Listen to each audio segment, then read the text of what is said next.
I was lost in thought when, all of a sudden, a chubby figure covered in pink, lumpy flesh, none other than Dodoria, bent over like a loyal pug and addressed me. Lord Frieza, Planet Pachi has been completely cleared. But what Dodoria didn't know was that my body had long since been taken over by someone named Ho-Chin. I wasn't sure how it had happened myself. All I knew was that I had become Frieza, the most formidable villain in the Dragon Ball universe, and I was now forced to embark on a journey relying solely on my wits and words for survival. Unfortunately, this was hardly the fantasy any normal person would dream of, waking up as a Saiyan, growing ever more powerful, and ultimately conquering the universe. I would even settle for being reborn as a female scion, but the form I occupied now had neither a definite gender nor the ability to ascend to godhood. This was an utterly absurd setup. After a while, I sifted through Frieza's memories and pieced together the current timeline. He had destroyed planet Vegeta years earlier, and by now, Prince Vegeta was fully grown. What did this mean? The fierce battle on Namek was looming. That wasn't just the duel that would launch Goku into legend. It was also the one that would leave me a half-mechanical laughingstock. As a time traveler familiar with every detail of Dragon Ball's story, how could I let myself be railroaded like this? Where was my dignity? I glanced at my vehicle, which looked more like a baby carriage than anything befitting a galactic emperor. The sight alone set my nerves on edge. With a sharp crack, the contraption exploded in place, pieces scattering, while I landed gracefully on the ground. Each step I took made a grating, creaking noise, like rusted machinery in desperate need of oil. This sound was, apparently, a unique trait of our Frost Demon clan, but it irritated me to no end. Then I looked down at my own body, covered in wrinkled, red muscles, as if shrunken with age. I couldn't fathom how the original Frieza had ever gotten used to a form like this. Dodoria, issue the order. We're returning to the Ice Star, I said, keeping my tone even, knowing full well Dodoria would pick up on all my unspoken cues. Yes, Lord Frieza, he responded without missing a beat. 3 days later, our ship touched down on the Ice Star. As I slowly opened my eyes, I realized that I'd spent the journey acquainting myself with this body, and now, at last, I could wield it with complete control. Feeling the surging energy coursing through me, I couldn't help but feel a rush of excitement. My base power level was already an astonishing 530,000.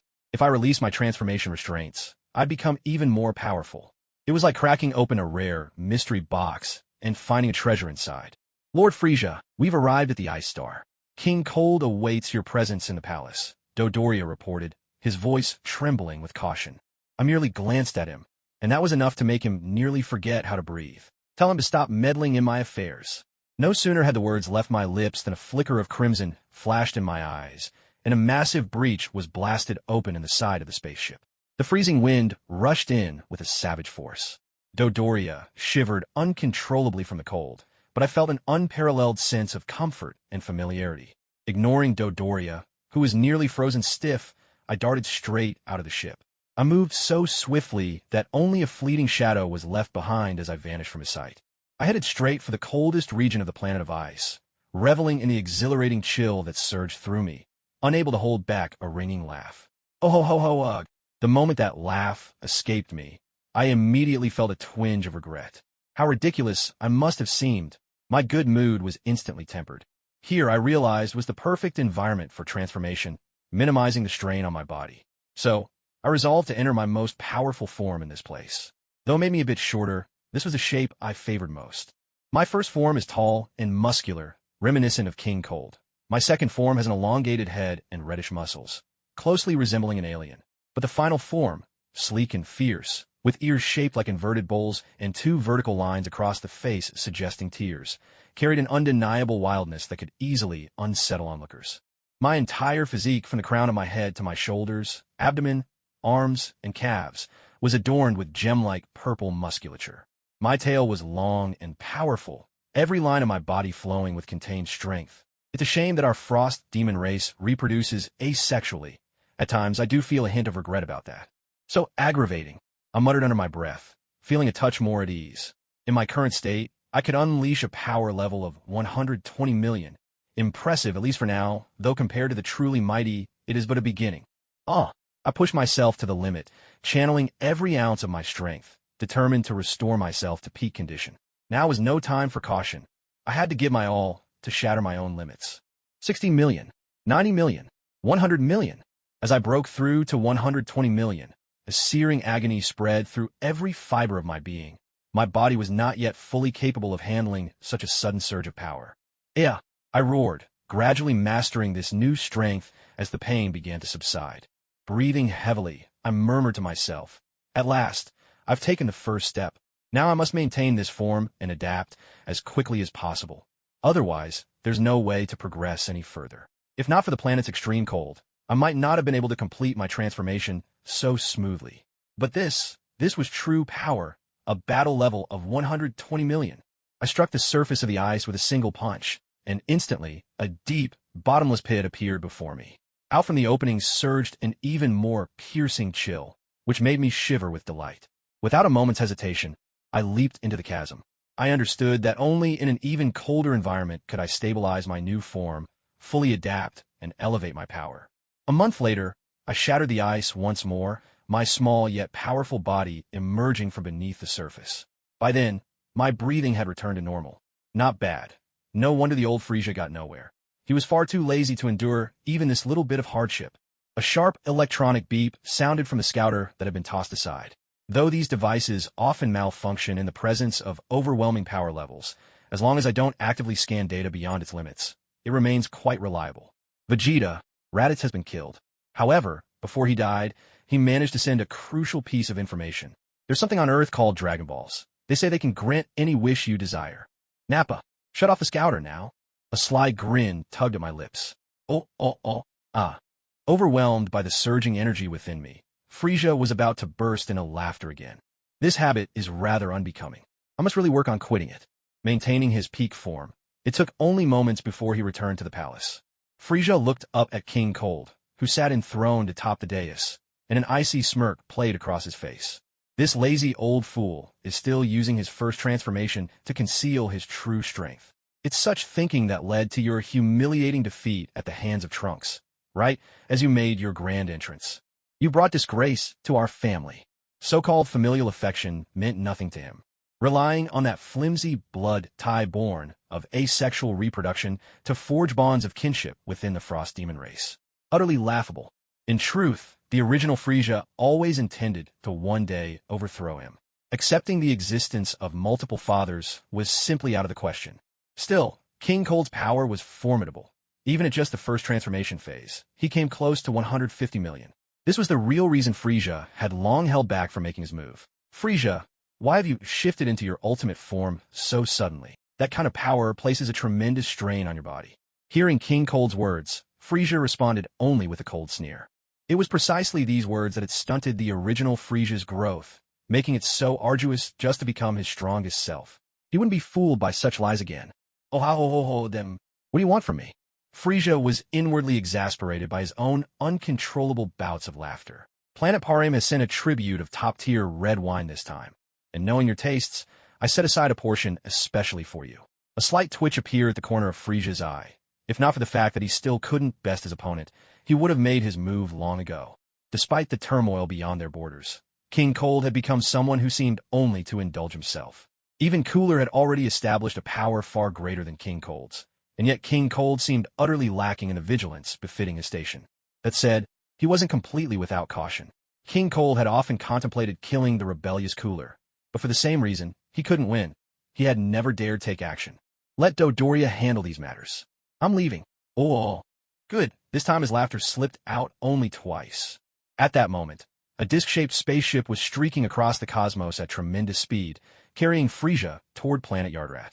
There, he would find training methods no less remarkable than those on Earth, techniques of controlling ki refined to an art form, and most importantly, supremely efficient means of movement, instant transmission.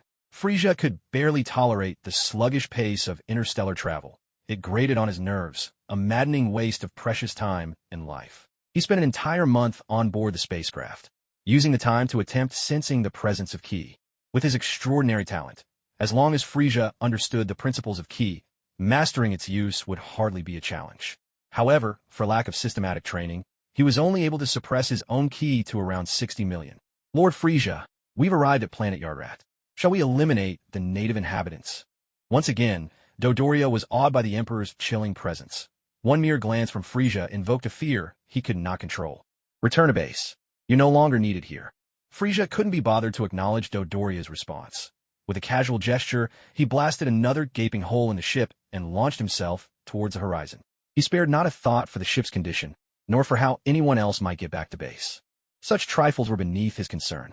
Since arriving in this world, his mood had never truly brightened. As he gazed at the Yardration with crimson skin standing before him, Frieza found the alien more pleasing to the eye than he had expected. "Oh ho ho ho, so you're the mightiest warrior on this planet, are you?"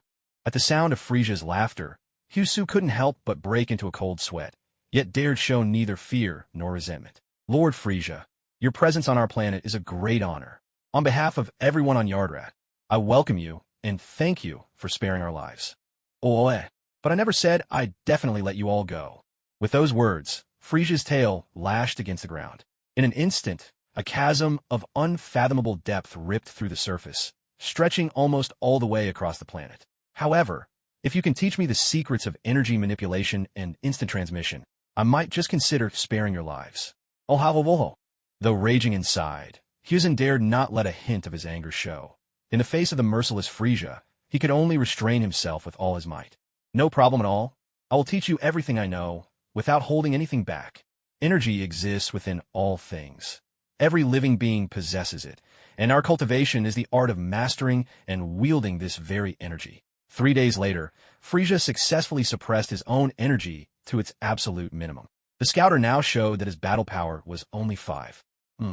So now I'm just a weakling with a power level of 5. The words made cold sweat trickle down Hyusen's back. If the Emperor of the Universe could be called a weakling, then what were they? Less than dust. Now, let's move on to the operating principle behind instant transmission. But before Hyusen could finish explaining, Frieza suddenly vanished into thin air. Hyusen stared in disbelief. What just happened? A second later, Frieza reappeared right where he had been. "Isn't there anything more challenging? Give me a real test. How about the star transform technique? Tell me everything." 1 day later, Hyusen gazed at Frieza, whose body now radiated a violet aura. Sweat poured from Hyusen's brow as if it were rain. This power was overwhelming. This method of increasing one's strength is quite similar to the Kaioken, but it places no strain on the body. Impressive truly. Frieza left vite mook satisfaction. Is there anything else? Hyusen shook his head. "No, that's everything. This is the mightiest skill I know, though even I have never fully mastered it myself." He kept the truth to himself. The star transform was nothing more than a legendary technique. Even its creator's existence was shrouded in mystery. At that moment, Frieza's form vanished again. In the blink of an eye, he was out in the void above planet Yardrat.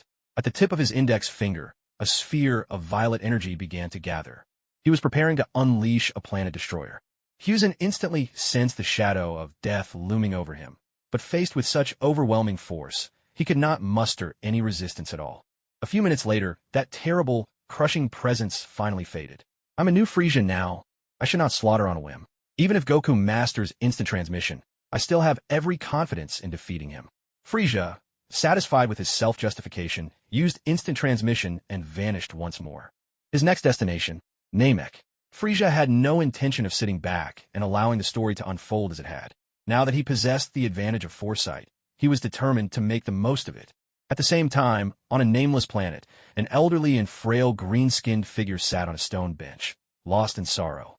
Slug was consumed by anxiety. His life was nearing its end, and he yearned desperately to regain his youth. At that very moment, Frieza suddenly appeared before him, making cold sweat trickle down his back in terror. Frieza let out his signature laugh. With a sharp crack, before Slug could react, Frieza's tail lashed out and sent him flying.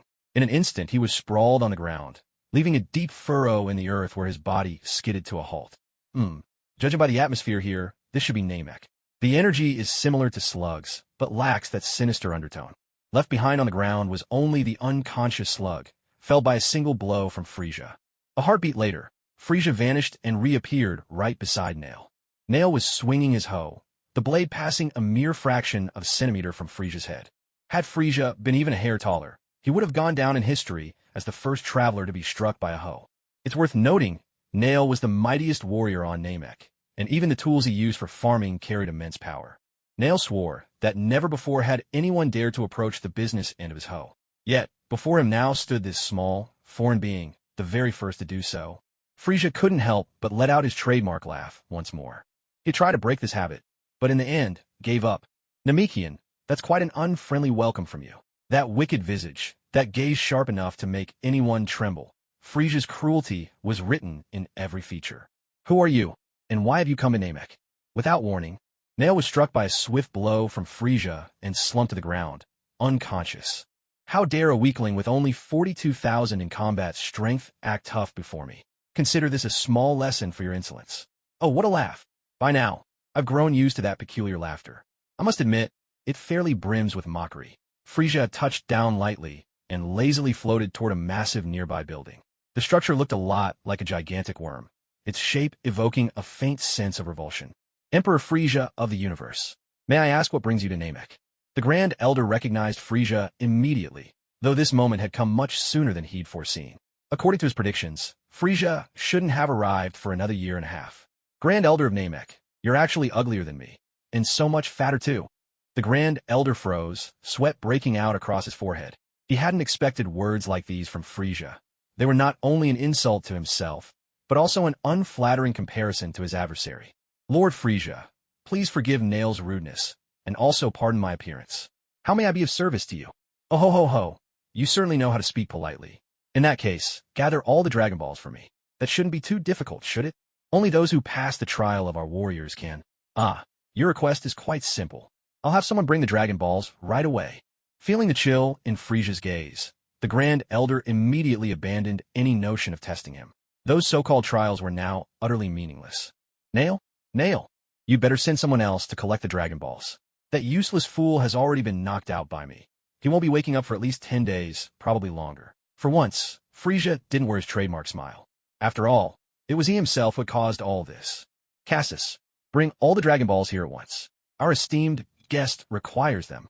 The Grand Elder lowered his head, looking at Frieza, whose height barely reached his shin, and managed to force a smile, though it was even uglier than if he had been crying. Lord Frieza, Cassius will soon bring the Dragon Balls. Please be patient for just a moment. Oh ho ho ho, very good. By the way, I've heard you have the ability to unlock the potential of others. Although Frieza was reluctant, he still allowed the Grand Elder to reach out his rough hand and touch his perfectly smooth head. After all, to become stronger, a little humiliation was a small price to pay. Lord Frieza, your power is far too great. It surpasses the limits of what I can unlock in anyone. The Grand Elder was telling the truth. In fact, he didn't dare lay a hand on Frieza's head at all. Doing so would have been risking his life for a fool's errand. Frieza's expression darkened. After finally swallowing his pride and deciding to let this ugly creature help him, this was the answer he received. You'd better pray that the Dragon Balls can grant my wish.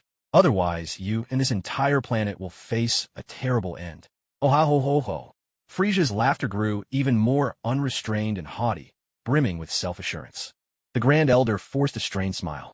He was well aware that Porunga's power was not limitless, and deep down, he worried terribly that Frieza might demand a wish that could not be fulfilled. Alas, why did Namek always seem cursed with such misfortune? As Frieza's patience began to wear thin, 6 Namekians, each bearing a strong resemblance to Nail, approached, each carrying a Dragon Ball roughly the size of a basketball. Enough with the nonsense. Summon the dragon at once. Frieza commanded. The newly arrived Namekians bristled with anger at his words. Sensing brewing conflict, the Grand Elder coughed gently to calm things down. Obey Lord Frieza's command. Summon Porunga immediately, he declared. As the elder of all Namekians, no one dared defy his instruction. The 7 gathered and set the Dragon Balls upon the ground. One among them began to chant the invocation in the Namekian tongue. The moment the chant ended, all 7 balls began to flash 3 times, and then a dazzling beam of light shot up into the sky. The heavens darkened in an instant. Then a great dragon, fierce and majestic, with the bearing of Western legends, appeared before them. Though its appearance was awe-inspiring, Frieza knew full well that this dragon's might was only skin-deep. In truth, he believed he could defeat it with a single punch. Seeing that Porunga had emerged, the Grand Elder immediately turned to Frieza. Lord Frieza, you may now speak your wish. Ah ho ho ho. Excellent. My first wish, make me 30 centimeters taller. As soon as Frieza uttered the words, silence blanketed the entire area. With a cold, piercing glare from Frieza, a chill swept through the crowd.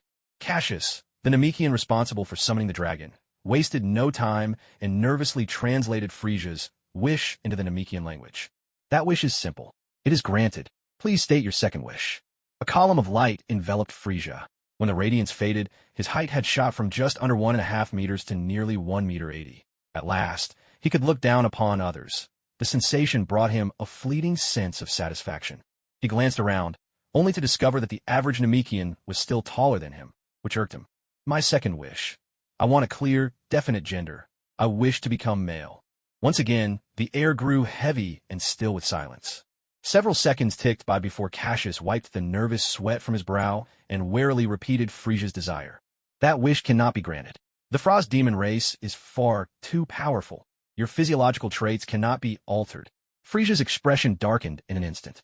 Though he had braced himself mentally, when the truth finally confronted him, it was still a hard reality to swallow. He unleashed his staggering 120 million battle power without holding anything back, and for a moment, he truly wanted to obliterate his opponent with a single punch.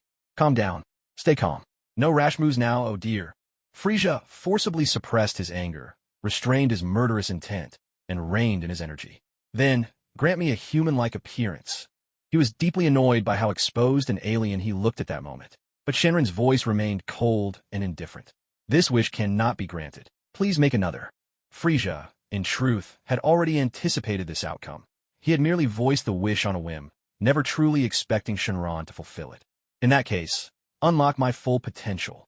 He believed that, by awakening his hidden power, he could continue to grow stronger and never again be confined by his current limits. This time, Shenron did not disappoint him. Dazzling light shrouded Frieza once more.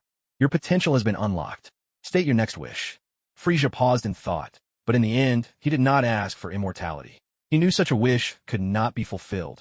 Only the super Shenron might bestow eternal life. Create a body identical to mine, one that is utterly obedient to me and entirely devoid of self-awareness. This wish baffled everyone present. No one could fathom why he would want a mindless duplicate. That wish is simple enough. Your 3 wishes are granted. Farewell. Shenron, evidently eager to depart, had never heard such peculiar requests before. In Shenron's view, of Frieza's 3 wishes, only one fell within the range of what normal people would ask for. What the dragon found most unbearable was Frieza's overwhelming presence, so unsettling it made one long to escape. At this moment, the Grand Elder lowered his head to look at Frieza, his tone extremely respectful.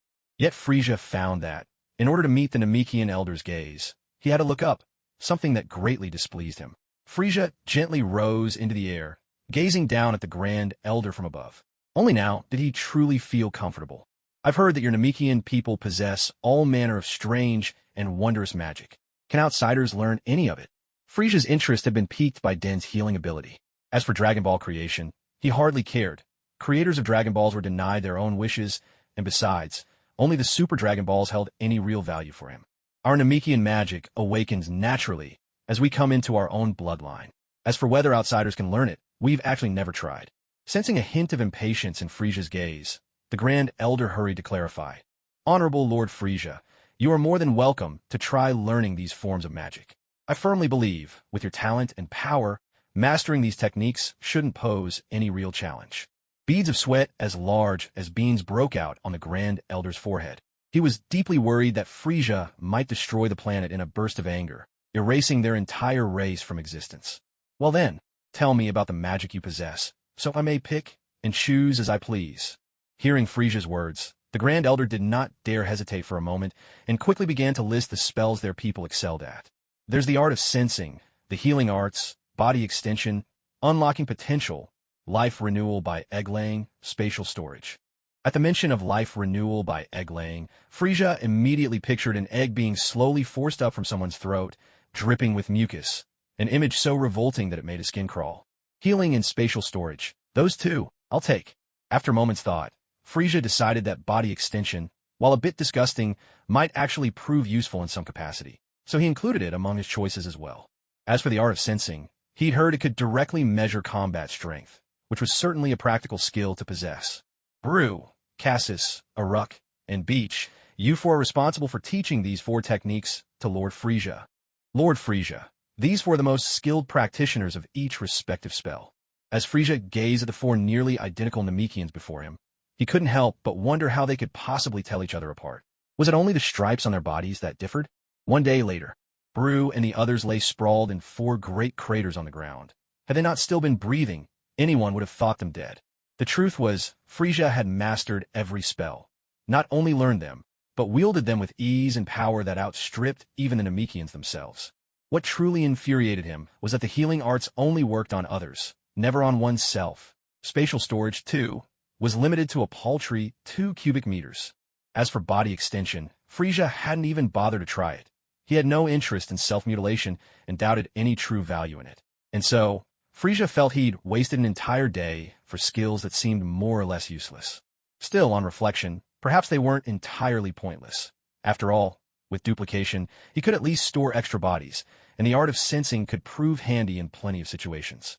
It's worth mentioning that although this clone bore Frieza's appearance, it possessed none of the Ice Demon Clan's powers, not a trace of combat strength. This fact infuriated Frieza so much he felt as if he might shatter his own teeth from clenching them. Even the dragon of Namek turned out to be so unreliable. How could the Earth's dragon be any better? There was a time when Frieza was determined to find the Super Dragon Balls, but that quest was all but impossible. It required venturing into Universe 6. Though he outwardly boasted a power level of 120 million on the Grand Kai's planet, that meant nothing. The warriors there lined up for the chance to crush him with ease. Don't be fooled by Supreme Kai Shin's unremarkable record. For all that, he was still a formidable fighter with a power level of 800 million. And as for Dragon Ball Super, their power levels had soared into the trillions. Any one of those characters could send Dodoria into a fit of trembling terror. If you were to ask Frieza what wish he most wanted to make on the Super Dragon now, would he actually admit, in front of everyone, that his sole desire was to gain his own gender? He wasn't asking for much. Male or female would do. In the room of the Grand Elder. Grand Elder, are you sure Frieza isn't going to wipe us out? A man who looked almost identical to Piccolo raised the question to the Grand Elder. The Grand Elder's gaze turned thoughtful, as if caught somewhere between memories of the past and hopes for the future. I don't think so. King Frieza didn't destroy planet Yardrat. He seems to have changed from how he once was. I can sense it. Deep inside, he's begun to develop human feelings. It was as if fate wished to confirm the Grand Elder's words. Frieza abruptly teleported back to the planet of ice. He reappeared right next to a machine designed to emit special energy, a contraption he'd left there for the express purpose of training his instant transmission skills. With a crash, Frieza punched a massive hole into the ground, then jumped in without a second thought. This time, his aim was to place a clone there. Using a method akin to asexual reproduction, Frieza embedded a single cell inside the clone's body and let the clone slowly absorb it in the extreme cold. Whether he could truly cultivate a clone that would follow his every command remained to be seen, but at the very least, it was worth the experiment. A low, sinister chuckle escaped his lips. Don't disappoint me, Frieza number 2. With that, Frieza's form vanished without a trace, leaving Frieza number 2 frozen in ice, lying there in silent stillness. Lately, Dodoria's spirits had sunk to a new low. He felt utterly abandoned by Lord Frieza. Though he was one of Frieza's most loyal subordinates, his fighting strength was nowhere near enough to command the whole army, and so all he could do was stay put in Frieza's base, quietly keeping to himself. Whoosh! Frieza suddenly appeared right beside Dodoria, taking him completely by surprise. The sheer relief brought him to the verge of tears. Lord Frieza. Hey, Dodoria, you seem quite moved. Frieza replied offhandedly, then settled back onto his throne. Prepare to set out for planet Metamoru. Yes, Lord Frieza. At that moment, Dodoria felt revitalized, as if Frieza's very presence had refilled him with power. He was once again able to wield influence with renewed confidence. Where's Vegeta now? Frieza gently lifted a glass of red wine, savoring a sip. The satisfaction on his face made it clear how much he enjoyed the taste. Dodoria immediately tapped a few keys on the control panel, and a monitor flickered to life, displaying Vegeta inside his spherical space pod. He was still in stasis, drifting quietly through the emptiness of space. After all, only a few days had passed. In the original timeline, Vegeta's journey through space took an entire year. Frieza had no intention of killing Vegeta or Goku outright. Without the two of them, what meaning would there be to traveling to the world of Dragon Ball? Oh, I look forward to witnessing your growth, Vegeta. He chuckled. Standing off to the side, Dodoria silently made a note of Frieza's words, sensing their importance. He knew he must remember them well. As the ostensible emperor of the universe, Frieza's ship was the swiftest and most comfortable in all the cosmos. In just 3 short months, they had already arrived at planet Metamoru. If it weren't for the difficulty in distinguishing the energy signature native to Metamoru among the many signals out there, Frieza wouldn't have needed nearly as much time for the journey. Return to headquarters and await further orders. Frieza commanded. Hearing those words again made Dodoria's heart sink halfway into his chest. Still, he dared show no sign of dissent. Obediently, he boarded his own ship and slipped away in silence. As for why Frieza no longer bothered with the universe-spanning spaceship, Dodoria would never dare ask. He understood all too well one careless word, and his life could be forfeit. After all, hadn't Frieza used the Dragon Balls to grant himself a mindless duplicate, precisely to avoid such trivialities? He had even considered acquiring the Patera earrings of the Supreme Kais. If he could claim divine status and lift the limitations on fusion time, that would be perfection itself. As for his outward appearance, now so far removed from ordinary standards of beauty, Frieza didn't concern himself in the slightest. What mattered most was that with fusion, regardless of how ungraceful the movements might appear, as long as it made him stronger, that was all that truly counted. In the original story, after his resurrection, Frieza awakened his golden form with just 4 months of training. But when Frieza truly crossed over to become himself, he realized things were far more complicated than in the story.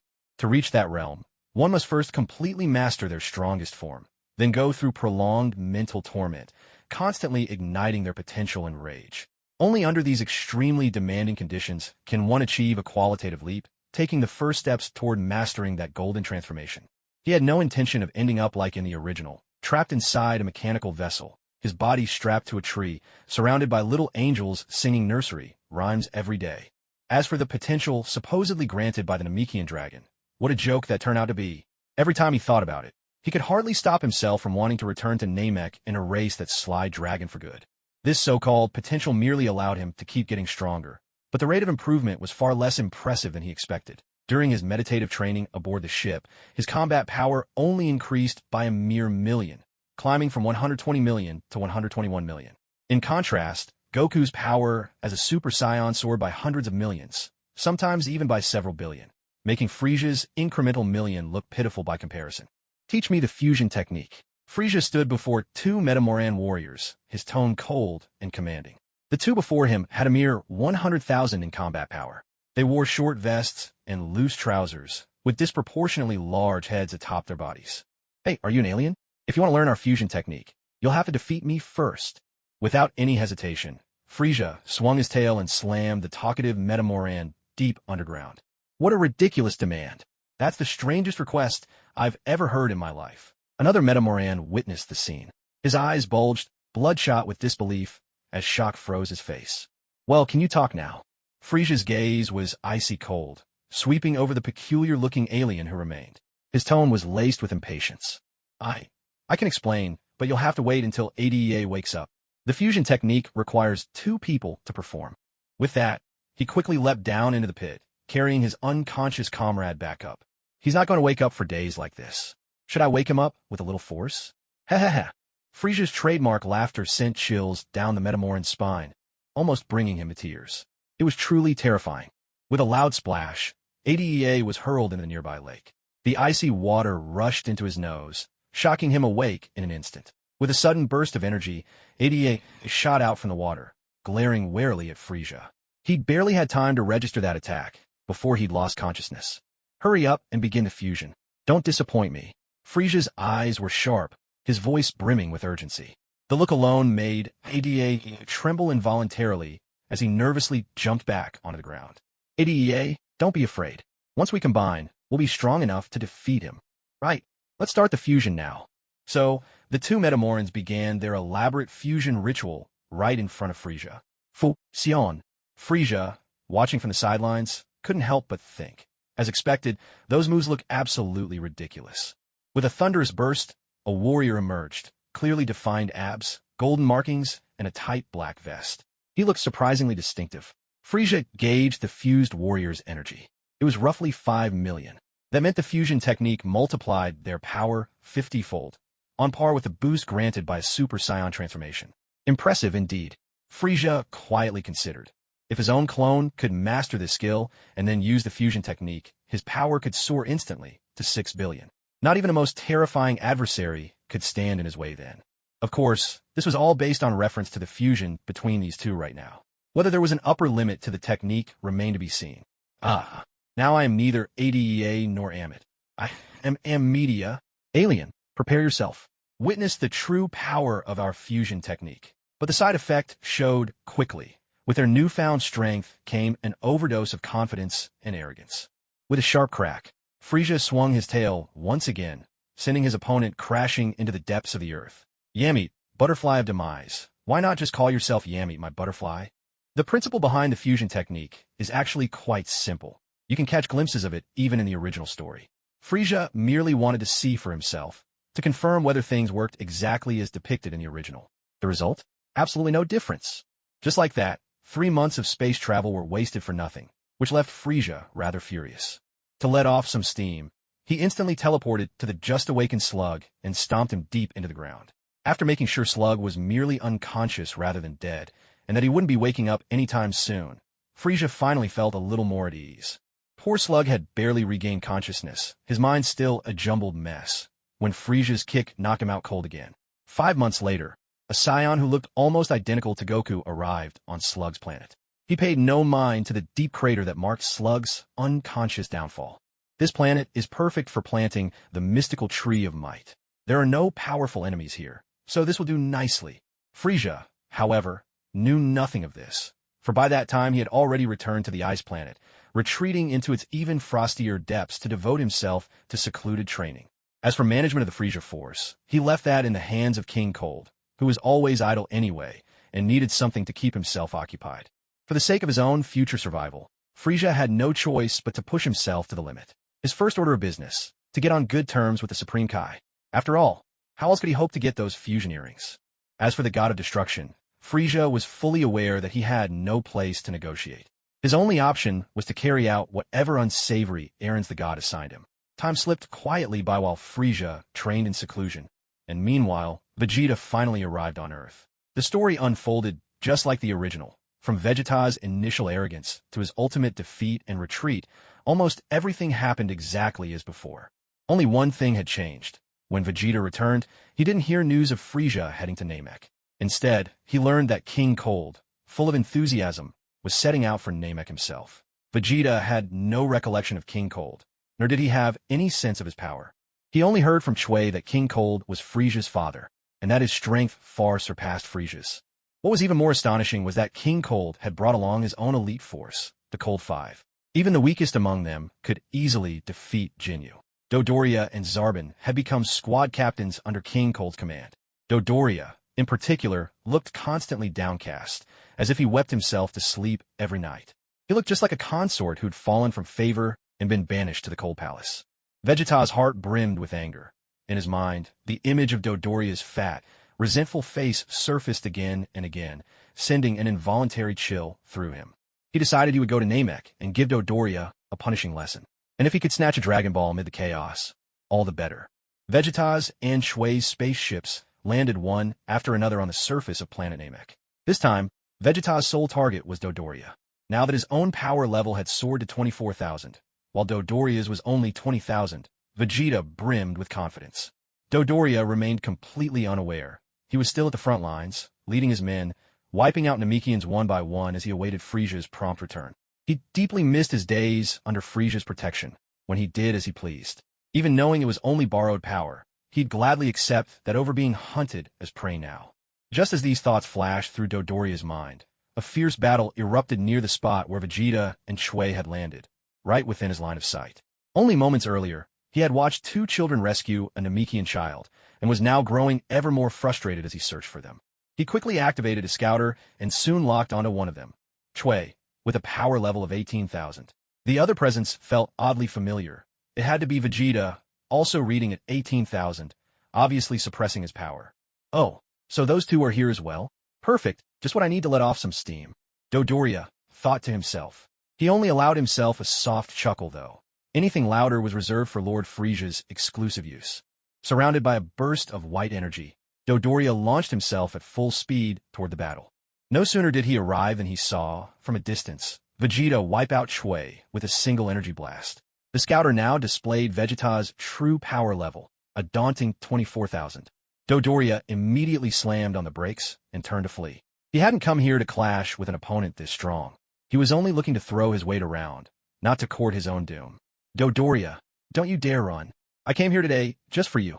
Vegeta gave chase at full throttle, quickly closing the distance between them. Just then, a figure appeared out of nowhere, a young scion with emerald green hair tied in a braid. While Vegeta was caught off guard, this newcomer, Sabo, drove an elbow into him and sent him crashing beneath the ground. At this point, Sabo had not yet transformed. With his battle power at 21,000, he'd only succeeded because his attack was a complete surprise. Vegeta leapt up from the depths, covered in a dusting of dirt, but completely unharmed. With a mocking tone, he called out, "Sabo, your strength is pathetic." That didn't even hurt. Sabo's heart was filled with frustration. Once, he had been a trusted aide to Frieza, but now he was reduced to leading frontline squads, even mocked by newcomers like Vegeta. The indignity of it all was hard for him to bear. "Vegeta," Sabo roared, his voice shaking with fury. "Don't think you'll make it out alive." With a furious roar, Sabo transformed without holding anything back. The emotions he had kept bottled up for so long were finally unleashed. Although his appearance had seemed ordinary, if not exactly handsome, it was at least normal. But after his transformation, his face twisted into something like a toad's, and his muscles surged, swelling monstrously across his body. He looked both hideous and terrifying. What's more, Sabo's power level now shot up to an astonishing 29,000, 5,000 above Vegeta's. Vegeta threw himself into a desperate counterattack, fists and kicks flying in a relentless flurry, but he simply could not get the upper hand against a newly empowered Sabo, and was struck again and again with merciless blows. Before long, Vegeta coughed up a mouthful of blood in agony, the white fiery aura around him flickering out. Collapsing to the ground, he slipped into unconsciousness. Poor Vegeta, so proud just moments before, was now teetering on the brink of life under Sabo's relentless assault. All of this unfolded before the eyes of Krillin and Gohan, who were hiding behind a boulder, frozen in shock.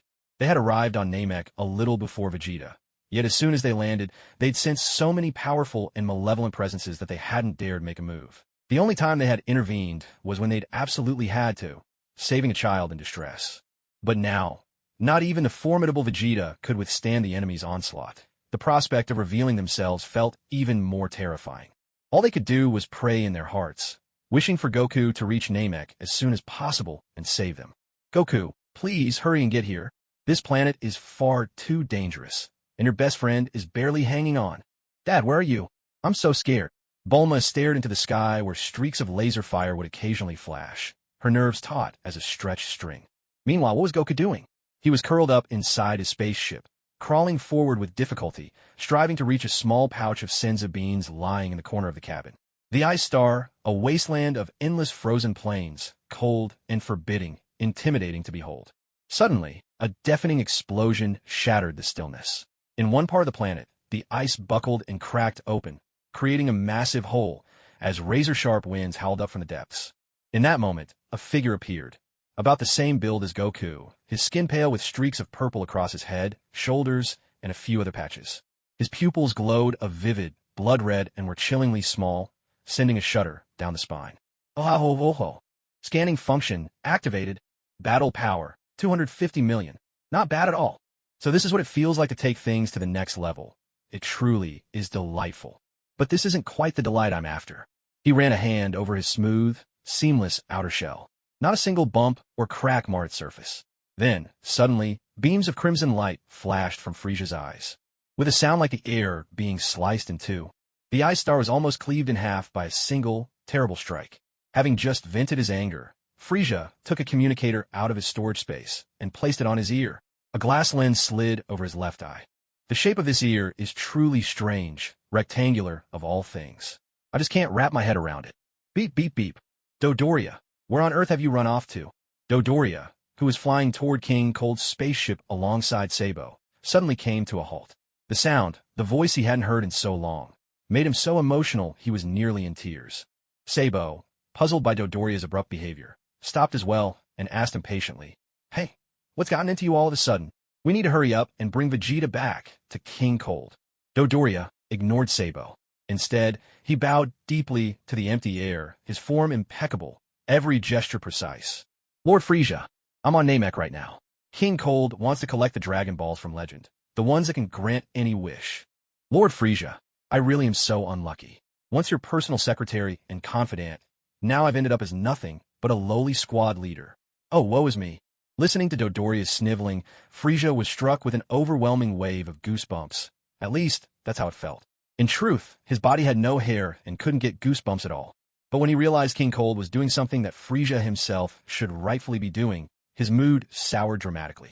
After all, he owed the Grand Elder of Namek a favor. Not long ago, in fact. And yet, his so-called father had swept in and snatched the opportunity right from under his nose.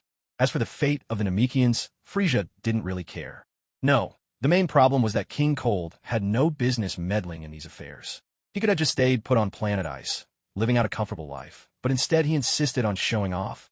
What was he trying to prove, and to whom? Now, Frieza's fighting power had more than doubled. With just a bit more time, he was sure, absolutely sure, he could take down King Cold in a single blow. It should be known that the Trunks who would arrive from the future had power on par with Frieza's current strength. If you put it to numbers, it would be roughly 240 million. If Trunks could kill King Cold, then surely Frieza would have no trouble at all. Ho. Me, Lord Frieza, upon my grand return to the stage, my very first opponent is none other than my so-called father. Upholding justice by cutting down my kin. No, I should say offering up my father as a sacrifice for heavenly power and achieving limitless might. But here it's called ki, so I suppose I should say limitless ki. What a pity that this ki can't be put to use in other ways. If only I could, that would be perfect. Curse Toriyama, always making life difficult for me. Since that was the case, Frieza had no choice but to set his sights on King Cold. This time, he swiftly sensed the other's presence. In a flash, after the disappearance of Ice Star, Frieza's next appearance was already aboard King Cold's space cruiser. King Cold was taken aback when he saw this son suddenly show up. He hadn't sensed Frieza's arrival at all. It was as if he had appeared out of thin air, and it truly struck him as inexplicable. Frieza, what kind of sorcery is this? Though surprised by Frieza's sudden manifestation, King Cold didn't feel much concern. He believed his own strength still far surpassed that of his son. He failed to notice that Frieza, in order not to attract attention, had deliberately suppressed his energy below 100 million. That way, King Cold would let his guard down. Among the Frost Demon clan, suppressing one's own power was a common practice, so King Cold simply paid no mind. I've heard you're collecting the Dragon Balls.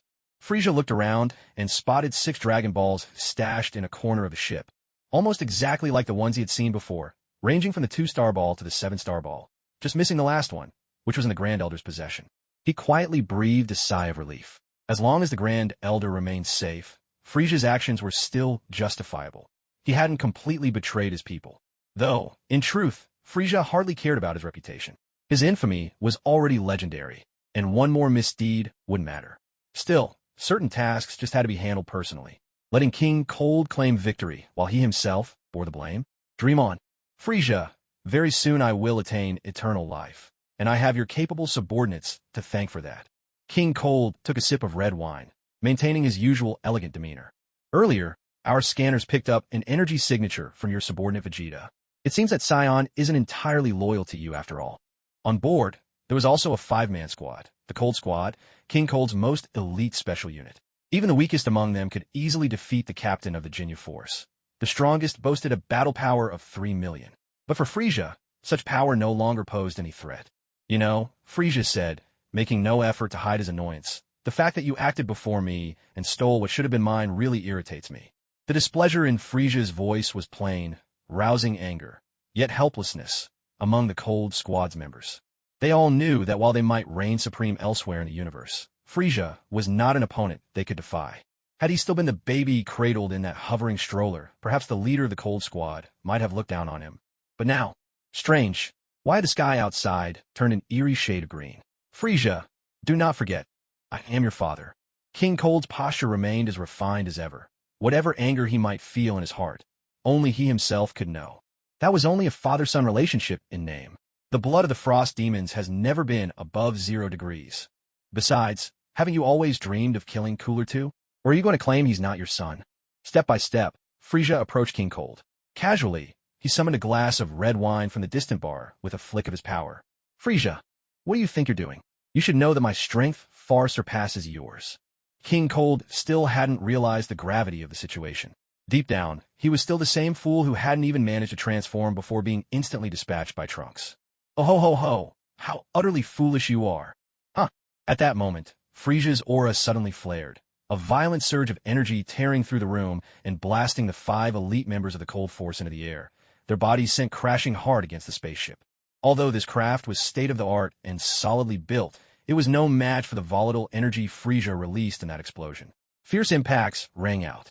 The stronger members were hurled clear out of the ship, punching 5 gaping holes right through its hull. The rest, the fodder who depended on their high-tech weapons, crumbled instantly, torn apart before they could even scream. A sudden, wet splatter. King Cold looked down to find a violet blade of energy piercing through his chest.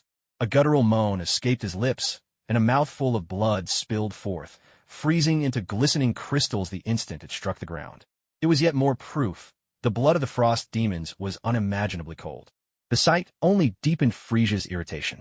Even if he did manage to use the Dragon Balls to gain a female form, who in the universe could withstand such cold for long enough to be his mate? I'm already starting to miss you. Ah ho ho ho. With that, Frieza channeled more power into the energy blade, slicing King Cold into countless pieces in the blink of an eye. Whether by design or miscalculation, King Cold's head remained untouched. Frieza! But before he could react, a roaring wave of violet energy crashed down upon him. The energy shot skyward, reducing what remained of King Cold to dust, not a single cell left behind to withstand the inferno. Even after the carnage, the inferno in Frieza's heart showed no sign of cooling. His eyes burned blood red as he fired 5 death beams, each streaking toward a remaining member of the Cold Force aboard the ship.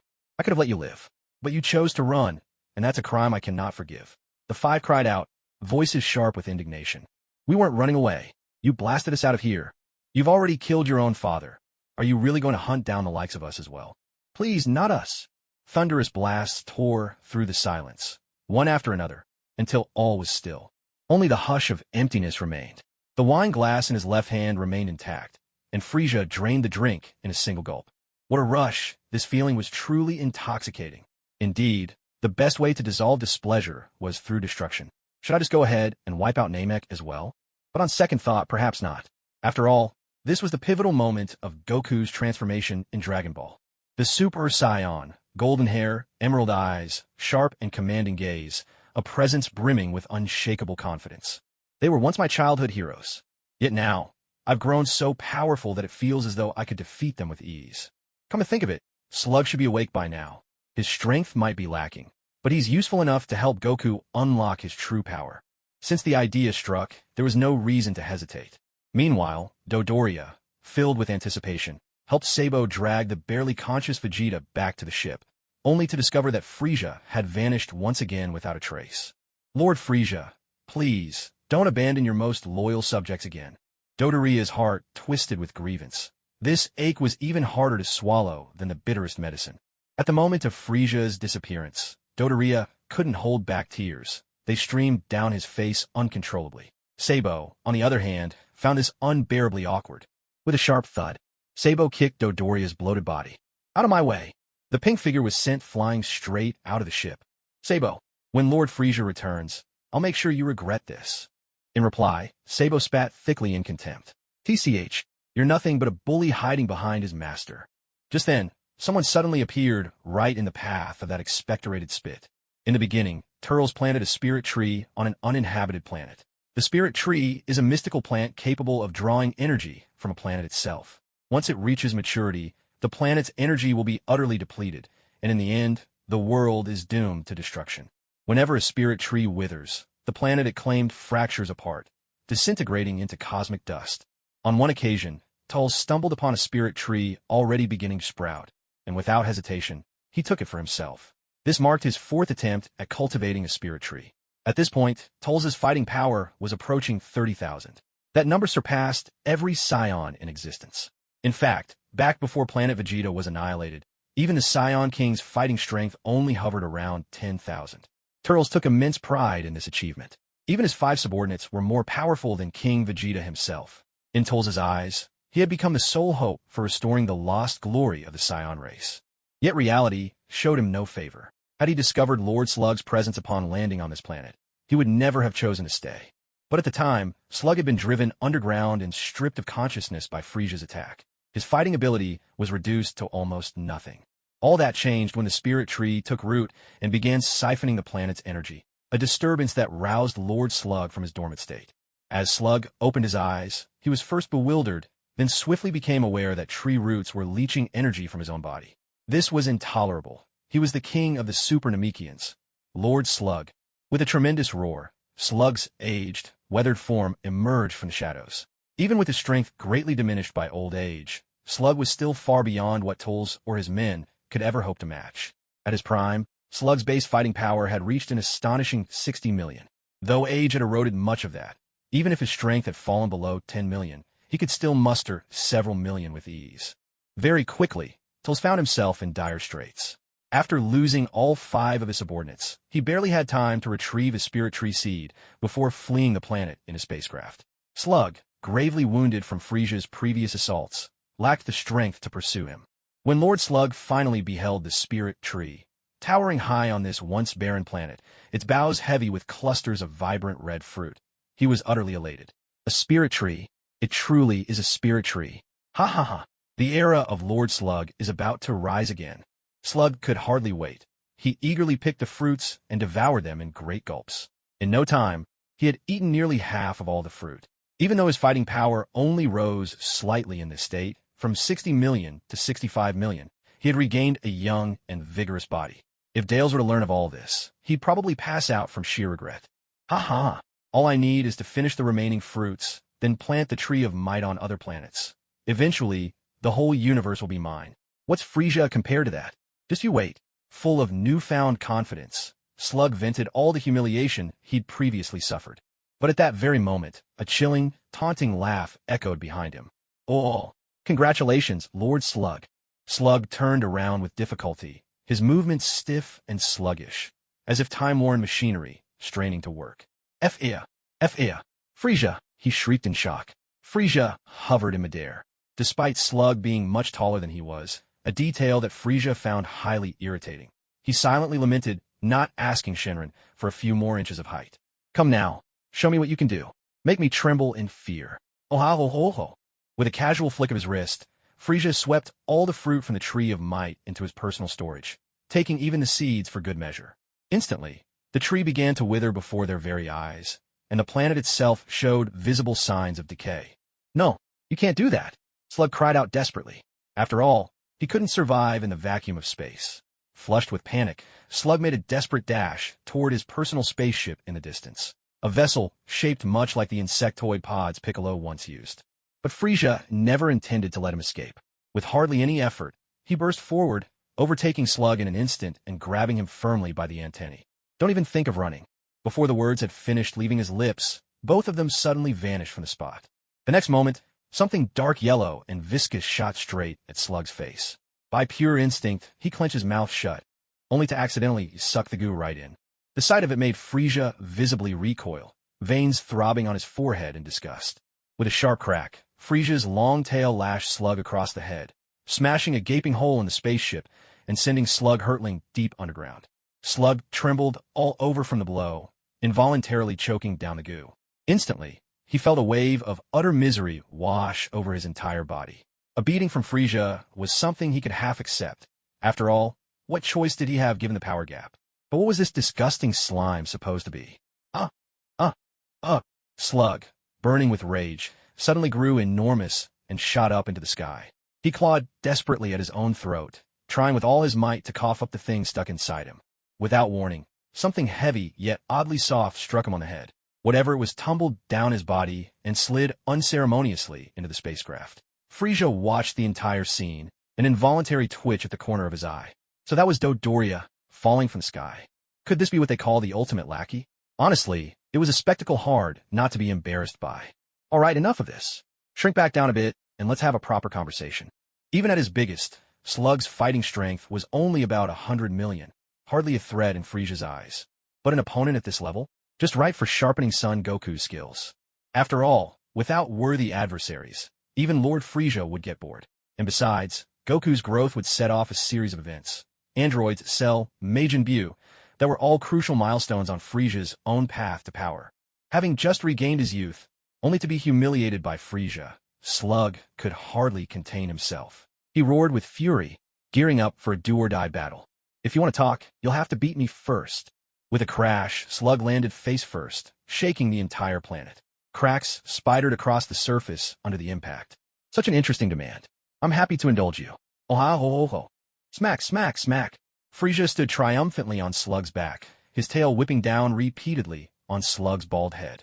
Soon, the colossal green figure towered at the center of the battlefield, his silhouette taking on the tranquility of a Buddhist statue.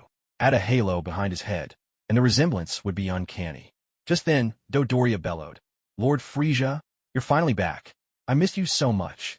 Dodoria blubbered as he scrambled over, stomping down on Slug's thick tendrils. With each step, he left deep, visible footprints. No small feat, considering his massive frame and the groaning, squishy flesh beneath. "Are you trying to disgust me even more?" Frieza folded his arms, leaned back just so, his tail swishing with cold disdain. Seeing this, Dodoria instantly vanished, taking off at a speed twice as fast as before, high into the distant sky. Watching it all, Zarbon couldn't help but tense up. The situation was spiraling further out of control. For the first time, he wondered if his own offhand remark earlier might actually have set this disaster in motion. He hurriedly snapped back to reality, immediately thinking of Vegeta, the guy bold enough to betray Frieza. Silently, he calculated. If he could catch the traitor, maybe he could still save his own neck. However, Zarbon soon realized that Vegeta's trace had already vanished. Panic gripped his heart. "Don't just disappear on me. Please, don't you dare go and hide now." As soon as Frieza re-established contact with Dodoria, Dodoria immediately relayed the news to the Ginyu Force. The Ginyu Force, at the time, had been fussing over their latest entrance poses, only to be mercilessly mocked and lectured by the cooler force. They were left feeling utterly humiliated and stifled. They imagined that if Lord Frieza were present, he might not shower them with praise, but at least he would acknowledge and respect their efforts. So the moment they heard news of Lord Frieza's arrival, all 5 of them burst out of their healing pods without waiting for their injuries to fully recover, rushing off to Namek in haste. Their injuries weren't all that serious anyway. Even without treatment, they would be back on their feet in no time. Truth be told, what they dreaded most was facing others. They were simply too ashamed. What they yearned for, above all, was recognition, especially from someone as powerful as Frieza. 10 minutes later, the 5 warriors arrived on Namek, wasting no time as they piloted their ships down in a rapid descent. With a thunderous sequence of crashes, 5 ships landed one after another, all by chance slamming down on top of a supersized slug. Each limb and the immense belly bore the brunt of a ship, instantly blasting out 5 deep craters. Upon witnessing the spectacle, Frieza couldn't help but frown. If Namekians weren't asexual, he seriously would have wondered if Slug had just been rendered neither man nor woman. As the round hatches of the 5 ships opened, 5 distinctly different forms emerged. The tallest was Birder, with a battle power of 44,000, lauded as the fastest man in the universe, though just how fast remained a matter of debate. The shortest was Guldo, whose battle power was only 18,000, making him the weakest member of the Ginyu Force. His place in the team owed entirely to his utterly unique psychic powers. As far as Frieza was concerned, Guldo was merely there to make up the numbers. His abilities held little real value. The one with the most eye-catching hairstyle was Geese, his dazzling silver hair flowing down his back, with a battle power of 50,000. He also served as the team's vice-captain. The largest and bulliest, with a long face and a pineapple-shaped hairdo, was Rikom. In the original story, he once handily defeated Vegeta, Gohan, and Krillin, showing off his formidable strength. Nevertheless, his power level was only 40,000, placing him second to last within the Ginyu Force. The final member was a captain named Ginyu, whose skin was violet and who looked as though he had no head. No one knew his true face, for he had mastered the unique skill of swapping bodies. The squad was named after him, and with an impressive power level of 120,000, he was the main force and core of the team. All 5 shouted their own names in perfect unison, then struck poses so exaggerated and comical it was impossible not to laugh. The wind swept past them, and a bead of sweat suddenly broke out on Frieza's brow. He'd seen these outlandish performance routines in the cartoon, but seeing them unfold in real life left him no less embarrassed and speechless. The scene was simply too ridiculous. Suddenly, Frieza lashed out with his tail. Slug, who had been playing dead and wearing an expression of utter despair, jolted awake as if shocked by lightning. Instinct took over. He jumped to his feet and immediately shrank back to his normal size, bowing and scraping in abject submission. He didn't even dare repair the dent made by the crashing spaceship. "From now on, you'll take my place and focus on gathering the Dragon Balls with all your might, but you're absolutely forbidden from approaching the high tower in the northwest. Do you understand?" Slug trembled uncontrollably, sweat pouring down like rain. He bowed, so low his forehead nearly touched the ground. Yes, yes, I understand. Truth be told, answering hi in Japanese would be even more theatrical, but let's stick to the original meaning. Seeing Slug's groveling display, Frieza couldn't help but give him a swift kick. What is this? Are you paying respects to my grave? With that, Frieza didn't spare another glance for the distant, fleeing Slug and strode back aboard his spaceship. Dodoria, just look at the state of this ship. How could you call yourself my chief attendant? Dodoria, who had finally managed to drag himself back, ached all over, but the moment he heard Frieza's accusation, his spirits surged. He moved as if every injury had vanished. Lord Frieza, rest assured, I'll contact headquarters at once and have them deliver a brand new, even more luxurious spaceship. Seizing this chance to prove his loyalty, Dodoria was practically bubbling with excitement. He could once again bask in the glory of being Frieza's favored enforcer. Frieza then turned his gaze on Zarbin, whose skin was green and hair tied in a long braid. Disdain colored his tone. Mr. Zarbin, I really don't think you're handsome at all. Don't show your face in front of me again. From now on, go handle logistics for the Ginyu Force. Zarbin bowed at once, nailing a perfect 75-degree angle. After all, Slug's little episode had just set the example for everyone. With quick, nervous steps, Zarbin hurried over to join Ginyu and the others, now utterly terrified of Frieza. Noticing that Vegeta was nowhere to be seen, for one dreadful moment, he thought he might be next. To have survived with his life, that alone was more than enough for Sabo. As for appearances, whether he looked good or not was hardly up to Frieza to decide. After all, Sabo didn't even have a clearly defined gender. Boom! An energy blast struck Sabo. In that violent surge of power, Sabo nearly vanished on the spot. Fortunately, Slug intervened just in time, rescuing him and quickly placing him into a healing pod. Don't curse me in your hearts. If you're dissatisfied, you can come and try for yourselves, and see if you'll meet the same fate as he did, warned Frieza. Slug, who had just landed, was so frightened he didn't dare to breathe too loudly. He'd wanted to complain, but the words stuck in his throat, swallowed back down. Dodoria may lack both strength and courage, but he knows better than anyone how to be an obedient subordinate. You all ought to learn from Mr. Dodoria. Oh ho ho ho ho. That strange, grating laughter only fueled their resentment. Frieza glanced at Vegeta, who was surreptitiously inching along in the distance, and a faint smile appeared. When Dodoria and the others had first arrived, Frieza had already noticed Vegeta lying unconscious. Secretly, Frieza had used healing energy to help him recover. After all, Vegeta was a pivotal character in the Dragon Ball saga.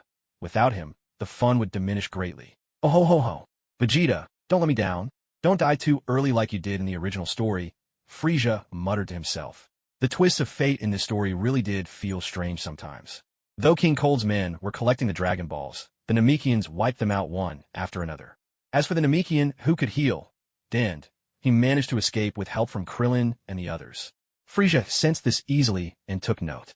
Even more incredible, Vegeta encountered Gohan and Krillin along his journey, and the three of them actually formed a strategic alliance. That decision would prove historically significant in the story's unfolding. Because Vegeta and the others could sense energy, they kept their power hidden and quietly made their way toward Grand Elder's abode. Meanwhile, the spaceship carrying Goku was less than a day away from planet Namek. Just moments ago, Goku had painstakingly dragged himself over to the little pouch of senzu beans. Using his chin, he slammed into the floor, finally managing to knock a bean out. At the sight of the senzu bean, Goku's eyes lit up, and he did his best to curl his tongue around it. His first attempt failed. He tried again, but still missed.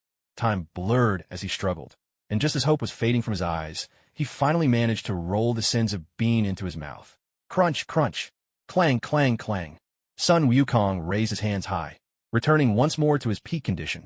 But what is our protagonist, Frieza, up to at this very moment? He's deep in thought, wondering where he might find a place to relieve himself. This is a serious matter. Frieza hung his head, pondering for quite some time, but eventually decided to give up. Since arriving in this world, he had yet to encounter any such physical needs. Perhaps his body was simply different from that of ordinary people. Growing a bit impatient, Frieza wandered alone into a cave. To his surprise, inside the cave stood something that didn't belong, a modern building, a house. On the outer wall of the house was a logo, Capsule Corp. Frieza didn't understand what it meant. After all, he had never cared to study so-called foreign languages. Even so, he recognized the house as one of Bulma's inventions, created by her universal capsule. He rapped gently on the door. making an effort to appear both elegant and polite. The door swung open. Standing inside was Bulma, dressed in her pajamas, eyeing this pale-skinned, tall stranger at her door with curiosity. Bulma couldn't quite tell if the newcomer was male or female. All she could do was think of them as a tall, mysterious stranger. Hello, can I help you? Who are you looking for? Frieza cast his gaze about, then forced a smile that he thought looked gentle, and asked in a perplexed tone, "Is there anyone else here besides you?" Bulma was unnerved by Frieza's smile. Those blood-red eyes made him look exactly like a villain from storybook. Then, she caught sight of Frieza's long tail, and her fear grew stronger. She felt a sudden urge to scream, to flee, and even a desperate urge to use the restroom. "And no one else is here. Did you need something from me?" Bulma asked, forcing herself to steady her voice, though it still trembled with fear. Frieza, unable to maintain the gentle smile, let his face return to its usual stoic expression. He spoke in an even tone, "It's been a long time since I tasted Earth's cuisine. I wonder if you could help me fulfill this small wish. In return, I can offer you a glass of fine red wine from planet Palame, as well as the legendary spirit fruit, famous throughout the universe." At this moment, though Frieza still seemed a little dangerous, he was much more approachable than before, which put Bulma slightly at ease. Hearing Frieza's request, Bulma realized that perhaps he wasn't completely unreasonable, and her anxiety lessened a bit. After all, she was brave by nature. If not, she would never have set off alone in search of the Dragon Balls. What really piqued her curiosity, though, was Frieza's mention of Palame wine and the universally renowned spirit fruit. Her curiosity now shone brighter than her fear. "Come in, please. Have a seat. I'll get you something to eat." As the heiress of Capsule Corporation, Bulma always ventured out well-prepared, with ample supplies of food and plenty of backups. Especially since meeting Son Goku, the amount of food she carried had multiplied dozens of times. After all, that boy had often lost all his strength from hunger since childhood. There had been several occasions when Bulma had nearly succumbed to starvation herself, which forced Frieza to pay close attention. Soon, a lavish spread of delicious dishes was set before Frieza. The colors were vibrant, the aroma mouth-watering. Having gone a long time without tasting such fine cuisine, Frieza could hardly help himself from drooling. With a wave of his hand, Frieza summoned a large crate of red wine from planet Palame into the room. At the same time, a red fruit suddenly appeared in Bulma's hand. Although their available storage space was not enormous, it proved perfectly practical. That spirit tree fruit was fuzzy and unremarkable in appearance, yet gave off a light, pleasant fragrance that made Bulma keen to take a bite. "It's not that I'm unwilling to give you more of these fruits. With your current constitution, even one is your limit. Once you've adapted a bit, I'll gladly give you more," Frieza said. Unlike Goku's voracious appetite, Frieza dined with elegance, sipping wine and methodically slicing his steak with knife and fork. He favored his steak medium rare. Each cut revealed the faintest trace of red, and this brought him a deep sense of satisfaction. Watching the stranger before her eat with such refined manners, Bulma was surprised to find herself thinking of the word gentleman. The thought itself struck her as unbelievable. "I'm terribly sorry. I don't know your name yet," Bulma said hesitantly. "Hello, I'm Bulma. I come from a distant planet called Earth. Pleased to meet you." Bulma considered offering a handshake, but in the end, she refrained. From his voice, she guessed this pale-skinned person was likely male. "A pleasure to meet you, my beautiful lady. My name is Frieza. Perhaps you've heard of it." Frieza replied with a gracious smile. Bulma's mind instantly went blank. She stared in shock for a full 30 seconds. Then, a piercing scream rang out, shaking the very rafters. "Frieza! Are you really Frieza?" Frieza rubbed his squared ears, as though hearing so clearly was more of a burden than a blessing. "Absolutely," he replied. Bulma knew of Frieza because after arriving on planet Namek, King Kai had conveyed all relevant information to her through telepathy. According to the Supreme Kai's account, Frieza was an extraordinarily ruthless cosmic villain, notorious for destroying entire planets for his own amusement. This time, his arrival on Namek was linked to his father, King Cold, who was currently leading an invasion here. They were seeking the Dragon Balls together. "So, King Cold and you are?" Bulma had just started to ask, but Frieza cut her off directly. It might have been impolite, but he truly had no patience for this line of questioning. "He's only my father in name. He ruined my plans, so I've already sent him to pay his dues in the land of the dead. Perhaps you'll find him only if you end up in hell," Frieza replied coolly. Bulma gasped in shock. But in reality, none of that truly mattered. What mattered most to her was whether this infamous cosmic supervillain would kill her, or perhaps do something unspeakable and then take her life. Or maybe he'd kill her first, and then do something even worse. No matter how she imagined it, she couldn't accept any of the outcomes. What should she do? What could she possibly do? Suddenly, Frieza's expression darkened. He had sensed Bulma's anxious thoughts. If he possessed such power, he wouldn't have minded playing into Bulma's fears. He might even have found her morbid expectations entertaining. But the reality was, the one thing he could never grant was precisely that nightmare. Miss Bulma, please don't overthink this. If I wanted you dead, you'd be long gone by now. With that, Frieza calmly turned his attention back to the feast before him. There were puddings, mousse cakes, mille-feuille fruit pastries, burgers, steaks, fried chicken, crispy pork belly, succulent stewed pork with preserved vegetables. There was even stinky tofu. Though its pungent aroma could catch you off guard, the taste was addictively delicious. Watching Frieza eat with such focused delight, so unlike the fearsome figure described by the Supreme Kai, Bulma's initial nerves gradually began to ease. She glanced down at the bright red fruit in her hand, torn by indecision. Should she eat it or not? Was it poisoned? Had something strange and sinister been hidden inside? But the fruit was incredibly enticing, its aroma tempting her to take a bite, no matter her reservations. She was caught in a tangle of uncertainty. Go ahead, try it. This fruit is exceedingly rare and can enhance your physical vitality. While it might not grant you eternal youth, it will let you live for centuries without worry. And on top of that, it does wonders for your skin. You'll become even more beautiful and radiant after you eat it. Frieza's words were positively beguiling, as if he were the wicked queen coaxing Snow White into tasting a fateful apple. After all, in the world of Dragon Ball, Bulma was the brightest heroine, and he too hoped she would enjoy robust health and a long, splendid life. After quite a while, Frieza had almost finished eating, yet he noticed Bulma still hadn't eaten that special fruit. This made him displeased. What was the meaning of this?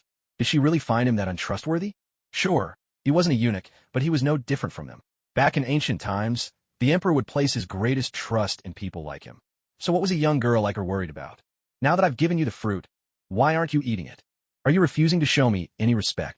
With a sudden shift of expression, Frieza startled Bulma once more, anxiety tightening in her chest. She forced herself to swallow her nerves, gulping quietly. In her mind, she comforted herself. So what if I die? They're Dragon Balls. I can always come back. She bit into the fruit with a crunch. Juice burst forth, filling her mouth with an indescribable, fragrant sweetness. Bulma's eyes lit up instantly, and she couldn't help but take another bite. This fruit is truly delicious. Seeing this, Frieza seemed finally satisfied. A genuine smile softened his face, though his laughter still carried that ever-present undertone of mockery and disdain. Oh ho ho ho! Slug felt that once again this was his domain. Ever since he learned what the Dragon Balls were for, his mind had become much more active. If he could use a wish to gain immortality, why would he ever need to fear Frieza? That just wouldn't be an issue. Still, Frieza's oppressive presence lingered. Just to be safe, he decided to wait one more day. If Frieza didn't show up after another day, then he'd finally stop holding back. As for the Ginyu Force, in his eyes, they were nothing but a bunch of buffoons, foolish ones at that. The poses they struck together were embarrassingly awkward, each more ridiculous than the last. Ugly looks aren't the problem, nor is being dumb. The real issue is that they don't even know it themselves. Not an ounce of self-awareness. It's infuriating, especially Dodoria, who strutted around with an air of being second only to the boss, Frieza. Were it not for the fact that King Frieza had complimented Dodoria before leaving, Slug would have taught that toady a serious lesson. No, he would have shown him how to truly act like a dog. First, he'd break one of Dodoria's legs. After all, aren't lackeys supposed to limp? But for now, he'd tolerate him for just one more day. Far off to the northwest of the battered spaceship, in a place completely out of sight, stood Nail with his cold, stoic expression, alongside the battle-worn Dend, also known as Little Dend, right by the Grand Elder's side. The Grand Elder placed his hand atop the visibly displeased Vegeta's head, and suddenly, an immense surge of energy erupted from within Vegeta. Vegeta clenched his fists, his face filled with incredulity. He felt like he could now defeat 10 Friezas all at once. If there had been a scouter available, at this moment Vegeta's power level would have reached a staggering 300,000. With this new strength, he could instantly defeat anyone on the planet, other than Frieza or Slug. Vegeta felt like he was now the brightest star on the whole planet. Come on, once more. Faced with Vegeta's outrageous demand, the Grand Elder could only wear a helpless smile. The thing was, he couldn't resist. If he'd known, he should have unlocked Nail's potential first. With his base power of 42,000, once unleashed, he might have crushed Vegeta's new strength. A person can only have their potential unlocked by me once in their lifetime, cough, cough. Grand Elder, Nail and Din stepped forward, worry evident in their eyes. The Grand Elder waved his hand, gesturing that he was fine. Nail, come here. You're Namek's finest warrior, and this time your strength is needed to save our world. Nail wanted to refuse, but in the end he obediently bowed his head beneath the Grand Elder's hand. 10 seconds later, Nail too received a staggering boost. Though not quite as dramatic as Vegeta's tenfold leap, he still reached an astonishing 350,000. This surge of energy instantly overwhelmed Vegeta. Yet in his eyes, that same frustrating disdain remained. TCH, just give Prince Vegeta a few days to train, and defeating him will be a piece of cake. As for Gohan and Krillin, after their potential was unlocked, their power levels were only 20,000 and 15,000, respectively. Vegeta felt almost embarrassed to form an alliance with them. It doesn't matter whether that cockroach guy shows up or not. I will definitely take care of Frieza myself. With its thunder huff, Vegeta declared, a white aura surging around him. Pushing off from the ground, he shot off at breakneck speed toward the direction of the spaceship. Vegeta! Vegeta! Gohan and Krillin tried to stop him, but Vegeta, drunk on his sudden boost in power, was completely deaf to their pleas. Child, you should go help him as well. This evil invading force isn't something he can handle alone. The Grand Elder still didn't know that King Cold was already dead. Even more unbeknownst to him, the enemy they now faced turned out to be someone of the same race, who'd fled Namek at the very same time as him. The most gifted Namekian warrior of legend, Slug. As for the true culprit behind this dramatic turn of events, Frieza was fast asleep in Bulma's room. And Bulma? After eating the fruit of the spirit tree, she'd spent a long stint in the bathroom, but felt no discomfort whatsoever. On the contrary, she was feeling better than ever. Her skin had become smoother, her hair more lustrous and obedient, her figure even more appealing, curves more pronounced and bouncy, and her cheeks looked so dewy and plump it seemed they'd burst with a gentle pinch. As for her power level, now raised to 1,000 thanks to the spirit tree fruit, she couldn't care less. Beauty, after all, was her greatest concern. Battles and fighting? She had zero interest in any of that. Watching the sleeping Frieza in the guest room, she began to wonder if maybe he was misunderstood. Perhaps he wasn't as terrible as everyone thought. In fact, Frieza struck her as rather polite and graceful. Compared to Goku, he was a real gentleman. Maybe it's your appearance that makes the world see you the wrong way. Should I collect the Dragon Balls and help you change your looks? Such is the way of women, ever so superficial. Suddenly, another thought popped in her head. This slumbering fellow had personally gotten rid of his so-called father not too long ago. Quickly enough, Bulma found a flawless excuse for him. It must have been that King Cold going around causing trouble in your name. You couldn't stand for it, and had to put justice before family ties. But leaving Bulma's wild imagination aside, by now, Vegeta had already run into the Ginyu Force. At this moment, Vegeta's power was through the roof, his confidence almost tangible. Stop with the damn rock, paper, scissors. Come to me all at once. If I so much as frown, that little bald kid will sprout a full head of hair. The Ginyu Force. Krillin and Gohan, struggling to keep flying.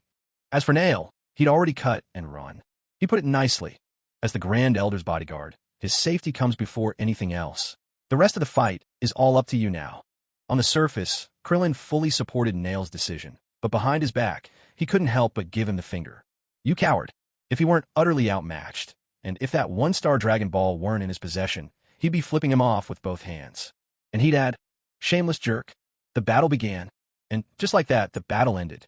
With a power gap of hundreds of thousands, Vegeta wiped out the Ginyu Force in a blink.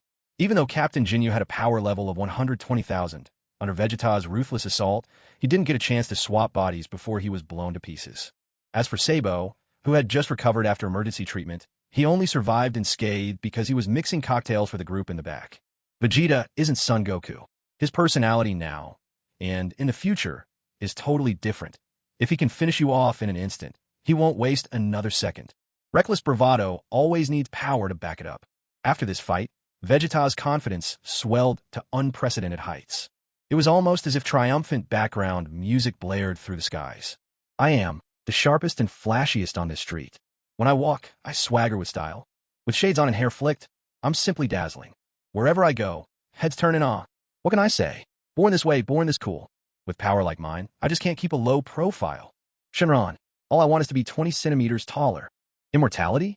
Forget it. Ha. Frieza, are you ready to die? Meanwhile, in his sleep, Frieza turned over and mumbled. Stay tuned for the next chapter. Gohan and Krillin looked at the field, littered with torn limbs, their stomachs churning. Yet, until Goku arrived, the stronger Vegeta was, the safer they felt, which, all things considered, worked in their favor. A distant explosion échoué. While Gohan and Krillin were still flying, Vegeta had already come face-to-face with Slug. The moment Vegeta saw Slug, he had a brief moment of doubt, but Sabo he recognized instantly. Right now, Sabo was playing the perfect subordinate, balanced a tray in one hand with fine red wine in a tall glass, a crisp white towel draped over his other arm. It was the very picture of a well-trained waiter. Slug was quite pleased with Sabo's service. After all, he was sorely in need of loyal underlings. By chance, Frieza had grown tired of Sabo, feeling that with a bit of moral persuasion and reason, it wouldn't be hard at all to bring Sabo to heel. So, just as Vegeta charged toward Sabo at the earliest opportunity, Slug made his move. As a genius among the Namekians, Slug found it easy to control his own energy. Upon seeing that Vegeta's power level was a mere 300,000, he couldn't even be bothered to go all out. After experiencing the effects of aging, he had become particularly attentive to conserving his strength. He simply raised his power to 1,000,000, and with a casual swing, like swatting away a bothersome fly, he landed a slap squarely on the top of Vegeta's head. Then, as Vegeta crashed into the ground, there was a resounding explosion. Just a moment before, Vegeta had been brimming with confidence, but in the next instant, that single slap from Slug had him completely dazed. The difference in strength was overwhelming. It was just like his previous encounters with the Ginyu Force. Just as he could effortlessly destroy them, now Slug could just as easily wipe him out.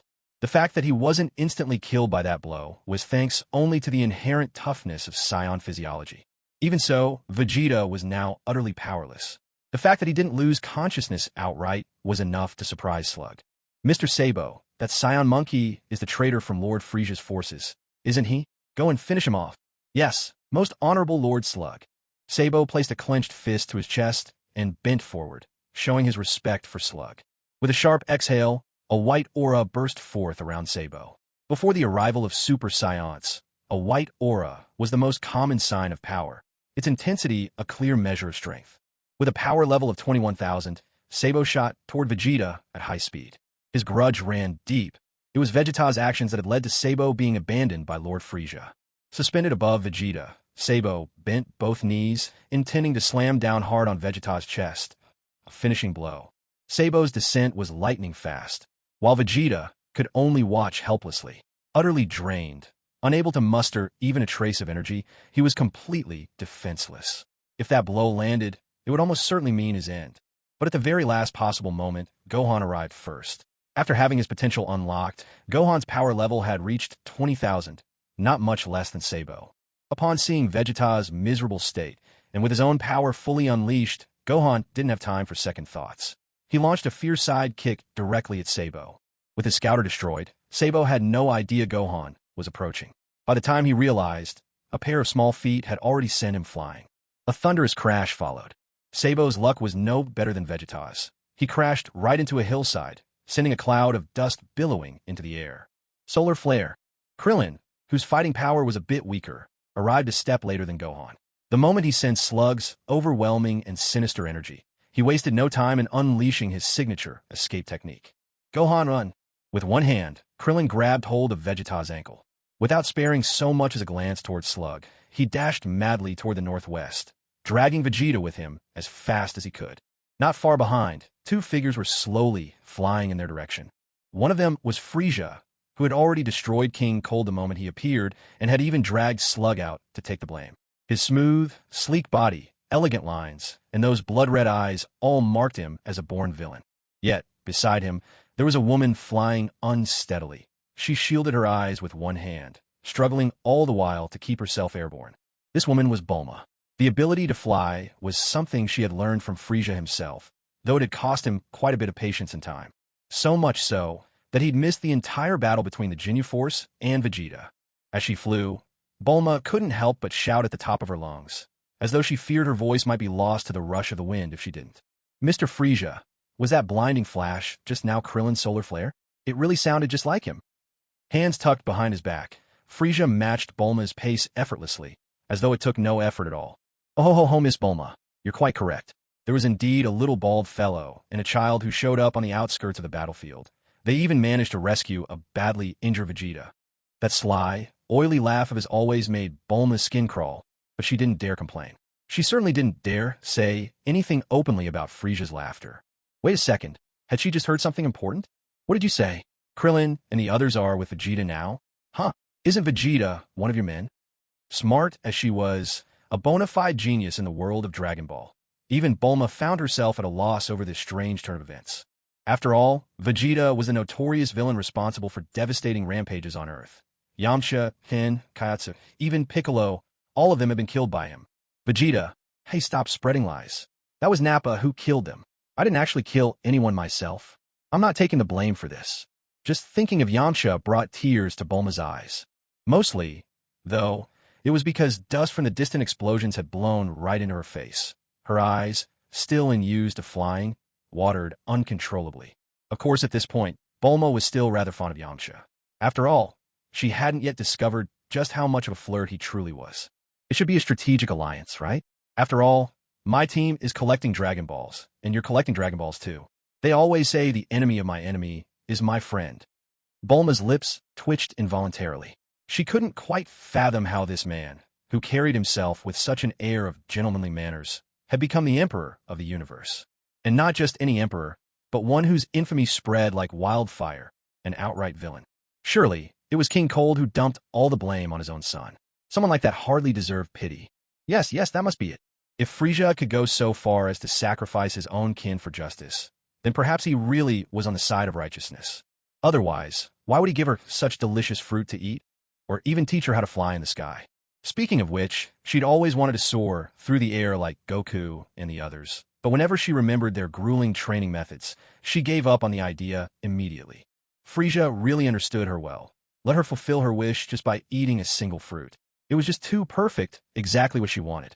At that moment, the haze of smoke dissipated, restoring Bulma's vision. To her astonishment, a meteor streaked across the sky, plummeting rapidly toward the ground. Why would there be an emergency landing like this? Frieza wasn't interested in figuring it out.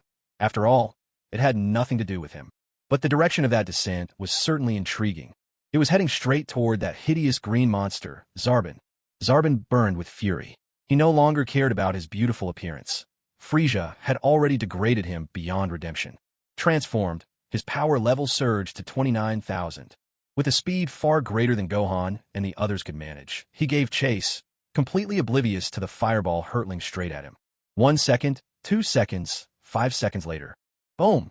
Goku's space pod hit Zarbon in midair with pinpoint accuracy, slamming him into the ground with overwhelming force, leaving only his limbs twitching above the surface. Just imagine, a space pod crashing from the sky. What kind of force would that unleash? According to Frieza's calculations, if translated into battle power, it would be just under 30,000. So, even after taking that hit, Zarbon shouldn't be dead. At most, he'd suffer partial paralysis. Miss Bulma, let's rest here for a while, Frieza proposed. We can sip fine wine and enjoy the spectacle unfolding before us. He didn't bother to consult Bulma's opinion and landed directly atop a small hill. Once Bulma landed, Frieza waved his hand and cast a transparent energy shield around them, mainly to keep those others from kicking up too much dust. Bulma guessed right away that the space pod was Goku's. One look at the familiar emblem, and she knew it must be a Capsule Corporation product. However, the battleground over there was the very center of the action. Even though she now boasted a power level of 1,000, her battle instincts were close to 0, and she figured her strength was unlikely to make any difference at all. Bulma, for once, didn't wander away from Frieza's protection. Her instincts warned her not to. From her all-purpose capsule case, she found a small capsule. Pop! A sun umbrella, a round wooden table, and 2 beach chairs materialized. Along with them came a refrigerator. Bulma opened the fridge, took out a few cans of drinks, and without any hesitation, Frieza grabbed one, opened it, and started drinking. Ah, refreshing. As expected, Earth's drinks are simply the best. Lounging comfortably on a beach chair, Frieza slid on a pair of sunglasses, occasionally sipping his drink, clearly enjoying the show like a spectator at a festival. In the distance, the spaceship's hatch opened, and a handsome young man with spiky crab-shaped hair, donning an orange battle suit, stepped outside. Goku, Dad! As it turned out, after the recent commotion, Gohan and Krillin were hiding not far away, watching closely. They had a hunch. It had to be Goku. Who else could have landed so recklessly, practically blowing up his own ship? Krillin couldn't think of anyone besides Goku, whose mind was always focused on training and fighting. Sure enough, that flash of orange, that familiar hairstyle. Who else could it be but Goku? So Krillin grabbed Vegeta by the ankle with one hand and dashed over to Goku, his footsteps pounding across the ground. Even Gohan forgot that he could simply fly there. But that was the beginning of a miserable ordeal for Vegeta. While Krillin ran, Vegeta's head hit the ground over 100 times, nearly knocking him out cold. Finally, when Krillin leapt forward and hugged Goku, he instinctively threw aside the nuisance in his hand. Vegeta was finally freed, only to be met by the spaceship's hull. Clang! The sound echoed loudly. An oddly human-shaped dent appeared in the hull, with Vegeta firmly embedded. Once again, he had become the tragic figure, plastered onto the side of the spaceship. Uncle Krillin, look at that person over there. Isn't that Vegeta? Hearing Gohan's uncertain tone, Krillin followed his finger and looked. Well, what do you know? Isn't that Vegeta? How on earth did he end up there? Krillin, take this Senzu bean to Vegeta. Were you going to kill him with your horsing around? Fortunately, Goku noticed in time that something was wrong with Vegeta. His eyes had begun to roll back in his head. After Krillin left with the Senzu bean, Goku ruffled Gohan's hair and quickly learned everything that happened on Namek. He was especially surprised to hear that after the Grand Elder unlocked Vegeta's potential, his fighting power had soared to 300,000. That kind of power was currently even greater than Goku's own, since for now, he could manage a Kaioken times 15 at best, which would only bring him up to 135,000. However, not a trace of fear crossed Sun Wukong's face. Faced with an opponent who could dispatch Vegeta in the blink of an eye, he was totally fired up and ready for the challenge. Huh, what's that under the spaceship? Why does it keep twitching? Sun Wukong was full of curiosity. He found it odd that there was something so strange right where he landed. Son Gohan realized immediately. After all, he had seen the grotesque Sabo get smashed right into the earth by that ship. That's a real villain, Dad. He and a gang of aliens nearly wiped out all the Namekians. You have to get justice for Uncle Piccolo and his people. Sun Wukong hesitated. He thrived on the thrill of battle. Defeating someone who'd already lost the will to resist just didn't interest him. He didn't care for exterminating his foes completely. But just because Sun Wukong wasn't interested didn't mean others felt the same way. After a dose of Senzu beans and a full recovery, Vegeta was positively brimming with rage against Sabo. With a thunderous roar, Vegeta let loose a burst of energy that obliterated Sabo, spaceship and all, reducing everything to dust and debris. No, my gravity chamber. Sun Wukong's cry rang out in despair. Oh well, it's broken anyway. I'll just have Dr. Briefs make me another one when we get back. That was so like Sun Wukong, optimistic to a fault, the original cheerful soul. Vegeta cast a scornful glance at him. Even though Sun Wukong was hiding his true strength, Vegeta could sense his power hadn't passed the 100,000 mark. As for Vegeta, after his near-death revival, his own power had skyrocketed to 1,000,000. No matter how strong Sun Wukong was, no matter how wild his Kaioken technique, there was no way he could topple the Prince of the Scions. Off in the distance, Frieza frowned. The plot seemed to be spinning out of control. If things continued down this path, it looked like Vegeta might become a Super Saiyan before anyone else. That wasn't part of the plan at all. Slug was thoroughly irritated. Being dragged here as Frieza's muscle was bad enough. But to make it worse, the one he'd had his eye on had just been killed. Worse still, just as he tried to go to the rescue, some mysterious force suddenly pinned him down. By the time that force vanished, all that remained of Sabo was a heap of shattered bits. Slug wanted nothing more than to charge in and crush these foes himself. But then Frieza's cold voice echoed in his mind. Do as you please, but you're not allowed to kill any of them. How stifling. How thoroughly frustrating. It was enough to make anyone want to give up. So, he decided, why bother fighting? Might as well just hole up in this battered spaceship and sit things out. Only, Slug had no intention of fighting anymore, but Vegeta and Sun Wukong clearly did. Just as Slug was about to enjoy a well-deserved drink, blissfully unwinding, a massive energy blast punched straight through the already ruined spaceship. And every last drop of his precious wine was lost to the void. Damn you, I spared your life, and this is how you repay me? Slug watched as Vegeta swallowed something and, in a blink, was fully restored. His strength soared to more than 3 times what it was before, terrifying and magnificent. Still, in Slug's eyes, this meant little. Vegeta was, at best, a slightly larger insect, nothing more. Huh, that's a Namekian? This time, not only did Goku notice, but Gohan and Krillin saw it too. All of them wore looks of utter disbelief. Could it be that Namekians had turned on each other? Was this the result of a civil war? What kind of twisted mess is this? But the Namekian before them looked pure evil. His aura, too, was dark and hostile, utterly unlike those peace-loving Namekians they had met before. Who cares who he is? Let's take him down first. Vegeta charged ahead of everyone. He was determined to settle the score after that humiliating blow he'd received earlier.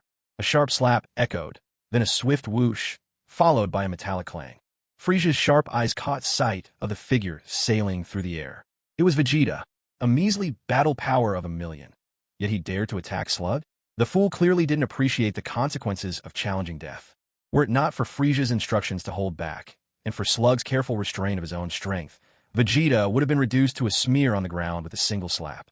Bulma, on the other hand, lacked the visual acuity to see what had happened. To her, it was just a blur vanishing at incredible speed. Mr. Frieza, that disappearing shadow, was it human? Frieza tapped his tail on the ground, took a long sip of his drink, and let out a resounding belch.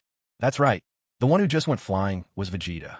His gaze drifted in the direction Vegeta had disappeared, and a glint of interest sparkled in Frieza's eye. Something truly amusing was unfolding. Because of his presence, the Battle of Namek had already taken a wildly different turn. Nail was troubled. His intention to protect the Grand Elder had earned him nothing but a stern reprimand. Left with no choice, he did as the Elder commanded, flying toward the battle with Dend in tow. He brought Dend along because the boy possessed a gift for healing, and an exceptional gift at that. Though not as instantaneous as a sense of being, Dend's healing wasn't confined by the same limitations of scarcity. As Nail and Dend sped toward the spaceship, a dark speck appeared in the distance. Nail paused, puzzled. The black dot quickly grew larger, until he saw who was barreling straight for him. It was Vegeta. "Dend, get back!" Nail shouted, shoving Dend out of harm's way and instantly unleashing his full battle power of 350,000. Waves of energy surged out in all directions. A guttural rumble built in Nail's arms as his muscles swelled to more than double their previous size. His strength skyrocketed, blasting straight from 350,000 to 500,000. In that moment, he was like future Trunks in his power-weighted Super Saiyan form, sacrificing speed for brute force. Nail had no other choice. Vegeta was charging at him with such incredible speed, an unstoppable force. If he didn't do something, a catastrophic crash was inevitable. Of course, he could have dodged out of the way, but the Grand Elder was right behind them, and if Vegeta barreled on, the Grand Elder would definitely be caught in the impact. And in his current condition, the Grand Elder couldn't possibly survive such a collision at that range. For Nail, there was no alternative. Stop right there. A thunderous crash echoed. Nail felt a trickle of blood appear at the corner of his mouth. The veins on his hands threatened to burst from the strain, engorged and splitting in several places under the immense pressure. But at least he had managed to stop Vegeta. Nail couldn't have imagined that the first time he unleashed his full power after his strength had increased, it would be to intercept a human missile. It left him more than a little frustrated. To think, Vegeta, who boasted a battle power of 300,000, could end up so utterly beaten? Nail didn't yet know that this was actually the second time Vegeta had been thrashed so badly. In fact, his battle power had now soared to 1,000,000. In less than half an hour apart, Vegeta's power had more than tripled. Utterly terrifying. Tension and hurry. Help this guy out, he's barely hanging on. Honestly, Vegeta's run of bad luck was remarkable. In less than 10 minutes, he nearly died twice. But Tenshinhan was already on the move. After all, he was sent by the Grand Elder himself to serve as a medic. Saving lives was what he did best. La, la, la, la. With the melody of Jigglypuff's signature tune humming from his lips, a gentle green radiance gathered in Tenshinhan's hands. After 5 seconds, he spread his arms wide, traced them in a circle, and then pressed his palms firmly against his midsection, exhaling deeply, like a martial arts master sealing away his energy after a powerful transfer. If Frieza had seen this, he would have cried out in astonishment. "Wait, you're transmigrated too? From one of those martial arts epics? You certainly aren't some useless loafer from the Deer and the Cauldron." Watching Tenshinhan's grand show, Nail couldn't help but grumble. "Don't take a break just yet. I'm wounded too, you know." With that, Tenshinhan, his little legs working quickly, rushed over to Nail. After another round of his theatrical healing, Nail's hand was as good as new. Even though he hadn't gone through a full-scale battle, Nail's power had still increased. A little, at least, just barely reaching 400,000. But really it wasn't much. Vegeta, however, was a different case. As he opened his eyes again, a flash of gold passed through them. Rising to his feet, Vegeta glanced at Nail, then at Tenshinhan. He knew it was Tenshinhan who'd save his life. He wanted to say thank you. but pride kept the words locked in his throat. Vegeta, after feeling the power surging through him, did not burst into manic laughter as one might expect. Instead, he remained silent for a moment. At this point, his battle power had soared to 2 million. Although it wasn't as dramatic an increase as before, it was now nearly at 3 million, the minimum required to transform into a Super Saiyan. That fleeting flash of golden light just a moment ago was proof. Vegeta had brushed against the threshold of the Super Saiyan transformation. Just then, another black dot shot through the sky, growing larger as it approached. As it drew near, it became clear it was a person. Tattered clothes, windswept hair. It was none other than Goku, his signature crab-style hair now blown forward by the wind. Kakarot, with that pitiful level of power, you still try to show off? Are you looking to die? Vegeta sneered. With Vegeta now a powerhouse at 2 million, rescuing Goku was almost effortless. He caught the unconscious Goku with ease, looking down at him in utter disdain. With a flick of his hand, he tossed Goku right in front of Tien. To punish Goku for the wounds he'd inflicted on Vegeta back on Earth, Vegeta deliberately let him skid a distance across the ground. By the time Goku came to a stop at Tien's feet, he'd left a deep trench in the earth behind him. This guy is Gohan's real father. Do whatever you want with him. Vegeta snapped, haughty as ever. Even Vegeta, proud as he was, now understood the enormity of Slug's strength. Even with his new power level of 2 million, he knew he stood no chance against Slug. Unless, perhaps, he could learn the secret behind that golden aura from earlier. Perhaps that was the legendary trait of the Super Saiyan. True to his title as a combat genius, Vegeta didn't quite grasp the difference between a regular Super Saiyan and the legendary Super Saiyan. But that didn't stop him from thinking in the right direction. Tien, meanwhile, was starting to feel fatigued. The healing techniques didn't affect his body, but keeping up the appearance of being unshakable was getting tiring. In just a short while, he'd already put on a show 3 times, and it had barely been 10 minutes since he came out from the eldest place. Tien had a feeling that, at this rate, he'd cough up blood from exhaustion by the end of the day. A green glow flared up as Tien once again gathered his inner energy and finished tending to the wounded. Before long, Goku regained consciousness, in better shape than he'd ever been. With a sudden, thunderous cry, HAA! Waves of white energy roared around him in a blinding surge, his aura now even greater than Vegeta's had been just moments ago. Vegeta's expression darkened instantly. Who was supposed to be the true prince of the warrior Saiyans, anyway? Here on Earth, he had just been outstripped.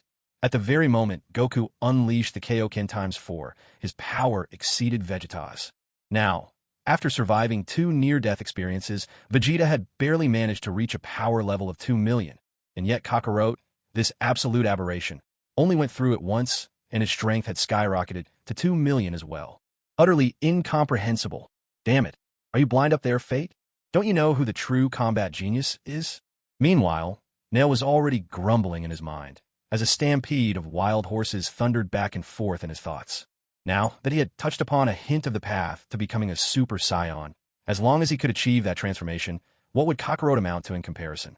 Vegeta and Son Goku exchanged a glance, and in each other's eyes they saw the unmistakable spark of unyielding determination. With a gale of energy surging to the sky, Goku and Vegeta, one after the other, once again charged toward where Slug was waiting. Some distance away, near the spaceship, Gohan and Krillin flew through the air, eyes brimming with tears as they chased desperately after the direction where Goku had disappeared. As for Slug, he felt absolutely no desire to fight these 2 insignificant gnats. He was still mourning for Sabo, the subordinate he had almost managed to bring under his command. In this universe, once your power level exceeded 20,000, you had already stepped into the ranks of the elite. Take Kiwi, for example. Even though his power level had yet to cross that threshold, he was still a decent subordinate, especially compared to Sabo, whose power had already reached 29,000. Warrior squads like the Ginyu Force had enough strength to dominate a whole region, if it weren't for monsters like King Cold and Frieza. In fact, Slug felt a pang of regret when he recalled that Scion who had been cultivating the Tree of Might.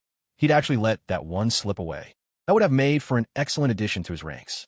Wait, come to think of it, those 2 fools who dared attack him just now, weren't they even more suitable for conscription? Each of them was vastly stronger than the Ginyu Force, and he'd swatted them aside so carelessly. Still, perhaps those 2 weren't dead yet. Should he go check on them? Maybe even offer them some treatment. Who knows? He might be able to recruit them for his own use. As the thought arose, he prepared to act. Frieza was far too terrifying to provoke openly, but gathering a few formidable subordinates to serve him quietly, That much he could do.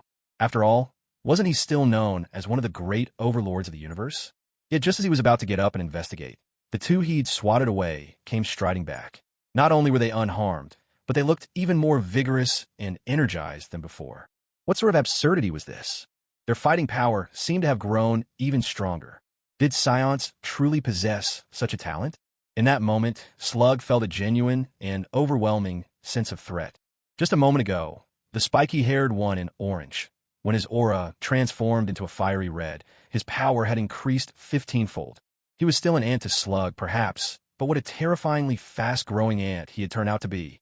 The first to launch an attack was still Vegeta. With a mere 2 million power level, Slug didn't even take him seriously. But what was that flickering golden light all about? Every time that golden radiance flashed, Slug's hair would stand on end, as if something primeval and monstrous lay hidden within those flashes. Goku watched as Vegeta relied on the intermittent golden glow to contend fiercely with Slug, a thoughtful look crossing his face. The dust stirred up by the battle didn't bother Frieza and Bulma at all. Frieza was cutting neatly into his steak, lost in slow reminiscence. When he saw Vegeta and Goku reappear, a faint smile played at Frieza's lips, for he could sense the dormant power lurking within Goku. A jump from 90,000 to 2 million in power level. Toriyama himself would hardly dare write something like that. Yet here it was, unfolding right before their eyes. With the Kaioken times 20 activated, Goku's power level now soared to 40 million. And Goku possessed extraordinary combat intuition. Once he clashed with Slug, and considering the Scion trait of growing stronger when enraged, Slug might not stand a chance after all. It seemed he'd be forced to transform into his giant state. If only he hadn't killed King Cold so hastily. Having him serve as another stepping stone for Goku and the others might have been a good idea after all. What a pity. Still, he felt no regret. King Cold's death was essential for his peace of mind. If Goku could rely on the Kaioken to keep up with Slug, then Vegeta's transformation was even more intriguing. It was almost like Super Saiyan, yet not quite stable. But even so, when the golden light flared, his power level reached 40 million. This boost wasn't as tremendous as a full transformation into Super Saiyan, but it was still downright terrifying. Take this. Vermin, vermin, vermin. Vegeta was growing more and more exhilarated in the fight, while Slug, cursing furiously, gradually unleashed his power step by step. A thunderous crash. Another explosive clash. This time, something shifted in Vegeta. Around the edge of his white aura, a stable ring of golden energy formed, much steadier than those previous sporadic flashes. Yet his hair and eyes remained unchanged. Frieza, chewing on his tough steak, watched with growing amazement. Vegeta really does have some talent.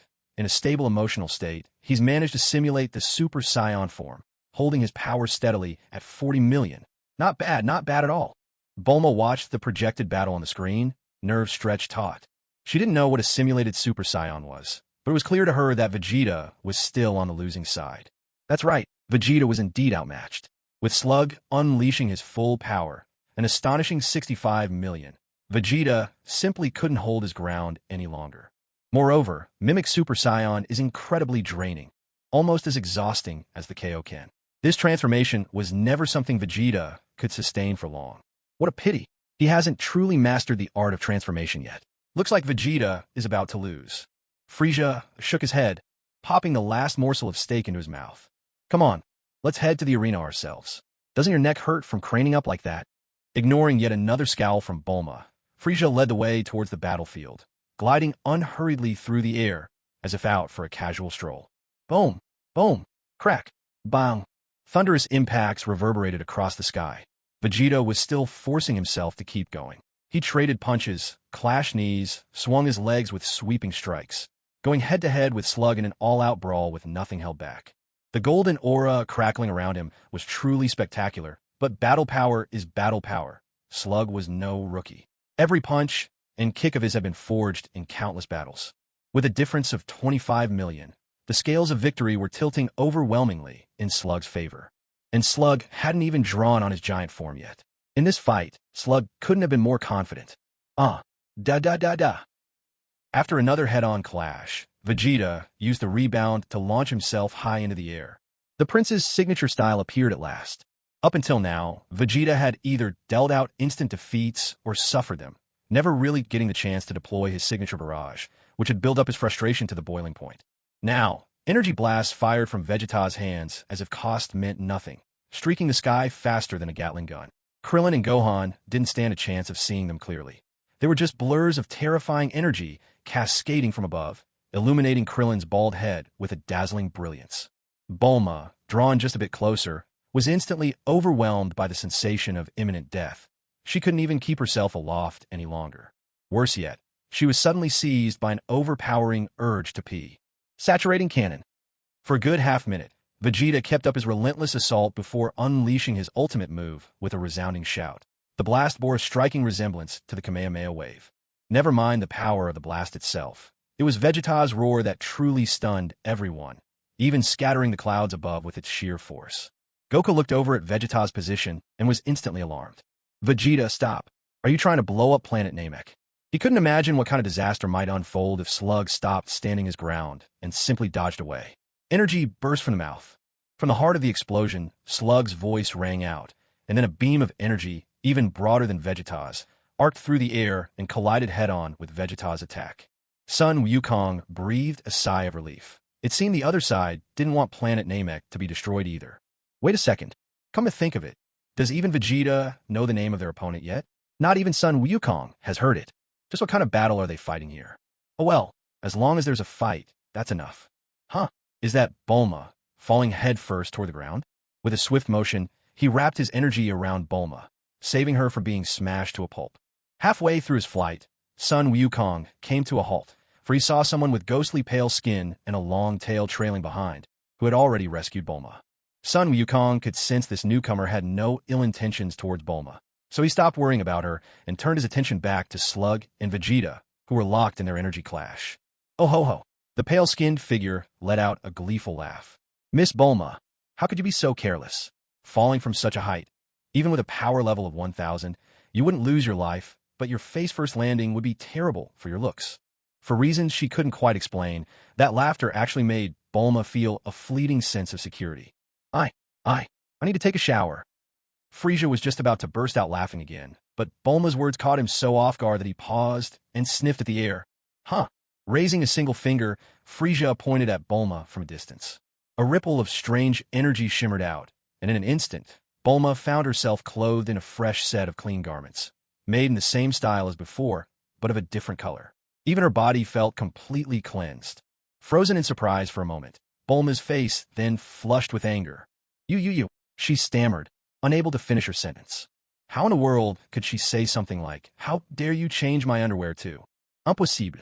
Bulma was a lady of high pedigree. She had her pride. There was no way she could bring herself to do something like Sun Wukong, stripping naked in front of everyone, utterly unashamed. Asterisk boom. Whoosh. Asterisk. In the end, Vegeta lost the energy clash to Slug. As his final attack was shattered, he twisted his body at the last moment, narrowly dodging the pillar of energy as it swept past him. After all, the blast was heading toward the sky. Dodging it came naturally, without a hint of fear. But now Vegeta was spent, his power drained to the point he couldn't even keep himself airborne. If Slug struck him at this moment, there would be nothing left, not even dust. Slowly, Vegeta started plummeting toward the ground, no different from how Bulma had fallen just moments earlier, head pointing straight down. Slug suddenly accelerated, aiming to finish Vegeta off in one fell swoop. All thoughts of Frieza's orders had long since vanished from his mind. Allowing this scion to keep growing would only spell doom for himself. But Sun Wukong was never going to let that happen. Kaioken times 10. With a thunderous shout, the blast of energy around Sun Wukong's body instantly erupted into a burning red. In the blink of an eye, he was already standing before Slug. Slug, now in a state of utter fury, saw yet another scion monkey interfering with his business. Without hesitation, he drove his knee straight forward. A heavy blow landed. Caught completely off guard, Sun Wukong took the full force to his abdomen and immediately doubled over, spitting out a mouthful of bile. He had underestimated his opponent. Even channeling the Kaioken times 10, his power level only reached 20 million. There was no way he could match Slug, who fought with wild, full-powered rage. Just as Sun Wukong prepared to push himself to Kaioken times 20, a detestable laugh suddenly rang out. He had never heard this laugh before, yet something about it made his skin crawl. Oh ho ho ho. Gentlemen, pause for a moment. As a bystander, I have to say, this fight looks rather unfair at the moment.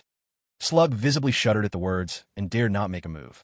Sun Wukong, too, distanced himself from Slug, casting a wary glance at the not-so-distant Frieza and at Bulma, who was standing at Frieza's side. Why was Bulma wearing different clothes all of a sudden? On second thought, that hardly mattered. What truly mattered was the strange individual before him, white and purple, emanating a terrifyingly unfathomable presence. He hadn't noticed it from afar, but now that he was closer, Sun Wukong could sense it clearly. Even though this person's aura didn't seem overwhelming at the moment, only a bit stronger than Nail's, nonetheless, there was something unfathomably deep and dangerous beneath the surface. Bulma, who's this standing next to you? Sun Wukong's opening completely missed the point. Bulma, still red-faced with frustration, rolled her eyes and snapped at him.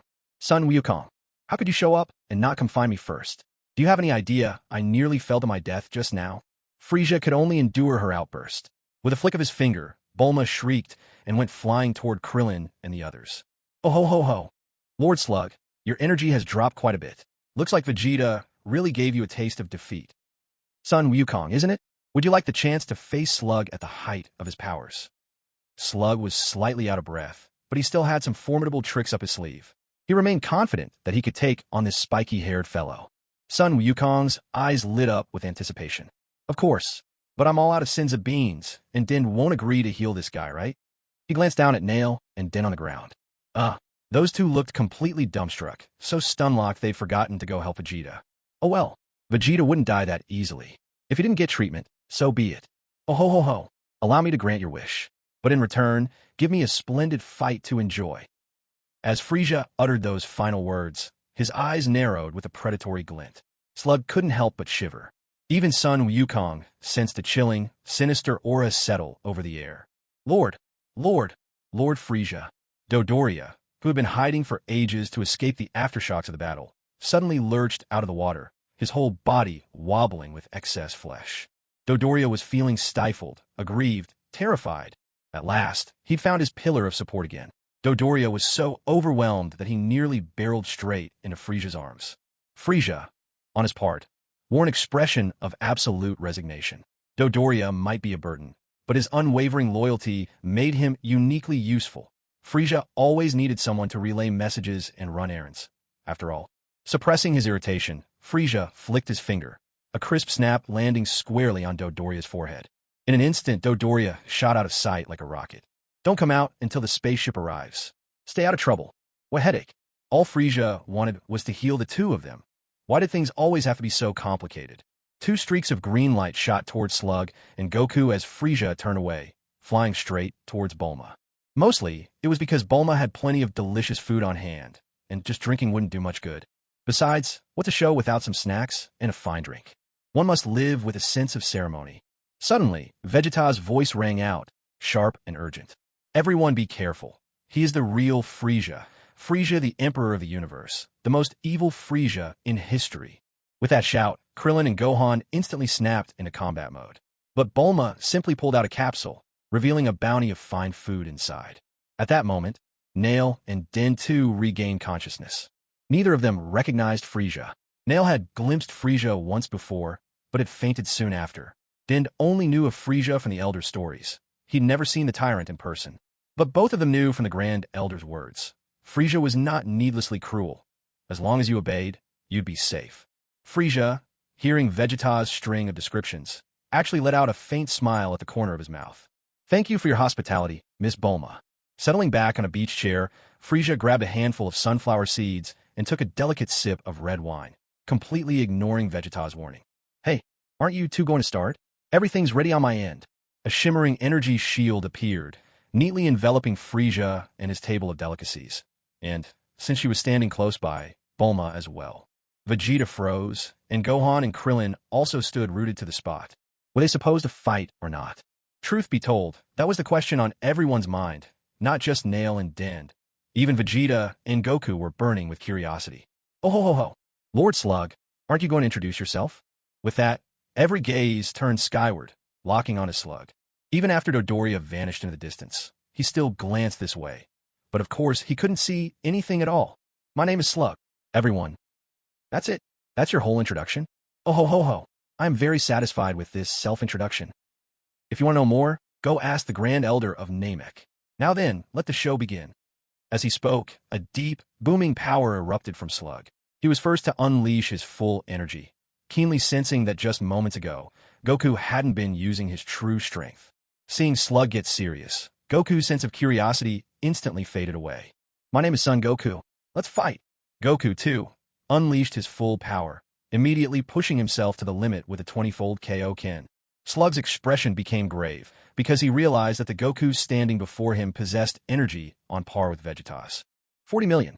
What's more, Slug could feel it. Goku still had potential left to spare. Goku's power level soared to 40 million, making Vegeta's eyes burn with jealousy. He was envious, achingly envious, of this Kaioken technique. Son of a gun, that Goku Kaioken was outrageously unfair, but at least Vegeta was now right on the threshold of becoming a Super Saiyan. Goku, however, didn't have time to ponder Vegeta's feelings. 20-fold Kaioken was putting a huge strain on his body. He needed to end this quickly. Without wasting another moment, Goku made the first move. At the same time, Slug lunged forward as well. In the blink of an eye, apart from Vegeta and Frieza, no one else could see anything but two blurred shadows, one white, one red, clashing and darting apart, striking then splitting again in a dazzling exchange. All Gohan and the others could do was hear the thunderclaps of fists and feet colliding, punctuated by furious roars echoing across the battlefield. Bulma, suddenly inspired by memories of the World Martial Arts Tournament, somehow managed to produce a microphone out of nowhere and thrust it in front of Frieza. "Mr. Frieza, could I trouble you to give us some live commentary?" Frieza nearly spat out his mouthful of red wine. This Bulma really was a troublesome woman. With a snap of his fingers, Bulma suddenly found herself frozen in place, unable to move or speak. All she could do was glare sullenly at Frieza. Then, suddenly, she made a new and shocking discovery. Frieza wasn't wearing any clothes. Unfortunately, she couldn't say a word, or else Frieza would likely have silenced her permanently. Meanwhile, the battle in the sky raged on. The two fighters, their powers evenly matched, were locked in a fierce stalemate, though Goku had the clear edge in mastering every ounce of his strength. In the end, it was Goku's honed fighting instincts that won out. A sudden elbow, perfectly placed, connected hard with Slug's massive head. The force of the blow nearly made Slug's eyes burst from their sockets. His eyes bulged wide, and blood vessels stood out in stark relief. With a thunderous crash, as expected, Slug was sent hurtling straight down to the earth. In an instant, a huge crater appeared, and the ground around it split with deep cracks. Boom! A fiery pillar shot up from the surface, magma erupting from below. The searing heat made it unbearable for those still struggling underground. Vegeta sprawled on the ground, narrowly avoiding a splash of lava, a scare that left him drenched in cold sweat. Right now, he had no fighting strength left at all. Fortunately, Nail noticed Vegeta's predicament, swooping in just in time to carry him to safety and having Dend heal him completely. Frieza didn't interfere, instead watching with undisguised interest as Goku and Slug clashed again. Their beams, Mouth Blast, and Kamehameha, collided with equal force, but without the power of a fully charged attack, it hardly warranted excitement.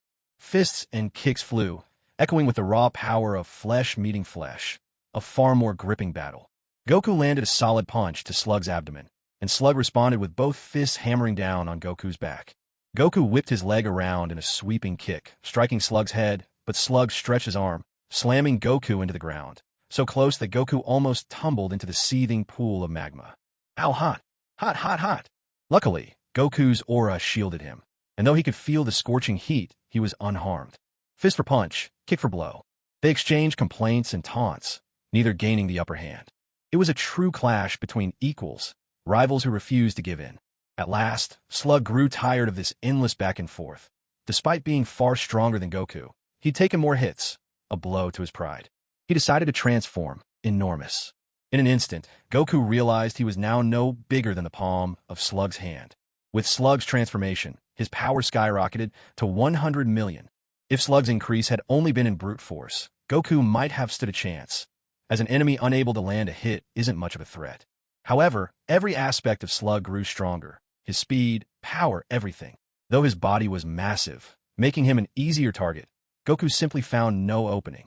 With an earth-shaking blow, Slug smashed Goku away before he could dodge, sending him careening through several mountain peaks and crashing down into a vast lake. The impact sent a towering wave blasting skywards, killing countless fish and shrimp in an instant. What a waste, Goku grumbled to himself. So many ingredients gone. With Slug's power nearly 1.5 times his own, the battle became completely one-sided. No matter Goku's fighting instincts, he just couldn't withstand the onslaught. At last, Slug struck him hard in the stomach, causing him to double over and spit up mouthfuls of bitter acid. Before Sun Wukong could react, Slug clasped his hands together and brought them crashing down on Wukong, smashing him into the ground with tremendous force. Instantly, the earth shook and trembled as if struck by an earthquake. Without a second thought, Gohan soared toward his father. Krillin had no option but to stick close behind him. Dad, Wukong, Sun Wukong, Mr. Frieza, please save Sun Wukong. I'll prepare even more delicious food for you. In her desperation, Bulma could only cast a pleading glance at Frieza, the one who, though he looked wicked, had never harmed her in the slightest. But there was no way Frieza would agree to such an unreasonable request. He simply ignored Bulma's look, continuing to slowly sip his red wine, savoring each drop. After all, Sun Wukong hadn't reached his limit just yet. He was meant to uncover even more secrets of the Super Saiyan transformation than Vegeta had. This was only the beginning. Kaioken times 30, the highest multiplier. Aya! Suddenly, Wukong's aura surged, becoming even more intense. In an instant, his battle power soared to 60 million. It was a breathtaking sight. Wukong, enveloped in a crimson aura blazing like fire, let out a mighty roar as he charged his Slug. He threw an upward punch, just as he had done as a child, unleashing a primal, beast-like cry. Slug recoiled in surprise at Wukong's move, but sensing the gap in their powers remained, his confidence quickly returned. With a wicked grin, Slug bellowed, stacking his palms together. A green energy sphere rapidly formed, swelling outward until it spanned more than a dozen meters across. Sun Wukong. Wukong's determination earned Slug's respect. He no longer called him a mere scion monkey, but addressed him by name. Yet, something wholly unexpected happened. Frieza narrowed his eyes, sensing something amiss with Sun Wukong. Wukong had only burst halfway through the sky and was still far from Slug when, shockingly, his red aura began to shrink. When he was about 100 meters from Slug, all at once the red energy around him vanished. Not just the crimson aura, the ordinary white energy halo evaporated too. Wukong's reckless use of the 30 times Kaioken had pushed his body beyond its limits. He had lost the ability to fight. What a pity. Frieza had been looking forward to seeing the power of Dragon Fist, but now, what a letdown. Wukong plummeted helplessly toward the ground, while Slug showed no intention of letting him escape. The green energy sphere came crashing down after him. Wukong would take the brunt of the blow, but then, in a sudden burst, Gohan accelerated, positioning himself above his father. Krillin, tell Tien to save my dad. Ah! Masenko. Enraged by the sight of Goku, in such a miserable state, Gohan lost control. In that instant of fury, his power level abruptly skyrocketed, by a staggering 500 times. That's right, a 500-fold leap, rocketing from 20,000 to a full 10 million. Frieza, who had only just taken a sip of red wine, truly couldn't hold it in this time. The wine completely spilled from his mouth in shock. What the? This was utterly, astonishingly off the charts. No, don't do it, Gohan. Goku's eyes burned with wild anger as he roared, tearing at his voice in desperation. The difference between their power was tenfold. There was no way Gohan could survive. What awaited him was only death. Frieza, if you don't step in and save Gohan right now, I'll... Bulma stumbled, repeating herself in panic, only to realize she could finally speak again. Yet, she was painfully aware that there was nothing she could say to truly threaten Frieza. On the other side, Tien stopped pretending to be calm. After hastily healing Vegeta, he anxiously grabbed at Vegeta's tattered battle armor, pleading, Vegeta, please, you're the only one who can save Gohan now. Tien wasn't a warrior of Namek, but he could feel it. After being revived, Vegeta's strength exploded upward. It was fleeting, just a split second, but Tien could sense the raw, terrifying force Vegeta had kept hidden, especially that flash of deep emerald light in Vegeta's eyes. It nearly made Tien's knees buckle. Cold, merciless, brimming with an overwhelming sense of aggression. Useless, pathetic father and son. In the end, it always comes down to me, the prince of all Saiyans. Ha! Ah! A scorching brilliance surged. In an instant, golden light wrapped Vegeta's entire body. At last, Frieza looked pleased, nodding slowly. Seemed like Vegeta was the first to shatter his limits. That furious battle just now had pushed Vegeta past the boundaries of Saiyan power.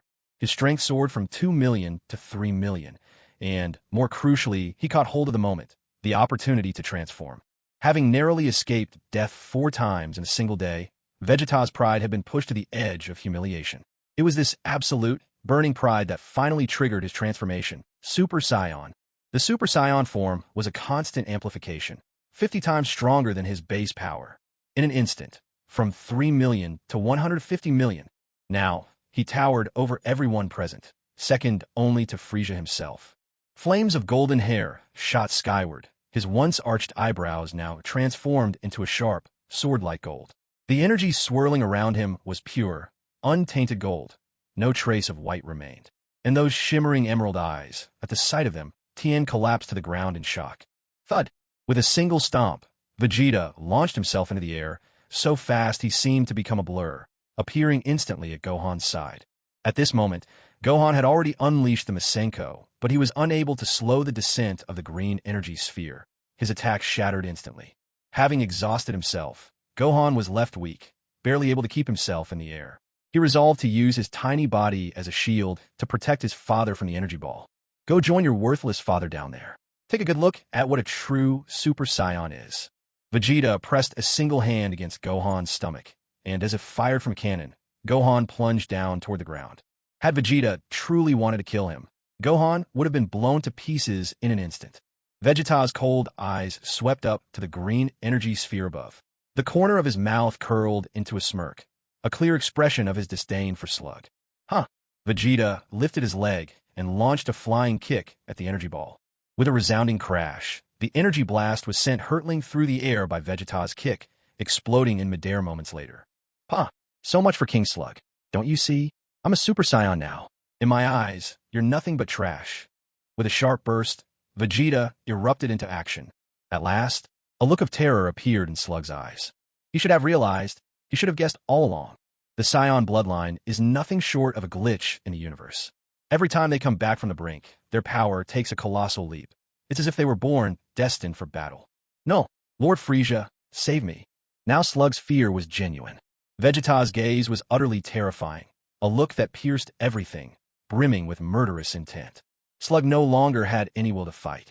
There was a chorus of heavy blows, explosions, and the sound of bones breaking. The pain was excruciating. Slug could feel nearly every bone in his body shattering, some already in pieces. Not only that, his left arm had been completely broken off and vanished. Clutching the wound, Slug could only gasp desperately for air, streams of green blood sliding from the corner of his mouth. Lord Frieza, please save me. Slug's eyes began to lose focus. With a power gap of 50 million, he had no hope of resisting at all.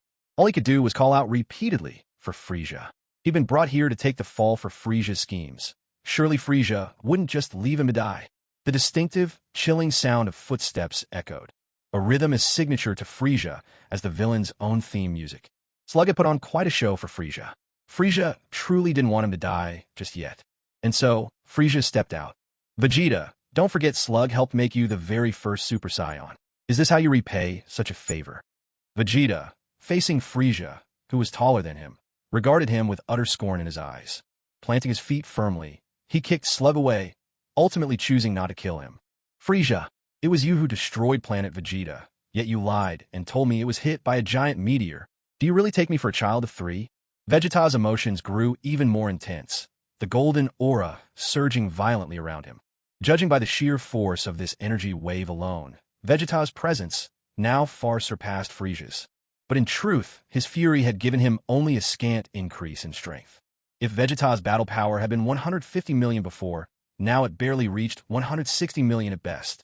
And such strength, before Frieza, whose power measured at a staggering 250 million, was hardly worth mentioning. Frieza let out a triumphant, ringing laugh. Vegeta, if I recall, you were 5 at the time, weren't you? Quite right, no longer a 3-year-old child. Vegeta was left dumbfounded. Everyone else was struck speechless. Goku, still being tended by Dend, nearly broke into laughter at the absurdity. Unforgivable. Frieza, you'll pay with your life. The Golden Orbed Super Saiyan was truly in a league of his own. No simulation, no technique multiplied many times over could compare to this. Every strike was dazzling, every blow devastating. Yet, no matter how furiously Vegeta attacked, Frieza merely wore that same calm smile and stopped every blow with the effortless extension of a single hand. Compared to the spectacle of Goku's battle with Slug, Vegeta's fight with Frieza seemed almost subdued. But if you glimpsed the havoc wrought upon the land around them, you'd understand just how destructive Vegeta had become in this Super Saiyan state. At times, when Frieza deigned not to meet an attack head-on, he would simply shift aside, letting the onslaught blast into the landscape. Vegeta's unleashed power shattered mountains, split the earth, and sent fountains of water hundreds of meters high, leaving the center cleared down to the lake bed, all aquatic life annihilated. The longer the fight went on, the more frantic Vegeta became, and with each passing moment, his attacks grew even more ferocious. Soon, his breathing turned ragged, his movements losing their initial fluid grace. Vegeta can't match Frieza. This Frieza is even stronger than Slug. Goku's eyes lit up, the spectacle fueling his excitement. But alas, he still hadn't mastered the art of becoming a Super Saiyan. Though he sensed he was on the verge, the transformation remained just out of reach. If it came down to only mimicking the form, Goku believed he could manage it. But even then, it wouldn't bring his power anywhere near the level Vegeta now displayed. And yet, it might just be worth a try. The battle between Vegeta and Frieza raged on. Yet anyone with a discerning eye could see that Frieza was merely toying with Vegeta. Frieza hadn't even bothered to fight back. He simply dodged with ease, occasionally blocking with a single hand. And even so, Vegeta was nearly exhausting himself into utter defeat. Why? Arg? Why? Even after becoming a Super Saiyan, can't I beat Frieza? I can't accept this. A sudden surge of energy exploded. Truly, in the world of Dragon Ball, it seems power always comes from shouting your heart out. And sure enough, driven by his bitter frustration, Vegeta broke through his own limits once more, his battle power instantly skyrocketing to 200 million. In the original story, after the battle on Namek, Goku only reached a power level of 250 million after a lengthy period of training on planet Yardrat. That's still 50 million higher than Vegeta right now. But it took Goku more than a year of grueling effort to reach that level. It's clear just how furious Vegeta must be at this moment. Vegeta's golden aura burst outward in waves once again, pushing him away from Frieza. His breathing was ragged, gasping for air as his energy fluctuated wildly. Frieza, don't you dare dodge. Take this attack if you've got the guts. Final Canon. Pressing the backs of his hands together, Vegeta brought both arms close to his side, twisting his body as he roared at Frieza. He was fully aware that should Frieza dodge this all-out Final Canon, there'd be no chance to change its course. If Namek exploded as a result, there would truly be no escape for him. Vegeta was painfully aware that Frieza could survive in the vacuum of space, something a Saiyan could never accomplish. Gohan, Krillin, Bulma, hurry, get Din and the others and call upon Shenron. If the planet explodes, we're all doomed. Watching Vegeta's descent into madness, Goku felt a stab of anxiety rise within him. He was willing to throw himself into battle without a second thought, but the safety of his son and friends was something he could never ignore. For Goku, coming up with the idea to use Shenron to transfer everyone to safety, well, that was a rare flash of inspiration, and Chi-Chi must have been burning incense and praying back on Earth for such luck. But Vegeta's Final Canon wouldn't pause, not even for Goku and their urgent need to summon Shenron. With one Dragon Ball in his arms, Krillin dashed off. Gohan grabbed the Dragon Radar and took off as well, both hurrying to gather the remaining 6 Dragon Balls scattered among the wreckage of the spaceships. They had only just begun their desperate search when Vegeta unleashed his colossal Final Canon, its pale yellow light shining fiercely as it shot straight toward Frieza. Like a rocket tearing through the sky, its sheer force was unimaginable, striking terror into Slug, who turned even greener with fright. A harsh, guttural sound followed. Slug mustered what little strength he had left to cast the body extension spell. His missing left arm grew back, and, without wasting a moment, he dashed after Gohan and the others, who were searching for the Dragon Balls. To obtain immortality, this was Slug's greatest wish of all. After all, Slug had already lived through old age once. His fear of death was deeply ingrained. As long as there was even the faintest hope, Slug would never give up on this desire. The terrifying thing about an energy blast lies in its ability to unleash power that is 2 or even 3 times the user's usual strength. Vegeta's current power level had reached 200 million. The reason Frieza could easily overpower him was because Frieza's power was a staggering 50 million higher. Now, Vegeta's Sky Cannon was charged up to a breathtaking 500 million. If Frieza didn't take precautions, injury would be inevitable. Celestial Storm. Frieza shouted with a commanding roar. Stretching both hands forward and leaning his body slightly back, he conjured a wave of purple energy, which shot forth, colliding head-on with Vegeta's Sky Cannon. "Yeah, go to hell!" Vegeta screamed in wild fury. A Scion's voice truly was nothing to scoff at. Fortunately, Frieza's physique was equally extraordinary. His own vocal strength was in no way inferior to Vegeta's. "Oh ho ho ho, why don't you take a little cooling-off trip through space?" Both Vegeta and Frieza pushed their attacks to the limit. At that moment, the gap in their strength became undeniable. The purple celestial storm was noticeably thicker than the pale yellow sky cannon. The scales of victory tipped rapidly in Frieza's favor. In the blink of an eye, the celestial storm surged toward Vegeta, whose sky cannon was already all but overwhelmed. Damn it, damn it, damn it all! With a sharp whoosh and a hair's breadth escape, Vegeta managed to dodge the fatal surge just in time. The purple celestial storm only grazed Vegeta's arm and the side of his face, leaving behind nothing more than a few shallow wounds. But despite its poetic name, the celestial storm was truly formidable. Its unique property allowed it to maintain its destructive power even in the vacuum of space. Perhaps not particularly useful at the moment, but it was more than capable of obliterating a planet. Frieza had previously worked as a subordinate to Beerus, the god of destruction, and it was for that very purpose that the celestial storm had been designed, to erase as many worlds as possible. "Oh ho ho, Mr. Vegeta, it seems you're no match for me. Should I call Mr. Son Goku in instead? Or perhaps you'd like to come at me together?" Watching Vegeta, now stripped of his Super Saiyan form, Frieza once again let out his signature laugh. Seeing that Vegeta had fallen, Goku quickly leapt in front of Frieza, determined to face him head-on. Perhaps Sun Wukong isn't a match for Frieza, but he cannot allow Frieza to disturb Gohan and the others while they summon Shenron. As for Slug, Sun Wukong frankly forgot all about him. "Next, please allow me to have a match with you." So far, Sun Wukong hasn't witnessed Frieza harm a single person. Honestly, he simply cannot bring himself to hate Frieza. That's why there was a note of sincerity in his request, a genuine please. It dawned on Sun Wukong suddenly. He had overlooked a critical problem. Wasn't he just handing everything away and alerting everyone in the process? Shenron's about to appear. Those with quick lips will get their wish. Those who hesitate will lose out. Recalling Oolong's bizarre wish from childhood, a cold sweat ran down Sun Wukong's back on the spot. "Oh ho ho ho. Sun Wukong, let's put our fight on pause for now. I'm far more interested in what kinds of wishes you'll make." Sun Wukong was at a loss for words, not even noticing the subtle message hidden in Frieza's statement. It wasn't just one wish. Frieza said wishes. Up to this point, everything Frieza had done brimmed with an odd sense of goodwill. Slug was his subordinate, yet unlike Vegeta, Frieza didn't rush to slaughter him. Even after Vegeta had betrayed him and lost the ability to fight back, Frieza had refrained from delivering the final blow. So, simple-hearted Sun Wukong found himself unable to refuse Frieza's request. But, truth be told, Frieza was merely voicing his intent. Did he really need to care about Sun Wukong's feelings? Absolutely not. And so, before Sun Wukong could even reply, Frieza had already started gliding unhurriedly toward Shenron. With a resigned shake of his head, Sun Wukong quickly followed after. The dragon of Namek was dramatically different from Earth's Shenron. Earth's dragon was an oriental, five-clawed divine beast, green in color, but otherwise imposing and dignified.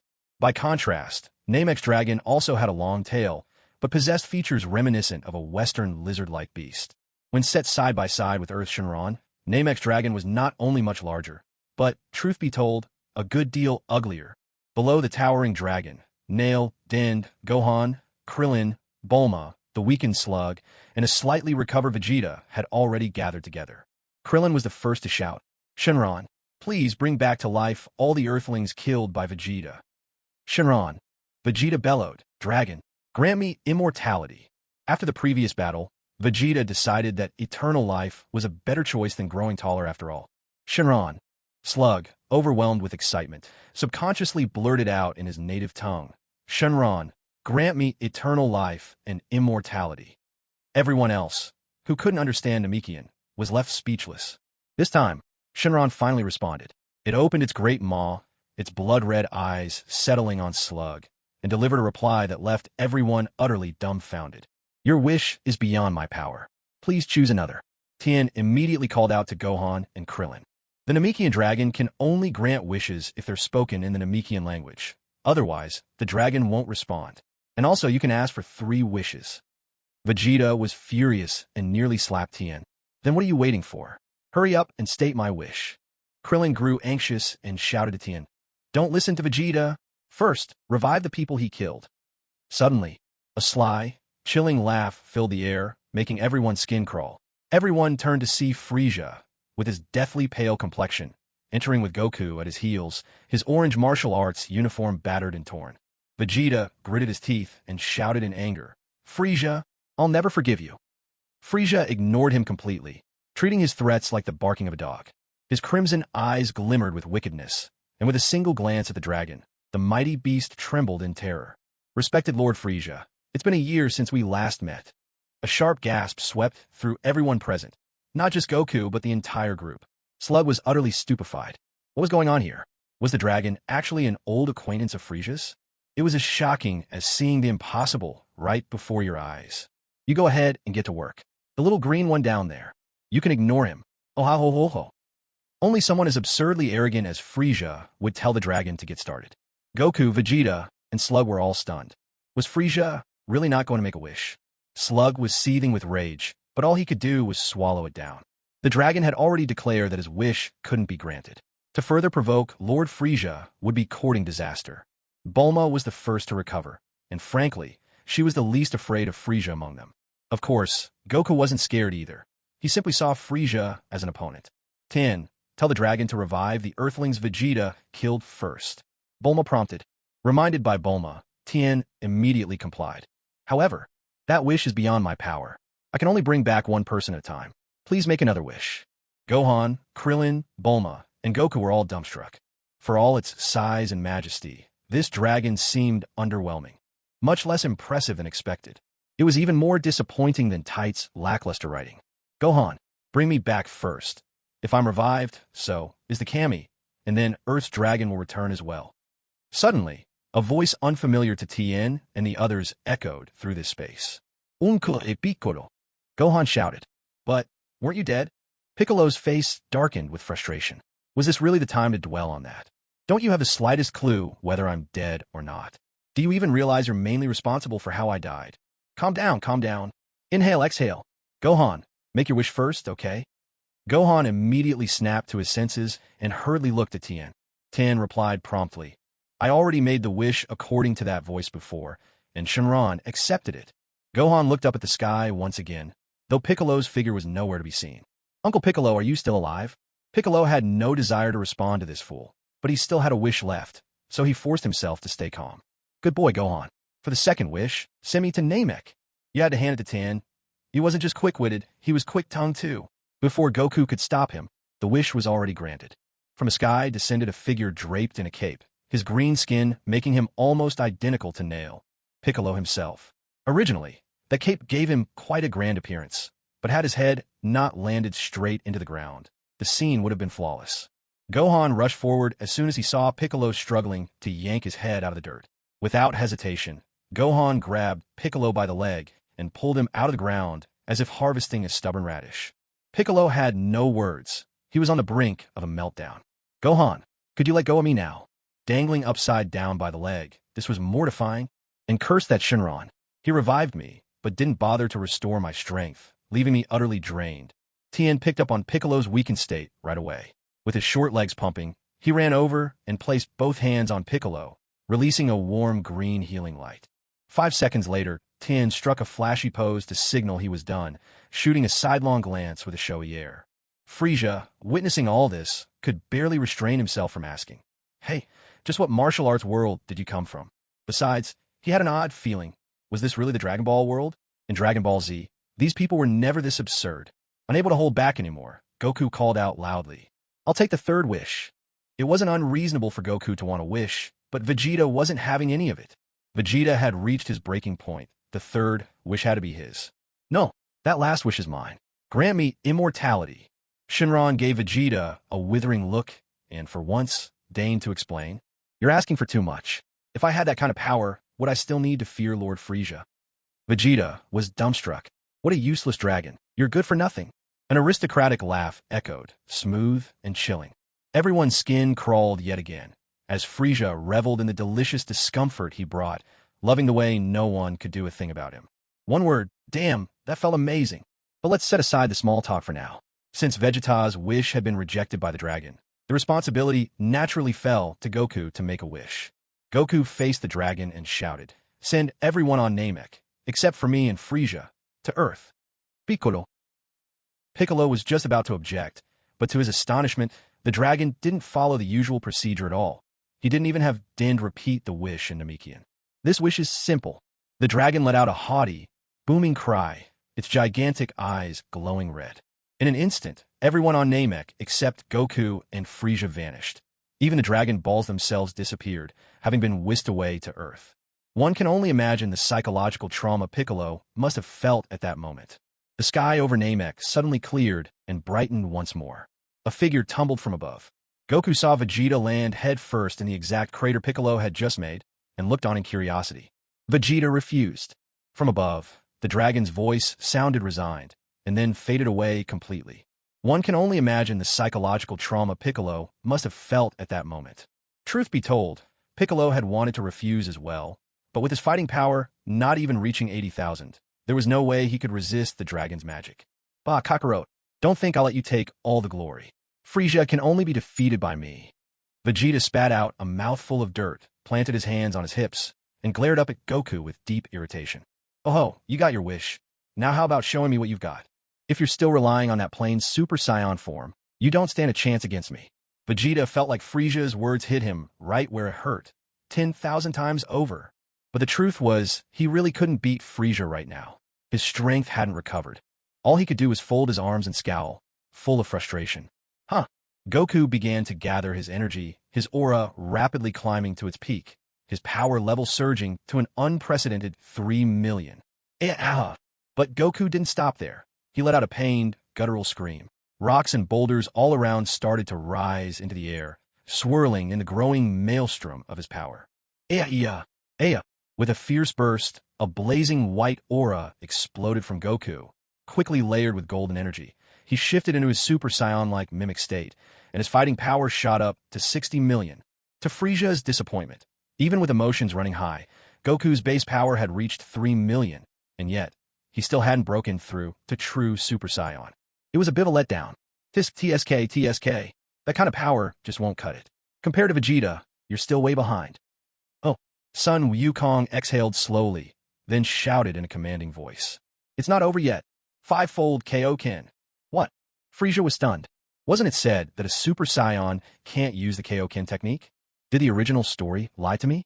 No, Sun Wukong hasn't actually completed his Super Saiyan transformation. He's only achieved an imitation state. Maybe that's exactly why he can use the Kaioken now. Whoosh. The scarlet aura of the Kaioken surged forth with overwhelming power, while the golden glow of the pseudo-Super Saiyan flared just as fiercely.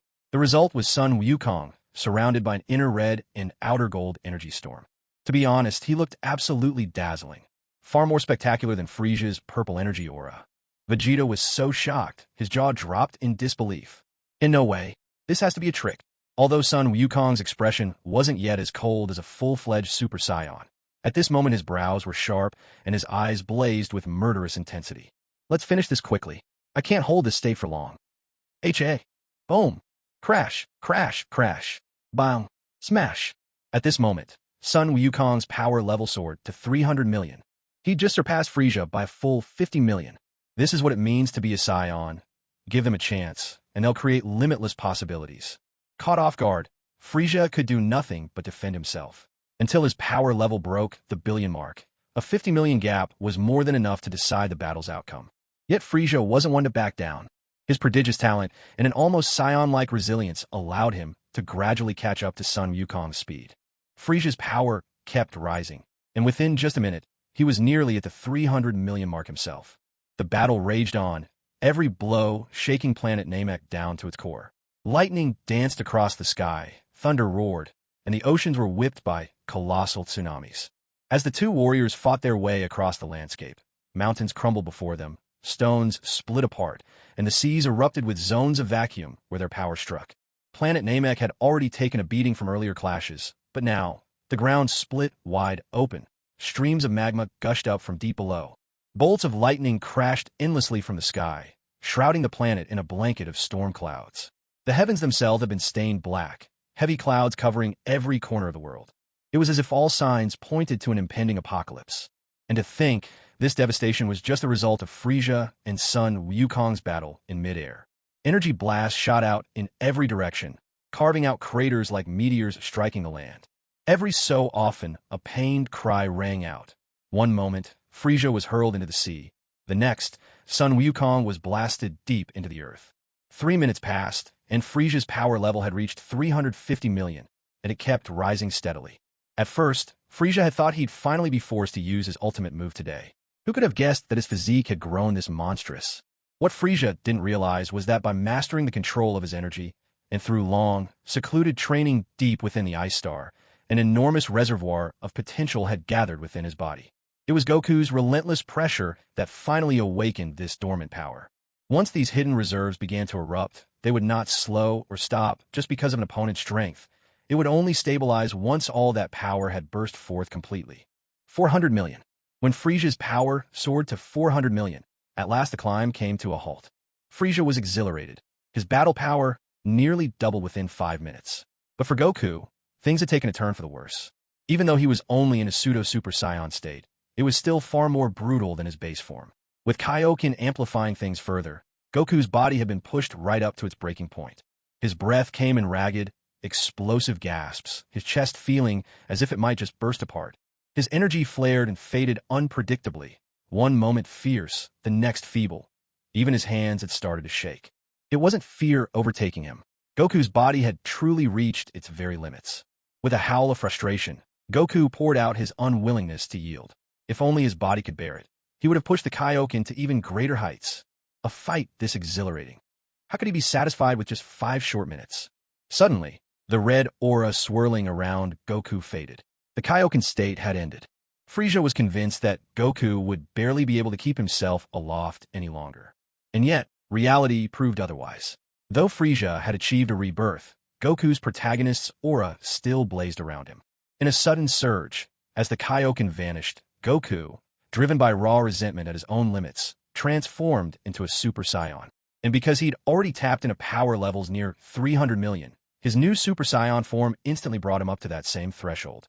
Though this power still fell short of Frieza's, it far exceeded Vegeta's. Golden hair, powerfully swollen muscles, emerald eyes, and a cold, ferocious gaze. Goku in this state gave off an aura of invincibility. But of course, much depends on who stands before you. A mere 300 million? Frieza sneered, utterly unimpressed. With a thunderous blow, Frieza's fist landed squarely on Goku's face. Yet Goku merely turned his head aside, those piercing, savage eyes still fixed unflinchingly on Frieza. A gap of 100 million in combat strength. Yet Goku simply shrugged it off? That's not quite the case.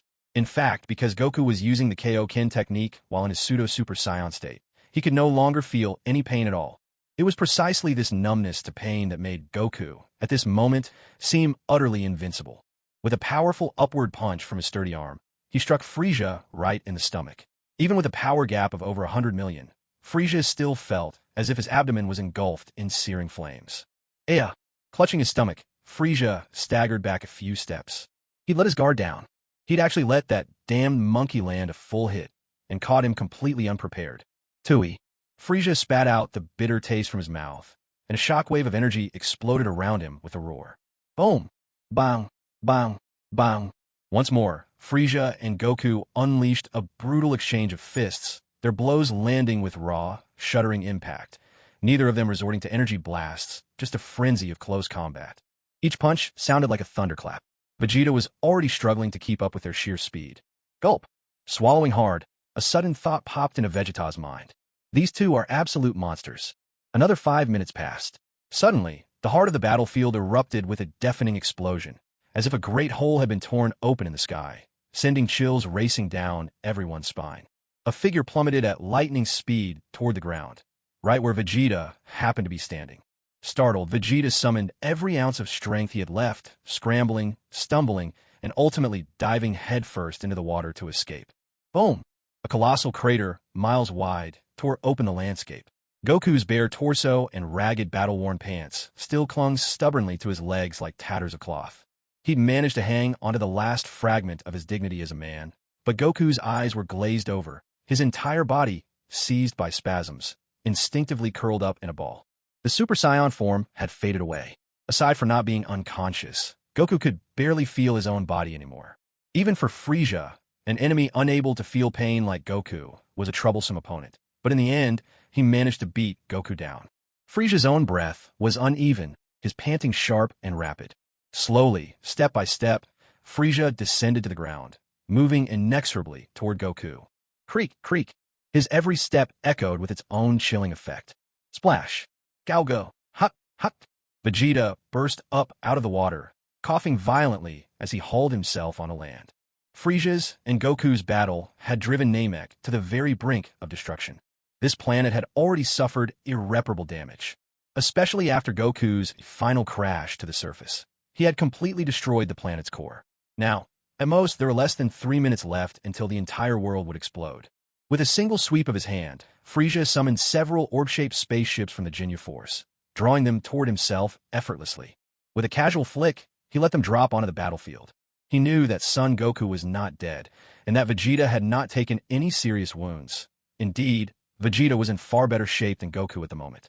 Vegeta, inside these spaceships you'll find emergency healing pods. They can't fully cure him, but they'll keep him alive. You two should leave now. This planet is about to explode. I look forward to seeing how you both grow. The next time we meet, I hope you can give me a fight as exhilarating as today's. Frieza's laughter rang out, sharp and echoing, suffused with cold amusement. In the blink of an eye, Frieza vanished from where he stood. The next instant, he reappeared on the ice star. But something held him back for a moment. He couldn't shake the feeling that he'd forgotten something important. No matter, he decided to focus first on strengthening his battle power beneath the planet's icy crust. Every warrior, after gaining a new surge of power, needs time to stabilize it, lest that power fade as quickly as it came. Just look at Gohan in the original story.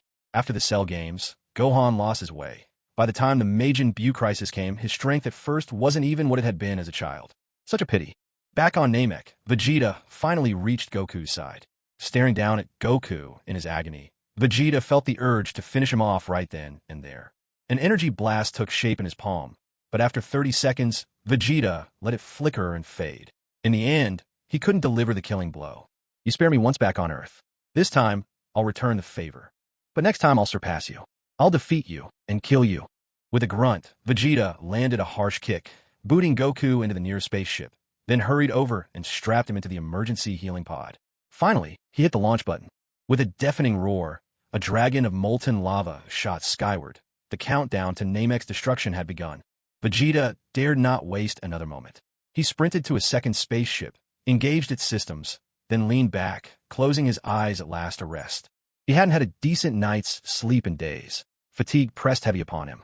Yet even if given the chance again, he would leap into battle just as eagerly.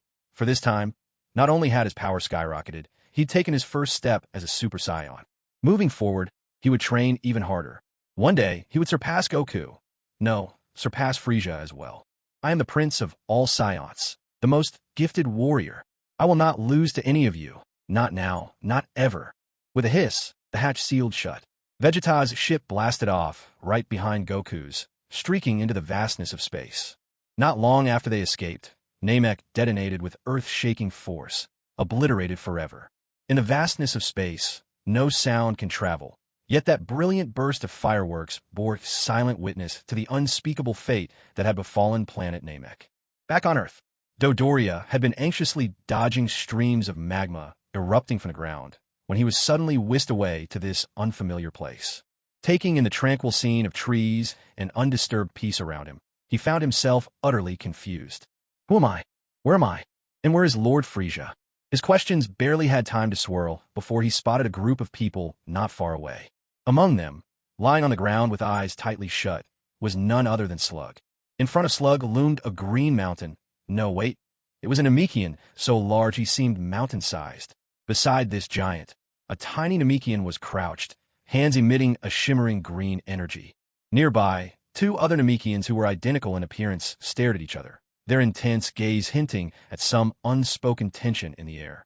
Dodoria also noticed a woman from Earth, the one close to Lord Frieza, though he couldn't recall her name. If Frieza had once shielded her with an energy dome, she was trouble best avoided. As for Gohan and Krillin, Dodoria recognized them all too well. It was they who had rescued the pint-sized Namekian before. The real problem, though, was all those little bumps, grotesque even compared to his own green skin. Nail fixed Dodoria with a hostile glare. To his eyes, this pudgy, pink newcomer was anything but harmless. Tien's face, by contrast, was frozen in terror. After all, Dodoria had led the attack that wiped out their whole Namekian village, personally striking down Den with a single deadly finger. Gohan and Krillin tensed, ready for battle. They'd seen the kind of atrocities Dodoria was capable of. Meanwhile, Slug remained silent and still, eyes shut tight. Some mysterious force enveloped him, casting him into a deep sleep. Without a doubt, this was the handiwork of the Grand Elder. Only the Grand Elder possessed such unfathomable magic. Bulma had retreated behind Gohan and Krillin. Dodoria's appearance was so far from anything she found pleasing. Her instincts had instantly placed him in the dangerous category. "Oh, most radiant, enchanting, and noble lady," Dodoria began, his voice almost oily in its flattery. "Might you know the whereabouts of Lord Frieza? And, may I ask, where exactly are we? Why was I brought here so suddenly?" With a fighting power of only 20,000, Dodoria knew his chances. Of everyone present, he could probably only take on Krillin, Bulma, and perhaps Tien. As for the Grand Elder, not only was his power inscrutable, his sheer size was enough to frighten anyone. Dodoria's unexpectedly polite tone owed less to his own spirit than to necessity. Here, the others could crush him as easily as a chick in hand. But more importantly, Bulma held Frieza's favor, and Dodoria knew better than to risk offending Lord Frieza's honored guest. Although he didn't understand why Lord Frieza would take an interest in this frail-looking woman, that didn't stop Dodoria from trying to please him. As the #1 bootlicker under the heavens, Dodoria certainly had the proper awareness for his role. Bulma pointed at herself with her finger, wearing a baffled expression as she asked, "Hey, you ugly brute, are you talking to me?" Thinking it over, it seemed the only person here who could be called a lady, young, beautiful, and exuding an aura of wealth, was indeed Bulma. So, even though Bulma still didn't like Dodoria, her attitude softened noticeably. Frieza, Goku, and Vegeta are still fighting on planet Namek. We're on Earth now. We were all sent back by the Eternal Dragon. At the mention of ugly brute, Dodoria nearly erupted in anger on the spot. But when he recalled Frieza's terrifying power, he forced himself to maintain what he considered a gentle smile. However, the moment Bulma answered his question, all composure left Dodoria in an instant. It seemed he was now countless miles away from Frieza, out of reach by any measure. So, Dodoria decided to contact Lord Frieza with his communicator. But just as his finger was about to touch the device, a shadow flashed past. Dodoria felt a sudden lightness at his ear. Piccolo had already swiped the communicator from him. Snap! Piccolo recognized this kind of communicator and had no intention of letting Dodoria send any messages. Should any powerful beings be drawn here, the Demon King of Earth might end up getting killed again. And to whom could he appeal for justice then? I. Dodoria wanted to curse, but he didn't dare. At that moment, the Grand Elder suddenly coughed, drawing everyone's attention to him. "Son of Kataz, you go by the name Piccolo now, don't you?" Although Piccolo didn't really want to acknowledge it, he knew in his heart that what the Grand Elder said was true. "Yes, my name is Piccolo." The Grand Elder squinted, glancing at the fallen Slug, and sighed deeply. "Slug fled from our home world at the same time as your father. Both were blessed with the genius talents of Namekian kind. But, unfortunately, Slug was led astray by evil. He became a ruthless villain, guilty of countless crimes. You, on the other hand, were more fortunate, yet you too were divided into good and evil. You are the embodiment of that evil intent. All the Earthlings knew this already. They'd heard it when the Guardian of Earth explained it long ago. But I can sense it now. The evil within you has been softened. You've developed attachments, experienced human emotions, and you are even willing to protect this planet." Cough, cough. Grand Elder. Nail wanted to interrupt, fearful that the Grand Elder's health was too poor to continue speaking. Yet the Grand Elder merely waved his hand gently, indicating he would go on. "I have already used a special method to restrain Slug's body. The evil within him is so overpowering that even I can't seal it away for long. With Lord Frieza gone, and both Goku and Vegeta not here, if Slug wakes up, Earth will be destroyed. None of you will be able to stop him." To everyone's astonishment, The elder actually mentioned Frieza by name, and it even seemed like he trusted him to some degree. It was simply beyond belief. Still, no one interrupted the elder. Everyone knew he was speaking the truth and wanted to hear what solutions he might offer. As the embodiment of malice, you have the rare gift of controlling your own heart. That's the opportunity. If you absorb the evil energy within Slug, not only will you strengthen yourself and gain tremendous power, but you'll also purify Slug, returning him to the pure and kind Namekian he once was. Piccolo froze for a moment, then broke into a delighted grin. He didn't particularly care if something was good or evil. As long as it could grow stronger, that was enough for him. The astonishing strength of Vegeta and Goku had wounded his pride deeply, filling him with bitter resentment at his own weakness. Had he possessed real power, he could have refused Shinran's teleportation just like Vegeta did. Instead, he'd only just arrived on Namek, only to be sent right back. It was nothing less than a monumental humiliation. A battle power of 78,000 was more than enough to run amok on Earth. But before Goku, this level was like an ant to be crushed at any time. He was, after all, the Demon King Piccolo who once fought Goku to a standstill. How could he possibly accept this reality? What do I have to do? Piccolo's attitude came as no surprise to the elder, who remained the same wise, if a bit mysterious, figure as ever. Place your hand over Slug's chest. I'll draw the evil out of him and channel it into you. All you need to do is remain true to yourself and keep control of your own heart. Piccolo did as instructed, opening his palm and flashing his razor-sharp nails before pressing down hard on Slug's chest. Get ready. We begin. Lively incantations rang out as silvery white light enveloped both Slug and Piccolo. The onlookers saw a surge of black energy flowing into Piccolo's hand. Suddenly, an explosive surge.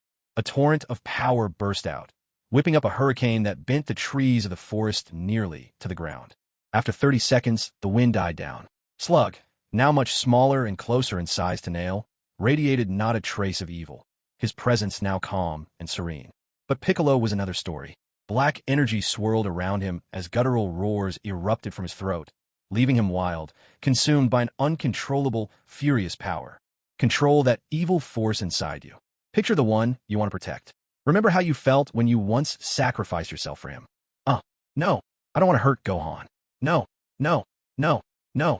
With a thunderous boom, a surge of energy, even more violent than before, erupted from Piccolo, sweeping through the whole forest, toppling trees in every direction. Uncle e Piccolo. At that moment, he was on the verge of destroying everything in his path. Living or dead, nothing would be spared. Just as Piccolo seemed to lose his grip, Gohan dashed forward and hugged him tightly from behind. Pencil case, bullet, slingshot. This was a word chain game Gohan and Piccolo used to play together during their training. Hearing this familiar voice, Piccolo's raging aura instantly faded away. The darkness in his eyes receded like an ebbing tide. That voice was a haven deep within Piccolo's soul, the one thing that could anchor his heart. Piccolo let out a long, shuddering breath. At last, he was utterly calm. He reached back, moved Gohan to face him, and gazed seriously into his eyes. Gohan, thank you. If it weren't for you, Uncle Piccolo would have completely lost himself. Tears brimming in his eyes, Gohan replied, I knew it. I knew Uncle Piccolo could do it. Gently setting Gohan down, Piccolo clenched his fist and quietly took stock of the energy surging within him. Unimaginable strength. He wasn't sure if he could rival Goku just yet, but he could tell he'd become 100 times stronger than before. Frieza, kid, you only went from a power level of 78,000 to 78 million. Sure, that's a big boost, but you're still just a rookie to me. Based on Slug's transformation, which reaches a power of 100 million, Piccolo's gain was about 77.92 million, meaning much of that power when used. But the good thing about this fusion was that Slug survived. And since Slug was already powerful once, even if he's kind now, he can continue training and gradually regain his strength. After all, Slug's body alone had a normal battle power of 60 million. And while his current strength was only 400,000, anyone with less than 50 million could forget about piercing his defenses. Dodoria was utterly terrified. Earth is far too scary. I need to get back to Lord Frieza right now. Sobbed. You could judge just how terrifying Piccolo had become by the fact that Dodoria was reduced to tears of fright. Hearing those sobs, Piccolo shot over a glance as sharp as a blade, and Dodoria froze, not daring even to shudder. The Grand Elder spoke once more. He's one of Frieza's men, Frieza's most trusted lapdog. Subordinate. You mustn't harm him. You can't imagine the terror of Frieza. Goku and the others simply won't be able to win against him. Piccolo knew that the Grand Elder's predictions were never wrong. And what's more, Frieza was not as senselessly bloodthirsty as the King of Worlds had made him out to be. For the sake of the Grand Elder, and for Frieza himself, they would spare Dodoria's miserable life for now. However, until Frieza arrived on Earth, Dodoria would have to stick by Piccolo's side, serving as his laborer. Still unaware of his fate, Dodoria was showering the Grand Elder with gratitude, oblivious to what lay ahead. After that, things on Earth returned to their original course. First, they used the Earth's Dragon Balls to bring back the Namekians slain by King Cold's minions. 130 days later, they tried to use the Namekian Dragon Balls to resurrect Goku, only to fail, because Goku hadn't died at all. Bulma then received a reminder from Namekians that she could summon Goku back to Earth. But, just as in the original story, Goku politely refused. As for Vegeta, well, sorry, he still hadn't earned everyone's acceptance and had long since been forgotten to the farthest reaches of the sky. Even if Vegeta was the first to become a Super Saiyan, it was no use. The fact remained unchanged. So, the group had to cast aside that plan and instead chose to revive Yamcha, Tien, and Kaiotsu. After another 130 days, they summoned Shenron once more. This time, their wishes were simple. First, they learned that Goku and Vegeta were on planet Yardrat, then soon heard that Frieza had returned to his home world of ice. At last, the Namekians used their final wish to transport their people to a new, uninhabited planet suitable for them. And so, once again, a happy ending. The Earth returned to its peaceful days. On the new Namek, all the Namekians gathered around the venerable Grand Elder, who now looked so very old and frail. From this day forward, Slug shall be your new Grand Elder. Under his guidance, I believe our Namekian people will be reborn and thrive anew. With those words, the Grand Elder's hand fell limply to his side. Crystal tears welled up in Slug's eyes. Slug now knew only kindness. His heart and mind were filled with nothing but thoughts on how to guide the Namekian race toward greatness. Back on Earth, Dodoria was miserably breaking rocks and building roads, all four limbs hard at work. Every bit of his pay was taken by Piccolo and given to Gohan. After all, Gohan had an enormous appetite, and Chi-Chi was almost unable to keep up with her son's meals. As Gohan's uncle, Piccolo felt obliged to lend a hand to the family. The pitiful Dodoria worked more than anyone, ate less than a pig, and had already slimmed down several sizes. The only thing worth finding comfort in was that Dodoria's combat power had risen to 50,000. Though still rather feeble in the grand scheme of things, at least it was the fruit of real training. And the ones responsible for training him were none other than Yamcha, Tien, Shinhan, Kaiotsu, and Krillin from Earth. Now, these characters, soon to be mere supporting cast, had at last broken through the limits of ordinary humans. Yamcha's power level reached 45,000, Tien Shinhan soared to 70,000, Kaiotsu managed 40,000, but the real star was Krillin, whose power skyrocketed to 100,000, making him indisputably the strongest human on Earth. The era of Master Roshi had truly come to an end. Gone were the days when a flex of his muscles and a single Kamehameha could blast the moon out of the sky. Master Roshi had become the epitome of a dirty old man. Now, surrounded by an impressive squad of extraordinary disciples, he could hardly keep himself from getting carried away. On this day, deep beneath the frozen layers of Ice Star, Frieza's eyes suddenly opened. Not only had his combat power stabilized, but it had once again soared, this time reaching a staggering 600 million. Nearly 300 days had passed, and only now did Frieza recall what he had forgotten all this time. It was his loyal henchman, Dodoria. He sighed. Frieza decided he ought to pay Earth a visit. If Dodoria hadn't been killed by Earthlings yet, he was likely still lingering somewhere on the planet. He glanced at the duplicate body fashioned by the Dragon Balls. It had now fully merged with Frieza's own cells, slowly growing stronger, its power level already at 100 million. Yet after surpassing that mark, its progress slowed to a crawl. A mere 100 million simply wasn't enough, not by a long shot, so there was no choice but to keep nurturing it within the chamber.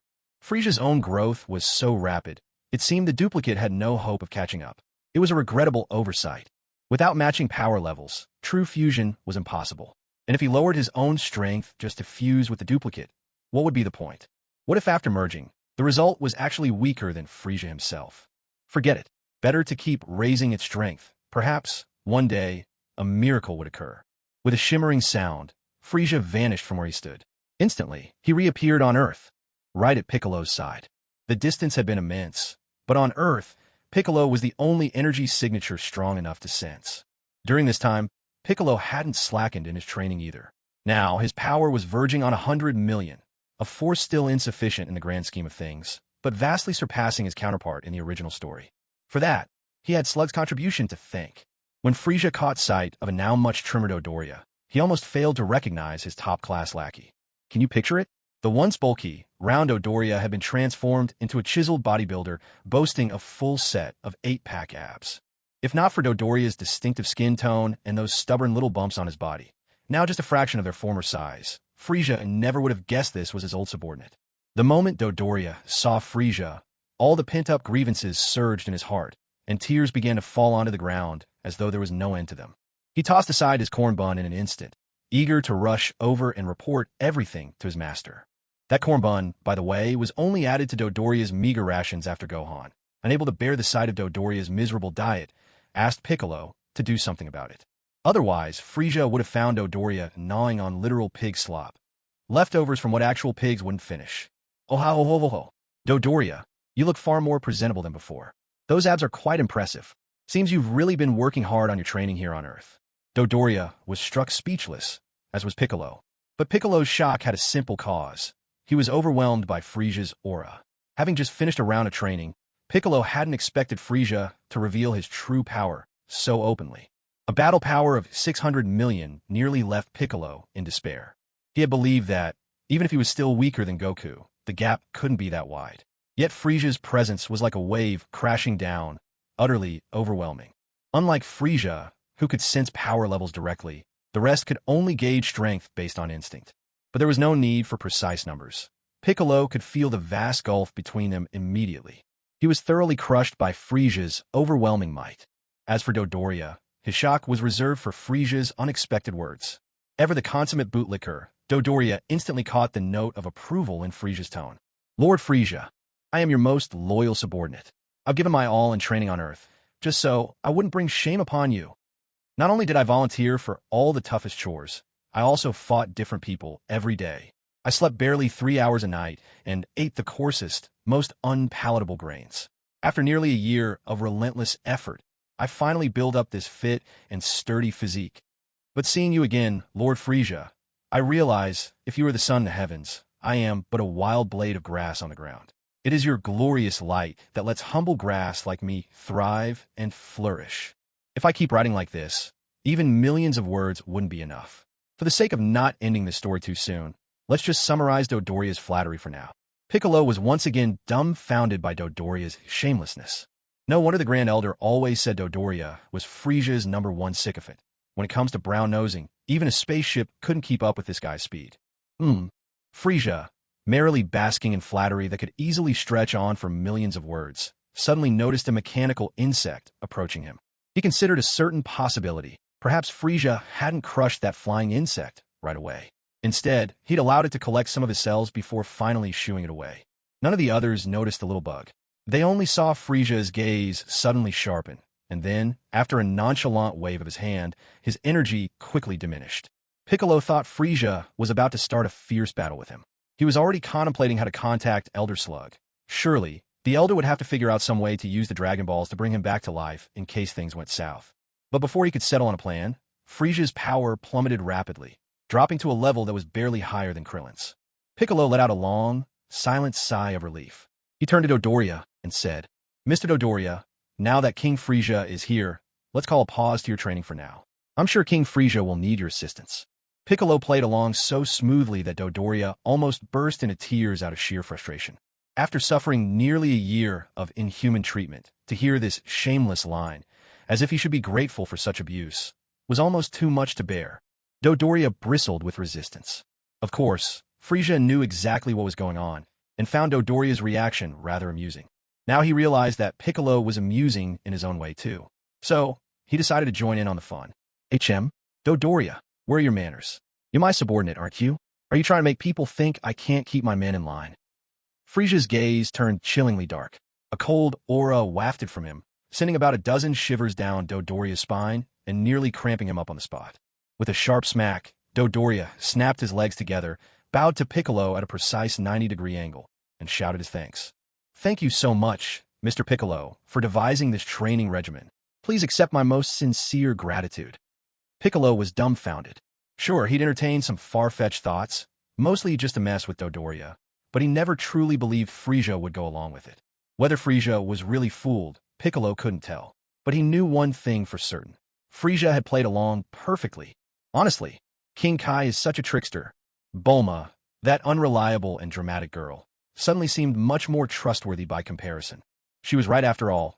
Frieza really is quite easy to talk to, but every now and then, he treats people as less than human. This was pure mockery, messing around with his own loyal subordinate, and Dodoria was nothing if not utterly loyal. So your name is Piccolo, right? I remember you. Your power level wasn't nearly this high before, was it? Did something happen while I wasn't watching? With a casual flick of his wrist, Frieza conjured a table and a chair from his storage space. He placed a plate of fruit on the table. No ordinary fruit, but the legendary spirit tree fruit. He tossed one to Dodoria, just a little perk for his subordinate. This is what it means to rule with skill. Sit down. Frieza casually took the only chair in the room, but then told Piccolo to have a seat as well. Now where on earth was Piccolo supposed to sit? On the floor? Or on the table? Piccolo was dying to flip the table and cause a scene, but he didn't dare. Not everyone is as bold as a black crow, appending tables on a whim. Piccolo was certain that if he so much as made a move to flip the table right now, he'd be blasted to dust on the spot. Of course, Frieza never really intended as much, but the mere presence he exuded made Piccolo believe otherwise. He just looked so utterly sinister that no matter how friendly he tried to appear, it was pointless. Frieza would have liked to say, "Piccolo, you're so shallow, judging people by their looks. That's not how a mature person thinks. If you don't sit when I say so, are you trying to disrespect me?" Frieza popped a spirit tree fruit into his mouth, chewing and swallowing it just as carelessly as Pigsy gobbling down a ginseng fruit. Hardly a picture of elegance. The fruit did nothing for him, but he did like the taste. At least it quenched his thirst. Without so much as a word, Frieza quickly wiped out all 5 spirit tree fruits on the plate, then, with a gracious wave of his hand, addressed Piccolo again. "Mr. Piccolo doesn't care for fruit, then?" Piccolo nearly lost his composure. "Why didn't you ask me if I wanted any before you finished them all? If you'd never offered, how was I supposed to help myself? Now you blame me for not eating any, after you've eaten a lot? Fine. It's true, I'm not fond of fruit. I just need a sip of water." Piccolo decided to divert the conversation. When Shenron, Porunga, sent us back to Earth, the Grand Elder took advantage of Slug's weakened state and used one of our secret Namekian arts to subdue him. Frieza's eyes narrowed. So the Grand Elder, a hulking figure like a mountain, had held something back after all. Don't get the wrong idea, Lord Frieza. This secret art only works on our own kind. Piccolo, nearly scared out of his wits, quickly stood up and explained himself. Frieza nodded, maintaining his composed, gentlemanly air, and once again invited Piccolo to sit. "No need to be so tense. Take a seat. We have all the time in the world. Dodoria, go make some tea." With resignation, Piccolo levitated to sit in midair once more, while Dodoria tiptoed out. No teapot at hand. So what was he supposed to do, boil water with his bare hands? Piccolo glanced at Dodoria, disappearing through the door, took a deep breath, and went on. "With the Grand Elder's help, I absorbed the evil thoughts from Slug.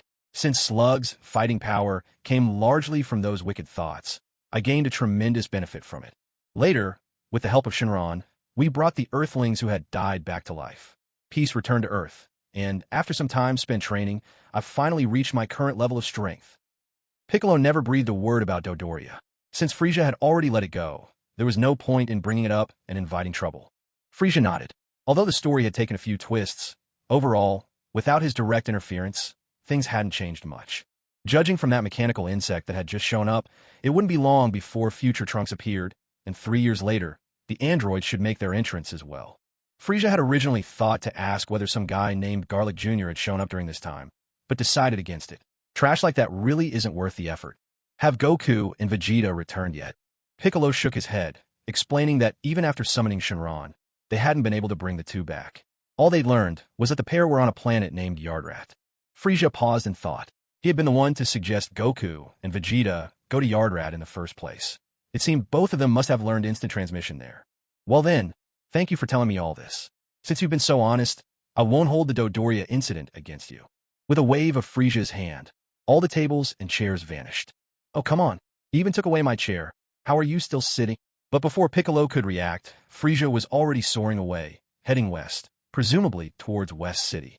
Piccolo remained seated, his face darkening to a deep green in frustration. But lacking the strength to resist, all he could do was endure. Poor Dodoria. After finally retrieving his kettle, on his way back, the only thing he saw upon arriving was Piccolo's green face. Where's Lord Frieza? Dodoria couldn't help feeling pitiful, always following a master who disappeared on a whim. It was truly exhausting. This time, Piccolo didn't restrict Dodoria's freedom. Instead, he pointed to the west. If I'm not mistaken, Frieza's probably headed to Bulma's place.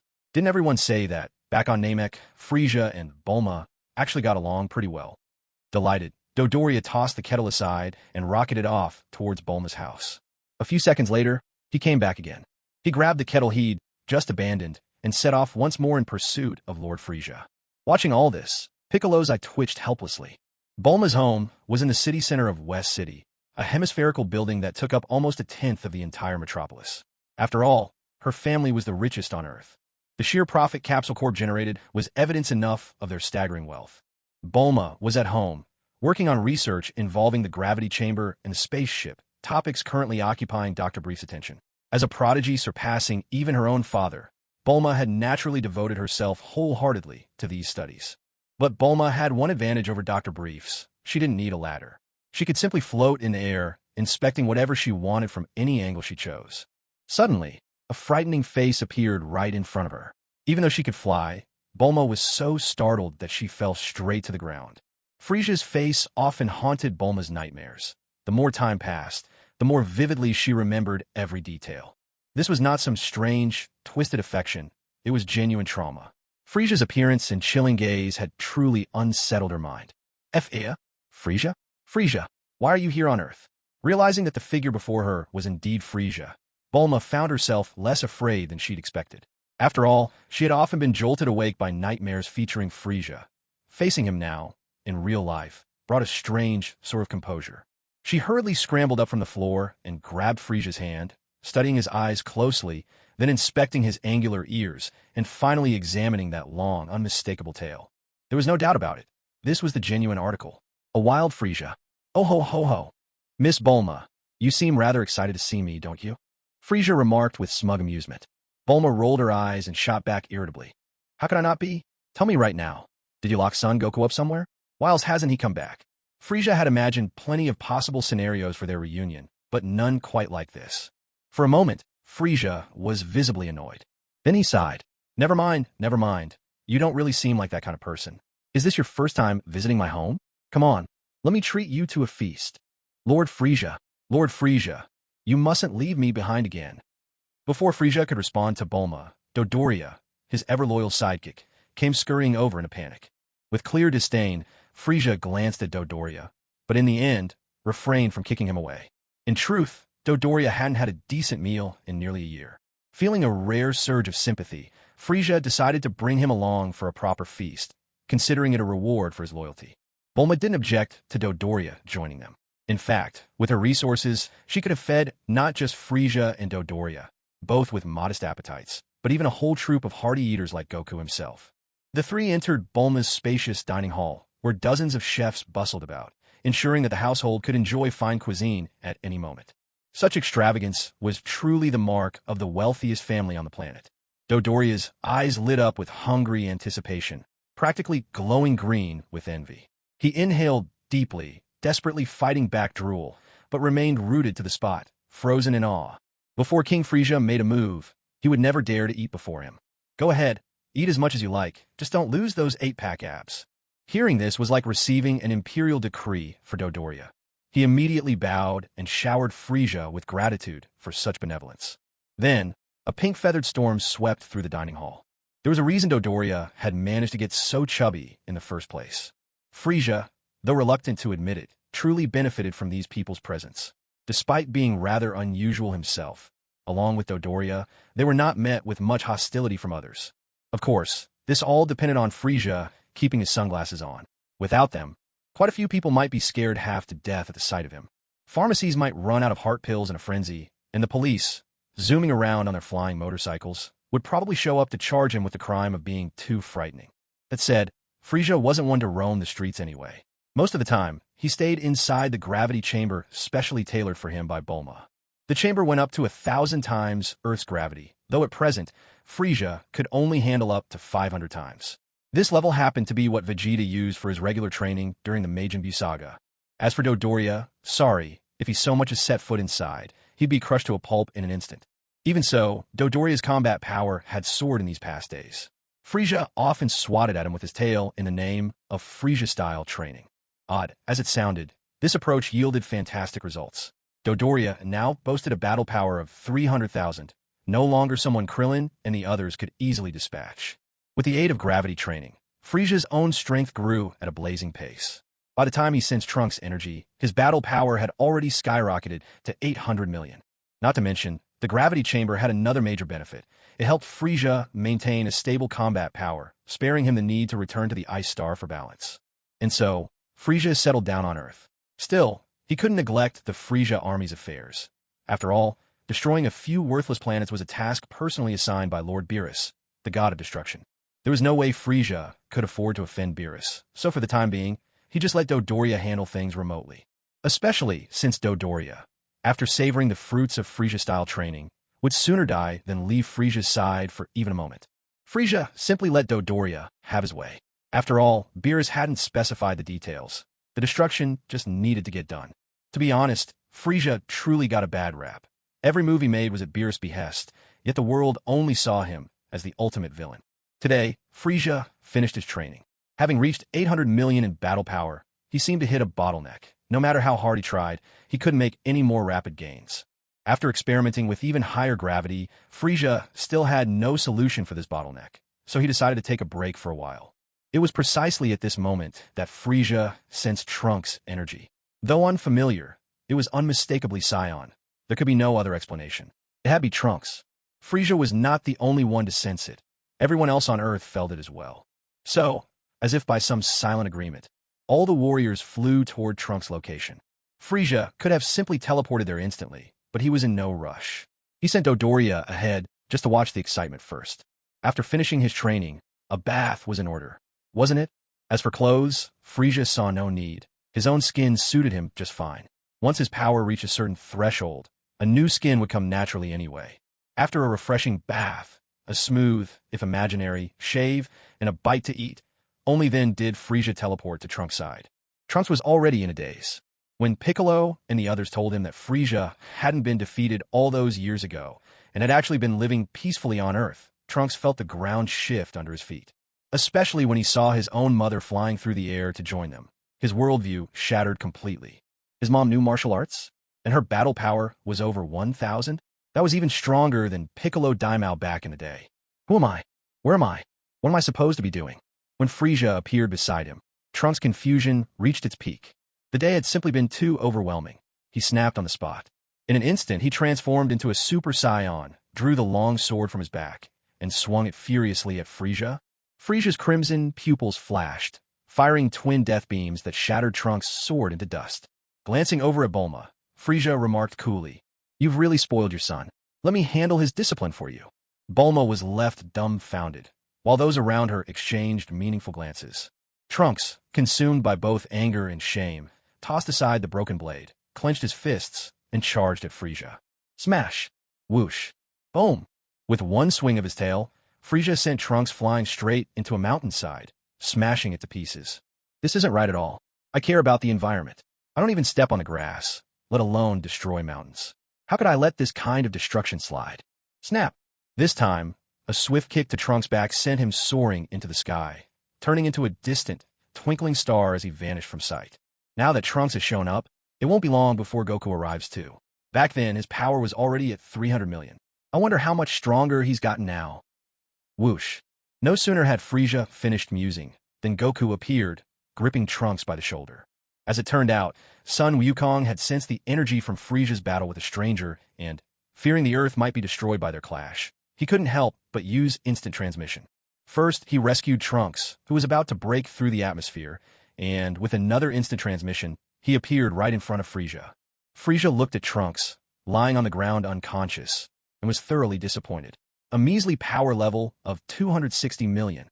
Who gave him the courage to challenge me? With that little strength, why did he have to lose control and bite like a mad dog? If Bulma weren't your mother, and I hadn't owed her so many favors, you'd be meeting King Yama thanks to that kick. I do wonder, though, in this timeline if someone dies, does their soul return to the future? Then again, what's the point of overthinking it? Son Wukong, so you learned instant transmission from the Yardrats, huh? How come you showed up alone? Frieza asked. When Son Wukong saw Frieza, he gave a little wave and greeted him with a cheery hey. While checking Trunks' energy, he replied, our spaceship won't reach Earth for another 3 hours. Vegeta hasn't mastered instant transmission, but he's picked up something else, a technique called teleport. At that, Vegeta roared in frustration. Damn it, Kakarot. Not only did you spill the beans about my trump card, you even stole my thunder. We're definitely settling this with a fight later. Teleportation? Could Hyusu have been hiding something from me back then? Frieza pondered this possibility for a moment. Hyusu, in his own mind, protested. Lord Frieza, I swear I'm innocent. Teleportation is Vegeta's own twist on instant transmission. That guy really is a battle genius. Frieza checked Son Wukong's power level, 8.2 million in base form, and once transformed, just multiply by 50. That's about 410 million. Hey everyone! Son Wukong called out, seeing that Frieza had gone silent, and turned to greet his friends on Earth. As for Trunks, lying on the ground, he wasn't fatally injured, just knocked out, so Son Wukong wasn't too worried. Was it really that important to know why this mysterious young man was Bulma's son? In any case, nothing was more important than Son Wukong making it back safely. So, Wukong, what did you get up to during your year on Yardrat? Did you find yourself a new wife? Someone teased. Everyone immediately turned to look at Yamcha, making him scratch his head uncomfortably. He was only joking. Why take it so seriously? Son Wukong, too, scratched his head. Well, Chi-Chi can be a bit fiery, but she really does cook delicious food. Everyone collapsed in exasperation. This was the Son Wukong they all knew, the same straightforward, carefree Goku, even with his newfound strength and the ability to become a Super Saiyan. Some things never change. After a year apart, everyone had so much to say to each other, especially Krillin, who was closest to Goku in friendship. But without a doubt, the most important person in the group was Gohan. As Goku's son, he had spent the last year under Chi-Chi's strict supervision, and now he was especially eager to join his father on an adventure. Perhaps it was the Saiyan blood in him. Every Saiyan carried a restless, battle-loving spirit deep inside. Just then, the air was pierced by a sharp whereas two spherical flying machines appeared in the sky, identical to the ones Vegeta had used when he first arrived on Earth. Everyone move back a bit. These are mine Vegeta's spaceships. They're about to land, Goku announced. Nobody doubted Goku's words, not even Frieza, who quietly floated further away from the landing site. His appearance alone was enough to keep anyone from wanting to stand next to him, except for Dodoria. Dodoria, true to form, would always seize the chance to stand behind Frieza, ready to throw himself into any special training Frieza might demand. There was a pair of thunderous crashes as the ships hit the ground and landed smoothly. Everyone gathered in again, curiosity written on their faces. Uncle Piccolo, that spaceship has legs. Gohan blurted out with childlike candor. As soon as he spoke, everyone suddenly remembered. Had anyone actually checked on the mysterious, unconscious stranger? What was his name again? Frieza had said he was Bulma's son, hadn't he? That sounded about right. Let's help him. In unison, everyone rushed to the side of the spaceship. Goku, not hesitating for an instant, grabbed the spherical ship and tossed it aside. Trunks, though a bit worse for wear, found himself buried up to the ankles in the ground. Fortunately, being a Super Saiyan, a mere spaceship landing wasn't nearly enough to harm him. What really hurt had been Frieza's ruthless kick earlier.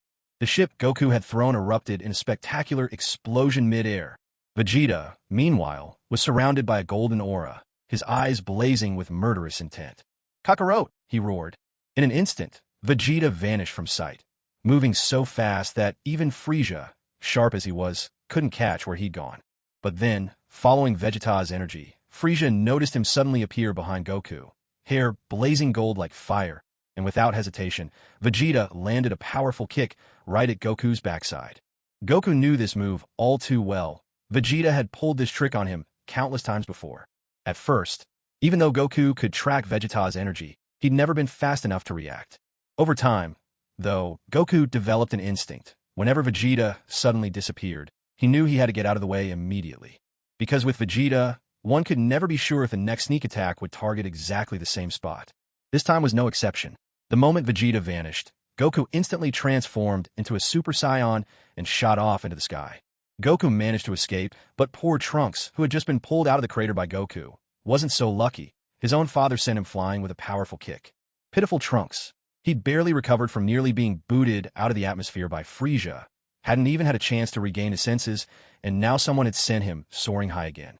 It was only because Vegeta didn't actually want to kill him. At the very last moment, he held back nearly all of his power. Only the tiniest fraction, just 1/10% of his full strength, actually made contact with Trunks. But Super Saiyan power is no joke.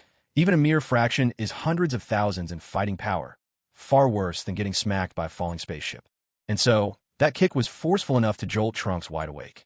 Enraged, he transformed once again into a Super Saiyan, glaring furiously at Frieza in the distance. Frieza, hey, that was your old man who kicked you. Why are you staring daggers at me? In just a short span of time, 3 Super Saiyans now stood in this place, and the overwhelming waves of energy warped the very weather above. The previously blue and cloudless sky turned dark with thick storm clouds, threatening thunder and rain at any moment. Beneath the shadow of those storm clouds, a sudden phrase popped into Frieza's mind, a classic line. It's thundering and raining. Better get home and bring in a laundry. Just as Trunks was about to rush Frieza once more, Vegeta sprang in to block him. Talk. Who are you? How can you transform into a Super Saiyan? Vegeta, he must be a Saiyan, right? Otherwise, how could he become a Super Saiyan? Goku had now flown back too, regarding Trunks' transformation with sheer amazement. Impossible. We're the only surviving Saiyans. And your half-breed kid, Goku. Besides, his hair isn't black, and his style isn't right. Vegeta hovered in the air, arms folded across his chest, listing off reasons why Trunks couldn't be a Saiyan. But he can turn into a Super Saiyan. How do you explain that? Goku went right on poking holes in Vegeta's logic. Tell us, who are you really? Trunks was about ready to die of embarrassment, his face a mix of shock and frustration, which only made Vegeta even more annoyed. Meanwhile, Frieza had unfolded a beach chair and set up a small side table. Sipping a refreshing watermelon drink, he sat back and watched the drama unfold. Trunks, 260 million. Vegeta, 400 million. Goku, 450 million. This is getting fun. In the original story, Vegeta couldn't transform yet, and Goku was only at 280 million, stronger than Trunks, but not by much. But now, both Vegeta and Goku could stomp Trunks with ease. What kind of sparks will fly between them? My name is Harry Potter, Conan. Although Trunks felt that this timeline was already in complete chaos, he still worried that revealing his name might somehow affect his own birth. Ahem. Upon hearing the name, Frieza spat out the mouthful of watermelon bobas he'd been savoring. How powerful was Frieza, really? Well, that burst of watermelon bobas, which was initially weak and languid, suddenly shot toward Piccolo and the others. Then, bang, bang, bang, bang, bang, bang, bang. Utter pandemonium broke out. Cries of pain and curses filled the air amidst the chaos. Bulma, being rather petite, was spared by sheer luck. Tien Shinhan happened to be standing at just the right angle to shield her completely. She turned around, looked up at Tien, and asked with a puzzled expression, "What happened to you all? Did someone ambush you?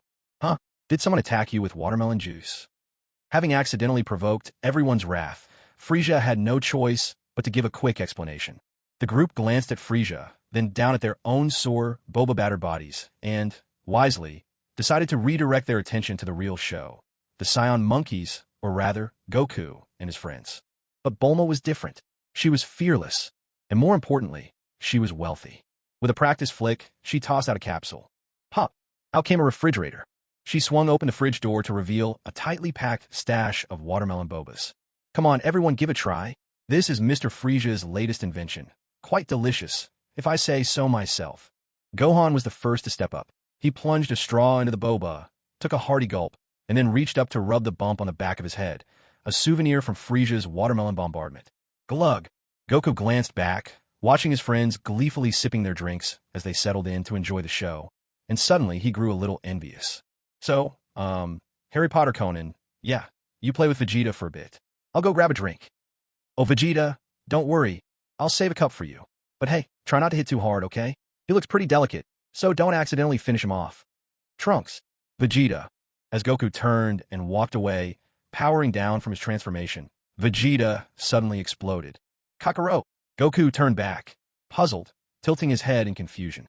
Vegeta roared, "At least save 3 cups for me." Goku toppled to the ground, and Trunks promptly followed suit. Piccolo, Tien, Krillin, Gohan, and the other bystanders all simultaneously spat out their mouthfuls of watermelon bobas in a spectacular spray. Fortunately, their spluttered boba spray wasn't nearly as devastating as Frieza's had been. Even Piccolo merely left a few little holes in the ground. Frieza was laughing so hard his sides hurt. But the one who suffered the most was Dodoria. As Frieza's subordinate, he wouldn't dare laugh without permission, no matter how funny it was. Unless he simply couldn't hold it in any longer. Oh ha, shiver, shiver. One sharp glance from Frieza, and Dodoria immediately froze, his whole body trembling, the laughter strangled on his lips. Even so, his cheeks puffed and twitched, his belly heaved, and his well-defined abs jerked in a steady, uncontrollable rhythm. Everyone had initially assumed that things had reached a stalemate, and that any fighting had been avoided. The only sensible thing left seemed to be gathering for cool summer drinks together. But events rarely go as expected. Bang! A sound even louder than thunder boomed out. Vegeta had already clashed with Trunks, and the fight had begun. Bang! Bang! Bang! Bang! Each crash echoed with its own beat. In the sky, round after round of thunderous explosions rang out. Each time Vegeta and Trunks exchanged blows, there was a resounding boom. Not just a sonic boom, but waves of energy rippled out in circles, washing over everyone. This breeze actually feels pretty wonderful, Frieza mused. Sipping an ice-cold watermelon bubble drink while this fresh wind sweeps by, it's a unique kind of pleasure. Frieza's words won silent agreement from everyone present. Dodoria, moved to tears, sucked on his straw, and nodded so hard it looked like his head might come off. It had not been easy, but at last he'd finally been granted his own watermelon bubble drink. From this day on, he would devote his life to Frieza, offering unwavering loyalty until the very end. The fight raged on. Just as Goku had said, even though Trunks could transform into a Super Saiyan, compared with the rest, he was still a bit too fragile. In barely 2 minutes, Vegeta was already losing patience. He thought maybe Trunks had been hiding his true strength, but in fact, he really was just weak. Keeping me from my drink? You deserve a beating. Slap, slap, slap. Ow, ow, ow. After a relentless burst of smacks, Trunks, clutching his sore behind, squatted on the ground, sulking in humiliation. With a look of absolute disdain, Vegeta washed his hands with some ice cubes from the fridge, ignored Goku's glare, and helped himself to 5 cups of watermelon bubble drink. Vegeta, you said you only wanted 3.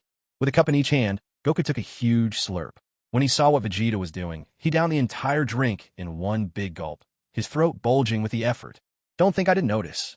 Kakarot, you're already on your 4th cup. Everyone was left speechless. What was up with these two? Why did even this have to become a contest?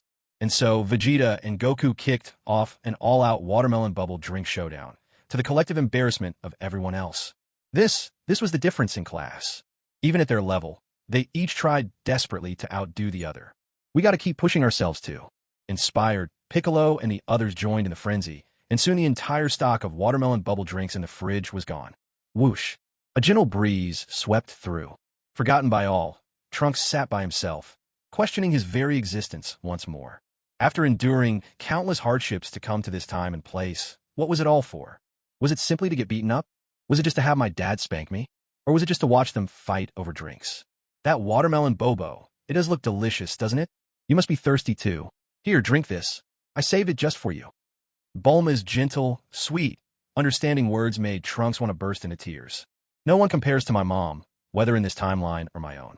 No matter what tasty treat there is, she'll always save some for me. Glug, glug, glug. It's really good. Thank you, Mom. Crap. He blurted it out in his excitement. Now, what is he supposed to do? You poor thing, my dear. You've been beaten half silly by those 2 maniacs, Frieza and Vegeta. Bulma looked at Trunks with deep sympathy, her heart aching for him. Hey kid, stop playing dumb. Who exactly are you? And how can you transform into a Super Saiyan? With a wave of his hand, Vegeta swept aside the empty cups scattered around his feet, obliterating them without a second thought. His hair spiked to the heavens, giving him an air of untamed defiance. Oh ho ho ho! Goosebumps broke out all over Vegeta, but he stubbornly kept his arms crossed and held his ground. Sure, he might lose the fight, but that didn't mean he would let the others see him afraid. Creak, creak.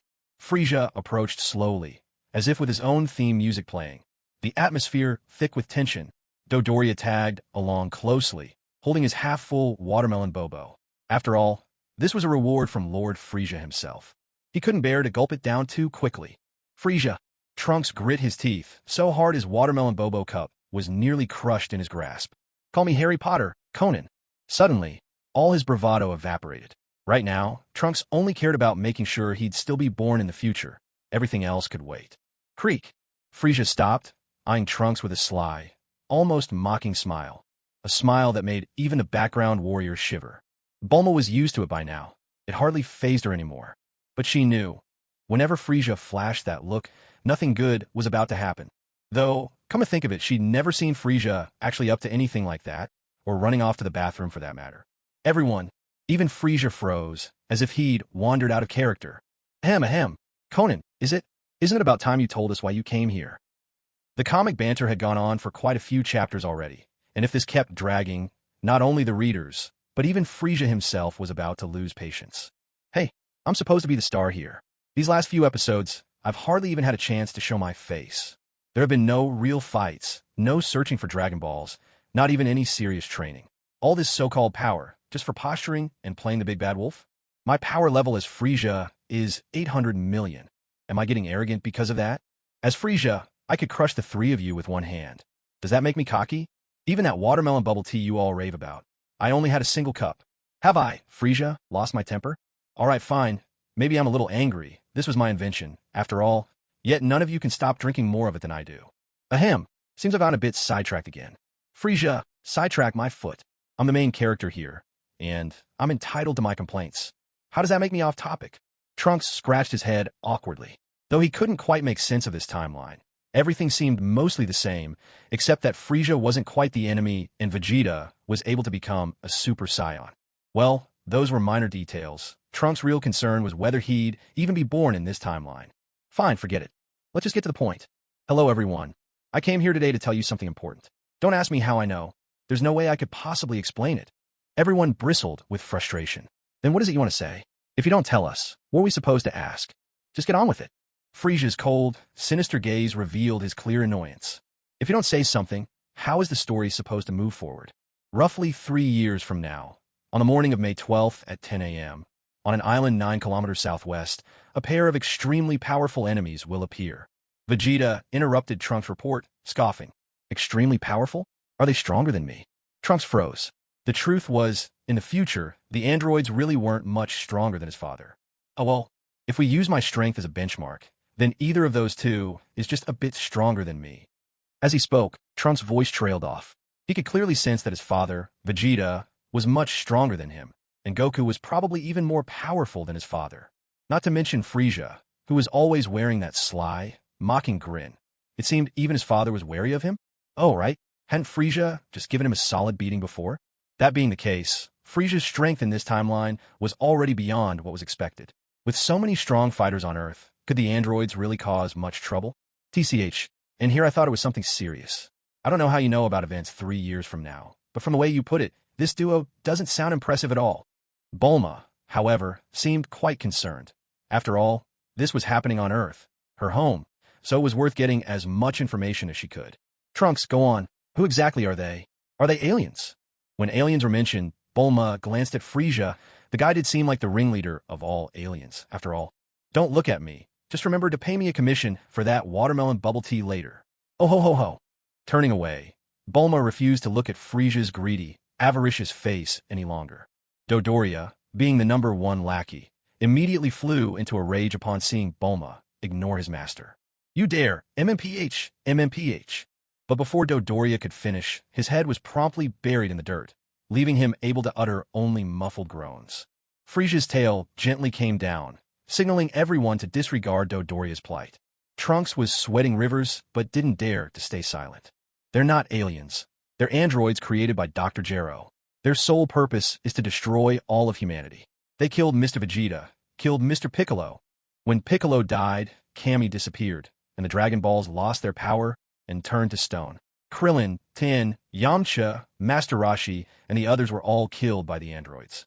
In the end, even Son Gohan also perished. Hearing Trunks announce the news of their own deaths left everyone with a rather peculiar look on their faces. After all, they were all standing here, perfectly fine, and just a moment ago they were even squabbling over drinks. At that moment, Trunks remembered the watermelon bubble tea in his hand. Seeing everyone eyeing his drink, he quickly took a big, hearty sip through the straw, savoring it with obvious delight. Watermelon bubble tea truly had a magic for lightening the mood. The tension slowly dissolved. After all, who could say what the future held for certain? Besides, Trunks had mentioned the androids weren't even stronger than Vegeta, so what was there to worry about? Wait a second. What about me? You said everyone else died in battle, but you never mentioned how I died. Son Goku suddenly noticed something amiss. Trunks hadn't said a word about his own fate. Surely, with androids involved, he would have fought too. Trunks was caught off guard, nearly choking on his bubble tea. Was Son Goku seriously curious about how he died? After a bout of intense coughing, Trunks fished a small bottle from his pocket. Mr. Son Goku, you didn't fight.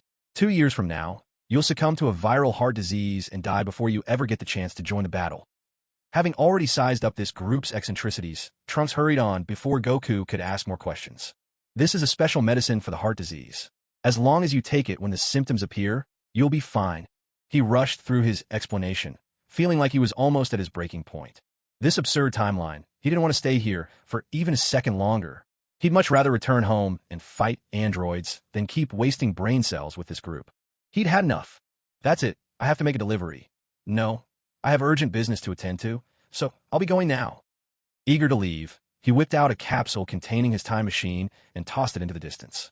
With a sharp pop, a time travel machine just big enough for one person materialized right before their eyes. Oh ha ho ho ho ho. Wait. I'm really curious about this machine of yours. Bulma, do some research and make me one too. Bow. Before Trunks could even get a seat, the time machine reverted back into its capsule form with a small puff, and Frieza snatched it right up. Frieza, give me back the capsule. The future needs me. I can't stay here. Trunks was getting anxious, so he lunged forward to grab it. Thud. Zoom.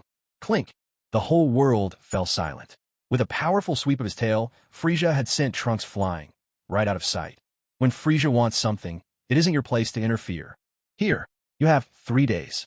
If you can't figure out how this works by then, you'd better end your own life. With a flick, Frieza tossed the capsule to Bulma and strode away with a flourish. Or rather, he vanished completely, but everyone there was already used to Frieza's ghost-like comings and goings. Nobody had much to say about it at this point. Goku, tell us, what exactly did you learn on Yardrat? Shenron only mentioned you were training in new techniques. Hurry, tell us. Goku scratched his nose, never one to refuse Krillin's requests. It wasn't much, just a technique called instant transmission. As long as you can sense someone's energy, you can flash over to their side in an instant. By the way, that trick Frieza just used to disappear, that was instant transmission. Now, where had Frieza gone? He had traveled straight to Yardrat, seeking out Hyusu, the one who had taught him instant transmission and cosmic shift. Oh ho ho ho, Hyusu. You look like you're in a good mood. Trying to savor every second before your last. Are you? Hyusu didn't dare show a hint of disrespect to Frieza. This was someone who might annihilate a planet on a whim. Showdai, you better step out. I have something important to discuss with our esteemed guest. Hyusu hurriedly dressed, while Showdai, clearly disappointed, dashed from the room, clutching her blanket. The sight of Frieza was far too frightening for her to stay. To what do I owe the honor of your late-night visit, Lord Frieza? Is there anything I can do for you? Just a few months ago, he'd barely gotten rid of 2 scions stirring up trouble, and now Lord Frieza himself was here. What cruel fate for planet Yardrat. Thinking back to the damage from Goku and Vegeta's battle made Hyusu wince inside. Sure, nobody lived in those areas, but a perfectly good elliptical planet now had a massive chunk gouged out. If it weren't for the frantic efforts of the locals to patch things up, the whole planet might have blown itself apart by now. Do you know what I hate most in this universe? People lying to me. Now, tell me, what exactly is behind Vegeta's technique? Huh? Hyusu recalled that he had already explained it. But if Lord Frieza wanted to hear it again, then so be it. To let Lord Frieza know, this story goes back a year. That day, the sky was clear and cloudless, and I, together with Showdai. Frieza's crimson eyes swept the room. Instantly, 2 deep, bottomless holes appeared beside Hyusu. It was impossible to tell if the planet's core had just been damaged. But Hyusu had no time to worry about such things. He was so terrified that he felt his very soul scatter, dropping to his knees on the spot. Though Hyusu was indeed the most powerful person on planet Yardrat, his strength was still only 80,000. How could he possibly compare to a titan like Frieza? And my lord, did I say something wrong? After a long struggle, Hyusu finally managed to gather the fragments of his courage and ask the crucial question, his voice trembling. The second thing I loathe most is people who talk too much. Frieza cared nothing for Hyusu and Xiaodia's supposed exploits. Even if they had been locked in a heated battle just moments ago, Frieza's heart remained calm, bordering on contempt. At the root of it, the truth was simply that Frieza couldn't do such things himself. It was a pain, a deep, unforgettable pain he could never let go of. Damn that truck. Hit anyone else you want. Why'd it have to be me? Just tell me about the skill. Shifting. Hyusa dare not play any tricks now. He thought about earning Frieza's pity. Maybe, just maybe, Frieza would go deal with Vegeta and Goku. But looking at this terrifying god before him, all he could hope now was to keep from offending him further. Maybe the mugwort Shao I had just burned really was working. Shifting is actually a variant of instant transmission. It can't transport you across great distances, but it allows you to move instantly within your line of sight, back and forth. Compared to instant transmission, shifting is much better suited for combat. Over countless millennia, only a rare handful have managed to derive shifting from instant transmission. But those who've mastered shifting, every single one has been a figure of legendary prowess, defeating foes far stronger than themselves with ease. Hyusu finished, stealing a glance at Lord Frieza, his gaze pitiful and pleading. Frieza found his look rather irritating, but did not resort to violence, though his expression was as dark as storm clouds. So you're saying Vegeta is more gifted than I am? A common man's rage may spill blood within 5 steps, but when a king is angry, space itself nearly shatters. As Hyusu stared at what had once been his house, now utterly gone, he shrank in fear, his body curling in on itself. So unlucky. I just bought that new house and now it's gone. And my lord, please don't be angry. And mistress, no, your humble servant. No, I mean, of course, your talent is the highest in the universe. You just never considered going down that particular path. That's all. Oh, Frieza thought for a moment and realized it was true. Having been influenced by the original story, he had single-mindedly focused on learning instant transmission, without ever considering any other possibilities. The most crucial point was that he had learned instant transmission at an astonishing speed. Hyusu had barely finished explaining the principle, and Frieza had already mastered it. Who in their right mind would bother exploring anything else under those circumstances? Explain your approach to shifting. However, this was a request Hyusu simply couldn't fulfill. I'm sorry, Your Majesty. Everyone who comprehends the art of shifting develops their own unique insight. There's no way for an outsider to put it into words. That sounded rather lofty and profound. So, Frieza carefully recalled the principle behind instant transmission. Then, Frieza appeared a short distance away, and then in another spot still farther off. After shifting 10 or so times, he popped right back to where he started. He paused to think. Hey, what a peculiar thing. It truly was impossible to describe the principles behind shifting. It seemed Hyusu really hadn't lied to him. That realization put Frieza at ease. At least it proved that his talents surpassed Vegeta's. After all, he had grasped the technique in the blink of an eye, while Vegeta had spent several months figuring it out. Tell me, are there any other skills with variations like this? If there were any mind-blowing, world-shaking skills out there, Frieza wouldn't let a single one slip past him. Hyusu racked his brains, recalling the long years filled with dazzling prodigies. Only after considerable effort did one variant skill pop into his mind. Nerves. Crack. This time, Hyusu wasn't lucky enough to escape. He successfully provoked Frieza and was sent flying by a swipe of the tail. You got some nerve. If you have one, say so. If you don't, say so. How dare you insult me? Of course, Frieza hadn't actually tried to kill him. Though he was a cold-blooded being whose body temperature could probably freeze lava, he still possessed a human soul. At least, he wasn't the kind to betray his master. As for turning against his forebears, well, he never believed the Frost Demon clan had any real sense of kinship. Yet there was one exception, Cooler, who, in the movie storylines, had sought out Goku just to avenge him, only to meet the same fate as Frieza. That act did move Frieza a little. But as for King Cold, who after Frieza's own death rushed to make Trunks his new heir, he simply didn't feature in Frieza's emotional world at all. After quite a while, Hyusu came stumbling back, trembling, and shouted at the top of his lungs. Your Majesty, good sir, humble servant, my nerves remark wasn't aimed at you. I meant that you've got nerves of steel. Crack. Hyusu went flying again. Frieza understood that Hyusu had simply had a lapse in judgment, but that was no excuse for an insult. Whoosh. Frieza vanished from sight, mainly because Hyusu seemed to lack the strength to run back again. Staring at Hyusu, whose mouth was now missing 3 teeth, Frieza's voice took on a chilling edge. You'd better think carefully before you speak. Though I'd rather not kill you, my patience does have its limits. With a few teeth gone, Hyusu's words whistled through the gaps as he spoke, but this time he seemed to have truly given it some thought. Doing his best to pronounce each word clearly, he started, The Deep Well Clan, a prodigy of spiritual training, master of purification, enlightened others to the art of flash step. Frieza was utterly bewildered. What on earth was this nonsense? This is the 4th chapter delivered. I hope everyone is feeling happy. If you're enjoying the story, could I trouble you to tap that urge for more button? Your encouragement is what inspires me to keep writing. Thank you. What the heck was he talking about? Frieza's eyes burned with fury, a trace of lethal intent beginning to seep through. Hyusu was so petrified that his knees grew weak. He was so anxious that his already large eyes threatened to pop out of his head, red with strain. Suddenly, as if struck by an idea, Hyusu hurriedly rummaged through his personal storage and pulled out an ancient, yellowed book. Glancing at the cover and confirming he'd grabbed the right one, he quickly held it out to Frieza. The Neural Codex. Frieza couldn't help but blurt out the title. Piecing together Hyusu's earlier ramblings, he began to sense their meaning. With a casual flick of his wrist, Frieza cast a healing spell, and Hyusu's wounds began to mend at a breathtaking speed.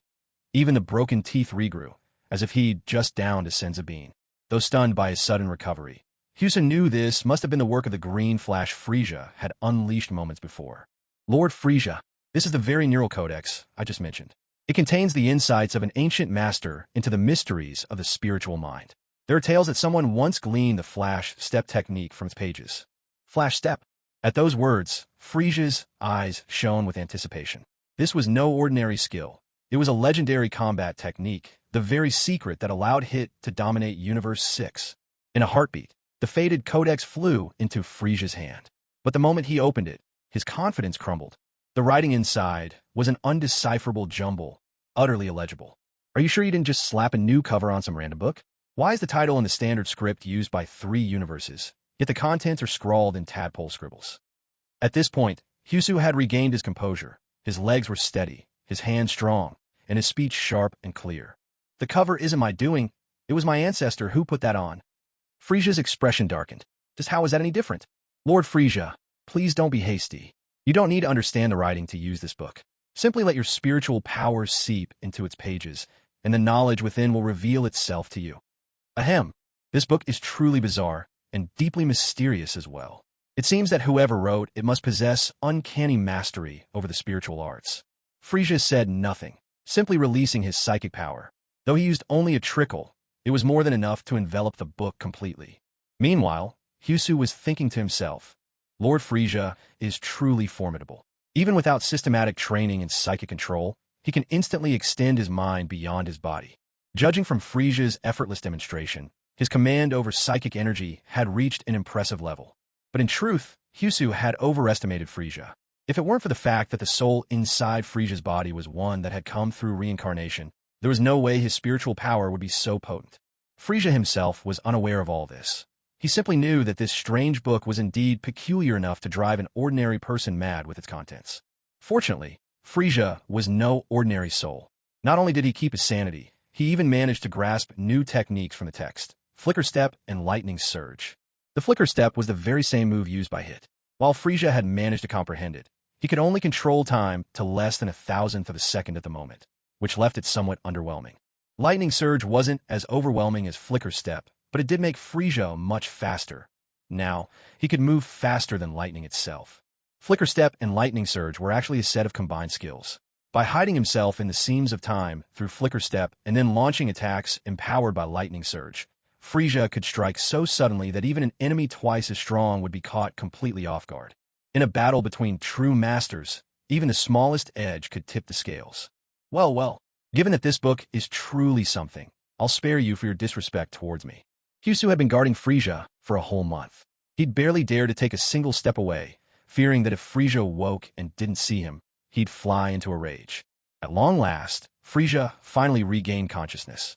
Had Frieza slept any longer, Hyusu doubted he'd have survived much longer in civilization. He might have turned feral by then. Oh, I leave for a little while, and you look like this. Lord Frieza, it's been an entire month. That long? All right, you've done well. I won't punish you this time, but if I ever find you've kept something from me again, you know what awaits you. Understood. I'd never dare keep anything from you again. With that, Frieza departed, Yardrat was safe, and as for Hyusu, he was left bedridden. Upon returning once more to Bulma's house, Frieza immediately asked, "How goes the research on that time travel machine?" Bulma, startled by Frieza's sudden arrival, shot him a glare and answered with some annoyance. How could I possibly figure it out? That's a time machine we're talking about, not an airplane. There's no way I can crack it. Half the data is completely beyond me, and without a complete set of systematic notes, there's just no way to unravel its secret. At least not for now. I simply don't have the skills. This realization left Bulma feeling rather disappointed. Give it to me, then. I'll take it back to headquarters and have the specialists study it. Although Frieza was a bit let down, he understood just how complicated the time machine really was. Giving Bulma only a month was certainly not enough. As for when Trunks would return to the future, Frieza simply didn't care. The fate of a future world had nothing to do with him. It's gone. Conan already took it back, and he left on the time machine as well. Frieza's eyes narrowed, and his energy began to surge. He was getting angry and needed to vent. Since he couldn't relieve his frustration in that way, there was only one thing left: destruction. Hey, you're the one who said to study it for 3 days, and now a whole month has gone by. Bulma had no interest in worrying about Frieza's raging mood. After all, she hadn't done anything wrong. Actually, Bulma had a point. Curse that huss. Anyway, as far as Frieza was concerned, he was never at fault. Whoosh. Frieza vanished. Whoosh. And then reappeared.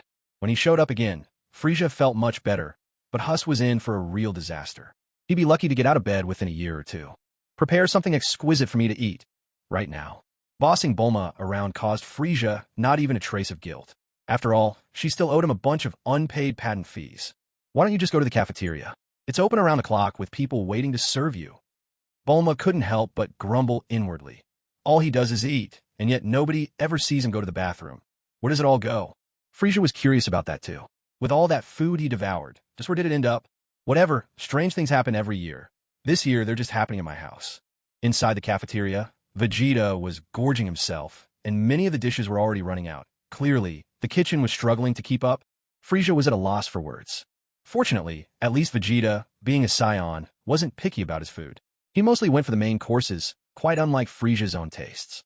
Frieza, I challenge you to a duel. After nearly a month of high-gravity training, Vegeta's power level had soared to 500 million. Now he was convinced that he could finally teach Frieza a lesson. Oh ho ho ho ho. Mr. Vegeta, it seems your confidence is getting the better of you. Well then, let me finish eating, and I'll play with you for a bit. Good to work off a meal. Especially when Vegeta roared, unleashing all his power and transforming into a Super Saiyan. The once dark sky was suddenly illuminated. When someone's strength reaches a certain level, even the heavens must make way. On Earth, Sun Wukong and Piccolo were sparring on Mount Bowser, while also taking the time to train Son Gohan. Suddenly, when Vegeta transformed, his movements came to a sudden halt. Piccolo and Son Gohan, their expressions serious, also looked up at the sky. That's Vegeta's energy. It's incredible. What sort of intense training did he go through this past month? Sun Wukong was deeply puzzled. When he'd only just returned to Earth, his power level was 50 million higher than Vegeta's. Even now, he had only reached 500 million. His growth was much slower compared to Vegeta. Dad, the other energy feels like Frieza's. It's terrifying. My heart feels like it's about to stop.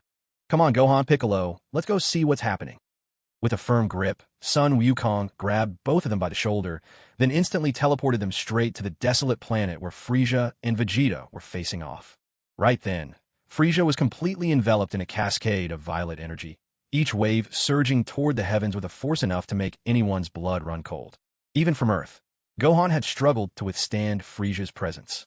Now, confronted with it up close, all he wanted to do was collapse right where he stood. Gohan, to become a true warrior, you must find the courage to face anything. Truth be told, even Piccolo was astounded by the power Frieza was unleashing. The difference was immense, so great that his own fighting spirit nearly wilted in the face of it. But could he admit defeat? Never. Not only would he refuse to yield, he was determined to keep Gohan brave as well. Otherwise, how could he call himself a worthy master? Oh ho ho, Sun Wukong, Piccolo, you're here too. Why not all three of you attack me at once? If you're to die, better in my hands than at the hand of the androids, don't you think? As for Son Gohan, with his paltry power level of 300,000, Frieza couldn't be bothered to spare him a serious glance. If Piccolo hadn't broken through the 100 million mark himself, Frieza wouldn't have paid attention to him either.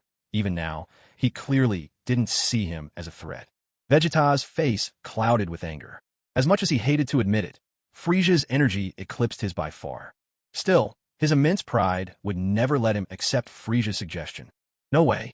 This is between the two of us. I won't allow anyone else to interfere. Prepare to Frieza. Crash. A flurry of blows rang out, the force of Vegeta's 500 million power level making for an impressive spectacle. Though Frieza had hit a bottleneck, stuck at 800 million, he was still more than a match for Vegeta. With a sharp whoosh, Vegeta began executing his rapid shifting technique, appearing in places even Sun Wukong and the others could hardly anticipate. This shifting move is tricky, no doubt about it. At this level, Vegeta could dominate his rivals with it alone.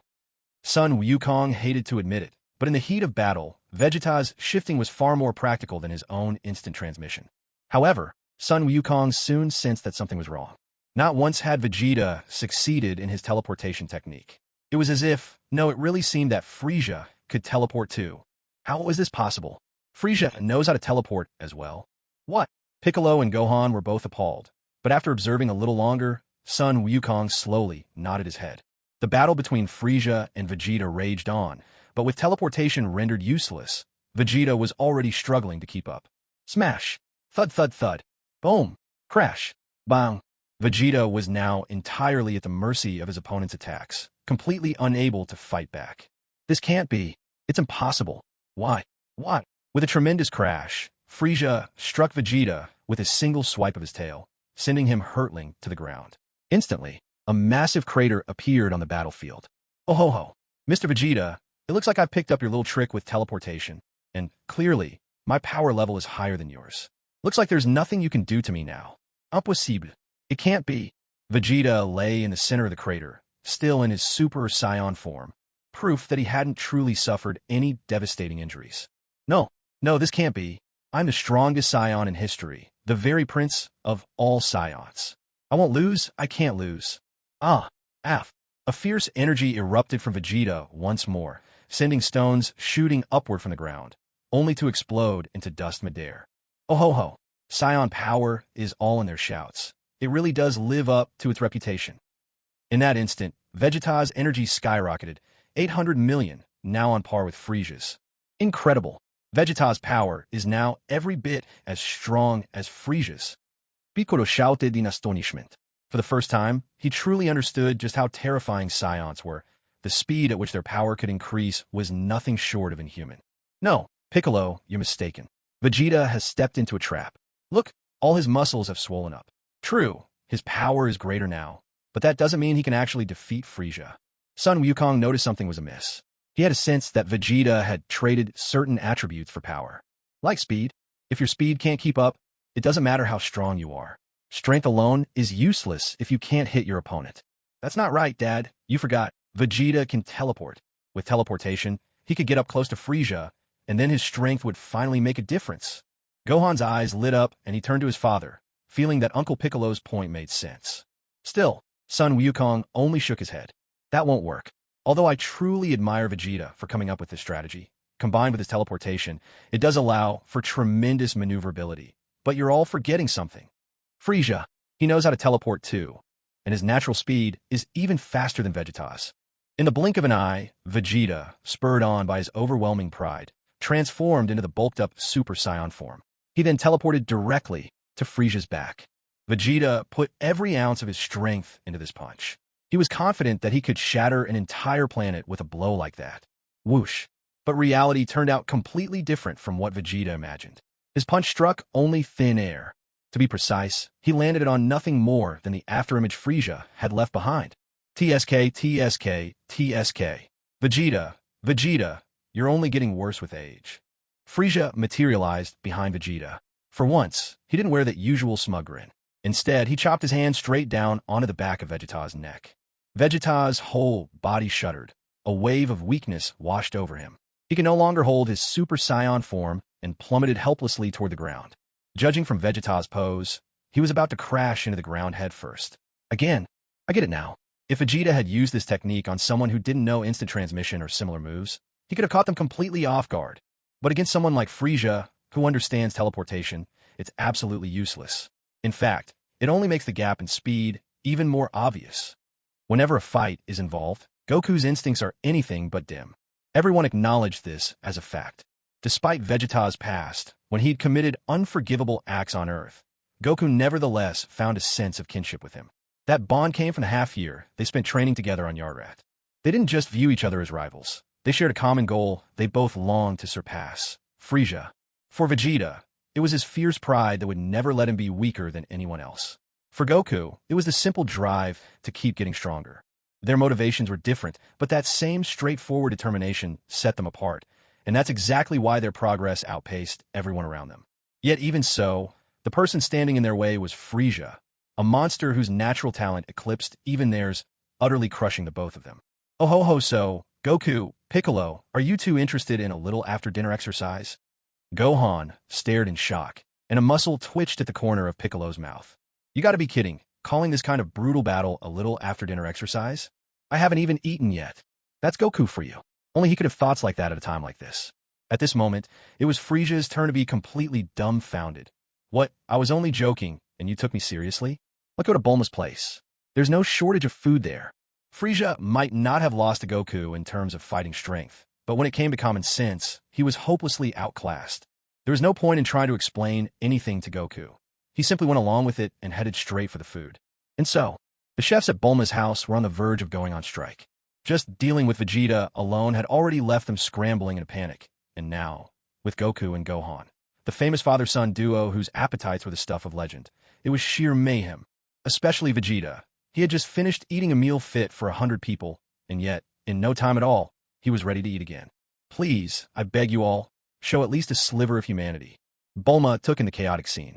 With a sigh, she pinched out her cigarette and placed a call without hesitation. 5 minutes later, the scene at Bulma's West City home was filled with delivery men in bright yellow uniforms, zipping in on airborne scooters. Fried rice, stir-fried noodles, steaks, fried chicken, whole roast lamb, roast suckling pig. The food just kept coming. Cakes, desserts, snacks, and drinks of every kind you could imagine. They arrived in endless waves. Eat up, eat up. If you can eat me out of house and home, I'll admit defeat. Bulma declared with a laugh. That was one of Bulma's best qualities, her generosity. Whenever her friends needed something, she almost always tried to help. Even if her friends didn't say a word, she would use any excuse, a get-together, a gathering, simply to take care of their needs. And after a feast like this, of course, it was time to work off the calories with a bit of exercise. This time, an even bigger crowd gathered to watch. Krillin, Yamcha, Kaiatsu, Master Roshi, Oolong, and Por all showed up. Bulma herself wouldn't miss it for the world. With a flick of her dainty wrist and a resounding pop, Bulma produced a long line of tables, all laden with untouched dishes, leftovers from Goku and the others, who finally couldn't eat another bite. It would be a crime to let all this go to waste. Wealth might breed extravagance, but waste was still shameful. The bystanders were ready, and the fighters were in position. This time, Vegeta, Goku, and Piccolo would join forces in a pitched battle against Frieza. Vegeta might have been annoyed by Bulma's idea to invite everyone over to watch without asking, but as someone enjoying free food and drink, he could hardly bring himself to protest. At least, that was Vegeta's perspective. As for Goku, as long as there's a good fight, he didn't care about any of that. Piccolo. Well, let's just say he didn't get a say in the matter. Suddenly, surges of energy erupted, with 2 gold and 1 white aura bursting toward the sky. Goku, Vegeta, and Piccolo unleashed their full power. Vegeta, just over 500 million. Goku, 500 million. Piccolo, 150 million. Then, in a thunderous surge, Frieza exploded with all his might. His purple aura blazed forth in sheer rage. In an instant, his 800 million battle power crushed the competition. Drink up. Hiya. Oh ho ho ho. The battle had only just begun, yet the scene had already reached a fever pitch. Goku took the lead in attacking, his sweeping and forceful moves leaving Frieza no choice but to stand his ground and clash head-on. Vegeta weaved in and out with instant movement, launching surprise attacks at Frieza whenever he saw an opening, but he didn't shy away from a direct confrontation either. Piccolo. Who am I? Where am I? Wait for me, guys. Let me at least find where Frieza is first. In the end, all Piccolo could do was fire his special beam cannon again and again, but he never once managed to hit Frieza. In fact, he nearly struck Goku and Vegeta on several occasions. Oh ho ho ho. TSK, you three. Your combined power already far surpasses mine, so why are you still so hopelessly ineffective? Frieza's taunting poured down indiscriminately, instantly igniting Goku and Vegeta's rage, while Piccolo flushed an angry, vibrant red. Damn it, Kakarot. Keep him busy, I'm gonna unleash a big attack. Yeah. Vegeta repeated his old trick. This time, With Goku holding Frieza's attention, he could transform into his muscle-bound Super Saiyan form without reservation. Piccolo, you'd better aim properly when you use your skills. If you hit us again, don't blame me for what happens next. Bang! Boom! A thunderous explosion echoed through the sky as Vegeta's punch collided head-on with Frieza. With Goku drawing Frieza's focus and Piccolo effectively ignored, Frieza was forced to trade blows with Vegeta. With two fighters of equal power clashing, the impact was truly explosive. The shockwave made the onlookers below instinctively cover their ears, their eardrums almost ringing from the force. Krillin, do something! At this rate, that racket is going to kill us. Bulma screamed. The sound reverberated inside her skull like a crack of thunder, making her feel nauseous. Noticing the commotion below, Goku called out to Piccolo. Piccolo, go down and protect them. At this point, you're not going to make a difference up here. Bang! Goku was kicked by Frieza and sent flying, crashing through a nearby mountain and reducing it to rubble. Oh ho ho ho! Letting yourself get distracted in battle. That's a cardinal sin, you know. In a flash, Frieza vanished from where he'd been, reappearing behind Vegeta to attempt the same trick again, aiming to knock Vegeta out cold. But Vegeta hadn't learned nothing from their past encounters. At the very instant Goku was sent flying, he was already preparing his defense. Boom! Frieza swung a hand like a blade at Vegeta's crossed arms, unleashing another shockwave that ripped through the silent air. Fortunately, this time, Piccolo had already arrived at the bystander's side and conjured a shimmering energy shield to protect them. The shield trembled violently, but it managed to hold together, refusing to shatter. Having failed his surprise attack, Frieza leapt back, just as Goku teleported and reappeared at the exact spot where Frieza had stood moments before. Impressive. You two are getting more and more in sync. Now this is what makes things exciting. Oh ha ho ho ho. There was a flash. A furious barrage exploded through the sky. Thud, thud, thud. Blast after blast thundered as Frieza unleashed his full power once more. The heavens themselves seemed to crackle, and the entire planet started to shake beneath the strain. Fear crept into Piccolo's eyes, because he realized the planet itself was beginning to falter under the onslaught. Boom, boom! 3 minutes later, two blurred shapes rocketed from the heart of the battle, crashing straight down into the earth. Not only did two massive craters open up, but the entire planet split open with a deafening roar. Bulma shrieked in terror. Goku, Vegeta, Frieza, we're all going to die. And the third update. I'll do my best to write another chapter by tomorrow afternoon, but right now, exhaustion is dragging my eyes shut. Thanks to Shanglong for the bubble milk tea, to Hong Xian for the thumbs up, and to Brother Haoxing for the generous tip. It means a lot. Keep urging me to update. Everyone, thank you. Frieza appeared next to everyone. With a flick of his finger, all the people, as well as chairs, tables, and everything else around, floated up into the air. You all owe me a favor now. Oh ho ho ho. With a flash, Frieza, along with Piccolo and the Energy Dome, vanished from their original spot and reappeared at Dodoria's side. Dodoria, always stationed in Bulma's home computer room, was responsible for remotely commanding Frieza's army. The sudden arrival of such a crowd left Dodoria momentarily stunned. But seeing Frieza's face, his reaction was immediate. A sharp 90-degree bow punctuated by a shout. Greetings, Lord Frieza. Chaos descended on Bulma's house. People dashed in panic, dogs barked, chickens squawked, and the entire building shook as if about to collapse. This job wasn't worth it. Given the constant scares, heart attacks were just a matter of time. Just leave already. Bring in my relatives for all I care. Even with a high salary, I'm ready to quit. Foolish mouse.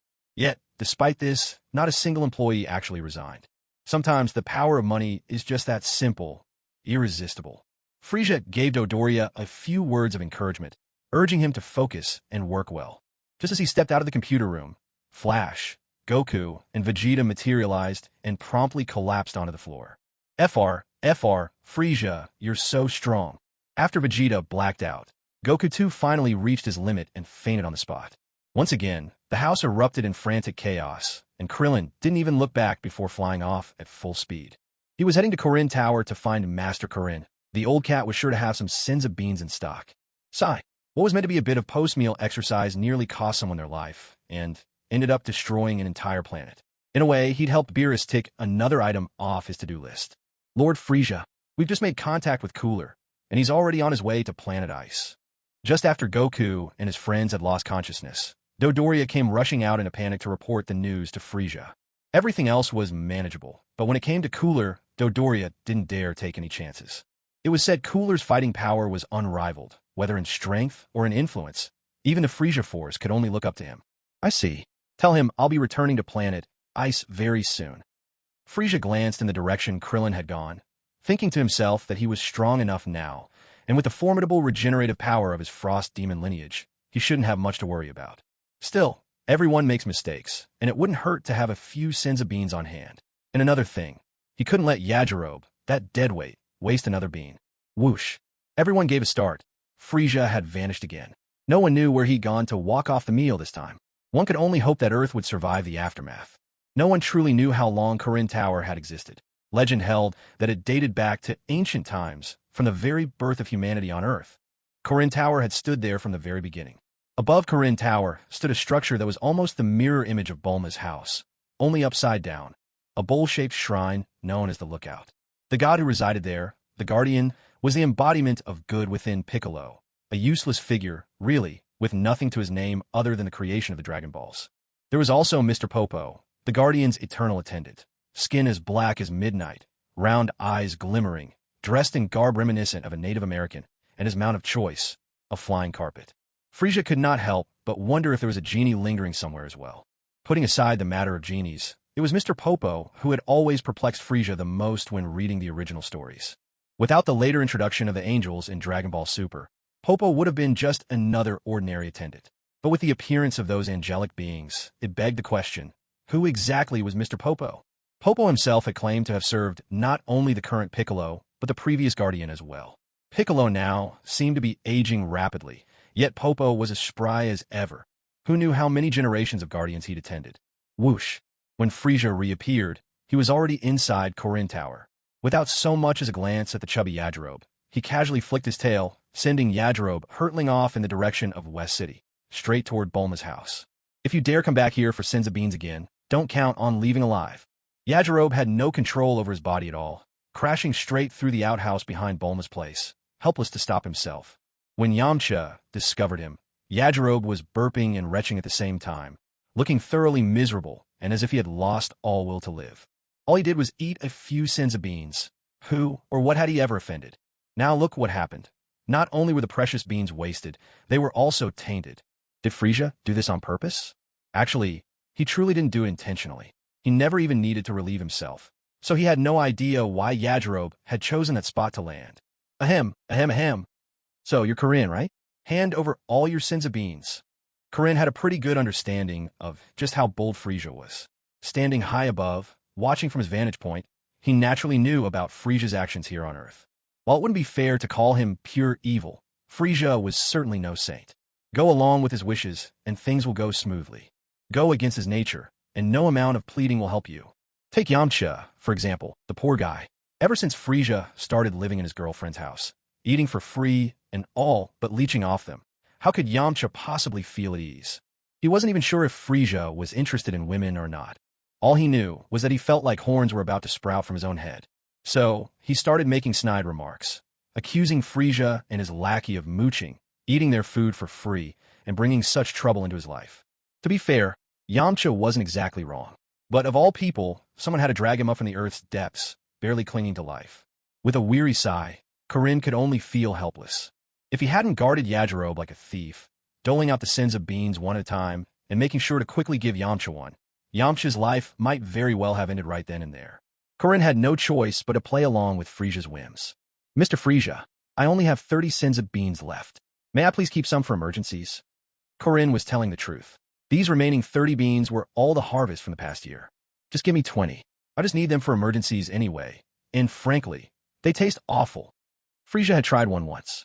The taste was raw and unpleasant, even nauseating. But the effects were truly miraculous. It didn't matter if you were missing an arm or a leg. As long as the limb was still there, one Senzu bean would fully restore you. And the recovery was lightning fast. Truly, this was a rare treasure. Understood, Mr. Frieza. You really are a reasonable man. Corinne praised him sincerely, then promptly took out a small pouch containing 20 Senzu beans. Frieza didn't hesitate. He simply waved his hand and tucked the pouch into his storage space, a neat cube 2 meters on each side, which proved quite handy. Reserve some of the harvest for me every year. If Earth ever gets into real trouble, I won't just stand back and watch. This much was certain. Before his transmigration, Frieza was an Earthling at heart. How could he ever bear to see Earth destroyed by someone else? Of course, if he were the one to bring Earth to ruin, that would be another story. Thank you so much, Lord Frieza. This time, Master Karen's gratitude came straight from his heart. Being able to trade a Senza bean for a promise from such a powerhouse. What a fantastic bargain. With a whoosh, Master Karen looked up at the now empty Karen Tower. Frieza's figure had vanished completely. King Kai, Frieza doesn't seem to be as ruthless and evil as you've described. Over at King Kai's planet, a short, chubby man with 2 antennae on his head gave a little shake, his flesh jiggling, and his antennae twitching as he spoke up. But Frieza's brother, Cooler. Now, he really is the epitome of wickedness. Here's the 4th update of the day. Good afternoon, everyone. While one Frieza left Bulma's house, another long-term resident arrived, Vegeta. It wasn't Bulma's delicious cooking that attracted Vegeta, nor was it Bulma's beauty. Rather, it was the gravity chamber in Bulma's house, a piece of equipment that seemed custom-made for Science. Vegeta used the chamber at 300 times Earth's gravity. Fully aware of the importance of training his fundamentals, he kept up basic exercises there in his normal state. At 500 times gravity, though, he could move freely only after transforming into a Super Saiyan. Goku, too, remembered just how vital the gravity room was. Back when he was en route to Namek, he'd spent the entire trip inside his spaceship's gravity chamber. So Goku also asked Bulma to build him a large-scale gravity room. As for the cost, it never even crossed his mind. Money simply didn't exist in his worldview. Bulma, on her part, didn't mind at all. A gravity chamber was no great expense. And so, Goku, Piccolo, and Gohan returned to Mount Pazu to train, preparing for the battle with the androids 3 years down the road. Meanwhile, Krillin, Yamcha, and Tien Shinhan headed back to the lookout. They believed that training there would benefit them far more. For people of their constitution, gravity chambers were actually harmful. They simply didn't possess the tough resilience of Science or someone like Frieza. Earthlings, whose lifespans were already relatively short, weren't suited for prolonged training in a gravity chamber. It would only speed up their aging. Science, however, were different. They naturally lived longer, and their youth lasted for many years. Back then, Yamcha had once tried to experience the 500 times gravity that Frieza had used. He nearly died in the attempt, and that, too, was one of the reasons he nursed a grudge against Frieza. Yamcha had never truly witnessed Frieza's terrifying power, but he certainly recognized Vegeta's strength. Even though Vegeta had practically moved into Bulma's home, Yamcha dared not say a word in protest, however much he wanted to. It's true, Frieza left a deep psychological scar on them. Krillin, tell me, now that there are already 2 Super Saiyans on Earth, Goku and Vegeta are both so powerful, and then there's that even scarier Frieza looming behind them. Do you really think those androids could stir up any real trouble? Yamcha was feeling a bit defeated. He believed that no matter how hard they trained, they would never catch up to Goku and the others. Besides, they were already among the very best Earth had to offer. So is there any real point in continuing this brutal training? Krillin pressed his hands together, his expression shifting in an instant as he scolded his disobedient hands, showering them with spit and curses. Damn these stupid hands. I don't want to become a monk. I haven't even held a girl's hand yet. Damn it. Ugh. Rotten hands. Stupid hands. How dare you pose like that? Acting all holy. Smack. A sharp blow landed on the back of Yamcha's head, courtesy of Krillin. Tien and Kaiotsu could only watch as one figure vanished into the ruins of the lookout. Huh? Where'd Yamcha go? What was he asking me just now? In a flash, Tien and Kaiotsu darted far, far away from Krillin, keeping a safe distance.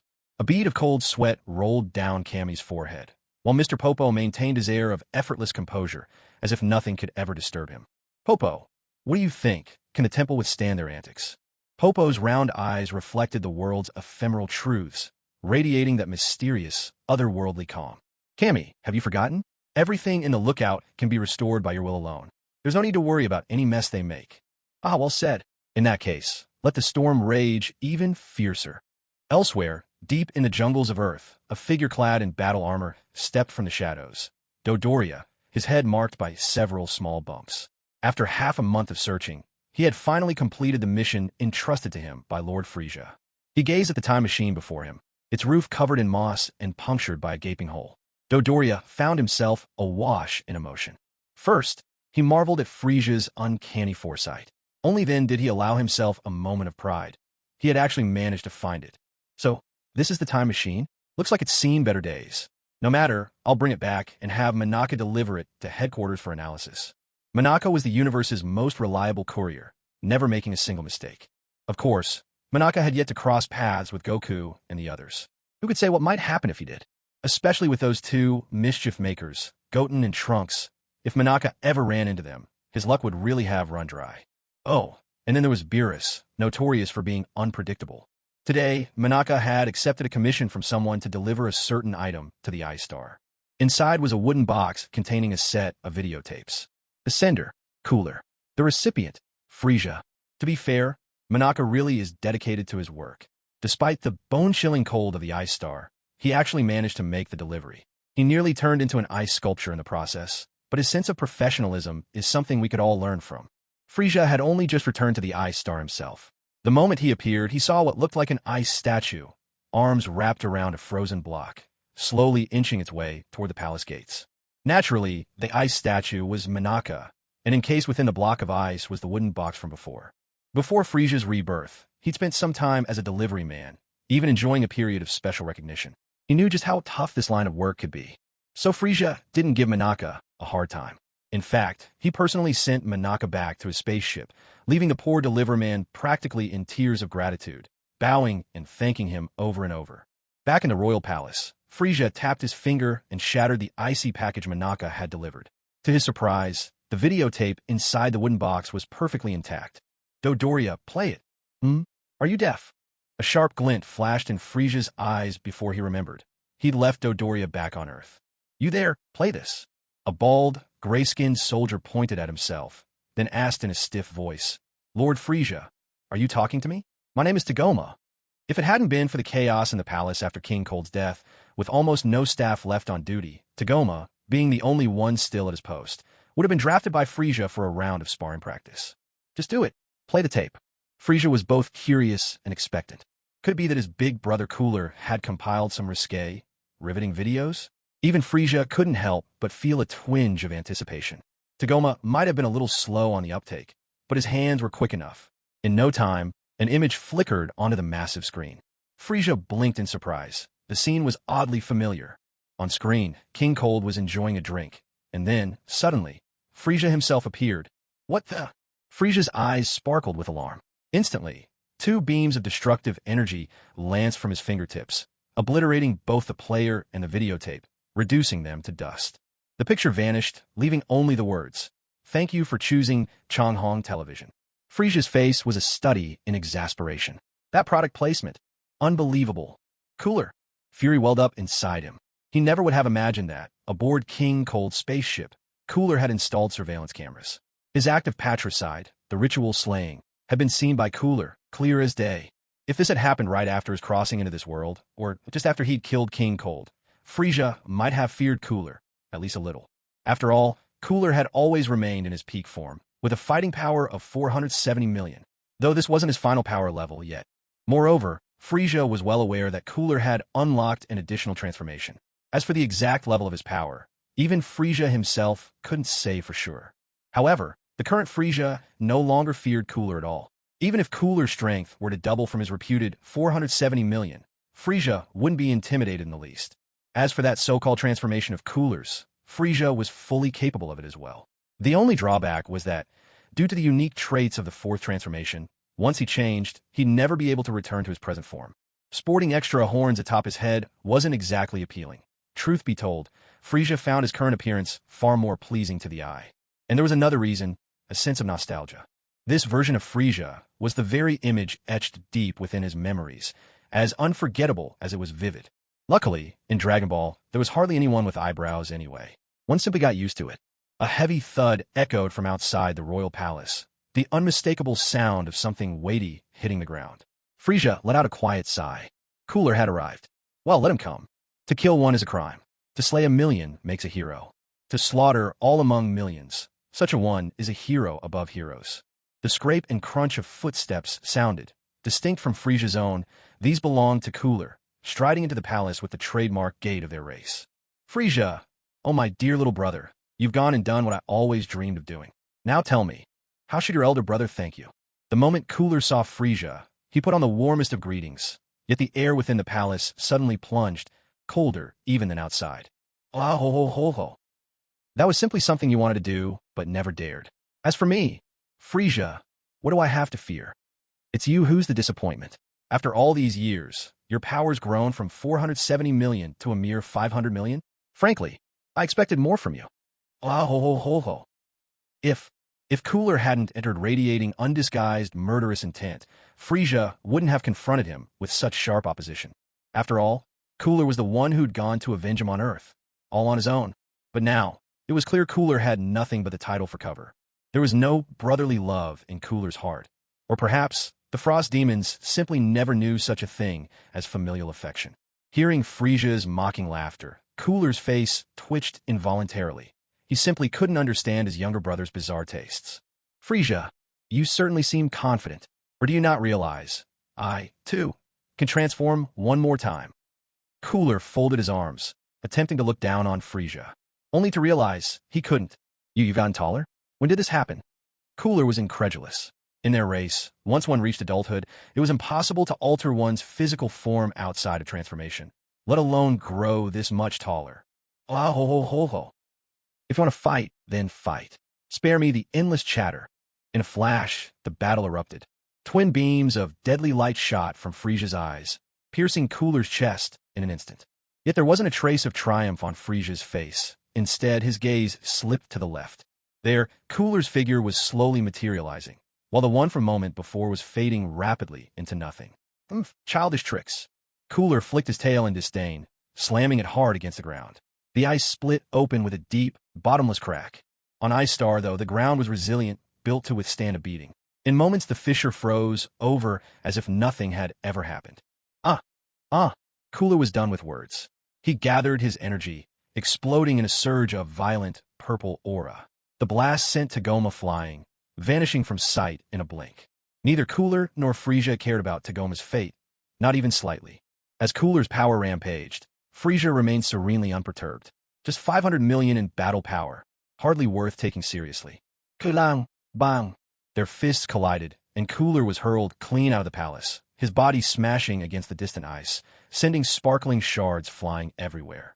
Eyes burning with rage, Cooler massaged his aching arm in disbelief. That punch nearly ruined his left arm entirely. Well, so this is where your confidence comes from. You've grown much stronger, I see. But it's all for nothing, Frieza. All you've done is truly anger me now. A roaring surge erupted from Cooler, his energy building to new heights. He was preparing for yet another transformation. Only then could he hope to defeat Frieza as he was now. Bang! Cooler was sent crashing down beneath the ice once more.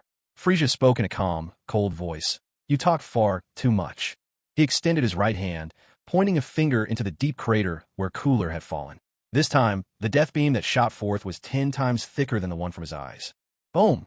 Not even the sturdy Ice Star could endure this blow.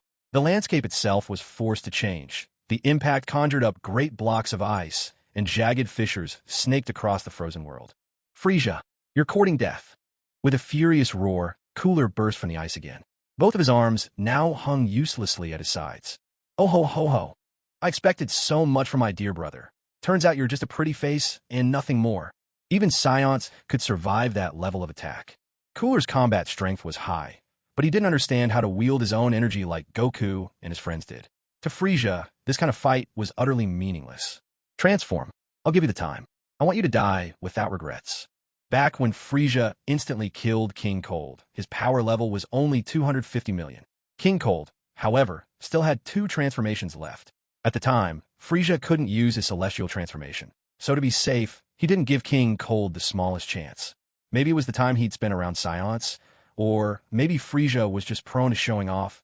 Whatever the reason, simply killing Cooler like this suddenly felt pointless to him. The fury blazing in Cooler's eyes could almost burst into flames, but despite everything, he still clung desperately to his opportunity to transform. He had underestimated Frieza and overestimated himself. Now, at this very moment, he was gripped by sheer terror at the thought of dying. When he first saw the surveillance feed, Cooler's eyes had lit up. He'd realized that he, too, could launch a surprise attack just like Frieza, and probably do it more brilliantly. Cooler was convinced that Frieza had merely ambushed King Cold instead of defeating him in an honest fight, which was why he'd dared to come here so recklessly to kill him. Now, however, Cooler dared not underestimate Frieza any longer. knowing full well that Frieza really did have the power to kill him. You'll regret this. Uh-huh. You will definitely regret this. To Frieza, the fact that Cooler still had time to bluster was laughable. With a flash, Frieza teleported right in front of Cooler and drove a fierce punch into his abdomen. Cooler's eyes bulged out, his jaw dropped wide, and from his mouth spilled a stream of green fluid. Who could tell whether it was bile or blood, sending a nasty wave of disgust through Frieza. With another explosive surge of power along his arm, Frieza unleashed a forceful strike. Cooler let out a howl of agony and was sent hurtling 1,000 meters away. Maybe you don't yet regret coming here, but I bet you're already wishing you'd kept your mouth shut. In the blink of an eye, Frieza teleported again, stomping down hard on Cooler's chest. There was a sickening crack of shattering bones, and Cooler's howls of pain finally forced Frieza to draw back his foot. 10 seconds. For certain reasons, I'm willing to grant you 10 more seconds. If you can't transform in that time, prepare to die. A fierce light burst from Cooler's eyes. He didn't even need 10 seconds. 5 would be more than enough. By the way, even after you transform, you don't stand a chance. Just so you know, 3 seconds have already passed.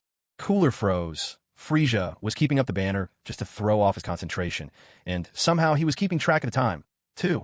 In that instant, Cooler abandoned any further hesitation. Pouring all his energy together, his body began to change, accompanied by a series of cracking bones that sounded even louder than before. Aha! Frieza, I'll show you what it feels like to get beaten senseless. Even as he was transforming, Cooler couldn't stop himself from shouting threats. Frieza, on the other hand, counted steady and utterly unbothered. 7, 8, 9, 10. Time's up. A roaring energy erupted. Two thick, antenna-like appendages pressed against his forehead, forming a pose that looked just like the V sign. 2 more ears extended out, turning into an extra pair of antennae, and with 1 more added, it would form the shape of a star. His chest transformed into white, armor-like muscle, while his abdomen and limbs turned a deep purple, and his height shot up as well. Now he was just as tall as Frieza. If there was anything Frieza appreciated about this 4th transformation, it was simply the impressive boost in stature. As for everything else, he could only laugh dryly. He could transform too, but he swore he would never do it. His path was nothing like Cooler's. Frieza preferred the way Scions changed their hairstyles and colors, but unfortunately, he had no hair to begin with. So he made do with changing the color of his skin. Thankfully, it was the kind that could be reverted at will. Frieza, it's time you tasted true agony and screamed for mercy. Don't resist. You might even enjoy it. Cooler brimmed with confidence again, but Frieza shattered his composure with a single gesture. Ahaha. You, bang. Frieza's smug chuckle instantly pushed Cooler over the edge. With a combat power of 15 billion in fists as hard as iron, Cooler drove his punch square into Frieza's chest. An explosive crash echoed out. Taken off guard and unable to dodge, Frieza was sent flying right through the palace, collapsing it completely. From amidst the rubble, Frieza coughed up a mouthful of blood, fierce pain in his chest igniting a blazing fury within him. Had he not forcibly staggered back that half-step at the last moment, lessening the force behind Cooler's punch, the nearly 2-fold difference in power might have left Frieza unable to even stand. Boom! A scorching surge erupted. Now Frieza was truly enraged. Violet energy waves soared skyward as he unleashed the full force of his 8 billion power level, blasting the ruins of the palace outward. Creak, crunch. So 15 billion combat power is nothing special after all. Still putting on a brave face, Frieza? Let's see how long that lasts. Soon enough, you'll be meeting our dead father on the other side. A guttural, monstrous howl split the air. Cooler charged at Frieza in a blur, the violet aura surrounding him far surpassing Frieza's. Frieza knew better than to underestimate him. The power gap was unambiguous, and meeting force with force would only spell disaster for him. So, Frieza slipped away again and again, using instant movement to narrowly evade Cooler's assaults, and using that blistering speed to land a few harsh blows himself. Yet in this form, Cooler had more than just frightening attack and speed. His defenses were nearly impenetrable. Frieza's attacks, which had once left Cooler reeling, no longer inflicted nearly as much damage. Cooler could simply whip up a burst of energy to deflect 90% of Frieza's power. Frieza, all you know how to do is run away. You can't beat me in a fight. That high-speed movement must burn through your stamina pretty quickly. Let's see how long you can keep it up. Cooler unleashed an onslaught like a raging storm. Frieza, in comparison, seemed like a small boat tossed upon wild, towering waves, always on the verge of capsizing, yet somehow managing to dodge each surge with grim determination. Boom! Cooler's punch struck the ground, making the entire ice star tremble. Thick layers of ice shattered and jagged blocks of frozen earth shot upward like mountains, while elsewhere, the landscape caved inward. Frieza appeared some distance away, his breath now coming in ragged, heavy bursts. With a nearly twofold gap in battle power, even this brief exchange had left Frieza utterly exhausted. Oh ha ho ho ho. Cooler, today I'll let you witness my ultimate trump card. You should count yourself lucky. You're the first to see it. Oh, ah. Frieza locked his arms around his shoulders. The aura swirling about him shifted from violet to pitch black, and then began shimmering with every color of the rainbow. Amid those rainbow hues, tiny points of starlight began to gleam. Cooler sensed something was wrong. Instinctively, he fired a shockwave at Frieza. But to Cooler's astonishment, the instant his blast reached Frieza, starlight in the multicolored aura flared brilliantly. There was a soft hiss, like the sigh of some great creature. Cooler's shockwave simply vanished, dissolving into nothingness. Frieza's power continued to climb, surging swiftly, 2.4 billion, and still rising. Oh, Vika. Cooler, this is my trump card, the triple wave form of stellar shift. Caught off guard, Cooler blurted out, "What is that supposed to mean? Triple wave, what kind of name is that?" A wry, mocking smile appeared on Frieza's face as he taunted Cooler. "Having trouble following me? Feeling a bit uneducated? Let me explain. Triple wave means my battle power is now tripled. Sure, it's not as wild as the Kaioken, where you can ramp up to dozens of times your base strength. But unlike Kaioken, Stellar Shift has no crippling side effects. Plus, its duration is long enough for you to lose all hope. Kaioken, whether it was doubled or multiplied 30 times, always exacted a toll on the user's body. Many have speculated that Goku's viral heart disease stemmed from drinking the ultra-divine water. Personally, Frieza felt the problem was far more likely connected to his repeated use of the Kaioken. Push your body past its limits for long enough, and eventually it breaks. That's when outside threats find their chance. That's why, at the end of the day, a strong and healthy body matters so much more than recklessly overextending yourself. Take care of your body. It's the real foundation for revolution. Frieza never believed that relying on the triple wave, or tripling his power, would be enough to defeat Cooler outright. Instead, he simply hadn't found a need to push his battle power any further, at least not yet. Back when he first learned the Stellar Shift technique, Frieza immediately realized it was incomplete. Only after repairing and improving it himself did he finally master this so-called threefold wave. As for the first stage, Pillar unto Heaven, he outright sneered at it and didn't bother to learn it. What a ridiculous name, utterly undignified. The second stage was called Twin Dragons Courting the Phoenix, and that stung most of all, souring an entire chapter of Frieza's life. So, until Frieza grasped the essence of the threefold wave, he had never once used the Stellar Shift. Truth be told, even the threefold wave itself felt rather frivolous, sounding almost like Mountain Cleave. Interpret at your own risk. But at least it wasn't quite as blatant as the others. Tremble. Cooler. You can go reunite with King Cold. Ha ha ha ha ha. With a rush, Cooler was dumbfounded. For real this time, he'd completely lost sight of Frieza. Even Frieza himself was a little startled. He'd only meant to combine a shift and a burst of speed, but what happened? In the blink of an eye, he found himself in unfamiliar surroundings. Here, the air was sweet with birdsong and the scent of flowers. Here, everything seemed harmless and at peace. Here, there was a short man with a tuft of white hair and ashen skin. And another man, skin the same shade as Dodoria's, his face deeply lined. Both of them now looked as if they'd seen a ghost. Faced with the murderous aura radiating from Frieza, chills ran down their spines. Oh, come on. Weren't these guys the Supreme Kai Shin and his retainer Kibito? Seriously, why the hell did I end up here? This isn't the time to be running into these two. They're insufferably arrogant, and if I killed them, it'd throw the whole plot into chaos. Better get out while I can. Hello there. Goodbye. With a flash, Frieza instantaneously teleported away. Pop. Boom. In an instant, Frieza reappeared, this time landing a savage kick right onto Cooler's shoulder. The blow sent Cooler crashing deep into the planet's crust, just shy of the ice planet's core. Had Cooler actually fallen into the core, he'd have been flash frozen into a sculpture. Without a million-year seal, he probably wouldn't wake up. This was the Achilles heel of the Frost demon race. Exposed to extremely low temperatures, they'd reflexively seal themselves away, unless someone came to retrieve them. Or until, after endless ages, they slowly acclimated to the cold. They'd never awaken. But dragging someone out of the planet's icy core? Easier said than done. Frieza, for one, had no intention of tempting fate. Besides, what if he got himself frozen by mistake? A million years down the line, maybe he'd emerge unbeatable. But by then, what sort of era would it be? With no Dragon Balls, no Goku, Vegeta, Bulma, or the rest of the Dragon Ball world, what would be the point? Boom! Gura burst out, his whole body shaking uncontrollably. Shards of ice kept falling from him, especially around his mouth, which chattered so hard it sounded almost comical. Apparently, even the mighty frost demons couldn't withstand the bone-chilling cold near the ice core. Frieza. You deserve to die. I'll make you pay. With a thunderous roar, waves of energy surged wildly around Gura once more. But the outburst was futile. It was pure rage, and his power didn't actually increase at all. With Frieza's power level at 2.4 billion, Gura's fate was already sealed. Trying to boost one's battle strength just by shouting. Now, that's not something the Frost Demons are known for. That's a trick unique to the Saiyans.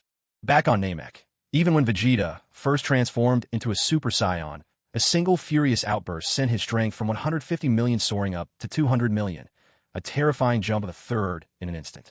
And when Goku transformed for the first time, Fury sent his power level all the way to 300 million. Keep in mind, even at its absolute peak, the first stage of Super Saiyan only reached about 1.5 billion, and that's according to the original story, after Goku's death and further training. Goku essentially achieved a fifth of peak Super Saiyan strength right from the start, truly a force to be reckoned with. Of course, Gura and Frieza's kind, the Frost Demons, are in a league of their own, almost as if they're cheating. Gura's final transformation granted him an instant increase of 1 billion to his power, and a total reaching 1.5 billion, which matches Super Saiyan's full power. Ha ho ho ho. Shout all you want. No one will hear you. No matter how loud you scream, you'll never surpass me. Lord Frieza, I heard you. A voice emerged, humbled down to its bones. It was Tagoma, quivering behind a massive block of ice. This was a slap in the face. 2 beams of deadly light shot from Frieza's eyes. Twin holes appeared in Tagoma's left chest and lower abdomen. Blood began to flow, only to freeze instantly in the icy cold of the ice star. At the very least, the temperature stopped the blood from staining the battlefield. Oha ho ho ho. This time, there's no way anyone will hear your screaming. Scream. Go on, keep screaming. Oh, Lord Frieza, I'm still alive. Tagoma's heart, unlike most, was actually on the right side of his chest. The deadly beams had missed the mark, sparing his life at the last second. Gura was stunned. And then, Frieza, are you trying to make me laugh to death so you can inherit all my territory? Frieza's face darkened so completely it was as if it had been dipped in tar. This ridiculous fool just refused to die. And in that moment, he truly wondered if Tagoma was simply out of his mind. This time, Frieza simply extended his finger, and a beam of deadly light struck Tagoma right in the forehead. Tagoma was dead. This time, he didn't even get a last breath. He perished for having too loose a tongue. Frieza, go to hell. Cooler had been gathering energy all this time, biding his moment for the instant Frieza, in his fury, killed Tagoma. By now, a massive energy orb, nearly a kilometer in diameter, had formed in Cooler's hand. He suddenly hurled it downward, aiming straight for Frieza's head. Destruction bomb. Frieza's eyes narrowed, sensing the immense power of Cooler's destruction bomb. If it hit Ice Star directly, the entire planet would be annihilated, with only the ice core surviving the blast. At the same time, Frieza's doppelganger, created with a wish from Shenron, would be wiped out as well.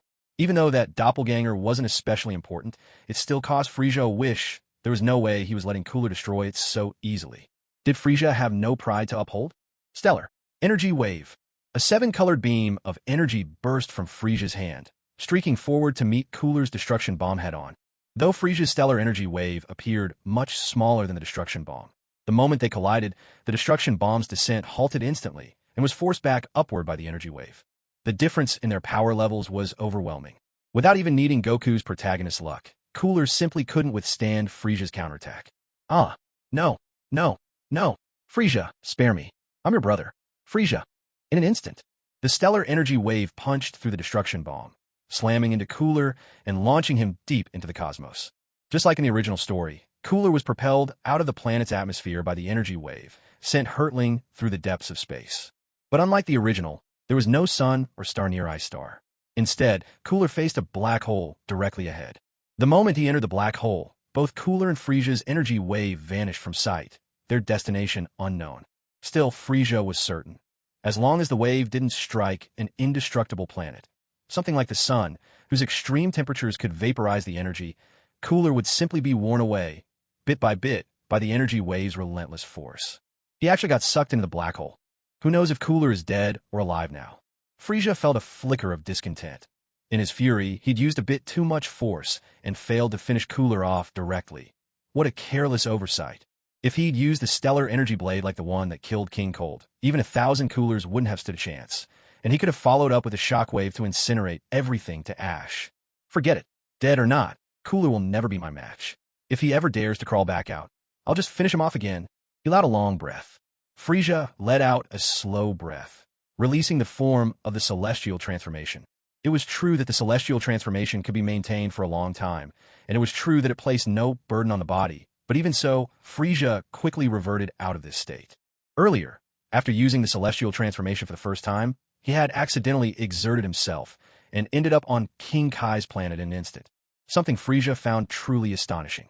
Especially during the recent fight, he could distinctly sense the starlight swirling around him, constantly entering his body. Frieza had a suspicion. Those shimmering stars, could that be the legendary divine power? If this divine power was actually controllable, Frieza would certainly claim it all without hesitation. However, once this starlight entered his body, it unexpectedly began to reject his very soul. Absolutely absurd. This discovery gave Frieza such a fright that it explained why he had overexerted himself, leading to the incident where Cooler was sent flying off the Frost Star.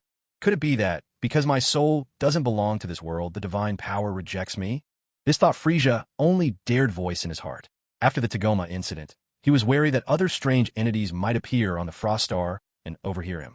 After all, this was Frieza's deepest secret. None deeper. It's just too tiring to update at 1 a.m. From now on, I'll make new posts around 6 p.m. instead. If nothing unexpected happens, there'll be another chapter at 6. Wishing everyone happiness every day. No surprise there. It turned out Frieza's caution was well placed. Tagoma, the guy who should have bitten the dust long ago, actually sprang back to life once again. At this point, Frieza couldn't help but feel a bit of curiosity about Tagoma. The guy's resilience was something else, still not dead after all this. Now, Frieza really didn't have the heart to kill him again. As the saying goes, once might be forgivable, twice is pushing it, but 3 times? That's just downright inhumane.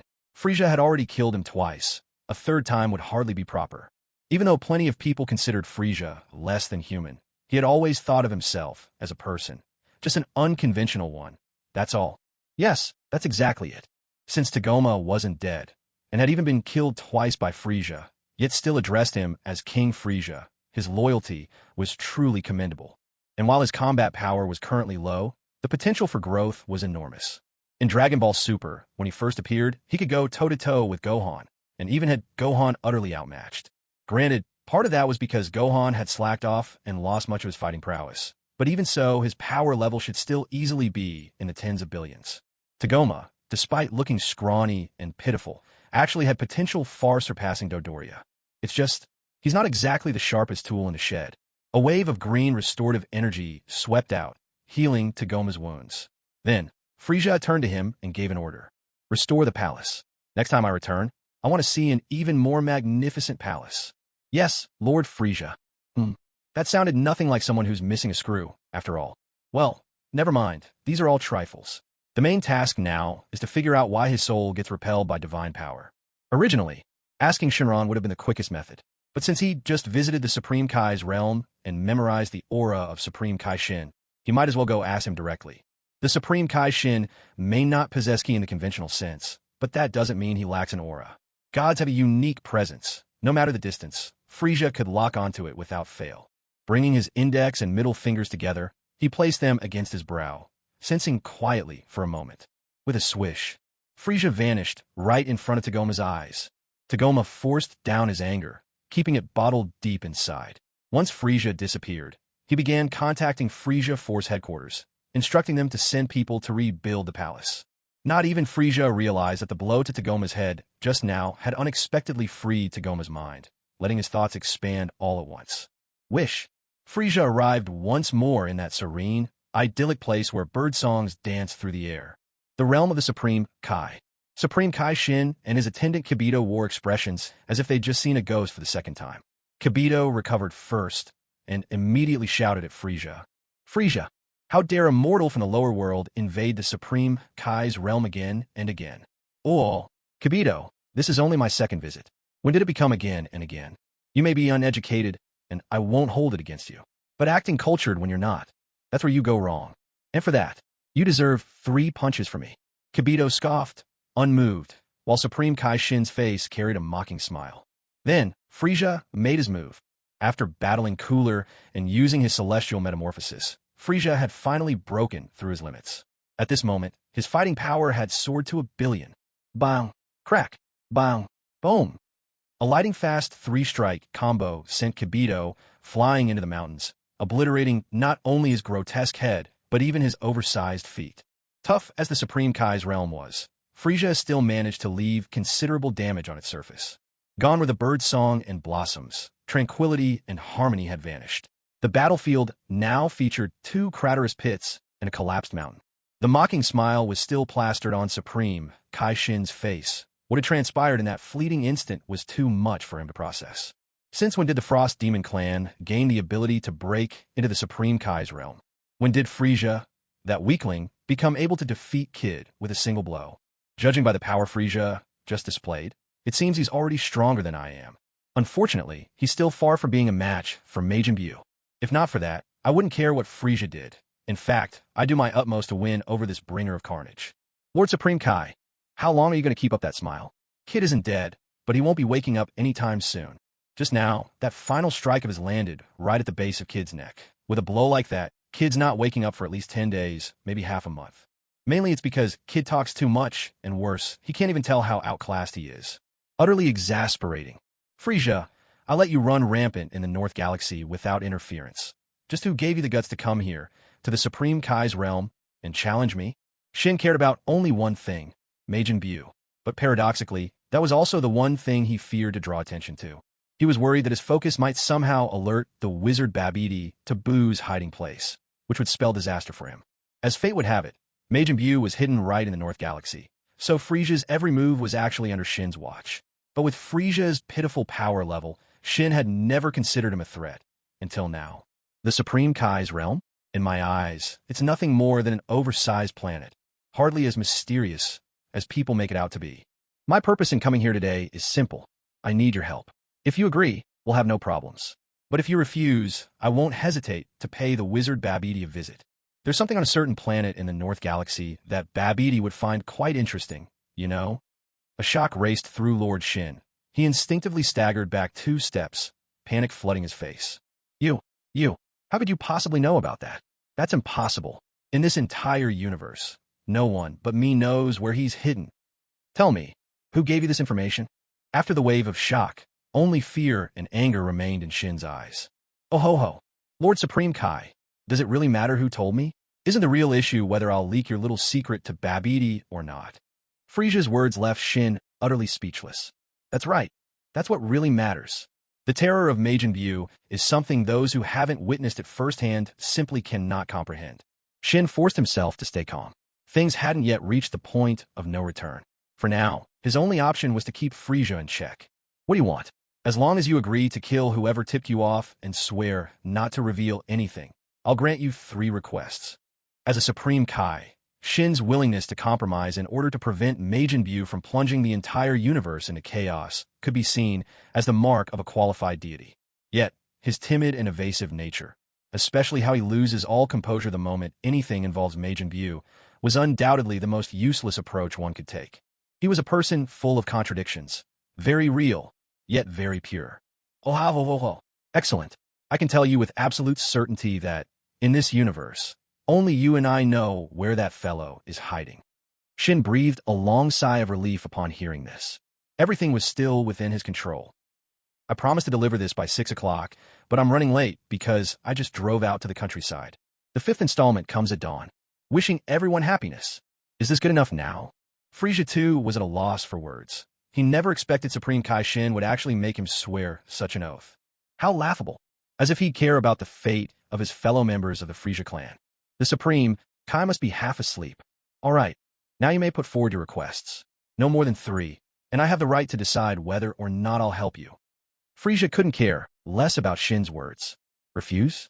He just beat him until he agreed.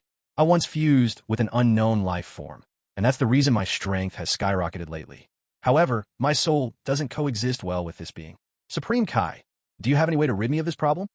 Shin was momentarily taken aback. He thought Frieza would have made far more outrageous demands and was already scheming how he might somehow get out of it. But in the end, the request was surprisingly modest.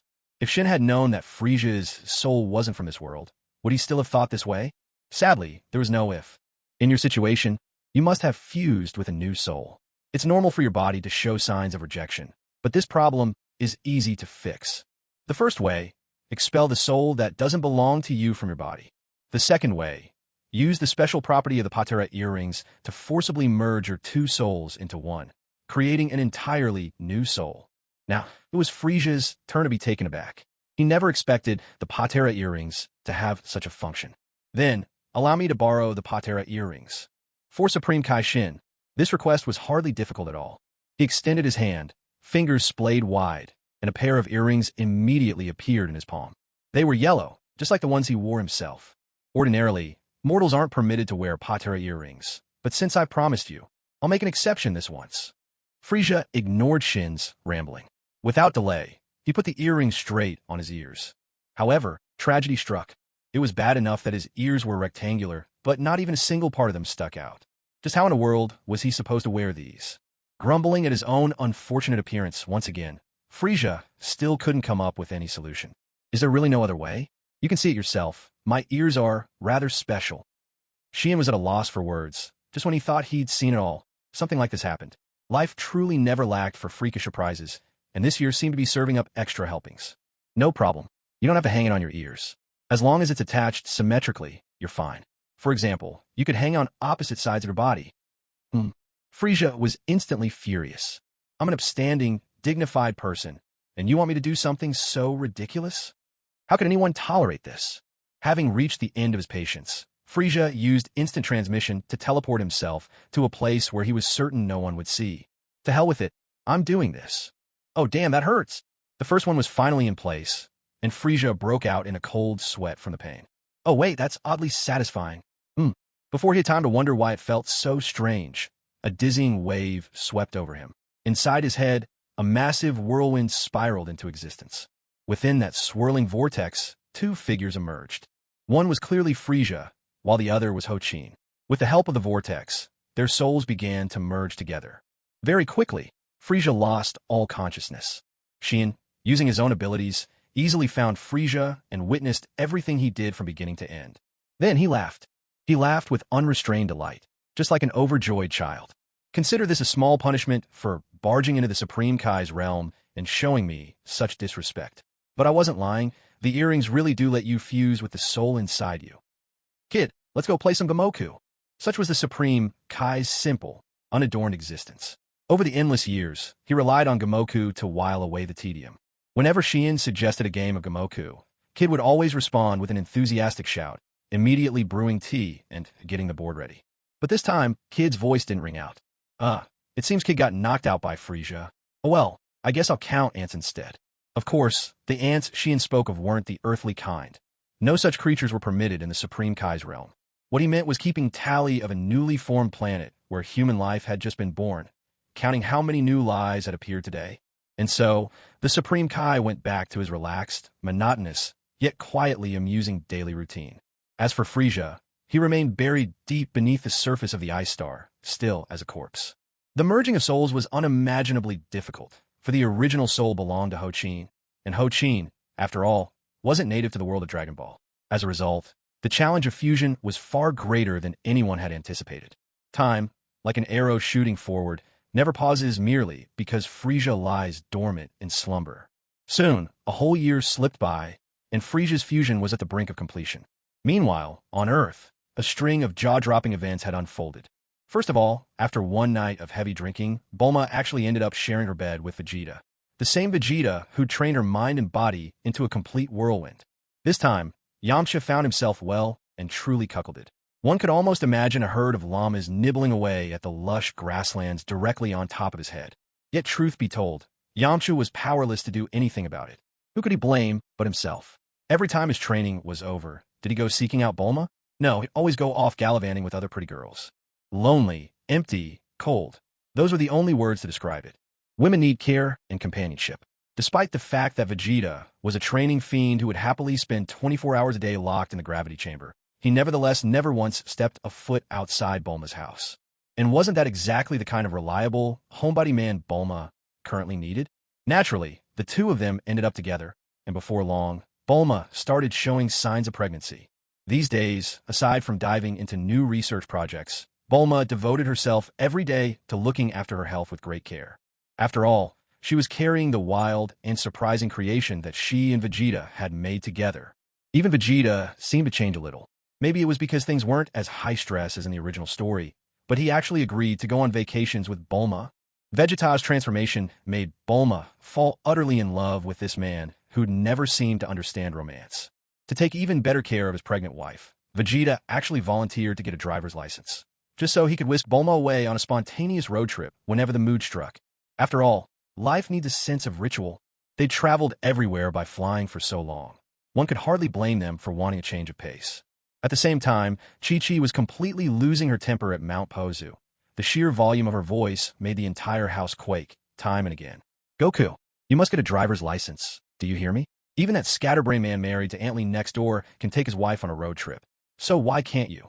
Goku had no choice but to agree, while Piccolo, on the other hand, felt a twinge of regret. Why on earth did he ever give Gohan's family so much money back then? Now, they just had too much on their hands and wanted to go on a road trip for fun. Staring at the luxury hover car parked out front, Piccolo could only gaze helplessly at the sky in exasperation. And so, at the largest driving school in West City, three formidable men made their entrance. There was Vegeta, with his hair spiking like a pillar of fire. There was Goku, with his crab-shaped hair, a blank but lovable look on his face, and muscles rippling beneath his clothes. The last one was radiating proof that he'd been thoroughly greenified, even greener than Yamcha. Piccolo. With these three powerhouses, what kind of dazzling spectacle are they going to put on at the driving school? Let's wait and see. Of course, the tuition is pretty steep, so those who come to study here are all from wealthy families. Not that it matters to Vegeta, Goku, or Piccolo. Vegeta's living the easy life, his wife's rich, and he spends without a care in the world, utterly guilt-free.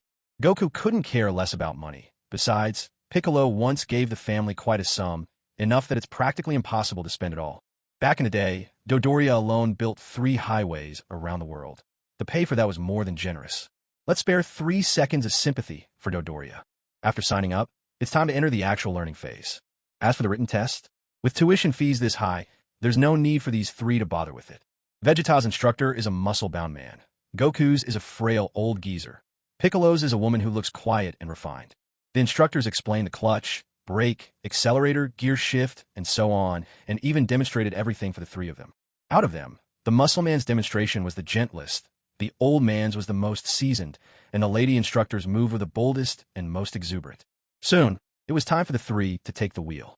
As the prince of the Saiyans, Vegeta had been around high-tech vehicles even under Frieza's rule. A flying car? Child's play.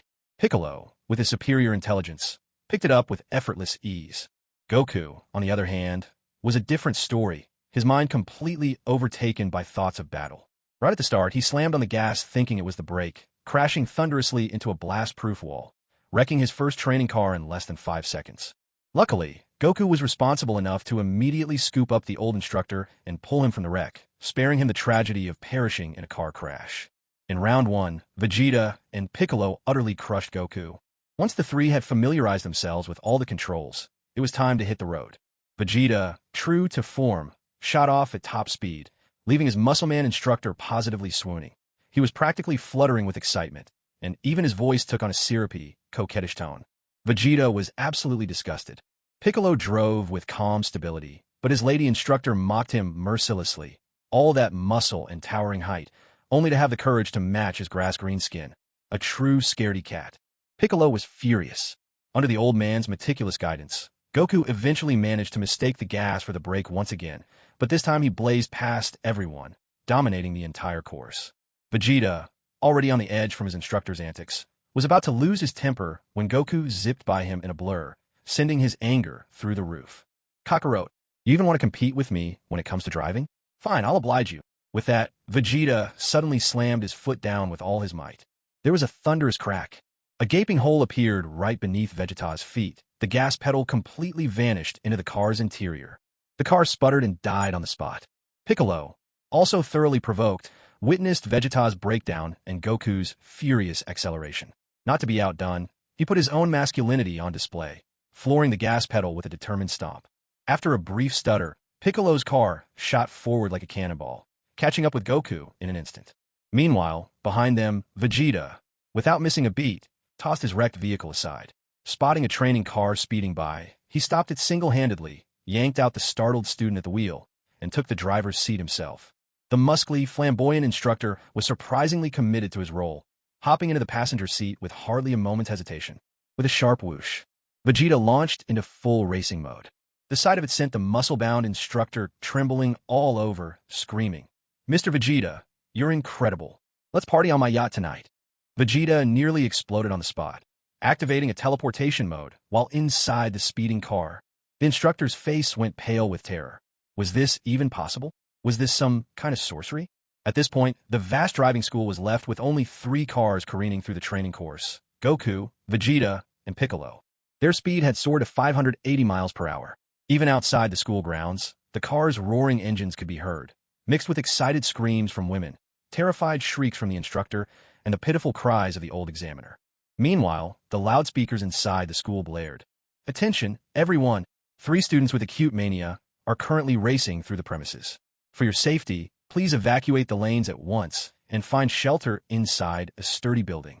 We are urgently seeking assistance from the traffic department. We are urgently seeking help from the psychiatric hospital as well. Attention, everyone! Attention, everyone! When it comes to important matters, say it 3 times for good measure." As for Goku and company, they paid the broadcast absolutely no mind, continuing to race at breakneck speed, utterly unfazed. Goku led the charge, Piccolo close behind, Vegeta trailing just a bit. But then Vegeta broke the rules, instantly teleporting himself to the front. Goku's eyes blazed with determination as he unleashed a Kamehameha for an extra burst of speed, seizing the lead once more. Piccolo refused to fall behind. Driving with one hand, he gripped Vegeta's car with the other. Wherever Vegeta teleported, he followed unyieldingly. Energy blasts shot from Piccolo's mouth, and his speed became so incredible he was nearly a blur.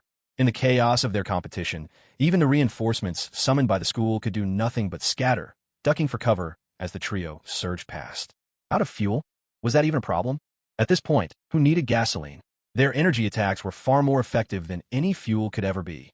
Vegeta kept shifting positions. Piccolo fired energy blasts from his mouth without pause, and Goku's Kamehameha never once stopped.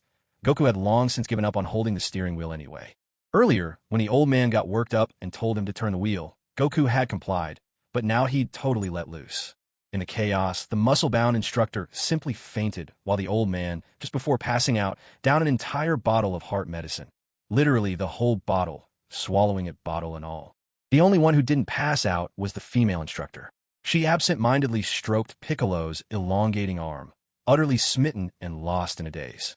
Soon, the trio of Vegeta, Piccolo, and Goku left the driving course and barreled toward the wild outskirts, causing mayhem on their route. Fortunately, their reflexes had them instinctively dodging people and buildings, so no major destruction followed in their wake. "Mr. Piccolo, can your pillar also grow and shrink as freely as your arm?" At last, the love-struck instructor blurted out the question she had been holding in for so long, completely breaking Piccolo's composure. With his eyes wide in shock, the female instructor finally joined her colleagues and fainted dead away. Free at last from all interference, Piccolo felt an exhilarating clarity, and his speed soared to a new high. A burst of golden light appeared, then another. Piccolo shouted in frustration, "If you two can't handle this, try not turning into Super Saiyans, damn it." Would Vegeta care to listen? Would Goku ever admit defeat? Their speeds intensified yet again, but thankfully, Piccolo had a firm grip on Vegeta's car and hung on in dead last. Meanwhile, in Mount Pazu, Gohan was busy with his homework when he looked up and saw 3 cars, 2 leading and 1 trailing, fly right overhead. He gasped aloud. Mom, I just saw Dad and Uncle Piccolo. Uncle Vegeta was in the front." Chi-Chi also caught a glimpse, her face full of disbelief. "Gohan, your father's driving skills are incredible for his first day. As expected of the man I married." Gohan, wide-eyed and innocent, stared at the cars vanishing into the sky, then glanced at the fading energy blasts crisscrossing in their wake. "Mom, don't you think Dad and the others are actually using energy blasts to drive those cars?" Kiki was frozen in shock. Suddenly, a swift blur, a figure emerged ahead of Vegeta, pale white and purple, decked out in a jarring mix of colors. Who else but Frieza? No sooner had he appeared than the three cars came hurtling straight at him. "Oh, come on. I already died once getting hit by a truck. Are you three planning to send me back the same way?" Boom! Boom! Boom! Breaking news. In the southwest of Mount Paozu, a three-car collision has just occurred.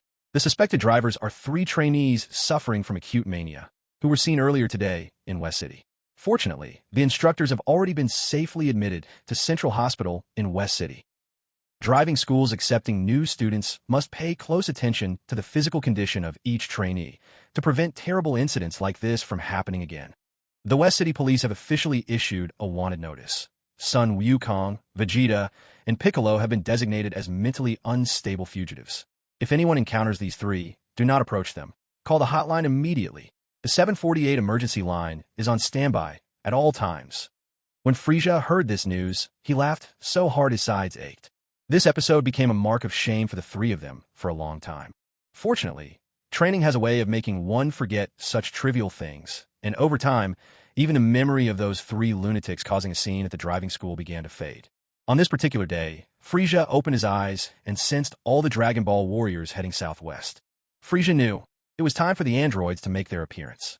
In the past 2 years, Frieza hadn't thrown himself into mad training. After finally merging completely with the original Frieza's soul, the divine power within him no longer rejected his presence. He also finally understood the reason he'd ended up in the realm of the Kais in the first place. It was the fault of the divine power within him. Because his soul didn't truly belong to this world, the divine power sought to eradicate this anomaly by relying on the Supreme Kai's strength. Unfortunately for them, his combat power was simply too high. Shin, the Supreme Kai, was powerless to do anything about him. In fact, because of the long break in the line of succession, Shin had lost too many of the skills a Supreme Kai ought to possess, and never even noticed there was a problem with Frieza. As for why Frieza hadn't thrown himself into relentless training, his power was still skyrocketing, even without any additional effort. What's more, over these 2 years he once again employed the third form of star transformation, the trifold wave. This time, he absorbed the divine power within him with wild intensity. Hidden within this divine power was the ultimate technique, the Ultra Instinct. Though with his current reserve of divine power, he hadn't even scratched the surface of Ultra Instinct, that didn't dampen his determination to master this skill. His time-skip technique had also improved considerably. What was once 1,000th of a second had now stretched tenfold. Yes, that's right, he could now stretch time by 100th of a second. Still, it wasn't of much practical use just yet, but it proved that it was only a matter of time before Frieza could reach the 0.1 second threshold required to use time-skip effectively. When Hit first appeared, he had already mastered a 0.1 second time-skip. He could freeze the next 0.1 seconds in the future, allowing him to attack opponents who were completely immobilized in that fleeting moment. And, as his mastery grew, Hit was able to extend that freeze even further. His record was an astounding 0.4 seconds. That's already terrifying. Of course, the technique had its weaknesses. When using time skip, there's still a brief window. If someone could move much faster than the user, they might be able to break through it.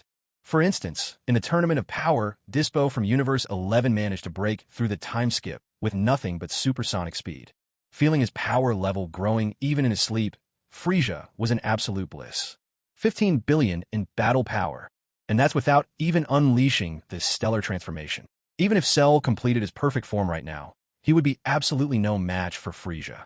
Only for a lightning Cell might it be worth watching. Brushing his teeth while showering, Frieza savored the comforts of life.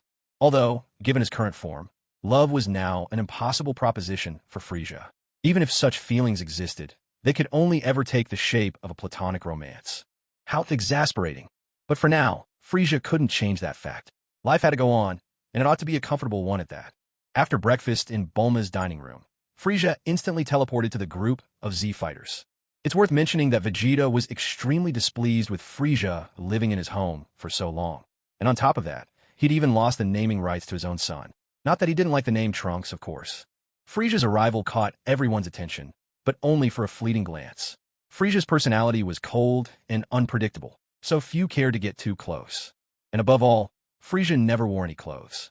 When the group realized this, though no one said it out loud, they still felt embarrassed to stand in his company. Casting a quick look at Goku, Frieza saw that his base power level had reached 12 million, while transforming into a Super Saiyan pushed him up to around 600 million. Vegeta's strength was about the same. If any higher, it was only by several tens of millions, and neither of their powers could tip the scale in their duel any longer. But the one who stood out was Gohan. In the original story, Gohan at this point couldn't even transform into a Super Saiyan. But now, Frieza clearly sensed that Gohan could achieve the transformation, and his base power had already soared to 8 million. If someone had that kind of power but still couldn't go Super Saiyan, Frieza would livestream eating dirt while standing on his head. Piccolo, though, he was something else entirely. The leap in his strength was astonishing. Even though he tried to conceal it, scouter readings don't lie. Piccolo's power had already reached 400 million. Utterly outrageous. But then again, with Frieza standing at 15 billion, none of the others could even come close to a fraction of his strength, and that put things in perspective. Piccolo may have worked incredibly hard, but he was still stuck as a supporting character. This was a Dragon Ball world where battle power had soared across the board. More accurately, every person connected to Frieza had undergone a fundamental change in strength. Yamcha, 100,000, more than double what he had before. Tien Shinhan's power level had reached 150,000, which was nearly double what it had been before. Frieza noticed he seemed to have hit a critical threshold. If he managed to push past this point, his growth could be explosive. Kaiatsu, though, only had a power level of 50,000. It was clear he had fallen behind the rest, having pretty much reached his limit. As for Bulma, Frieza didn't even want to talk about her. People say that pregnancy makes women absent-minded for 3 years, but Bulma seemed to have regressed even further, almost as if she had traveled back to before everything began. Her power level was just 100, a full tenth of what it had been. Finally, there was Krillin, Earth's mightiest warrior, sitting at a power level of 300,000. Krillin truly lived up to his title as Earth's strongest human. He still had loads of potential. Breaking past the million mark was not out of reach for him. Soon, the group finished discussing and set out their plan to search for the androids separately. Frieza, for his part, had absolutely no interest in such tactics. His main purpose for being here was to observe whether history's great events were still destined to unfold. Just then, a swirling pink whirlwind shot across the landscape. The figure wore a cropped vest and loose, comfortable pants, perfect for showing off 8 well-defined abs. Frieza had once complimented those abs, and Dodoria had never forgotten. He worked out daily, determined to live up to that praise. And now, even without using the gravity chamber, Dodoria's power level had reached 1 million, making him Frieza's undisputed right-hand man. He was the top lackey, the #1 sycophant, and absolutely everyone agreed on that. Suddenly, Frieza's gaze sharpened as he looked off toward a distant town. 2 unusual energies had just appeared. It wasn't actual ki. He couldn't sense their aura, but Frieza could detect their power all the same. This was an unexpected bonus of his energy detection technique. Well. That rare, chilling laugh rang out again, making Dodoria shudder from head to toe with delight. It was as refreshing as biting into a popsicle on a scorching summer's day. One of them is an old man, must be Dr. Gero. His energy is at 600 million. The other is a fat guy with a huge head and a lightning rod on top. That's 600 million as well. That's 3 times higher than in the original timeline. Things are about to get interesting. These androids might just bring me some real entertainment this time. Frieza glanced at his own subordinates and instantly felt his temper flare. Are you here just to show off those 8-pack abs? Do you have any idea what your power level actually is? After all the training I've given you, is this really the best you can do? How disappointing. Snap. Zoom. Clink. Dodoria happily took another one of Frieza's trademark tail slaps. The sensation left him utterly elated. With a few hundred more of those, he was certain he could become Super Dodoria. To think that I, Frieza, Emperor of the Universe, would end up with such a masochistic subordinate. Why not just train honestly in the gravity chamber? Dodoria retorted. If I did that, how would I ever get any screen time? If I stay away too long, the audience will forget all about me. Anyway, this time, it wasn't the perpetually unlucky Yamcha who fell victim to the androids, but the unervingly green demon King Piccolo. Luck was on Piccolo's side this time. Just as Android 19 launched a sneak attack, Gohan spotted them. While others are mama's boys or daddy's boys, Gohan stands out as the ultimate uncle's boy, though not the kind like the historical Chinshu Bao. No, Gohan is the type who's especially close to his uncle. When Gohan saw his uncle Piccolo ambushed by an android, his fury was instant. Not even pausing to think, he transformed into a Super Saiyan. With a base power level of 400 million, his rage boost sent that number soaring to 600 million. Gohan's anger has its limits, depending on his mood that day. In a flash, he sent Android 19 flying with a powerful kick. Enraged and barely able to control himself, Gohan inadvertently slammed Android 19 through rows of vibrant flower beds and towering skyscrapers. In an instant, the whole island was thrown into utter chaos. Fortunately, there was no shortage of superheroes in the area, so things didn't escalate into total catastrophe. At most, there was some property damage. But just how terrifying is an angry Gohan? One look at Android 19's mangled, cratered face says it all. Remember, Android 19 possessed an energy level of 600 million, equivalent to his ki. But Android 19 could hardly control his own body. He hurtled forward until he finally crashed into another small island and came to an abrupt stop. By now, all the Z fighters were hurrying to the scene, along with Android 20, Dr. Gero himself. According to the script, Goku should have been the first to fight. But enraged Gohan had no interest in convention. He simply unleashed blow after blow on Android 19. True, Android 19's power level was 600 million, but after that surprise attack from Gohan, his energy plummeted. The tables had turned, and Gohan now had him completely on the ropes. Is Gohan really this strong already?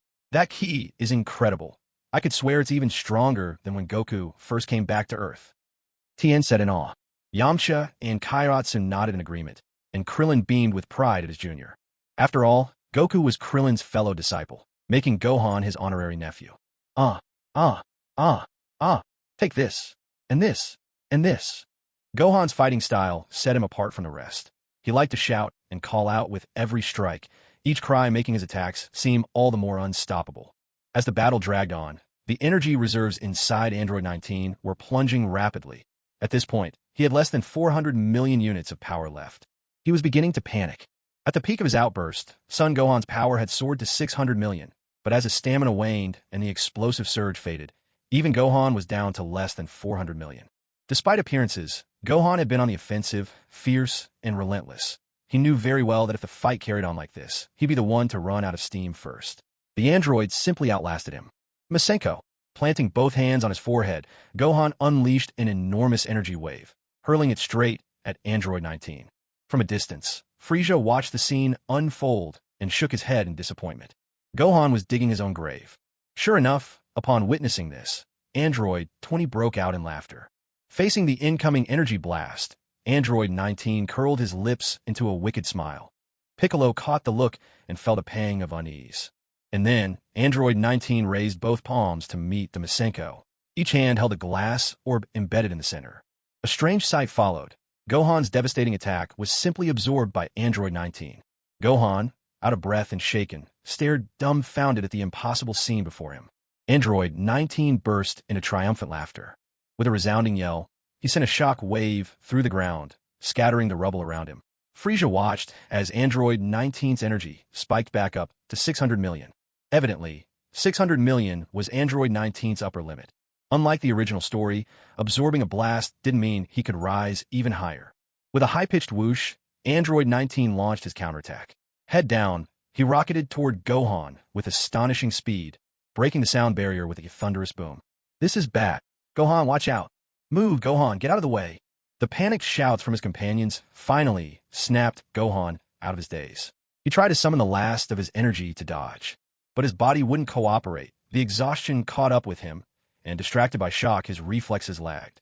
He simply couldn't evade Android 19's oncoming assault in time. Had the blow landed, even if it didn't kill Gohan, it would surely have left him gravely wounded. The spike atop Android 19's head wasn't just for show. It could easily skewer him right through. In critical moments, it wasn't fathers who could be counted on. No, it was uncles who came through. As soon as he realized something was wrong with 19, Piccolo had already shed his weighted clothing, unleashing another 50 million in power and pushing his total to 450 million. When Gohan had no time to dodge, Piccolo had already dashed in front of him, arms crossed in a defensive stance, taking the brunt of Android 19's fierce blow. A thunderous explosion reverberated across the heavens and earth. The shockwave raced out to the sea, sending dozens of fish belly up, their lifeless eyes wide with shock. Their power levels were separated by a staggering 150 million, yet Piccolo managed to block Android 19's deadly strike. Though his hands were pierced through, Piccolo, a warrior skilled in regenerative arts, treated the injury as a mere inconvenience, nothing to fret over. Vegeta stood with his arms folded across his chest, watching the scene unfold before him, his face utterly devoid of emotion. In contrast, Goku, perhaps feeling the sting of failing his duty as a father, erupted in fury, launching himself into action. A golden wave of energy surged skyward, a blazing testament to the volcano of rage rising within Goku's heart in that very moment. In a flash, with a booming impact, Goku's assault nearly shattered the island's foundations, hammering Android 19 clean through the landmass and deep into the ocean's depths. Goku's power level had soared. 650 million. That brief eruption of fury had catapulted Goku from 600 million to 650 million in an instant. Such is the nature of the Saiyan race, driven and transformed by the tides of their emotions. A weary sigh escaped from Frieza. This was growing tedious. These battles failed to stir his spirit. Perhaps he'd be better off seeking Whis for a philosophical chat, or simply passing the time with a round of chess. Just as Frieza was about to leave, he suddenly sensed Goku's energy plummeting, from 650 million swiftly down to just 300 million. This rate of decline was anything but normal. If Goku had been caught and drained of energy by the android, that would have explained it. But he had just erupted, even kicking Android 19 to the ocean floor, with the latter still nowhere to be seen. It wasn't just Frieza who noticed Goku's decline, everyone did. Each wore an incredulous expression. Only Vegeta watched with a pensive, thoughtful look on his face. With a ground-shaking eruption, Android 19 burst back from the depths, sending Goku flying with a single blow, then unleashing a merciless barrage. Goku was powerless to resist, and still, his energy continued to wane. After being hammered into the ground yet again, carving a gaping crater where he landed, Goku could no longer even maintain his Super Saiyan form. Dad! Goku! Goku! Hey, old son! What a worthless cockroach. Ah ho ho ho ho. This big oaf is having a heart attack. If you don't get him his medicine, he'll be kicking the bucket in no time and catching a cold on the way out. Krillin quickly gave Goku a Senzu bean, which only healed his visible injuries. Yet, Goku was still clutching his chest with a pained look on his face. To Frieza's amazement, Krillin and the others had no idea what was actually happening, which made Frieza seriously question their intelligence. Honestly, their brains weren't even as sharp as Dodoria's when he was itching for a fight. At least whenever Dodoria felt that itch, he always managed to get himself smacked around. There was a cunning sort of logic in that. With Frieza's reminder, everyone finally understood what was going on. Yamcha and Kaiotsu promptly took Goku back to Mount Bowsy to get him his medicine. Androids 19 and 20 tried to step in, but as soon as Vegeta blocked their way, neither of them dared make a move. They knew all too well just how powerful Vegeta was. Even if their database information was a few years out of date, they weren't about to underestimate him. The moment Goku unleashed his power, he'd already surpassed their level. Vegeta might have been a smidge behind Goku, but not by much. At least, that was their assessment of the two Saiyans. A fair judgment. But putting Goku ahead of Vegeta? That was something Vegeta simply couldn't accept. Scrap metal. Let's see if your clunky bodies can stand up to the fists of the prince of all Saiyans. We'll find out what's harder, my iron fist or your tin hides. With a furious roar, Vegeta transformed into a Super Saiyan. Although his power hadn't reached Goku's enraged peak of 650 million, and was only even with the androids' 600 million, the force he radiated was truly terrifying. True, the androids also had a power level of 600 million, but they didn't share Vegeta's battle instincts, nor did they have the Saiyan knack for breaking through limits in the heat of combat. Vegeta wasn't reckless enough to take both androids on at once. Instead, he unleashed his full fury on Android 19. Dr. Gero, also known as Android 20, felt completely sidelined. Why was everyone ignoring him? Perhaps his glass-domed head just didn't look sturdy enough, and people were afraid he couldn't take a hit? Gero couldn't figure it out, but he decided not to interfere. If he could beat each of them one-on-one, it would crush their arrogance far more effectively. Unfortunately for Dr. Gero, things didn't go as he planned. Android 19 wasn't nearly tough enough to withstand Vegeta's merciless onslaught. Even with equal power, Vegeta didn't need to resort to instant transmission to leave Android 19 searching for his teeth all over the battlefield. Scrap metal! There was a deafening crash, followed by a heavy thud. Android 19's arm exploded, shattered to pieces. Engine oil splattered everywhere, a sickly yellow, sticky and viscous, revolting to behold. God, my hand! Vegeta grinned menacingly. This robot was uncannily lifelike. If not for the fact that it would never actually obey him, he might have considered bringing it home for his son to play with. No need to panic. Very soon, you'll end up just like your hand, boom. Shattered to pieces. Blink. Android 19 had no idea how Vegeta suddenly appeared right in front of him, as if this was where Vegeta belonged all along. Then, with a swift twist, Vegeta tore off his other arm. A sweeping kick followed, clean, decisive, and the robot's head was sliced clean off. Bah!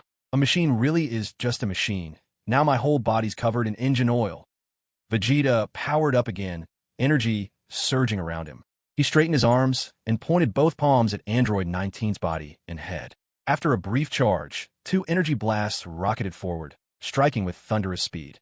Turning his head, Vegeta set his gaze on the stunned Dr. Gero, Android 20. The glass dome atop his head, revealing the exposed, twitching brain inside, made Vegeta's stomach churn. You're next. With a sudden burst of speed, Vegeta was about to finish off Android 20.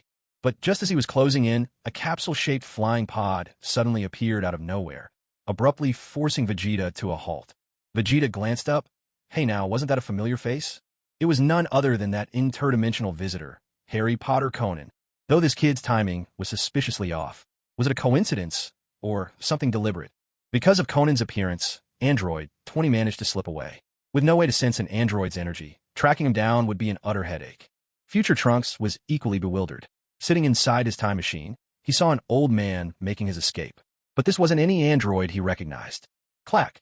The time machine's hatch opened. Trunks leapt out and quickly compressed the time machine into a capsule, tucking it away. He'd spotted Frieza lurking in the distance, and the memory of Frieza once trying to seize his time machine flashed before his eyes. Frieza flicked his tail, exuding disdain. I already have my own device back at headquarters. Why would I bother with your worthless junk? Dodoria muttered. Honestly, Your Highness, the one we have is the real piece of junk. Excuse me, but who were you just fighting? Surveying the devastated island, Trunks was thoroughly baffled. Sensing that the battle was over, Bulma gingerly flew over, rocking Trunks, the baby, in her arms. With a combat power of just 100, flying was a true challenge for her. Trunks watched with a furrowed brow, his eyes twitching with worry, afraid that his unreliable mother might fall, and, as a result, his existence in this timeline would simply vanish. Vegeta, on the other hand, didn't care. He was still furious about Conan's. That's what he knew the other guy as, abrupt arrival. Wasn't this just letting a tiger loose back into the mountains? As long as there is life, there is battle. That is the very essence of a Scion's existence. He grabbed Trunks by the collar and shouted angrily, I was about to finish off the last android, but thanks to your sudden appearance, the enemy got away. And now you ask me who I'm fighting? Trunks was completely baffled. Was the one who escaped just now also an android? Could it be that, in this timeline, the androids were actually old men? No, that can't be right. Aren't the androids supposed to be 2 young people? A cold, handsome man and a striking woman.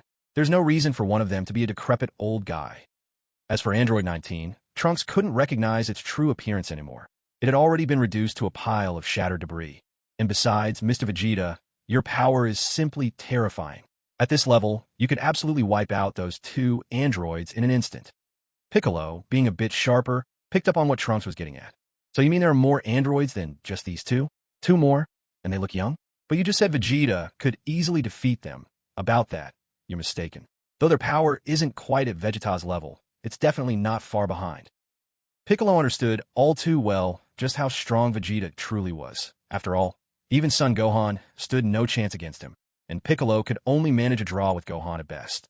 And as for himself, when he was badly injured by Android 19 earlier, he'd realized just how large the gap between them was. Still, he was relieved to see Gohan, after flying into a rage, could hold his own against Android 19 for so long. Ah, this disciple of his was truly worth all the care and attention.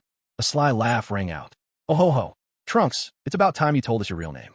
Little Trunks has already been born. Trunks stiffened instantly.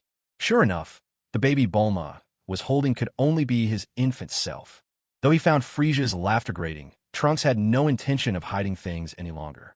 Being called Conan was starting to get on his nerves. Hello everyone, let me formally introduce myself. Smack!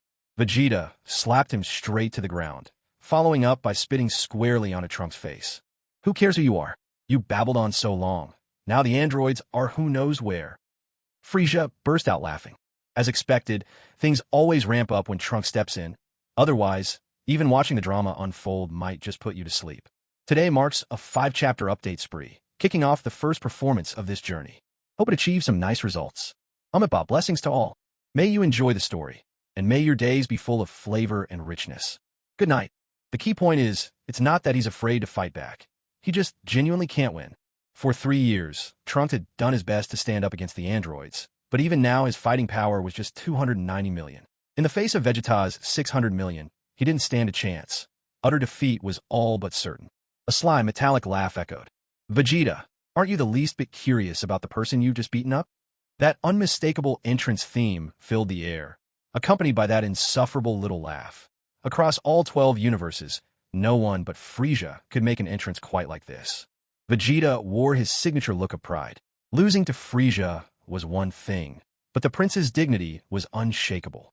Who else could he be? If his name isn't real, just look at that hair color. For the life of me, besides my own son, I can't think of anyone else with hair like that. Truth be told, Vegeta was deeply dissatisfied that Bulma's genes had changed their son's hair color. As for the android running away, Vegeta couldn't care less. They weren't worth the trouble as long as they stayed out of his way. Really, it was the hair. He just couldn't stand seeing Trunks with that color, so he knocked him down without a second thought. Trunks was on the verge of tears. He could bear his father hitting him. After all, that was his dad, but what he couldn't understand was why his father had to spit on him too. Vegeta, how dare you hit my son? See if I don't teach you a lesson. Even after having a child, Bulma's fiery temper hadn't mellowed one bit. She flung the little Trunks in her arms aside without hesitation and charged straight at Vegeta. Seeing this scene, Vegeta's heart nearly leaped out of his chest. Sure, Trunks was his son, but that was the Trunks from the future, not this moment's Trunks.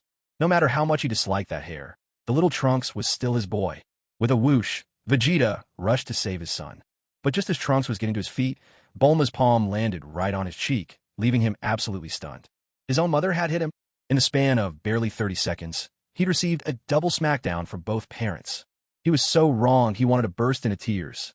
Little Trunks saw it all and started wailing, unable to find any other way to let out how upset he was. His mother had tossed him aside, and his own dad had grabbed him by the ankle and dangled him upside down.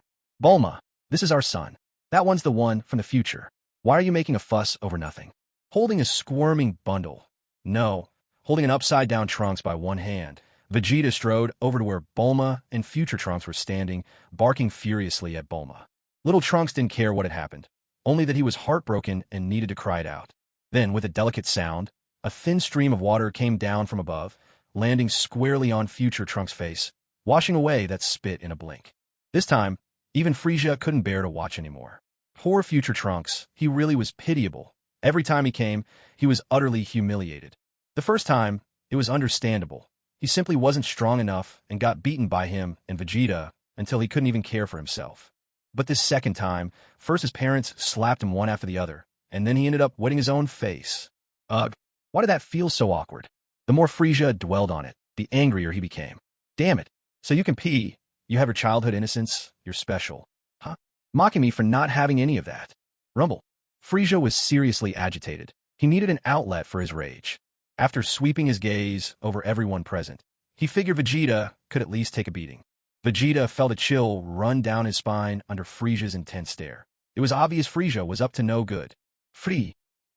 Thud. With a swift side kick from Frieza, Vegeta was sent flying. Luckily, just before he was launched, Vegeta managed to free little Trunks. And since future Trunks didn't mind his own predicament, he quickly caught the little guy. Otherwise, little Trunks surely would have vanished from view, just like Vegeta. Bulma screamed in shock. Frieza, what are you doing? Why are you kicking my man? Trunks, quick, hurry and take me to your dad. Little Trunks looked at future Trunks. Future Trunks looked back at him. Then it finally clicked. Bulma was calling him. Reluctant as he was, he couldn't help but worry about his father. He shot Frieza a fierce glare. Then, holding the little version of himself in one arm and Bulma in the other, future Trunks dashed off at top speed in the direction Vegeta disappeared. Krillin, Tien, Piccolo, and Gohan were left gaping at the scene unfolding before them, wondering if they were here to fight the androids or to deal with the androids within their own group. Piccolo was the first to snap back to his senses and said to the others, "The direction the androids fled is the same way Vegeta disappeared. Let's hurry after them. If a fight breaks out, they might get into trouble." Krillin suddenly realized, exclaiming, "And Bulma too. If she runs into the androids, something is bound to happen." Tien chimed in, "Krillin, you might want to worry a bit more about the two of us. Bulma has 2 super scions protecting her. We don't have anyone on our side, and our power levels are low. Gohan, brimming with protective instinct, declared it's alright if you guys can't handle it, just run first. I'll have Uncle Piccolo cover our retreat. Piccolo. Ugh. As Frieza watched the group leave, especially Krillin and Tien, he couldn't shake the feeling of a cold wind blowing through the bleak wasteland, a sense of heroes charging forth never to return. If it weren't for ending up in Frieza's body, if he'd become one of those Earthlings like Krillin, without any special system to rely on, how different would things be? Thinking about it this way, perhaps turning into Frieza, even if it meant missing out on certain pleasures, wasn't such a bad deal after all. Sigh, might as well go take a look. Number 16, 17, and 18 should be showing up soon unless something unexpected happens, and even number 19 and 20 have become so much stronger. Who knows what those androids are capable of now? Oh, right? Cell is from the future, isn't he? His power level shouldn't be any surprise. Otherwise, I'd have to resort to using the star transformation technique myself. As for Son Gohan, let him cool his heels somewhere else. The kind that gets cocky just because he's got some power, only to end up dooming his own father in the end. What a disgrace. The one thing that infuriated Frieza most when watching Dragon Ball in his previous life was Gohan getting his father killed. Even though he's Frieza now, he refuses to play the overt villain. Villains never have a good end. Only those who walk the line between good and evil, doing things in secret, unnoticed. That's the most comfortable, the most free. Sensing where number 20's energy was, Frieza teleported away in an instant. Because of Trunks, Dr. Gero had already retreated to his base. When Frieza appeared, he had just finished opening the stasis pods containing androids 17 and 18. Concealing his presence to the utmost, Frieza didn't alert Dr. Gero or the others. With just a glance at 17 and 18, he continued deeper underground. Android 17. A 17-year-old boy with the confident air of someone who knows he's cool, radiating a certain rebellious flair. Power level, 900 million. Android 18. The twin sister, born just a bit earlier than 17. That makes her the elder of the two. With soft golden hair and flawless, silken skin, she was beautiful and perfectly sculpted, not overly voluptuous, but precisely shaped to command attention. Power level, 800 million. Gazing at the broken stasis pod before him, Frieza immediately realized that something unknown had changed. After all, there was a hole in the floor, about 30 centimeters wide, precisely the right size for a certain future creature at this stage. Maybe it was just a coincidence. It probably was. As luck would have it, Vegeta landed right at the entrance to Dr. Gero's laboratory. You could tell just how hard Frieza had kicked it from the mountain that had collapsed upon impact. Vegeta himself was fine. Such a hit wouldn't affect a Super Saiyan, but the same could not be said for the others inside the lab. They hadn't suffered any serious injuries, but they were most definitely buried alive. It wasn't just 17 and 18. Frieza, who was even deeper underground, was buried as well. As for Dr. Gero, now transformed into Android 20, his fate remained unchanged. He was still killed by Android 17. The only silver lining? Since he was already buried, at least there was no risk of his corpse being left out in the wild, exposed to the elements. A dull thud echoed underground. Again, a heavy rumble. And then, a thunderous explosion. Number 17 burst out from underground, hoisting an enormous hibernation pod. At the same time, number 18, the girl, emerged alongside him. The third explosion was Frieza's doing. He unleashed such a commotion that the entire mountain was blasted to pieces. Frieza, enveloped in a swirl of purple energy, hovered in the sky, looking far from pleased. To think that Frieza himself had just been buried alive.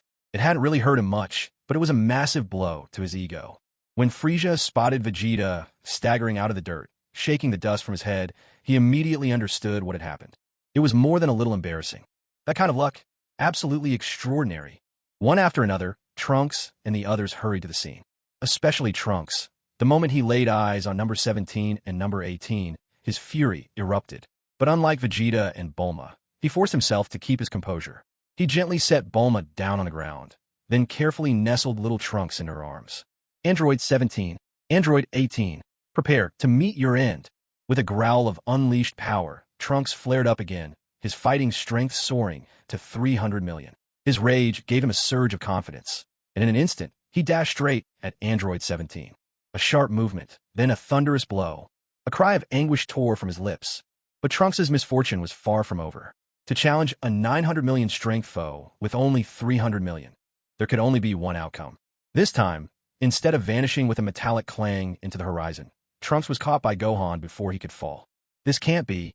Number 17 can't be that strong. I should at least be able to hold my own. Humph. Nothing's impossible. Forget these new androids. Even the old ones could beat you with one hand. Vegeta looked at his future son with deep disappointment. If your fighting skills are lacking, you can always train. But if you lack brains, that's a real problem. After a moment's thought, realizing there was no quick cure for a witless head, Vegeta decided his best option was to fight the androids himself. As for just being kicked sky-high by Frieza, did that even happen? Sorry, Vegeta simply chose to erase that from his memory. So you two are Android 17 and 18. Huh? Come and fight me. I refuse, said 17 flatly. I refuse too, echoed 18. At that moment, number 17 had already opened a hibernation pod, labeled number 16. From inside emerged an exceptionally large man, or to be more precise, a humanoid robot with a male appearance. All metal construction.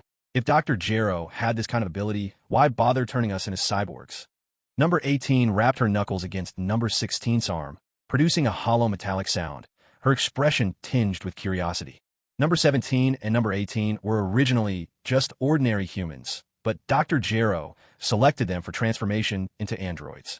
Though they remain human in appearance, their bodies are now infused with nanotech elements that subtly alter their thoughts.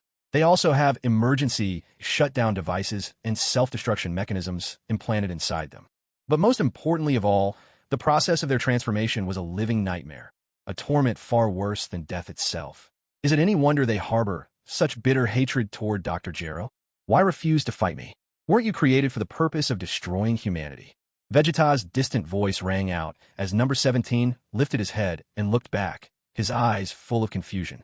Who told you we were supposed to wipe out humanity? We are human ourselves. Oh, you must mean Dr. Gero.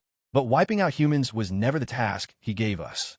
Honestly, I can't stand Dr. Gero's ridiculous missions. He had the nerve to order me to court Bulma. Humph, that's nothing. You're a man, so falling for a beautiful woman isn't so bad. But me? He commanded me to seduce Son Goku, to break up his marriage and tear his family apart. Damn that crusty old man and his sick plans. The wind continued to blow, a low moan carrying across the field, but everyone present had been completely stunned by the android's so-called missions. Bulma's heart skipped a beat, but she quickly pretended she hadn't heard a thing, focusing instead on checking Trunks' injuries with exaggerated attention. Gohan pointed at himself in confusion, then turned to Piccolo and asked, Uncle Piccolo, did that woman android just say she's supposed to break up my family? That she wants to separate my mom and dad? Piccolo, feeling Gohan's distress, gently ruffled his hair and closed his eyes with a sigh. Unless we were all hearing things, you heard her loud and clear. But don't worry, Gohan. Uncle Piccolo will never leave you. The way he said it almost made it sound as if number 18 had already succeeded and Goku and Chi-Chi had split up right then and there. At that moment, even Frieza was left frozen in shock. What kind of outrageous plot twist was this? Wasn't there supposed to be a battle? Was the story about to morph into some sort of teen romance drama, with a homewrecker love triangle thrown in? This was absolutely absurd. Yet everyone seemed to forget that, when it came to hatred, no one on this battlefield could rival Vegeta. He'd just been openly mocked, and worse still, someone had threatened to steal his woman right in front of him. A blow to his pride that burned with unquenchable fury. As for Trunks, he was stunned speechless. Internally, 1,000 wild horses galloped through his mind, each one neighing the same desperate thought. I need to get out of this timeline. This isn't my world. I have to leave. I need to go find my mom right now. But if you thought the chaos ended there, you'd be sorely mistaken. With a quick glance, number 18 sized up number 16, and then she asked, Hey, big guy, what mission did they give you? Number 16 gazed up at the sky, his pure eyes lost in thought, and a single drop of machine oil traced a path down his cheek like a silent tear. My mission is to make movies. Only when I surpass Optimus Prime in popularity will I be able to spend time with the little animals I adore. The wind kept howling, and the story galloped wildly off its intended track. Bang! A time machine materialized. Trunks, his face clouded with despair, turned to make his desperate escape. Bang! Once again, the time machine shrank into a capsule. But this time, it wasn't Frieza who made a move. Bulma's quick reflexes had snatched it away. Don't be in such a hurry to leave. Even though this timeline has gone through unimaginable changes, your future remains unchanged. You need to grow stronger. Only then can you save the future from total devastation. Trunks froze for a moment. His mother's logic was so impeccable, he found himself at a loss for words. To make sure you don't collapse under your father's training, I'll hang on to this capsule for now. Once your father recognizes your strength, and you truly believe you can defeat the androids of the future, I'll give your time machine back to you. Mom! Trunks was so moved by Bulma's words that tears welled up in his eyes. He dropped to his knees before his mother, overcome with gratitude. In this world, only a mother's love is truly unwavering. Ho ho ho ho. Bulma, you just want a closer look at the fine physique your son grows into, and see how popular he is with the girls, am I right? Trunks blinked, instinctively looking up at his mother. Bulma's eyes dodged his gaze, her face flushing with the embarrassment of being so thoroughly exposed. Trunks felt a wave of embarrassment nearly send him spiraling into despair. Vegeta, meanwhile, was fuming. Not only had he been ignored, but they turned him down for a duel and openly talked about flirting with his woman right in front of him. Though Bulma pretended not to hear, that was hardly enough for Vegeta to accept. Did they think he didn't notice Bulma's heart skip a beat, or see her cheeks turn red the moment it happened? A golden aura surged from Vegeta, fiercer than ever before. In his humiliation and rage, he erupted. His power spiked by a full 200 million, shooting to the staggering level of 800 million in an instant. Even Frieza couldn't help but be stunned. These Scions, their power was absolutely outrageous. Crack! Vegeta's fist crashed into Android 17's chest. Though 17 managed to block with both arms, the shockwave was so intense that the earth beneath his feet splintered and cracked. Frieza's eyes narrowed, channeling divine energy to reinforce the ground beneath them, doing all he could to keep it from collapsing. As soon as the fight broke out, everyone's focus snapped back to the present. Even Trunks watched Vegeta and Android 17's battle with bated breath. Number 17 had no desire to fight. He had already identified his target, and as for whether the other party had already had children, that simply didn't factor into his considerations. All that mattered was completing his mission, for once he succeeded, the mechanisms within his body would be permanently deactivated. He had no choice in the matter. Just like now, as Vegeta unleashed a furious barrage upon him, there was no room to hesitate. He could only pour all his effort into defense and counterattack. Though there was a difference of 100 million in their power levels, 800 million versus 900 million, battle was never dictated by numbers alone. Especially with Vegeta appearing in the most improbable spots from time to time, it was enough to give number 17 a splitting headache. He had taken blow after blow by now, crashing one mountain after another to rubble, leaving the ground pockmarked with craters of varying depths. His clothes were torn, and a fresh cut had appeared on his face. Touching his wounded cheek, number 17's anger flared. He planned to use that face to win Bulma's favor. If it got scarred, the loss would be catastrophic. It could make or break his mission. Vegeta, you're begging for it. With a roar, he surged with energy. An invisible barrier of ki snapped into place just in time, blocking yet another kick from Vegeta, who had darted behind him. And then, number 17 delivered a mighty dragon's tail sweep. Forced to the brink, he'd unleashed his energy shield, a life-saving move he could only use 3 times in a day. With a deafening crash, Vegeta was caught off guard by the unexpected counterattack. That instant movement technique, which worked flawlessly on Frieza, was now neutralized by this pretty boy. He hurtled through several mountains before he finally managed to absorb the impact of 17's kick. Furious beyond words, Vegeta bellowed, damn it, I am the Prince of Scions, and you dare covet my woman? I'll see to it you never become a man again." And at that moment, Frieza thought he could almost hear the dramatic background music that only played during battles in Dragon Ball. Dun dun dun dun, dun dun dun dun, dun dun, dun dun, dun dun dun, dun dun dun dun dun, dun dun dun dun. Dun dun dun dun. Hey, GG, Shaw Goku Shethbit, Zai. Oh, alright, got it. Frieza wiped a bead of sweat from his brow. Seriously? That tune was Bulma's ringtone. It was like a horse-drawn plow jamming into a musical staff. Utterly ridiculous. Crash, crash, crash. With a resonating clang, number 17 and Vegeta collided, both clutching their heads and squatting down in perfect unison, reeling from the bone-jarring headbutt. In the end, it was Vegeta's resilience that won out. Clenching his fists at his sides, knees slightly bent, mouth open wide, he let out a wild, primal howl. "Eh-ah!" A series of low, reverberating booms echoed out, nearly shaking the sky. Vegeta once again transformed into the muscular version of the Super Saiyan. His entire body became incredibly massive and solid, to the point that Bulma couldn't help but drool at the sight. Had it not been for the swelling on Vegeta's head, he would have looked even more imposing. As things stood, the lump only added an unintentionally comic touch. A sharp, stifled laugh slipped out from Frieza. He couldn't quite explain why his sense of humor seemed to have hit a new low, but Vegeta's appearance truly made it impossible for him not to chuckle. In this muscle-bound form, Vegeta's fighting power instantly soared to 12 billion, a downright terrifying number.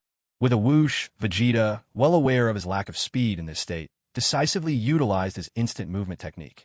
He lashed out with a swift, upward kick aimed right at Android 17's most vulnerable spot, utterly intent on shattering any chance of him fathering children. Caught off guard, 17 didn't even have a chance to react. His head was still swimming from before. Both he and 18 were powered by perpetual energy, never growing tired no matter how long the fight lasted. But pain? That they certainly could feel. And so, faced with Vegeta suddenly appearing in front of him, 17 could do nothing but instinctively clamp his legs shut, a futile gesture. Against someone with comparable fighting power, such a reflex might have worked.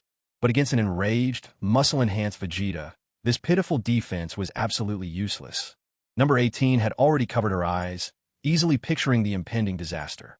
At that instant, her first thought wasn't for 17's safety, but rather that his life's purpose might forever be cut short.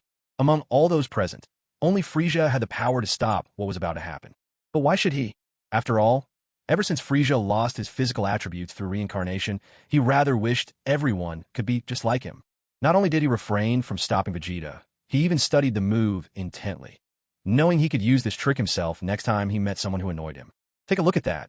Angle, force, speed, everything about Vegeta's kick was perfectly precise, clean, and devastating. Frieza enjoyed every second of it, finding it delightful in its sheer brutality. A deafening explosion shattered the air. That didn't sound right. Wasn't it supposed to be a nasty pop? Something to signal a far more delicate kind of destruction? Had Vegeta actually just obliterated all of 17 with that one kick? Talk about ruthless. A cold wind swept away the settling dust. As the smoke cleared, it became apparent that it was Vegeta who had ended up being stomped into the ground by a giant foot. His body convulsed uncontrollably, as if he might lose consciousness at any moment. His head was buried in the dirt, leaving him unable to breathe. A blazing, golden shockwave erupted toward the heavens, a dazzling display of wrath, the kind only a father could unleash for his son. Another surge followed, a wave of purple energy soaring skyward. Frieza was furious. He was thoroughly enjoying the show, when all of a sudden, number 16, the hulking brute, barged in and started causing chaos. Wasn't this just asking for trouble? Whoosh, whoosh. Trunks and Frieza sprang into action at the same time. Thud, zip, clang. Trunks was sent flying by a whip of Frieza's tail, and this time, even Gohan couldn't manage to catch him in time. Krillin held his head in his hands, sighing ruefully. Conan, Trunks just never seems to learn his lesson. How many times has he been clobbered now? Tin blinked all three of his eyes, and with surprising seriousness, raised a hand and began to count. The first time, he was tossed by Frieza up to the skies. Second time, he got smashed by that spaceship. The third time, bow. Number 16 caught a direct kick to the chin from Frieza, launching him high into the air. Then Frieza paused, recalling that move Vegeta had just used. Whoosh. In a sudden flash, Frieza appeared right in front of number 16, and with precision and force even greater than Vegeta's, let fly a devastating kick. That kick! What an unrivaled spectacle. A move to shake the very world. A strike as thunderous as a bolt from the blue. Bam! Ow! That hurts. It hurts so much. My foot, my pea-poor foot, my foot's ruined. Ow, ow, ow. For your listening pleasure, the Dragon Ball version of Anxious. Lyrics by Little Golden Turtle. Vocals by Frieza himself. At that moment, Tien finally managed to finish counting. And if you count Bulma's slap, that should be 7 times, right? Poor Conan. Trunks really does have it rough. Bulma, now thoroughly enraged, hoisted up little Trunks, his feisty spirit aimed right at the 2 troublemakers. Trunks, fire away from me. Don't accuse me of padding things. I pack close to 2,400 words into each chapter. That's a good deal more than those who cut things off right at 2,000. If all goes well, there'll be another update tonight. As long as you're enjoying yourselves, that's all I ask. Whether your laughter is cold, mocking, joyful, or you just can't help but crack a smile, I'll count it as mission accomplished. And finally, good morning everyone. Vegeta, after using this very move, ended up mashed into the ground and needed Frieza's rescue just to keep breathing. Frieza, hot on his heels, unleashed the same technique and fractured his leg in the process. Not only that, he even broke out into song, giving the Dragon Ball world its own oddball anthem. Everyone who's tried this move has paid a painful price. So what about those who've only narrowly dodged it or skirted disaster? Android 17 was still crouched with his knees drawn tightly together, large beads of cold sweat streaming down his forehead, a clear sign he'd been scared out of his wits. Number 16 was different. His body was especially sturdy, yet he was still kicked so hard that, wait, not that. What came out was a yellow liquid, which seemed more like engine oil than anything else. Even with his 1.2 billion combat power, he was now experiencing the agony known as nut pain. Though fortunately for him, he didn't have any nuts to begin with, so he'd never have to worry about them getting crushed. In a way, he was rather lucky. Still, he paid a steep price for this encounter. If nobody was willing to repair him, sooner or later, all his oil would leak out and he'd turn into nothing more than scrap metal. Please help me, Miss Bulma, he pleaded. You are the goddess of this planet, the embodiment of wisdom, kindness, beauty, nobility, elegance, delicacy, and virtue. Here the list goes on for another 2,000 words. For the sake of me being a fellow product of technology. Oh, and certainly not because I nearly stomped your man. Please, just help me plug this oil leak. Miss Bulma, please help him. Number 18 chimed in. If you do, I'll even stop pursuing you for now. Anyway, I won't age, and you're still young. If someday you decide Vegeta's lost his touch, you can always give me a try. Frieza was no longer complaining about his aching foot. Vegeta had stopped gulping fresh air. They were both utterly stunned by the shamelessness of these two androids. But did you think that was the end of it? Oh no, there was someone even more shameless. That's right. Bulma, you can have a little dalliance with my brother, and I can have a little flirtation with Son Goku. Nothing wrong with that, right? And say, isn't Goku's family a bit short on money? Number 17, how about I rob a bank and buy a night with Goku? There was a round of shocked gasps from the crowd. Piccolo and Gohan were clearly lost, but Tien and Krillin, Vegeta and Bulma, even Frieza, understood completely. Future Trunks thought to himself, if the androids of my timeline were like this, half our problems would be solved. Suddenly, a chime sounded. A point of light appeared behind the group, moving fast, bursting with golden brilliance. Was this some heavenly gold falling from the sky for number 18? Piccolo, ever sharp-eyed, spotted who the golden light was from afar and exclaimed in astonishment, Hey, isn't that Trunks? This time he didn't crash into anything. He really looped around the whole Earth and came back. Little Trunks called out, Oh, hug me. Bulma's expression immediately darkened as she prepared to let Piccolo experience the wrath of a mother's chicken attack once again. Piccolo quickly took flight, eager to escape. He'd just gotten drenched in that infamous boy's pee, and he was still feeling off. As a Demon Clan member, the thing he fears most is child's urine. Doesn't everyone know it drives away evil? That one splash just now knocked 100 points off his combat power. He'd have to throw a whole barrage of punches just to get back in fighting shape. Hey, stop right there. Future Trunks shouted, an impressive sight in his own right. Even though Frieza had just kicked him unconscious, he still managed to stay in his Super Saiyan form. It wasn't until Piccolo tucked him under his arm, a sharp, eye-watering stench wafting over, that Trunks finally stirred awake. Let me go. Please put me down. I'm begging you, just put me down. Trunks nearly had a breakdown. The moment he touched the ground, he doubled over, retching uncontrollably. Piccolo rubbed his nose and explained to the others, Don't worry, he just passed out from flying. He'll be fine after vomiting a bit. Everyone collapsed to the ground in exasperation. Not far away, from behind a rock, a pair of wicked, sinister eyes watched the group before retreating back underground. Frieza glanced in that direction, but saw nothing. Just a moment ago, he'd sensed someone's gaze fixed on him. By the time he looked, the feeling vanished, and whatever it was barely had a power level of 8, only slightly stronger than common cannon fodder. Probably just some kind of wild animal, he thought. No need to fuss over it. Eyeing androids 16, 17, and 18, Frieza realized that these three were neither the evil types from the future, nor did they resemble their counterparts in the original story, whose sole purpose was to kill Goku. Their mission was a bit strange, but overall, they wouldn't harm anyone of their own accord. This meant the Dragon Ball warriors had no reason to shout and fight. As for Frieza himself, there was no way he was going to start trouble with the only one here whose power rivaled his own, at a staggering 1.2 billion. To pick a fight would be a lose-lose. Even winning would cost him dearly. No, Frieza wasn't about to do something so foolish. He popped a Senzu bean into his mouth, and instantly, the wound on his leg healed. In the blink of an eye, he vanished without a backward glance, teleporting away. He decided he'd rather have a chat with Supreme Kai-Shin, perhaps play a few rounds of Go, and if the opportunity arose, put the Kid Kibito in his place. And there was another thing. He wanted to try out the Z-Sword. In the original story, even when Gohan's power had regressed to around 1.7 billion, he managed to pull the Z sword out. Frieza's power now exceeded 1.5 billion. Surely there was no reason he couldn't do it too. With Frieza gone, a resolution was still needed at the scene. Bulma spoke up first. Android 16, I can help repair you. 18, you're welcome to stay at my place for a while. But as for 17, you'd better keep your distance from me. When she mentioned 17, Vegeta's eyes nearly blazed with fury, so Bulma quickly changed her tone. In truth, Bulma still saw these two as kids. She thought with a proper talk about life and reason, maybe she could convince them to give up their mission. Suddenly, Krillin chimed in, Bulma, do you think Shenron could help them? Let them return to being fully human again? Or, at the very least, maybe remove those control devices inside of them. Son Gohan's eyes lit up. After all, he was something of a top student himself, and quick-witted to boot. That's right, Aunt Bulma. Haven't you already gathered all the Dragon Balls? We could use a wish to say they've already finished their mission. Hey, now it's actually a pretty good idea.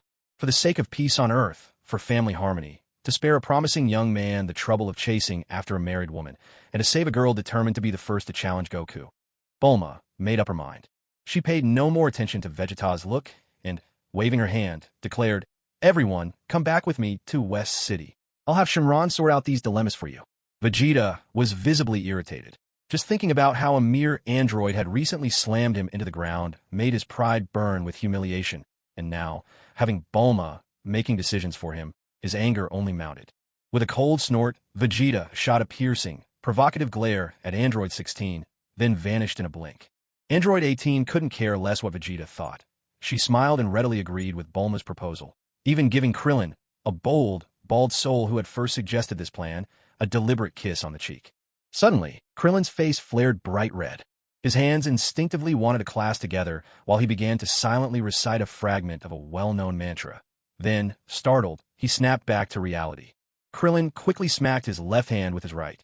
Tien Shinhan, seeing all this unfold, instantly sprang back, putting several hundred meters between himself and Krillin. And then, tragedy struck. As Krillin tried to smack his right hand with his left, the right hand dodged instinctively. Then came a sharp, unmistakable smack. The sound was especially crisp, bright as could be.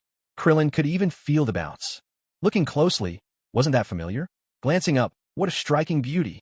Another smack, louder this time. Android 18 sent Krillin flying, and he crashed headlong into Tien Shinhan's arms. Tien's third eye went wide in shock, red veins standing out. Why? He wondered, even after moving so far away. Why hadn't he managed to avoid this fate? Yamcha, where are you? This sort of thing ought to be your burden. A rush of wind. A bright, cheerful chime. Uncle Krillin. Uncle Tien. I'm here to rescue you. That was son Gohan, as innocent and pure-hearted as ever. He was the first to race over. He certainly didn't want to see those two flying circles around the planet.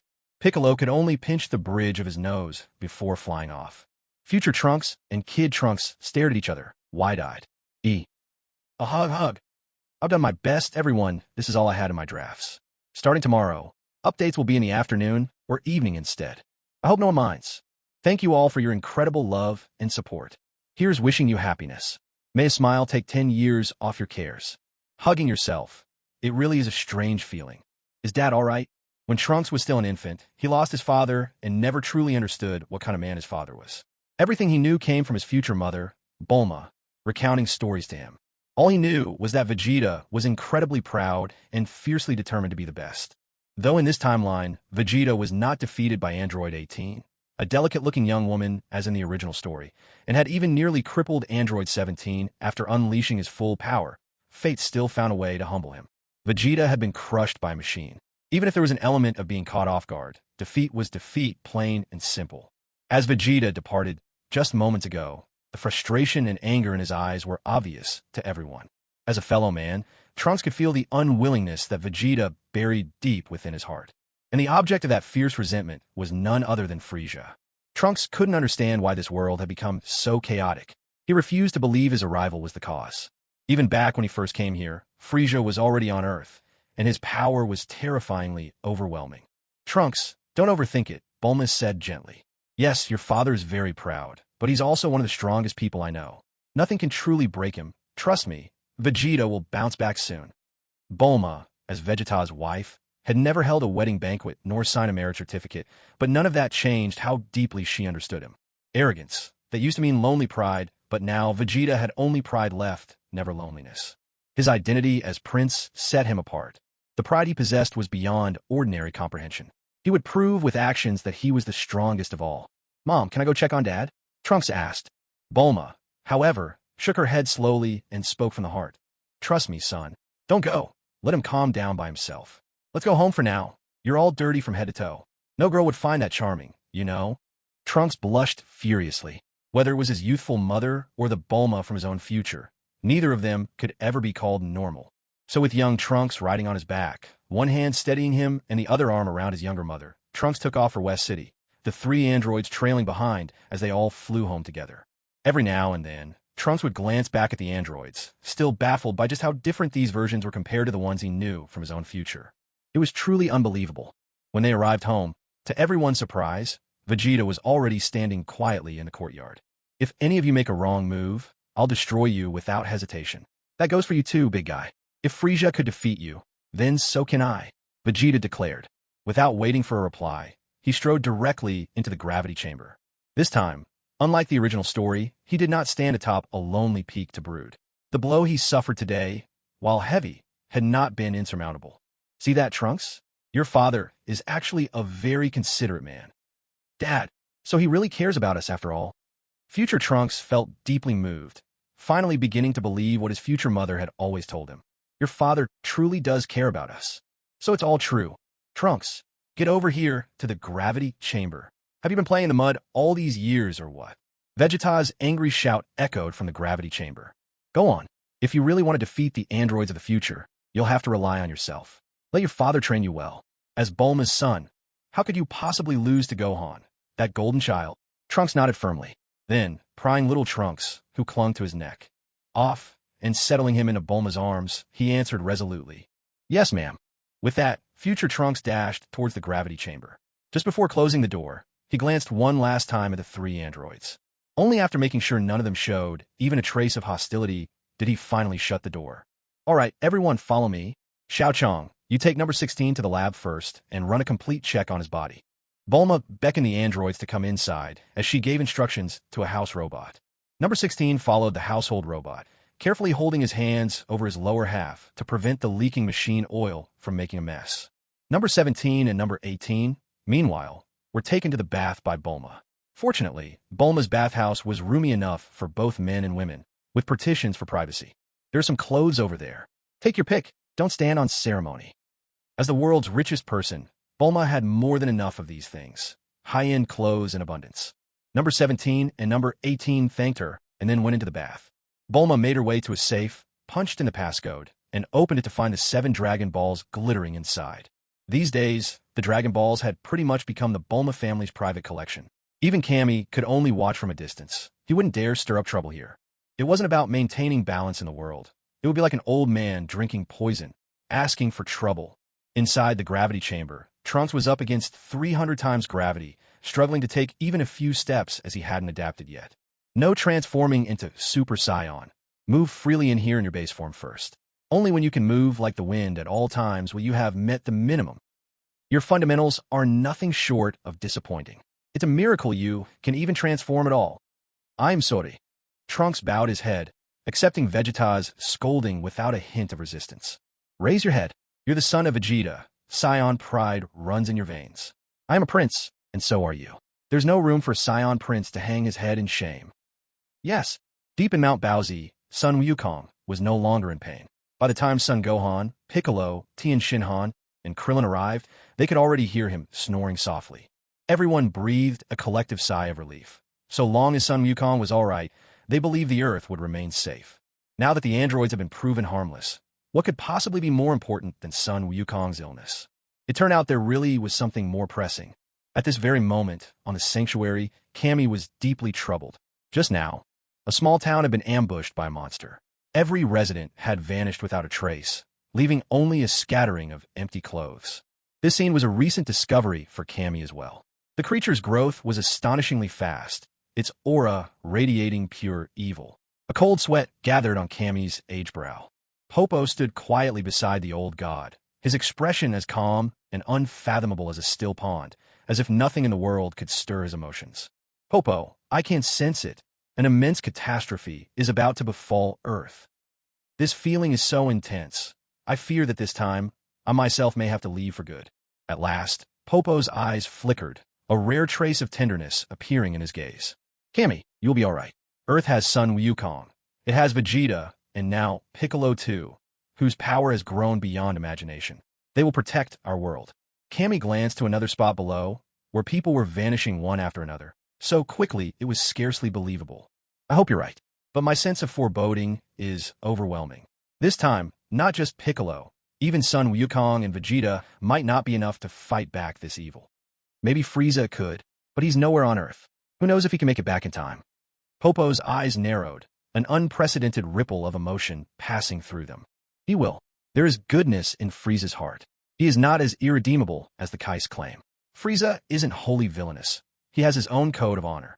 Besides, I can feel it. He truly is trying to protect Earth. Even before this, he reinforced the geographical barriers of the battlefield. Frieza can save Earth. Cammy looked at Popo in surprise. It was the first time Popo had ever spoken so much. I hope you're right. But where is Frieza now? He was in the realm of the Kais, sipping tea brewed by Kibito, while locked in an intense chess match with the Supreme Kai Shin. The board was nearly full, but still neither side had clinched victory. Frieza's face was twisted with concentration, while Shin's gaze was darting nervously. Standing well apart, Kibito could do nothing but wipe away streams of cold sweat. Kibito was truly anxious.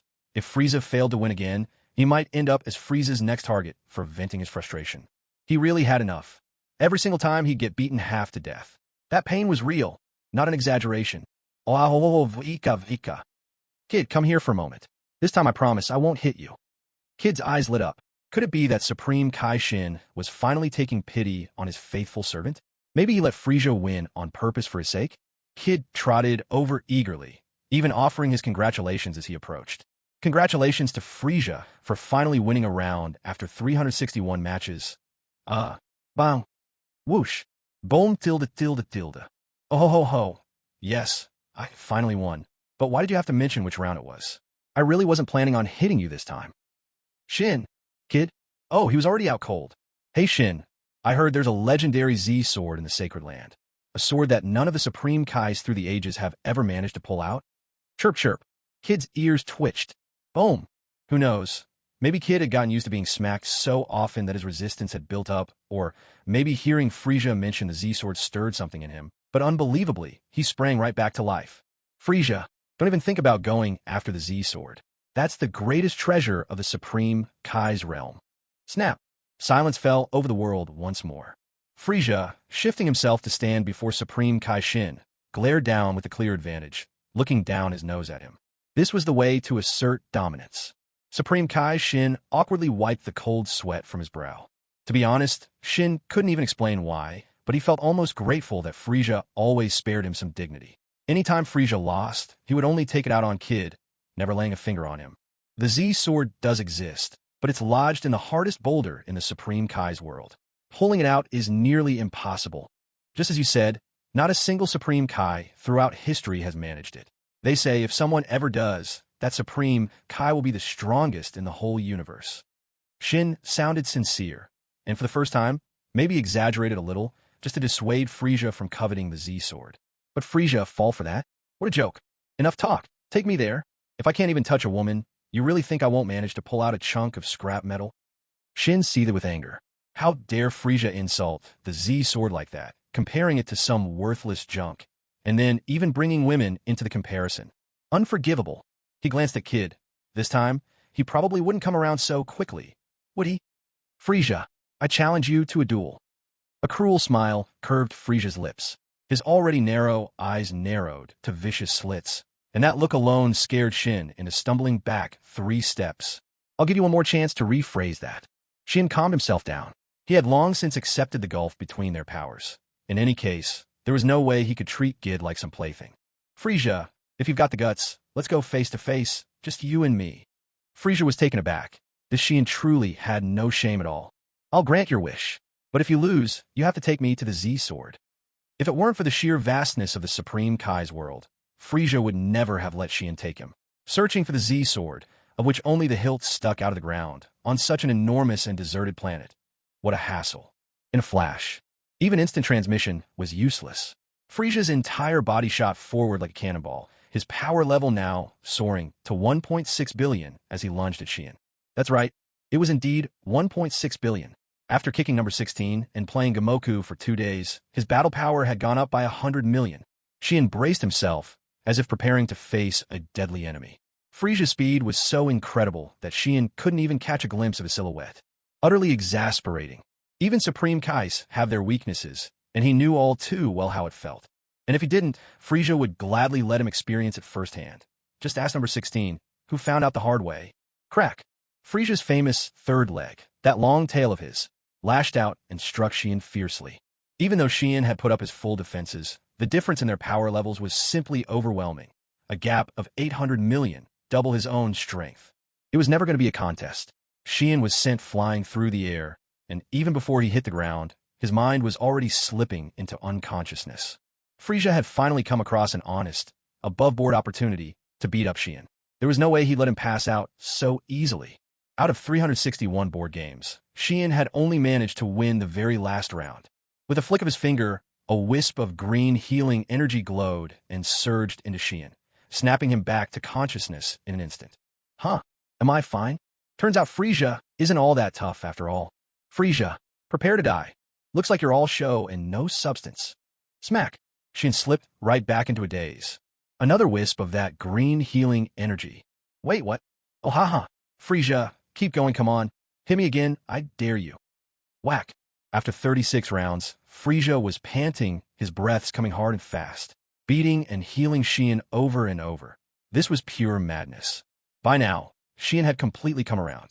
He was being toyed with. Frieza would smack him, then patch him up, then do it all over again. Outrageous. Frieza, that's 360 times. Which time is this, huh? What's wrong? Are you running on empty already? A glint of menace flashed in Frieza's eyes. Damn it. A senza bean materialized out of thin air, and Frieza chomped down on it ravenously, swallowing it whole. All at once, his strength surged back at full power. Today, I swear, I won't stop until you start questioning the meaning of your own existence. Or, well, my name isn't Frieza. Smack. Again. Smack. Again. Slap after slap after slap. Again. After 300 rounds, Frieza had already consumed 8 senza beans. Shin's eyes were empty now. The mechanical shout of again that once echoed from his lips was gone. At last, he had been broken. And no more. Please. Smack. That makes 59 more to go, counting the last one. Serves you right for running your mouth. Serves you right for forbidding me from using my arms or legs. Serves you right for not assigning a gender when you created the Frost Demon race. Boom. Boom. Boom. Shin thought. When the Frost Demons came about, I didn't even know where I was. I'm not taking the blame for this. Within the sacred world of the Kai, today marked the darkest day in its history.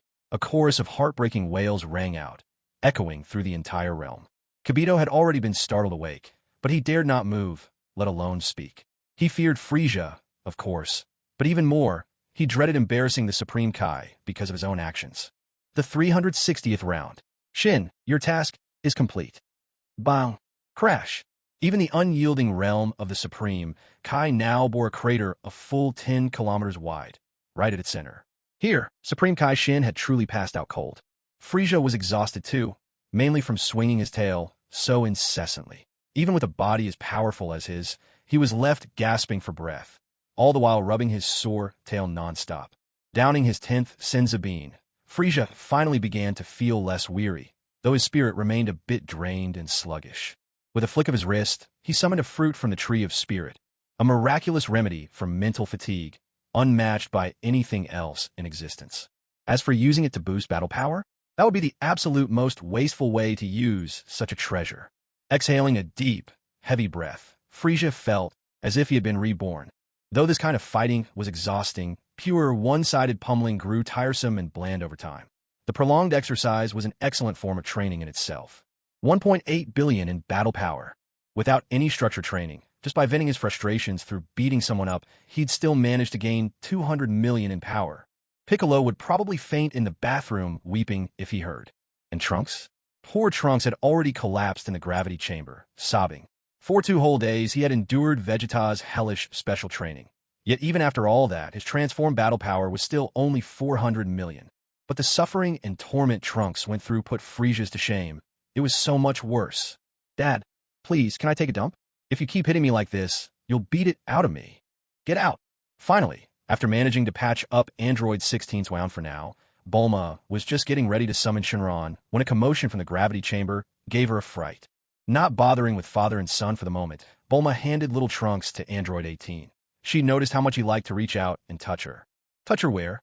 Of course, it was that silky, golden hair. Night had fallen. Dart burst out of the gravity chamber. His hair was wild and disheveled, his clothes torn and ragged. With a loud roar, he shouted, "Get out of the way! I can't hold it any longer!" A gust of wind swept by, carrying with it a chorus of farting sounds. "Mortal, why would you summon me in such a foul environment?" Even Shenron the dragon was taken aback. Bulma felt extremely awkward, but fortunately, she had quite a thick skin. She immediately brushed off Shenron's teasing. "So you're Shenron, huh? All those farts just now came from that kid who disappeared. It's got nothing to do with us." Number 18 held little Trunks in her arms, looking at Shenron with unconcealed curiosity. Truth be told, she thought dragon meat probably tasted interesting. Ahem, Lazuli, drop those ridiculous ideas. Shenron's here to help us remove the devices in our bodies. If you want to eat him, save it for next time. Number 17 crossed his arms, instantly catching on to what his sister was thinking, and quickly spoke up to stop her. "Shenron, this batch of summoners doesn't seem very serious at all. Very well, state your wishes. I can grant you any wish you desire." Suddenly, number 16 raised his head, beating Bulma to the punch. "My wish is 3 more wishes." Number 17 froze in surprise. Number 18 blinked in confusion. Little Trunks mumbled, "Oh, so soft." Bulma collapsed onto the ground.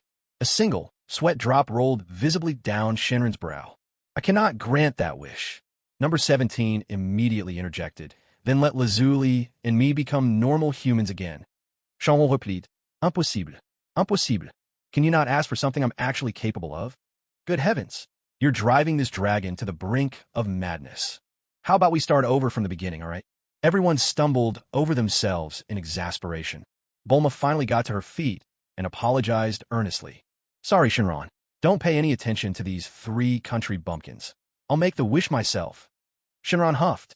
"Well, go on. This dragon's time is precious." Ignoring Shenron's tone, Bulma cleared her throat and called out loudly, "Shenron, please remove the self-destruct devices from these 3 androids, the ones that go off if they disobey orders." At last, all 3 androids' faces turned serious. This was the best solution they could have possibly hoped for.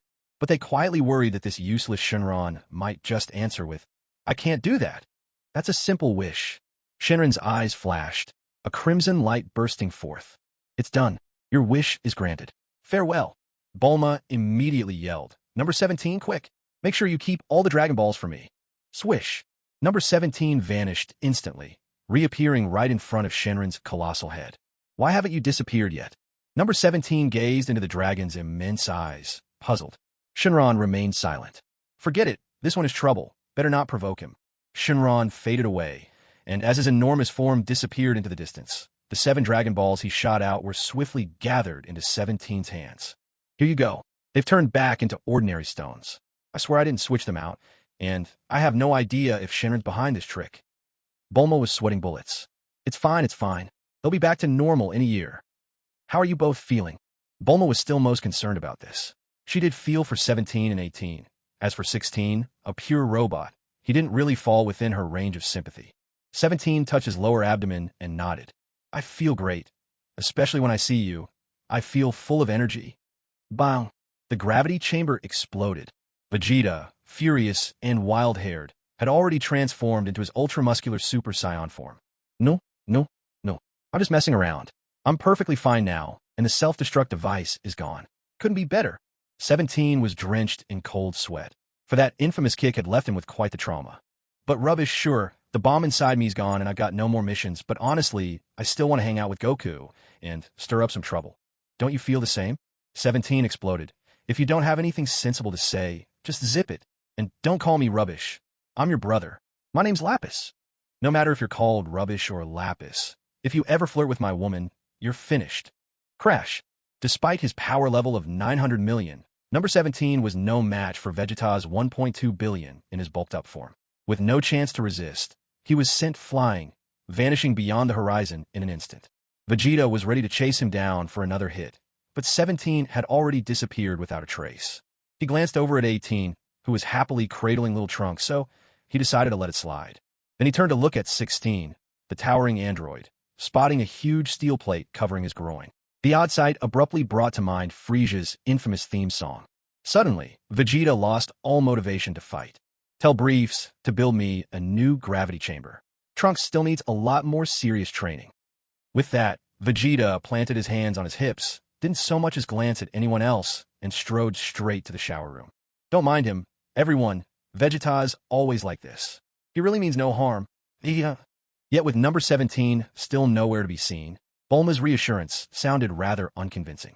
Number 16, the mess you've got going on down there is just too unsightly. You'd better get it fixed up properly at Bulma's place. As for me, I'm off to Mount Bowsy to check on Goku. If I get the chance, I'll take him for myself. And if I don't, well, I'll make sure to create my chance. Once number 17 disappeared, number 18 left as well. Hearing number 18's words before she went, Bulma's heart nearly leapt out of her chest in terror. What sort of wish did we make exactly? Why is everyone so out of line? Boom! A handsome figure shot up from the earth, his eyes brimming with bitter resentment as he scanned the surroundings.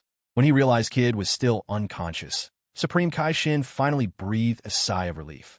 With a flourish and a snap of his fingers, Shin returned to his most dignified appearance. You finally decided to wake up. Now, can you take me to find the Z-Sword? Why not revive Kid first? He can instantaneously teleport all of us there. At last, Supreme Kai Shin understood the saying discretion is the better part of valor, though the lesson came at quite a cost. Frieza showed not the slightest intention of helping Kid. He simply stood there and said breezily, "If you'd rather keep sleeping, then you may as well never wake up." A soft whistle, almost like a warning, reached Kid's ears, making them perk up immediately. In the next moment, he popped up clean and alert behind Shin. "Supreme Kai, I swear I only just woke up?" The corner of Shin's mouth twitched, eyes shining with tears of frustration. To think the great Supreme Kai could forget that Frieza still had his tail to use at a critical moment. Enough nonsense. Hurry up and take us to the Z-Sword. You two have wasted more than enough of my time. Kid was so intimidated by the narrow, glinting eyes of Frieza that he nearly wet himself. He grabbed Shin by the shoulder and, in a flash, both vanished in a thin air. Frieza roared, "How dare you leave me behind?" Whoosh. Incensed, Frieza instantly teleported to where Kid had been, only to find the place empty. No sign of Kid or Shin anywhere. Meanwhile, Kid and Shin had returned to the spot Frieza was standing just moments ago, but found no trace of him either. And so, Frieza was having none of it. He refused to believe he couldn't catch them. Swish, swish, swish, swish. After playing this exhausting game of cat and mouse until both Frieza and Kid were utterly drained, Frieza finally bested them, landing a solid kick that sent Kid and Shin flying onto the top of the mountain. Boom! See what happens when you mess with me. Can't you just stand still for once? Kid looked utterly aggrieved. He couldn't afford to stop. If he wasn't constantly dodging Frieza, there was no doubt he'd get beaten so badly he wouldn't be able to take care of himself. Besides, why couldn't Frieza just wait in one spot for him instead? The injustice of it all. I've received 2 negative reviews, 2 and 3 stars, and honestly, I don't even know what to say. My spirits are really down. If you want me to write strictly according to the original story, sure, that's easy enough. But what's the point in that? You're here to read a Dragon Ball fanfic. Don't you want to see at least a little originality? Something unexpected? Why does it have to be like this? I truly am giving it my all, racking my brain for ways to make my reader smile. It feels so unfair. The Supreme Kai still carries himself like a refined, elegant youth, while Kita isn't so lucky. A giant bump has risen right on his forehead. A healer can cure everyone but himself. That's Kita's fate. Just like Frieza, he can't heal his own injuries. Yet he's also too timid to let Frieza try healing him. How stifling. Is this the legendary Z-Sword? It honestly looks just like it did in the original. But come on, only the tip is showing, and there's nowhere to get a proper grip. Well, maybe not entirely impossible. At least you can pinch it between 2 fingers. Ah, duh. Frieza suddenly let out a bizarre cry, startling Kita so much he tumbled right off the stone pillar, while Shin shot straight into the air. Ever since they'd met Frieza, the 2 of them had become like nervous birds, jumpy at any sudden move. It's no exaggeration to say Frieza's antics have left them with a bit of trauma. A deep rumble. The ground was trembling. Even the stone pillar was shuddering. Frieza slammed his fist down next to the sword's hilt. He at least had to try to make himself a place to grab onto, right? But even after Frieza struck with all his might, all that appeared on the hilt's stone surround was a faint, shallow dent. Not a crack or a break in sight. Nothing like Frieza had hoped for. It seemed this stone pillar was made of something truly extraordinary. Back when Frieza read the original story, he'd always wondered, if they couldn't pull out the Z-Sword, why not just smash up the whole platform? Maybe the original characters thought of it, maybe they didn't. Frieza wasn't sure, but now he'd tested it. This method simply didn't work. It's useless. This place has been reinforced by some kind of seal. Unless you actually pull out the Z-Sword, it's impossible to do any damage to the pillar itself. Seeing that Frieza just wanted to get the Z-Sword out and wasn't about to attack him, Xian let his guard down and finally dared to speak up. So, are you planning to tell me how to pull it out? Am I supposed to pinch it out with just 2 fingers? Xian was at a loss for words. Should he admit to Frieza that this had only just started happening recently? He'd probably end up on the wrong end of another beating. Out of the way. I'm going to try an energy blade. The energy blade, Frieza's old trick for killing King Cold, was a technique that Black Goku and Zamasu later took to a whole new level, even shaping it into a giant scythe. A low hum resonated. Frieza focused his energy, conjuring a purple blade from his fingertip, and began slashing wildly at the stone pillar. It had to be said, the seal was placed at Beerus's behest was truly formidable. Frieza exerted every ounce of his strength, finally managing to dig out just a small hole, barely big enough for his hands to grip the sword's hilt. Kid, come over and heal me. Did Kid dare let Frieza treat his own wounds? Was Frieza actually afraid to do it himself? What a joke. Sure enough, Kid came trotting back obediently and promptly restored Frieza's stamina. Phew, stand back all of you. I'm about to get started. Planting his feet firmly on the ground, bending at the waist, Frieza gripped the sword's handle with both hands, then let out a mighty roar. Yeah, come out for me. Not the slightest hint of a reaction. Somewhere, crows started cawing, their calls oddly out of place in the world of the Kais. Frieza was nearly driven mad with frustration. There's no way. If Nobita can do this, then so can I. Thus began Frieza's grand undertaking, a wild and desperate attempt to draw the sword. Shin and Kid watched from a distance, cheering him on at the top of their lungs. You can do it. Pull the radish, heave-ho, pull the radish. Oh dear, it's not budging. Come on, Frieza, you can pull up that radish. Frieza was so angry he could have coughed up blood. Yeah, get out of my way. Suddenly, with a sharp sound, Frieza yanked the Z-Sword mostly out of the ground in one explosive motion. Shin and Kid fell instantly silent, mouths agape, faces frozen in utter disbelief, their expressions suggesting they were questioning their whole life up to this point. No, I don't want to come out. It's not time yet. At that very moment, an ancient voice echoed from within the sword, sending a shockwave of surprise through all 3 of them. Shin and Kid had no idea whose voice it was, but Frieza knew all too well. Wasn't this the old Supreme Kai sealed with the witch ages ago? How many generations back had that been? Cut the nonsense. Whether you want to come out or not, you're coming out today. Frieza braced himself and pulled even harder. But the sword fought back, as if desperately trying to burrow back into the earth. I refuse to come out. Get out of there now. With another surge of strength, Frieza pulled again. I said, I'm not coming out. Damn it. I've had enough. You're coming out whether you like it or not. With a mighty burst, a move akin to the 3rd technique of the celestial transformations, triple wave fusion, Frieza unleashed his power. In an instant, his energy tripled, skyrocketing from 1.8 billion to 5.4 billion. You are coming out now. Aya. At last, with a whistling rush, the sword broke free, but it slipped from Frieza's grasp. The Z-Sword flew from his hands, soaring through the air straight towards Supreme Kai Shin. Shin went pale with fright, shrieking, Kid, Kid. Kid could only stand frozen. He heard Shin's desperate cry, but acted deaf. Was he supposed to be the sacrificial lamb here? He wasn't stupid. With a sickening thud, the Z-Sword pierced straight through Shin's shoulder, carrying him at breakneck speed far into the distance. Phew, my hands are totally numb. Ha. Going up against me? Don't mistake a quiet tiger for a sick cat. Kid, where's the sword? Looking around, and noticing only Kid was left, Frieza asked in a disgruntled tone. Kid swallowed nervously. At this moment, Frieza struck him as more of a god than even the Supreme Kai. That 7-colored aura, those dazzling star-like glimmers, it was enough to nearly blind Kid. And above all, the terrifying pressure emanating from Frieza. Just how monstrous had his power become. Whoosh. Ah! Frieza, hurry and stop this sword. Frieza looked over and, well, wasn't that something? Shin was being dragged around the Supreme Kai's planet, impaled on the Supreme Kai's sword. Heave! Frieza braced both hands against Shin's back. Blood spurted from Shin's mouth. Caught between the Kai's sword and Frieza's strength, he was gravely injured. Don't worry. I'll pull the sword out for you right now. With that, Frieza grabbed the hilt and yanked hard. Don't pull it out. Too late. Frieza had already removed the sword. Puzzled, Frieza glanced at Shin. You like being impaled or something? Strange guy. Wanted to stick it back in? No. With a sickening sound, fresh blood spurted from Shin's shoulder, draining the color from his face. His eyes almost bulged out. Told you nobody likes being impaled by a sword. Whatever. Let me just get it out for you. No. Ow. Frieza waved the Supreme Kai sword and asked Shin, so, do you want it in or out? You're really hard to please, you know. Shin fell silent. At this point, he was barely breathing. Hey kid, do something good for a change and help him out. Some servant you are. Kid was cursing Frieza 100 times over in his mind. Lord Supreme Kai, hang in there. I'm coming to save you. Just then, the Supreme Kai's sword in Frieza's grip began to speak again. Hurry, let me go. Release me right now. My seal isn't supposed to be broken yet. It's not time. Frieza always listened to the voice in the sword. After all, an old Kai was sealed inside, and Frieza was still hoping the old geezer would unlock some potential for him. All right. I'll let go then.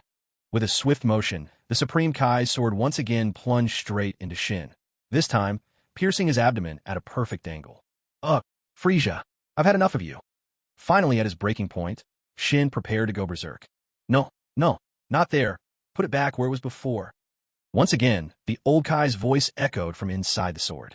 A wicked grin curled at the corners of Frieza's lips as he gripped the sword's hilt with one hand. Shin was utterly alarmed. There was a sickening squelch. Please, I beg you, don't keep pulling it out and shoving it back in. Shin was truly in tears now, the sobbing practically pouring out of him. Even Frieza found the sight difficult to watch, a pang of sympathy rising in his heart. Yet, the old Supreme Kai trapped in the sword kept objecting about the spot being wrong, while to Frieza's eyes, except for Shin's head, every part of him had been stabbed through. Kid, you go heal him first. Once he's patched up, we'll debate with the sword about where exactly it's supposed to go. Kid was so shocked he'd lost his words. He'd just witnessed Frieza, right in front of him, stab the Supreme Kai until he was riddled with holes. Only the Supreme Kai's incredible vitality had kept him alive. If it had been Kid, he'd have died a dozen times over.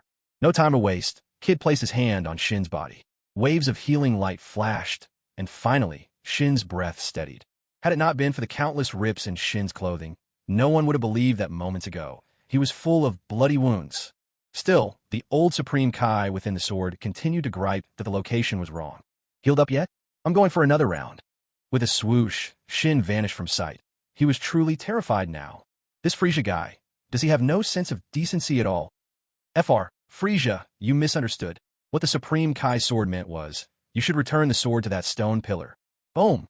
With a burst of stellar energy, Frieza blasted the stone pillar into utter rubble. Then, acting as if nothing had happened, Frieza looked up at the crumbling remains and asked, pulled the thing out with such effort, and now you want me to put it back? Oh my, made of shame. Besides, the pillar's in pieces anyway. How exactly am I supposed to stick it back? Shin was at a loss for words. So you knew all along, yet still skewered me with dozens of stabs. Huh. Frieza, what's your power level in this state? Could you defeat Majin Buu? Frieza ignored him. He had no intention of challenging that bottomless monster just now. Android 16 and the others had gone through unpredictable power surges. Who could tell what would happen to that unkillable creature if he interfered now? Better to keep his feet firmly on the ground. Ho. Old Supreme Kai, stop your senseless squawking. The guy who sealed you is fast asleep. He couldn't care less about you now. Here are your choices. First, I break the sword and let you out. The old Supreme Kai screamed, Two. I choose number 2. Second option, get yourself out on your own. You little brat. No respect for your elders or your juniors. If I could get out on my own, why on earth would I still be trapped in here? No, this isn't right. The timing isn't right. The person isn't right. Why am I even here? I don't want to be here. Frieza just couldn't understand.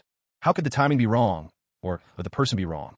Then tell me, when is the right time, and who is the right person? The old Supreme Kai said with a trace of longing, the one who should have pulled me out is supposed to be a handsome guy with golden hair, absolutely not a bald, androgynous fellow like you. The room tensed, the air almost humming with sudden hostility. You old coot, do you even realize you've crossed the line and broken my taboo? Frieza grabbed the hilt of the sword with one hand, the blade with the other, shouting wildly. The Supreme Kai's sword in his grip started twisting and warping, as if buckling under the pressure. Shin called out, "Stop. Don't do it." Kibito wailed, "That's the Supreme Kai's sword." A sickening crack, then the clatter of metal rang out.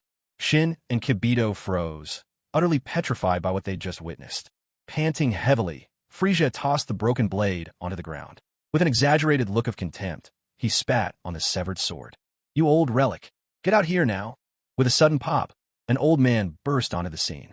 He had a horse-long face, fox-like pointed ears, enormous sagging eye bags, a face lined with wrinkles, a thin Japanese-style mustache, and only the odd tuft of hair left on his head.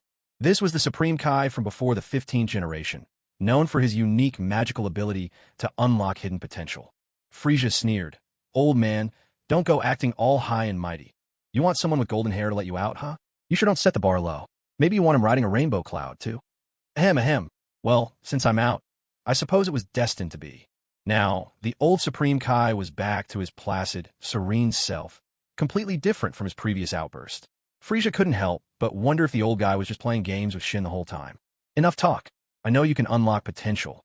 And since it was me who pulled you out, you owe me. Unlock my power now." "Wait, Frieza. Do you even know who he is?" Shin was beyond confused. How did Frieza know so much about the Supreme Kai's sword? Before Frieza could reply, the old Supreme Kai interrupted, lecturing him with disappointment. "You call yourself a Supreme Kai? You don't know anything. I was the Supreme Kai from 15 generations ago. You're a disgrace. You've completely let me down."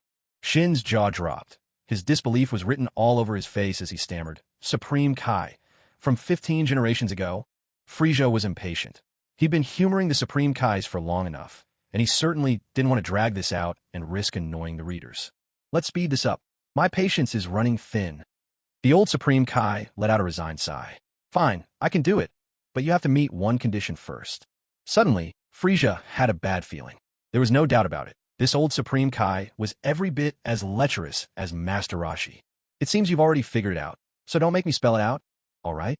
The old Supreme Kai's eyebrows quivered as his face broke into a knowing, roguish grin.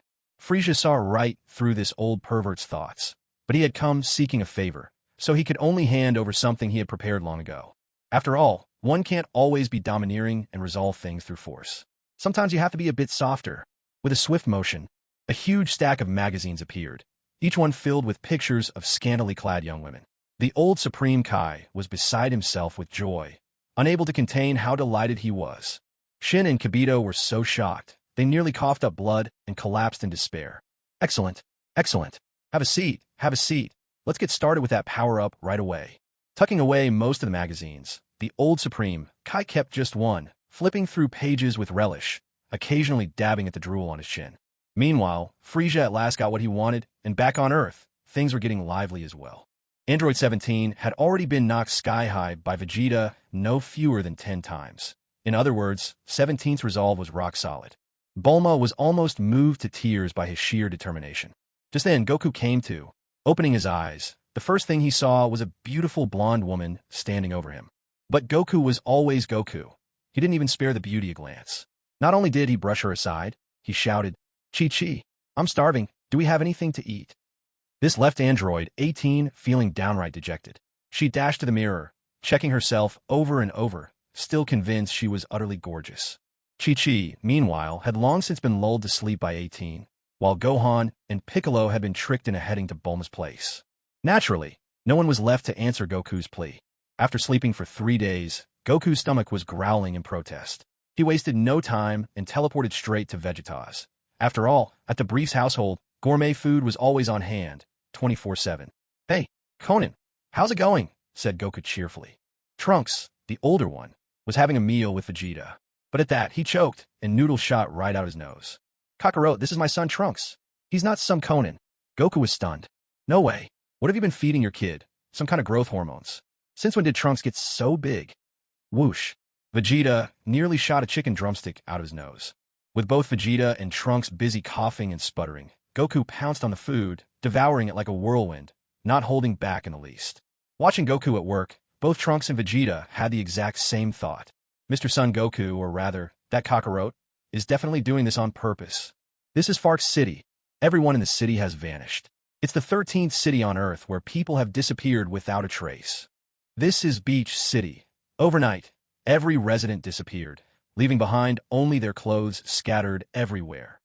Inside the lookout, the old guardian's frown grew deeper and deeper. The situation had escalated to a truly uncontrollable point. Piccolo, Piccolo, come to the lookout now. Piccolo, who was on his way to Bulma's house, suddenly widened his eyes and glanced up at the sky in the distance. He couldn't guess why that old Kami was calling for him, but he knew for sure, unless things were truly dire, Kami would never have summoned him. Gohan, you go ahead to Bulma's. I'm heading to the lookout.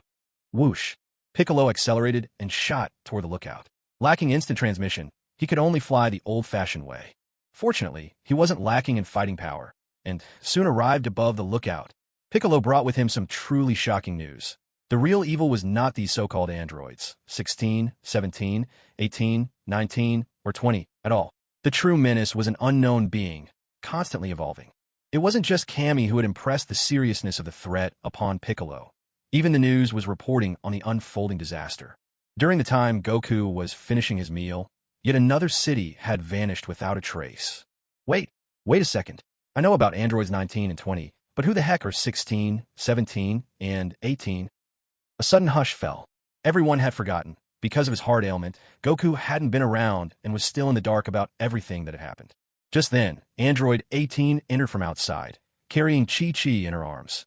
Number 17 trailed behind her. His face was a bit swollen, and he avoided looking at Vegeta directly. Kiki. Mommy. Seeing Chi-Chi in 18's arms instantly jogged Goku's memory. When he'd woken up, it was this person holding Chi-Chi, putting their face close to his. Before, Chi-Chi had done the same thing, and what followed had left him exhausted. Almost more than any battle. 18. What did you do to my mom? Gohan recognized 18. And he also knew her goal had always been to tear their family apart. He'd thought that Aunt Bulma had summoned Shenron and made her wish, so everything would be fine. Who could have guessed his mother would still end up in the hands of that wicked woman? Gohan bristled with anger, but 18 spoke first. Kiki es Sifine. She's just asleep, see? Listen to her breathing. It's steady, isn't it? Gohan, calm down, your mom's alright. Can you please just tell me what happened? Piccolo wasted no time laying out the entire story in quick, sharp sentences. Goku's eyes grew brighter by the moment, sparkling with excitement. Everyone knew Goku's nature. Whenever he met a powerful foe, he couldn't help but get energized. So even now, they assumed his shining eyes meant he was simply thrilled. But little did they know, hey, can't you just let me feel less tired at night? And maybe cook for me too? Everyone collapsed in exasperation. Bulma pressed her forehead, relieved that she hadn't fought Chi-Chi for Goku back then. Vegeta gave Goku a sharp flick on the head. Will you stop clowning around? Do you really think that's just about being tired or not? Goku was confused.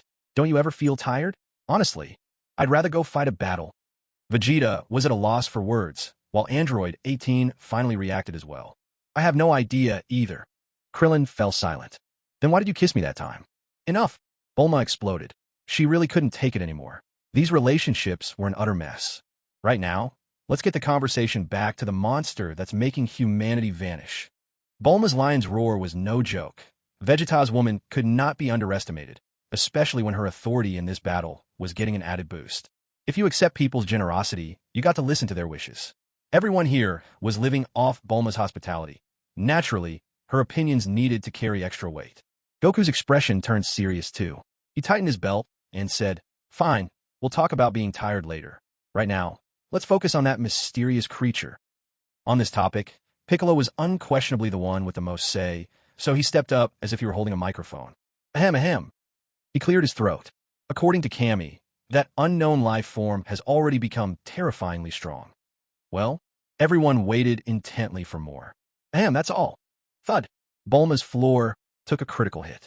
In short, let's find that monster first, have a good fight, and then talk. If we win, great. If we lose, just make sure you stay alive.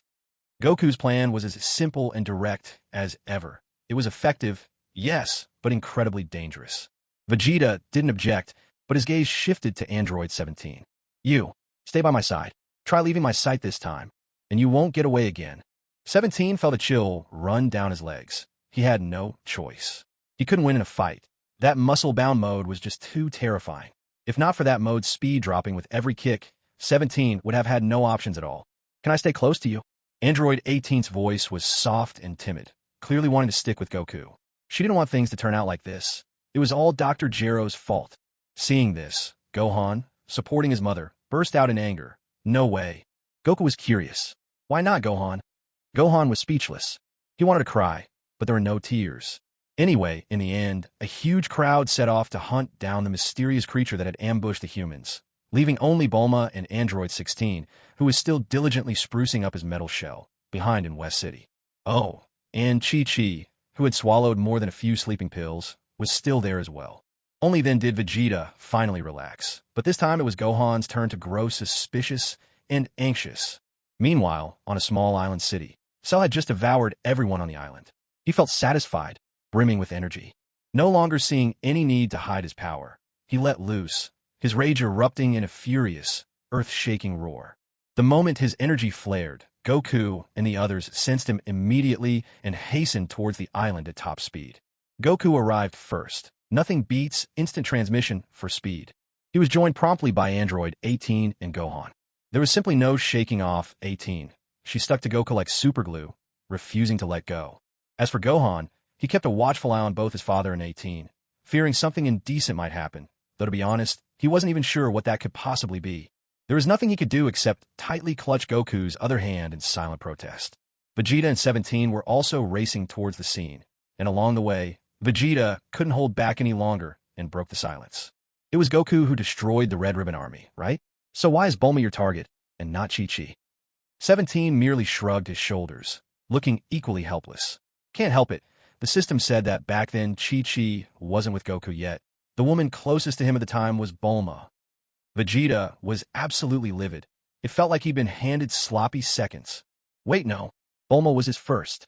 Damn that Dr. Gero. From the afterlife, Dr. Gero chimed in. Hey, I'm already dead. By the time all the Dragon Ball warriors arrived, Cell had finished venting and let his anger roar free. Goku wasted no time and stepped forward with the first question. Who are you? And why do you have the energy signature of every one of us? Vegeta was next, his voice dripping with arrogance. What's with the questions? Let's just beat it down first. Dodoria butted in. Why do you have Frieza's energy too, but not mine? Piccolo glanced over at the usually invisible Dodoria and was surprised to sense how much stronger he'd become. You're too weak. Not worth sampling, I guess. Dodoria was so offended, his anger almost burst a vessel. Pointing at Yamcha, Tien, and Krillin, he shouted, They're even weaker than me. I'm a man with a power level of 2 million now. Yamcha took a massive hit to his pride, 100 points of psychic damage. Tien also took 100 points of damage, and Krillin only 50, since his power level was a bit higher. Pipe down. Why is a henchman trying to steal the show? Trunks stood with his arms crossed, dismissing Dodoria with a look of utter disdain. In the world of the future, on Namek, that trash who died at my father's hands, absolutely no sympathy for him. So I was a bit dumbfounded. How did this turn into an all-out internal squabble all of a sudden? Come on, I'm supposed to be the star of this show. No, I need to steal back the spotlight now, or there's no point in me even raising my voice. Ahem, ahem. Quiet. Old man, enough of your coughing. Today, I, Gohan, will definitely teach Dodoria a lesson on behalf of my 3 uncles. Cell. Who am I? Where am I? Weren't you all here to find me? Can't you at least look my way? Come on. I'm in my perfect form now. Doesn't that ring any alarm bells for you? I haven't even absorbed Android 17 or 18 yet. What the heck? I can't take this anymore. Bang. Gohan hadn't even transformed, but he already started to pummel Dodoria with one-sided ferocity. Cell was livid, roaring, Don't hit him. If you want to fight, fight me. At that, everyone turned to look at Cell, including the bruised and battered Dodoria. Let's all go at once. Take down this greasy, spotted freak first. The melee officially began. Honestly, my mindset's not all that steady. These last 3 chapters don't quite capture the feeling I was after. Good morning, everyone. No matter what, I'm not going to change my style. Watching the wrinkles bubble up on the old Supreme Kai's nose, Frieza told himself, he's not asleep. He's definitely not asleep. He absolutely, positively doesn't dare to fall asleep. Frieza was undergoing the most painful torture in history and could only comfort himself with repeated mental reminders. Meanwhile, back on Earth, a spectacular showdown was underway. No, not a war of heroes against Lu Bu, but a chaotic brawl against Cell. Cell's battle power skyrocketed to a perfect 1.5 billion the moment he appeared, something Frieza had no way of knowing. But in Frieza's absence, there truly wasn't anyone who could withstand strength like Cell's. Goku was naturally gifted and always a step ahead in the original story. But ever since Frieza's arrival, Goku kept getting outpaced by Vegeta. Take now, for example. His power level is at 650 million, while Vegeta has a solid 800 million even without powering up. Piccolo's at 450 million, Gohan 450 million, Trunks 400 million, Android 17 with a whopping 900 million, and Android 18 at 800 million. As for the others, if you're under 100 million, you might as well not even waste your breath. Just from these numbers, it's clear that Goku's heart disease really left him lagging far behind. Except for Piccolo, he can only really take on 2 of the next generation's kids. But that's not the point. The key thing is, he's actually had to be saved by Android 18 twice already, and 18 even coughed up several liters of blood for the effort. Cell truly is a formidable foe. Even when surrounded and attacked by a whole group, he remains completely unruffled. He punches with the force to take down the Southern Mountains retirement home, and kicks with the power to flatten the Northern Seas kindergarten. Brimming with confidence, he carries himself like a sovereign surveying his domain. With a left hook, Dodoria vanishes as if erased. A right hook sends Tan, Yamcha, and Krillin flying off the field, retreating as a desperate group. With a grasp the Sparrow's tail, move, Gohan loses his fighting power, and with a single whip, Trunks is left completely incapacitated. With a lift hands posture, Piccolo falls unconscious, and White Crane spreads its wings, leaves Goku utterly defeated. He performs the brush knee and twist step. Android 18 sprawls to the ground, incidentally pulling Goku down with her. Another swift move, and Android 17 is regretfully eliminated from the fray.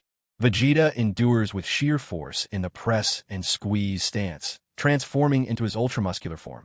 But Cell counters with advance, parry, and strike, and the muscle-bound Vegeta's defenses crumble completely. With a move known as seal and close, even Vegeta's attempts to dodge are shattered by Cell's unbelievable speed. At last, the group brawl ends. The sole winner, against all odds, is Cell, the one who is outnumbered from the start. Surveying the battleground littered with defeated Z warriors, Cell smiles faintly and remarks, "I haven't even finished my Tai Chi routine, and you're all down for the count." Dodoria, not being one of the Z warriors, is already gone, disappeared into the skies, fate unknown, neither dead nor alive for all anyone knows. By all logic, if Yamcha survived, Dodoria might still be alive as well. But who can say for sure? Such is often the fate of those who steal the spotlight without warning. Where is Android 16? Why haven't I seen him? If I absorb him, I'll become the strongest in the universe. At last, the ultimate steel cell. And Frieza's missing too. Has he been so terrified that he won't dare show his face? No matter. I'm already invincible. Killing you all now would be far too boring. The Scion cells coursing through him push Cell onto a wild new adventure, as he makes a decision that will go down in history. I made up my mind. 10 days. I'll give you 10 days to grow stronger. In 10 days, I'll hold a tournament called the World Martial Arts Games. Yes, let's call it the Cell Games. With mocking laughter, Cell storms off. In a way, he's granted Goku's wish. If you can't win, at least try not to die. He strides out with unrestrained flair, while behind him, cries of despair echo all the way home. When Bulma sees the battered group, little Trunks nearly slips from her arms and almost hits the ground, startling both Trunks and Vegeta and pulling at their injuries. Vegeta nearly cramps up on the spot. Vegeta comes off worst of all, determined to grit his teeth and hold out against Cell for 3 brutal rounds. He's fortunate just to have survived without any limbs lost, sheer luck on his side. Android 16, head to Corinne's place and bring back all the Senzu beans you can find. At Bulma's command, 16 springs up at once, causing several cracks to spread across Bulma's courtyard just from his landing. With his sheer bulk, he'd fetch a good price at any scrapyard. I'm on my way. Having said that, 16 presses a hand protectively over his groin, strikes a classic superhero pose, and rockets off toward Corinne Tower at top speed. Having 16 go was their safest bet. He has no key signature, and Cell can't sense him at all. Only, he wasn't leaking oil anymore, so why was he still covering himself? Number 16 replied, "Oh, nothing, just a habit. It feels warmer this way." 5 minutes later, number 16 returned, carrying a huge ceramic jar. "All the Senzu beans are in here." Everyone's faces lit up with joy. Such a big jar. Looks like Corinne wasn't stingy this time. Goku was the first to dash over. He opened the jar and took a look. His jaw dropped in disbelief. 1, 2, 4, 6, 5, 7, 3, 4, 5, 6. Wait, how come there are only 6 beans? As Goku fumbled with the counting, the group began to sense something odd. Hadn't he just counted up to 7 a moment ago? Vegeta, barely holding back the pain from his cramping muscles, gave Goku a solid kick and sent him flying. You blockhead. You can't even count right. 17, you do it. 1, 10, 20, 30. Everyone relaxed. Wasn't that dozens of beans? Number 17 reached in and grabbed all the sins of beans in one go. In total, there are 10 beans. Thud, thud, thud. Vegeta exploded with anger and shouted at number 16, "There's barely anything in here. Why'd you bring the whole jar back?" Number 16 scratched his head with one hand and clutched at his pants with the other, replying in his simple, clueless way. I asked where the sins of beans were. He said they were all in this jar. I remembered Miss Bulma said to bring everything back, so I just brought the whole thing. Frankly, there wasn't a thing wrong with what he said. The one with the problem was Kakarot. After counting up to 7, he just kept going 3, 4, 5, 6. The king of all blockheads. Hey, isn't it time to eat? I'm starting to hallucinate over here. Krillin, barely managing to walk, staggered over to number 18 and clung to her like a lifeless dog. Goku, why do you look so skinny? Crack. Krillin spun in place 3,600 degrees. This time he really did start seeing things. He'd forgotten that 17 and 18 never ran out of energy. They weren't exhausted. They had only given up fighting Cell because they knew they couldn't win. And yet, Krillin still tried to take advantage of number 18. Now that's what you call a hard-headed fool. Number 18 flexed her hand and thought to herself, that felt surprisingly good. This bald guy does have his uses. Besides, whenever I see him, my feelings for Goku seem to fade a little. Clang, clang, clang. Everyone was fully recovered in a flash. Even though there were only 10 sins of beans, that was enough to go around. Number 17 and 18 didn't need any, so everyone else needed just 8 beans in total. Goku could feel his revived strength. He'd gained a bit, moving from 650 million to 700 million. The increase was nothing special. It probably wasn't even as much as what he'd get from one good battle roar.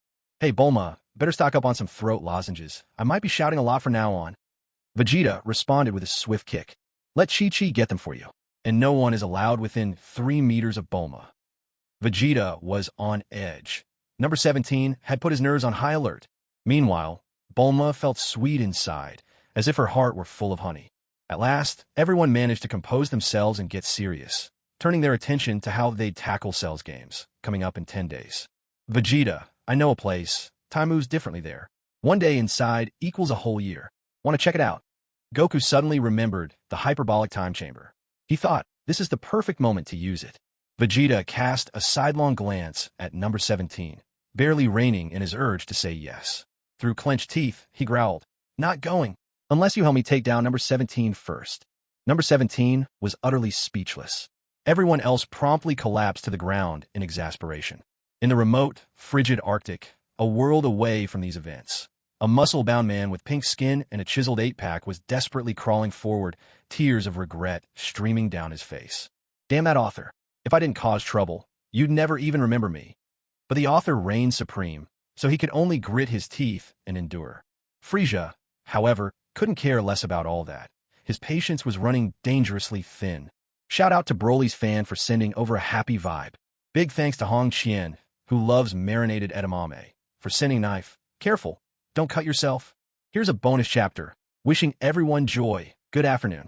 Every time the old Supreme Kai took a step, a bubble popped from beneath his heel, releasing the stench of centuries-old foot odor. Frieza endured it all.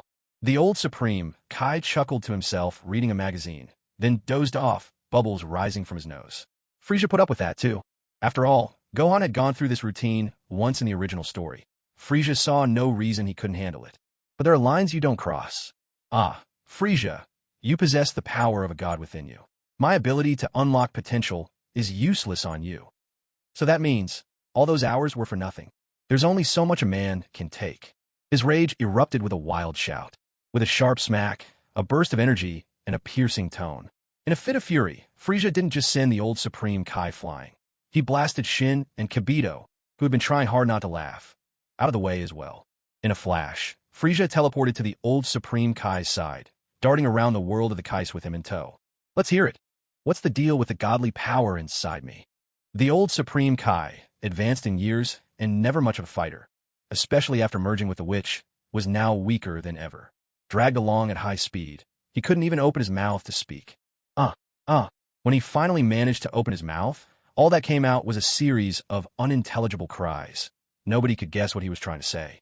Left with no other option, Frieza lashed out with his tail once again, sending the old Supreme, Kai, crashing to the ground. As for Shin and Kibito, let them laugh to their heart's content. Just keep flying, if that's what they want. Cough, cough. Oh, my poor old bones really can't handle your kind of roughhousing. If you want to play, go pester someone else, the old Supreme Kai said anxiously, pointing at Shin and Kibito, who had already flown a full circle around the sacred world of the Kais. With an impatient swipe of his tail against the ground, Frieza made it clear he was reaching the end of his patience. I suppose you must have learned a skill only available to gods, which is why you now possess such a substantial amount of divine energy. Judging by how much you've accumulated, you're already on par with a planetary god. Waves of energy surged forth as Frieza decisively activated the celestial transformation. Under the effect of triple wave fusion, not only did his power triple, but a shimmering seven-colored aura enveloped him, with sparks of starlight glittering around. Old man, is this the technique you're talking about? The old Supreme Kai stared in awe, mumbling to himself. It really is the celestial transformation. The very skill even gods themselves struggle to grasp, and you somehow mastered it. Remarkable, he added, full of curiosity. Can you use higher variations of the celestial transformation, like the 4th level, Scaling Mountains, or the 5th, White Dragon's Descent? Looking for cool names for stages 6, 7, 8, and 9. My mind a blank. Frieza's mouth twitched in annoyance. The names sounded utterly ridiculous and outright suggestive. It figured those shameless old perverts had come up with them. No chance. I've only just grasped the triple wave fusion. As for Scaling Mountains, I haven't even scratched the surface. The old Supreme Kai nodded, then shook his head with regret. What a pity. With your particular race, you might manage to comprehend Scaling Mountains, but the true secrets and beauty of White Dragon's Descent will forever elude you. But it doesn't matter. So far, only 2 people have ever mastered the celestial transformation. The first was the Grand Priest. Now you're the second. Your potential is limitless. The mention of the Grand Priest's name sent a shudder through Frieza. No wonder he could glimpse the secret of Ultra Instinct from this technique. So the celestial transformation was something only the Grand Priest had mastered. So you're telling me, as long as I keep up the celestial transformation, I'll keep absorbing divine energy, and eventually I'll surpass the Grand Priest himself? The old Supreme Kai coughed violently, startled by Frieza's brazen ambition. Was this guy for real? Did he have any idea how long the Grand Priest had been honing his skills to reach such heights? But then, the old Supreme Kai realized he actually had no idea either. Now that was awkward. That's not necessary. Although the stellar transformation has no side effects, your body still can't handle too much divine power. Remember, anything in excess leads to disaster. Keep going. You already qualify to become an angel. As long as you don't stumble halfway like Liu Bei, you have a real chance. Old men will be old men. He couldn't resist waxing poetic. I can't handle this. Oh. Since you've enlightened me, I won't torment your frail old bones any longer. Frieza left, utterly at ease, not sparing a glance for Xian and Kid, who were still spinning round and round. The old Supreme Kai watched Xian zip by over and over, utterly powerless to intervene. Forget it. Reading a magazine was far more interesting anyway. Back on Earth, Frieza's arrival happened to coincide with Vegeta threatening to finish off Android 17. Oh. Vegeta, what new useless technique have you cooked up this time? Don't let it backfire on you like that infamous low blow. Mentioning that move brought pain to both Vegeta and Frieza, truly a shared trauma. Android 17 was already cowering on the ground. Android 16, on instinct, cupped himself protectively.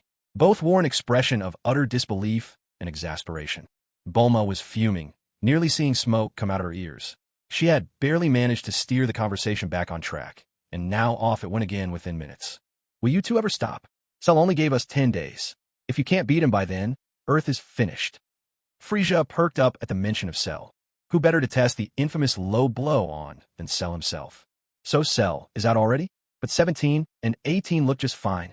How could you possibly lose? At this point, Cell should still be under 500 million, right? I don't know where you heard that, but Cell wants to absorb me. And 17? All I know is, Cell is after 16. Android 18 was clearly annoyed. No way did she want that hideous creature to absorb her. What? That makes no scientific sense. Well, it's not impossible. Since Cell absorbed the Cell from this timeline, and the androids from this world are all way tougher, absorbing this world's Cell larva must have changed him a lot too. Everyone was getting twisted around by Frieza's tongue-twister explanation. Cell to the left, Cell on the right. Total confusion. In the end, just which cell absorbed which cell. Frieza had zero intention to clarify. He just turned to look at Goku. Your fighting power is pitiful. Haven't you ever thought of training harder? You're so stuffed you look like you'll roll away. Are you hoping to end up weaker than even Vegeta? Vegeta. Frieza. Call him Kakarot if you want, but why drag me into this? I'm way stronger than that loser. Snap. Out of habit, a single sweep of the tail sent Vegeta crashing to the ground. After all, these past 2 days, Frieza had gotten used to swatting Xian and Kid just like this. You all go train. Just watching you makes me feel embarrassed. I'll go see what this so-called Cell is all about. With a cackle, Frieza vanished in an instant, off to find Cell, and the scene quickly returned to its earlier, chaotic pace. Goku was about to head into the hyperbolic time chamber. Gritting his teeth, Vegeta climbed up from the ground. He wouldn't let anyone go until he defeated Android 17. Hey Vegeta, how about this? Gohan and I will keep an eye on Bulma for you. Keep her safe from anyone trying to steal her away, ow? That is, to stop 17 from kidnapping her. Ouch. Bulma, please, stop hitting me on the head. If you keep this up, I'll start feeling hungry again. Piccolo couldn't stand watching this farce any longer. It was time to bring things back to order. Only 2 people can enter the time chamber at once. Those who stay behind, protect Bulma. Keep an eye on 17, that android brainwashed by his mission and hormones. Everyone seemed to agree to this plan. Even number 17 clapped his chest in earnest, promising he'd keep an eye on himself. So, the order of entry into the time chamber was decided. Vegeta and Trunks would be first. Vegeta insisted on coming out before anyone else to settle things with number 17. Next would be Goku and Gohan, father and son. Number 18's pouty, wronged expression was incredibly adorable. Piccolo would be after that. And finally, it would be number 17 and number 18's turn. However, 17 and 18 declared they didn't need training. Their stamina was inexhaustible, and physical training wouldn't make them any stronger. If they wanted to get stronger, they'd just have to wait for lightning to strike. Naturally, Goku was intrigued. But why is that? 17 and 18 wouldn't say a word. That was a pain point they refused to touch. Meanwhile, where was Cell? Right then, Cell had found a vast plain where he intended to create an arena, just like the old world martial arts tournament, only on a grander scale this time. Maybe because Cell hadn't gone to wreak havoc at a TV station, this time there were no armies of humans attacking him. He himself had no interest in dealing with ordinary people, merely standing calmly atop the arena he'd created. After an hour passed, Cell suddenly snapped open his eyes. His gaze sharpened, and his whole body trembled with anticipation. 10 days. That's far too long. Standing here with nothing to do is driving me insane. A familiar laugh rang out. Shall I keep you company and help pass the time? Frieza, tail swishing, appeared before Cell, startling him a step back. But once Cell saw who it was, a smile spread across his face. So, you're not just hiding in your shell like a turtle after all. Last time, you sent out your lackeys, but you never showed your face.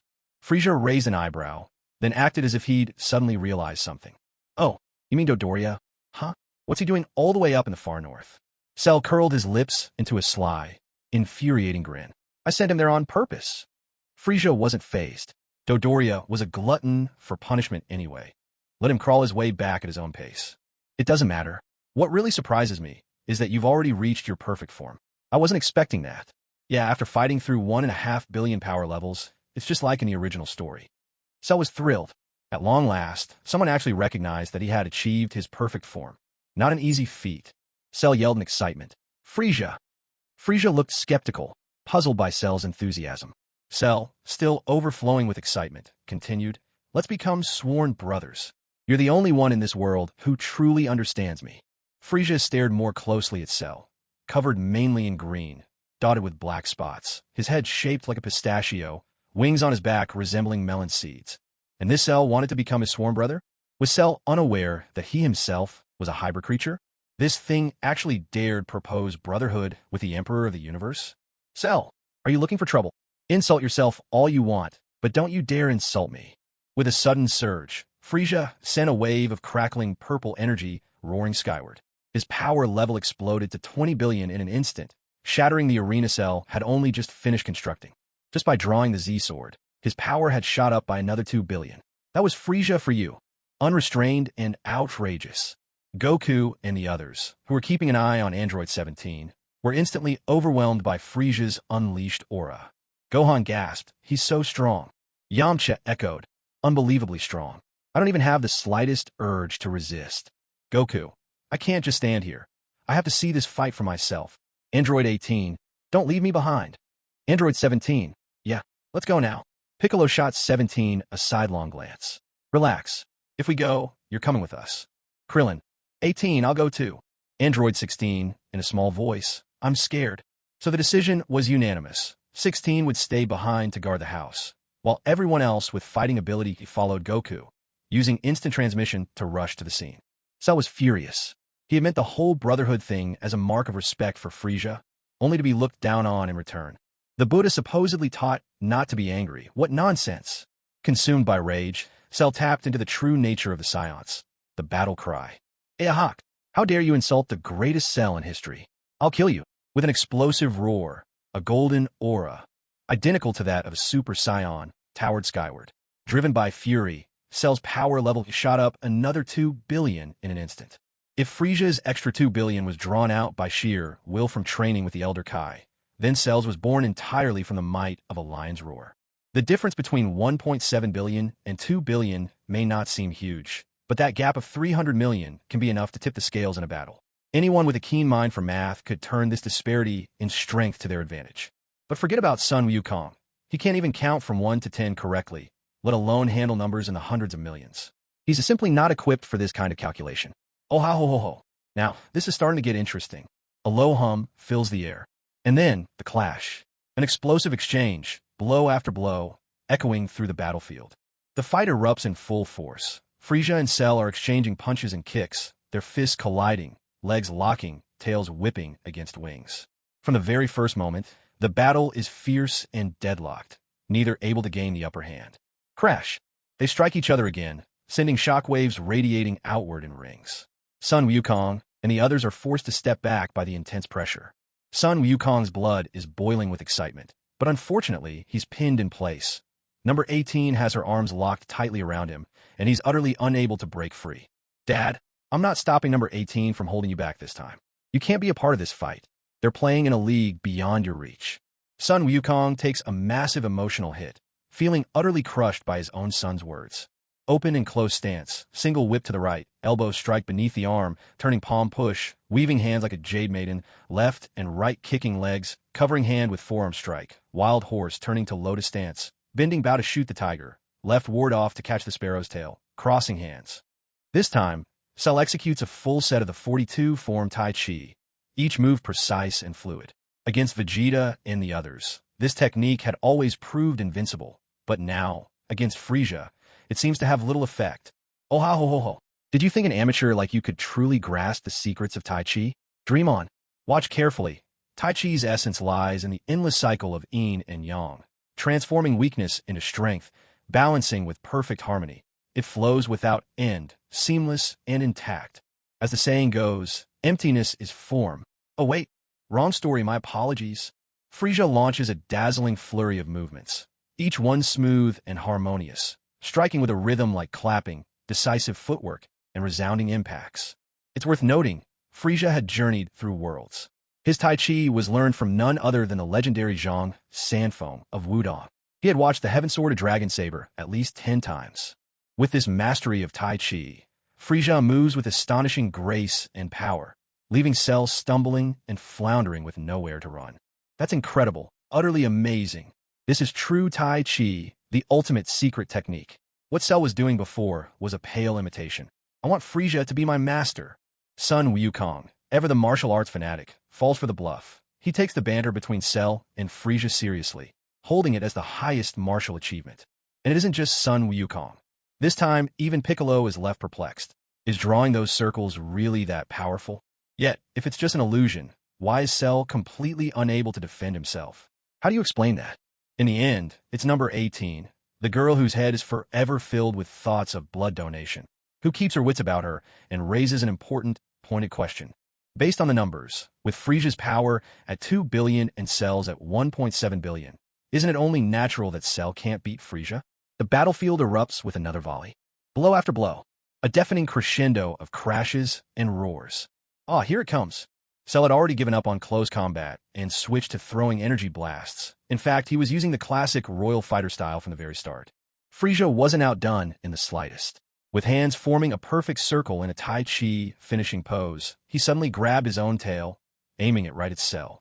Behold, the Frieza brand Gatling gun. Frieza cried out, his voice echoing with an electric staccato. Go hot tot tot tot tot tot. At that moment, the fight was no longer a visceral brawl. Instead, the battlefield had transformed into a scene straight out of an interstellar strategy war. Goku was watching, completely enthralled, while Piccolo and the others wore faces of sheer shock and disbelief. Could battles really be fought this way? Hey, Frieza, isn't your tail going to overheat and explode from all this? Rubbish, do you think 16 could pull off a Gatling like that? Someone asked. Queen of Blood, you can always go ask 16 yourself, was the quick reply. Boom! At last, Cell was the first to crack. He fired off 1,000 energy spheres, but only 3 actually hit Frieza, and they barely did more than tickle him. But Frieza? His Gatling was the real deal, a barrage of 5,000 energy blasts, with at least 4,000 slamming into Cell, leaving him so battered and bruised that not a hint of green was left on his skin. Stop! Give me a moment to catch my breath. My tail is gone, but you still have yours. This isn't fair. Wham! Did Cell really think he could just call a timeout? Does Frieza care about face? With a swift, merciless kick right to the groin, Frieza launched Cell into the sky. Cell crashed down to the ground, clutching himself with both hands, and collapsed his knees with a heavy thud. Error! A cry of pure and utter agony burst from Cell at the very moment he landed. Everyone who witnessed that scene shuddered in unison. Number 17 even began foaming at the mouth, so shocked that he fell into a seizure right on the spot. Number 18, the only woman present, blushed fiercely at the sight. And yet, after only a brief howl of pain, even before number 18's hand could retreat from her own embarrassment, Cell gritted his teeth and stood upright once more. Frieza, you fight without honor. Fortunately, I share the same, anatomy as you. Otherwise, you'd have ruined my happiness forever. Frieza, what? Sudden fury surged through him. I'll teach you, for reopening old wounds. For running your mouth. For howling like a banshee. For playing dead. Frieza roared. At first, Cell could still withstand the beating, managing to shout taunts that drove Frieza up the wall. But slowly, his words turned to cries of pain, until finally, Frieza smashed him down, leaving Cell clutching his tormented self, feigning death. Cell was exhausted. His body was beaten, but his spirit was utterly shattered. Thump, thump, thump, thump, thump. Crash. Boom. Slam. Frieza's blows landed with a rhythm all their own, and it was all number 18 could do not to start dancing along to the beat as the only woman on the battlefield. But in the end, she managed to hold herself back, fearing that she'd end up treated by Frieza in the same way. Oh, I can't hold it anymore. A massive explosion erupted. The shockwave sent Frieza flying, despite his overwhelming power of 2 billion. He couldn't even keep his footing. It was at that moment everyone noticed. Cell's appearance had changed once again. Where his body had been pitch black, it was now a vibrant green, almost gleaming, and the black spots on his carapace shimmered like polished stones. Cell's entire aura still burned with gold, yet now it crackled with streaks of lightning, sharp, menacing, and wild, creating a truly intimidating presence. But that wasn't all. Cell's wings, once black, had transformed to a regal, striking shade of purple, lending him an air that was both majestic and dangerously enchanting. Not only had Cell broken through the first limit of a Super Saiyan and ascended to what was essentially the second stage, Lightning Cell, but he had also mutated. Wait, he's evolved again. If Cell's wings hadn't changed color, he would still be the same Lightning Cell as before, his power topping out at around 19 billion at best. Now, things were different. With just a glance, Frieza could see the surge in Cell's power, 25 billion. A full 10 billion stronger than before his transformation. Number 18 murmured, Goku, do you even know what your own battle power is right now? Goku, visibly annoyed, brushed away number 18's hand, which she didn't seem eager to withdraw, and asked, how would I know? You think I can just calculate it? Number 18's expression faltered. She suddenly remembered Goku's notorious lack of talent for numbers. Cutting straight to the point, number 18 stated coolly, your battle power is at 7 billion. Frieza's is 20 billion. But just now, Cell's power shot up from 17 billion to 25 billion. Goku turned to Gohan and asked seriously, so, how much higher is 25 compared to 20? Gohan fell silent, dumbfounded. Everyone around could only hang their heads in dismay, groaning in disbelief. Oh ho ho ho. Goku, I remember Master Roshi was the one who taught you math. I bet by now he's passed out in the restroom from embarrassment. Number 18 was puzzled. Even though Frieza's power was clearly outmatched, why did he still act as if nothing was wrong? She firmly believed that if they traded punches again, Taiji style or not, Frieza would surely end up the loser this time. All that circular movement and flow looked impressive, but it was obvious. It was all for show, lacking any real substance. She didn't dare to say it aloud, but, truthfully, as long as Frieza's power exceeded hers, that was all that mattered to her. If Frieza became enraged and decided to attack her, she wouldn't even have the chance to escape. Frieza, I should actually thank you.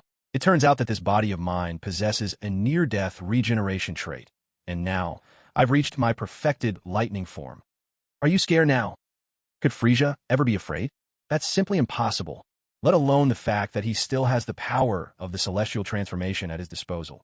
Even without it, would a measly power difference of 500 million pose any threat to him? A low, surging hum filled the air. Frieza vanished on the spot. Then, with a thunderous crash, and an explosive impact rang out. Watching his cell was once again sent flying high into the sky with a single kick, Frieza couldn't help but laugh. Oh ho ho ho! What's the matter? Weren't you supposed to be in your perfected lightning form? Why do you keep flying off in that same pose? Even Buddha wouldn't take you in at this rate. It's time you went back down. Uttering these words, Frieza disappeared again in a blink. By the time he reappeared, he was already above Cell's head, delivering a flawless spinning roundhouse kick. Full circle, straight to Cell's skull. Another resounding crack echoed out. Had Frieza not reinforced the ground beneath them with divine power, Cell might have ended up getting kicked all the way down into the planet's core.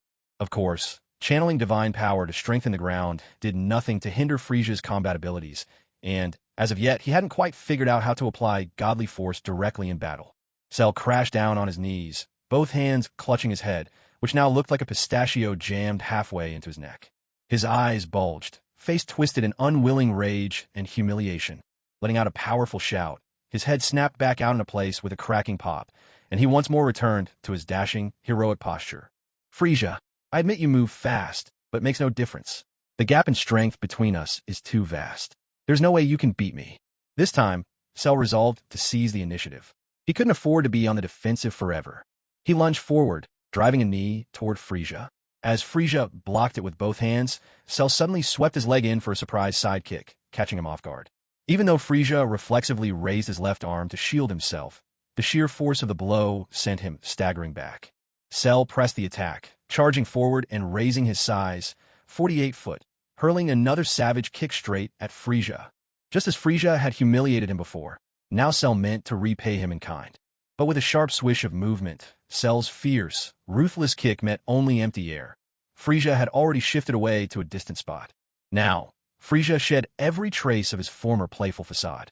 His eyes narrowed, their crimson pupils flashing with raw bloodlust. He ran his blood-red tongue across his lips, so menacing that Android 18 was nearly frightened to tears. Android 18 looked pitifully at Goku, pleading for protection. But Goku didn't have time to look after her. Shocked by the weight of Frieza's aura, he found himself involuntarily transforming into a Super Saiyan. Sinister, cold-blooded, savage. With the capacity of Sun Wukong's mind, he truly couldn't come up with a better word to capture how he felt about Frieza. And it wasn't just Sun Wukong. Everyone, almost by instinct, slipped into a battle-ready stance. This was the commanding presence of the Emperor. He could joke and laugh with the others. But once he got serious, no one could meet Frieza's gaze, that face that had haunted Bulma's nightmares for half a year. On the lookout atop the Heavenly Temple, the Heavenly God looked from Piccolo's feeble battle power to the twin surges of evil energy raging from Cell and Frieza, and finally made up his mind. Over on King Kai's planet, the rotund North Kai had already dropped heavily to the ground, his whole body trembling with ripples of fat. Frieza, the very embodiment of evil. Gulp, he's returned. In the realm of the Supreme Kais, Shin and Kibito had come to a halt in midair, watching the crystal ball together with the Elder Supreme Kai. Shin wiped the sweat from his brow. Kibito, this evil energy, it feels even more overwhelming than Majin Buu. Kibito fell to his knees right away. Supreme Kai, the fact that we're still alive, is a miracle. Elder Supreme Kai's face was drained of all color. How did such a wicked soul ever gain the recognition of divine power? While others were lost in their own panic, Cell, shockingly, now understood what it truly meant to feel cold. For the Frost Demon Clan, the chill they unleashed, now that was cold, down to the marrow. A wicked, echoing laugh split the air. You've really managed to anger me. The air trembled as a wave of violet energy surged outward, immediately followed by a jet-black aura shooting up to pierce the sky. There came the resounding, metallic clash as if ancient bells had been struck. Creaking and groaning filled the tense silence. Cell rubbed his eyes, unwilling to believe what he was seeing. You, how could you have possibly turned into? Just what had Frieza transformed into? Sometimes a little heated excitement is exactly what's needed. Good afternoon, everyone. Yesterday, I received 29 yuan in gifts. So today I can treat myself to a bottle of cola? Thank you all. A triumphant rhythm played out, as if fate itself were pounding its drum. Surrounded by an aura of black energy, Frieza stepped from the swirling smoke, every step ringing out like steel striking steel. Although his form was much the same as before, his entire body now gleamed with an eerie metallic black luster, save for the lustrous purple atop his head that shone brighter than ever. Electric arcs crackled violet across his frame, their rapid-fire sizzle making one's head spin, as if on the verge of fainting. If Frieza's once deathly pale skin had given an impression of fragility, then this new Frieza radiated a hardness like forged steel. Even places that were once smooth and delicate, neither towering nor deep, now looked impenetrably tough. With each step Frieza took, hearts in the room thudded in fearful unison, and Cell instinctively found himself retreating, one nervous step at a time. Number 17 stopped foaming at the mouth, and number 18 didn't go after Sun Wukong either. The two exchanged a look. A wild, almost crazed glint appeared in both number 17 and number 18's eyes. They hadn't said why they needed a thunderstorm to boost their fighting power, and that's because their method was getting struck by lightning.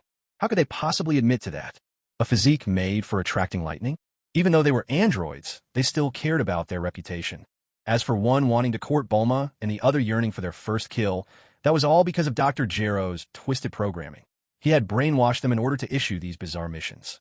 That's also why, even after those devices inside them were gone, number 17 and number 18 could never fully forget their missions.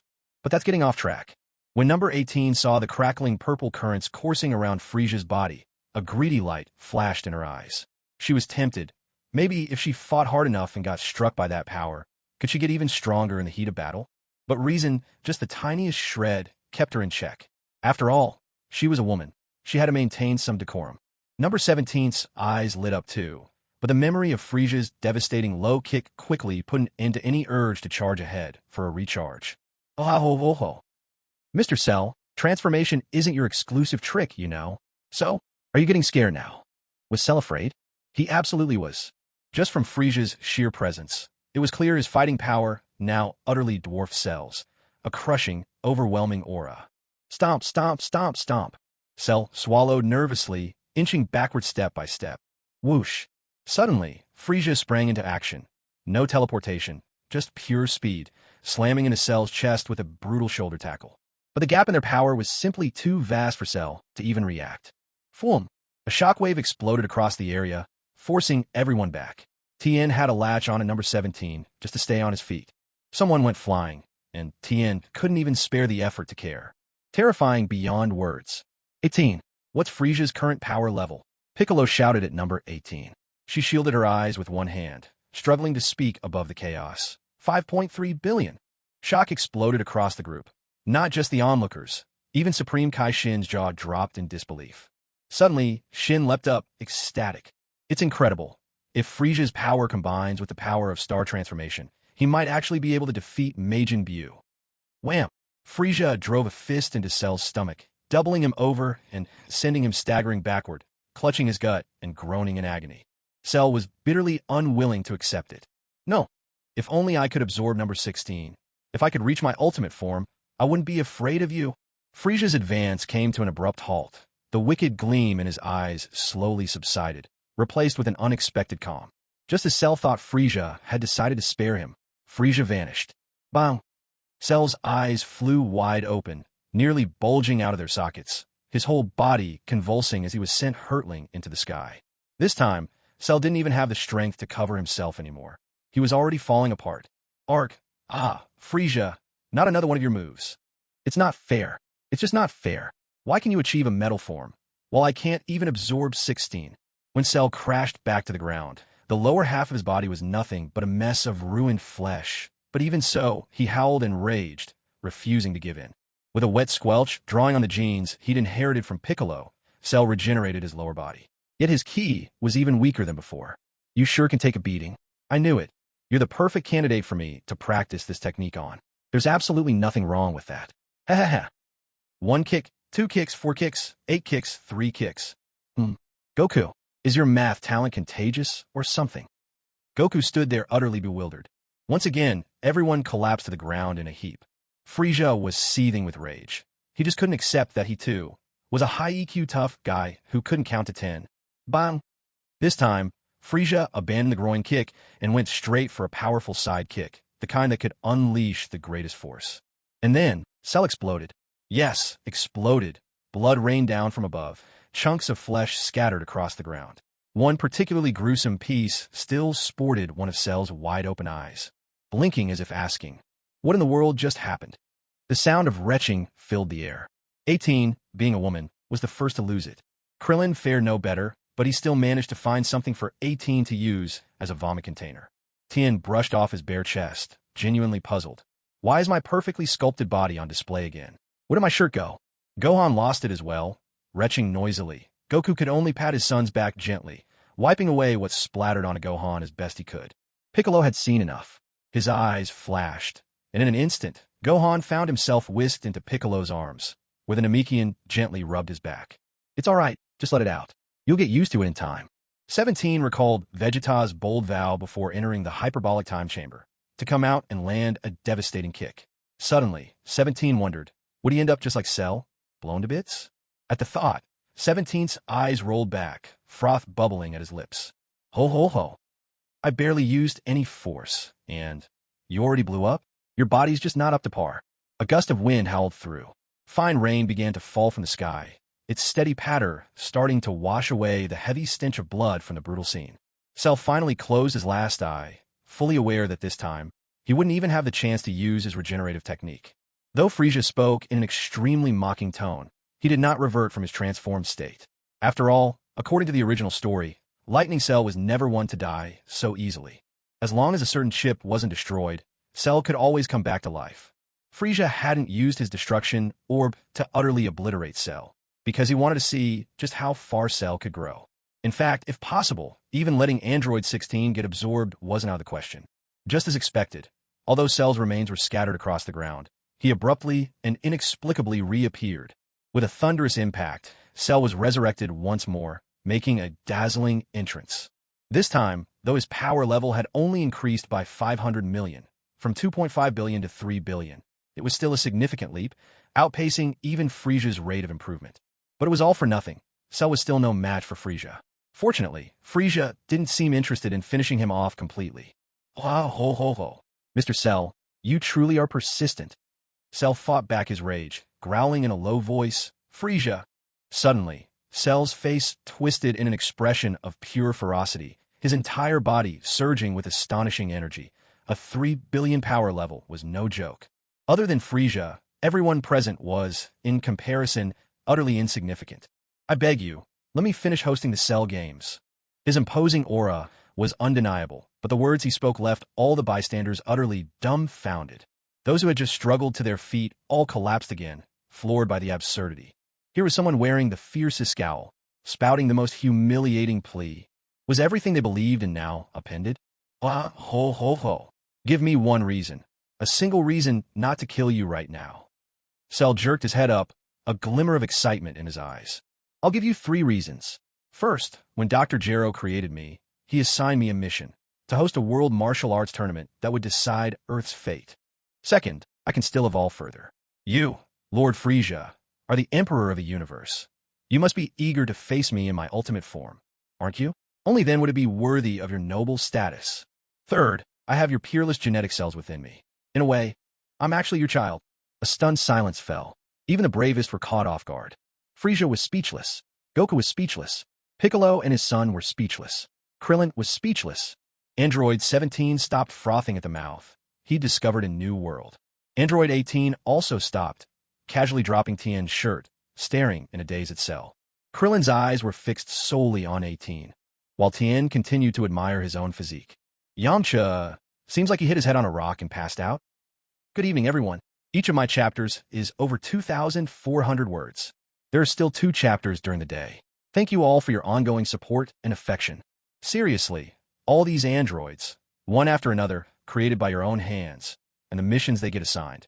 Each one is more bizarre than the next. Number 16 goes off to be an actor, that's one thing. Number 17, unbelievably, is tasked with picking up girls, while number 18 is supposed to break up a perfectly happy family. When you think about it, hey, Cell's mission is actually the most reasonable of the bunch. Frieza didn't really want Cell's game to end like this. After all, it was one of his favorite childhood anime. Though it's gotten a little hard to digest lately, overall, yeah, it hasn't strayed too far from what it used to be. Right? Just a slight detour, nothing serious. Oh, that's right. I have another function. If you just let me absorb 17 and 18 for a moment, I can disrupt their nanostructure. The hypnosis that Dr. Gero planted would all be gone. Wait, I can pull things out again. See, my tail can even poop. Frieza shot him a glare. Was it really necessary to be that gross? Just because I can't do that doesn't mean you have to shove it in my face. And who said you could neutralize their hypnosis anyway? Isn't things more fun the way they are now? Just look, because of 18's bold moves, Krillin is already in full-on simp mode, constantly trying to upgrade himself just to keep up. With just one look from Frieza, Cell instantly backed down. He wasn't afraid of heaven or earth, but Frieza was a different story. Stand right there. Don't move a muscle. If you so much as let out a squeak in the next 10 days, I'll make sure you fail your mission. Others might not know, but Frieza was well aware. Cell was practically hyperactive. He'd only stood there for an hour before and was already yelling about how long it was taking. So, Cell was suddenly at a loss. Then he was ecstatic. Standing still for 10 days? Compared to keeping his hide intact, what was that? He didn't even need to let one slip, but if he absolutely had to, he'd surely hold it in. At the very least, he wouldn't make a sound. All he had to do was clench his tail tightly, slowly, and carefully. Even if there was a bad smell, at least it wouldn't be obvious. For instance, he'd just quietly tested it a moment ago, and sure enough, Frieza hadn't noticed a thing. Frieza asked curiously, "Why is your face so red?" Cell reflexively replied, radiant with energy. "Oh ho ho, you boy, I've got high hopes for you. Stand your ground and keep your eyes sharp. If any CC planes fly overhead, I'll allow you to shoot them down." Cell didn't really understand, but he followed the order. After all, there was no way he could beat Frieza right now, at least not before he absorbed number 16. And as for after he absorbed number 16, he didn't know, but he had confidence. He would be the strongest. Oh ho ho. All right, boys, let's head back for a feast. Frieza released his black iron transformation. He didn't want to, but with his current battle power, that was all he could manage. When would he finally reach bronze rank? If only it were like that mobile game, and he could just jump straight to bronze.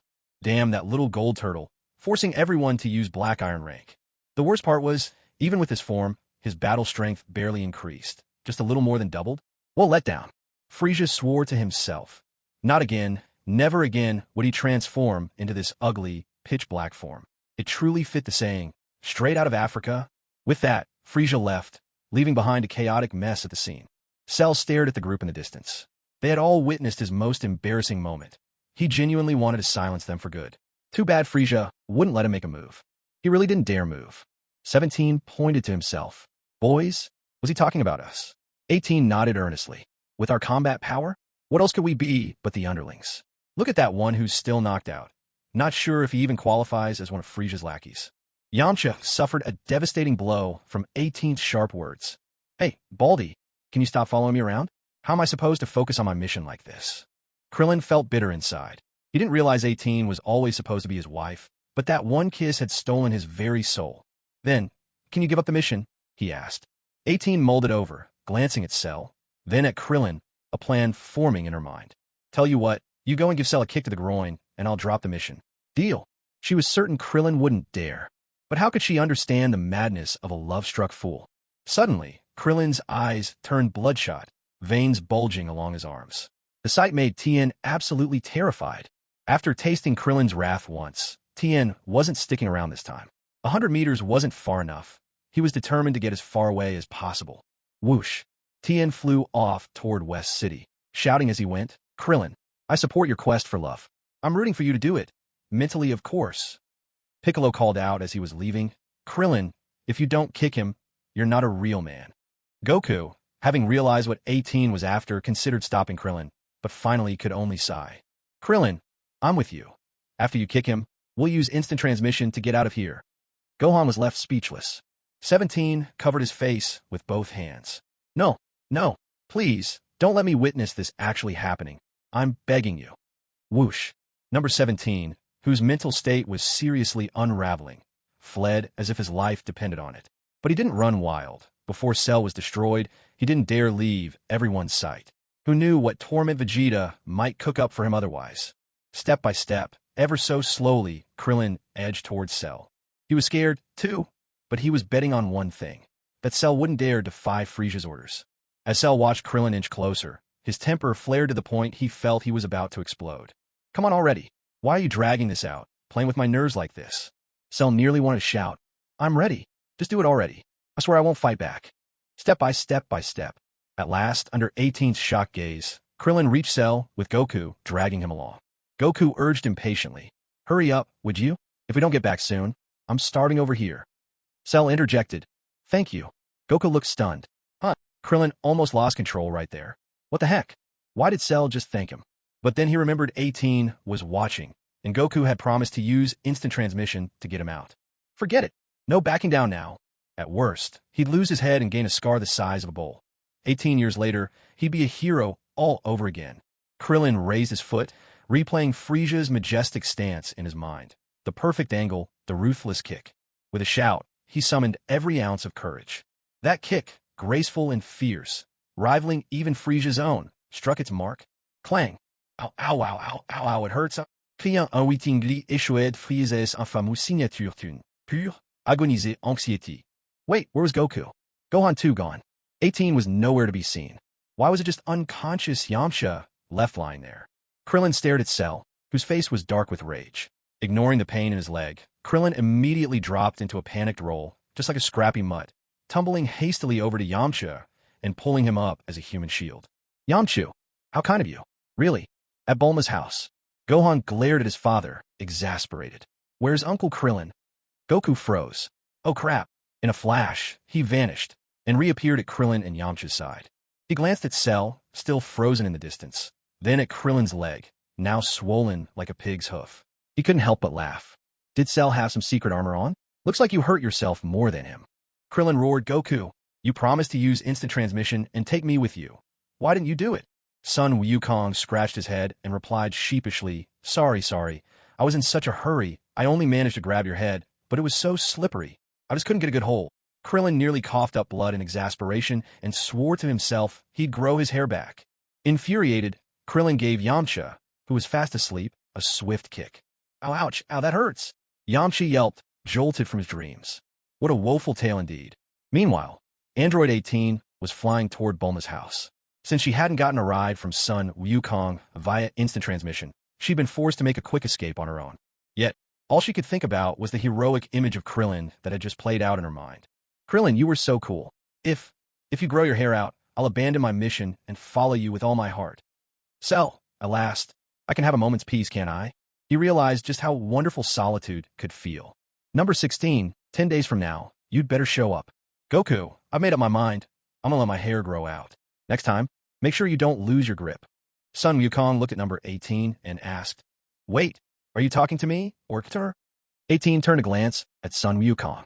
Krillin, when your hair grows out, that'll be the moment I stop thinking about Son Wukong. Goku, confused, asked, 18, are you speaking to me, but really talking to Krillin? At that, 18 and Krillin locked eyes, and in perfect unison said, Goku, why don't you head off and get something to eat? Son Wukong. Far off, Android 17 stared intently at Bulma and muttered to himself, Lazuli already found a way to break free from her mission. But what about me? Am I really supposed to practice the Sunflower Manual like Frieza suggested? Even if I had to, couldn't he give me the actual instructions first? There's no way I'd do something that drastic without the manual in hand. He flung away the fruit knife Frieza had given him, huffing in frustration as he headed for the dining hall. He'd made up his mind. The Celestial Pavilion was as good as his. 17's word is law. At Bulma's house, the number of chefs now had tripled, and the kitchen itself had been expanded several times over. The food storage area alone rivaled the world's largest produce market. Yet, even with all this, dozens of chefs still ended up collapsing from exhaustion. Before one of the chefs passed out, he gasped, Miss Bulma, I just can't do this anymore. I may earn a fortune here, but if it costs me my life, I'll never get to spend a dime. Helpless, Bulma had to put out a global call for chefs, working them in 3 rotating shifts. At this rate, My family's fortune might finally drop by a digit. My dad would be so proud of me, she mused. Outside Bulma's kitchen, a beggar pondered in confusion. Why has the richest family in town suddenly started pinching pennies and wasting nothing? If only she could hear Bulma's private musings. Would she throw herself in a cesspit out of despair? She couldn't possibly hear anything, and even if she were to drift closer, it would be pointless. After all, the gates of Bulma's house were exceptionally sturdy, not to mention guarded by robots. Even the small pavilion floating outside belonged to Bulma's family. It was sacred territory, inviolable by outsiders. Feasting on delicacies while watching the real-time news report about the city's missing population on TV, Frieza was in excellent spirits. The day slipped by in the blink of an eye. By the time Goku and Gohan left, their bellies were bulging, and their belts had been loosened by nearly a notch. Eat your fill, Gohan. The food inside the hyperbolic time chamber is nothing like this. Once we go in, it's a full year. Why hasn't Mom woken up yet? It's better that she hasn't. Otherwise, how could I take you on a year-long tour inside the time chamber? Come on, look at Vegeta. His aura these days is really something to behold. Vegeta overheard Goku's words and, proud as ever, flashed a smile along with future Trunks, both sustaining their Super Saiyan form effortlessly. Power. Unimaginable power. Frieza glanced at Vegeta, momentarily surprised, but quickly made sense of it. If Goku had figured out how to stay in Super Saiyan form to ease the strain of transformation, surely Vegeta would discover the same method. There was no way he'd fall behind. Besides, since the android saga began, Vegeta's fighting power had consistently surpassed Goku's. Although Goku's illness played a role, Vegeta's natural talent made all the difference. Vegeta, 20 billion battle power, with potential to burst higher, a force able to hold his own against the perfect form of Cell. Unfortunately for him, with Frieza joining the battle, Cell had evolved yet again. Who knew if full-power Super Saiyan, the muscle-bound version, still mattered anymore? Future Trunks, 15 billion in battle power. A bit disappointing, but understandable, given how shaky his fundamentals really were. And where's Android 17? Hardly had Vegeta gotten home then, with no thought for food, his first order of business was to hunt down Android 17 and take him out. So what was 17 up to? He was right beside Frieza, occupying the spot that used to belong to Dodoria, trying his best to look perfectly well-behaved. Taking advantage of Dodoria's absence and stalling for time before Vegeta's return, 17 figured he'd better cozy up to someone with serious muscle if he wanted to ward off Vegeta's wrath. He didn't intend for things to go this way, but every time he saw Bulma, he simply couldn't help himself. What would he do? So, he found his answer in Frieza, the terrifying tyrant who could crush Cell with a flick of his wrist. Lord Frieza, your loyal number 2 minion humbly begs for your protection. Dodoria holds the top spot under Frieza's command, so number 17 can only settle for second place. He isn't sure what kind of feelings Frieza has towards Dodoria, but the fact that Dodoria managed to survive is enough to earn his respect. Dodoria is struggling to crawl his way out of the Arctic Circle. At least you know your place, he grumbles. Vegeta glanced at Frieza. He didn't have any special probing techniques, nor did he possess an android's ability to precisely gauge combat power. Frieza, this is a family matter. Are you going to get involved? Vegeta was feeling extremely confident now, convinced that he could overcome any challenge. Cell? The legendary Taiji 42 form? All of it, he thought, was utter nonsense. In order to prove his strength, he was now ready to challenge Frieza's authority. This guy living in his wife's house, eating his wife's food, sleeping in his wife's. And Vegeta had been fed up with this for a long time. Everyone knew Dodoria could make money, so why should he get free room and board? What Vegeta didn't know was Frieza's black iron form, or his star transformation, or even Frieza's current true power. But someone filled him in. Lord Vegeta, as one of Frieza's subordinates, and technically your competitor as well, I feel it's my duty to inform you of something important. First, your current combat power stands at 2 billion.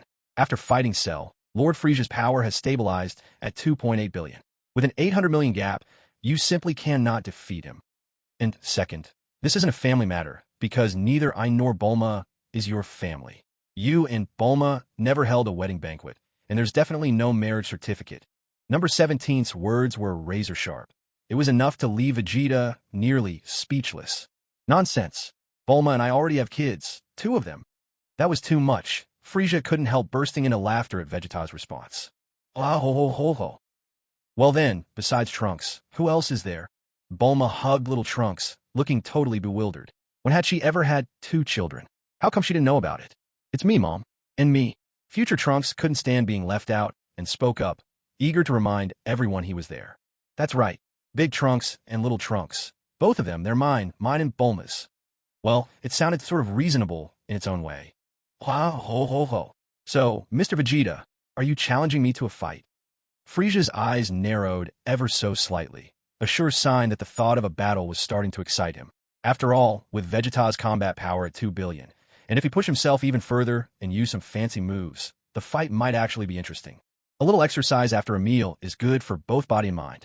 Vegeta clenched his fists tightly, and Trunks looked absolutely fired up, his face brimming with an eager desire to fight. For a moment, the entire room was engulfed in an aura of intense, unyielding seriousness. With a scowl worthy of a wrathful deity, Vegeta swept his gaze over everyone present. Noticing that no one dared meet his eyes, he strode forward, closing the distance between himself and Frieza to within 5 meters. Trunks, nearly beside himself with excitement, felt his blood boiling. A surge of newfound power had filled him with mysterious confidence, and he suddenly itched to do something reckless. I'm not fighting. I'm not stupid. I'm just hungry and want something to eat. Without another word, Vegeta plopped himself onto a dining table, snatched up a roast suckling pig, and began to devour it. Unable to contain his energy any longer, Trunks let his battle aura erupt, fists raised and ready for action. And then, he froze. With disbelief writ large across his features, he shouted, "Dad, how can you do this?" Frieza turned his icy gaze toward Trunks, and in an instant, memories of endless torment flooded Trunks' mind. Trunks tried to calm himself. Being reckless? Absolutely not. The future only has one warrior, me. I must be prudent. And the first rule of prudence: never fight on an empty stomach. That roast pig is my favorite. Dad, why didn't you leave any for me? A strangled snort sounded through the room. Everyone, unable to contain themselves any longer, burst out the mouthfuls of food they'd been holding in. Sir Vegeta, a wise man knows when to retreat. You are truly a model for us all. Oh ho ho ho. The next day arrived swiftly. With Frieza's protection, Android 17 could finally walk with his head held high. He still dared not provoke Bulma, though. After all, he wasn't entirely sure if King Frieza would really back him up. The especially tricky part was, Frieza still seemed intent on having him try the ultimate technique from the Plum Blossom Manual. Android 17, as if. Who'd believe anything from you? You shameless exhibitionist. Just then, the door to the hyperbolic time chamber swung open and 2 wild-looking figures emerged. Goku and Gohan had finished their training. Goku looked relatively unchanged, but Gohan's hair had grown all the way down his back. He could almost get married. Chapter 3 delivered. Last night, I was scrolling on Douyin, seething with frustration, but powerless to vent. Good morning, everyone. Let's bring it, Bunny. The moment Chi-Chi laid eyes on her precious son, she was utterly dumbfounded. Who was this? Could this savage-looking youngster really be her little boy? All she'd done was take a nap. Yet Gohan had not only shot up in height, his hair had grown absurdly long, and he'd somehow turned wild. Then Chi-Chi noticed someone even scruffier than her son was calling Bulma Mom, and she stood there, stunned. Was that Trunks? Had Trunks grown up on pig feed or something? And wait, Bulma was cradling another child. Judging by the hair color, that must be Bulma's as well. Thinking back to when Gohan was born, Chi-Chi remembered the mountain of gifts Bulma had sent their way. It seemed only right to properly congratulate Bulma this time. Gohan, go take a bath first. Afterwards, I'll trim your hair. You shouldn't keep it so long, especially since you're a boy, not a girl. With that, Chi-Chi made her way over to Bulma. But something nagged at her as she glanced back at her son, her sense of unease growing. Wait a minute. Gohan, why are you picking up the worst habits? Since when can little kids dye their hair? And another thing, you're so young, and you're a boy. Why are you wearing colored contact lenses? Frieza, completely caught off guard. Goku, at least your Gohan still seems normal. If I stay here any longer, I'm afraid I won't be able to resist smacking her. In a flash, Frieza vanished into thin air. Chi-Chi had already spotted Frieza as she spoke. After Frieza disappeared, she turned stiffly towards Gohan and asked with some difficulty, Gohan, was that just now? Ultraman! A loud crash echoed through the room. Bulma's floor was left covered in shattered debris, too many pieces to count. On Earth in the world of Dragon Ball, there was no global warming. Wounded and exhausted, Dodoria trudged along step by step, hungry, weary, and stiff. Back when he'd first arrived on Earth, Dodoria was working hard every day and eating poorly, but he'd never felt this weak before. Lord Frieza, your most loyal servant is at his limit. If you're watching from the afterlife, please show me a sign. No sooner had Dodoria spoken than Frieza appeared before him, face darkened with annoyance. Dodoria's gaze dropped instinctively to Frieza's feet, those unforgettable, ever-tempting 3 toes he always felt compelled to grovel before. "Mr. Dodoria, are you cursing me behind my back?" Dodoria began shaking uncontrollably. He hadn't meant any harm. It's just that whenever he couldn't see Frieza, he couldn't help but pray to him as if to a god. "Lord Frieza, please listen to my explanation, my nonsense. Oh, Lord Frieza, you're truly the god in my heart. Please believe me. The Heaven Pavilion can't function without me. Without me, it loses its soul. Lord Frieza." Don't get the wrong idea. Frieza hadn't laid a hand, or foot, or tail on him.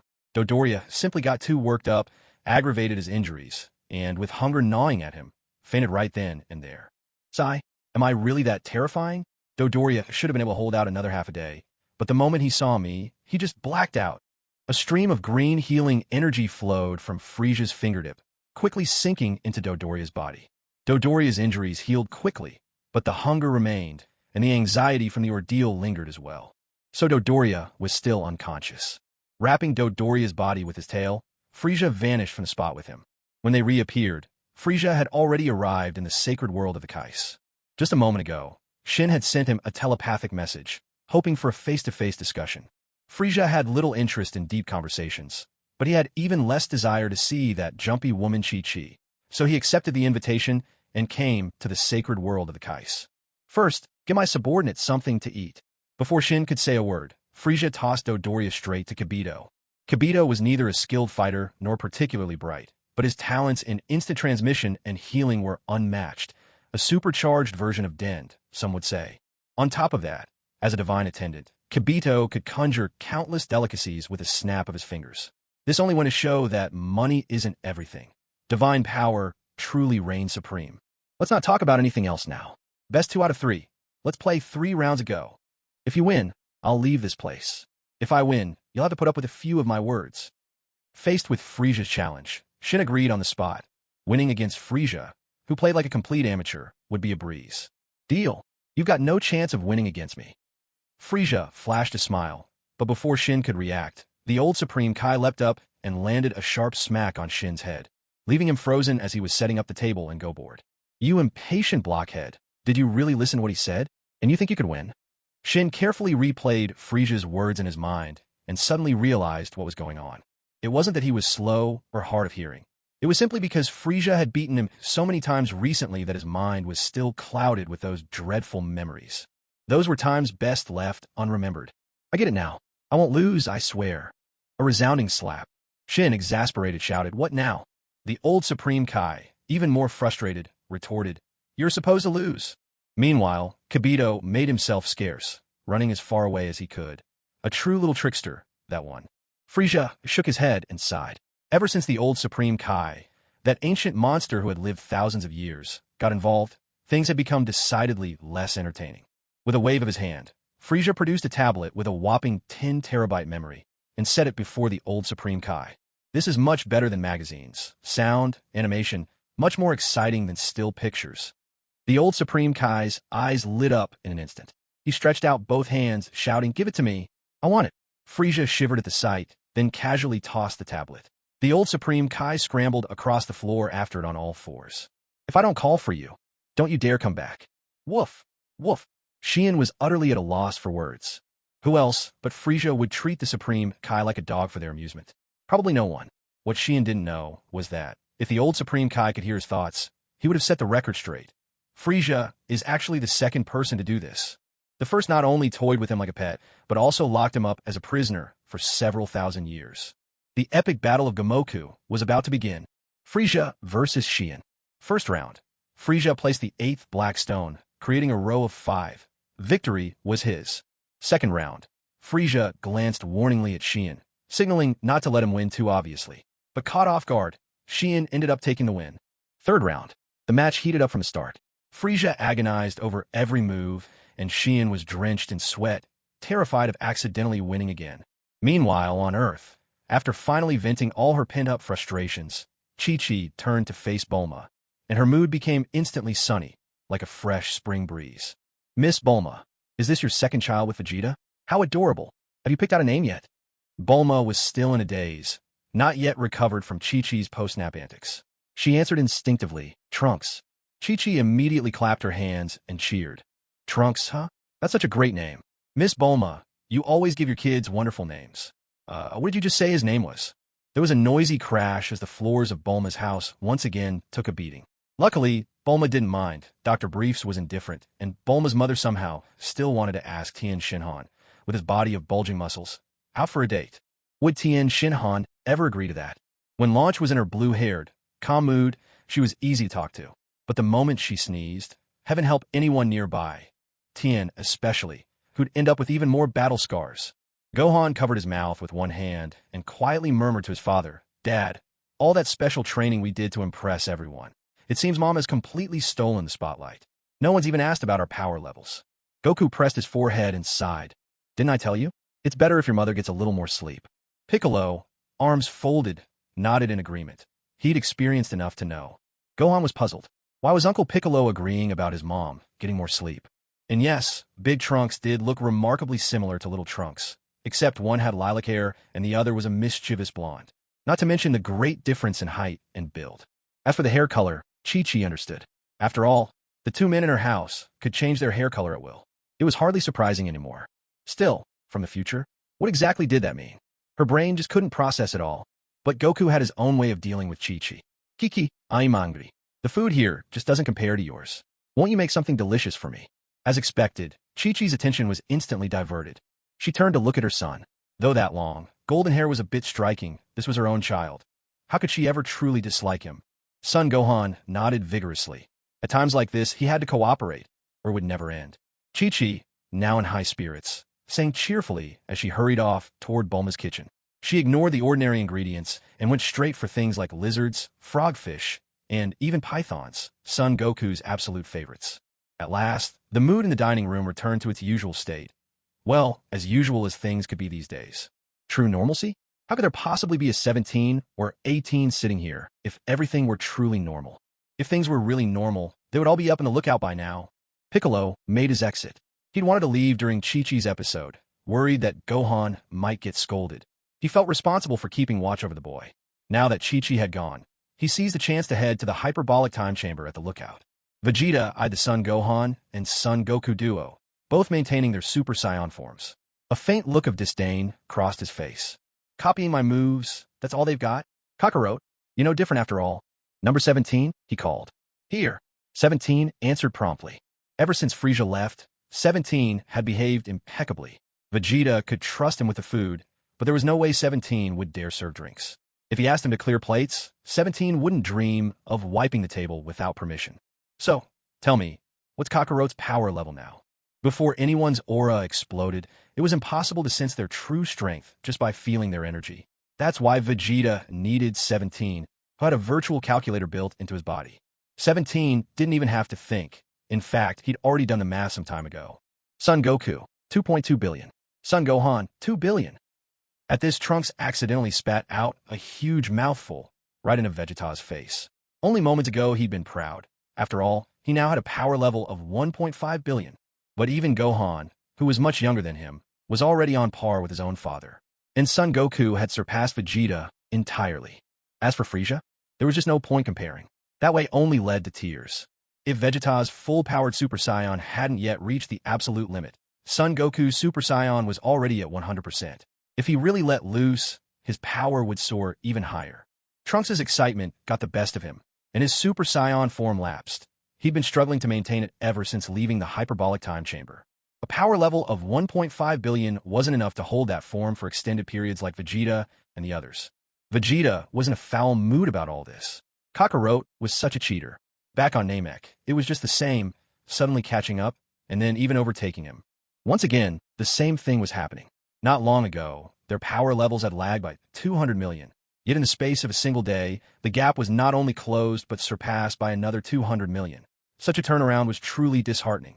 I should remind you all, number 18's voice rose calmly, drawing everyone's attention to her. Scions always lose their composure whenever their power soars suddenly. Krillin immediately struck a proud pose, his shiny bald head reflecting the light. A smug expression plastered on his face. Although he stood several meters away from number 18, too far for anyone to notice his little display of claiming ownership, he did it anyway. Goku, hearing number 18's reminder, seemed to remember something important.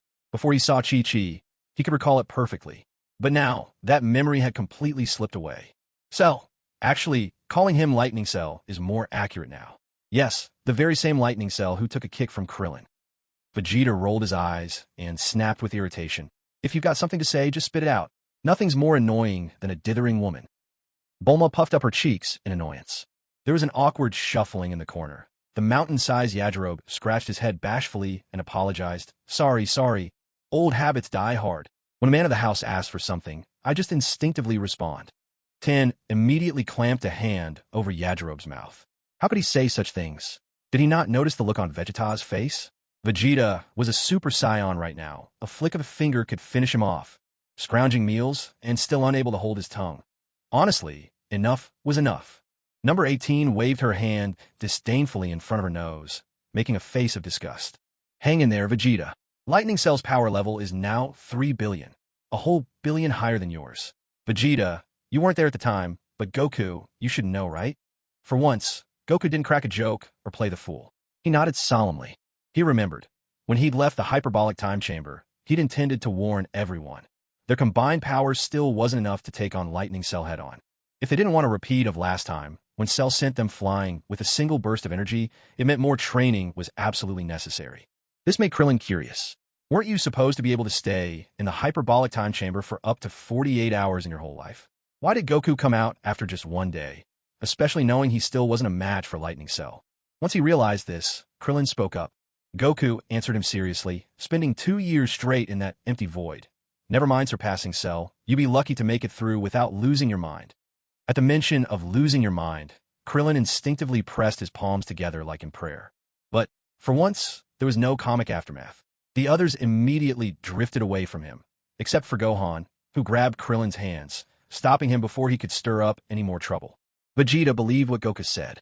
During that year inside the hyperbolic time chamber, if it hadn't been for his son Trunks being with him, he had almost lost control and come out early. That suffocating feeling. Anyone who hasn't experienced it could never truly imagine what it's like. It's fine, we still have 8 days. That's enough for us to recover before going in for another round. This time, Kakarot, you go in first. When it comes to quick thinking, Bulma and Vegeta truly outshine most people. Together, they make a formidable team. In a flash, Vegeta figured out the key to why Goku always managed to surpass him. Even in anime, there's always a main character who appears last, and that's always Goku. If his power wasn't truly exceptional, why would he deserve to be the one to take the stage at the end? Perhaps it was Frieza's arrival that opened Vegeta's eyes and made him realize this. So this time, Vegeta decided he would be the one to take the final stand. Or maybe it was Android 18's words that suddenly sparked a breakthrough in Vegeta's mindset. Whatever it was, not only did Vegeta hold on, he figured out a lot. Goku, meanwhile, never thought that far ahead. With the way his mind worked, anything beyond fighting just wasn't going to register. No problem. On the 7th day, Gohan and I will go in. On the 8th day, you and Trunks can take your turn. Why should we go in a day early, though? Yamcha saw a rare opening to chime in, feeling a bit left out. This wasn't even Dragon Ball Super yet, and he was already being ignored. Tien instinctively raised his hand, and instantly, everyone moved away from him. Then Tien realized what was going on, shot a glare at Krillin who was snickering into his hand, and finally spoke up. The day before a big fight, we should all rest and build up our strength. If I know Goku, he won't be satisfied until he's had an absolute feast. The group suddenly understood, and Goku's eyes lit up as he exclaimed, Tien, you really get me. In the Supreme Kai's realm, Shin stared intently at the chessboard. After a long pause, he finally placed a piece on the board. He had won this game. It wasn't that he wanted to win, but there was only one empty spot left. What else could he do? 4 white pieces connected in a line. Shin had been too nervous to place a piece there all along, but in the end, Frieza never blocked him. He could only shrug helplessly. Frieza, oh ho ho ho. Don't hit so hard. This figure had 4 horns on his head, his chest encased in white, armor-like muscle, while the rest of his body was a deep, gleaming purple. Boom!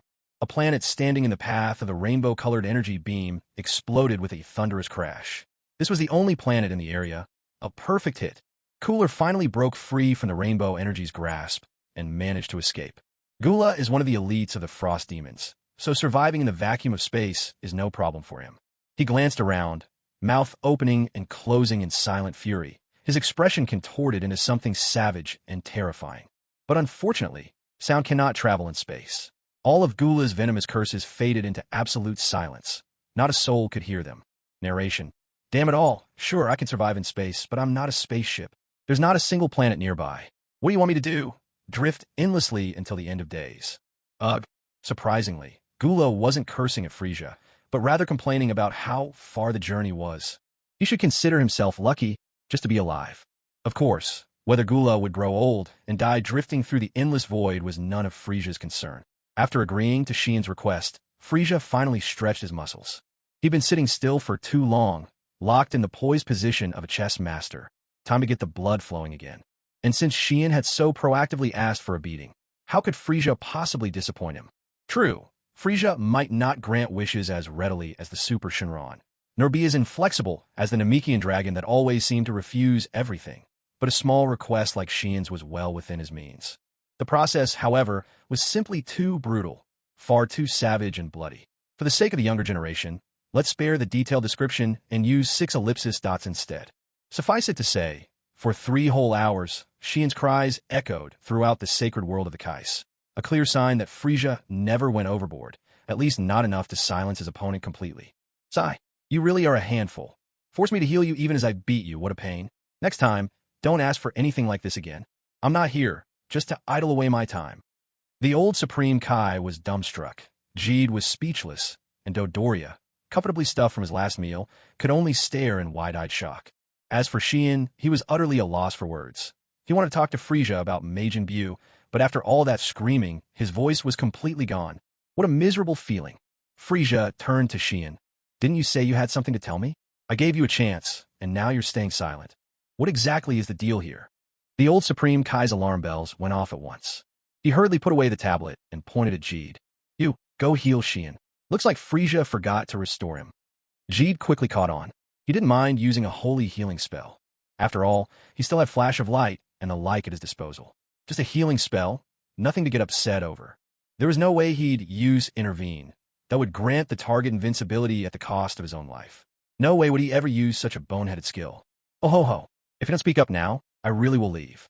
I'm quite a busy man. After all, so many planets waiting for me to destroy them. I do have my professional standards. Silently, Xian cursed. What professional standards?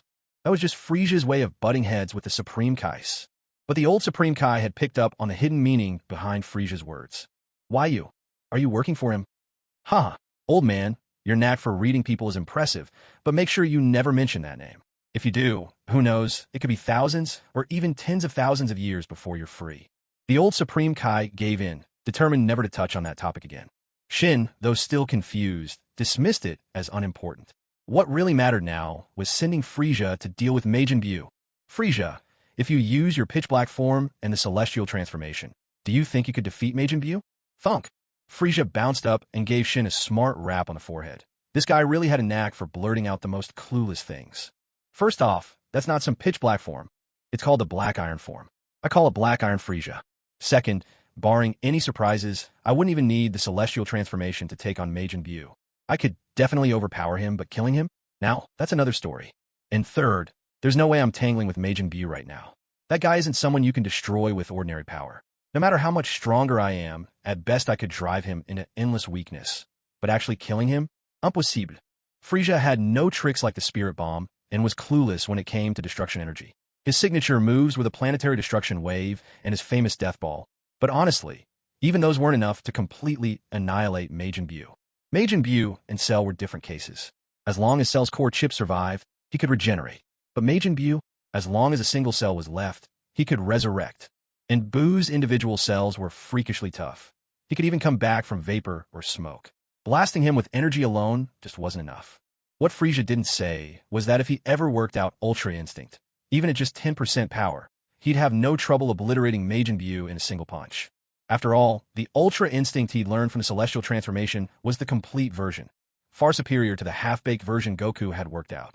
The full version was truly formidable, but learning it? That was a nightmare. For someone as monstrously talented as Frieza, so far he'd only grasped 0.00001%. Infuriating. At least instant transmission had improved a bit from 0.01% up to 0.02% mastery. He'd literally doubled. Terrifying progress. teleportation and lightning-fast movement he could use anytime, but honestly, he didn't need them at the moment. Sometimes, splurging a little just to change up your look was enough. His black iron form was basically a champion skin. He wondered if the next upgrade would be some kind of legendary form. What? Even you can't kill Majin Buu? Then how in the world can anyone destroy him? Shin clutched his head, overcome with despair. That beating he'd just taken, what a waste. Haha, but it's not like there's absolutely no way. Still, why are you in such a rush? The guy is sleeping peacefully in his egg, not stealing your fortune, not touching your wife. All this talk of fighting and killing. Don't you think you're overreacting just a little? The moment Frieza claimed to have a solution, Shin's spirits immediately lifted. Property, wealth, all those things didn't matter. After centuries of being single, he didn't even know who his wife could be, so at this point, he no longer cared what fate threw his way. What Shin cared about wasn't the past, but the future. Don't try to throw me off track. I'm asking you, what exactly is the way to completely destroy Majin Buu? Stop wasting my time with nonsense. Shin's words made Frieza narrow his eyes, an aura of pure evil radiating instantly from his body. Who do you think you're talking to? He actually dared to act like he could boss Frieza around. Had he already forgotten how King Cold met his end? Smack. The kid was being ignorant. I've already straightened him out, so just regard him as insignificant and let it go. The old Supreme Kai was startled. Not that he was all that afraid that Frieza would kill both of them. Since Frieza knew about that person, he'd probably keep at least one of them alive. But still, there's a world of difference between getting slapped and being outright killed. Let's not make this a habit. Old man, if you have the chance, teach him how to act like a god. Don't let him go around thinking he's next in line to the throne of heaven. He's not me, and he doesn't have what it takes. Ah ho ho ho. Well, you do look rather pitiful. So, I'll tell you a few ways. First, the ultimate technique invented by North Kai, the spirit bomb. Second, destruction. For the details, ask the old guy. I don't have time to explain. Third, in the fourth layer of cosmic metamorphosis, there's a move called Straight to the Dragon's Lair. With the aid of divine power, it can also erase Majin Buu once and for all. Fourth, gourmet food plus emotion. Shin stared, mouth agape, completely incredulous. The first method, actually invented by the North Kai, a minor deity? The second, what on earth does destruction mean? The third sounded convincing, but Frieza had already made it clear he hadn't yet grasped the fourth layer himself. And the fourth was simply absurd. What did food plus emotion even mean? Of course, Frieza wasn't about to reveal everything to Shin. He had more tricks up his sleeve for dealing with Majin Buu. After all, he was Frieza, a schemer through and through. Shin wanted to press for more details, but Frieza had already vanished. Where did Frieza go? Shin quickly used his own divine power to search. Soon, he found Frieza, standing beside a green-skinned person surrounded by others of the same kind. Not only that, but this whole planet was home to many more Namekians. You guessed it, this was none other than the same Namekian tribe that had left Earth, and their current chief was none other than the once evil Namekian, Slug. Frieza was genuinely surprised to see Slug again. After all, Slug had spent some time as one of his subordinates, hadn't he? The reason Frieza had teleported here this time was actually because he owed the Grand Elder of Namek a favor. It was Nail who called for Frieza, truly the second strongest on Namek. Piccolo didn't count, since he wasn't present. Oh ho ho ho, isn't this Slug? You're back to being a kind Namekian now. Nail, get on with it. Why did you call me here? Slug was just about to speak, but Frieza didn't give him a chance to answer at all. Instead, he turned his attention straight to Nail, standing behind Slug. The wind howled through, making the moment even more awkward. But the real awkwardness belonged to a certain group of 5 standing off to the side. 4 of them with bright orange hair, and the last one sporting an Indian-style turban that hid his own hair. A good guess it was orange, too. Each of them had pointed ears, gold cone-shaped earrings, and pale green skin. Boss, I think they're totally ignoring us. Peter, stop doubting. Just drop the I think part. Bujin, you're blocking my view. I told you to cut down on the meat, but you never listen. Zanya, you're a girl, so stand safely behind me. That remark's making it awfully hard for me to steady my sword. All of you quiet down. Did you forget who the real main character here is? Sorry, Boss Bojack, X4. Their little squabble was not quiet by any means. But Frieza paid absolutely no attention, as if he hadn't heard a thing. He simply kept his gaze fixed on Nail, still waiting for an answer. Boss, this guy's got rectangular ears. Maybe he really does have hearing problems. Nail began to sweat nervously. At this rate, if he stayed silent any longer, he might offend not only Slug and Bojack's gang, but also the powerful ally he'd just summoned. Lord Frieza, the Namekians have suffered so much. It's only been a few years, and this planet is already a prison for 5 galactic marauders. See? He could have explained things clearly in the first place, instead of letting those buffoons yammer on. Oh ho ho ho. Is that so? You Namekians really have the worst luck. So, you want to use up my favor and have me take care of them? Nail glanced at Slug, worried that he was stealing Slug's thunder. Now what? Don't worry about me, Nail. If it means saving our people, my personal reputation doesn't mean much. Nail was overjoyed. This new Grand Elder was certainly reliable. That's not it, Lord Frieza. Could you perhaps bring in Son Gohan and the others to help instead? Could we save your favor for another time? Bojack's gang was left dumbfounded, and so was Slug. Nairu, you really are a clever little fellow. This way, you don't have to use up any favors. Oh ho ho, have you thought this through? Are you sure you want to use up a favor just to have me notify Son Gohan? Nairu was overjoyed and almost blurted out a resounding yes. But before he could, Slug slapped him down to the ground. That's not what we meant, Lord Frieza. Nairu just had a bit too much to drink.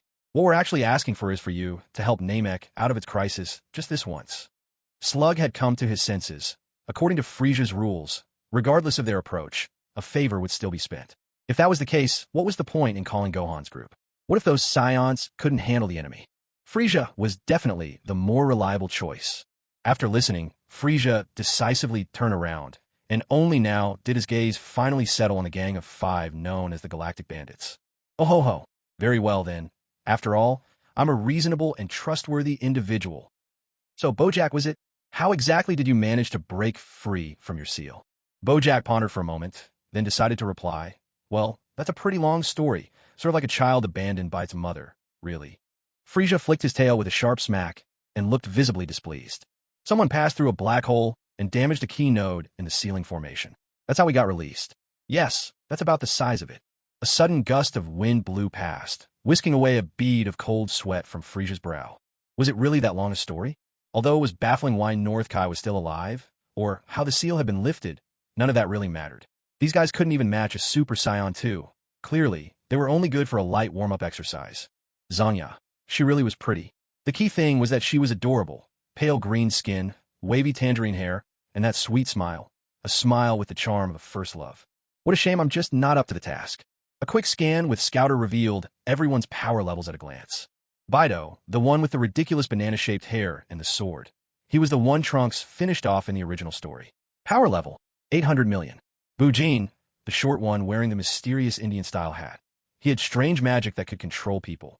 Still, it was useless against anyone with the electric force of Super Saiyan 2. Power level, 800 million. Bujin, the tall one with the pineapple hair and orange facial hair. Who knows if they all ate some kind of expired food that turned their hair those colors. Slightly stronger than the others, with a power level of 1.2 billion. Zanya, the only woman of the group, sweet-faced, slender, and petite. No need to repeat all that. Power level, 1 billion. Not bad at all. Bojack the leader. He could transform, though sadly only one stage. Before transforming, his power level was 1.7 billion. Pretty much the same as Cell in the original story. Oh ho ho. So, do you want a one-on-one, or are you coming at me all together? Bojack and the others have been sealed away for ages. Back then, Frieza's legend hadn't even started. So Bojack didn't really have any idea who Frieza was. However, seeing Frieza's calm and unshakable demeanor, Bojack, who had only just been freed from a seal less than a day ago, dared not be careless. It was better to clarify things before making a move. How about a one-on-one fight? Or are we talking about a brawl? He asked cautiously. Frieza gave his signature, chilling smile. Oh ho ho ho ho. A one-on-one means I'll take on all 5 of you myself. A brawl? That just means I'll beat up all 5 of you at once. Bojack was speechless. Fury welled up inside him. Having just escaped his seal, to be toyed with like this. Did Frieza really take the Galaxy Raiders for a joke? You're finished. No matter who you are, the 5 of us will have you on your knees, singing for mercy. Brothers attack. You got it, boss, came 4 resounding responses.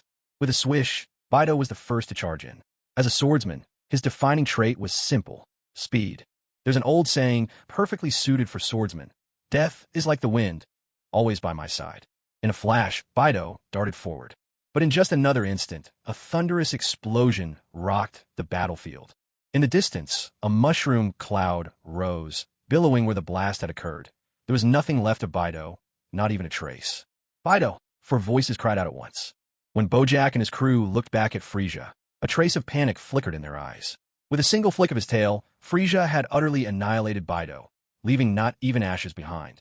Frieza casually picked up Bido's long sword, planted it point first into the ground, and rested his hand on it like a cane. Peter! Bojack roared. In an instant, Peter understood. In pure combat, they might not match this bearskin foe. But when it came to teamwork, they'd spent years perfecting their tactics, even while sealed away. Although Bido's death would disrupt their rhythm, their cooperative assault should still hold its ground. A fierce battle cry burst from Peter's lips as threads of radiant energy shot toward Frieza, eliciting a howl of real pain from him. Seeing their opening, Bujin immediately joined forces with Bojack and Zanya for a coordinated attack.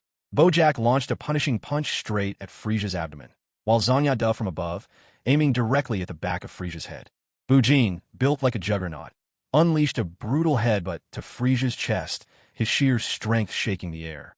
The weak fear the strong fear the mad, and the mad fear those who risk everything. But Frieza? He wasn't mad, and he didn't throw his life away. He was simply too powerful. With a thunderous percussion of blows, Zanya was swatted aside with one whip of Frieza's tail, crashing to the ground and instantly robbed of all strength. A gasp, half scream, half moan, escaped her lips, for that blow had landed right on her sensitive spot. Bojack's iron fist never even touched Frieza. Instead, Frieza backhanded him, sending him flying, straight in the direction of Peter, who was still weaving his magic from afar. Butchin didn't manage to hit Frieza either, and because he charged so hard, he couldn't stop himself in time. It was only when he barreled right in front of Slug that he finally managed to come to a halt. A single drop of blood appeared on Baidu's sword, looking especially cold and menacing. Well, was that fun? Did you really think you had it in the bag? Bojack simply couldn't control his own body. Frieza's power was on a completely different level. Peter wasn't prepared, either. He didn't do what Nera did. He didn't pour every ounce of strength into his hands to withstand the human cannonball. Disaster struck in an instant. Bojack ended up blasting Peter directly. Blood showered down from above, leaving Bojack stunned. What just happened? Did I just blow up my own man to pieces? He glanced at Zangia, who couldn't even stand and was now trembling on his knees, shivering from head to toe. Bojack felt a surge of frustration.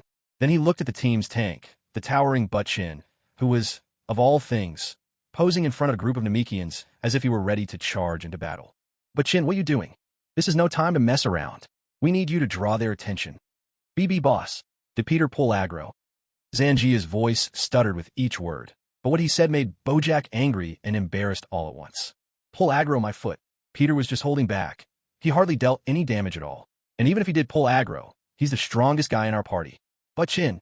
Thud. Butchin collapsed to the ground, sliced cleanly in two from the crown of his head down. A perfect even split. Ah! Time's in. A chorus of terrified shrieks broke out among the more timid Namekians. The villain who had left the Grand Elder and Great Guardian beaten and helpless. If their kin who knew healing magic hadn't been there, the two probably wouldn't have survived, was now cut right down the middle, right in front of their eyes. It was only now that Bojack noticed Baidu's long sword, still stuck upright in the ground, its blade streaked with blood trickling slowly downward. Drip top? Huge beads of sweat rolled down Bojack's forehead as he gulped hard. After being sealed away for countless ages, they had only just broken free. Was this really the end already? It didn't make sense. Weren't they supposed to stir things up a bit, taunt the enemy, go wild, and only then get sealed or blown away again? But they just gotten out. They hadn't even killed anyone yet. Those two they'd beaten into vegetables. The other side had already healed them. All they wanted was a meal, but these people refused to cook for them. Oh, right, Butchin did mention the vegetables. Said the other side tasted pretty good too. But he hadn't even taken action yet. You? Who on earth are you? Oh, ho. I am the Emperor of the Universe. Frieza. Frieza's laughter, as always, was laced with biting mockery, but unfortunately, Bojack dared not complain in the least. Emperor of the Universe, Frieza.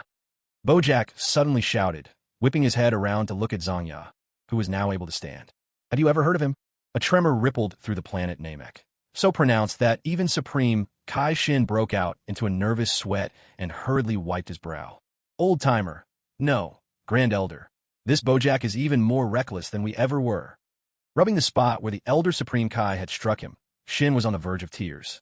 Why did he always run into people who like to hit him? Bojack's in more trouble than you ever were.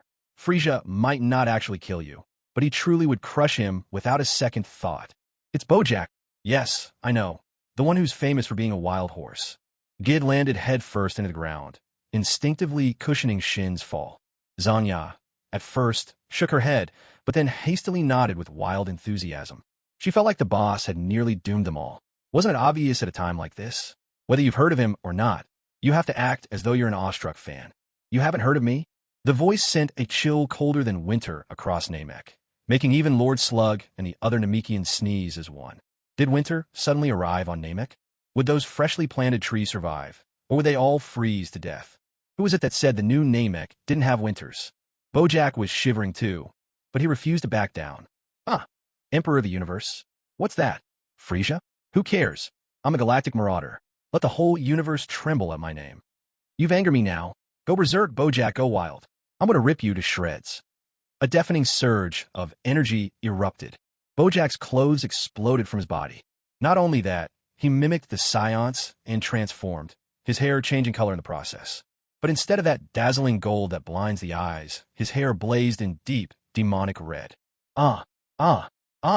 His transformation wasn't finished just yet. The burst clothing was only the overture. The next act saw his muscles rapidly swelling in size.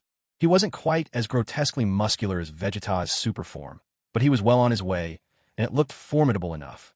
His power level skyrocketed. 1.8 billion, 1.9 billion, 2.1 billion, 2.11 billion. Frieza couldn't help himself and burst into laughter. This wasn't the usual arrogant cackle. This was genuine, uncontrollable amusement at Bojack's transformation. When Scions transform, it's an instant power-up 50 times just like that. Even Frieza's least impressive form doubled his strength. But Bojack, after all that bravado and bluster, only saw a jump of 410 million. Honestly, that's not even as impressive as a Scion letting loose a single shout. If you just kept up this transformed state from the start, maybe Frieza wouldn't have found it so laughable. But all this bluster, only to end in such a letdown? Oh ha ho ho ho. Bojack, may I ask you something? Why didn't you simply stay in this form right from the beginning? Why did you bother with your previous transformation at all? This appearance is so much more intimidating. At last, Bojack had finished transforming.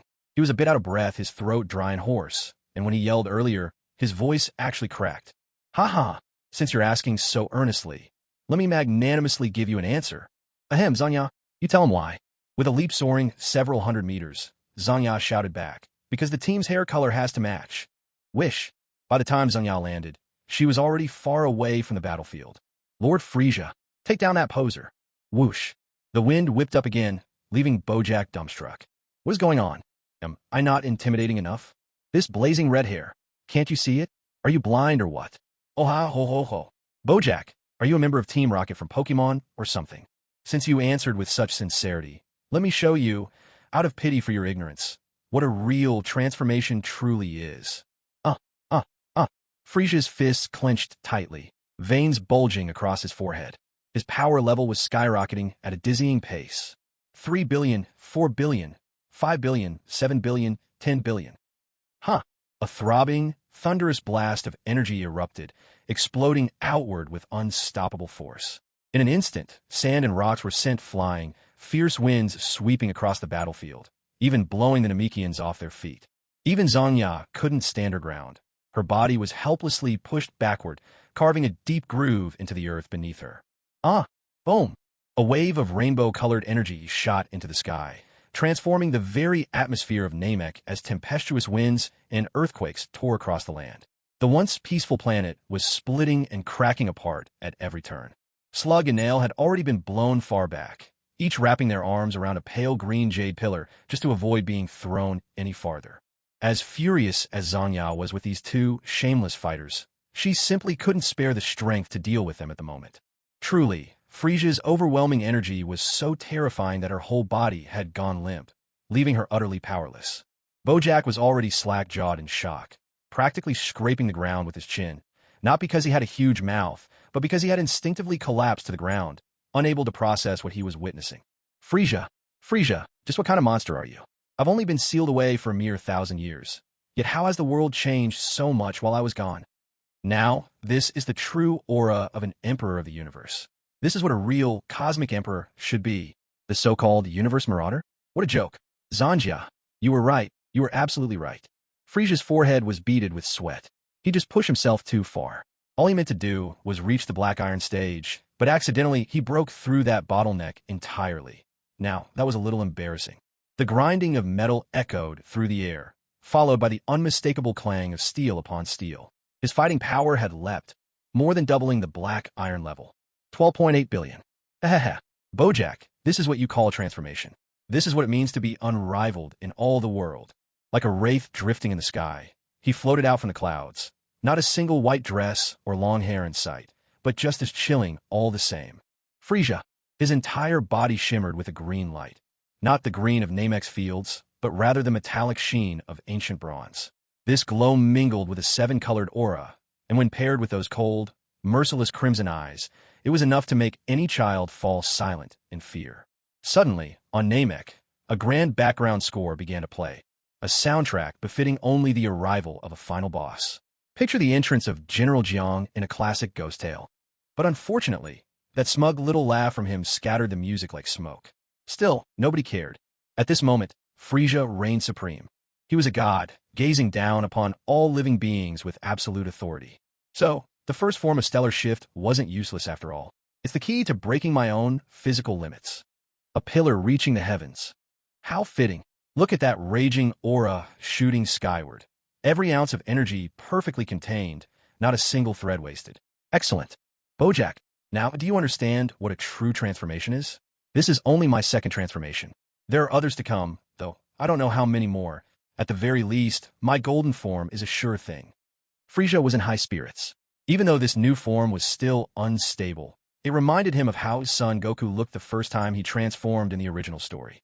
His muscles were bulkier than usual, and the strain on his body was immense. Without the divine power of stellar shift constantly easing the toll, Frieza might not have even been able to fly up to Bojack.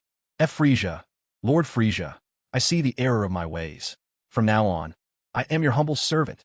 Please spare me. Bojack wasn't completely incapable of sensing energy. He might not be as skilled as Earthlings or the people of Yardrat, but he clearly recognized the enormous gulf separating him from Frieza. If having more than 30% higher fighting power meant one could finish off an opponent in an instant, then Frieza was now someone who could wipe him out with the flick of a finger. Facing such a maniac, if Bojack still refused to submit, it wouldn't be bravery. It would be pure stupidity. TSK. You're not worthy. Frieza stretched out an index finger, wagging it left and right as he spoke, and the words that slipped from his lips chilled Bojack to the bone. As the saying goes, anger surges from the heart, and malice grows at the edge of courage. Knowing full well he was doomed, Bojack made a desperate, shocking move. With a heavy thud, he dropped to his knees. Lord Frieza, I beg you, just let me go as if I were nothing but a foul wind. Oh, and about Zanya. None of us brothers ever touched her. She's still untouched, I swear. I'll present her to you as a humble offering, please. A sharp crack rang out. With a mid-air somersault, Frieza's bronze-tinged, green-glinting tail struck Bojack squarely on the forehead. Bojack vanished. He wasn't obliterated with nothing left, not quite. He simply reappeared on the other side of Namek. From where Bojack disappeared, magma erupted skyward in an instant. The scene looked just like someone's head being chopped off, with a fountain of blood spurting straight up. A collective gasp filled the air. Zanya was stunned. Slug and Nail were so distressed they nearly fainted on the spot. Frieza's blow had no doubt damaged the very core of New Namek. This planet, their home for just over 3 years, now teetered on the brink of destruction. Slug even had the sense that with every heartbeat, he was counting down the seconds until the planet's explosion. Nail, do you think bringing Frieza here to help us was the right move or a terrible mistake? That question sent Nail in a deep thought. In the blink of an eye, he replied gravely, Frieza definitely didn't mean it. You have to trust him. Nail gave Slug a pointed, meaningful blink, and Slug caught on instantly. Yes, Lord Frieza didn't mean any harm. Not at all. But in his heart, who cares if he meant it or not? We can't risk blaming him. The fate of our entire people depends on Frieza's whims. And whatever you do, never underestimate those rectangular ears of his. Frieza hears everything. Suddenly, Frieza disappeared again. When he reappeared, Bojack came flying out of the previous crater, looking half-cooked. If it weren't for his immense strength and the protective barrier of his energy, he'd have been reduced to a smear long ago. Oh, this is fun, like popping up whack-a-mole. Smash, thud, bang, boom. No one could say how much time passed, but by now, New Namek had become a burning world, riddled with countless scars running straight through its core. All the Namekians hovered in the air, forced to dodge streams of fire, leaping ever higher from the ground. Weeping filled the sky, not for the planet's imminent demise, so much as for all their hard work of the past 3 years, now reduced to dust. A sudden hush swept across the chaos. Frieza abruptly released his bronze form, now gasping heavily for breath. Maintaining the bronze transformation was simply too much of strain for his current battle power. Even with the boost from the celestial transformation, he just couldn't hold on any longer. He glanced at the battered and barely recognizable Bojack, then cast his eyes over to the vast inferno that Namek had become, and finally smacked himself on the forehead. He'd overdone it. He was supposed to be the one saving the day here, not wrecking the place. And yet, what had happened? He'd managed to lay waste to the entire planet Namek. Who could he possibly complain to about this now? With a frustrated growl, Frieza kicked Bojack hard, sending him flying toward Zanya like a bouncing ragdoll. Oh, my first. Sweet Zanya, make sure you hold him tight. Slug, gather everyone together. I'll get us all out of here. Slug nearly burst into tears, with relief. At the last minute, Frieza hadn't forgotten about them. They'd been on the verge of despair, after all. Not long before, both Slug and Nail had been utterly racked with guilt. Nail, in fact, had slapped Elder Purina across the face again and again, sobbing uncontrollably. It's all my fault. I'm to blame. Why did I call Frieza for help in the first place? Slug had lost it too. Through his tears, he smacked Elder Purina's swollen face, shouting in regret, "Don't blame yourself. I'm the one to blame. I thought Frieza would be more reliable than Gohan." Elder Purina was speechless. He actually hesitated. Should I be slapping myself now as well? At last, finally, just as Namek was about to explode, Frieza had run out of strength. Conscience reawakened. He decided to teleport everyone to safety. Thud, thud, thud, thud. No, it wasn't the planet exploding. It was an entire crowd of Namekians landing all over the ground, like dumplings dropping into boiling water. Supreme Kai Shin stared in shock at the sudden appearance of so many green-skinned folk. Kid was ready to explode with anger. Just what did Frieza think the Supreme Kai realm was? A refugee camp. He was about to launch into a furious tirade. But the moment Kid stood up, he caught a glimpse of Frieza's poker face. Suddenly, Frieza smiled. Kid nearly fell back onto his seat in fright. That smile was 100 times more terrifying than the expressionless mask. I'll go check if anyone's injured. Kid's courage wilted instantly. He simply couldn't muster the nerve. Past memories flashed before his eyes, and none of them were pleasant. The old Supreme Kai wisely kept his distance, clutching his tablet and drooling with excitement, determined to keep out of sight and out of mind. Oh. Mr. Kid, I have to say, I'm quite pleased with your performance this time. At last, you understand who's really in charge here. Kid gritted his teeth in silent fury. Shin was baffled, sweat running down his brow, while the old Supreme Kai cared nothing for the world around him, lost in his favorite sage lectures. Ella Lord Supreme Kai. When Kid heard Slug's words, he nearly burst out cursing. Just hearing the first 2 words, he'd almost thought this green-skinned Namekian couldn't tell men from women. How dare he call a sturdy fellow like him sister? Still, it left a bad taste in his mouth. I'm not the Supreme Kai. I'm just a humble attendant. Servant. With a shove, Slug pushed Kid aside, his burning gaze now fixed on the tuft-haired Shin. I know you're not. Someone as ugly as you could never be the great Supreme Kai. Kid was speechless. It was as if he'd been hit by 12.8 billion points of damage on the spot. He almost dropped dead right there. Meanwhile, Frieza ignored their clowning around and, in a blink, appeared before Zanya. Oh ho, such a stunning beauty. How about I set you up on a date? Zanya was left speechless. Bojack, barely clinging to life, nearly choked. So it's not that you love beautiful women. It's that you love gifting them to others. There was a dull thud, followed by a muffled squelch. Frieza sensed what Bojack was thinking, and with a casual stomp, drove Bojack deep into the ground until only 2 toes stuck out. Frieza doesn't care for beautiful women.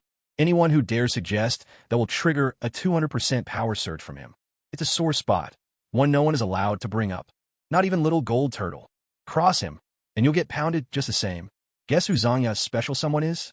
Guess right. And, well, there's no prize. Humans have no combat power. Shinran, this won't do, and that won't work either. Crucially, she's a walking disaster magnet. Since his reincarnation, Frieza has wiped out just 3 planets. First, Namek. The second was an uninhabited planet, lost to digestion and exercise. The third, again, was Namek. If that's not disaster-prone, what is? As for the one cooler blew up after emerging from the black hole, Frieza doesn't know about that, so it doesn't count. Come, follow me. I'll take you somewhere where your beloved awaits. And as for him, he'll make a decent little gift. Frieza vanished once more, leaving the Supreme Kai's realm restored to peace and harmony, though now occasional mischievous giggles echoed through the air. Cell, meanwhile, had been standing on the shattered arena for 6 straight days, buried under unending heaps of bird droppings.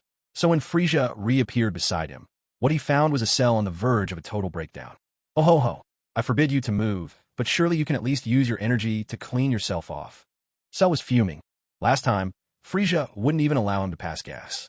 Gas is energy, and so is a blast, but although their natures differ, it's all the same in the end. Cell genuinely didn't dare try anything. Thank you. It had only been 5 days since he last spoke, but Cell was already tripping over his words. Clearly, this punishment was having an effect. Thud! The lump-like Bojack was thrown in front of Cell, his leg bones shattered entirely, hanging on by a mere thread of life. Here, this is for you. Absorb him. Your combat strength will skyrocket yet again. Cell sneered with disdain, but dared not defy the order. Even if Frieza now pointed at a random rock and said, "Hey, absorb this and you'll get stronger," Cell would gulp it down without hesitation. Worst case, he'd just break it apart and expel the remains. Kidney stones? Not a big deal. Cell's tail suddenly grew longer and swung toward Bojack, ready to engulf him, only to be stopped halfway by Frieza's grip. Ugh, this thing of yours is rather disgusting. Cell fell silent. Zanya trembled from head to toe. Frieza eventually let go. He'd just been curious to see for himself, with no intention of crawling inside Cell's belly. He was powerful, but no fool. He'd never go on a tour inside someone else's stomach. Gurgling sounds echoed. Frieza turned around, intrigued. Do you want to eat Bojack too? Zanya's pale green face instantly darkened to a deep green, partly from revulsion, partly out of fear.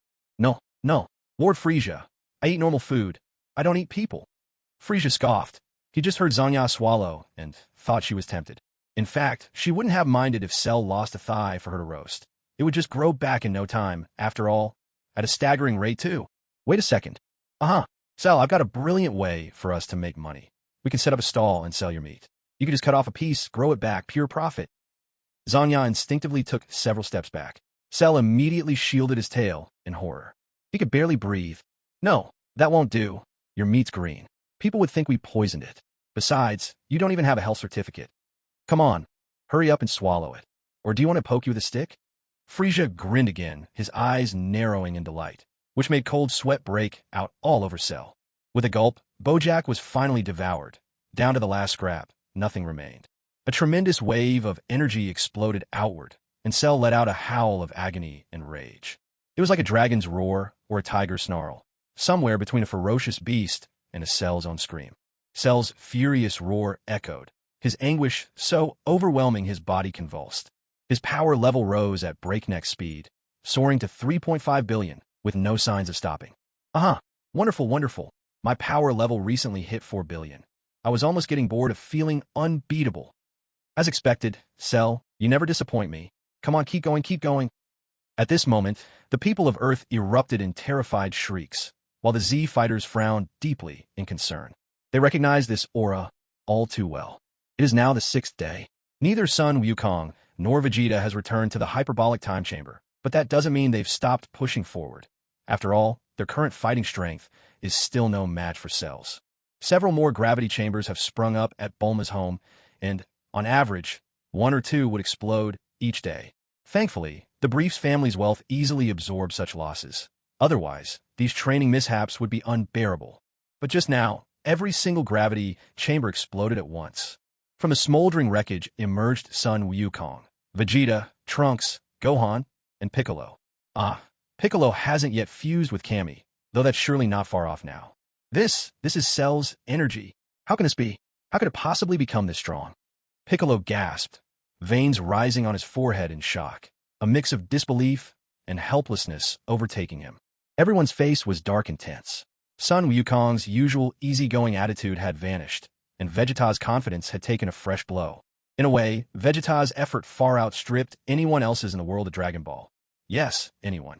No matter how hard he pushed himself, no matter how mercilessly he pushed his limits, someone else would always eclipse him, seemingly without effort.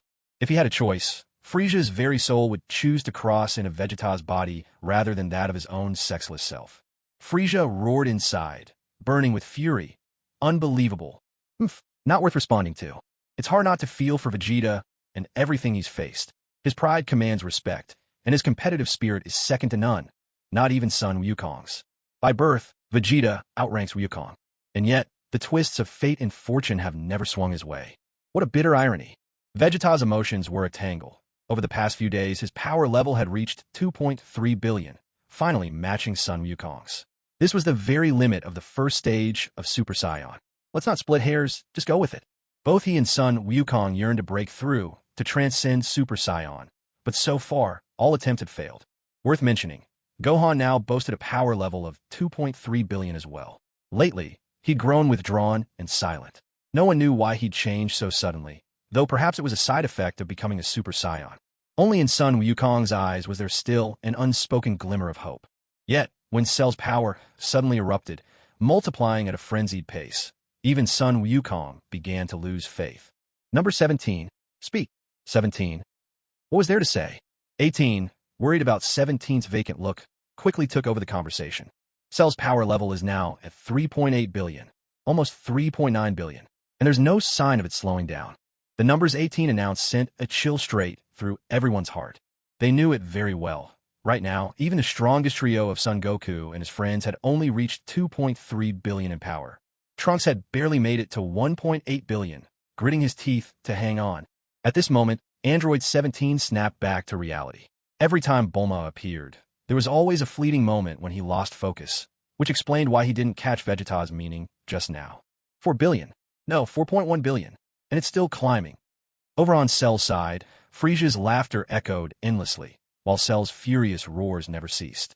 The clash of Frieza's gleeful cackles and Cell's wild bellows created a surreal soundscape all their own.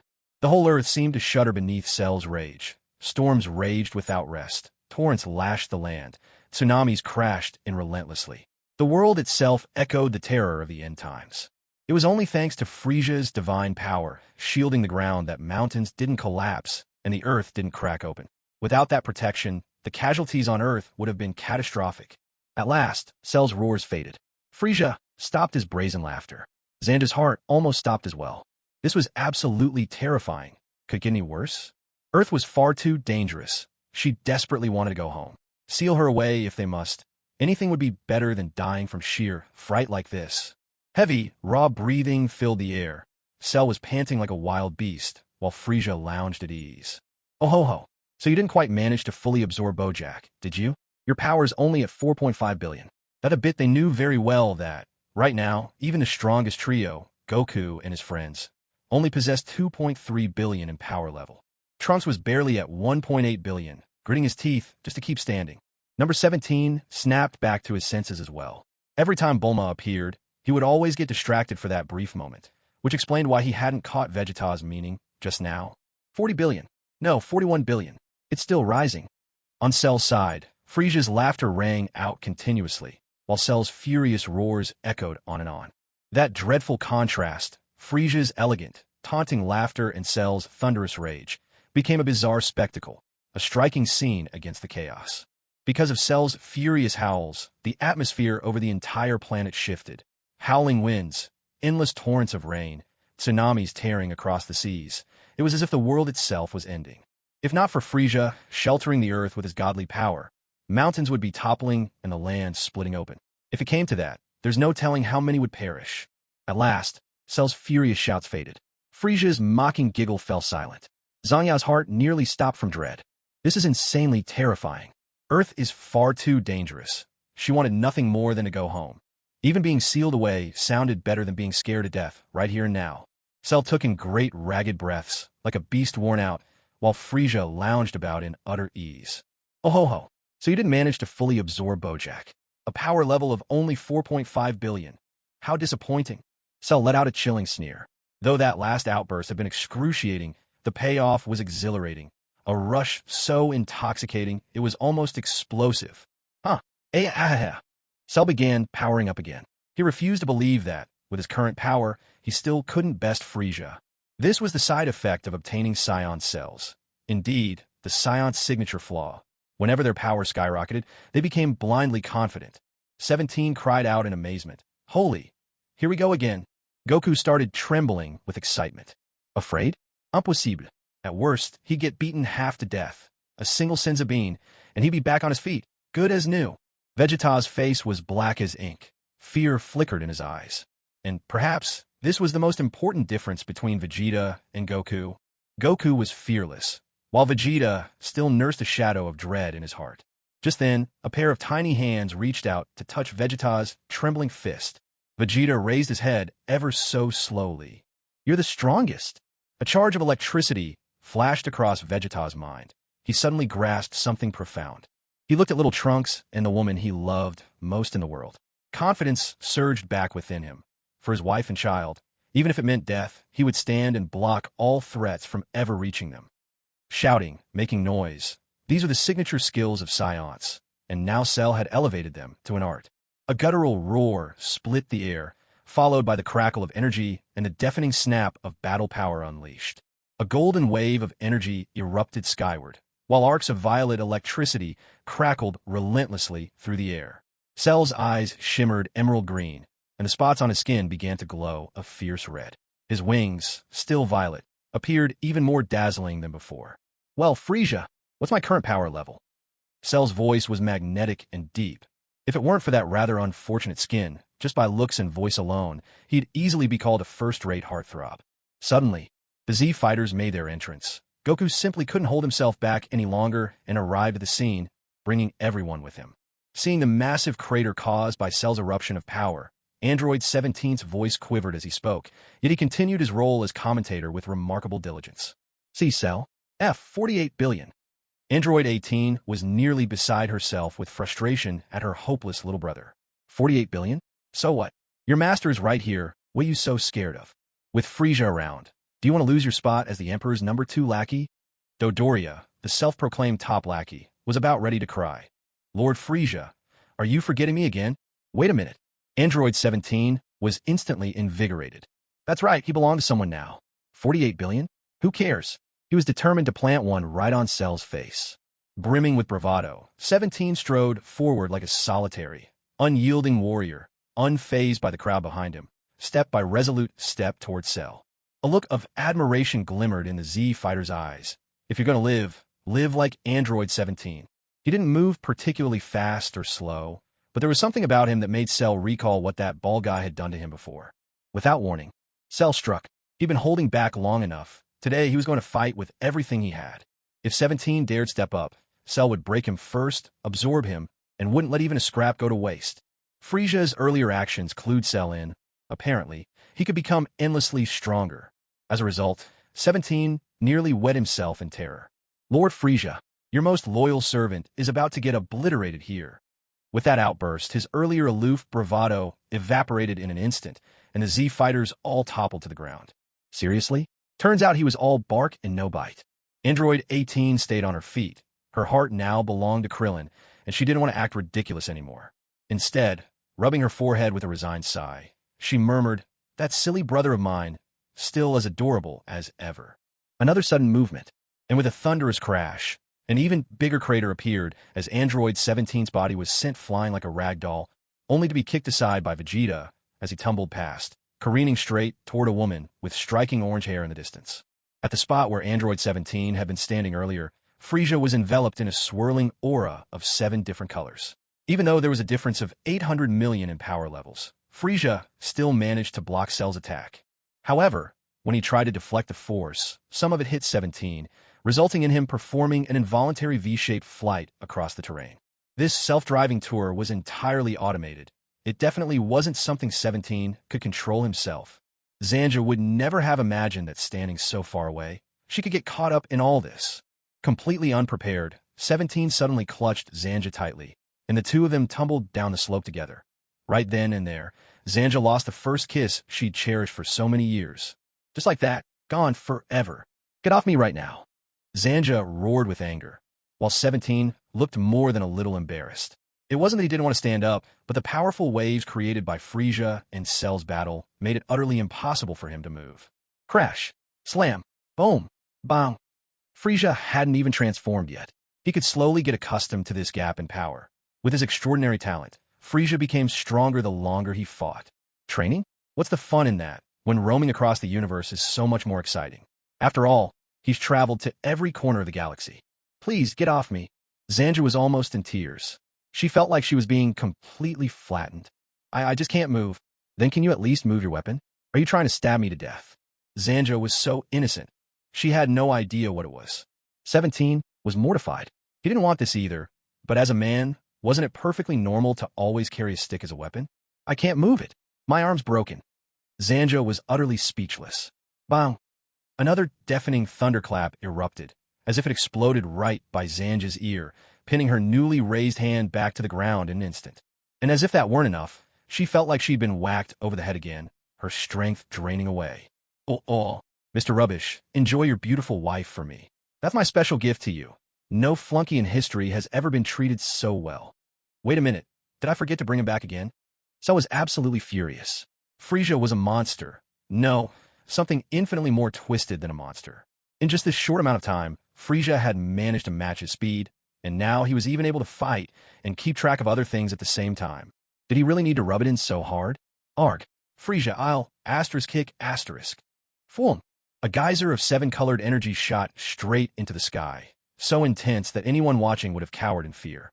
That glimmering bronze-green aura was terrifying enough to make Cell hiccup as he spoke. With a surge that multiplied his power more than fourfold, Frieza jumped instantly from 45 billion to a mind-boggling 188 billion. Frieza couldn't help but complain. Why did the final number always have to end in an 8? Was the universe trying to tell him something? If you want to get rich, why not just send Dodoria to work for you? Hahaha. Cell, what's with all the burping? Cell finally managed to calm himself down. This time, truly, profoundly calm, calmer than ever before. From now on, no matter how powerful he became, no matter how arrogant he felt, he would always follow one rule. Never, ever provoke Frieza. Most esteemed Lord Frieza, sir, I was just hoping to knead your shoulders and massage your legs, you know? You understand me, right? After all, I am your son, in name at least. Zanja did nothing to stop the incoming cudgel, and Android 17 lost all interest in using his weapon. He was a warrior, and he wanted to fight with his own 2 hands. With a determined roll, Android 17 laid flat on the ground. Listening to probably the most shameless thing ever spoken, he couldn't help it. He burst out laughing. Truly, as long as he clung to Frieza's coattails, Cell would never lose his life. Goku, Vegeta, Trunks, and Gohan once again witnessed the depths to which shamelessness could go. Bulma was definitely right. In this world, there's no such thing as the most shameless, only even more shameless. And Cell, he was the perfect embodiment of that saying. Ha. Mr. Cell, it seems you've just ruined the punishment I gave you. So tell me, how should I punish you this time? Throwing his weight around was what Frieza did best, and after all, it wasn't his first time doing so. He curled 3 toes, then scratched his left foot with his right. He just thought of something. You'll stay right here for 10 more days. Nothing terribly different, but this time, stand on one leg like a rooster with your mouth wide open toward the sky. Cell was thunderstruck. Everyone's jaws dropped. They couldn't believe what they'd heard. The Z fighters all thought, isn't that punishment a little too mild? All Cell wanted was to smash his head into the ground. He'd rather die than go through with this. Standing on one leg wouldn't be so bad. It would just look a bit odd. He could put up with that. But mouth wide open toward the sky. That was practically an invitation for bird droppings. Enough was enough. A man could die, but he could never be humiliated. A spark of fire danced behind Cell's eyes. He had really reached his limit. With a furious shout, he cried, standing on one leg. But he would have to endure more. Cell stretched out both arms, fingers straight and pointing downward, lifted one leg, threw back his head, and opened his mouth wide. A small, glistening drop fell quietly to the ground. Cell started to cry. In that instant, everyone felt an unexpected wave of sympathy. This was truly pitiable. Goku rested his hands on his hips, a pained look on his face. Guys, don't you think Cell is kind of pitiful? Vegeta simply folded his arms and refused to comment. Trunks nodded, glanced at his father, and chose to keep his mouth shut. How could Gohan let his father get embarrassed? Dad, I think Cell is pretty pitiful too. Piccolo just snorted. He brought this on himself. Krillin stepped out from behind number 18, completely at ease, not embarrassed at all compared to his own girlfriend. With a mischievous grin, he tried to curry favor. Lazuli, should I go over and give him another kick? Number 18's face flushed. She spat lightly. That's a habit you need to break. In this world, you pay for what you do. Krillin immediately covered his crotch with both hands, eyes wide with fright. Oh man, that's terrifying. A high-pitched, theatrical laugh rang out. Zanja, that's the partner I picked for you, you know? How could you let him just lie there? Remember, whether you marry a rooster or a dog, you follow your husband's lead. He plows, you weave. He sings, you harmonize. He steals, you get the idea. So just hurry up and take him to the bridal chamber. Zanja wanted absolutely nothing to do with this. 1,000, 10,000 times no. But she didn't dare say so. She stole a glance at number 17, who was indeed pretty handsome, but his arm was broken. Not to mention, he relied on weapons. As an ancient warrior, Zanja held a deep-seated hatred for anyone who used weapons. Even Baidu with his sword made her cringe with contempt. He's useless. First, his arm's broken. Second, he carries around his staff. That's exactly the kind of person I despise. Frieza paused, surprised. Número 17? A staff user? That was news to him. Suddenly, Vegeta's face turned red. Trunks, Gohan, head back now. And without giving them a chance to protest, he grabbed them both by the neck and soared off into the sky. I want to see number 17's weapon, came Trunks and Gohan's chorus of disappointment, fading into the distance. No one really knew, maybe Zanja did. But if so, that secret would remain hidden for now. At present, everyone had gathered at Bulma's house. As usual, they assembled in the dining room. Gohan, are you sure he's not an Ultraman? He looks so much like Galaxy. Kiki blurted out in disbelief. Gohan quickly clamped a hand over his mother's mouth. His mom's just way too reckless. Sure, that's Frieza. All it takes is a swipe of his tail, and he could take out your son. Goku chimed in. And your husband with just a flick of that tail, too. Piccolo added with a dry tone. Even your son's godfather would only need half a tail. At this point, everyone decided to distance themselves from the Sun family. Clearly, they'd lost their self-preservation instinct, and even Piccolo was falling in with their antics. Frieza, poised and elegant, was cutting his steak as Zanja, thoroughly unwilling, half-heartedly massaged his shoulders, though her fingers could hardly make a dent. Number 17 stood off to the side, a white towel draped over one arm, a steaming tray balanced in his other hand. Just how much pressure did Frieza bring to the room? Well, he was the only one bold enough to sit. The others kept their distance, careful to stay at least 5 meters away from him. A flash of light, sudden and dazzling. In its wake, a red-skinned, deeply wrinkled man appeared, trailed by another red-skinned figure, this one rippling with muscles. A tiny vest clung to his torso, making sure everyone noticed his impressively defined abs. Kid really didn't want to come, but he had no choice. Dodoria was weeping so bitterly, it was enough to break anyone's heart and move even the coldest bystander to tears. Frieza, here's your delivery. Please sign for it. Frieza didn't even bother to look, sitting there with his eyes closed and his cheeks puffed in displeasure. Bulma, there's something wrong with this steak. It's impossible to chew. Kid could only silently stare. Who is Dodoria, anyway? He's the number 1 toady under the heavens. King Frieza, rest assured, I'll personally take charge in the kitchen right away. In just a moment, you'll be savoring the most delicious steak the world has to offer. The moment he saw King Frieza, his face lit up with joy from within. Now that's the style of the top bootlicker in the galaxy. 100 times tougher than 17. Oh ho ho ho. Mr. Dodoria, I do miss your culinary skills. As for Kid, after being ignored, he promptly chose to ignore Goku and the others too, turning and striding out without another word.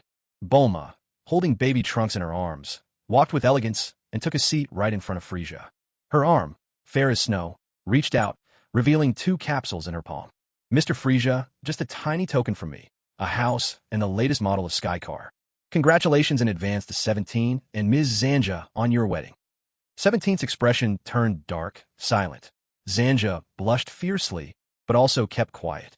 Rubbish, Zanja. Have you forgotten your manners? Frieza's chilling voice sent a shiver down the spines of this golden couple. They quickly bent at the waist, bowing 90 degrees in perfect unison and speaking together. Thank you, Miss Bulma, for your generous kindness. Vegeta was thoroughly pleased with Bulma's actions.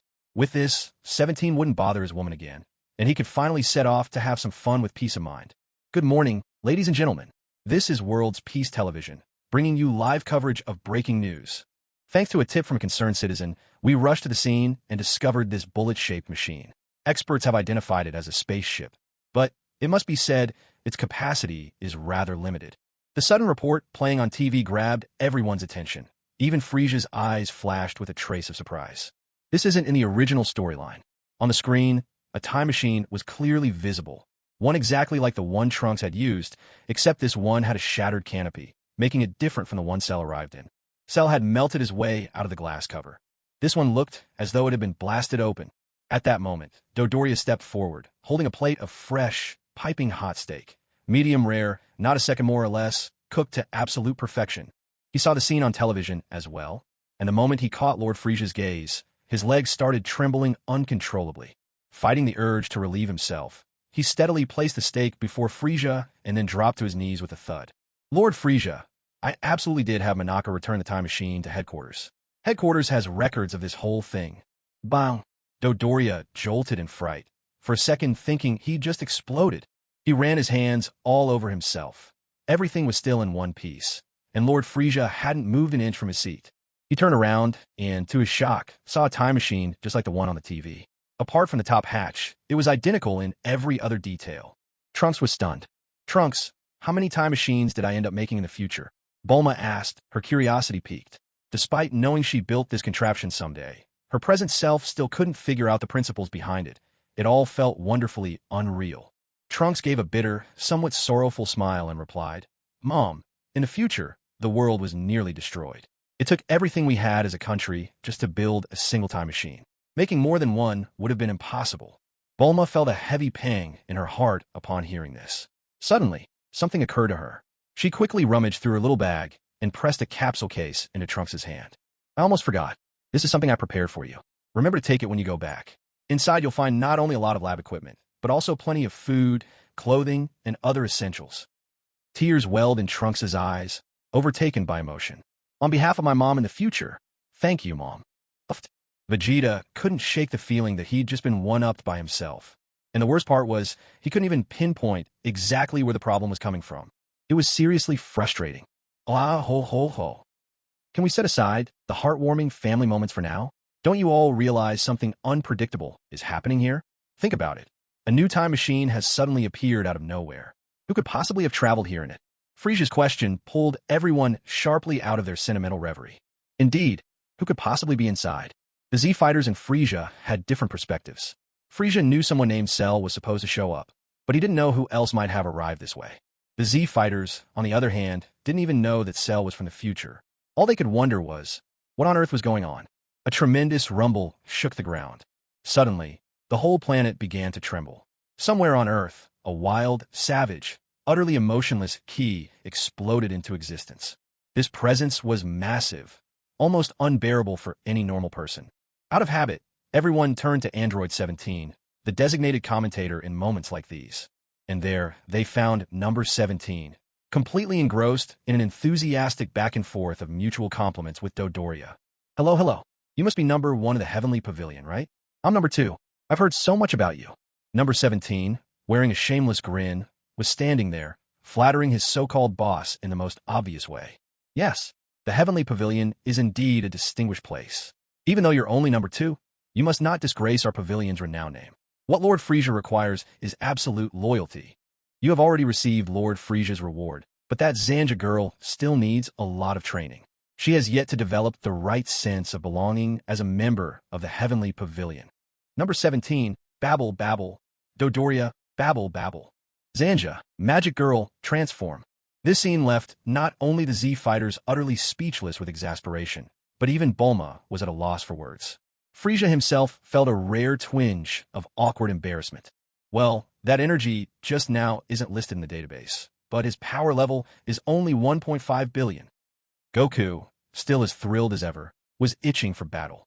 With such an evil power at 1.5 billion, this is bound to be a fun fight. Vegeta, on the other hand, felt a vague sense of unease. The energy was both familiar and strange. He couldn't shake the feeling that things wouldn't be as simple as they seemed. Glancing at Bulma and Trunks, his gaze gradually hardened with resolve. No matter who this is, acting so arrogantly with just 1.5 billion in power, they need a serious lesson. A glint sharpened in Frieza's eyes. Those crimson pupils sent chills down everyone's spines, making nobody dare to meet his gaze. Let's go. That power may not be overwhelming, but it's absolutely evil. We cannot let him destroy Earth. If our planet is blown up, that's it for all of us. Piccolo, ever the responsible one, felt the weight of his duty. He couldn't accept the thought of the Earth under his protection just vanishing inexplicably. Goku let out a laugh. No waities. I can use instant transmission. I can get away in a flash. Clang! A large iron ladle, one made for stir-frying, came crashing down hard on Goku's head, making him jump up, clutching his skull in pain. Goku, sure you can run. But what about Gohan and me? Kiki, Ranger blazing. All right already. I'm going to teach him a lesson right now. Everyone grab hold. I'll take you with me. Swoosh.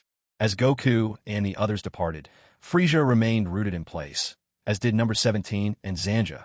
Both having switched sides by now, nothing, not even world-shaking events, could be allowed to interfere with Frieza's elegant steak slicing. Dodoria, your skills are as superb as ever. How about a wag of my tail as thanks? Dodoria was delighted. He spun around eagerly, presenting his back to Lord Frieza. My lord, be gentle with me. Frieza was repulsed, his forehead nodding in distaste. He made up his mind to use his foot this time. Thwack! A howl of agony rang out. Whoosh! Ding! Sadly, the waterfall had already dried up. In its midst now stood a figure wrapped head to toe in a swirling golden aura.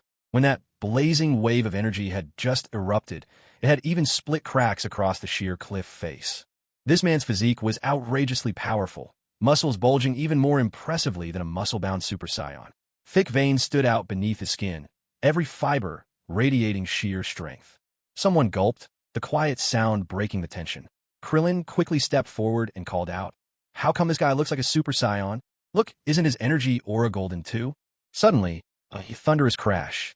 A crimson figure, like a human missile, collided squarely with the muscle-bound man at the heart of the waterfall. The impact rang out, sharp and metallic, hinting at just how invincible this man's body truly was. A tortured howl tore through the air. Then a splash. Dodoria was swept away by the current, lost in the flow. Dodoria's agonized wail shattered the uneasy calm. And with that cry, the man in the waterfall finally looked up. His hair was wild and unruly, exuding an explosive ferocity that was somewhat reminiscent of Trunks' style. Bare-chested, he wore golden metal bands around his neck and wrists, and a strip of bright red cloth was knotted around his waist, accented by a gold belt that radiated opulence. Most unsettling of all were his eyes. There was no sign of pupils, only an unbroken field of blank white. It was as if he were blinded by cataracts. And yet, when he cast his gaze over them, a chill crawled up everyone's spines. Kakarot! Kakarot! Kakarot! The cries rang out, each more desperate than the last. The air itself trembled and roared, as if the very world was shuddering. Ah ho ho ho. Who would have thought? It's the old version of Broly. Things just got a whole lot more interesting. We haven't even dealt with Cell, and now an even greater destroyer has appeared. Goku, Vegeta, what are you going to do now? Broly's power kept skyrocketing, surging upwards. It was almost about to break past the 20 billion mark. At this moment, Frieza finally revealed himself, and as soon as he appeared, he revealed the name of the muscle-bound behemoth raging before them. Broly. Though the meaning of this old version remained unclear, Vegeta's eyes narrowed in astonishment.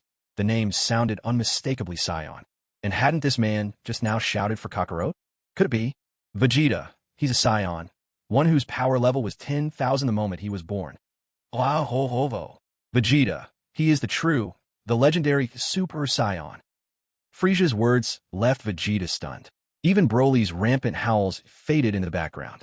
Born with a power level of 10,000, the legendary Super Saiyan, Kakarot. Suddenly, Broly's energy paused, hovering at a level of 20 billion before making a sudden dash toward Goku. His sheer size and explosive speed tore through the air, causing it to crackle with thunderous bursts. Get out of the way! Piccolo shouted, grabbing the less powerful Tien and Krillin, pulling them into the air. Trunks, doing the same, whisked Yamcha out of harm's way. Goku called out forcefully, Gohan, let me handle this first. A mighty clash resounded. Boom! Their fists collided. Goku's hand, although smaller, packed more power than Broly's. The impact sent Broly stumbling backward, unable to control his momentum. But the spot where Goku stood shattered instantly, leaving a massive crater and utterly destroying the once peaceful mountain landscape in an instant. Kakarot! Kakarot! Ea! With a blazing roar, Broly found himself at a disadvantage. Yet, he seemed impervious to pain. His power continued to surge, and he lunged at Goku with even fiercer might. Frieza, what's up with this guy? Why does he keep shouting my name and attacking for no reason? Punch after punch rained down. Goku was used to a good fight, but even he liked to know the reason. This was anything but normal. Broly came in attacking with lethal intent right from the start. How was anyone supposed to stand up to that? Their battle reached a fever pitch as dazzling blows flew back and forth, leaving Goku with no time for words. But Frieza, ever eager to perform for the audience, seized his chance. After all, there were plenty of listeners. Broly, you see, he was born the exact same day as Goku, but Goku was such a crybaby, with an ear-splitting wail. It frightened Broly right out of the cradle. That's how their grudge began. Everyone was speechless. Even Dodoria, who just barely managed to crawl back, was left utterly stunned. What a reason. What a powerful root for hatred. Frieza, meanwhile, was pondering even more. Could it be Goku's loud crying was what made his power shoot up so fast? If his cries could traumatize Broly for life, that's no small feat. A tremendous explosion shook the air. Dak, Goku, old son, that Kakarot, what a good-for-nothing. In a flash, Broly knocked Goku down to the ground with a single, crushing blow. As Broly hovered above, his hair, once golden, had turned a vivid, grass-green shade. Waves of green energy pulsed around him, not dark like Piccolo's, but glowing, almost neon in its brilliance. Kakarot, Aya! Broly's energy spiked again, his voice echoing across the battlefield, now even louder than Goku's. The world seemed to hum and vibrate with power. Broly moved again, his body a maze of bulging muscles. So many, you'd lose count. In front of Broly, Dodoria's 8-pack abs were nothing, laughably inadequate. A thunderous impact shook the ground. A massive crater, 1 kilometer wide, suddenly emerged. The surrounding earth began to split apart, but under a certain mysterious force, the land swiftly healed itself. A piercing cry echoed from within the pit. Fist after fist crashed down, relentless. From within the depths came the sounds of battle. Broly hammered Goku again and again. Although Goku managed to block most of the blows, he still took a heavy beating. With a sudden surge of energy, Goku erupted, letting out an explosive shout that echoed for miles. His powerful voice, a gift he'd possessed since birth, gave his fighting spirit a colossal boost. At that instant, his power shattered the limits of a Super Saiyan, with sparks of electricity flickering faintly around him. Yet the full transformation still eluded him. Enraged, Goku drove his knee upward, smashing into Broly and sending him flying. Screaming wildly, he attacked. His fists moved like whipping winds, his kicks flashed like lightning. Caught off guard, Broly was pushed back, unable to regain his footing. Kakarot! Broly, as if he knew only this battle cry, suddenly swelled with even greater strength. With a monstrous roar, he landed a brutal punch to Goku's stomach. Before Goku could recover, Broly seized him by the head with one huge hand. A cruel smile twisted Broly's lips. In a flash, he hurtled toward the ground, slamming Goku's head down with devastating force just as they reached the earth. Kakarot! A glowing green energy sphere quickly formed in Broly's hand, swirling with fierce power. The sphere exploded with apocalyptic force, shaking the entire planet. Around the globe, buildings toppled and countless lives were lost. Frieza's brow furrowed. He was indifferent to the lives of others, except for Earthlings. He didn't want the planet or its people too severely damaged. Hold on to me. For once, Frieza didn't smile. He spoke lightly to the group, betraying a rare moment of urgency. The Emperor of the Universe, Frieza, whatever his personal misgivings, even Vegeta and the rest joined hands with him one after another, gritting their teeth and following his lead. In a flash, Frieza vanished, taking everyone with him. They reappeared instantly, now standing right before Broly. Everyone was stunned.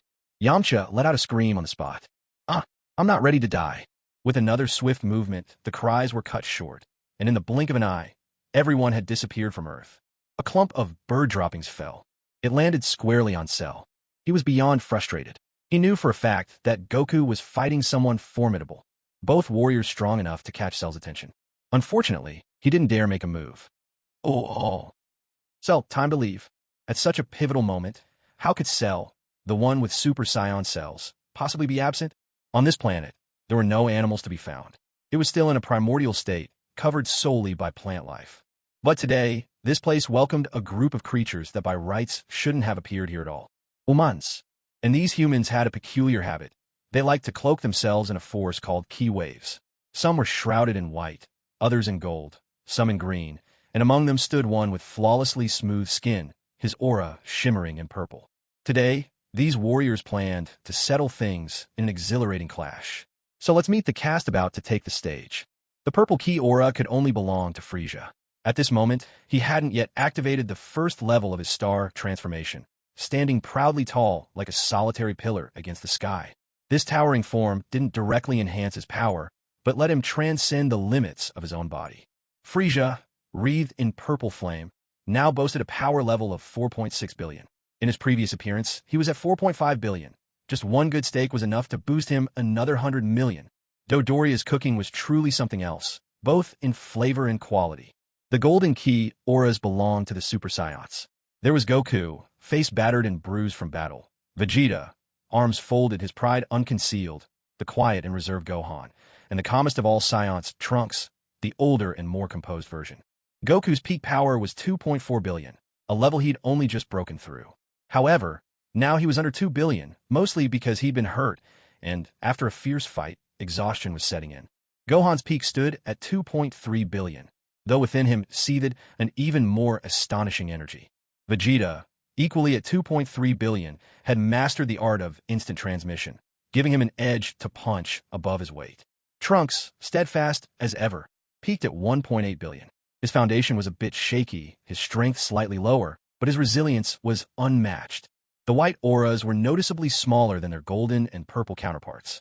Here was Krillin, who had reached a power level of 2 million, Tien at 1.5 million, and Yamcha at 800,000. And let's not forget the muscle-bound man with a red aura, barely clinging to life with a meager power level of 20. Judging by his feeble state, he must have suffered grave injuries to drop so low. There were two others with no visible key aura at all, a man and a woman, both striking in appearance, handsome and beautiful in turn. They were none other than Android 17, Lapis, infamously nicknamed Rubbish, with a power level of 900 million, and Android 18, Lazuli, the former blood donation queen, now dethroned, whose power stood at 800 million. Then there were two more with a green key aura, also a man and a woman. The man was a mountain of muscle, veins coiling like roots over every inch. A forceful powerhouse for sure. Even his hair blazed with an oily green sheen.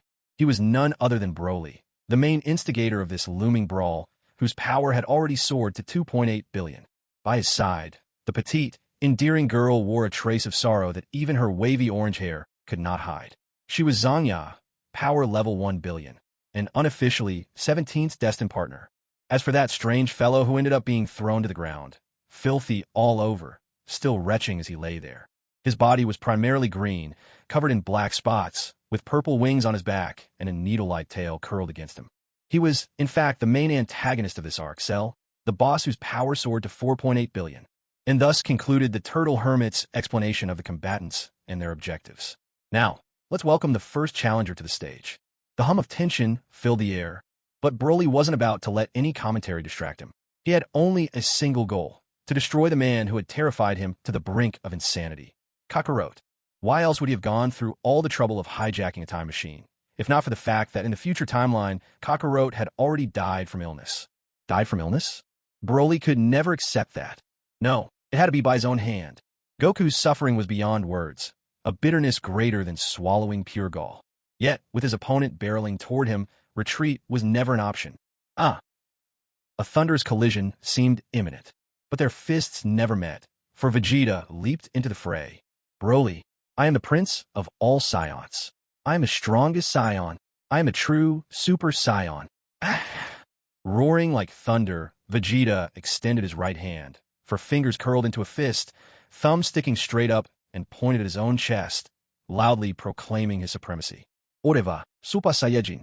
But before he could finish, Broly, without a moment's hesitation, slammed him to the ground, hoisted him up, and smashed him down again, over and over. Broly's iron grip on Vegeta's head left no room for Vegeta's famed instant transmission. After a full half a minute of this brutal display, Trunks finally snapped out of his shock and cried out, "Father!" With his combat power barely reaching 1.8 billion, Trunks had no choice but to launch a desperate attack, kicking hard at Broly's back. There was a tremendous crash, but it was utterly useless. Broly didn't even spare Trunks a glance, continuing his merciless assault. Lift, slam, repeat, his eyes glowing white with an intensity that sent chills down every spine. A succession of earth-shaking impacts filled the air, amidst Vegeta's ceaseless screams. Meanwhile, Trunks' onslaught, Straight punches, left hooks, right uppercuts, roundhouse kicks, overhead chops. Not a single one could budge Broly an inch. Finally, in a burst of desperation, Trunks gathered a glowing ball of energy, easily 100 meters across, and hurled it directly at Broly's head. A thunderous explosion echoed throughout the arena, and from their safe distance, the spectators could actually feel the ground trembling beneath their feet. The planet itself seemed to groan in protest at these unwelcome intruders and the havoc they wrought. And suddenly, the world fell silent. A vast meteor crater stretched beyond the horizon, and three figures stood at its very center. One was Broly, tall and broad-shouldered, his body rippling with muscle and so shockingly green that it bordered on unsettling. Astonishingly, he seemed completely unscathed. Another was Trunks, gasping for breath, both fists clenched tightly, his face etched with disbelief. And finally, sprawled on the ground, was Vegeta, but the golden aura swirling around him had not faded, proving that he had not yet been defeated. Vegeta, Trunks, Goku and Gohan grew excited. Broly's strength was overwhelming, far beyond even what they could have imagined. Yeah, H.A. Goku and Gohan both powered up, ready to charge in and help. But Frieza stepped out to block their path, standing directly in front of them. Ah, ho, ho, ho. Mr. Goku, young Gohan, perhaps you'd better hold back for a moment. Things aren't quite as hopeless as you think. Broly, with a combat power of merely 2.8 billion, couldn't possibly deliver a fatal blow to Vegeta, whose power stood at 2.3 billion in such a short time. Trunks might appear to be flagging, but in truth, he hadn't suffered any real damage. He was simply exhausted from the fight. Goku and Gohan exchanged glances, and at last chose to trust Frieza. For all his antics, they knew deep down that he wasn't truly evil. Krillin and Yamcha also shared a look, clear shock written in their eyes. As for Tan, a fierce light flashed in his third eye, as though some ancient, wild beast were on the verge of breaking free.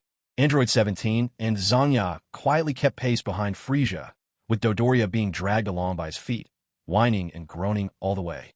I can feel the calm before the storm. Android 18 brushed her hair aside and glanced at Goku, a faint blush rising on her cheeks. Quickly, she turned her gaze to Krillin's bald head, which immediately helped her cool down. Cell at long last finished throwing up. He was left weak and shaky. Frieza, my lord, shall I go deal with the green-haired one? I sense that his true limits are far higher than this. Cell, with his psion cells and calculating mind, could sense the unimaginable potential still lying dormant within Broly. The best approach, he thought, would be to overwhelm Broly with a crushing attack before he could awaken, leaving him no chance to fight back. Frieza shook his head. Ah, ho, ho, ho. You? Not a chance. It's not your turn yet. Just stand there like a golden statue for now. Cell was dumbfounded. He deeply regretted ever opening his mouth. A blinding flash of light. At last, Broly made his move against Trunks. With just a single punch, Trunks was sent flying a great distance, and even before he hit the ground, he was no longer able to maintain his Super Saiyan form. This was the after effect of a shaky foundation. Once faced with an opponent of overwhelming power, it was all too easy to get knocked down. If only Trunks could spend another session in the hyperbolic time chamber under Vegeta's watchful training, perhaps this flaw could be corrected. Sadly, they had never had the chance for a second visit. Aha! Trunks! Broly! I'll kill you! I want you dead! As Trunks crashed to the ground, reverting to his ordinary state, a surge of energy erupted for Vegeta. Electricity crackled around his entire body, and even his hair grew longer and wilder, shooting upward in a blazing fire-like style. He looked cooler than ever. His emerald eyes gleamed with murderous intent. In that instant, Vegeta surpassed every other Super Saiyan present. He had transcended himself, and gone beyond even the level of Super Saiyan. An eerie laugh echoed. Super Saiyan 2. Now he understood. It was the extreme emotions, those intense feelings, that unlocked this power. Goku, visibly relieved, sat on the ground and murmured, I thought Gohan would be the first to break through. Didn't expect Vegeta to do it first. This time, you've truly surpassed me. Android 18 exchanged another look with 17. This electric surge seemed promising too. Neither had made progress in their strength for some time, and now they longed for improvement. Again came that chilling laugh. Super Saiyan 2, just how long can you hold out this time? Vegeta erupted in rage. You bastard. I'm Super Saiyan 2, not Super Saiyan 2. Broly, you're finished. Broly, inwardly speechless, thought. He's acting like I was mocking him, but I never said a word. Kakarot. Broly raised his head, and seeing Goku still sitting there, His rage eclipsed all else as he let out a furious roar. With a sudden surge, Broly charged his target, Goku. Vegeta was left dumbfounded. Was his newly achieved Super Saiyan 2 form really less important than the name Kakarot? A heavy blow landed. A blinding flash split the air. The planet trembled once again. Broly, in a fit of fury, smashed his fist down onto Frieza. It wasn't that Broly had chosen the wrong target. Frieza had simply happened to step in Broly's way. The shockwave blasted out, sending everyone around flying in the aftermath. Number 17 grabbed hold of Dodoria's leg and activated a protective shield, while Zanja clung to Number 17's arm. This time, she truly felt the sense of security this man could provide. Frieza glanced at the massive fist planted squarely on his chest and flew into a rage. Broly, there's clearly something wrong with your eyesight. You need to get that checked. With a roar, Frieza spun around in a full circle and launched a punch straight into Broly's jaw. As Broly was sent flying upward, Frieza instantly teleported above him. Time for you to go back where you came from. Frieza bent both knees, tail arching to the sky, tightened his fists, and slammed them down hard toward Broly's head. In a flash, there was a resounding crash as Broly, now like a human cannonball, shot down straight at Vegeta.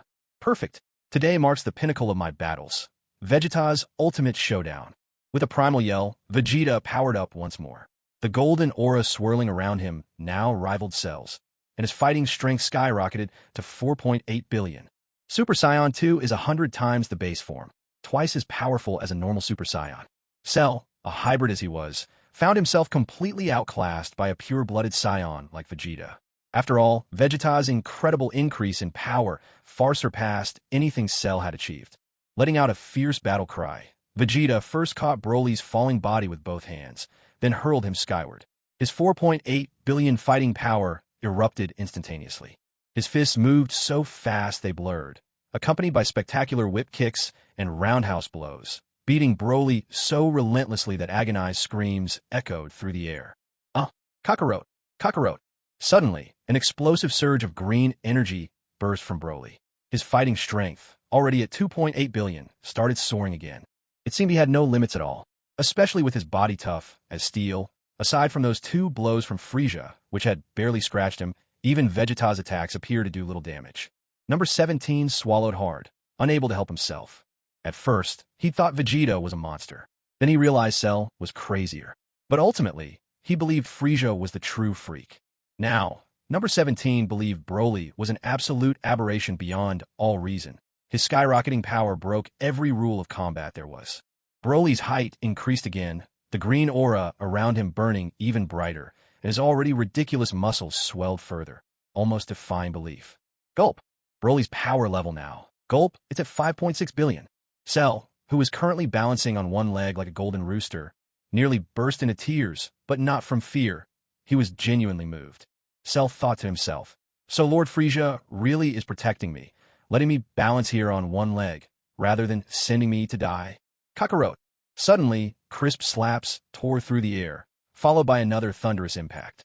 Broly's massive hands clamped down on Vegeta's arms, and then, without hesitation, he brought his head crashing down onto Vegeta's skull with a savage headbutt.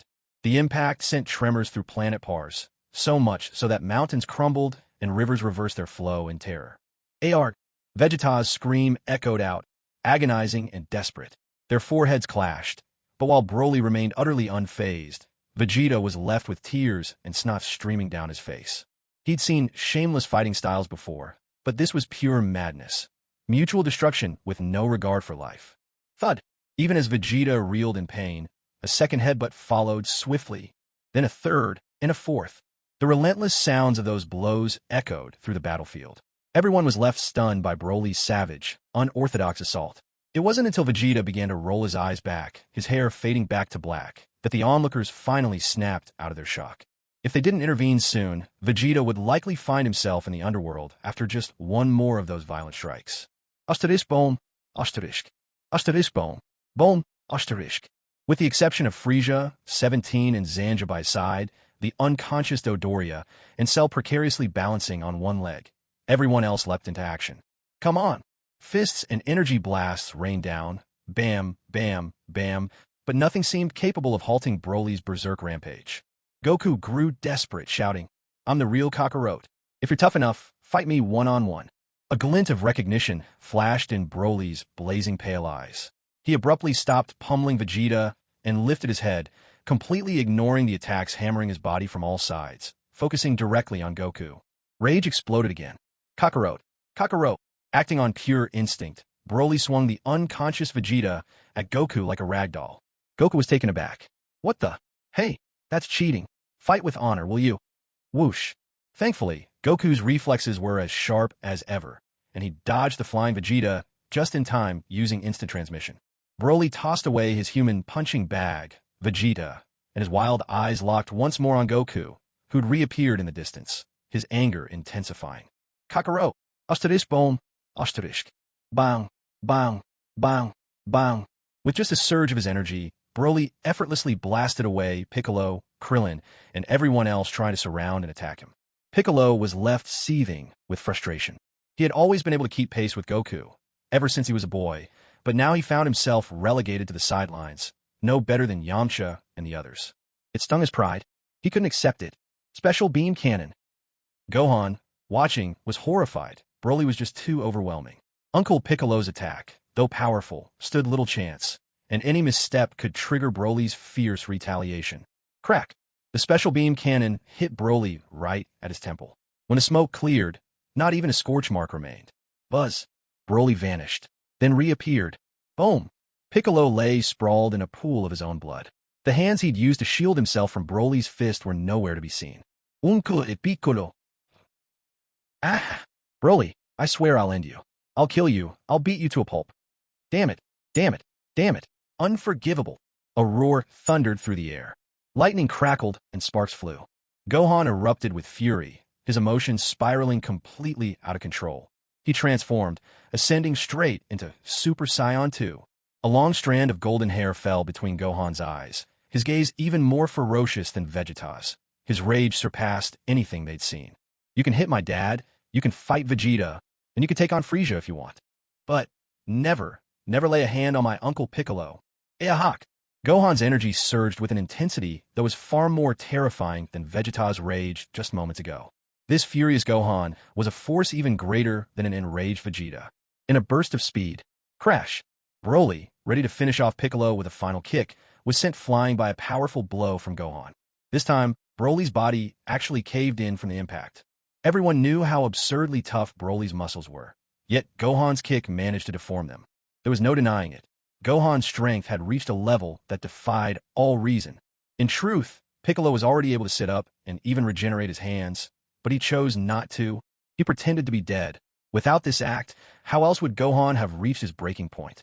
Now, aside from Frieza, everyone had to pin their hopes on Gohan. No one dared to order Frieza around, so it had to be Gohan. Piccolo knew all too well the kind of unimaginable power Gohan could unleash when consumed by anger. He had known ever since Gohan was just a little boy. Gohan didn't let Piccolo down. The power he was showing now was unprecedented. At the onset of Super Saiyan 2, the combat strength is already 100 times the norm, and as time passes, the upper limit only grows, just like Super Saiyan 1, where 50 times is merely the baseline. A haughty laugh rang out. 17, you take it from here. Android 17 understood his role. As a capable battle power detector, it was his task to serve as commentator. Lord Frieza, Gohan's power now has reached 6.5 billion, but I think he's not quite stable in this state. Krillin had managed to rescue both Vegeta and Trunks, and together with Android 18, had made his way over to Frieza's side. Though Frieza was terrifying in his own right, at least he wasn't the complete madman that Broly was. As for Cell, he didn't feel particularly safe there either. Every time he remembered that bold kick back then, a chill ran down his spine. When Gohan explodes in rage, his power skyrockets. This isn't the first time it's happened. Back when Raditz came, and when Vegeta arrived on Earth, Gohan unleashed incredible strength both times. These outbursts are overwhelmingly powerful, but they don't last long. That's why they always feel so unpredictable and unstable. Krillin explained this to Android 17 in response to his question, though he himself was just as curious. Could Gohan really defeat Broly? Goku, could you go get some senzu beans? Vegeta's energy is extremely unstable right now. Krillin shouted at Goku. This was already the second time he'd had to grab hold of Vegeta's ankle, and both times Vegeta had been at death's door. What a mess all this was. Goku really didn't want to miss his son's big moment on the battlefield, But he knew human life was more important than anything. He just couldn't be like Frieza, who could watch battle after battle with a smile, even as Dodoria was barely hanging on to life. With a quick swish, Goku vanished. Another swish. Gohan and Broly squared off. One was still a child, immature and small. The other, an enormous man over 3 meters tall. At first glance, the matchup seemed impossibly lopsided. But when the fight began, Gohan was the one overpowering Broly. Every punch landed with the force of flesh meeting flesh, the raw intensity charging the air and making hearts race. Unfortunately, the planet was bearing the brunt of their fierce battle. Craters appeared one after another. Mountains were splitting open. And most terrifying of all, entire towering peaks were vaporized in an instant. The ground boomed repeatedly, echoing with every impact. You deserve to die. You deserve it. D already. Ah. Once again, Broly was knocked down by Gohan. In truth, their power levels weren't so far apart. The gap was only 900 million. But Gohan's rage-driven outbursts were astonishing. If you only looked at the raw numbers, you'd miss the reality of the situation. For example, when Gohan traded punches with Broly, Gohan's power would often surge in a flash, wounding Broly again and again even though the spike was brief. Once, twice, 3 times, Broly was slammed into the ground by Gohan again. Now, Broly's chest was marked with countless fist imprints, and even his face was scraped and bloodied. Unforgivable. Kakarot. Kakarot. Another flash. Goku reappeared, this time with several Senzu beans in hand. Broly immediately caught sight of Goku's return. In an instant, Broly's fury surged higher and higher yet again. A thunderous collision. Goku had only just returned when a shockwave from Gohan and Broly's impact sent him reeling instinctively, his grip tightening by reflex. A sharp, disconcerting crack. Krillin was utterly stunned. Tenshinhan's 3 eyes opened wide in disbelief. Yamcha was sobbing uncontrollably. Well, can't he just have some of that Senzu bean powder too? Even Frieza was left bewildered by Goku's antics. Oh, Mr. Goku, are you trying to imitate the Butcher Zhang grinding beans? Too bad you don't have the mighty spear to go with it. Guan Yu brandished his green dragon crescent blade. Let go of me. All of you. I'll cut down this impostor who dares call himself my sworn brother. What's done is done. What else can you do? Bean powder or whatever, it's still better than soy milk at this point. While Gohan was still fighting, he was clearly losing ground by now. Gohan's explosive power had its limits. His strength was hovering around 4.8 billion, but Broly's had surged to an overwhelming 6 billion. The tables turned in an instant. With attack and defense reversed, Gohan was barely hanging on.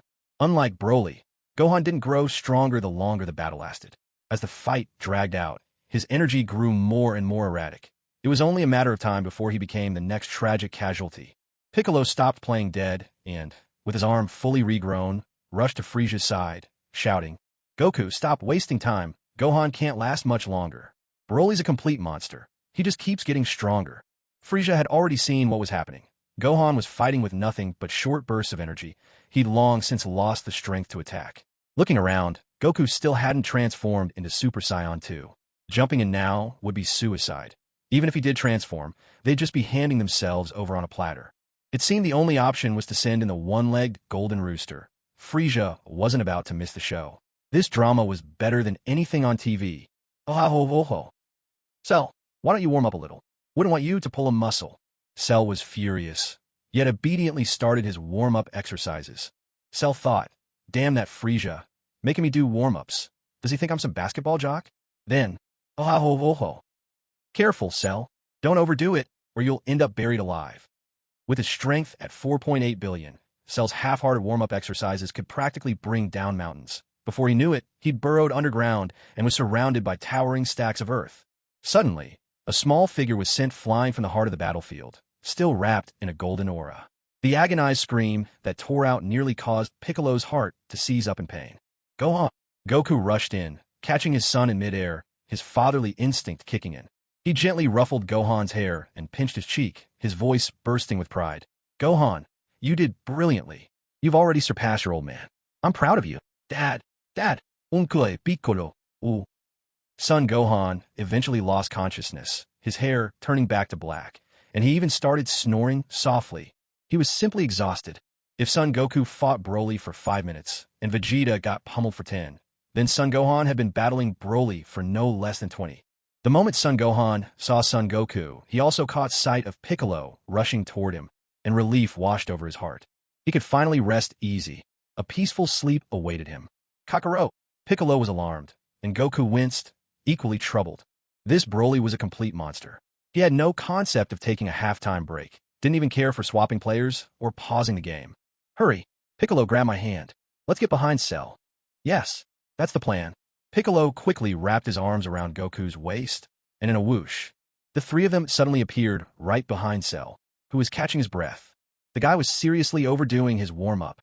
Mid-twist, Cell spotted Goku, Piccolo, and the snoozing Son Gohan. He was utterly confused. How did these three end up behind him? You better not be thinking of pulling off that whole red-hair thousand-year kill thing. I'm not Tanaka Shigichi, and besides, I've got needles back here. But Goku and Piccolo had no intention of answering.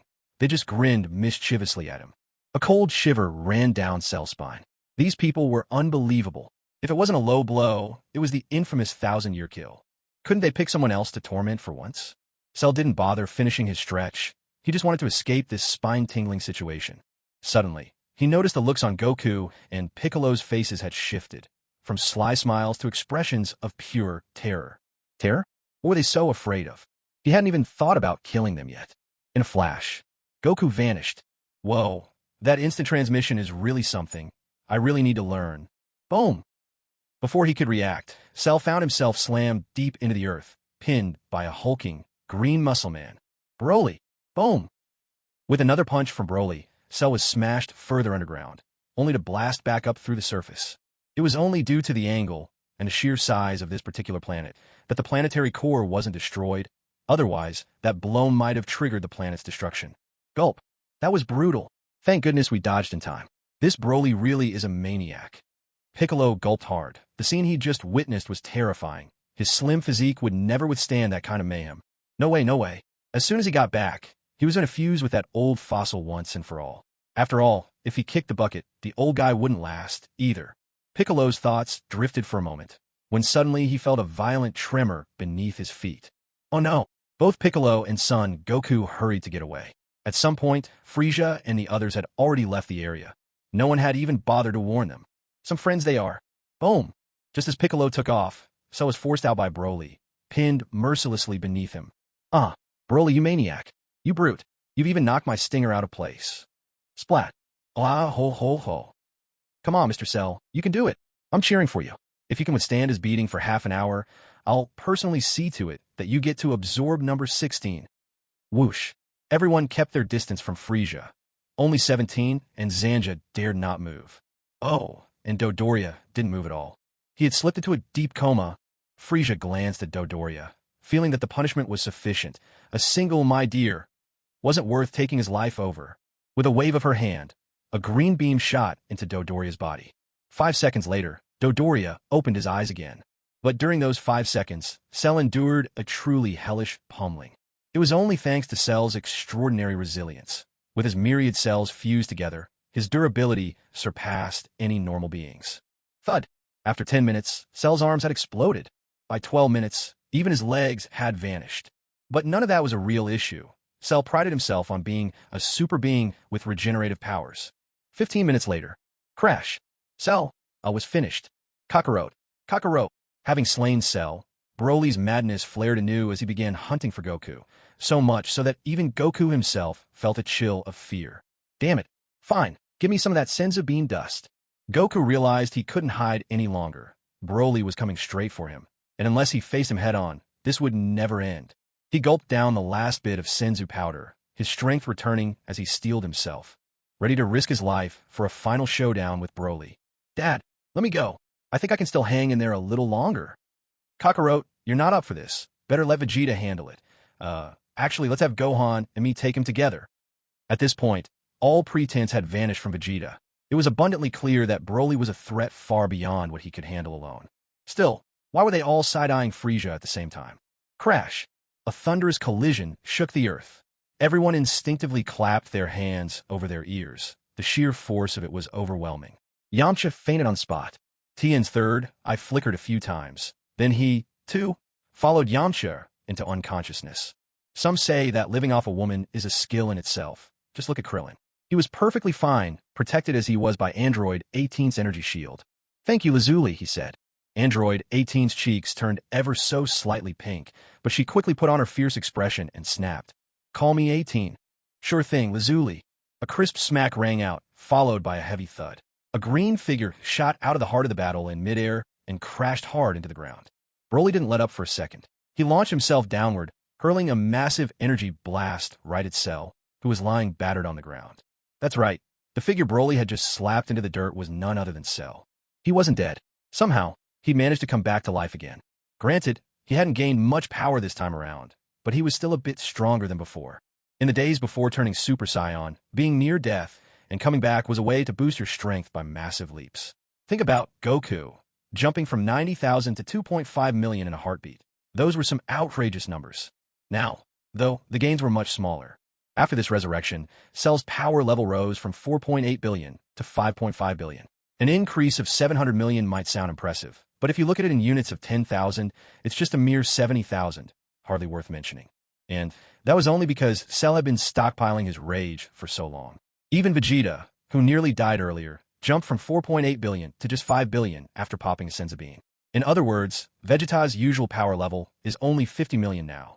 No matter how you look at it, Cell had taken another step forward, but it was still not enough to withstand Broly's onslaught. After all, Broly was a phenomenon beyond madness. His power couldn't be explained by any kind of logic or science. Fueled by pure rage, he seemed to have no ceiling. Whenever Broly felt even a hint of losing ground, he would go berserk, and his strength shot up like there was no tomorrow. At this moment, Broly's power level had soared to 7 billion. It was absurd, the kind of number that made one's head spin. A tremendous blast erupted, filling the sky with a giant mushroom cloud, unlike anything anyone had seen before. Waves of energy radiated outward, making the whole scene awe-inspiring. From the center of the explosion, another thunderous crash echoed. Broly's giant foot, size 60, came smashing down, slamming straight into Cell's abdomen and completely obliterating his lower body. Lord Frieza, is the time up yet? I really think I'm going to die this time. Please, save me. Cell was beside himself. From beginning to end, he hadn't mounted a single counterattack. He'd been beaten down nonstop, and now, he was about to explode again. He could feel it distinctly. His core hadn't absorbed enough energy. If he was blown apart one more time, he knew this would truly be the end. Dust to dust, not a trace left behind. Mr. Cell, it's only been 29 minutes and 30 seconds. Just hang in there for another 30 seconds, won't you? Cell was absolutely fuming, but he was also truly terrified. Another 30 seconds like this could kill him several times over. Suddenly, Cell stopped screaming altogether. All the agonized wailing vanished. Even his breathing ceased. Broly, with those pale, cataract-clouded eyes, glanced dismissively at what was left of Cell, just ahead now, then turned away, continuing his search for Goku's presence. Kakarot. May I make a small request? Could everyone help me find some book recommendations? My book's performance is looking dismal, and now I'm scrounging for suggestions myself. I'm truly at a loss. Thank you all so much in advance. What did he ever do to deserve this? He used to cry a lot when he was little. Come on, as if that was something he could control. And honestly, calling me Goku is at least a little better, isn't it? Exhale. If I can't dodge, then I'll face it head on. Goku caught a glimpse of Frieza from the corner of his eye and said, "Let's attack together. There's no way one of us alone can handle this monster." Vegeta immediately understood and picked up the cue. Kakarot, this time I've surpassed you again. Even if I die, it was worth it. Gohan didn't fully understand, but he was determined. Dad, I'll stand with you, whatever comes. Trunks was visibly conflicted, but ultimately declared, Mr. Goku, my power might be lower, but please let me join this fight. Piccolo, eyeing Frieza from the side, added lightly, Old son, if Gohan is going, there's no way I'll sit this out. Goku, I won't let Android 18 join this time. Her battle power is just too low. She can't change the outcome anyway. Ignoring Android 18's glare, Krillin looked to the ones beside him. He pointed at the fallen Tin and Yamcha, continuing, Besides, I have to look after them. As long as they're out cold, I'll be here. When they wake, I'll fight by your side, Goku. Even if it means facing death, I won't back down. A flash of green energy swept into Tien and Yamcha's bodies, and both gradually regained consciousness. Krillin, he was at a loss for words when Cell's voice rang out. As it turned out, Cell had been faking his demise, just to buy himself those extra 30 seconds. King Frieza, the 30 seconds are up. Please, I beg of you, take the stage. In that instant, everyone's hearts filled with a single, universal number, 666. It was the same thought on everyone's mind, but not one dared to say it aloud. Now, Cell had volunteered himself as the scapegoat. Yamcha, just coming to, immediately caught up with the mood. No wonder he's the boldest of the bold. King Frieza, you're the greatest ruler in the whole universe. Please, we're begging you, take the fight. 10, with his third eye shining momentarily, then tightly shut it. There was no way he could bring himself to say something so shameless. He still had his trump card left. Once he unleashed his energy cannon, he could defeat any opponent under the heavens. Clearly, he wasn't fully conscious yet. The lingering effects of his coma were still very noticeable. Krillin glanced at Android 18. She immediately understood and turned her gaze to Android 17, her eyes carrying a hint of threat. A shiver ran down 17's spine. Torn between his sister and the big boss, he waged an intense inner battle. Lord Frieza, second in command of the Heaven Pavilion, requesting permission to fight. Everyone froze. Such audacity. What bravery. If you want to do something right, do it like 17. No complaints about that. Oh ho ho. Permission granted. 17 was stunned for a second. Granted? Granted what? Wait. Just now? Lord Frieza. I misspoke. I got too excited and slipped up. Thud. Frieza kicked 17, sending him flying straight towards Broly. 17 was left shattered, inside and out. His power level was only 900 million. This was like sheep delivering themselves to the tiger. Bang! Boom! Broly swatted away the bothersome fly. Now, at last, he had located Goku's silhouette. Cataracts really were a pain. His vision wasn't perfect, and it had taken forever to spot the right target. Collapsed on the ground, 17 gasped desperately for air. That energy barrier was truly formidable. It had saved his life once again. Frieza was furious. Oh ho ho! How dare you attack my people? Even if you kick a dog, you have to see who owns it. You, with your clouded vision. Today, I'll teach you a lesson. Swoosh. Frieza vanished instantly from where he'd stood. When he reappeared, he was right in front of Broly, his original purple energy now enveloped in a blazing rainbow aura that shot up to the sky. A pillar reaching the heavens. Bang! Arg! I made the fatal mistake of forgetting to transform. Frieza's base power level was only 4.6 billion. Suddenly confronted with Broly's 7 billion. He was sent flying in an instant. Oh, you bastard!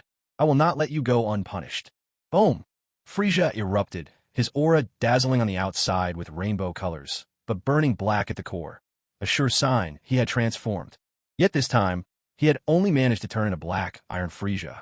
This left Frieza bewildered. What the hell was going on? Little golden turtle.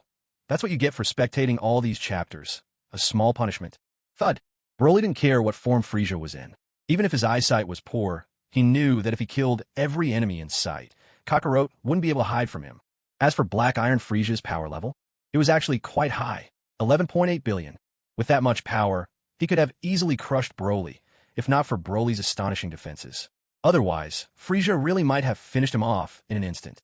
Since Frieza never transformed into his bronze form, even as Black Iron Frieza, he was still able to utterly crush Broly without effort. Boom! Boom! Boom! Broly stood no chance at all, despite Black Iron Frieza's figure still being as alluring and slender as ever. Completely unlike Broly's explosive muscle-bound physique, there was no denying the difference in power. Each strike made Broly cry out in agony, and every blow left massive craters gouged into the planet's surface. Planet Bupa couldn't help but wonder, did I end up with the wrong name? Kakarot. Kakarot. Aya. Kakarot. Broly crashed to the ground. Frieza had just given him a devastating blow. A whirling, spinning through, rising dragon strike. 720-degree, full-power assault. That technique belonged to Shiryu, but Frieza, on the verge of transforming into Golden Frieza, surely deserved to borrow a move or two from the gold-clad Knights of Legend, didn't he? That one move made Broly spit out a mouthful of blood, proof that even his monstrous body couldn't withstand the impact.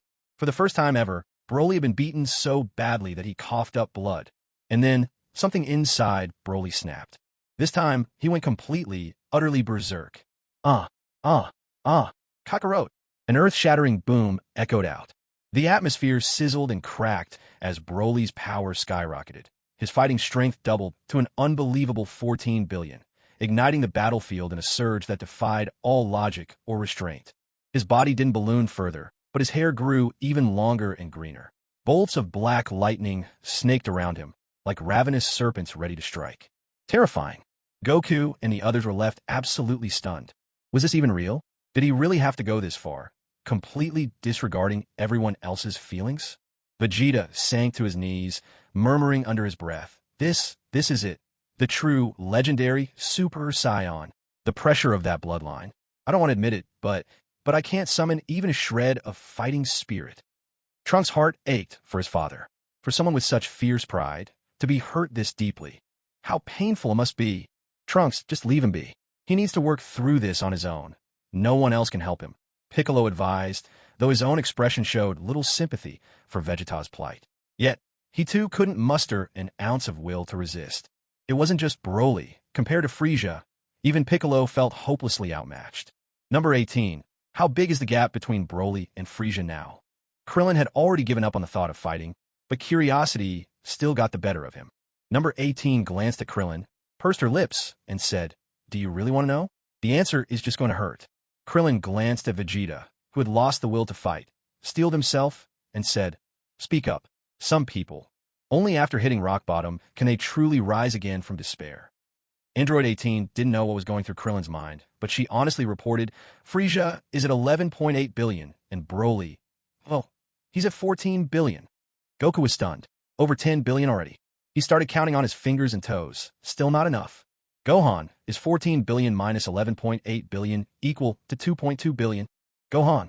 Everyone. Goku. Are you being serious right now? Dear readers, 2 chapters in a row. If you've got a moment, please click to urge for updates, or leave a comment if you're between books. Just like a turtle begging for Frieza to show up, I'm asking for your support. In the movies, maybe there's stronger fighters, but your power knows no bounds. You're a real bug in the system. Broly wasn't about to waste time talking to Frieza. This guy's insane, a beast unleashed, and nothing less. Would someone like that care about what you say?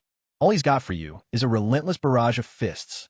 The battle erupted once more, fists flying, kicks whistling, every blow exchanged for another. You punch me in the gut, I'll land a kick in yours. Wham! Frieza smashed a punch straight into Broly's face, then twisted in midair, spinning a full 360 degrees, and brought his heel crashing down on Broly's chest. Crack! Think Frieza's attacks in there? Not at all.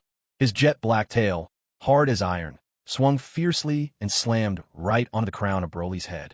That little flurry knocked Broly back dozens of meters. Kakarot! Broly roared. Frieza! Frieza shouted right back. The two traded blows and shouts, one after another, each yelling, each striking. Goku and the others could only watch, frozen in shock. Were they fighting, or had they started a DJ battle? Frieza! Kakarot! Frieza! They bellowed at the top of their lungs, one voice wild and booming, the other sharp and piercing. For 3 whole minutes, they just shouted. By the end, Frieza was clutching his throat, suffering in misery. Frieza felt like nothing but a lifetime supply of throat lozenges could fix his vocal cords now. Still, all that shouting had a surprisingly positive effect. Frieza! Frieza! Look at that! He'd actually managed to get Broly to start shouting along. Goku was deeply relieved. Frieza was truly a good guy. He was even taking the brunt of the fight upon himself. Ho ho ho! Frieza! Frieza! Ah, barrage upon barrage. Boom! Boom! Thud! Thud! Crash! Rhythmic impacts echoed across the entire planet. For fighters like Tien, whose power levels were much lower, they could only sense the tremors and hear the thunderous soundtrack. The actual fight was moving far too fast for their eyes to follow. Sun Wukong and his companions were pushing themselves to the very limit just to barely keep up with the furious pace of the two fighters. Each and every one of them felt their hearts racing with excitement as they watched the spectacle unfold. At long last, Broly was the first to throw the rules to the wind. Facing an opponent with weaker combat strength, yet deliberately missing his strikes time after time, he took the initiative and ignited a cosmic scale battle. Countless green energy blasts shot from Broly's hands, and Frieza, refusing to be outdone, responded in kind. In close-quarters combat, Frieza managed to dodge Broly's blows with lightning-fast reflexes and swift movement, narrowly avoiding direct hits again and again. As for the long-range beam struggle, Frieza wasn't about to back down. Frieza stretched out both hands, his inky black fingers splayed wide, and one after another, dark energy bullets appeared between his fingers. "Watch my whirlwind Venom Dragon spin!" he shouted. Frieza began spinning at impossible speed, weaving and darting to evade Broly's barrage, while firing a storm of energy blasts just as powerful as Broly's. The two unleashed a clash of techniques even fiercer than the prince's trademark battle strategy. This was truly a 360-degree, all-out bombardment with nowhere to hide. Frieza! Frieza! Oh, Frieza! Came the shouts. Oh ho ho! Frieza cackled. Broly grew ever more frenzied with each exchange, while Frieza seemed to get more energized, exhilarated by the challenge. A sudden whoosh. A resounding clang. Without warning, Broly switched tactics. Frieza was caught completely off guard as Broly landed a crushing punch straight to his midsection. Luckily, Frieza's black iron form had remarkable endurance, and this blow didn't deal him any serious damage. But Broly's ferocity had been unleashed in full. Before Frieza could teleport away, Broly seized him by the tail. What the? With a thunderous crash. Oof! Crash! Bang! Smash! Crash! Ow ho ho! Oh ho! Oh ho ho! Broly swung Frieza relentlessly, slamming him into the ground over and over, each impact ringing a pained cry from Frieza. Yet, despite this punishment, Frieza stubbornly kept up that signature mischievous laugh. Aya! Amicti explosion! A searing roar echoed. At last, pained and humiliated beyond bearing, Frieza erupted with rage, triggering another transformation on the spot. His skin shimmered a bronze hue, not the black iron of a mere warrior, but a skin fit for legend, a true epic transformation. His power soared higher than ever, instantly skyrocketing to 18.8 billion. With that shocking leap of 4.8 billion in combat strength, Frieza finally tore free of Broly's iron grip. Exhaling sharply, Frieza called out, "Oh ho ho! Come on, let's get wild. You? Come here if you dare." Now, Frieza was utterly confident. He refused to believe that Broly could keep pushing past his limits yet again. Frieza! Frieza! Oh Frieza! Oh ho ho! A deep, reverberating impact. The brutal fist fight resumed, every blow landing with heavy, bone-jarring force. The tide of battle had turned yet again. This time, it was Broly who found himself suffering under Frieza's relentless assault, the tables having completely reversed. Wow ho ho ho! Let me show you what it means for an attack to come crashing down from the heavens. In an instant, Frieza vanished, then shot straight down from the sky. But this time, it wasn't a massive palm with 5 fingers leaving its mark, but a giant talon with 3 fearsome toes. Frieza divined foot. Bang! Even though Broly had crossed both arms in front of his chest to brace himself, Frieza's ferocious stomp drove him deep into the ground. In the very next moment, Broly blasted out again from the opposite side of the planet. Frieza vanished again.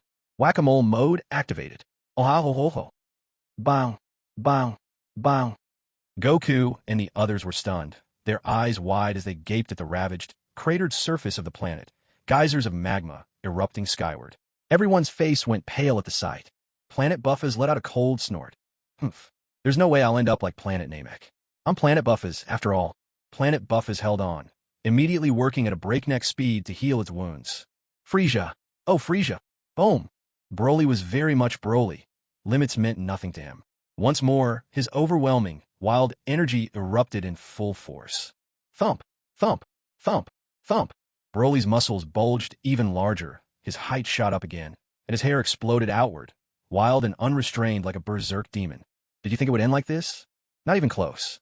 The green hue of Broly's aura deepened, but that was just the beginning.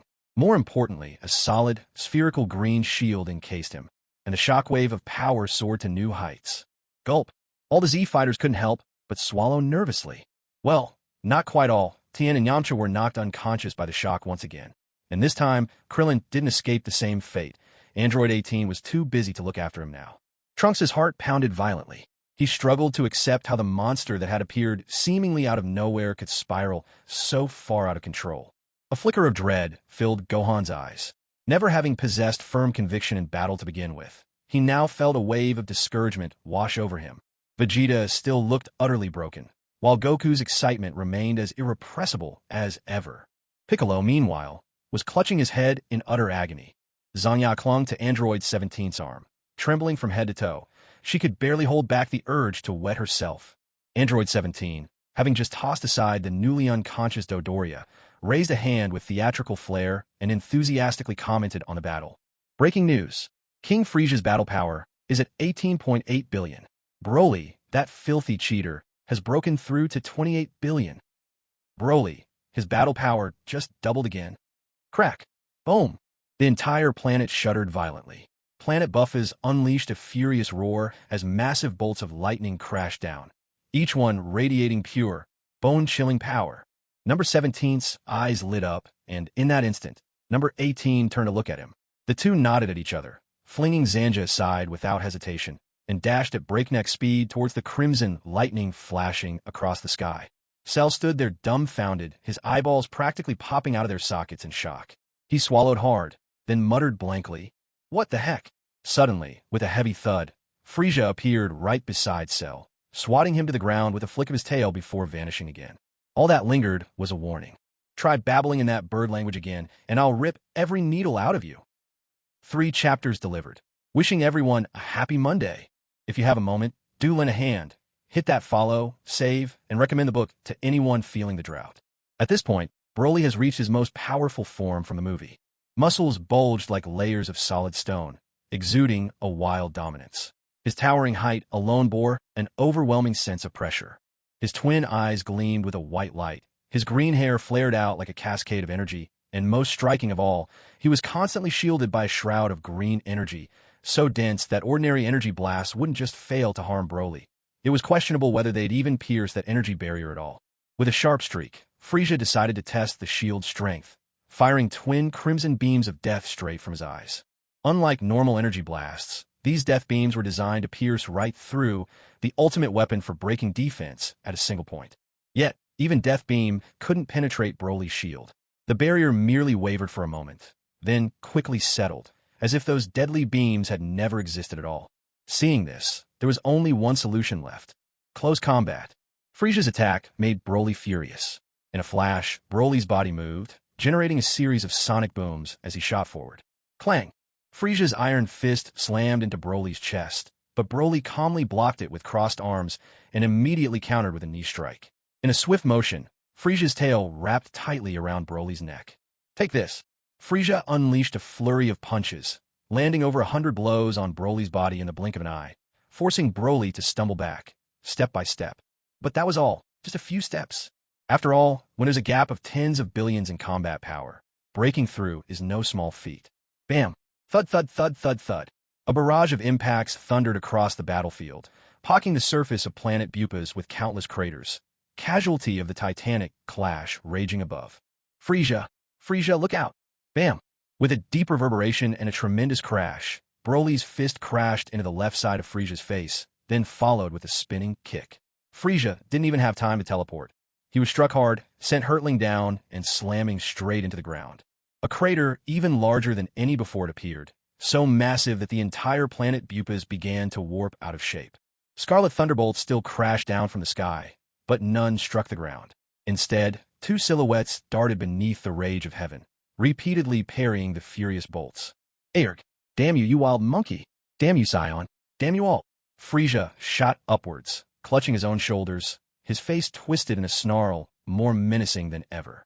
Jagged veins bulged on his brow, and his blood-red eyes shone with a vicious, bestial hunger. Frieza's body began to change as well, muscles swelling layer by layer, his tail thickening and growing even more powerful behind him. Celestial Metamorphosis, 3rd form. Triple Wave Confluence. Error. HA. A 7-colored surge of energy erupted outward in a whirlwind, no longer a simple, straight blast, but a domineering force that threatened to overwhelm everything in its path.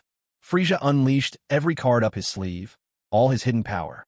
The mighty bronze Frieza transformation and the 3rd form of the Celestial Metamorphosis fused together for the first time ever. Broly's threat was simply too great. Frieza had no choice but to go all out. The bronze Frieza form boosted his power about 4-fold. The Triple Wave Confluence could triple his combat strength again. Unfortunately, these boosts didn't multiply. They stacked additively on his base power.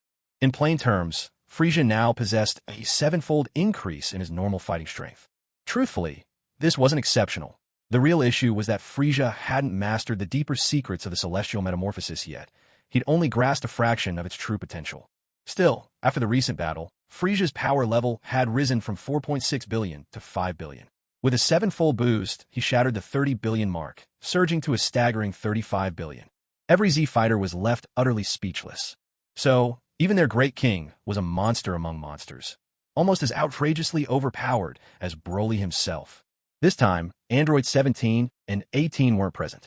They were busy traversing the planet, enduring tribulations of their own, eager to seize every opportunity to grow stronger. Dr. Gero was truly a genius.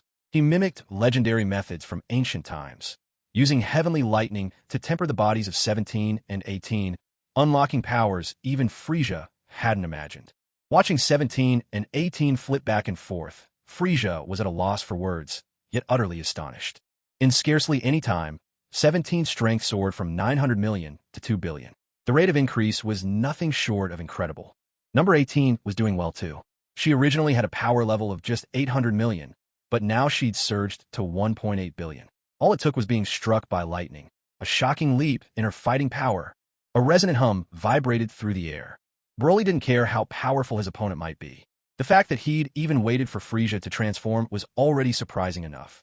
There was no way he'd give Frieza the luxury of calmly sizing up the battlefield. Frieza's eyes narrowed. With a sudden punch, he hurled his fist, almost as large as a casserole pot, straight toward Broly's own massive hand. A thunderous crash shook the world. The shockwave rolled outward, forcing the already distant Z-fighters to retreat even farther. Wiping the cold sweat from his brow, Goku glanced at the unconscious fighters beside him and made a firm decision. Piccolo, Zanja, I'll take you two back to Earth. If this goes on, you won't make it. Piccolo was frustrated, but he recognized the truth. Staying any longer would be unbearable. Frieza and Broly didn't care about anyone else's presence. Their attacks were wild and reckless, their energy swirling out in all directions. It was as if they were dancing on the edge of a blade. One wrong move, and if Frieza and Broly exchanged another blow nearby, even if it didn't directly strike them, they'd be severely wounded or worse, killed outright. Hadn't they already seen Tien and Yamcha with blood trickling from their noses and mouths? With a bitter nod, Piccolo agreed. All right, get us out of here. Zanja was overjoyed. She could barely hold on any longer. Frieza had already left her deeply shaken, and now with Broly added to the chaos, she didn't want to stay for one moment more. With a rush of wind, Goku whisked Piccolo away. After dropping them off at the lookout, he hurried back to planet Vampa without hesitation. As soon as Zanja touched down, she bolted straight into the sanctuary, disappearing from sight.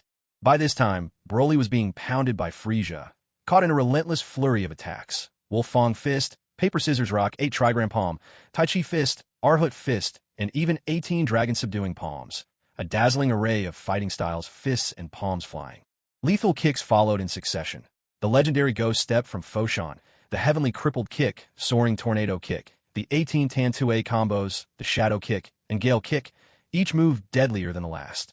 Broly was as tough as they came.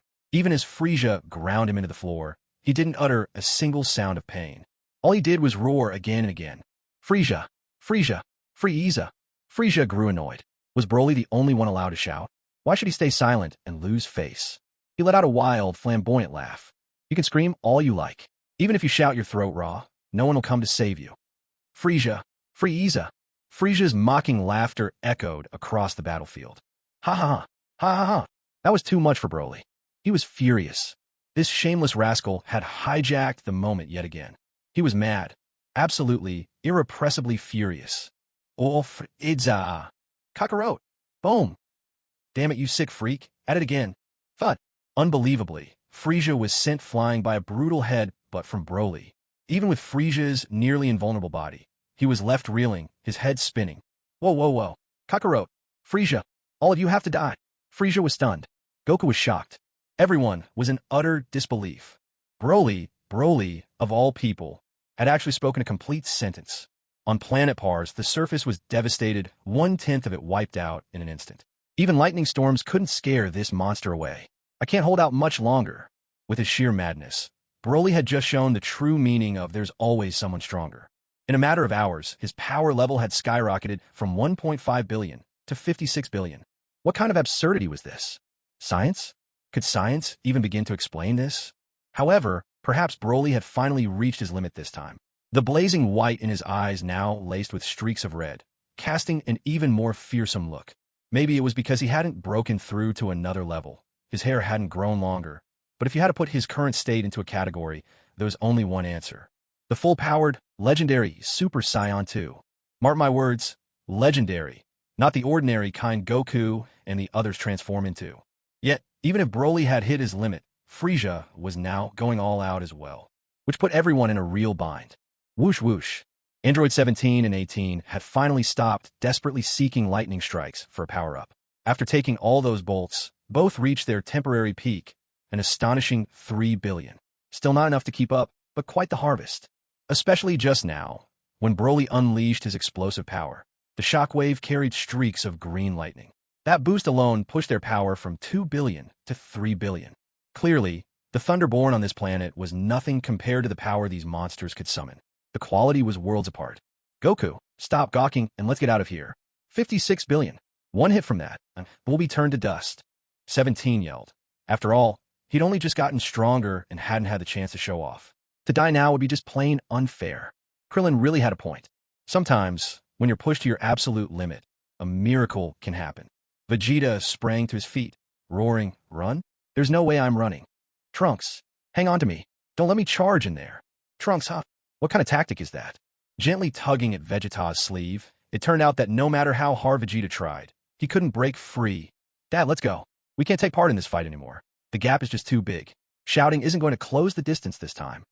Gohan tried to persuade him as well, feeling helpless about his battle-crazed father. Goku understood how serious the situation was. Besides, he still hadn't reached Super Saiyan 2, his strength barely a touch above Trunks. "Let's go. When we get back, I'm going to train until I drop." With that, Goku and the others left. Cell was left dumbfounded. "Hey, don't forget about me. I haven't learned instant transmission yet." Smack! Broly seized Frieza by both arms, his grip like iron clamps. Once he caught Frieza, he wasn't letting go. Though Broly's mind was clouded, his instinct for battle was absolutely terrifying. Frieza knew how to shift his position and could use a basic high-speed dash, but even at 56 billion in power, he remained a little bit slower than Broly. So, with Frieza in his grasp, Broly launched into an all-out mutual destruction strategy. A vicious headbutt. Crack, crack, crack, smack, smack. At first, Frieza fought back with his tail, lashing out with powerful kicks to Broly's stomach. Frieza even thought about aiming a low blow, but Broly was too tall. His legs could only reach Broly's torso while being held. His tail could strike Broly's most vulnerable spot, but unfortunately, the madman Broly ignored all pain. After all, his tail was never as powerful as his legs. 5 minutes later, foam started bubbling from the corner of Frieza's mouth. His legs were limp, unable to fight back, and his tail hung limp and straight behind him. Broly wasn't faring much better. Frieza's bronze form gave him incredible defense, and the recoil from those headbutts left Broly's own mouth foaming as well. The scene could only be described as brutal, or perhaps downright catastrophic. Cell was now hovering low in the air, with nothing beneath his feet but a churning ocean of magma. No ground left at all. This planet was teetering right on the brink of destruction. "Lord Frieza, the planet's about to blow." Frieza heard him, but he didn't bother to respond. He was spent, so, exhausted, he only wanted to settle down and sleep. Let the planet explode. His frost demon lineage could survive even in space.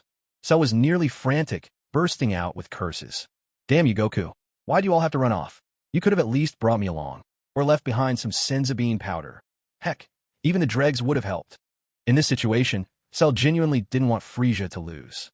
After all, there was simply no way to communicate with Broly. He only knew how to destroy everything before him. Cell was unwilling. He didn't want to die. He let out a roar filled with fury.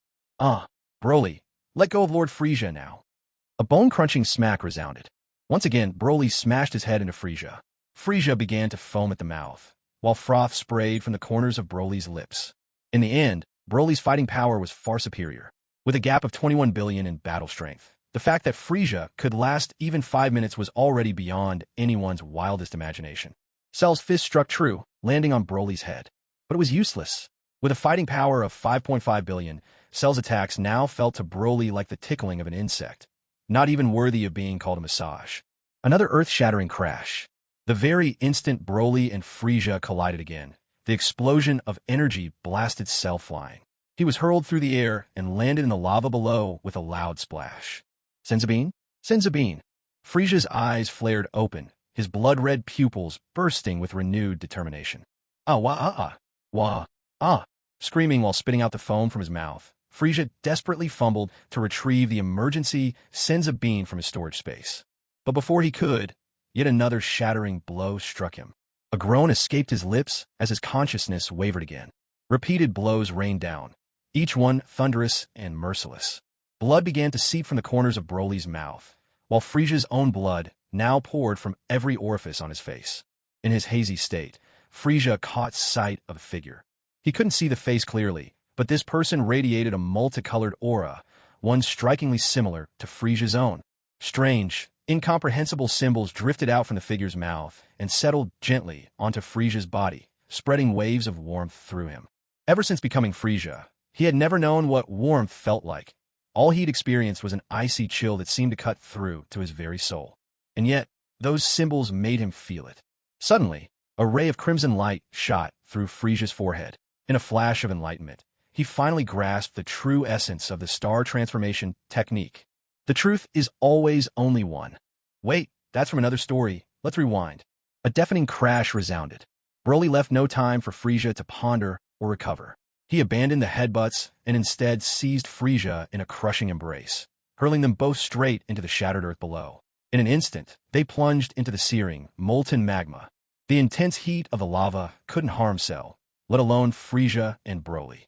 But Broly was determined to carry Frieza all the way to the planet's core, seeking mutual destruction. Broly had gone mad. With a monumental advantage of 21 billion in fighting power, he was actually planning to drag Frieza to the grave along with him. Suddenly, Frieza's eyes shot open again. This time, instead of a single blood-red point, his gaze shone like a dazzling star in the night sky. Brilliant, inviolable, utterly divine. Get out of my way! King Frieza, I, Cell, am here to protect you. There was a tremendous crash just as Cell grabbed hold of Frieza's tail, a blast so intense that Cell's eyes rolled back as if everything went white. The planet Bupas exploded in a deafening roar. Earth. In a flash, Goku and his friends teleported and reappeared by Zanja's side. And as for why it wasn't Piccolo they appeared next to, don't even ask. Sometimes, there's simply no reason. Zanja had just stepped out of the bathroom when she was suddenly struck by a sense that something was seriously wrong. Turning around, she was greeted by a bizarre sight. A bunch of big, strapping men, plus one blonde bombshell, all crammed into the tiny restroom. Zanja was utterly terrified. 17. Why you shameless scoundrel? Android 17. Wait, what? How did I become the shameless one? He touched his smooth face, just to check. Yup, still there, smooth as ever. Kakarot, did you do this on purpose? There's Piccolo's energy on Earth, Tien's, and those other useless guys' energy, but you had a home on a woman's signature, didn't you? Vegeta was livid, his anger boiling over. Sniff, sniff. What's that smell? Ugh, disgusting. With a roar, Vegeta's power skyrocketed in fury. The restroom exploded in a thunderous blast. When the dust settled, before their eyes was a vast platform, pristine, radiant, not a blemish to be seen.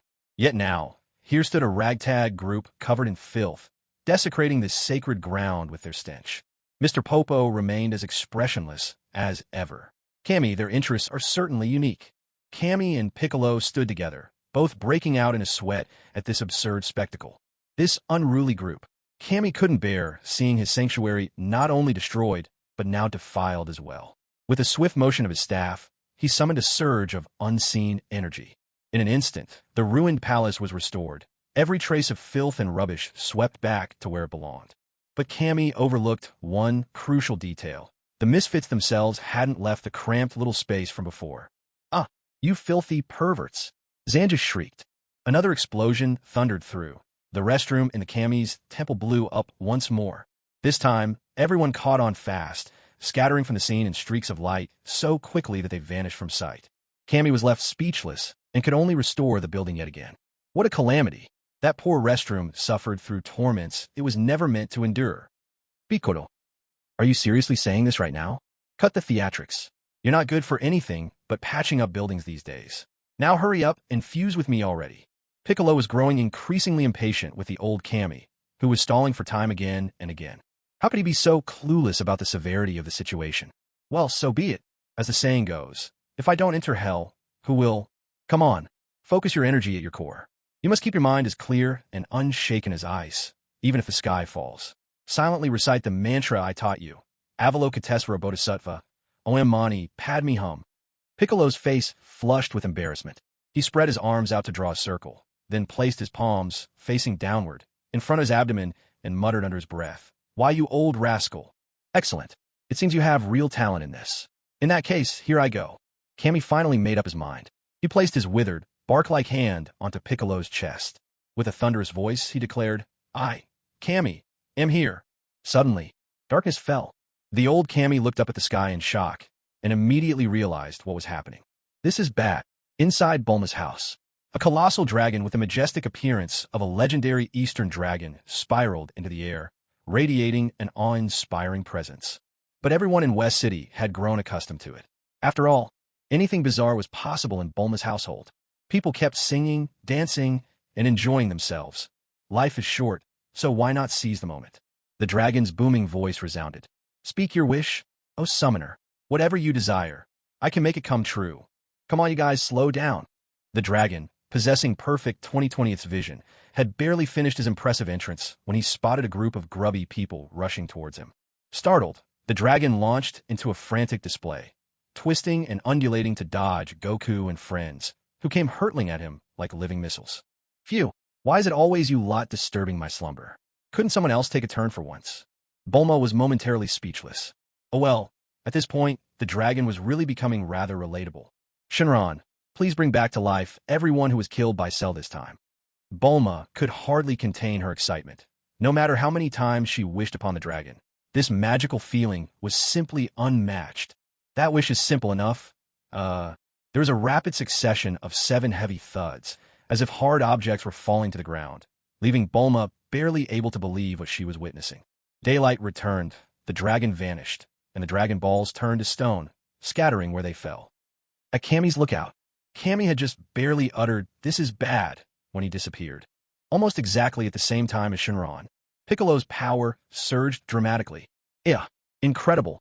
I feel unstoppable. Who's Cell? Who's Broly? Who's Frieza? I could take on 10 at once. Mr. Popo sighed. There goes another one. Meanwhile, Goku, Vegeta, and the others were taking a bath at Bulma's house when they suddenly felt Piccolo's enormous energy and were instantly alarmed. Piccolo, what a tremendous power. Still nothing but a weakling. Vegeta scrubbed furiously with his brush, feeling more miserable than ever. Number 17 elegantly lathered himself with bubbles, his tone calm and unhurried. Just 3.5 billion? Once I've settled in for a while, I'll go challenge the king and see what he's really made of. Goku was filled with curiosity. What on earth happened to Mr. Piccolo? He wondered aloud. His power level increase is completely off the charts. Gohan, meanwhile, was beaming with excitement as he exclaimed, I know. Uncle Piccolo must have fused with the Kami. That's why his energy has changed so much. Vegeta's expression darkened, as if he'd suddenly remembered something. Hey, just now, was that Shenlong doing some kind of dance? The Kami's gone, so did the dragon grant Bulma's wish or not? Outside, Bulma tapped one of the now stone-like Dragon Balls with her foot, her face puzzled. That's strange. The Dragon Ball isn't glowing red. So how come it's turned to stone? And this time, no one stopped you. Why aren't you working like before? So, did the Earthlings get resurrected or not? Meanwhile, the line of Earthlings still waiting for King Yema's registration. Isn't it obvious? If we were alive, would we still be floating around in this place? This was a planet called Deburan, tiny, just a bit larger than King Kai's planet, and forged entirely of metal. Its surface was unimaginably hard. Like the planet Bupa's, Deburan was chosen by Dodoria, who'd sent people ahead of time to plant energy beacons. The main purpose of these planets was to give Lord Frieza a place to work off some energy. Just moments ago, a ruthless fighter appeared, wrapped in a contained 7-colored aura and surrounded by a bronze wave of energy. In his grasp was a brawny man wreathed in a vivid grass-green aura. Appearing at the same moment was another figure, a creature covered in spots, entirely green, who was clutching the ruthless warrior's tail. These three were none other than Frieza, Broly, and Cell. Frieza was utterly transformed from before. The distinction lay in the layering of his energy. Now, a dazzling 7-colored aura pressed close to Frieza's body, with a bronze-colored wave enveloping even that, like a second skin. Don't dismiss this change. A transformation in aura meant Frieza's power was growing by geometric leaps. His energy had already soared to 56.4 billion, and in the blink of an eye, it shot past the threshold of 60 billion and kept climbing. With greater mastery of the star metamorphosis technique, Frieza could now use its power exponentially, doubling his strength again, even after transformation. Relying on the star metamorphosis's ability to shatter the limitations of flesh, his combat power was rising at an extraordinary pace. Broly was finally regaining his senses. His glare, filled with bestial ferocity, was locked onto Frieza. Suddenly, wham! Cell was struck by Frieza's tail and sent flying, snapping him back to his senses. The first thing Cell saw was Broly, and the sight made him cry out in terror. "Monster! Broly, you monster! Stay away from me!" Broly glanced down at his feet, which hadn't moved an inch, and a wicked grin stretched across his face. Maybe it was the result of butting heads with Frieza so many times. Broly seemed to regain a sliver of clarity. "Monster? No, no, no. I'm no monster. I am a demon. If I can't sacrifice Kakarot's blood, then I'll start with you, the trash who reeks of Kakarot's scent, as an offering to the heavens." Broly was about to lift his foot and step toward Cell. A shrill, almost cackling laugh rang out. "You had your fun pounding me just now, but now, it's my turn to make you pay." The laughter escalated, ringing loud and wild through the air. Huh? Frieza was infuriated. He was actually getting sidetracked. With a violent roar, Frieza's power exploded outward, a staggering 62.8 billion in force. The little planet began to hum and tremble, but surprisingly, no craters or meteors fell.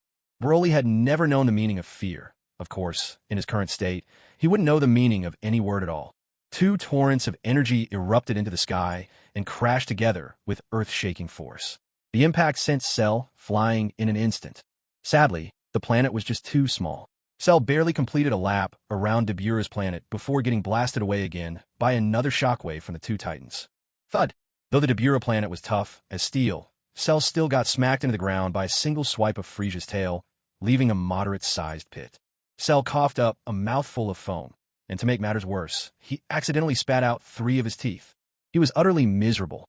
With an almighty clang, the clash of these two titans resumed. Their flurry of fists and kicks sent the planet wobbling and quaking. Cell felt so dizzy from the shaking, it was like he was stumbling around drunk. Cell wailed inwardly. "What grudge, what vendetta do you have with me? Why is it that, every time you two fight, I have to be the one suffering?" Naturally, neither Frieza nor Broly spared Cell a single thought. They'd already traded blows thousands of times. Crack! The Dabura planet seemed to complain. "Seriously, who named me? It's only been a few minutes, and I'm already splitting apart." Thud, thud, thud. Bang, bang, bang. Explosions erupted one after another. Fists blazed like lightning, kicks cut through the air, and energy blasts streaked in every direction. The Dabura planet was already filled with pits and craters. Frieza's sinister laughter echoed once more. "What's wrong? What's wrong now? Where's all that fury gone? Come on, hit me in the face." "What? Out of steam already?" At this moment, Frieza was deeply, thoroughly satisfied. Though Broly's ki hadn't weakened, it was clear Frieza's onslaught had left him dazed and bewildered. Broly shook his head desperately, for the first time showing fear on his face. Frieza's power level was only 62.8 billion, just 6.8 billion higher than Broly's. In a clash where power levels reached into the tens of billions, that advantage wasn't as overwhelming as it might seem. Yet, the terrifying force of the celestial transformation left Broly utterly powerless to counter it. As the 7-colored aura pressed tightly against Frieza's body, every time Broly's fist landed, half of his strength dissipated as if swallowed by thin air. Especially whenever that starlight flashed for a split second, Broly felt an almost unbearable discomfort. This was the early mastery of divine power, the art of dispersing energy. Thud, thud, thud, thud. Ah, ho, ho, ho. Broly, come on. Show me what you've got. Revel in this. After all, we have time to burn. Crash. Frieza spat out taunts with wicked delight, even as he unleashed the most brutal assault on Broly. Frieza! Frieza! Boom! Broly howled and raged, but Frieza paid him no mind. Consumed by the thrill of battle, Frieza conjured a celestial annihilation blast, its diameter overshadowing the planet beneath their feet several times over. Go to hell! Ah ho ho ho! Bacana! Frieza you! Kaboom! True to its reputation, Daburan Star endured the onslaught. Though Broly managed to withstand 99% of the celestial annihilation blast, the remaining 1% was more than enough to turn a planet like Earth to cosmic dust. Yet Daburan Star merely lost a third of its mass, stubbornly persisting. A pure metallic planet, remarkably tenacious indeed. Frieza! Broly proved even more resilient than Daburan Star, refusing to go down despite the beating. But he now looked utterly battered. His legendary, seemingly indestructible pants reduced to nothing but a ragged pair of briefs. Ah ho ho ho! Broly, Your tenacity is truly astounding. Even after all this, you still cling to life. Frieza prepared to call forth the Celestial Energy Blade, intent on slicing Broly to ribbons. Shing! A 3-meter-long blade of ki shimmered into existence at Frieza's palm. AR! What misfortune for Cell. He had dodged the Celestial Annihilation Blast, only to blunder right into the tip of the energy blade, which pierced a hole straight through his thigh. Lord Frieza, mercy, show mercy. I'm your child, don't kill me. Cell proved remarkably tough, his regeneration even surpassing that of Hus. In mere moments, his lost teeth grew back. Frieza's crimson, ringed pupils swept over Cell, making him drop to his knees in terror, tears streaming down his face. Another flash of inspiration crossed Frieza's mind as he suddenly recalled a certain idea. Perhaps it would be interesting to keep that Broly alive. He might yet bring some rather dramatic surprises. Shing! The astral energy blade vanished, and Cell breathed a sigh of relief. Broly, too, quietly let out the breath he'd been holding. He might be a battle maniac, and he certainly saw himself as a demon, but that didn't mean he wasn't afraid of dying. Ah ho ho ho. Broly, number 3 of the Tianzi Pavilion. Cell, number 4. From now on, you belong to me. Is that clear? Though Frieza's laugh was sly and arrogant, his words were cold as ice, utterly devoid of warmth. Cell dropped to his knees with a smack, his large head bowing until it struck the hard ground with a series of heavy thuds. 9 times in a row. Number 4 under your command. Reporting to King Frieza. Frieza nodded in satisfaction, then turned his gaze to Broly. But Broly, who was he? If he truly were the 3rd seat of the Tianzi Pavilion, maybe once he calmed down, he could accept it. But what had that green-skinned creature just called him? A lackey. That was intolerable, completely unacceptable. Frieza. You hear me, Frieza? I'm a demon, not some lackey. Never, never. Broly tried to rage and break free, but this time his body had reached its true limits. He couldn't squeeze out any more hidden strength. Frieza's eyes sharpened, and in a flash, he appeared behind Broly. Clenching both fists tightly, he brought them crashing down on the back of Broly's head. With a sickening, hollow thud, Broly collapsed to the ground, the force of the blow instantly knocking him out of his transformed state. His body shrank, black hair falling over his now slender frame. He lay unconscious, defeated. Cell watched with a twitch in his eyelids. What had he just seen? Blood spurted out from the back of Broly's head. Could this blow have turned him into a half-wit? On second thought, maybe that was better than being a lunatic. At least then he wouldn't fly into a murderous rage so easily. Frieza glanced at Broly, brought 2 fingers together, and let a shimmering, 7-colored energy slowly envelop Broly's form. It was spiritual energy imbued with divine power. Frieza was trying to alter Broly's memory. Witnessing this, Cell instinctively backed away several steps. Frieza, he realized, was truly omnipotent, utterly terrifying. Phew, what a tough one. A pity. Oh ha ho ho ho. A moment later, Frieza let out a long breath and returned to his original form. His pale skin and purple highlights restored, Cell's nerves gradually eased. In his view, this version of Frieza was the most approachable. At worst, Frieza might just make him do silly stunts like balancing on one leg. Nothing too terrible, right? Come on, let's head back to Earth. Cell scrambled to Frieza's side as fast as he could, terrified that he'd be abandoned again. Being left alone on this metal planet, he'd starve to death for sure. A sharp flash. Ah ho ho ho. After a round of lewd snickers, Frieza, Broly, and Cell vanished from Deburan Planet. In their wake, all that remained was a planet that looked as if it had been bitten like an apple, bearing silent witness to the inhuman torment it had once endured. Not long after, someone who looked strikingly similar to Frieza appeared near Deburan Planet. Without hesitation, he plunged straight into the gaping wound on the planet's surface, his force so great that he bored right into its core. On Earth, the moment Frieza appeared in Bulma's dining room, a chorus of startled screams erupted. This chapter is a bonus update. Thank you all for your unwavering support and affection. As Frieza arrived at Bulma's home with the members of Tianzi Pavilion, an explosion suddenly rang out from the direction of the laboratory. Bulma was shocked. She grabbed little Trunks in her arms and rushed toward the lab. Vegeta, Trunks, hurry, my father is still in the lab. Frieza remembered that Dr. Brief had always treated him quite kindly. In fact, he was the one who built the gravity chamber for him back then. That was a favor worth returning. Without hesitation, Frieza teleported ahead of everyone else and reappeared directly at the center of the explosion. At a glance, he saw that Dr. Brief stood there, completely unharmed. He almost forgot, this was the world of Dragon Ball. Never mind a small explosion. Even if Dr. Brief really did die, he could always be brought back with the Dragon Balls.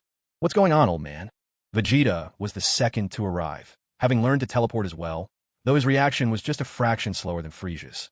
Dr. Brief adjusted his glasses and explained nonchalantly, "It's nothing, really. I was modifying Android 16 when I accidentally detonated a small missile inside him." A missile? And it exploded. And he's still perfectly fine? Truly, the difference between the Dragon Ball universe and the real world couldn't be any greater. Thud thud. Out from the rubble stood Android 16. He even took a few steps completely unscathed. But the sight of him now was something Frieza was having a hard time processing. "You've turned yourself into Optimus Prime?" Staring at that familiar figure, with a row of tires lining his feet, Frieza was utterly speechless. "No, I am Optimus Prime. 16 is gone, and I have fulfilled Dr. Gero's mission."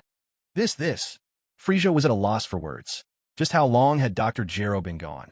And yet his handiwork was still causing mischief. But even if you finish your mission, Cell's still going to absorb you, isn't he? Crash. Android 16, no, Optimus Prime, fell back onto the ground with a heavy thud, causing the whole house to tremble once again. I don't want to be absorbed. I still want to go back to Cybertron." Oh wow, this is some depoison at work. Soon, the others hurried over as well. When Bulma saw that Brief was unharmed, she finally let go of the fear gripping her heart. She knew all too well that the Dragon Balls on Earth had lost their power. Their last wish hadn't brought back those killed by Cell. Thinking of this, her eyes fell on Cell, who was keeping his head down and obediently following Frieza. Instantly, her anger flared. Smack! Cell was dumbfounded. He, the mighty Cell, the ultimate boss of the android arc, had just been slapped in the face by a woman. As the saying goes, rage boils from the heart, and malice grows bold. "Woman, are you seeking death?" Cell was about to strike, ready to turn this brazen woman into a bloody pulp with a single swing of his hand. "Cell, cool it. She's not someone you can lay a finger on." Even Lord Beerus had been slapped by her and come out fine, hadn't he? Bulma is one of the central figures running through the entire Dragon Ball saga. If something happened to her, who knows what kind of chaos might be unleashed. Having just finished a fierce battle, Frieza was physically and mentally exhausted. He definitely didn't want any more trouble right now. "Yes, but Lord Frieza, she's not your woman. Why do you care so much about her?" Vegeta was fuming. Cell was openly disregarding him. "Breathe. Remember, I am a gentleman." "Mr. Cell, that's a good question. Do you think someone from the Frieza clan would settle for an ordinary woman? Could any normal woman even survive the cold temperatures we live with? Bulma wouldn't make it. Neither would number 18, nor could Zanja. I'm a refined, broad-minded gentleman. If I can't bring them happiness, why would I tie them down to me? Bulma is beautiful, intelligent, clever, and gracious. I can't stand the thought of a woman like her suffering because of me. Number 18 is gorgeous, alluring, captivating, and strong in battle. How could I bear the thought of restraining such a woman? I hope they all find happiness in their own lives. Who am I? I am Frieza. And my partner has to be someone truly extraordinary, someone who can withstand everything unique about my kind." What Frieza left unspoken was this. He wanted to see them happy, but more than that, he wanted them safe from harm. After all, Bulma was a figure who had been with Frieza through his entire childhood. And when Frieza did look for a partner, he'd at least need to wait until he could make a wish on the Super Dragon Balls. That was his pain. It was something he never wanted to talk about, but others always brought it up unintentionally. When they did, all he wanted was to collapse on a beach chair and give up on everything. His childhood idol was never just an object for him to lust after. Not even as Frieza did he want that. Frieza turned to look at Cell, his gaze so icy cold that it made Cell tremble from head to toe. This lackey, ranked 4th under the heavens, actually dared to pull at old wounds again. Bang! Cell was slammed to the ground by Frieza. Without some punishment, this Cell really won't learn what's okay to say and what isn't. Remember your place. Matters concerning your master's private affairs are not for you to meddle in. Whoosh! Frieza vanished from where he stood. At this moment, agitation and frustration gnawed at him. All he wanted was to return to Ice Star and cool his head. The Dragon Ball warriors were all taken aback by Frieza's outburst. Never before had they seen this many emotions flicker across his face. It was a first for everyone. Bulma, thinking back to how she had first met Frieza, realized he had always treated her as a perfect gentleman, never once stepping out of line. Even when he changed her clothes, it was all done with magic. Nothing worth being upset over. In the next moment, Frieza appeared by his doppelganger. Looking at the clone, whose power level stubbornly remained at just 1.1 billion, Frieza was left speechless. With a dull thud, Frieza stamped his foot on the icy surface, then swept swiftly toward the core of Ice Star. Right now, he was acting on impulse. Some reckless part of him wanted to dive straight into the heart of the planet. Maybe, just maybe, if he sealed himself away completely, all his wild and tangled thoughts would finally settle. Don't think for a second he didn't long for a dual life, soaring through the heavens with Bulma by his side. Don't think he hadn't fantasized having Bulma on his left, Android 18 on his right, and little Zanja snuggled to his chest. He longed for it too, but fate dealt him the role of Frieza, without gender, without hope for an ordinary life. What if the Super Dragon Balls turned out unreliable and changed his gender to female? Even if the Super Dragon Balls granted his wish, could they truly withstand his body's frigid cold? Would he really destroy these women's lives with his own hands? He was Frieza, true, but his soul was fundamentally human. He couldn't bring himself to drag others into an existence where he could neither give happiness nor set them free. Frieza searched his heart. He had never shown even the slightest romantic interest toward any girl. With Bulma, he merely hoped she would be ever more radiant and youthful. As for Android 18, Dr. Gero's plans kept his hands tied, so he simply chose not to interfere. In the end, 18 and Krillin grew close anyway, and truth be told, it made him rather pleased. Zanja was adorable, and to spare her any pain, he had matched her with 17. Handsome and powerful, clearly a perfect fit. Lost in such swirling thoughts, Frieza reached the brink of Ice Star's core, yet found himself hesitating. Was he really going to lock himself away over such fleeting troubles, after all the hardship of crossing worlds? What about 17, Broly, Cell, the trio of newest honored members in Heaven's Hall? What would become of them? In Dodoria, he had learned to read the room. His strength was leagues above what it used to be. As long as he didn't stir up any trouble, he'd surely live a comfortable life. Thunderous detonations shook the entire Ice Star, the aftermath of Frieza's furious roar. Since his battle with Broly, his power level had soared to 7 billion, a truly terrifying number. All across the Ice Star, colossal glaciers erupted from the ground. Vast ice fields fractured and crumbled apart. It was only thanks to the unique structure of the Ice Star that it didn't immediately blow itself to pieces. Tagoma stared in dismay as the palace he'd just finished constructing collapsed before his eyes. His heartbreak knew no bounds. Just great. Lord Frieza had finally returned, but before he could even witness Tagoma's work, the palace was already reduced to ruins. Tagoma simply couldn't believe he'd get lucky enough to avoid death yet again. He only had a sliver of that cockroach's tenacious bloodline.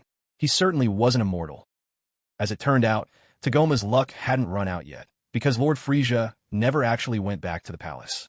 At that moment, Frieza's attention had been drawn by the vision of his own double. Just moments earlier, Frieza had unleashed the full force of his wrath, releasing every ounce of power within him, nearly dooming Ice Star to utter destruction. Then, something miraculous happened. The Ice Star began to mend itself at an astonishing speed. The mountains of ice that had jutted skyward settled, and the shattered plains were restored to their pristine flatness. The culprit behind this phenomenon was none other than Frieza's own duplicate. Streams of energy burst forth from every corner of the Ice Star, all converging on the duplicate, enveloping it in surging blasts of white energy. It might have been the most ordinary kind of aura, but for a copy that hadn't even awakened, it was far from ordinary. The spectacle lasted less than 3 minutes. When it was over, the Ice Star was as good as new. The duplicate, now motionless and silent, stood stiff and upright like a centuries-old frozen popsicle. At this point, the battle power of the duplicate had skyrocketed to 500 million. Of course, compared to Frieza's own strength, 500 million was almost negligible. Yet, Frieza was genuinely astonished and delighted. Luckily, in his earlier fit of rage, he hadn't crushed the double underfoot, or he'd be kicking himself now. Why this happened, Frieza didn't know, nor did he have time to unravel the mystery. For at that very moment, the divine energy tethered to Broly had come under attack, and cracks were beginning to spread. In the blink of an eye, Frieza vanished from where he stood, leaving behind only his perfect likeness, a motionless, silent Frieza. Sensing the restoration of the Ice Star, Tagoma realized that Frieza must have departed. Emboldened, he once again rallied his team, buckets in hand, to rebuild the palace from scratch. This time, he resolved to construct an ice castle, cheaper, faster, and sturdier than before. Adorned with strings of neon lights and those gaudy budget bulbs, it would shine beautifully, too. Sometime after Frieza left Earth, Broly slowly began to regain consciousness. Frieza hadn't said a word, nor had Cell revealed his identity, so nobody knew who this peacefully sleeping boy truly was. After all, He was nothing like the berserk Broly they'd witnessed before, and all of his imposing armor had been blasted away by Frieza, leaving him in nothing but a pair of black underpants. Rubbing the back of his head, Broly sat up and looked around, dazed and confused. Food. So much food. Mountains of it. This was the very place he'd always dreamed of. Broly didn't lose his mind. He simply started devouring every morsel of food in sight, demolishing dish after dish at the rate of a whole Jinhua ham per second. Not even the most pungent, off-putting foods, fermented tofu, snail noodles, or stinky salmon, could hold him back. Broly ate absolutely everything without hesitation. The kitchen was soon thrown into chaos once again. The staff couldn't help but wonder, why did the richest family in the world insist on keeping these bottomless pits around? And to make matters worse, each new guest surpassed the last. It was like watching starving ghosts reincarnate. Broly could eat even more than that flame-hair guy or the crab-headed one, and he was twice as fast. Hey, those are chewy Jinhua hams. You just swallowed one whole? Isn't it unbearably salty? And watch out. That's mapo tofu. It just came out of the wok. It's boiling hot. But such warnings were pointless. How could ordinary people possibly understand the Saiyan digestive system? To call it the simplified version of a legendary beast stomach wouldn't be an exaggeration. They may have looked human, but inside, their stomachs were more like those of gorillas. There was simply no other way to explain where all the food disappeared to. When Goku and the others returned, they immediately noticed a new challenger, an even hungrier underpants guy, and their competitive spirits flared at once. Vegeta, ever unwilling to lose to Goku in anything, leapt into the contest without a second thought. Gohan reluctantly joined in, and even Trunks mustered the nerve to throw his hat in the ring. For a time, 5 Saiyans descended upon the feast like a whirlwind, gobbling up everything edible, not leaving behind a single bite. 3 chefs had already fainted, and those who remained were visibly swaying on their feet. Seeing this, Bulma cried out in dismay. Without missing a beat, she whipped out her phone and frantically started ordering takeout, nearly calling Manaka for help. But before Bulma could even finish her call, something new erupted at the scene. Broly and Goku each grabbed hold of a whole roast elephant at the same time, neither willing to let go. With stubborn resolve, one started from the left and the other from the right, both tearing into the roast with ravenous speed. And then, a sudden, comical moment. Less than a minute later, they found themselves face to face, mouths so close in their haste that their lips bumped together, making a light, almost comical sound. The room was struck dumb, frozen in a moment of shock. Vegeta nearly lost everything he'd just eaten, but Goku, utterly unfazed, simply wiped the grease from his mouth and prepared to resume the contest. Broly finally locked eyes with Goku for the very first time. That iconic crab-shaped hairstyle, that nagging sense of familiarity he just couldn't place. And most importantly, that unbearable presence radiating from Goku's very being. For a moment, Broly was stunned. He mumbled under his breath, fumbling for the memory. Ka what? Kawaii? No, that's not it. Cappuccino? Still wrong. Stooch. Came Turtle? Karen Tower? Vegeta had completely lost his appetite, but he refused to admit defeat. Instead, he called out to Goku. Kakarot, could you stop disgusting me for 1 minute? Goku scratched his head, feeling a bit awkward himself. That scene, just now, probably hadn't looked great. If it had been Bulma, maybe he could accept it, but another man? Yeah, that really didn't sit well. Kakarot. At last, Broly grasped the meaning behind those 4 syllables. Kakarot. Cell saw what was happening and turned to bolt immediately. Oh no, Lord Frieza isn't here. Who's going to stop this lunatic? This place is way too dangerous. I need to get out of here, back to Gao Village. But Bulma stepped forward, blocking Cell's retreat and demanding at the top of her voice. Hey, you revolting bug, who exactly is that guy? As she finished, a faint blush crept across Bulma's cheeks. In a quieter voice, she added, he's actually kind of cute. Nice body too. Vegeta suddenly felt as if something was sitting atop his head. He reached up to brush it away, only to find nothing there. Cell swallowed hard, completely unwilling to cross Bulma. If he dared to lay a hand on her, Lord Frieza would never forgive him. His throat made an audible gulp. That's the monster who thrashed everyone here without breaking a sweat, bro. Before anyone could react, Yamcha shot out of the dining hall like a gust of wind. Then 10, Krillin, Android 18, Android 17, Zanya, and Dodoria all vanished. One after another. Trunks was petrified on the spot. Gohan was dumbfounded, and Vegeta just stared, slack-jawed. And Goku? He didn't hear any of it. At that very moment, he was completely absorbed by hearing Broly say the name Kakarot. How do you know my name is Kakarot? Are you a Saiyan too? Kakarot. Who is this Kakarot? With a thunderous crash, pieces of Bulma's floor crumbled away. Again. Kakarot. He's Broly. Hurry, before he loses control. Let's take him down together. Vegeta yelled in alarm, fully aware just how terrifying Broly could be. To be able to share the dubious honor with Lord Frieza of surviving one of Broly's brutal headbutts, Vegeta certainly couldn't forget that scenario.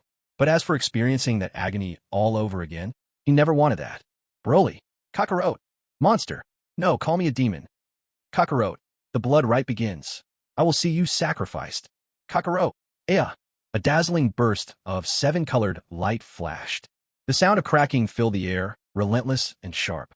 Broly's eyes rolled back, veins bulging all over his body as his overwhelming power surged, rising to new heights with every breath.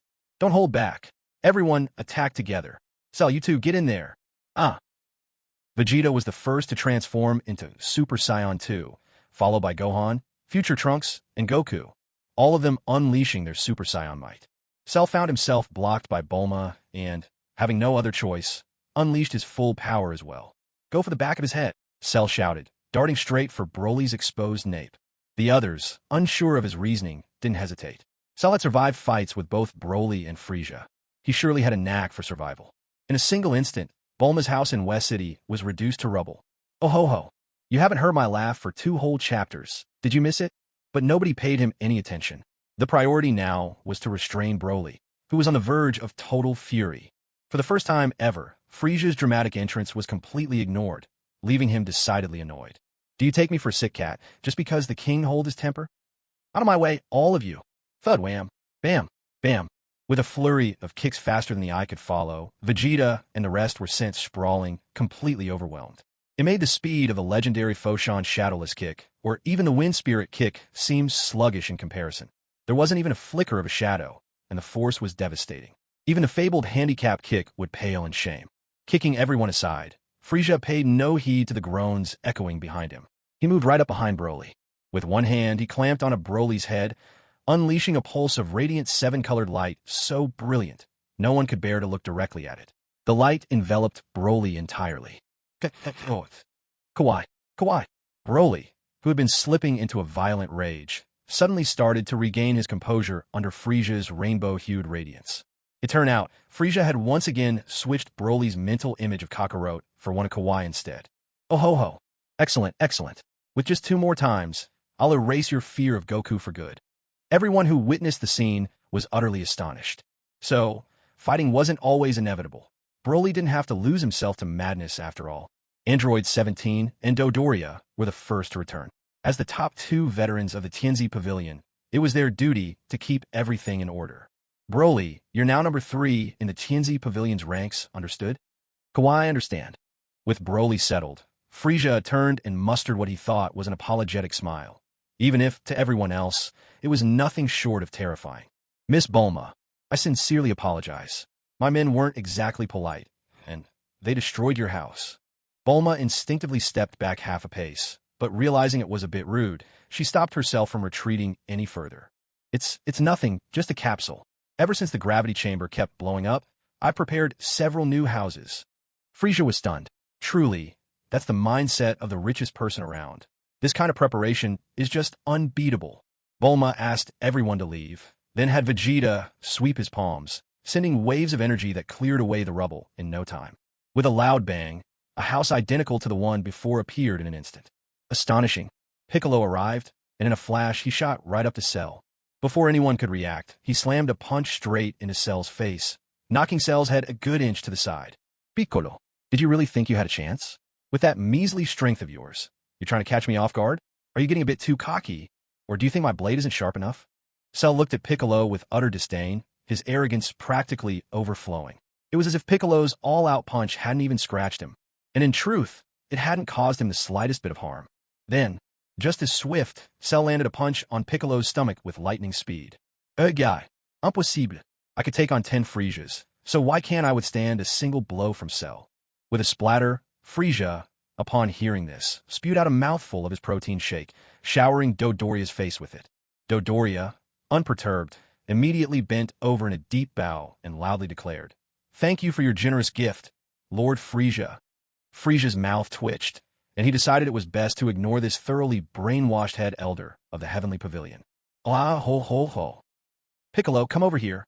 If you can take just one slap from me, I'll let your show of disrespect slide. Piccolo looked at Goku and the others, then at Cell, completely unscathed after taking his hardest punch, then at an enthusiastic Frieza. He gulped. Can I have the top lackey of the Heavenly Pavilion do it for me instead? Lord Frieza, you are far too noble to dirty your own hands. This time, nobody could hold back. They all burst out laughing. Gohan didn't laugh. He stepped forward, placing himself between Frieza and the others. Frieza, I'll take your slap. Just, could you not go for my face or butt? Frieza. He was genuinely moved by the father-son bond between Gohan and Piccolo, and his desire to strike vanished in an instant. If only the Frost demons possessed such emotions, how wonderful that would be. And just like that, the little interlude was gently brushed aside by Frieza. Piccolo spoke up again. Goku, can you still find a Namek? The Guardian is gone, and without him the Dragon Balls have lost their power. Those killed by Cell can't be revived anymore. At the scene, only Frieza and Goku understood instant transmission. He didn't dare ask Frieza for help, so he could only turn to Goku. Piccolo, I have no idea where the Namekians are right now. Piccolo stumbled and retorted loudly. Stop calling me Kami Piccolo. It may sound impressive, but it's completely useless. Just call me Piccolo. Frieza let out a peal of laughter. Oh, ho, ho, ho. I'll go check if the Namekians are still around. Wait here for my news. With a flicker, Frieza vanished from where he stood and reappeared in the Supreme Kai's realm. Gazing at a group of green-skinned Namekians, Frieza smiled. As he'd suspected, Supreme Kai Shin had kept these people around. The Supreme Kai's world was enormous. Leaving behind a few gardeners wasn't a bad idea. Frieza, you came at the right time. Now that you're so strong, go take care of Majin Buu for us. Shin had watched the entire battle between Frieza and Broly. His admiration for Frieza surged like an endless river, unstoppable as the flooding Yellow River. Ah, ho, ho, ho. Frieza waved aside the comment. Move out of the way, amateur. I'm here to find Slug. Where is he? If he doesn't show up in 30 seconds, I'm going to punch Supreme Kai Shin. Shin's eyes went wide in alarm. Kid prepared himself for a dramatic rescue at a moment's notice. Shin roared in fury. Kid, use your instant transmission and bring him here now. The sheer volume, the sharpness of his voice, he nearly lost his composure. Kid suddenly remembered his special delivery skill, instant transmission. With a flash, Kid disappeared and then reappeared, dragging Slug along with him. He made it just in time, 31 seconds. Bang! Frieza was true to his word. As a gentleman, he always kept his promises. Shin crumpled to the ground, limbs twitching uncontrollably. Ah, ho, ho, ho. With my strength increased, I may have used a tad too much force by accident. Kid, if you don't save him, he really might die. Kid was horrified. Slug stood, resting on his hoe, disbelief scrawled all over his face. Bring Din here for me. You have 1 minute. If Din isn't here by then, I'll punch Shin again. Shin, just sitting up, was stunned. But Kid was already gone. He'd gotten wise. Clearly, Frieza would not rest until he'd thoroughly tormented the Supreme Kai. This batch of Supreme Kais was really tough to serve. Din arrived, just as the clock hit 60 seconds. Ah, ho, ho, ho. Exactly 60 seconds. I guess I can spare my fist this time. With a sharp smack, Frieza's tail whipped across Shin's face. Shin's eyes instantly rolled back. Kid could only stare in silent resignation. With another flicker, Frieza vanished, taking Din with him. From start to finish, he never explained why he was looking for Din. Slug glanced at Shin, who had recovered yet again, and asked in confusion, Excuse me, Supreme Kai, are you playing some kind of game with Frieza? Shin's lips twitched. He almost wanted to blurt out that Frieza was just being a pain. Yes, it's a game meant to strengthen our friendship. Why don't we give it a try ourselves? Suddenly, a tremendous thud echoed through the air. Slug didn't even have time to react before he vanished from where he stood. That kick just now was forceful and explosive, leaving a huge commotion in its wake. Kid, you're up. At that moment, Kid felt like a stampede of 1,000 wild horses was stampeding through his mind. He wanted to quit, but dared not voice it. Like a wraith, Frieza appeared soundlessly on Earth and hurled Tian into the arms of Son Gohan. Oh ho ho, you know what comes next, don't you? Everyone shook their heads. Piccolo jumped in quickly. We understand. I'll tell Popo to arrange the coronation ceremony right away. It wasn't about joining the Heavenly Pavilion, but rather about the mission Dr. Gero had given him that left him feeling uneasy all over. In the end, Cell couldn't hold back any longer. While Frieza was still enjoying his elegant meal, Cell finally spoke his mind. The World Martial Arts Tournament. Oh ho ho. That sounds promising, why not? We've got nothing better to do, so let's host one. Let's go big with a global announcement, and maybe even make a little profit from ticket sales. Everyone was stunned. Frieza interested in money? Don't forget, he once asked Bulma for patent fees. How could he not care about money? You, in 17, you're in charge. See to it right away. Cell hesitated, but after a moment's struggle, he blurted out, should I still absorb 16? Frieza fell silent for a moment. 16 was now a pillar of strength. Wouldn't it break a lot of hearts if something happened to him? How about this? Let Shinron create another 16. After all, I did give you my word. Cell was overjoyed. He immediately grabbed 17 by the arm and dashed away. Hey, let go of me, you idiot. Zanjia is watching. His protests were met with indifference. Oh ho ho. No more than 15 days from now, the World Martial Arts Tournament will begin. You'd better all train hard. If not a single one of you can defeat Cell, and he decides to destroy Earth, I won't stand in his way. So cute, Shaw. Broly, don't just stand there. Come eat something. Broly patted his stomach sheepishly and replied, Burp, I'm full. Frieza discreetly wiped the cold sweat from his brow and turned to Piccolo. Come on, let's go witness the gods' coronation ceremony. At the Temple of the Gods, a group gathered atop the vast, empty platform. Incidentally, it was Frieza's first visit here. The moment he laid eyes on Popo, he felt a faint stirring of divine power deep within him. Although the disturbance was slight, Frieza, already having a rudimentary grasp of divine power, immediately sensed that something was amiss. This Mr. Popo was certainly not as weak as he appeared. He activated his probing technique, only to be met with. This was the first time something like this had ever happened. If the power of a deity was truly impossible to examine, then why had this not happened when he'd looked at Supreme Kai Shin? Excuse me, is this the one who's about to take over as God? Mr. Popo's face, eternally calm, showed no change in expression as he turned to look at Dend and asked in a mild tone. Dend. He still had no idea what he was even doing on Earth. Piccolo nodded solemnly. Yes, Popo, you should begin the succession ceremony for him. Without another word, Popo walked straight up to Dend, extended a finger, and tapped it gently on his forehead. The succession ceremony begins. 3 seconds later, the succession ceremony is complete. Everyone was left utterly speechless. Are they kidding us? This is the god of Earth we're talking about. Was it really this casual? Dend, you know how to create Dragon Balls, right? Only now did Piccolo realize he'd forgotten to ask the most crucial question. What if Dend didn't know how?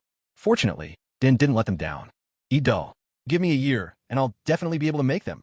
Piccolo's mouth twitched involuntarily, while Bulma shot a sharp glare at Frieza. She knew it. Frieza was absolutely unreliable. At this moment, Dend spoke again. If it's just to resurrect Earth's Shinron, I can handle that right now. And since this is the first time, I can even change the number of wishes it grants. True to the story, Dend quickly revived Shinron and adjusted the wishes to allow 2, proving himself a real genius. Oh. Go ahead and make your wishes. And remember, make sure to create another number 16 for me. I just want a robot. It shouldn't be a problem, right? Who would dare disobey? Who would dare resist? Though Dodoria, the number 1 lackey in the Heavenly Pavilion, wasn't up to the task, the third member of the group, who really wasn't much of a lackey, actually possessed the strength to keep them all in line. After everyone else had left, Dend finally broke down in tears. Why? Oh, why'd I have to leave my home for this? I don't want to be God. Enough. Go to your homework somewhere else. Frieza barked impatiently, and Dend scurried off in a flash, leaving only Frieza and Mr. Popo at the scene. Who exactly are you? The divine attendant. Impossible. Even Supreme Kai Shin's attendants aren't as mysterious as you are. Oh, I'm not part of the Supreme Kai system. A divine attendant of the Angel Clan, then? No. A divine attendant of the Grand Zeno? No. Then whose divine attendant could you possibly be? I don't remember. All I recall is a single word. What word? God.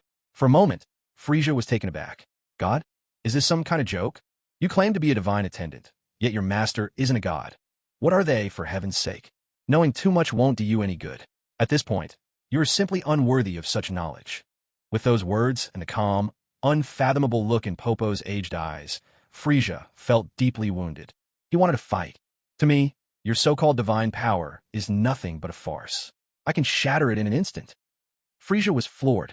Well then, ho. It was nice meeting you, Mr. Popo, and farewell.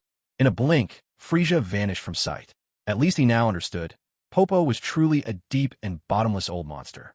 Every move he'd ever made in the original story, Pure pretense. A power level of 7 billion may sound fearsome, but even multiplied fourfold, and then by 3 again to reach 84 billion. Is that really so impressive? In Dragon Ball Super, that'd be nothing. A single sneeze might wipe it all away. What's even stranger is that throughout Dragon Ball Super, Popo seems never to have met with the angel or Beerus, the god of destruction. Curious, isn't it? Maybe it was because Vegeta and Gohan had already reached Super Saiyan 2, the sense of urgency from the original story simply wasn't there. So Goku and the others didn't bother entering the hyperbolic time chamber again. Instead, Bulma's family gravity chamber became the favorite training spot once more, and every single day it suffered its own epic malfunction. How pitiful. Oh, and Piccolo did give the training chamber a try. When he emerged, he was practically radiant with energy. He wanted nothing more than to shout that he could take on 10 Friezas at once. But in the end, chose silence. All because, just as Chi-Chi was forcing Gohan to recite his studies, Piccolo happened to overhear. To look to history as a mirror, we may discern right from wrong. To look to bronze as a mirror, we may keep our attire in order. Piccolo didn't need history as a mirror. Just a few days' worth of experience would suffice. News soon spread that Earth would be hosting another world martial arts tournament. The champion would win a prize of 100 million, drawing countless martial artists itching to compete. The rumors spread like wildfire. Even the afterlife caught wind of it, and the news traveled as far as the Grand Kai's planet. Suddenly, it awakened 2 legendary, ghostly kings, long-dead souls of extraordinary renown, Yamcha and Alabu. Yamcha actually bore some resemblance to Piccolo, except without those 2 antennae on his forehead and with some dark spots on his head. Incidentally, just like Piccolo, he favored extremely heavy training gear. Let's hope, unlike Piccolo, he won't be so busy fighting that he forgets to take off the gravity suit and ends up collapsing on the ground. Oliver was a Westerner with flowing golden hair and a body full of muscles. Think of the instructor who taught Vegeta to drive, and you'll get the idea. It just so happened that the Grand Kai had recently become obsessed with the latest craze, square dancing. In order not to be disturbed by these 2 while he was perfecting his moves, he granted their request to take a little trip to Earth for some fun. Now, let's shift the scene to Dabura's planet, which seems to have a few things to say on its own behalf. Hey, what's the big idea digesting me in your belly? I've lost the whole size, you know. Well, we'll leave the henchmen to their squabbling. Instead, let's check in on what the Z fighters are up to.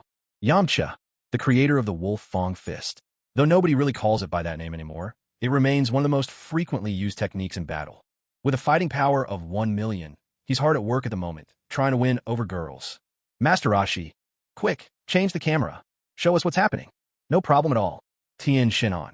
Known for his 4 Witches technique, Solar Flare, and Tri-Beam Cannon, this 3-eyed warrior once competed against a young Goku for the title at the World Martial Arts Tournament. And he even won. With a fighting power of 1.5 million, after getting knocked out twice on the planet Bupas, he finally grasped the meaning of life. Right now, he's at a tattoo parlor. Boss, give me a 5-clawed golden dragon across my back. Oh yes, that feels just right. This time, I'm gonna blow everyone's mind. Oh yeah. Krillin, famous for his Destructo Disc technique, though it's so powerful that it slices foes clean in half, making it seldom used in routine battles. With a fighting strength of 2.2 million, he's undoubtedly the strongest Earthling. There's simply no debating it. At the moment, he's drowning in sorrow. Ever since Broly showed up, Android 18 has been talking about how Broly has a better physique than Krillin and seems so honest and dependable. She's even set her sights on Broly as a way to forget all about Goku. Especially since 18 said, when Broly says kawaii, it's just so adorable. Krillin's fragile heart shatters, completely shattered, whether out of heartbreak or a desire to prove himself. With encouragement from Goku, Krillin throws himself into intense training, ignoring everyone's advice and stepping determinedly into the gravity chamber. Luckily, that infamous incident Yamcha once suffered didn't happen again, much to everyone's relief. Kaiatsu and Master Roshi have already given up on competing. Instead, along with Oolong and Puar, they formed a merry little quartet known as the 4 Swordsmen of the Island, faithfully tuning in to golden hour yoga programs. If Krillin is the strongest among normal Earthlings, then among the not-so-normal, the title undoubtedly goes to siblings 17 and 18. Number 17's real name is Lapis, nicknamed Rubbish. With his sleek black hair and handsome looks, he might not be rich, but he's definitely prime heartthrob material, a real lady killer. With a power level of 3 billion, he possessed limitless energy. As long as his opponent couldn't kill him, he could simply outlast anyone through sheer endurance. In fact, Zanjia found herself growing more and more pleased with number 17, relying on him more each day. Especially after that fateful night, Zanjia was completely won over by number 17's boundless stamina. Thus, number 17 earned himself a new nickname, the Perpetual Motion Machine. Number 18's real name was Lazuli. She was youthful and dazzling, her long golden hair flowing freely, a vision that once left Krillin utterly spellbound, swearing to become her ardent, adoring follower. Yet despite this, it was the naive and earnest Broly who really caught her eye. She, too, boasted a power level of 3 billion and limitless energy to match. Although Dr. Gero's mission meant she couldn't quite let go of Son Goku for now, her mind was gradually shifting in a new direction. If number 17 was a lady killer, then the beauty of number 18 was truly universal. Old or young, her charms were irresistible. Trunks, thanks to his youth, was lucky enough to be the first one she hugged. Trunks beamed, so soft, so comfy. The two of them had no need for any special training. All they needed to do was roam the world seeking lightning strikes. Unfortunately, Earth's lightning was far too weak, rendering these plans rather futile. Alright, so none of them seemed all that serious. Let's see how the Offworlders were getting along. Dodoria, elder number 1 of the Celestial Pavilion, much preferred being called a minion, a far more down-to-earth title than something lofty like elder. With a power level of 3.5 million, he'd benefited greatly from Frieza's brutal beatings. Still, even so, that amount of strength didn't count for much now. His hopes of reaching the semifinals were pretty much non-existent. Dodoria roared in protest. I never wanted to compete anyway.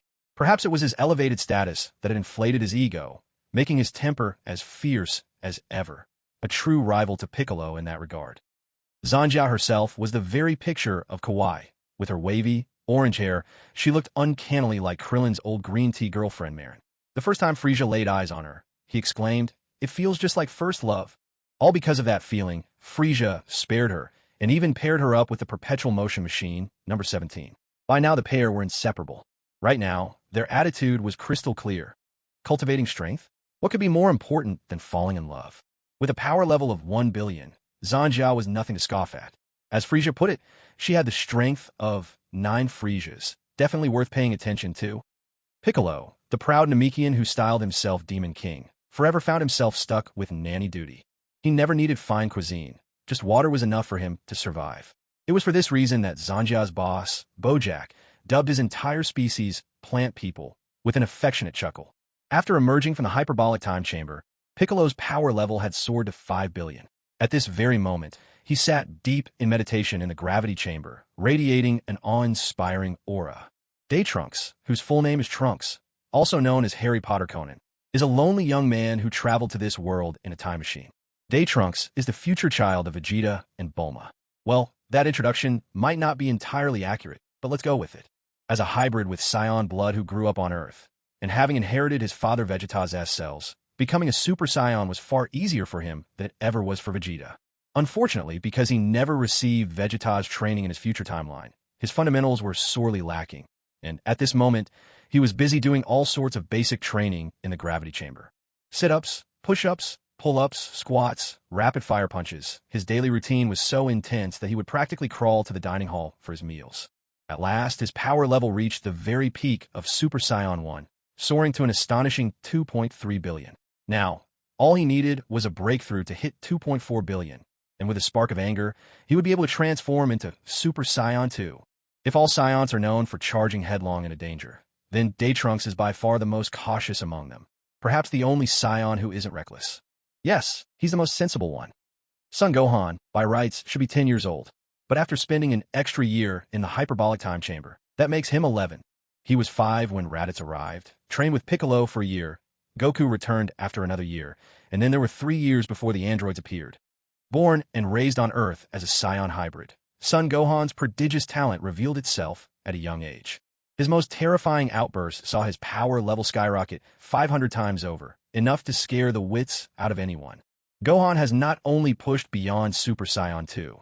In the time leading up to the World Martial Arts Tournament, his strength advanced by leaps and bounds yet again. With a staggering power level of 6 billion, he's utterly surpassed both Uncle Piccolo and his own father, Goku, the true next generation of Super Saiyan. Up next is Son Goku's own story. Stay tuned for more in the next episode. Some say that Bardock secretly changed the course of events, which led Goku's pod to land on Earth. But who can really say for sure? In any case, the details don't really matter now. What's important is that Son Goku achieved a transformation across classes. He's already become a Super Saiyan, and even reached the level of Super Saiyan 2. Though he just recently broke through to Super Saiyan 2, his battle power is already an eye-popping 5.5 billion. Calling him a natural-born cheat isn't an exaggeration. Interestingly, his peak moment might actually have been when he was born. His cries alone nearly sent the legendary warrior Broly into a complete meltdown. Vegeta, the Prince of Science, possesses a proud heart. His sense of self-worth so strong it leaves people speechless. He was the first warrior to break through to Super Saiyan, and also the lucky one who reached Super Saiyan 2 before anyone else. Spending so much time inside the gravity chamber had made him a bit on the short side, but it wasn't without its advantages. His combat strength now ranked number 1 among all Saiyans, boasting an impressive power level of 6.5 billion, a force that stood unrivaled. He also had a proactive wife, Bulma, the richest person in the world, who had given him a well-behaved son, Trunks, affectionately known as Little Trunks. Even if it all began in the haze of drunken passion, history could hardly have unfolded any other way.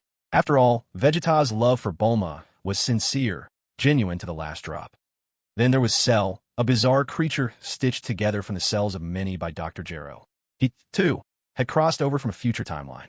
After absorbing this timeline Cell in his juvenile form, he immediately evolved into his perfect form. Thanks to a twist of fate, Cell achieved a historic transformation, ascending to his Lightning Cell second form, reaching a combat strength of 5.5 billion. Although he had fewer Saiyan cells, this left him with tremendous potential for further growth. Now, he stared hungrily at the unresponsive Android 16 before him, unable to help himself from salivating subconsciously. This was the gift Frieza had sent him, a welcome present for joining the Heavenly Pavilion. Android 16, or rather, Optimus Prime, as he should now be called, had undergone extensive modifications thanks to the combined efforts of Bulma and Dr. Brief's father and daughter. His consciousness had been merged into a new body created by Shenron. Although his combat power had plummeted from 1.2 billion to just 1,200, as someone who never craved conflict or violence, this was for the best. Then there's Broly, a pure-blooded Saiyan and a terrifying prodigy whose power was already a staggering 10,000 at birth. He was a once-in-a-century genius, the legendary Super Saiyan who, once enraged, would lose all sense of kinship or friendship in his fury. That said, Broly, when not in a rage, was actually incredibly obedient, a bundle of innocent charm. With his harmless, lovable demeanor, he'd effortlessly won the hearts of countless girls, especially Android 18, who seemed to have finally found her true Prince Charming. It only goes to show just how much appearances can dictate fate. Just by standing there, Broly had completely outshone Krillin, leaving the poor guy to nearly lose his life training in the gravity chamber out of frustration. He was also the only one whom Frieza absolutely forbade from getting too close to Goku, to the point where even Vegeta would stop calling Goku Kakarot whenever Broly was present. As for our mighty Lord Frieza, well, what more can you say? Unpredictable and temperamental, he hardly merits the waste of breath it takes to describe him. That classic, wicked laugh sums him up perfectly. At Bulma's house, there were 2 places that Frieza had sealed off himself using divine power. Naturally, the first was the dining room, one of the few pleasures in life that Frieza truly cherished. The second location is the backyard garden of Bulma's house. The enormous animals that once resided there have been released, and now it serves as the battlefield for the Z-Fighters. These 2 places are specially protected. No matter how intense the collisions or impacts within, nothing will affect the outside world, unless the fighters' power levels soar above 50 billion. A tremendous explosion suddenly rocked the backyard of Bulma's house. It turns out that just moments ago, Cell finally managed, with great effort, to absorb Android 16.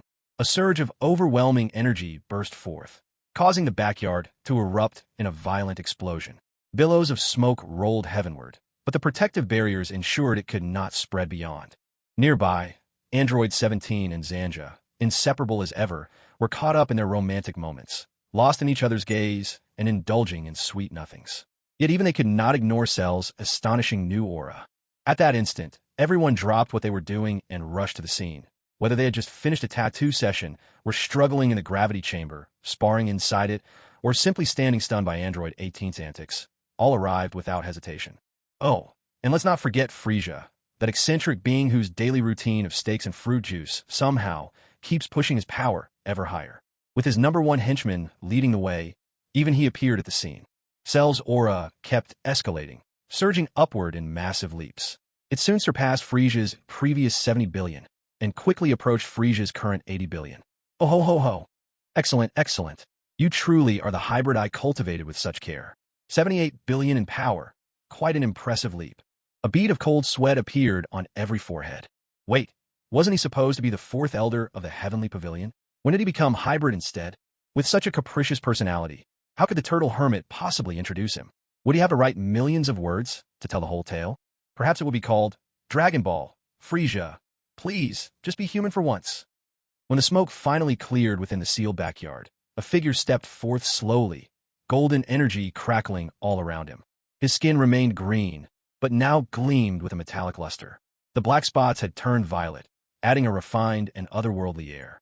The wings, once purple, now shone gold, with a sharp metallic edge promising danger.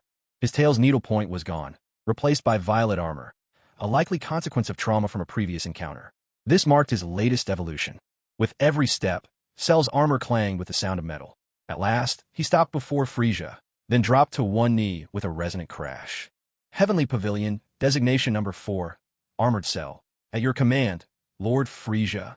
May Lord Frieza triumph in every battle, attain literary and martial perfection, reign for 1,000 autumns, and unite the universe under your name. A sharp whoosh, a resounding clang. Upon hearing this congratulatory remark, Frieza lashed out with a flying kick, knocking Cell right back into the barrier, so hard that even the barrier itself groaned under the strain. At this moment, Frieza had already unleashed the third form of the star transformation technique, the triple wave strike. With a power level surging to 24 billion, Cell was taught a punishing lesson in humility that instant. It was true that Cell had no gender, but he definitely wasn't anything like the androgynous invincible East from the Sunflower Manual. Oh. If I hear such bizarre congratulatory words again, I'll smash your purple armor to bits too. Remember what I said. Even if the Supreme Kai shows up, it won't make any difference. Dodoria wiped the cold sweat off his forehead. He was the one who taught Cell that compliment. Such a shame. Had he known things would turn out this way, he would have said it himself. Who knows? Maybe his power level could have leveled up another notch.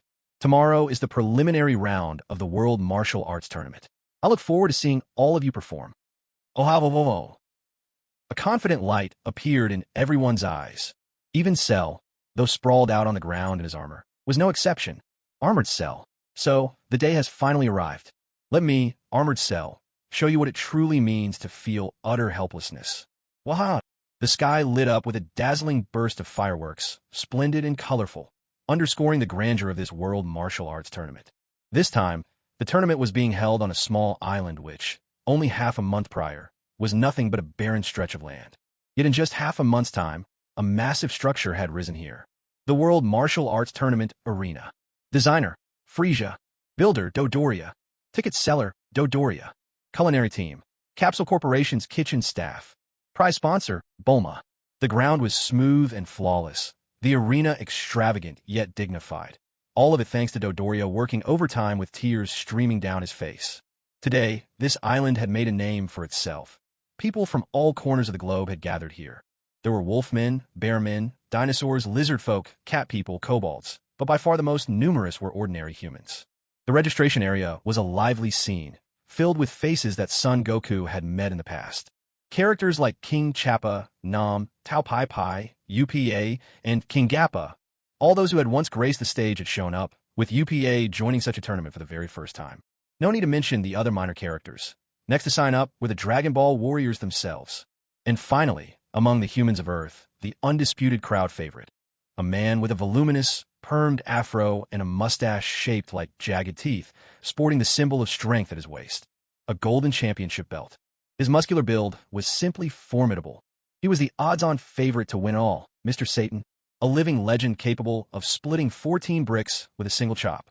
His fighting power, even higher than Bulma's after she got pregnant, had reached a terrifying 137. This was calculated from the force of his blow on the punching machine. The announcer was that ever-diligent man in the suit and sunglasses, the Dragon Ball world's most professional commentator. Please welcome His Majesty the King to officially open this World Martial Arts Tournament. A figure who looked for all the world like a walking, talking cat strolled onto the stage and cleared his throat. Meow. And so, The preliminaries began. Dodoria really lived up to his reputation as a genius architect. He managed to construct 16 small fighting platforms. When the group matches concluded, these mini-arenas could be combined into 4 larger ones. And for the finals, all of them could join to create one gigantic stage. During the group matches, Kaiotsu cast a spell to ensure that all the Dragon Ball fighters were separated into different groups. By some stroke of luck, Mr. Satan also managed to avoid any fateful encounters with the Dragon Ball warriors. There were so many participants that it took the entire morning just to decide the top 16. From the Heaven Pavilion, Cell and Broly made it through. So did the Goku family trio, Goku, Piccolo, and Gohan. The Vegeta family duo, Vegeta and Trunks. Android 17 and 18, Fried Rice Asterisk, Oliver, Zanja, Tien, Krillin, Mr. Satan, and UPA. Poor Yamcha. He ran right into Oliver for his very first match. And Oliver, who practically had a halo atop his head, sent Yamcha straight into the audience in a single round. Talk about embarrassing. This year's tournament preliminaries collected a mountain of eggs and cans, for besides Mr. Satan and UPA, every contender was practically unstoppable, felled in a single blow. Well, except for Broly. The fights, quite frankly, were almost impossible to enjoy as a spectator. Still, after a few close calls, the semifinals were finally upon us. The arenas were bigger now, and the fighters stronger than ever. Across 4 stages, the quarterfinals, 16 contestants fighting down to 8, were held simultaneously. Rumor had it that anyone who made the final 8 would receive a 10 million prize, while the champion would not only get 100 million, but also earn the right to challenge the tournament's hidden boss, Frieza. Sadly, aside from Goku and Vegeta, not one contestant showed the slightest interest in facing Frieza. Who in their right mind would run headlong into that sort of punishment? Enough chit-chat. Let's dive into the semifinals. Broly faced off against Krillin. Cell's opponent was Fried Rice Star. Goku faced Oliver. Vegeta took on Zanja. Android 17 battled Trunks, while 18 met Piccolo. Tien was up against Gohan, and UPA took the stage against Mr. Satan. All 4 stages began their matches simultaneously, but let's start by checking in on Broly's bout. The instant Krillin saw that he was up against Broly, it was like meeting his nemesis. His blood boiled. Every time he saw Broly's clueless, innocent expression, white steam would shoot from Krillin's flat nose. Asterisk translator's note. Fried Rice refers to a character whose name is a homophone joke typical in Dragon Ball. Take this. That's for stealing my love, for ruining my chances, and for continuing to play cute. Krillin was furious. Right from the start, he unleashed everything he had. His attacks were as swift as the wind and as fast as lightning, every move carrying monstrous strength. Each time his blow landed on Broly, a booming sound like thunder burst through the air. Boom! The audience was instantly whipped into a frenzy. No longer were they watching a one-punch victory. Finally, they were getting the hot-blooded combat they'd been craving. And perhaps, beneath the surface, there might just be some tantalizing gossip woven into all this. Go, Baldy. Take down that guy who keeps pretending to be clueless. No, my teeth. Broly is so handsome, so cute. Don't be so rough with my idol. Broly stared blankly at Krillin, who was now giving him a massage. Krillin, put your back into it. My shoulders are sore from where 18 was leaning on them. A low hum filled the air. If Broly didn't fight back, that was one thing. But speaking up like this, hitting the rawest nerve, pushed Krillin over the edge. Give me back my youth. Give me back my goddess. Both love and fury can unlock the depths of a person's potential. The two together are even more explosive. In that moment, Krillin erupted with energy. A pillar of milky white aura shot skyward as his power level soared to 10 million. This was the hard-earned result of his relentless training. So cute. So cute. Keep going, keep going. Don't stop. Pour on even more power. Broly didn't overthink it. He even stretched his arm out willingly, inviting Krillin's blows. Bang, bang, bang, bang. The collision rang with electrifying energy, spreading excitement throughout the crowd. Boo-hoo, poor Broly. He's been beaten for so long. Will he really be okay? A particularly overzealous female fan whimpered out her concern. Solar Flare. Tonight, Krillin's going to show you his ultimate move, Destructo Disc. Krillin now had nothing left to lose. A sharp buzzing sounded as a glowing, circular disc appeared in his hand, radiating a chilling power. At last, Broly's expression changed, mainly because the solar flare left his eyes feeling scrambled. As for the so-called Destructo Disc, Broly didn't take it seriously at all. His base power level was already 5 billion. Why should he fear an opponent with a mere 10 million unleashing some fancy technique? No matter how impressive, it wouldn't matter. 18 is mine. The Destructo disc whirred toward Broly's shoulder. In the end, Krillin couldn't bring himself to aim for Broly's neck or chest. He still didn't want to break 18's heart. With a sharp, slicing sound. The entire audience tensed up. The way Krillin's Keyblade looked just now was truly terrifying. That was alright. Give it a few more tries. Broly's calm, slightly dopey-sounding voice drifted out once again, leaving Krillin completely dumbfounded. The crowd erupted. He's incredible. Broly is just too strong. Not only is he adorably clueless, but he's also unbelievably powerful. Broly, I want to have your children. And then, that girl, who had cheered the loudest, suddenly found herself on the receiving end of Android 18's razor-sharp glare, and was so startled that she ran straight toward the restroom. Krillin was devastated. He had always known the gap in power between them, but now he realized fully that he had absolutely no chance with Android 18. His looks, his build, and his fighting ability, he'd been utterly outclassed in every way. Goku, I need to find the Dragon Balls. I want Saiyan blood. I want to be a Saiyan. Wah! Krillin exited the arena on his own. In this match, Broly had stood there and taken every blow without lifting a finger. He only spoke, never moved. And he still won. This had been Broly's approach from the start. In the preliminaries, he simply let his opponents wear themselves out until they collapsed. Next up, Cell versus the Ghost King Ribs Rice. Stay tuned for the next episode. Cell's opponent was Ribs Rice, the Ghost King, who bore a halo above his head. No one really knew just how long he'd been dead. With a combat power of 2 billion, Ribs Rice was one of the top fighters on Grand Kai's planet. Unfortunately, the Cell he was up against today was on a completely different level. After absorbing the Cell Jr. from this timeline, then Bojack, and finally Android 16 to become Armored Cell, Cell's power had reached a staggering 7.8 billion. Forget about simply defeating Ribs Rice. If he wanted, Cell could finish the match in an instant. When Ribs Rice saw the metallic sheen radiating from Cell's entire body, he knew he'd encountered a formidable opponent. Without hesitation, Ribs Rice shed his weighted combat gear, a move far smarter than Piccolo's, to be sure. Ribs Rice shouted, and his power level soared to 2.5 billion. With a rush, a milky white aura shot skyward. If Frieza hadn't erected a protective barrier around the audience seating ahead of time, just that sudden explosion of power would have obliterated the whole island. Don't underestimate that 2.5 billion. At this point in the original story, a power level like that could dominate nearly anyone. Enough stalling. I'll give you one shot. If you waste it, you'll just get pelted with cans and eggs by the crowd. After absorbing Android 16, Cell's voice had grown even deeper, with a gravelly metallic edge that had thousands of fangirls swooning. It's just that his looks really left a lot to be desired. If it weren't for that, his popularity would easily have matched Broly's. This was the first time Spare Rib Rice had ever heard such blatantly arrogant words. He had already lingered in the underworld for tens of thousands of years, and any ghost who dared to speak to him so brazenly had long since been reincarnated. Even if he couldn't win by force, he was determined to outlast everyone and claim the #1 spot in the underworld. That kind of grit was truly beyond ordinary comprehension. Surging forward, Spare Rib Rice burst into high-speed movement, instantly appearing in front of Cell. Without a pause, he unleashed a volley of lightning-fast, yet powerful whip kicks. Clang, clang, clang. Cell stood rooted to the spot. He didn't move an inch. None of Spare Rib Rice's attacks even scratched his defenses. Bang! Cell finally moved. With nothing but a casual, effortless punch, Spare Rib Rice simply couldn't bear it. He was sent hurtling toward the edge of the ring, so fast that the halo above his head reacted a split second late, then hurried after him. The halo shouted, "Damn it! Don't think you can shake me off. Stop right there, you rascal." Spare Rib Rice obeyed, grabbing desperately at the edge of the arena, and finally managed to come to a halt. The halo returned to hover proudly above his head. He felt like he'd gotten his mojo back. So strong. Didn't expect I'd find yet another opponent I have to outlast. But that's all right. I'm used to it by now.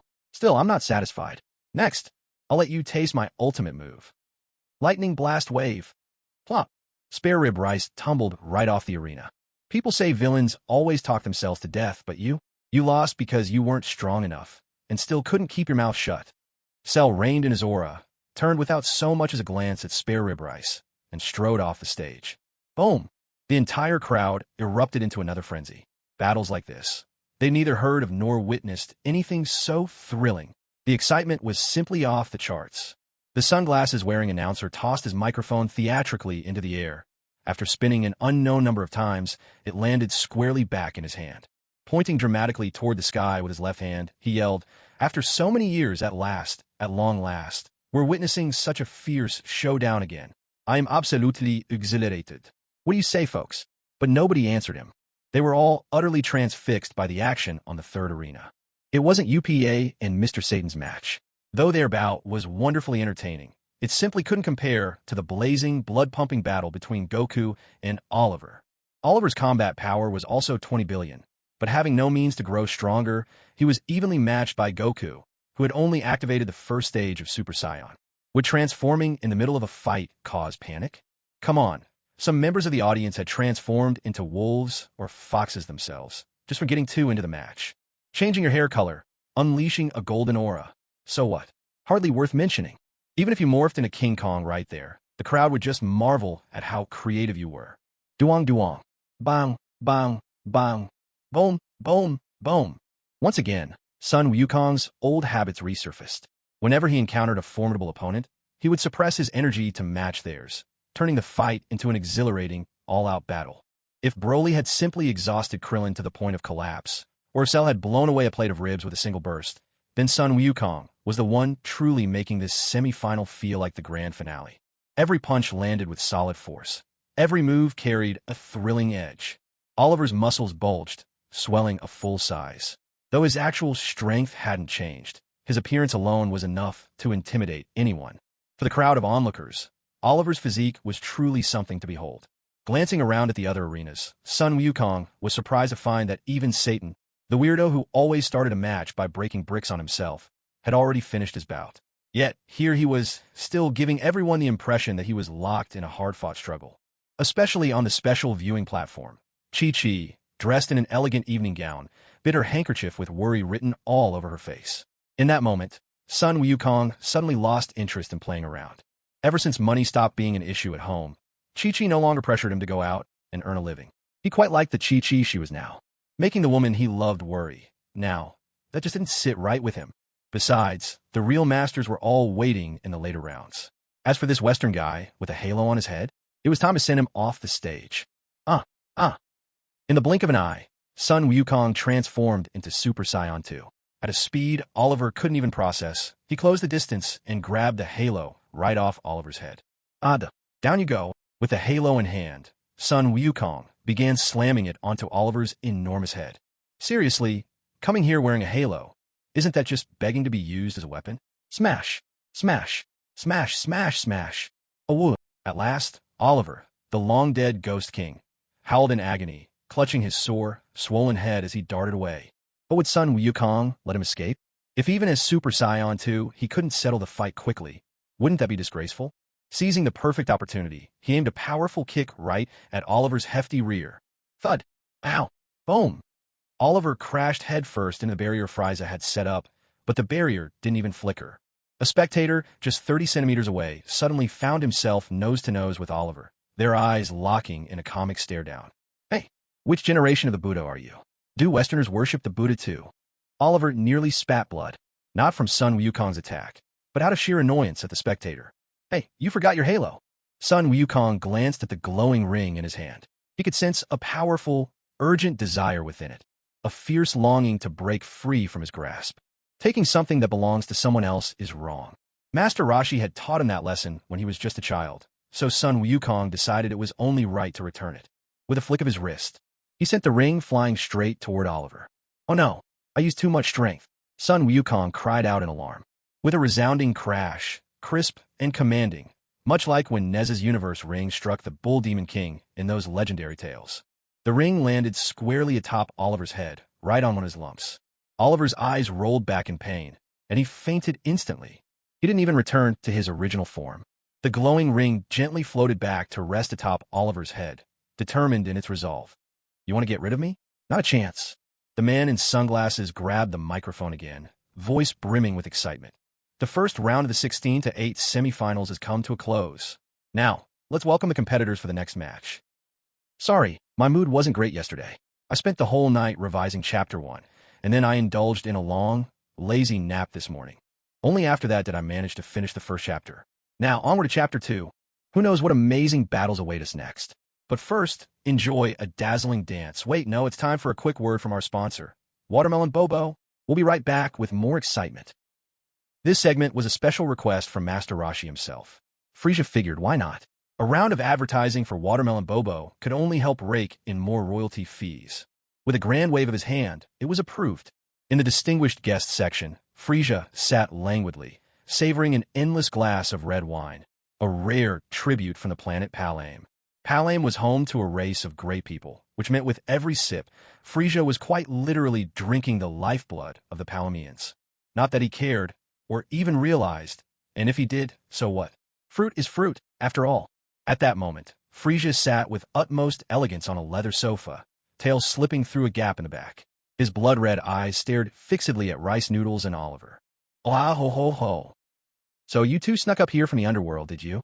Rice Noodles and Oliver dared not remain silent. They'd seen how even Broly and Cell obediently stood behind this fearsome figure. Yes, we came with leave from the Grand Kai's planet, but unfortunately, we lost. Rice Noodles was still shaken by Cell's overwhelming aura in the final moments, while Oliver had taken so many hits from Sun Wukong that his head was still covered in lumps. Frieza carelessly swirled the wine in his glass, clearly more interested in something else. The entry fee was 500. Did you pay in spirit money? A cold sweat broke out instantly on Rice Noodles and Oliver, fear gripping them on the spot. Cell was sweating nervously, too. He truly couldn't figure out what was going on in Lord Frieza's mind. At first, he thought Frieza wanted to ask about the underworld, but then, Broly didn't understand such things. He just kept rubbing 18's head affectionately, murmuring, so cute. Number 18 was overjoyed. This Broly always praised her for being adorable. He really was so romantic. What's wrong? Do you all just want a free beating? My fighters don't come cheap. You only need to pay a 500 yuan entry fee each. Is that really so much? Competitors needed to pay a 500 yuan registration fee. Spectators had to fork over 3,000 yuan for tickets, and there was a slew of advertising slot fees as well. The venue's costs were covered by Bulma. The prize money was also provided by Bulma, but all the income went directly to Frieza. This part was something Frieza had fought long and hard for. Even though Bulma hadn't heard a single word, all she saw was a fierce, intimidating glare. Frieza's philosophy: negotiation is an art, and glaring is a powerful tool. Haven't you seen Sakuragi's legendary glare technique? Rice and Oliver felt the overwhelming aura radiating from Frieza, like the wrath of God. Instinctively, they bent over meekly, trembling with fear as they asked, "Excuse us, most gracious gentlemen. What can we do for you to forgive our ticket evasion?" Frieza smiled at last. That was more like it. If he just said this to begin with, he wouldn't have had to get angry, would he? Yet, the moment Frieza smiled, everyone nearby instinctively took a few wary steps back. That smile was more terrifying than his fury. Mwaha! Sigh, you two came from the underworld, so I understand you don't have mortal money. I, Frieza, pride myself on being reasonable. Upon hearing this, those who had spent time around Frieza all shivered in unison. But Rice and Oliver, unfamiliar with him, were overjoyed. However, I just opened 2 watermelon pop soda specialty shops. Why don't each of you go manage a shop for me? The annual salary is 1 yuan. Work for 500 years, and we're even. Don't get the wrong idea. That was Master Roshi spraying nosebleed, thanks to the wild performance happening over on the arena stage. It wasn't just Master Roshi. Oolong was swaying about drunkenly, barely able to stand at all. Rice and Oliver were left dumbfounded. They'd only asked for a single day off. How could they possibly stay on Earth for 500 years? Looking around at everyone nearby, 18 and Broly were acting all sweet, showering each other with affection. 17 and Zanya, right in front of everyone, locked in a deep kiss. Vegeta pointed at future Trunks, lecturing young Trunks. This is what your future self will become. As soon as you turn 1, you're coming with me to train. Sun Wukong shamelessly ruffled Chi-Chi's hair and said, Chi-Chi, is it really convenient to cook in that outfit? I am Stadavan. Piccolo looked at Son Gohan with a gaze full of paternal affection, while Son Gohan and Tian were busy working on their algebra equations. Tian, 8 times 3 should be 25. So how on earth did you get 23? Gohan asked, frowning. Piccolo. Krillin looked completely defeated. Yamcha remained as carefree as ever, and Tien Shinhan absent-mindedly touched the tattoo on his body from time to time. Master Roshi's nosebleed just wouldn't stop, while Oolong had already fainted in bliss. It seemed not a single one of them was acting normal. Well, even Ribs, Rice, and Oliver decided to go all in. The 2 of them clasped their fists together and declared loudly, "We are at your service, come what may."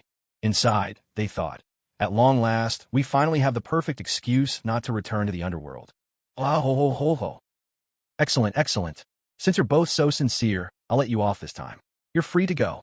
Ribs Rice was shocked. Oliver was shocked. No, please. I'll work for a dime a year. No, even a penny. I'm begging you. Please accept our loyalty. Youthful and beautiful girls really are popular, aren't they? But now it's time to fight. Up in the stands, a cute girl with her hair in a bun shouted, "Win this quickly, Broly." After that, it's just the two of us. Zhou Yu, left sobbing in the restroom. Number 18 was furious. Swoosh, swoosh, swoosh. Just as the man with sunglasses finished speaking, there was a rush of movement, and all the fighters appeared on their respective stages. Number 17 shouted, "Vegeta, you'd better watch yourself. If Zanja loses a single hair, I'm going after Bulma." Vegeta. Number 18 whispered softly to Piccolo, "Broly, keep your eyes on me." Piccolo. Trunks wondered to himself, should he be saying something here? Tien Shinhan stroked the dragon tattoo on his arm, muttering, "This is it. All or nothing. If I succeed, I'll soar to the heavens. And if not, well, that's the tattoo artist's fault." Ah, everyone says I'm just a background extra. Well, let me make this clear. Even as an extra, I can knock out 3 whole liters of soy sauce. Heavenly Eye, Infinite Inferno, I alone am supreme. Great mighty heavenly dragon, world-honored Xidagarba, all Buddhas of supreme wisdom, Om Mani, Padme Hum. Divine power like a prison, the golden dragon emerges. Everything becomes empty before me. With a surge, a wave of golden energy shot to the heavens, as Tien Shinhan, the one with the lowest power level present, was the first to go berserk. At that instant, enlightenment struck. Hell trembled, heaven cried out, and the earth roared in response. Wind, rain, thunder, and lightning swept across the entire arena. In that instant, the crowd was ignited with passion, and they began shouting together. Mighty awe, mighty awe. Tien Shinhan felt the atmosphere still wasn't enough, so he bellowed again. From this moment on, the battlefield is mine and mine alone. The Demon King descends. Oh, ho, ho, ho. I don't know if you all enjoy watching this, but as for me, I've completely let loose.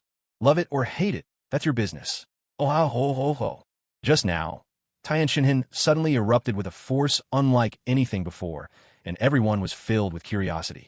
What sort of provocation could cause such a drastic transformation in a man usually so silent and reserved? Was it love? Hatred? Betrayal? None of the above. Goku, you Scions are born with talent. Android 17 and the others have their freakish origins. Cell is a patchwork of powers from many sources.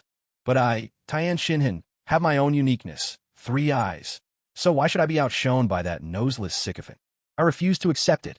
Believe it or not, but I, Tien Shinhan, am a proud Triclops. I'm going to light up this whole arena. Tien Shinhan's frustration burned fiercely. He might be silent, but that never meant he didn't care. On the contrary, it was precisely because he cared that he kept pushing himself in secret.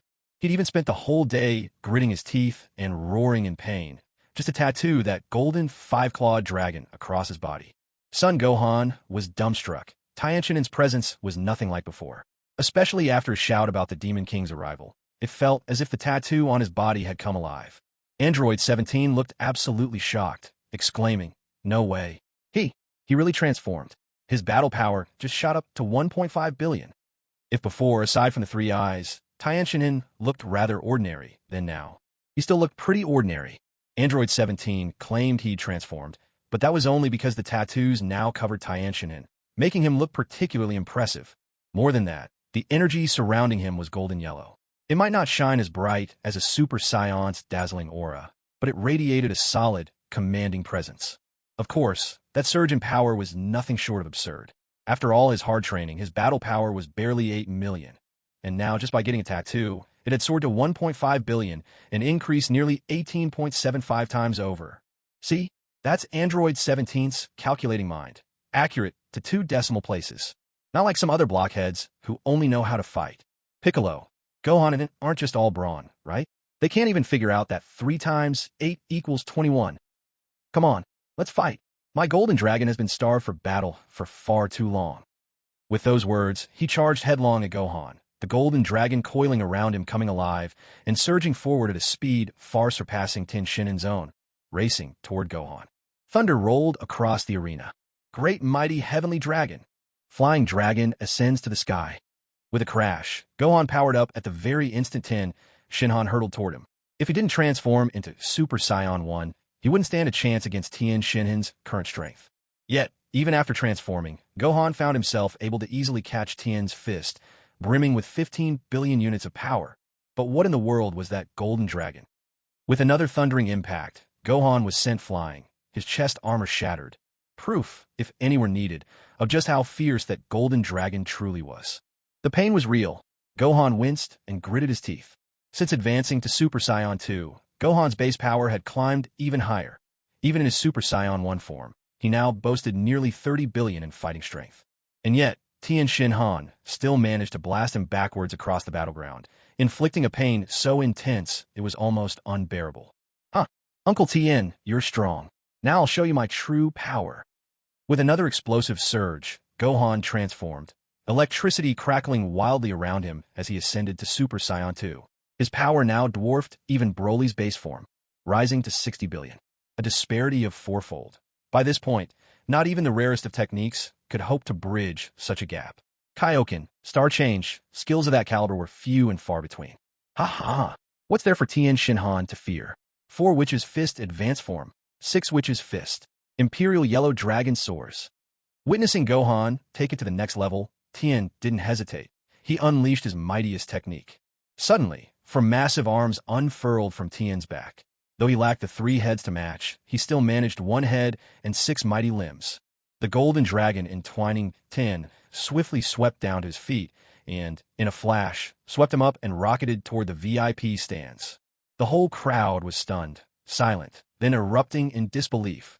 Tien roared, "You rotten dragon! I'm not finished fighting yet." But the yellow dragon paid him no mind. It had no wish to see its master annihilated in the very first match. That would be far too humiliating. Besides, its master had clearly lost himself to battle fever, yelling that he hadn't had enough. The dragon had no choice. It had to carry him away from the field of suffering. The sunglasses-wearing announcer adjusted his shades, raised the mic, and declared, "In this Rice versus Rice showdown, Son Gohan is the winner." The crowd cried out, "What a letdown. That was such an anticlimax. Have they no shame? No witties. Look, those 2 beauties over there are getting into a fight too." Yeah. Now that a fight worth watching, beautiful and exciting. That last battle was just too noisy.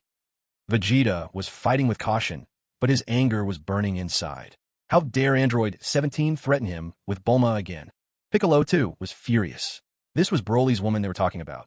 What if Broly lost control and went berserk? Trunks was frustrated to the extreme. Android 17 was simply refusing to engage him head-on, dodging nimbly and capitalizing on his unlimited energy. To top it all off, Trunks had been hoping to use this match to break through to Super Saiyan 2. Zanjia, go for a low blow. Monkey steals the peach. No, wait, you can't use that move. No. Don't use your hands against Vegeta. Use your feet. Your shoes are on, but you're not wearing gloves. Vegeta, if you dare fight back, I'll quit the match right now and go find Bulma. Android 17's words sent shockwaves through the entire arena. What the heck is this? In the middle of a martial arts tournament, you're not allowing this and forbidding that, on top of threatening your opponents? Seriously, what's with this guy? Crack. Trunks finally found an opening and unleashed a punch straight for Android 17, aiming right at his foul mouth. Furious, Android 17 was in no mood to show mercy. With a power level of 3 billion, he far outmatched Trunks' 2.3 billion. Without hesitation, he landed a resounding slap across Trunks' face. With a sharp smack, Trunks crashed heavily to the ground. Stunned, Trunks froze. Backed into a corner by Zanjia, Vegeta was seething with rage. Rubbish. You've gone too far. Arg. Bang. Ah-oh. Whoosh. In a fit of rage, Vegeta smashed his fist into Zanjia's chest. With a startled, flustered cry, Zanjia was sent soaring out of the ring. Go on, say it again. Say it, and I'll take you down too. Vegeta, prideful prince of Science, would not stand for such humiliation. If not for Frieza's sake, he wouldn't even bother acknowledging 17's threats. When 17 saw Zanjia shriek and go flying out of the ring, especially after where Vegeta had struck, he completely lost his cool. Vegeta, that's it. Today, one of us isn't leaving this ring. If you don't beat me to death, I'll just wear you down. Disregarding the stunned Trunks, 17 flew straight onto Vegeta's stage, launching himself into an all-out brawl with no words wasted. Smash! Bash! Boom! Fists blurred as blows were exchanged in a wild flurry, energy blasts filling the sky. The scene was positively breathtaking. The man with sunglasses was left gaping in disbelief. Never before had he seen jealousy override tournament rules so blatantly in a martial arts championship. Hey. Rubbish, Lapis, that's a foul. You're disqualified. Disqualified, he shouted, but his feet remained rooted to the spot, betraying not a shred of intention to intervene. According to Mr. Frieza, the organizer, as long as he stays inside the circle at his feet, he'll be absolutely safe. The rules are simple. The moment he steps outside that circle, the organizers take no responsibility for whatever happens. But would number 17 take orders from the man in sunglasses? Would Vegeta listen to him? Of course not. But then, is number 17 really a match for Vegeta? 6,500 million versus 30 billion. Anyone could tell there's a gap of 35 billion. Oof. The difference in strength is overwhelmingly clear. 18. Come help me. Vegeta wouldn't dare hit you, or else Broly won't let him off the hook. After taking a severe battering from Vegeta, number 17 finally remembered he had a big sister. Cease. Save your little brother. Hearing that familiar call she hadn't heard in so long, number 18 was instantly touched. She remembered their childhood. Piccolo, let's call a truce. My brother's in trouble, and I have to help him. Brother, I'm on my way. Together, nothing can stop us. Thud. But number 18 was knocked straight to the ground. The difference in fighting power was too great. Numbers alone couldn't change the outcome. Kawaii. Kawaii yo. Just then, as number 18 shouted kawaii, in the special guest box, Broly's eyes suddenly rolled back, and he began roaring uncontrollably. Kawaii. Kawaii yo. Kakarot. How dare these pathetic insects touch my kawaii? Boom. Whoosh. A wave of green energy shot skyward, wild and furious, shaking the entire arena. The once indestructible sunglasses of the man in black shattered in an instant. Even the protective enchantments on the tournament grounds trembled. Goku was stunned. Then, in a flash, he had already appeared in the tournament restaurant. Phew, eating is definitely better. Even if it's not as good as Chi-Chi's cooking, I'd rather be here than fighting that lunatic Broly. When he's calm, Broly is harmless and adorably clueless. But once he snaps, watch out. Not only does the entire Heaven Pavilion get smashed, even Frieza, owner of the tournament grounds, could get caught in the chaos. Even Vegeta felt his legs growing weak. Número 18. Do you want Earth to be destroyed? Kawaii, my foot. Hey, sunglasses. Announce my one already. I've got to get out of here. Somehow, the host had slipped his sunglasses back on. Sensing just how wrong things were turning, he raised his voice at once. Lapis and Lazuli have violated the tournament rules. Vegeta wins the semi-final. The other victors are Piccolo, Son Gohan, and Trunks. Whoosh. The moment the man in sunglasses finished speaking, everyone vanished without a trace. Not even number 18 dared linger a second longer. Number 18 was conflicted deep down. All she'd done was call someone kawaii. How had that set Broly off on a rampage? He was never like this before. A thunderous crash resounded. A hulking man with green hair smashed straight into the tournament arena. Debris shot everywhere, wild winds howled, and the audience scattered in utter chaos. Don't panic, everyone. The explosions in the arena can't hurt us. This is just another special intermission performance, just like before. The man with glasses was the picture of professionalism. Even as the arena descended into total mayhem, he stood his ground, calmly reassuring the crowd through his microphone to keep order. Internally, the man with glasses thought, I'd love to run too, but it looks like everything outside this safety circle has already caved in. The crowd gradually settled down. Seeing the host unscathed at the epicenter of the blast, they relaxed, taking their seats once more. Quite a few even popped open beers to enjoy the spectacle. This year's martial arts tournament is absolutely amazing. What a production. The whole arena's been blown away. Yeah, this isn't some cheap special effect. It feels way too real. Kakarot. Broly, who had just destroyed the arena, was still bellowing at the top of his lungs. By now, his power had doubled, and a 7-colored light was blazing from within him. A high-pitched, triumphant laugh echoed. So, you've already triggered a third rampage so soon? Excellent. Let me help you forget, once and for all. Out of nowhere, Frieza appeared above Broly, fingers clawed. He unleashed his long-lost technique, the 9-in white bone claw, seizing Broly's head in a single strike. Of course, Frieza's claws didn't pierce Broly's skull, but the force behind the grip was tremendous. A blinding radiance, even more dazzling than the 7-colored aura around Broly, erupted and wrapped around him with overwhelming, unyielding power. Heaven and earth bear witness. By the spirits, Broly obeys, Frieza commands, Forget Kakarot. Let it be done at once. A thunderous boom. The seven-colored glow vanished from around Broly's body in an instant. This time, his childhood memories were completely erased. I am Broly. Thank you, Lord Frieza.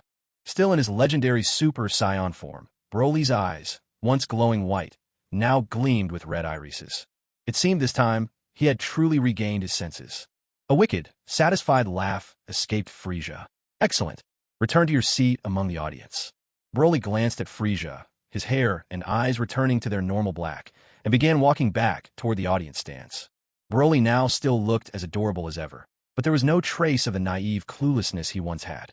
With remarkable speed, he strode up to Android 18, enveloping her in his arms. Exuding the aura of a domineering tycoon, he declared loudly to everyone around them. From this moment on, Lazuli is my woman. I dare anyone to touch her and see what happens. Starting today, you'll be my beloved wife, Lazuli. Will you accept? This bold proclamation utterly swept Android 18 off her feet. She was lost in a dreamy haze, floating among rainbow-lit clouds. Whatever you say, I'm yours. Krillin watched the two of them, his heart bleeding, yet completely powerless. With a casual wave, Frieza restored the Shatter Tournament arena to its original state. Not only that, all of the stages were merged into one, for the battles among the top 8 were about to commence. Up next, Broly vs. Mr. Satan, Vegeta vs. Son Goku, Gohan vs. Trunks, and Piccolo vs. Cell. Let the show begin. Son Goku, Vegeta, Gohan, Trunks, Piccolo, Cell, Broly, and Mr. Satan. These 8 stood as contenders for the championship of this martial arts tournament. It was clear that 2 of them truly had no business appearing in the finals. The first was Broly, whose power was simply overwhelming. Even Frieza, going full force, would be evenly matched at best. The rest were just outclassed, mere offerings on the battlefield. Then there was the oddball, Mr. Satan. Through sheer luck, he'd blundered his way into the top 8. Was this some twisted logic of fate or the cruel edge of reality? Oblivious or simply fearless, Mr. Satan was the first to step into the ring, completely unfazed by the uproar Broly had just caused. I've seen right through all your tricks. Against me, the national martial arts champion, your fancy moves mean nothing. With a sudden motion, Mr. Satan tossed out a capsule, and 15 roof tiles clattered onto the stage. See this? Today, I'm taking on the challenge of breaking 15 tiles at once. I'm a man who deals with all your flashy nonsense. Look at this, my golden championship belt. Here goes nothing. Drawing a deep breath, Mr. Satan brought his hand down fiercely upon the stacked tiles before him. In the audience, everyone was primed and ready to cheer. Suddenly, with thunderous force, a figure dropped from the sky.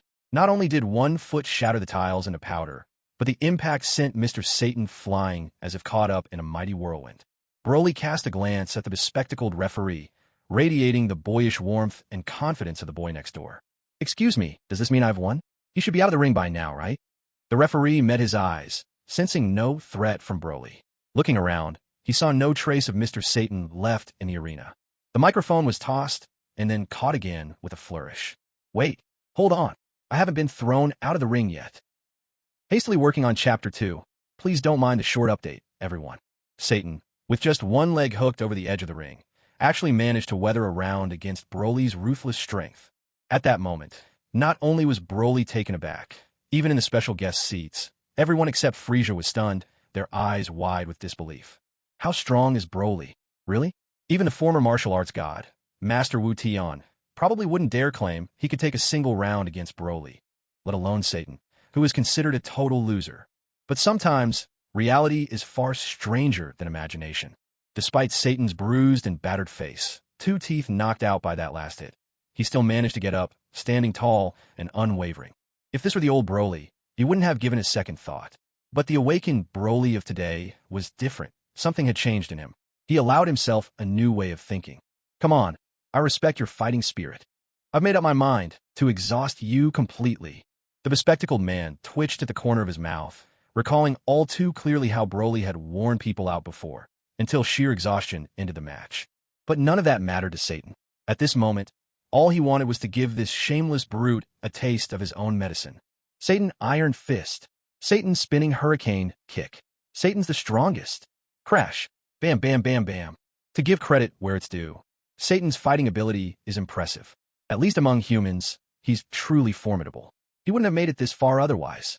Every punch and kick he threw was textbook perfect. Even Master Wu Tian would have struggled to find fault with the form. The only drawback? He simply didn't hit hard enough.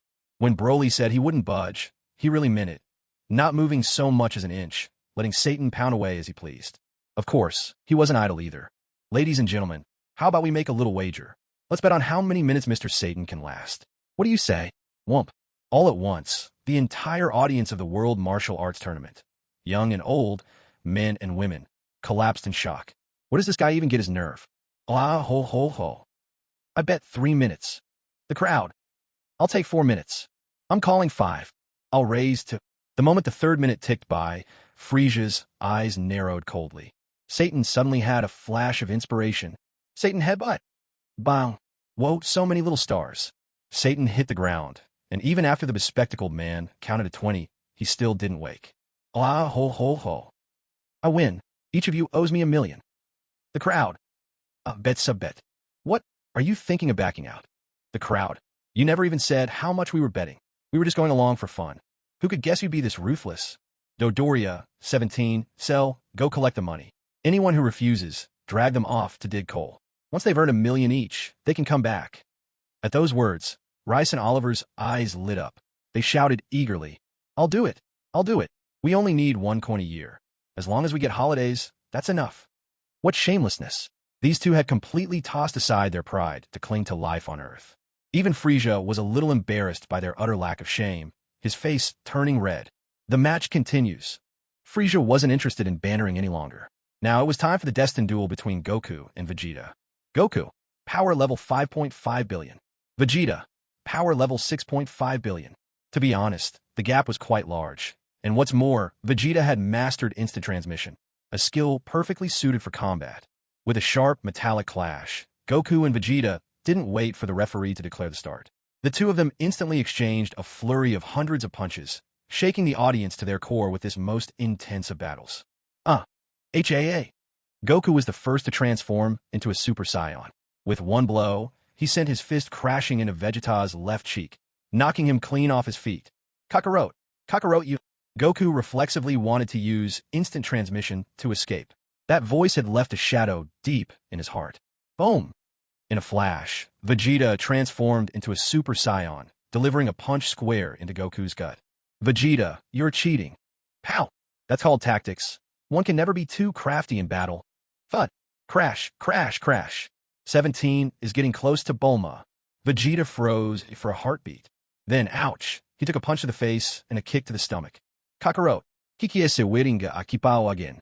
Startled, Goku instinctively glanced over toward the stands. Bam! Bam bam! Thunk! A preemptive strike. Vegeta gathered a tremendous amount of energy, firing blast after blast of ki straight at Goku, who had been sent crashing to the ground. Taiji's circular movement. Stillness to overcome motion. With a shout, Goku began imitating Frieza's flowing, circular style from before. Though his actions seemed slow, each time he narrowly dodged Vegeta's ki blasts, moving with uncanny precision. Frieza's eyes narrowed. Watching Goku's movements, he suddenly thought of Ultra Instinct. Could it be this Taiji circular movement is actually a simplified version of Ultra Instinct? No, it must be that Ultra Instinct was originally inspired by Taiji itself. In the end, it was Vegeta's superior power that won out. When both transformed into Super Saiyan second grade, the gap between them became clear. A full 1 billion difference in power. A gulf that simply couldn't be bridged. Trunks, go punch Krillin for me. Make it count. Son Wukong dashed frantically around the arena after being beaten, and suddenly remembered how Son Gohan had exploded in a fit of rage when Piccolo was beaten up. Maybe he could try that himself. Trunks didn't really know what was going on, but he'd long since grown tired of Krillin's miserable, heartbroken look. Now that Mr. Goku had made a request, how could he refuse? On instinct, his size 42 boot went flying straight into Krillin's face. Bang! Krillin wasn't in the best spirits to begin with. First, Goku's request left him completely bewildered. Then he found himself, face down, planted firmly into the dirt at the edge of the ring. Seeing all this unfold, Wukong kept urging himself to get angry, get furious, and in that moment, he finally snapped. You can beat Piccolo, you can beat Gohan, but you absolutely can't hit Krillin. Vegeta, your son hit my best friend. I'll make you pay for that. Aha!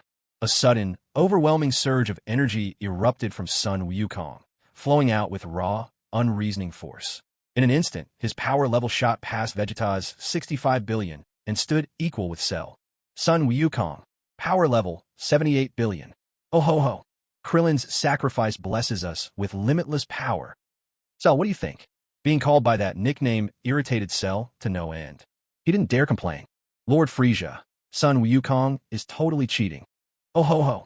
17. Go have a heart-to-heart with Bulma. And mind your manners. Number 17 wasn't a fan of that nickname either. Something about it just felt weird. But he didn't dare protest. Yes, Lord Frieza. And so, Bulma suddenly cried out, 17, what are you doing? Zanja's watching. Vegeta, help me. 17 whispered. Thank you for your cooperation, Miss Bulma. Then, bracing himself, 17 turned his gaze back to the arena. By now, Vegeta was clearly on the defensive. If it weren't for his quick movements, he'd have already lost to Sun Wukong. But the moment Bulma's voice reached him, Vegeta's heart gave a mighty thump. I'll kill you. Boom. Vegeta's fighting power exploded again. Cell looked at the two across from him, his eyelid twitching. Lord Frieza, how will you inspire me next time? Krillin's sacrifice, Bulma's cry. Who would win, Sun Wukong or Vegeta? Stay tuned for the third chapter. Krillin's beating triggered an explosive surge in Sun Wukong's fighting power, a brute leap of 23 billion. Meanwhile, Bulma's tender outcry caused Vegeta to immediately detonate on the spot. Vegeta, power level 100 billion. Swish. Vegeta vanished, and in less than a second, reappeared in front of Sun Wukong. With clenched fists, he aimed a crushing blow straight at Goku's head. In the VIP section, Android 17 had been caught by Broly, and by now, 17's eyes were rolling back in his head. Aside from what was happening in the special audience seats, no one had realized that Vegeta had already stepped off the ring a moment ago. They only saw him suddenly appearing in front of Goku, throwing a fist down with devastating power. Goku raised both hands high, mustering every ounce of his strength to block the blow. But the force was so overwhelming that his clothes exploded in tatters and both legs were driven deep into the ground. Even with a difference of 2.2 billion in fighting power between them, Goku wasn't someone who'd admit defeat so easily. His gaze darted back to the audience. Suddenly, Master Roshi, with his bald head gleaming and a bushy white beard at his chin, appeared in Goku's line of sight. Trunks, give Grandpa Roshi a good whack for me. But Trunks refused. He didn't want to take part in that kind of thing anymore. A thud resounded as Tien Shinhan stepped in, launching a carefully controlled kick with his size, 44-foot, landing square on Master Roshi's backside. The next instant, Master Roshi flew to Krillin's side, both of them landing in identical poses. Anger. Get angry. Show me rage. Why won't you get mad? Hit everyone who has anything to do with me. Goku bellowed with all his might. A chill swept through the audience. Anyone who had a close connection to Goku shuddered in unison. A ripple of laughter broke out. Broly, since Vegeta just smashed Second Elder, do Goku a favor and help him out here. Broly's eyes flashed, and he grabbed 17 by the leg, swinging him and hurling him straight toward the crowd. First in line was Piccolo, then Gohan, Tien Shinhan, Kaiatsu, Yamcha, Oolong, Puar, and finally Chi-Chi. Broly, well, now that he'd snapped out of it, made sure to control the force of his throw evenly. Piccolo and Gohan got the worst of it, while the others felt impact with diminishing strength. Piccolo and Gohan were quick-witted. At just the right moment under Broly's not too hard, not too soft throw, they ended up right beside Krillin and Master Roshi. And so, in the VIP section, the whole group toppled over like dumplings boiling in a pot. Except for Chi-Chi, who somehow landed sitting on the ground. Everyone else ended up head over heels. Boom! Oolong. Why did you hit Oolong? He's just a little perverted pig with a thing for underwear. Why him? At this, Frieza couldn't hold himself together anymore. Goku's furious shout left him totally exposed. You could shout anyone's name, but why? Out of all people, did you have to shout for Oolong? Another boom rang out. Goku. Power level, 10 billion. At that moment, Goku's power finally matched Vegeta's. Yet, despite his rise, everyone was left speechless by this absurd chain of events. Of course, the one who had it the worst was number 17. He actually ended up being swung around by Broly like a human morning star. Zanja was beside herself with worry. Pepe Toi Motion Machine. Lapis, how are you feeling? Are you alright? Number 17. Thud. The entire arena shook violently. Vegeta and Goku, who had been clowning around earlier, finally got serious and started fighting for real. Hey, Chi-Chi changed into a Chi-Pow. Bang, bang, bang. Number 17 is getting close to Bulma again. Bang, bang, bang. No words could shake their fierce determination to defeat each other. Even if Chi-Chi strips down right here, I still have to beat you today. Thud, thud, thud. Bulma would never cheat on me right in front of my face. Clang, clang, clang. Oh ha ho ho ho. Dodoria. Who do you think will win between those two? Dodoria, now a ripped hunk after taking up bodybuilding, bent low with exaggerated respect, and answered, I think if Chi-Chi really strips or Bulma really cheats, maybe the fight will get even wilder. Slap. Whoosh. Ding. The top flunky had once again managed to weasel out a tail swipe. Congratulations all around. Vegeta, take this Kamehameha. Kakarot, try my new, improved finishing move. Power Amplifier. Kamehameha. Power Amplifier. A blue and a yellow energy blast collided in the air. These weren't the casual energy balls tossed about earlier. This was a true clash of power, utterly terrifying. These energy waves could instantly triple power levels. Right now, at the heart of their duel, two forces of 30 billion were colliding with full might. Upon seeing this, Frieza layered on another restriction, just in case. Oh ha ho ho ho. Broly, who do you think will win between those two? Broly stared at the ring with single-minded focus and answered solemnly, I think Goku will win. Frieza was startled. What? Broly replied, just a feeling. Oh ha ho ho ho. Let me tell you a secret. There's an unspoken rule about these energy clashes. Whoever stands on the left always loses. This time, Goku's on the left side. Broly instantly appeared on the other side of the ring and shouted, There! Now Goku's on the right side. Puffed. Number 17 insisted he wasn't laughing out loud on purpose. It's just that, having just woken up, Zanja's words made him so mad he nearly spat blood. Smack. Whoosh. Ding. Number 17 also managed to dodge a tail swipe. Not that he needed it to get stronger in the first place. Zanja cried out in shock. Lapis, I'm coming for you. Let's face life and death together. The energy in their clash kept building higher and higher. Goku and Vegeta were both fighting at full strength, and the scene reached a deadlock. Their roars echoed through the air. Goku and Vegeta now seemed to be locked in a battle of whose voice could reach farther, pouring the last of their strength into their shouts. This wasn't just for show. The louder one's voice was, the more the balance of the power struggle tipped in their favor. Those who had been sent flying made their way back to the stands. Dodoria and Android 17 circled Earth twice before returning as well. Gohan shouted from his seat, Since ancient times, the Sun family has always won these duels. Trunks couldn't take that. Why should it always be them? My dad can't possibly lose. My dad is even less likely to lose. My dad is the best there is. My dad is better than your dad. My dad can eat poop. My dad can eat 3 pounds of poop. Vegeta roared in fury. I'm not eating any damn poop. No way. Goku shouted back. Even if I have to eat it, I'll eat more than you. Take that. A thunderous blast. At last, a mushroom-shaped cloud burst up at the center of the arena, shockwaves spiraling out in fascinating patterns. The audience went wild. That was awesome. Whoever did these special effects, I want to hire you for a huge salary. I've got some bad news for everyone. The tsunami looks like it's coming this way. The crowd fell silent. What? 3 chapters delivered. Hope you all enjoy them. Frieza did collect protection money from this lot, so he had to provide some security measures. Otherwise, if he ever hosts another major event, who would dare attend? There was no tsunami rampage, but the tournament stage was reduced to rubble yet again, and Aldo Doria's hard work literally went up in smoke. With the old arena gone, only a massive crater remained where it once stood.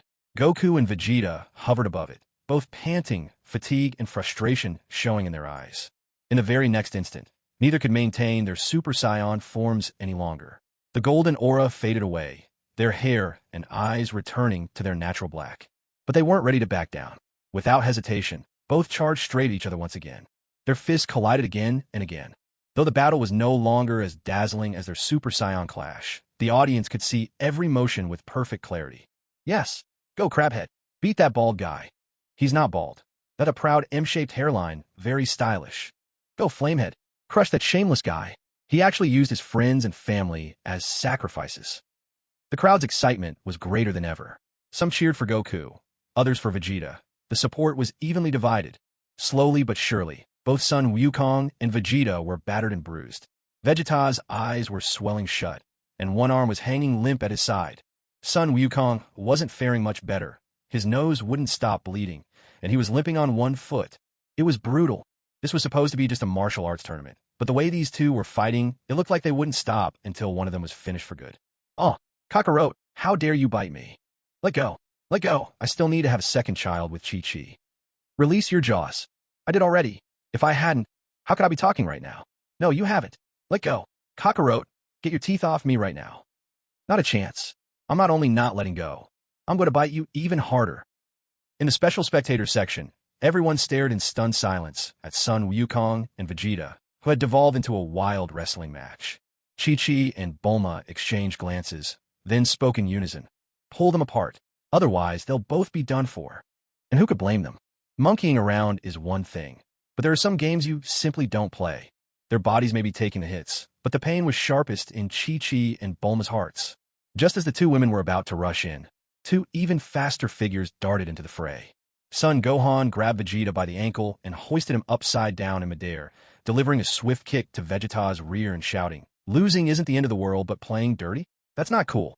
Trunks, a split second behind, immediately reached for Son Wukong's hair and landed two solid kicks on him. "Your son beat up my dad, so I'm taking it out on you." So there was Vegeta, hanging upside down as the blood rushed to his head, and Son Wukong, baring his teeth as Trunks tugged at his hair, but both men were yelling at once. Vegeta/Kakarot, our sons can settle our scores for us. Fine, let's settle it with rock, paper, scissors. Rock, paper, scissors. Again. 10 minutes later. Gohan, I'm about to get a brain embolism here. Can you let me down already? Trunks, at this rate you're going to rip all my hair out. Isn't it time to let go? Realizing the situation, Gohan and Trunks finally released their grip. Thump, thump, ow. Both men groaned at once. Rock, paper, scissors. Kakarot, stop picking the same thing as me. Rock. Vegeta suddenly burst out. Haha, I win. Kakarot, you lost me again. I was the first to go Super Saiyan, the first to go Super Saiyan 2. My wife is better looking than yours and richer too. And now I beat you at rock, paper, scissors. You can eat dirt. Wait, I'll give you that last one. Unwilling to concede, Son Wukong fired back immediately. My son is stronger than yours. Seeing that the two were about to start bickering again, the bespectacled man quickly interjected. Excuse me, should I declare Mr. Vegeta the winner? Vegeta roared. Of course you should. Goku, gracious in both victory and defeat, accepted the loss with a nod and admitted, Vegeta wins. I lost, even if it meant eating dirt. Gohan and Trunks broke out in cold sweat and hurriedly pulled the two away. Suddenly, a cascade of rainbow light filled the arena, and the ring was instantly restored to its original state. Spectator A remarked, "See, I told you it was all special effects. Even the tsunami earlier was just an illusion." Spectator B scoffed, "You don't know anything. That was no special effect. That was something straight out of a hallucination." Spectator C quipped, "Does that stuff really taste good? 3 pounds at once. Not afraid of stomachache." And now, let's welcome Gohan and Trunks to the stage. That's right, Gohan is the son of Goku, and Trunks is Vegeta's son. This is a showdown between the next generation, an extension of the battle between their fathers. Who will emerge victorious? Stay tuned to find out. Gohan spoke up, "I'll only fight you as Super Saiyan 1. Any stronger, and Uncle Vegeta will say I'm bullying you if you lose." Arg. HAA. Gohan's golden aura shot skyward, and Trunks wasted no time powering up as well. At last, Trunks felt his excitement rise. Finally, a normal opponent. The match began. In a flash, bam, their fists and feet met, and then split apart just as quickly. The improved Wolfong fist was honed to perfection. Shadowless kick matched Thunderleg, blow for blow, almost equal. Gohan's fundamentals were ultimately stronger. After breaking through to Super Saiyan 2, even his Super Saiyan 1 form had surpassed its limits, keeping him a cut above Trunks throughout the fight. In the stands, the two exhausted fathers stubbornly watched their sons battle, still bickering as usual. Kakarot, your son's just pushing him around now. Vegeta, I can accept defeat in anything else, but when it comes to raising sons, I refuse to lose. Pow, pow, pow, boom. Gohan landed a powerful ancestral punch to Trunks' chest, sending him sprawling to the ground. Arg, if he can surpass Super Saiyan, then so can I. I'm the son of the Saiyan Prince. There's no way I'm giving up. With a fierce shout, the air crackled and sizzled. Thin threads of electricity sparkled around Trunks. In that moment, he finally broke through his own limits and transformed completely into Super Saiyan 2. Though his power level was only 48 billion, Trunks had truly surpassed himself. If he returned to the future now, he was confident he could take on any enemy he faced. Now, let's settle this as equals and see who's stronger. At that moment, Son Gohan unleashed his full power as well, his 60 billion power level surged out with explosive force. Bang, bang, bang. Trunks was pummeled so hard he could barely pick his teeth up off the ground. Trunks, tell me, what will make you truly angry? Should I hit myself? Or hit your mother? Or maybe give little Trunks a beating too? Vegeta was furious, his rage clouding his mind, which reminded him of what Son Goku had done before. Vegeta was ruthless. Even to himself, he would never go easy. Mwaha. Vegeta, don't keep repeating the same trick. People might say, I'm just padding the word count. Vegeta was not having it. What? Just because Kakarot did it, he couldn't. Patting my foot. My son isn't about to lose to Kakarot's brat. Bulma, throw little Trunks down here. Little Trunks. Big Trunks. Wah. Hit anyone you want. But how could you lay a finger on little Trunks? A furious roar filled the room. That's the first chapter delivered. Time to take a break before writing the second. The very first time he landed in this chaotic timeline, he got beaten twice. Did that make him angry? He was absolutely furious. But despite his rage, he didn't rip through his clothes or boost his fighting power by even a fraction. The second time he arrived in this timeline, was he angry from the start? Once again, he was fuming. Not only did he get mixed B down from his parents, he even managed to pee on his own face. But still, he didn't erupt. Why was that? In the end, his heart, forged in the future, had become so resolute that it wasn't so easy to push him to explode with anger. The berserk powers Scions gained from their fury. Every Scion supposedly had that ace up their sleeve. How could Trunks be any different? But after seeing how Son Goku and Vegeta could force themselves into a rage, Trunks finally understood. So, when he heard Vegeta threatening to throw little Trunks, his younger self, down into the fray, he finally forced himself to erupt in a blaze of fury. Boom! Trunks' shirt tore apart in a burst of rage. His power level surged up another 7 billion, reaching a staggering 55 billion. That felt a bit underwhelming. Other people's anger skyrocketed their power by tens of billions, and he hadn't even broken into double digits? But actually, that made sense. Having just ascended to Super Saiyan 2, he was already squeezing out every drop of his potential. How could he expect to jump even higher so soon? Son Gohan was not happy. What's this, you all get angry so easily? One after another, everyone's making huge leaps in strength during this fight. Where did that leave the most talented second-generation Scion's pride? Clang. Son Gohan didn't get angry. He simply taught Trunks a lesson about humility, since he was still the stronger fighter. One punch. Just one punch. Before Trunks could even finish his transformation or shout out any arrogant threats, Son Gohan sent him flying straight off the stage.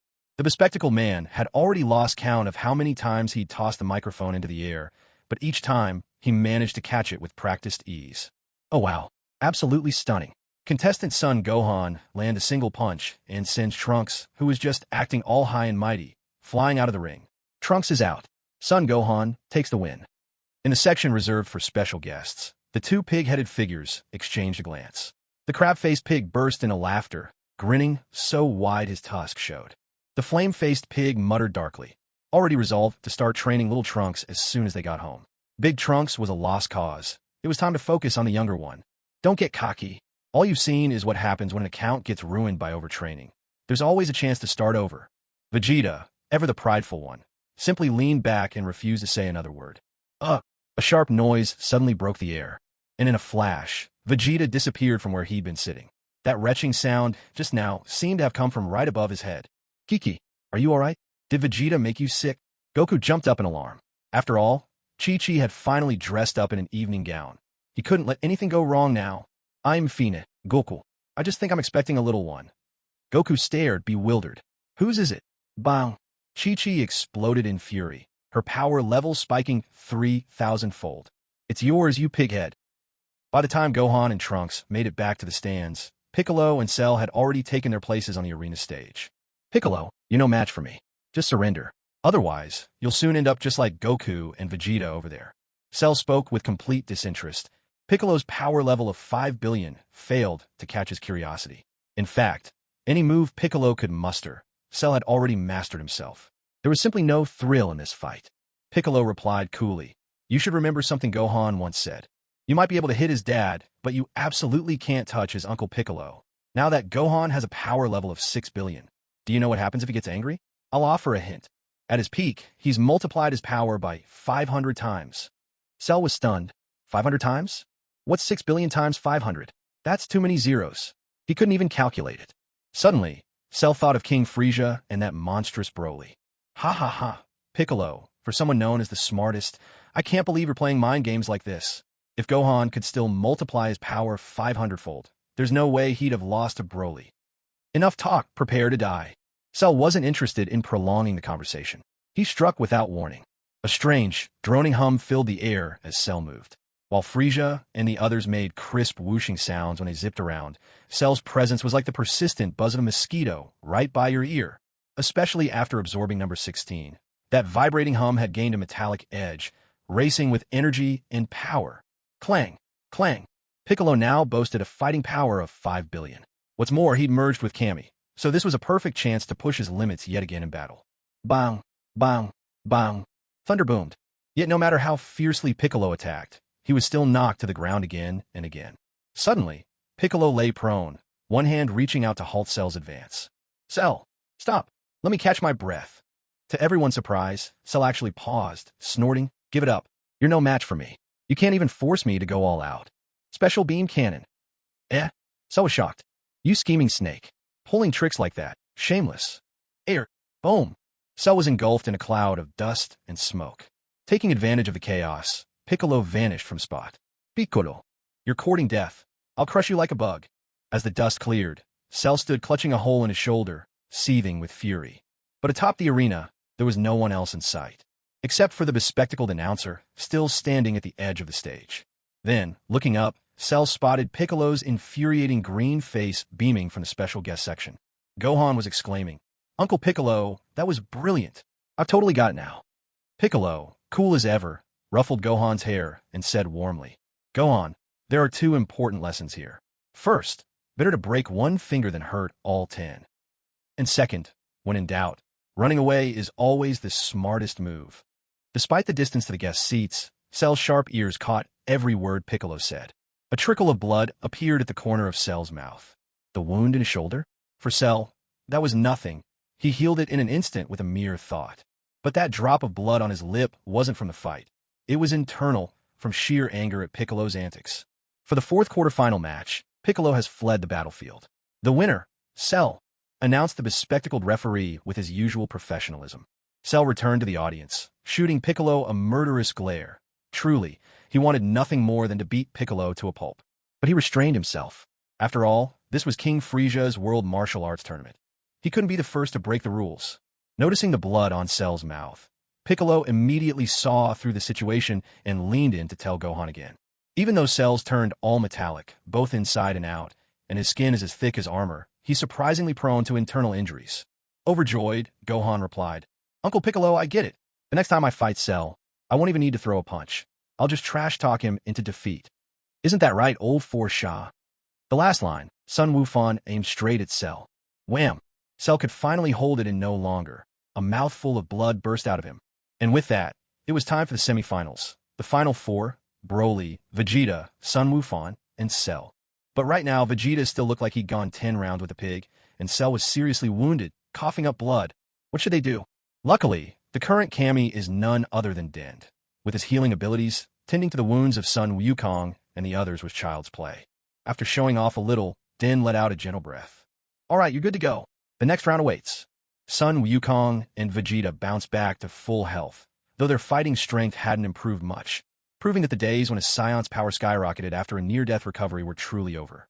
From here on, only hard work and training would pave the way. Well then, Vegeta, Cell, Sun Wukong, you 3 take on Broly together. Frieza thought. Letting any one of them face Broly alone was just sending them to their doom. Even though Broly no longer lost control and rampaged, the legendary Super Saiyan was still nothing to take lightly. If the old Broly was a pure, senseless storm of fury, the new Broly could analyze battles with cold reason. Gone were the days when he'd fly into a blind rage against whoever blocked his path. Now, Broly's regained sanity didn't mean he'd unleash his full power without thought, but if he exploded even 2 or 3 times in a fight, it would be enough to terrify anyone. At his first outburst, his power could leap from 50 billion to 100 billion. A second, and it would double to 200 billion. A third, and it would reach a truly terrifying 400 billion. Who could take it like that? Aside from that freak Frieza, not a soul stood a chance. Hearing Frieza's suggestion, Sun Wukong and Cell both breathed sighs of relief. They had no desire to face Broly alone. After all, that last battle with him had left scars they'd never forget. And not in the fondest way. Vegeta was different. He and Sun Wukong were pure-blooded Saiyans. They loved nothing more than a one-on-one battle. But up against Broly, even his pride knew its limits, so he made no objection. Broly, for his part, had no problem with this arrangement. In his mind, only Lord Frieza was worthy of standing toe-to-toe with him.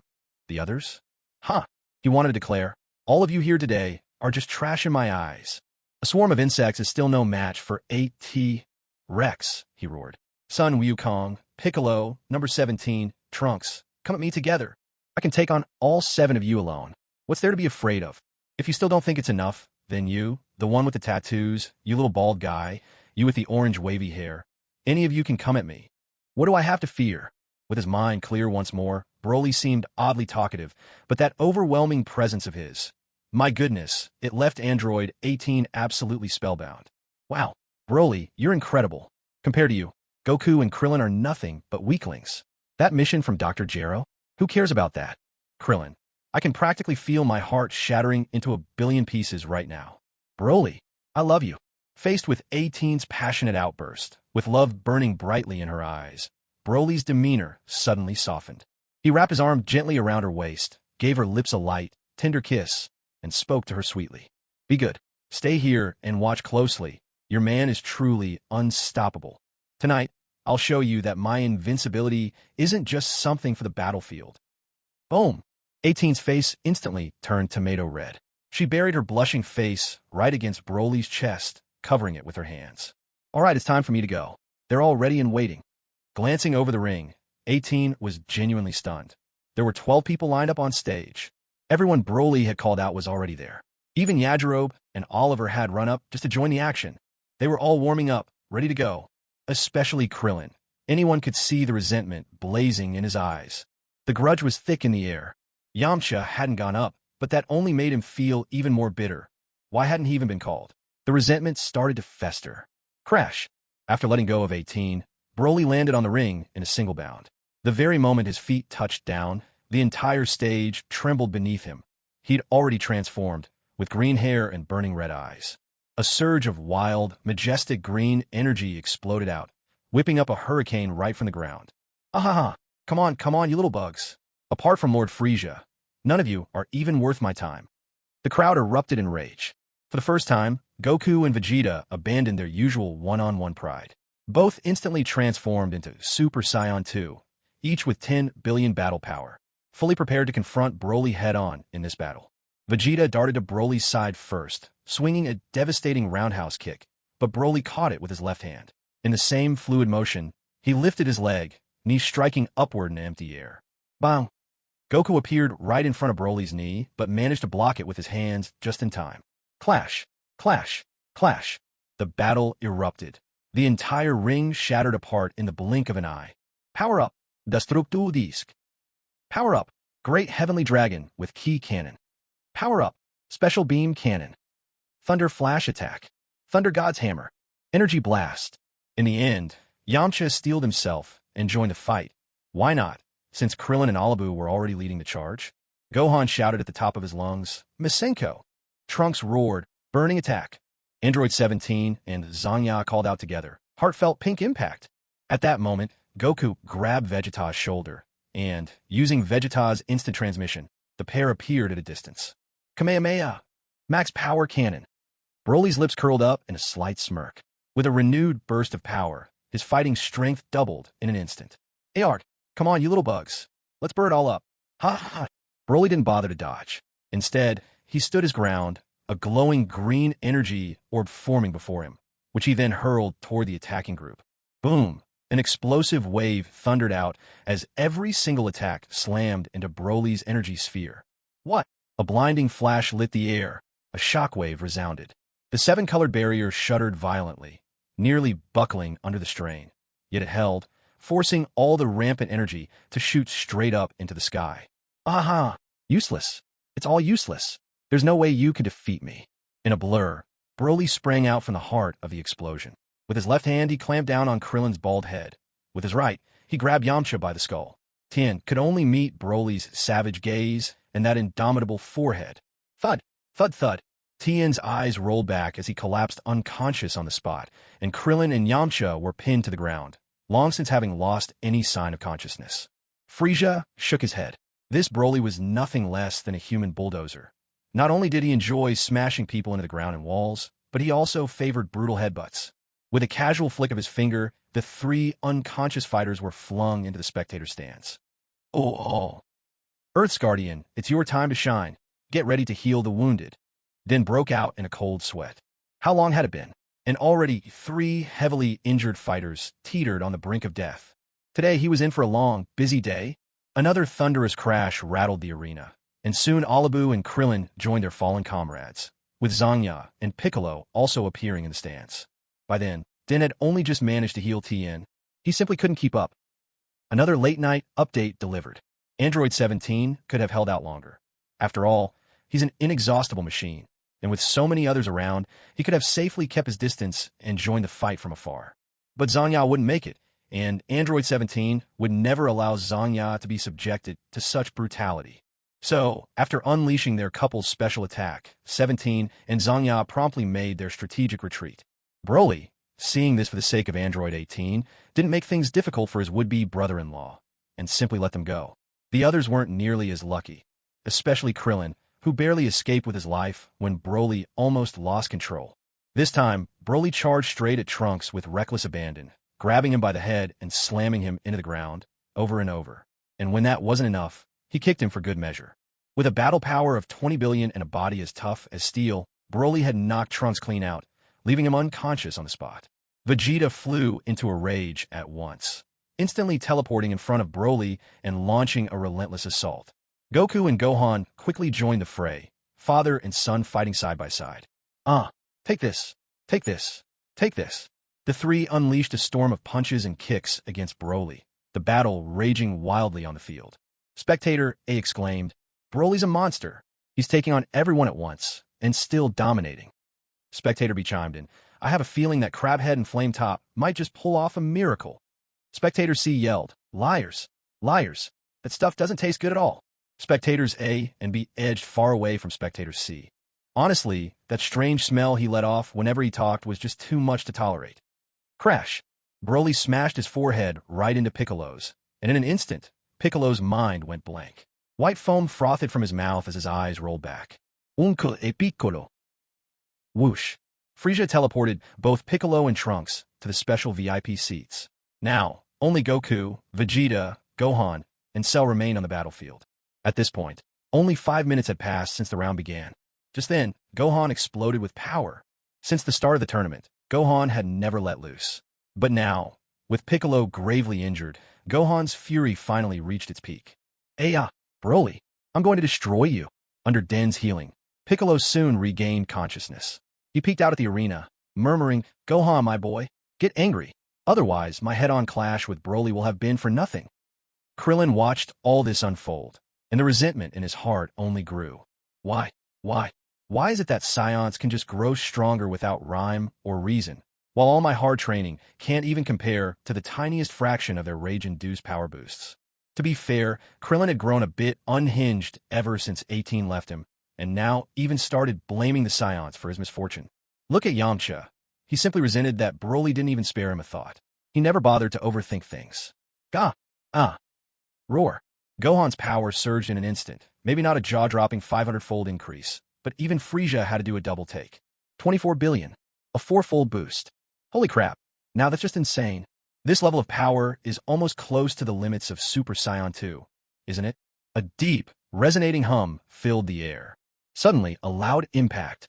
Gohan landed a punch squarely on Broly's face. Using the momentum, he leaped up and delivered a fierce kick to Broly's chin, then, in a flash, appeared behind him and struck Broly's back with another powerful kick. Gohan's movements were swift and agile, reminiscent of a monkey. He wielded this technique to perfection, catching Broly completely off guard. Cell, even after absorbing number 16, you're still this useless? What's the point of keeping you, the number 4 lackey of the heavens?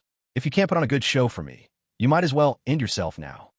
A heavy, oppressive vibration seemed to ring inside Cell's mind. Lord Frieza always means what he says. Cell never doubted that for a moment. The battle between Gohan and Broly continued. Though Broly's power level was 40 billion less than Gohan's, he endured Gohan's onslaught through sheer force of will and his indomitable physique. Seizing a chance, Broly abruptly pinned Gohan's head down. Insect! Insect! Ah! Ah! A thunderous crash echoed. The island, already reinforced by Frieza, began to tremble violently. Green energy blasts detonated against Gohan, sending shockwaves roaring up into the sky.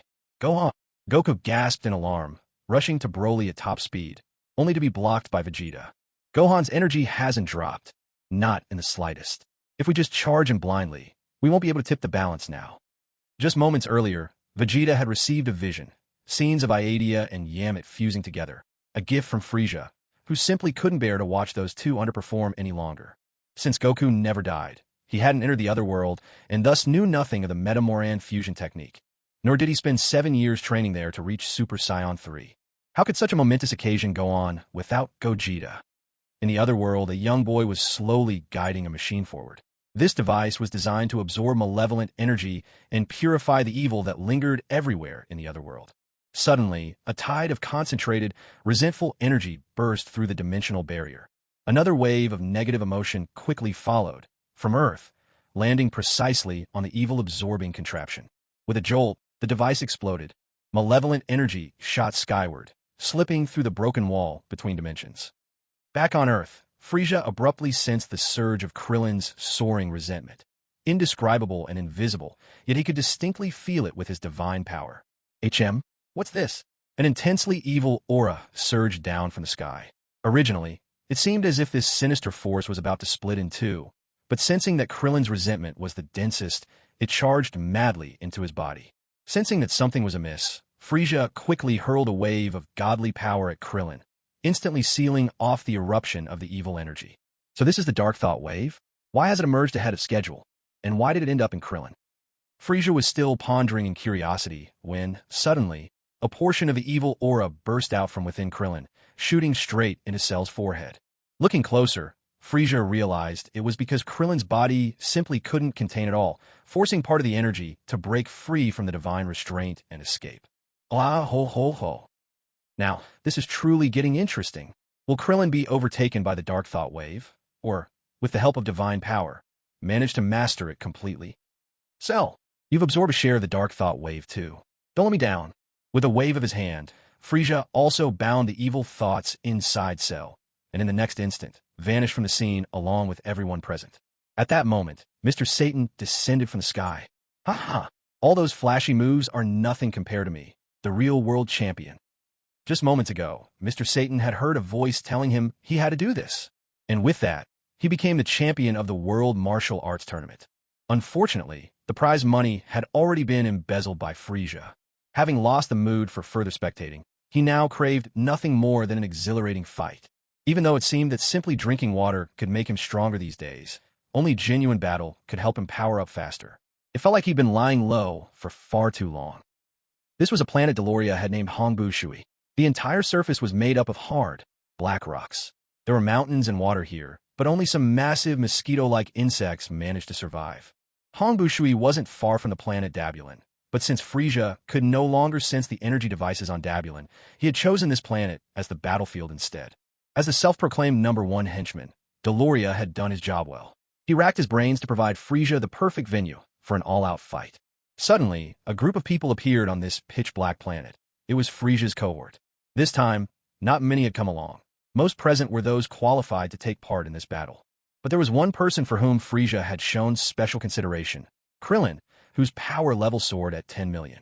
Boom! Boom! Boom! Broly and Gohan paid no mind to the change of scene. The two of them kept trading ferocious blows. With the expanded battlefield, they were now exchanging punches across the length of the planet, each clash erupting in thunderous explosions that rumbled like relentless storms. Ha ha ha! Yes, yes, yes. But unfortunately, I've grown bored. Huh. With a roar, Broly erupted once again. His green hair flared outward in a wild explosion. His body grew even larger, and his power doubled once more, reaching a terrifying level of 40 billion. Come on, all of you come at me. Ha ha ha. Fu, Sion, ah. Just as Broly finished his arrogant declaration, Goku and Vegeta finally completed their fusion. Despite his distaste for the fusion pose, the vision Frieza had sent Vegeta left him no choice. The power boost from fusion simply couldn't be ignored. After an intense flash of light, a completely new Super Saiyan appeared, draped with a little vest over a perfectly sculpted body, giving off a chillingly handsome aura. Golden hair shot up to the heavens, with one strand falling playfully over his forehead, making him seem truly extraordinary. I'm not Goku, and I'm not Vegeta. My name now is Gogeta. Gogeta, who had only just transformed into Super Saiyan 1, let out a burst of energy, and in the next instant, he leveled up to Super Saiyan 2, his power surging higher and higher in leaps and bounds. At this moment, Gogeta's energy soared far beyond Broly's, 75 billion in fighting power, electrifying the entire battlefield. Oh ho ho! So Gogeta has finally arrived? Then let's have the ultimate free-for-all. With a thunderous boom, Frieza instantly transformed into his bronze Frieza form. At the same time, he activated the triple wave of his celestial transformation, sending his fighting power skyrocketing to 100 billion in a flash. Broly, just finished with his explosive transformation, was shocked to find this unfamiliar Gogeta utterly outclassing him. And now, King Frieza had also unlocked his most powerful form. He was left utterly bewildered. Is it really necessary to get slapped in the face this hard? But things didn't end there. While all this chaos unfolded, Cell actually managed to fully digest the evil energy lurking within him, and his power shot upward as well, quickly breaking through the 70 billion mark. You thought that was the end? Wrong, Krillin lost it too. Although Krillin didn't have Cell's ability to devour and assimilate, and even though the godly restraints inside him held strong, the evil waves within his body exploded forth all the same. Boom! Krillin's body instantly swelled up. Though he still looked like himself, he had now turned into a giant, massive and almost unrecognizable but shockingly powerful. He charged in immediately, evenly matched with Cell from the first strike. Suddenly, the battlefield was filled with monsters whose fighting power soared into the tens and hundreds of billions. The grand planet of Hombu Mercury quaked in terror. This wasn't just collateral damage. It was on the verge of shattering. Oh ho ho! Come on, Broly, you get over here too. I want to defeat all of you single-handedly. Frieza made the first move. In the blink of an eye, while his tail lashed toward Broly, he appeared right before Gogeta and launched a powerful punch. With a heavy thud, Gogeta smiled faintly at the corner of his mouth. He had blocked it. Without hesitation, Gogeta drove his knee upward, shouting, "Ha!" There was a resonant impact as Frieza responded with his own knee, clashing against Gogeta's. Spinning with incredible speed, Frieza unleashed a fierce flying kick to Gogeta's chest, sending him crashing through the air. In the next instant, Frieza was facing off with Cell. Dispensing with all flourish, he drove his large head straight into Cell. The brutal collision sent Cell reeling backward. Frieza spun midair, rotating a full circle, and slammed his foot down onto Cell's chest, grinding him violently into the ground below. Even the unbelievably hard bedrock of the Hombu Mercury planet couldn't withstand the force. It instantly caved in, opening a crater hundreds of meters deep. Oh ho ho! Frieza was completely unrestrained, finally embracing the thrill of battle he'd been yearning for. In a flash, he appeared beside the sinister Krillin, conjuring a glowing purple energy ball in his hand. With no hesitation, Frieza smashed it down on Krillin's plump body. A tremendous blast erupted. From the moment Frieza transformed to the moment he attacked, only a minute had passed. Yet in that time, he had already pummeled everyone on the field except for Gohan. This display left no doubt in anyone's mind. Frieza intended to face all of them alone, relying solely on his own strength. Erf! Once more, Broly unleashed his power. Judging by how things had gone before, this would be his final burst of energy. With his strength doubling once again, he surged forward, now second only to Frieza himself. His swaggering presence, bulging muscles, and surging green aura blasted skyward like a tidal wave, filling the air with wild intensity. With a mighty crash, Frieza and Broly clashed head-on, exchanging titanic blows. Their punches came so fast, each hit followed another in rapid succession, their speed ever increasing. Purple, rainbow-hued, and green energy blasts collided constantly, riddling the surface of Hombu Mercury with countless new craters. Gogeta and Cell were far from surrendering. They charged into battle without hesitation. Gogeta fought with a powerful, technical style, his fast, precise punches and graceful dodges sending a whirlwind of fists and kicks Frieza's way. Cell refused to be outdone. Straight punches, elbow strikes, and knee thrusts Nothing fancy, but every attack executed with absolute force. Special Beam Flash. Gohan had already sized up the situation. Even though his fighting power lagged behind the others, how could he turn away from such a heated, heroic battle? Unleashing a beam of energy, he too joined the fray, leaping straight into close combat. A flurry of blows sounded out in the chaos. Oh ho ho! Frieza certainly took quite a beating, but he's famous for his resilience. Even when facing opponents with higher power levels, he can endure for a long time. Now that his own power is even greater, he's even more formidable. Ha ha ha! Lightning Strike! In a blur, Frieza's speed surged once again. In the blink of an eye, he unleashed hundreds of punches, countless kicks, and lashed out with his tail in a furious barrage.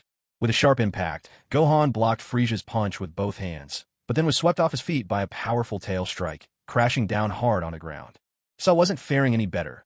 He took at least a dozen punches and dozens more kicks.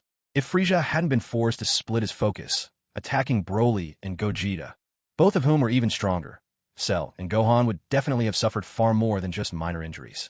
Evil Energy Wave. No, I am Krillin. Evil Energy Wave. No, I am Krillin. I am Krillin. I really am Krillin. With a thunderous explosion, the Krillin who hadn't joined the fight underwent a transformation. He now stood taller than before, still unmistakably Krillin with his signature bald head, but the very air around him had changed dramatically. His eyes glinted with sinister light, and his once flesh-colored skin now shimmered with a faint, ominous purple. Broly, I want your head. With a low, resonant hum, Krillin launched a flying kick at Broly, who was meanwhile teaming up with Gogeta against Frieza. Broly yelped in pain as Krillin's attack sent him flying, agony shooting through the spot where he'd been struck. Ha ha ha, this is my battlefield now. Krillin, you're after the wrong target. There was a loud crash as Frieza clenched both fists and brought them smashing down upon Krillin's shiny bald head. Krillin hit the ground with a heavy thud. But Frieza wasn't unscathed either. Gogeta warped forward in an instant, materializing right in front of Frieza at the very moment he attacked. Frieza, you've gone too far. Gogeta's fist drove into Frieza's stomach with incredible force. Gah! Huh! A shockwave exploded from Frieza's back. Ugh! Damn monkeys! Damn all! Caught off guard, Frieza doubled over in pain, folding deeply at the waist. And this still wasn't Gogeta's limit. After all, their power level was only at 10 trillion when they fused. Frieza spat out a mouthful of bitter liquid. Gogeta's punch had carried hidden force, leaving Frieza with some internal injuries. Gogeta was the astonishing fusion of Goku and Vegeta. When it came to raw calculation skills, maybe he was still a bit an oddball, but his combat instincts, together, they far surpassed the sum of their parts. The very instant Frieza bent over, spitting bitterness, Gogeta warped behind him once more, ready to strike again. Super Shockwave, Kamehameha, plus Power Cannon. A thunderous blast shook the air. Arg! Unforgivable! A blur of motion, Frieza vanished in an instant, then fully unleashed his lightning speed, landing a brutal kick right on Gogeta. The earth trembled, and a gigantic crater burst open. Thankfully, Gogeta wasn't fighting alone. He had backup. A heavy thud sounded as Broly's massive foot slammed into Frieza, launching him far into the distance and carving a ravine thousands of meters long across the broad surface of Mercury. But fate had another twist. Cell happened to be directly in Frieza's path. Cell's eyes flashed sharply. With no hesitation, he delivered a fierce kick to Frieza's back, sending Frieza spiraling uncontrollably into the sky. Gogeta reappeared, this time above Frieza, and unleashed another super shock wave straight at him. Frieza, how could the wicked Krillin miss such a golden opportunity to kick an enemy when he's down?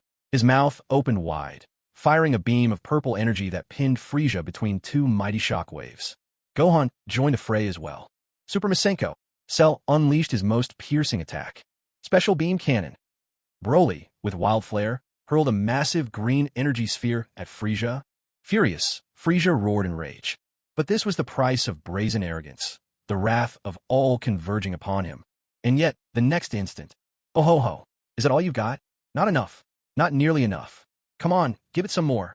In the blazing heart of everyone's ultimate attacks, Frieza showed not a hint of fear. Instead, he laughed, even taunting them further. Aya, get out of my way. With a violent detonation, a spectacle never seen before erupted before their eyes. A surge of bronze-tinted energy soared skyward, the shimmering waves of 7 colors swirling tightly around Frieza, making him appear strikingly divine. Enscathed at the very center of the explosion, Frieza stood, untouched by any attack, not a scratch on him, even if he never had any hair to lose in the first place. Abruptly, Frieza vanished.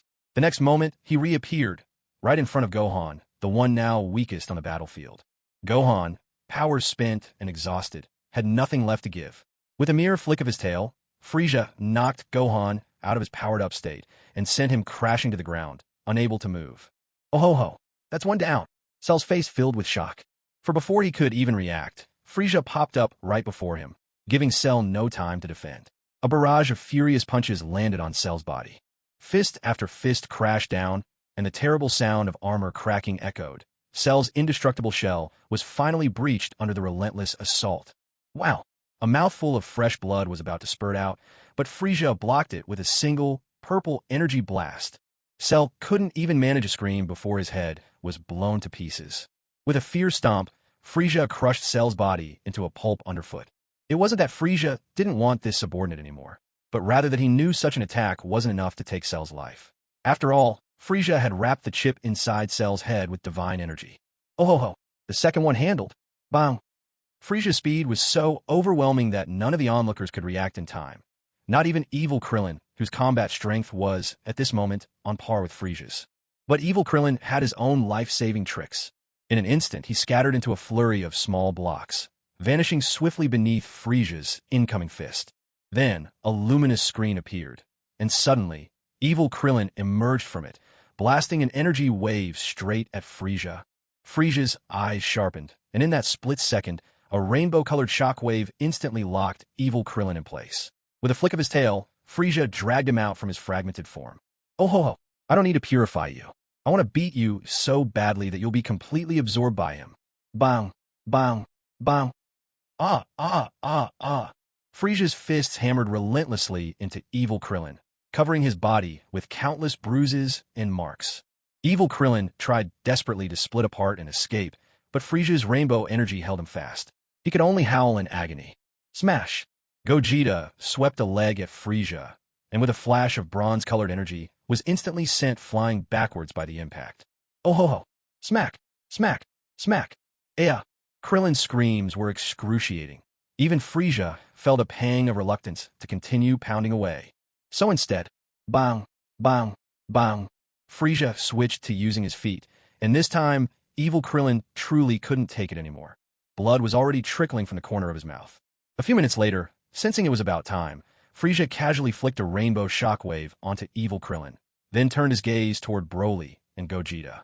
Evil Krillin was formidable, yes, but he hadn't fully mastered his new powers.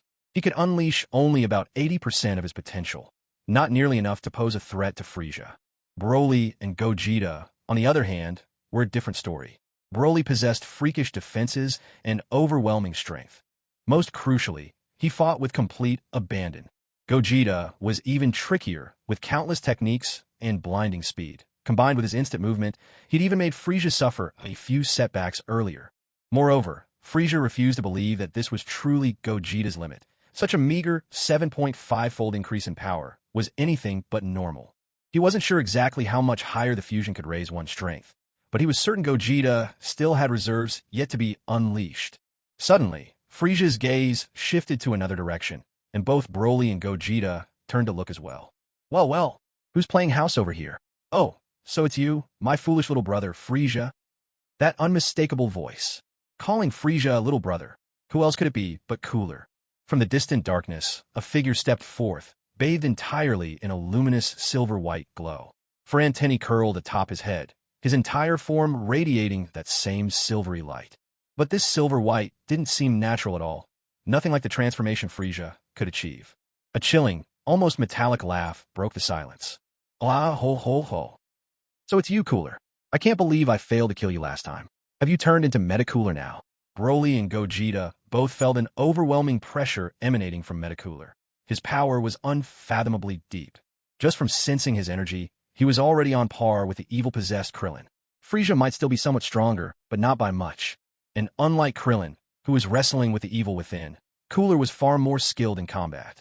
The dark energy radiating from him was even more potent than Krillin's. Ah ho ho ho.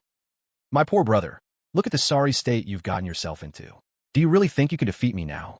A paltry 100 billion in combat power. You're seriously overestimating yourself. A series of harsh, grating sounds echoed with each of Cooler's steps, the same ominous undertones that always appeared with Frieza's presence. This alone made Frieza feel intensely uneasy. 100 billion, is it? Then let me show you what I'm truly capable of. Rayara, Aya. Drawing near to Frieza, Cooler suddenly clenched his fists tightly at his waist, bellowing at the sky. A massive surge of energy erupted, shooting skyward. The metallic silver radiance illuminated the whole planet, turning the perpetual dusk of Macro Water Star into blazing daylight. This isn't good. I need to get Gohan and the others out of here first. In a flash, Gogeta teleported to grab Gohan, then instantly teleported again to snatch the Krillin imprisoned by the seven-colored beams, whisking them both back to Earth in the blink of an eye. Cell had just been resurrected, his power level surging once again. But even at 75 billion, he was helpless to intervene in the current battle. Cell nearly fell into despair. He had been abandoned. Once again, no one had bothered to take him with them. Wasn't this chapter supposed to be his moment in the spotlight? As if Broly weren't enough. Now an evil-possessed Krillin and this new Cooler had appeared out of nowhere. Now things have become even more outrageous. How could someone even scarier show up? And that person turns out to be Frieza's brother. Frieza is about to transform again soon. Will Broly lose control and go berserk once more? What is Gogeta's true strength anyway? Just how powerful can Metal Cooler become? So far in this battle, aside from Krillin, who's being manipulated by that wave of evil intent, everyone else has been quite restrained. Frieza knows that Cell won't die no matter what, which is why he dared to attack so ruthlessly, breaking him into countless pieces. The others are also aware of this, so no one is really worried about Frieza's brutality. Before Cooler arrived, Gogeta had never even considered sending Gohan and Krillin back to Earth. He wasn't concerned that either of them would actually fall here. But now, it's a different situation. Just by looking at Cooler, you can tell he and Frieza have deep-seated hatred for each other. Frieza even said just now that he failed to kill Cooler the last time. Ah! Cooler was still shouting at the top of his lungs, while Gogeta had already returned. Instant transmission was indeed far superior to simple teleportation in this regard. Frieza had activated his scouter from the very beginning, and at this moment, numbers kept flickering through his mind. Some may argue that power levels aren't everything, but an accurate number does, more often than not, reveal the true strength of a fighter, and that's indisputable. In the original story, after the Android saga, specific numbers were rarely mentioned again. Every time the main cast found themselves in a desperate fight, they somehow pulled off a miraculous turnaround, the protagonist's aura always shining through. Yet, whenever the gap in strength was truly massive, the protagonists needed time to gradually increase their powers. Otherwise, why would Super Saiyan 2, Super Saiyan 3, and even later forms like Super Saiyan God and Super Saiyan Blue have come into being? The data may not always be explicit, but the increase in fighting power is unmistakable. That much is unarguable. Still, when you do have clear numbers, things become easier to comprehend. That's why Frieza loves to use his scouter to analyze his opponent's strength. Finally, when Cooler's throat was practically raw from all his yelling, he stopped, gasping for breath. Ahem, ahem, ahem. This is my ultimate power. What do you think, Frieza? Are you shocked? Was Frieza shocked? Yes, he truly was, because Cooler's power level had reached an unbelievable 180 billion. Numbers aside, Gogeta could tell, just by sensing his energy, Cooler was at least twice as strong as he was. Suddenly, Gogeta became truly interested. Originally, he wanted to wait until Broly had been thoroughly crushed by Frieza before staging a dramatic comeback. But now, faced with someone like Cooler, he found himself eager to fight, not for anything else but for the thrill of unleashing his full strength without holding back. Vegeta possesses half of Vegeta's mind, so it's perfectly natural for him to think this way. Frieza, let me take on Cooler, how about that? Vegeta's proposal left Cell and Broly momentarily speechless. Was there something wrong with the mind of this fused warrior? Could he really not sense the difference in their power levels? Go on then. I'd like to see just how strong Vegeta really is. Frieza didn't turn down Vegeta's offer. At the moment, he did lag behind Cooler to some extent, but he wasn't without a chance. And since Vegeta showed interest, why not let him play the first round? Broly, Cell, how about we make a little wager? My bet is that Vegeta won't last more than 3 minutes. Broly gave a dismissive snort. 3 minutes? With the size of Vegeta's ki right now, he'd be lucky to last 30 seconds. That fuse bug, no way he'll even last half a minute. Cell, however, seemed pensive as though he'd considered another possibility. Lord Frieza, I bet Vegeta will be able to fight Cooler on equal footing. Maybe even manage to overpower him. Hee hee. Then let's wait and see. Even as Frieza finished speaking, Vegeta had already begun to roar, his battle cry echoing out. The ritual of a mighty scream, to boost one's strength before a fight, seemed to have become a tradition in the world of Dragon Ball. Aya! Vegeta's power surged at a rate that made Cooler look like he was standing still. In just 3 seconds, he had finished charging up, his energy rising with such explosive force that Broly's expression instantly darkened. He'd just been proven wrong, on the spot. Vegeta's power had skyrocketed from 75 billion to a staggering 180 billion in a single instant. And, judging by his demeanor, he still seemed utterly at ease. At the very least, Vegeta's throat was still perfectly fine, which was already leagues better than Cooler's ever was. It really was beyond belief. With a sudden blur, in a split second, Vegeta drove his knee into the stunned Cooler's jaw, sending him flying backward through the air. But before Cooler could even recover, Vegeta appeared again, landing another sharp knee strike to the very same spot. Arg! Ha! Cooler let out a howl of pain, forcing himself to break free from his backward tumble. But to his shock, he realized Vegeta had somehow appeared behind him. With a powerful smash, Vegeta's fist crashed into Cooler's lower back, ringing out like metal struck by metal. Cooler once more tumbled forward. Fist after fist, kick after kick. Vegeta unleashed the full extent of his instantaneous movement, appearing at every angle, pummeling Cooler so relentlessly that he was pushed left and right, never finding a moment to catch his breath. No way. How can you be this fast? Raph. With a thunderous impact, Gogeta once again unleashed a jolting burst of power, landing a punch squarely on Cooler's chest with explosive force in an instant. Cooler's metallic chest caved in immediately, sending a wave of shock energy blasting out from his back. A spectacle both dazzling and intense. Well, I thought you were so tough. I haven't even gone all out yet, and you're already on the ground? Gogeta's voice echoed with a unique blend of Goku's lightheartedness and Vegeta's sharpness, strikingly cool and captivating. Broly's eyes flashed with a growing fighting spirit, the crimson glow in his pupils beginning to fade, an omen of something fierce awakening. Cell watched this scene, nearly dropping to his knees in disbelief. He was deeply afraid of Broly losing control again. Broly was a force that recognized no friend or foe once he snapped. Twice on Vampa, Broly had beaten him within an inch of his life. Later on Dabla, Cell had almost perished again, caught in the aftermath of these monstrous battles. The trauma of it all cast a long, dark shadow over Cell's mind. Frieza chuckled darkly. Broly, calm your spirit. Try to sense Gogeta's energy. Reaching that level isn't as difficult as you think.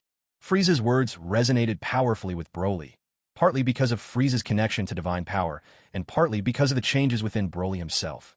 After all, Frieza had cured Broly of the fatal flaw of losing his mind upon transforming, earning Broly's deep gratitude in return. Of course, Frieza never called Broly a mere lackey. Instead, he'd taken to referring to him fondly as the third elder of the Celestial Pavilion. All of this made Broly see Frieza as someone truly important, not an owner, but almost like family. In this world, there was no one Broly would ever see as his master. With his mind finally at ease, Broly floated cross-legged into the air, closed his eyes, and began to meditate. As he did, the wild, unruly energy around him gradually calmed, yet his power continued to surge upward at a dizzying rate. Frieza chirped gleefully again. Yes, excellent. Just like that, Broly. So long as you can find your calm, there is no one, except me, who could match you in this universe. Frieza's red eyes glinted with anticipation. He could sense it. It was time for a real fight, a battle that would push him right to the edge of life and death. Only in a fight for survival could Frieza break through his own limits once again. By this moment, less than 10 seconds remained of the 3-minute limit. Meanwhile, in the heart of the battle, Cooler had spent nearly 5 minutes being ruthlessly pummeled by Gogeta. If not for his metallic body's resilience and Gogeta holding back his true strength, Cooler would have been reduced to mere dust by now. 7, 6, 4, 2, 5, 3, 2. Frieza's mind reeled in confusion. Suddenly, with a thunderous flash, Gogeta vanished in a blaze of white light, replaced by Goku and Vegeta standing side by side. The unstoppable Gogeta had disappeared. Cell's eyes widened to their fullest. He looked like his eyeballs might pop right out. Why? Why on earth? They were fighting perfectly well. Why did they break the fusion all of a sudden? Hey, why would you stop when you almost had him finished? Are you insane? That's 100 billion in fighting power. You want to get obliterated in a second, or what? Goku and Vegeta both shuddered in that instant, and when they glanced down, they saw Cooler glaring at them with murderous intent. Die, both of you! Cooler's aura exploded, restoring his broken spirit to full strength as he raised his fist and hurled it toward them with devastating force. The punch was so powerful, it cracked the very air, letting out a thunderous sonic boom. Cooler truly meant to kill. Vegeta. Kakarot. In a flash, Goku grabbed Vegeta, and Vegeta grabbed onto Goku. Vegeta unleashed instant transmission, and Goku used his own instantaneous movement. Fortunately, in that critical moment, the two of them managed to escape, Cooler's fist splitting the terrain where they just stood, reappearing right next to Frieza. The Frost Demon clan sure could take a beating. Not only had Frieza tanked an hour of the most brutal punishment in the movie, but now Cooler had withstood the worst from Gogeta as well. And their recovery abilities were nothing short of monstrous. In just moments, Cooler's injuries had mostly healed, and his aura was once again as fierce as before, no weaker at all. Frieza, what's wrong? Don't have the guts to fight yourself, so you're siding with those damn Scions now. If I'm not mistaken, that was the fusion dance from planet Metamoru you just saw. Too bad it only lasts 30 minutes. After they split up, they're not worth a thing. Or will you send that green weirdo next to you up to die instead? And as for Cell, well, Cooler simply acted as if he didn't exist. Cell's heart ached with agony. He wanted nothing more than to self-destruct and end it all. But he couldn't bear to go. Tianzij Pavilion needed him alive. Cell managed to find a perfectly reasonable excuse to keep himself alive for a bit longer. Should I write a book? Maybe reincarnated as Cell. 10 million years of survival. Oh ho ho. Poor, pathetic Cooler. Just look at what you become. You're a disgrace to the honor of the Frost Demon race. With a resounding burst, Frieza erupted in a surge of energy. Despite being outmatched in raw power, there wasn't an ounce of fear in him. When it came to enduring punishment, who could compare to Frieza? With a sharp whoosh and a dull, reverberating thud, Frieza vanished, only to reappear with a vicious elbow strike aimed at Cooler's head, though Cooler snapped up his arm to block it. But Frieza wasn't discouraged. Shifting through space with blinding speed, he unleashed hundreds of blows on Cooler from every direction. Even prepared for the onslaught, Cooler couldn't block them all and found himself hit more than a few times. CRRK, CRRK. Cooler was forced back 2 full steps. Cooler was indeed amazed by Frieza's speed, but to him, this didn't matter at all. Clang, clang, clang, clang. It's useless, Frieza. No matter how fast you are, your power just isn't enough to really hurt me. Cooler wasn't lying about this. Just moments ago, Gogeta was blindingly fast as well, and Cooler could do nothing but take each blow. When their combat strength was equal, Cooler still managed to withstand those attacks. So what chance did Frieza have now, with a battle power just over 100 billion? Clang, clang, clang. Thud, thud, thud. Smash. Frieza gave no reply. He simply kept attacking with everything he had. Frieza knew that if he wanted to break his limits in this battle, he could only achieve it by fighting with all his might. Otherwise, even if the breakthrough succeeded, it would never reach its fullest potential. 20 minutes later, just as Cooler was growing increasingly impatient, he finally managed to catch the pattern of Frieza's movements. Crash. Arg. Damn it. Cooler didn't hesitate. He threw a punch straight at Frieza's infuriating face. With just that one blow, Frieza was sent flying, crashing deep into the surface of Hamba Water Star. Sensing his advantage, Cooler pressed in relentlessly, accelerating his movement to appear at Frieza's side in an instant, landing another punch right onto Frieza's face. Smash! Thud, thud, thud. Damn you, Cooler. Arg. Not long ago, evil Krillin and Cell had their share of anguish screams. Now it was Frieza's turn to howl in pain, if anything, even more miserably than they had. Goku glanced at Vegeta, wondering if they ought to fuse once more and maybe help out that ever-pretentious Frieza from Earth. Vegeta sneered, his voice cold with pride. Frieza destroyed planet Vegeta. The fact that I'm not after his head is already more mercy than he deserves. There's no way I'd lift a finger to save him. Besides, our fusion time still hasn't cooled down yet. There's nothing we can do right now, even if we wanted to help him. Saying this, Vegeta cast a look at Cell and Broly. Broly, especially, Vegeta couldn't quite sense his exact battle power, but he could feel a stifling pressure emanating from the depths of Broly's soul. The legendary Super Saiyan, for ordinary Super Saiyans, that title was crushing in itself. Hey, Cell, Broly, are you two really just going to stand there and watch your boss get beaten to a pulp? Not even going to try to help him out? Even taking a few hits for him would at least show some loyalty. Cell idly scratched his ear, as if wondering if anyone had actually spoken. Broly continued to meditate, utterly ignoring Vegeta's words. Ah ho ho ho. Keep it up. What? Running out of steam already. Trash will always be trash. Roar arg. Frieza's mocking words once more stirred up Cooler's brutality, and he started pummeling and kicking Frieza beneath him again, bombarding him with a relentless barrage of energy blasts and waves. On the planet Homeboom Mercury, a crater had formed, taking up a full tenth of the planet's surface. And with every punch Cooler threw, the crater was still growing larger. Homeboom Mercury itself seemed to wail, "Big brother, could you try a little harder? This is pure torture. Either finish this quickly or just destroy me outright." Crash. Boom. Bang. An hour later, Goku once again suggested they fuse, and this time, Vegeta was swayed by his words. Despite all his eccentricities and schemes, Frieza truly did care for Bulma, and not even a hint of ill intent could be seen in him. For Bulma's sake, I'll save him just this once. Goku and Vegeta began the fusion dance, but before they had even started moving their feet, Frieza's voice rang out again. Oh ho ho. Yes, yes, yes. I feel it. The thrill. This is exactly it. Ayua. Break for me. Cooler, who had been unleashing endless attacks, found himself astounded by Frieza's resilience. Not just taking the punches and kicks, but enduring wave after wave of energy blasts. Though Frieza screamed and wailed, he stubbornly refused to give in, fighting on with tenacity. And now, something even more incredible happened. From deep within Frieza, a vast and overwhelming force burst forth, filling the air with despair. A-R-H-A. Boom! In that instant, Frieza exploded with power, and the crater beneath him widened dramatically again. Oh ho ho! Cooler, take a shot for me if you dare. Thud! Frieza's punch landed square on Cooler's face, nearly causing Cooler's eyes to burst from their sockets. His whole face twisted, completely reshaped by the blow. Whoosh!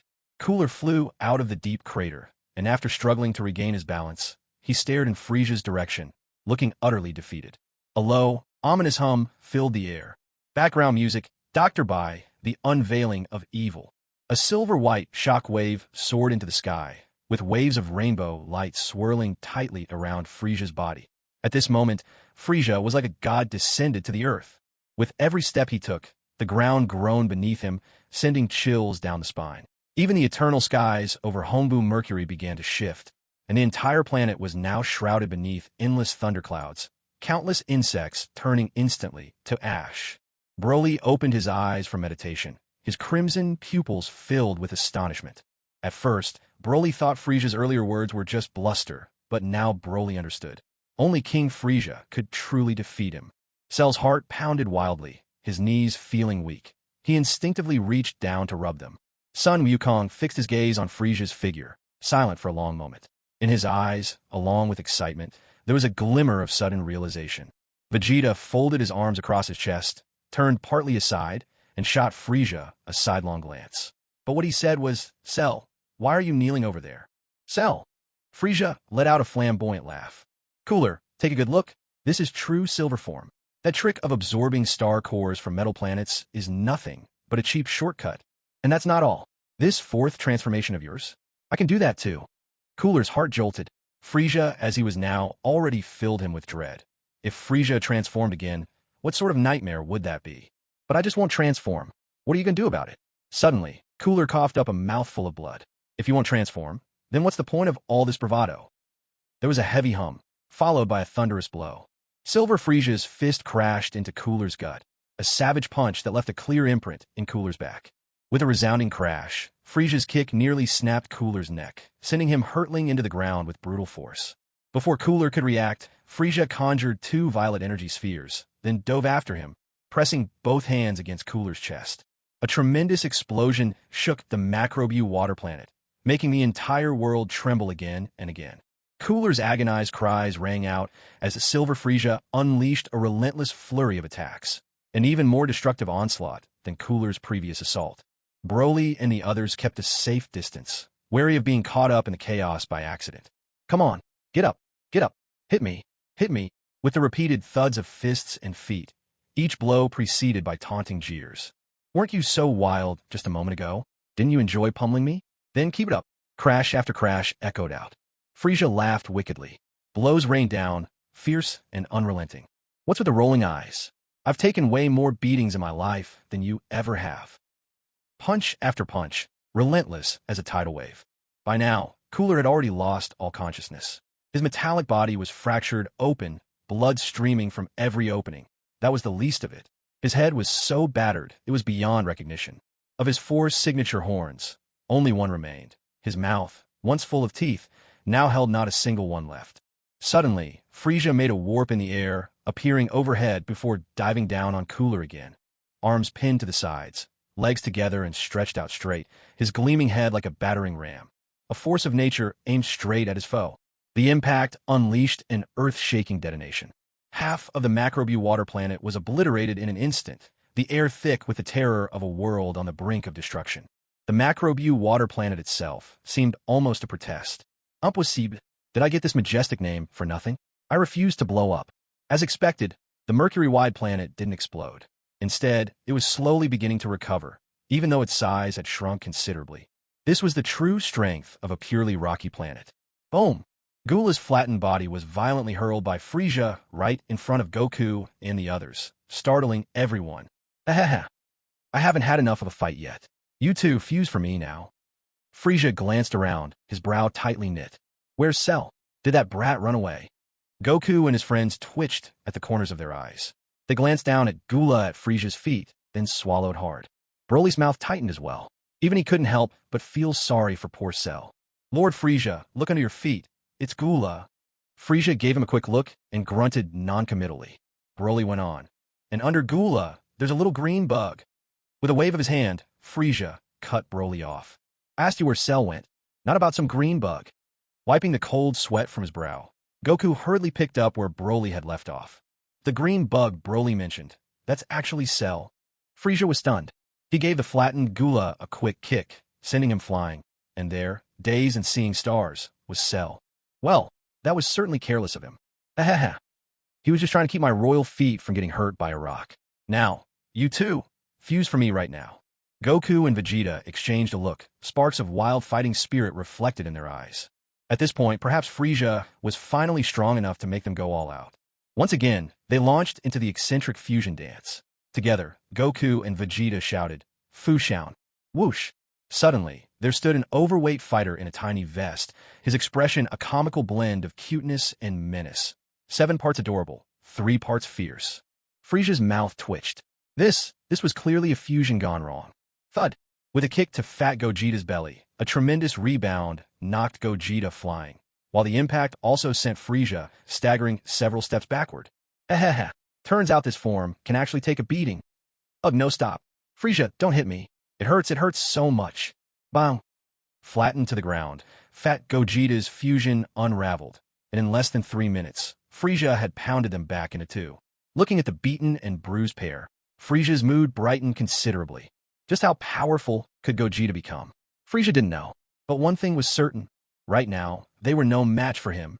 It wasn't the same kind of hallucination that Piccolo had experienced. Frieza's power had truly undergone a dramatic transformation. Silver Frieza represented a 100-fold increase. And now, Frieza had merely used the first form of the celestial transformation, the Pillar of Heaven, yet his combat power had already rocketed up to 800 billion. If that level of strength still couldn't handle Vegeta at his current state, Frieza would broadcast himself learning from audience member C as penance. Given how outrageous these power-ups were, it was no wonder Golden Frieza could rival Super Saiyan Blue. It hardly seemed unbelievable anymore. With a swift motion, Frieza appeared next to Cooler. Divine energy encased Cooler, and a 7-colored radiance began to smelt him away. No, please, don't do this. Frieza, I was wrong. I was wrong. Spare me this once, please. I'll be your servant if that's what you want. Frieza's cold, gleaming eyes showed not an ounce of mercy, and his hands never paused for a second. He intensified the flow of divine energy, and with a fierce stomp, pressed Cooler's face to the ground, making sure his victim could no longer make a sound. Ha ha ha ha. You are not worthy to set foot in the heavenly pavilion. Becoming a mere puppet, that is your final destiny. Melt. A low hum filled the air as Cooler rapidly shrank, first collapsing into a ball of flesh, and then compressing even further, growing smaller and smaller. Meanwhile, Goku whispered quietly to Vegeta, Do you think Frieza's about to eat Cooler? Vegeta shot him an exasperated glare. How could Kakarot only ever think about food? Truth be told, Vegeta's first thought had also been that Frieza was going to eat that little ball. Compressed biscuits taste bad, right? So compressed meat probably isn't any good either, especially if it's raw. You could always roast it, though. Sprinkle some cumin and chili on top. It might actually taste pretty good. As soon as food was mentioned, Broly perked up, his interest peaked. Unlike Goku and Vegeta, he had a particular fondness for spicy flavors. Have you ever noticed? Goku added, I don't think Frieza's ever gone to the bathroom. This set off yet another round of astonishment. Vegeta fell into thoughtful silence, racking his memory. But no matter how much he thought, he couldn't recall a single time he'd ever seen Frieza use the restroom. Broly started going through his own memories. It really did seem like Frieza had never needed to go. Meanwhile, droplets of sweat started pouring off Cell's head. He was practically sweating waterfalls. Come on, guys, do you have no fear at all? Frieza's ears might look flat, but his hearing is extraordinary. And sure enough, ha ha ha ha. Cell, what kind of heavenly pavilion member are you? Cell immediately straightened up, baring his teeth and roaring, Goku, Vegeta, Broly, how dare you insult the great Lord Frieza? Prepare to face your doom. In truth, Cell's eyes were blinking so rapidly, it looked like he might catch on fire any second. Hurry up and run for it. Son Goku, take them and teleport away right now. Hey, Broly, would you stop rolling your eyes at a time like this? Finally, just as Cell was slowly raising his fist, Son Goku reacted at last. He grabbed Vegeta and Broly and instantly whisked them back to Earth. At that very moment, Cell's fist picked up speed and smashed down with all his might, slamming violently into the ground. Boom! Cell put all his strength behind that punch, gouging out a bottomless pit on the surface of Hombu Mercury, coming dangerously close to shattering its planetary core. Hombu Mercury seemed to shout back, seriously? When will all this end? What did I ever do to deserve this? Outraged, Hombu Mercury fought back. A pillar of magma burst skyward, splattering right across Cell's face. It didn't actually do him any harm, but at least Hombu Mercury finally dared to strike back. Meanwhile, Frieza had compressed Cooler into a ball scarcely larger than a marble. He tossed and caught the tiny orb in his palm. The little sphere shimmered with radiant silver hues, glimmering in 7 dazzling colors, much like a famed celestial pill from myth and legend. Cell hurried over to Frieza's side like a sycophant, bowing deeply, though his face was twisted with unwillingness. Lord Frieza, I failed in my duties and allowed Son Goku and the others to escape. Frieza's lips twitched. He truly hadn't realized that Cell was nearly on par with Dodoria when it came to latent potential. Ah ho ho ho. So you admit your failure, do you? In that case, you deserve a little punishment. There are plenty of bloodthirsty mosquitoes on this planet. Why don't you stand here on one leg, the legendary crane stance, for let's say 10 days? Cell was dumbstruck. In a flash, Frieza vanished. Left all alone on Hombu Mercury, poor Cell was utterly bewildered. Then, from afar, he saw massive mosquito beasts buzzing their way toward him after the battle had ended. Cell's face turned a sickly shade of green. Well, here goes nothing. Crane stands now. Star. Frieza now arrived beside Tagoma, gazing at the glittering ice castle before him, so dazzling it nearly blinded his titanium-plated eyes. What in the world? Isn't this place a little too beautiful? Such breathtaking splendor. It was straight out of fairy tale. Ah ho ho ho. Tagoma, have you mistaken me for a princess? You really think such a palace is fit for a king like me?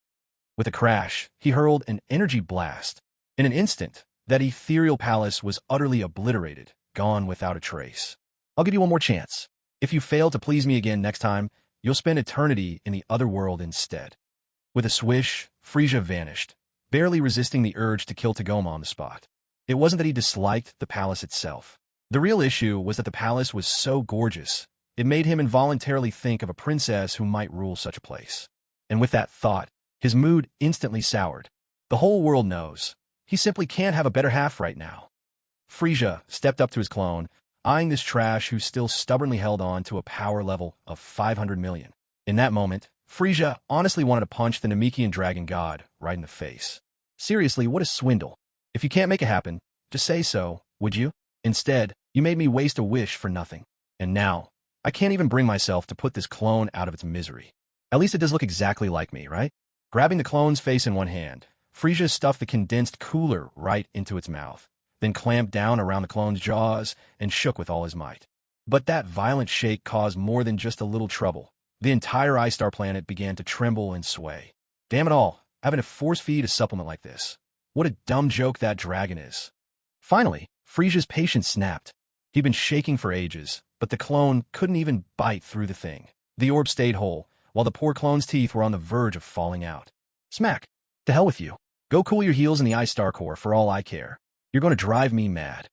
In a fit of rage, Frieza sent the clone flying with a kick straight into the core of Ice Star, then stalked off without so much as a backward glance.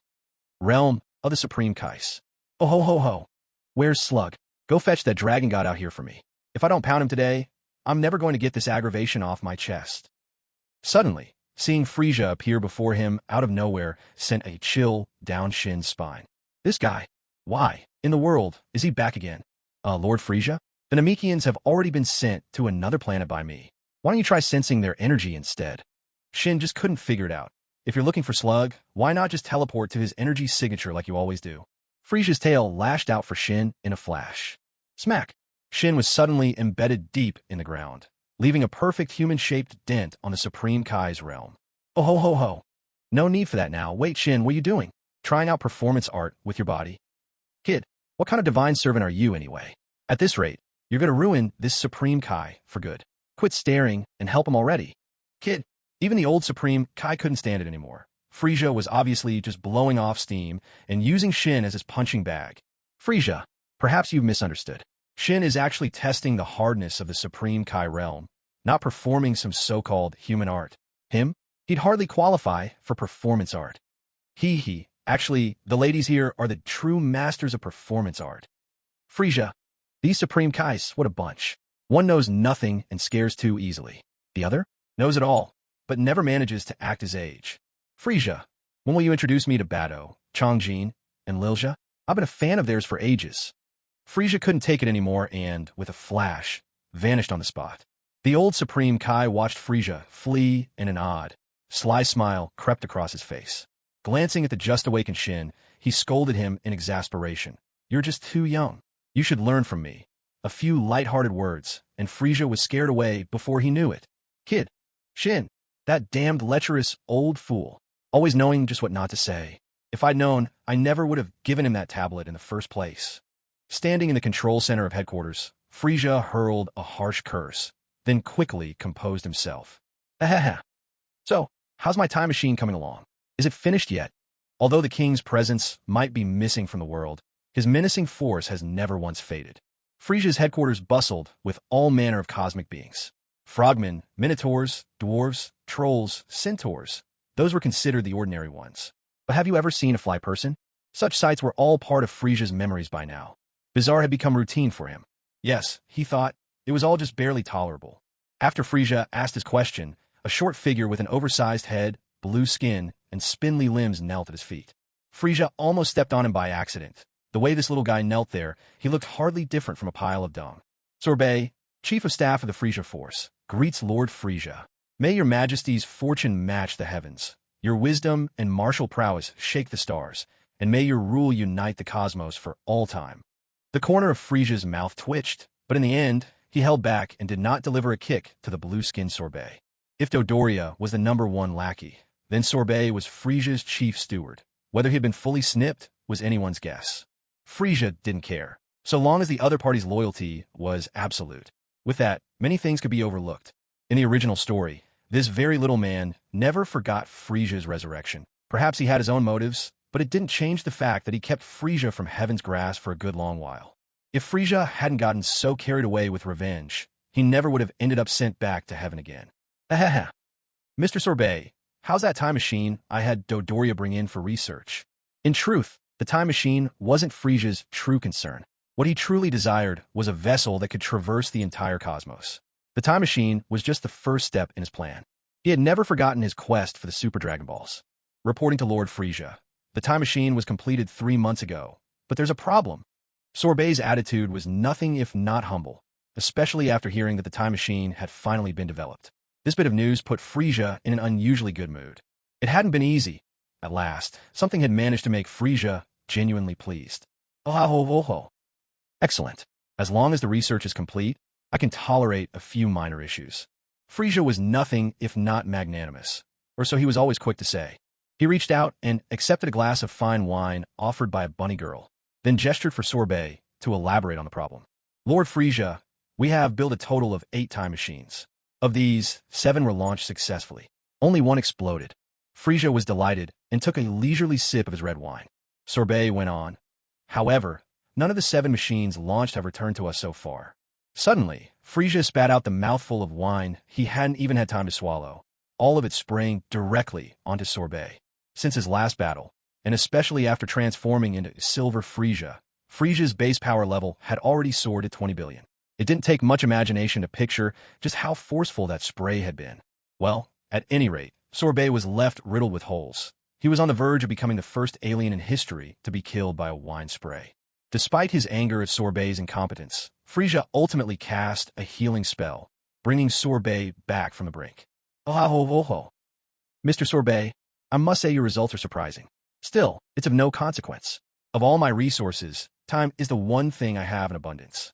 You may continue your research until you can guarantee not only that the machines set out, but that they can return as well. He took another refined sip of wine, settling down with all the grace of a gentleman. Sorbet, having just danced along the edge of death, was now trembling with even greater fear. At your command, Lord Frieza. With a whooshing sound, Sorbet vanished from headquarters. At your command? If you can't speak well, maybe you should just speak less. Oh. Minotaur, you tell me, how many planets have we invaded in the past few years, and how many have we destroyed? Wrapped in a cloud of biting insects, the Minotaur gnawed his finger, glanced around, and, seeing no other Minotaur present, pulled his finger from his mouth and pointed tentatively to his own snout. Lord Frieza, are you speaking to me? Frieza seriously began to wonder, was this really the world of Dragon Ball Z, or had he stumbled into that ridiculous parody version of Dragon Ball? Wasn't this supposed to be a hot-blooded action anime? Why did every scene smother him with Dragon Ball's signature slapstick absurdity? Yes, I'm talking to you. Speak. The Minotaur was so flustered that his mountain-sized body crashed to the floor, sending a shower of tick-like creatures scattering everywhere. Frieza was utterly revolted. He was sorely tempted to carry out a mercy extermination right then and there. Reporting to Lord Frieza, ever since you departed, we have faithfully carried out your illustrious command. In total, we have invaded 3,456 planets. Among them, 2,345 were so worthless that they've already been destroyed. The mastermind behind the plan was Lord Sorbet, and as for those who carried it out, well, there were far too many to name. Here, 3 million words are omitted. Frieza was nearly lulled to sleep by the report. If not for the Minotaur's foul stench permeating the air, he might have already started snoring. A shrill, distinctive laugh suddenly rang out. Startled, Frieza's eyes snapped open. That laugh wasn't his. He was certain he'd never laugh like that, even in his dreams. Besides, that laugh didn't carry his signature, devious flavor. Much as he didn't wish to admit it, Frieza knew all too well that his own laughter had a particularly sinister edge. Could have been one of his clones? Impossible. His clone had no independent consciousness and had long since been dispatched to the core of Ice Star.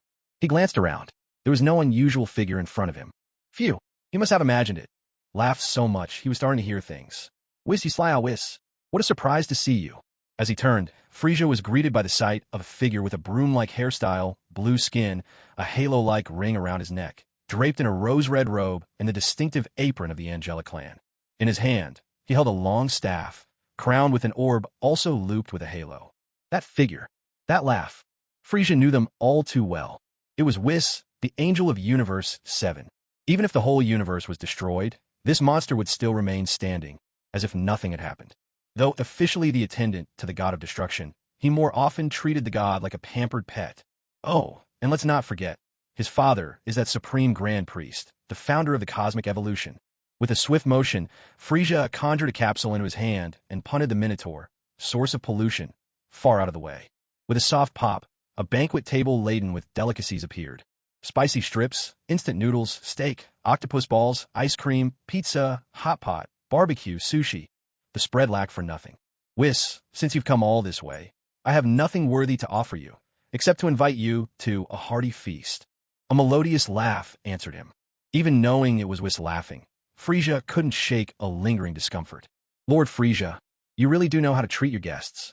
Not only have you taken care of most of Lord Beerus's errands, but you're also quite considerate, I must say. But about that time travel machine you've been working on, I'm afraid you'll have to discontinue that project. Supreme Kai of Time, Canon, has already come looking for me. Your time machine is quite a joke.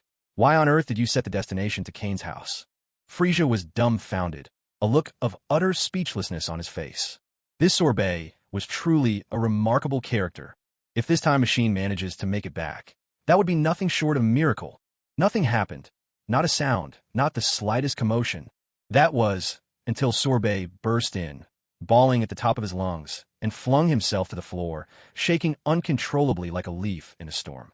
Lord Frieza, all the research data on the time machine, just now, gulp, just now it all vanished, every last bit of it. Frieza knew full well it had to be Whis' doing, a neat and understated trick, if there ever was one. Oh ho, a Whis, please. These delicacies here, I personally picked them out for you. Frieza's laughter came to an abrupt halt. Right now, he still had to look up to Whis, such an intimidating presence. If Whis got annoyed, what if he went back and passed word to Beerus, who'd knock him flat with a single blow? Ah, ho, ho, ho. Well then, I gratefully accept. Lord Beerus did make the right choice in picking you for this job. Whis admitted, these dishes truly looked irresistible. Ah, ho, ho, ho. This one's called pizza, isn't it? It's delicious, and it even stretches with cheese. Oh my, this egg puff ice cream is simply divine. Sorbet continued kneeling, frozen with fear. Frieza, on the other hand, maintained his elegant composure, sipping his wine, though his usual sly sneer was nowhere to be seen.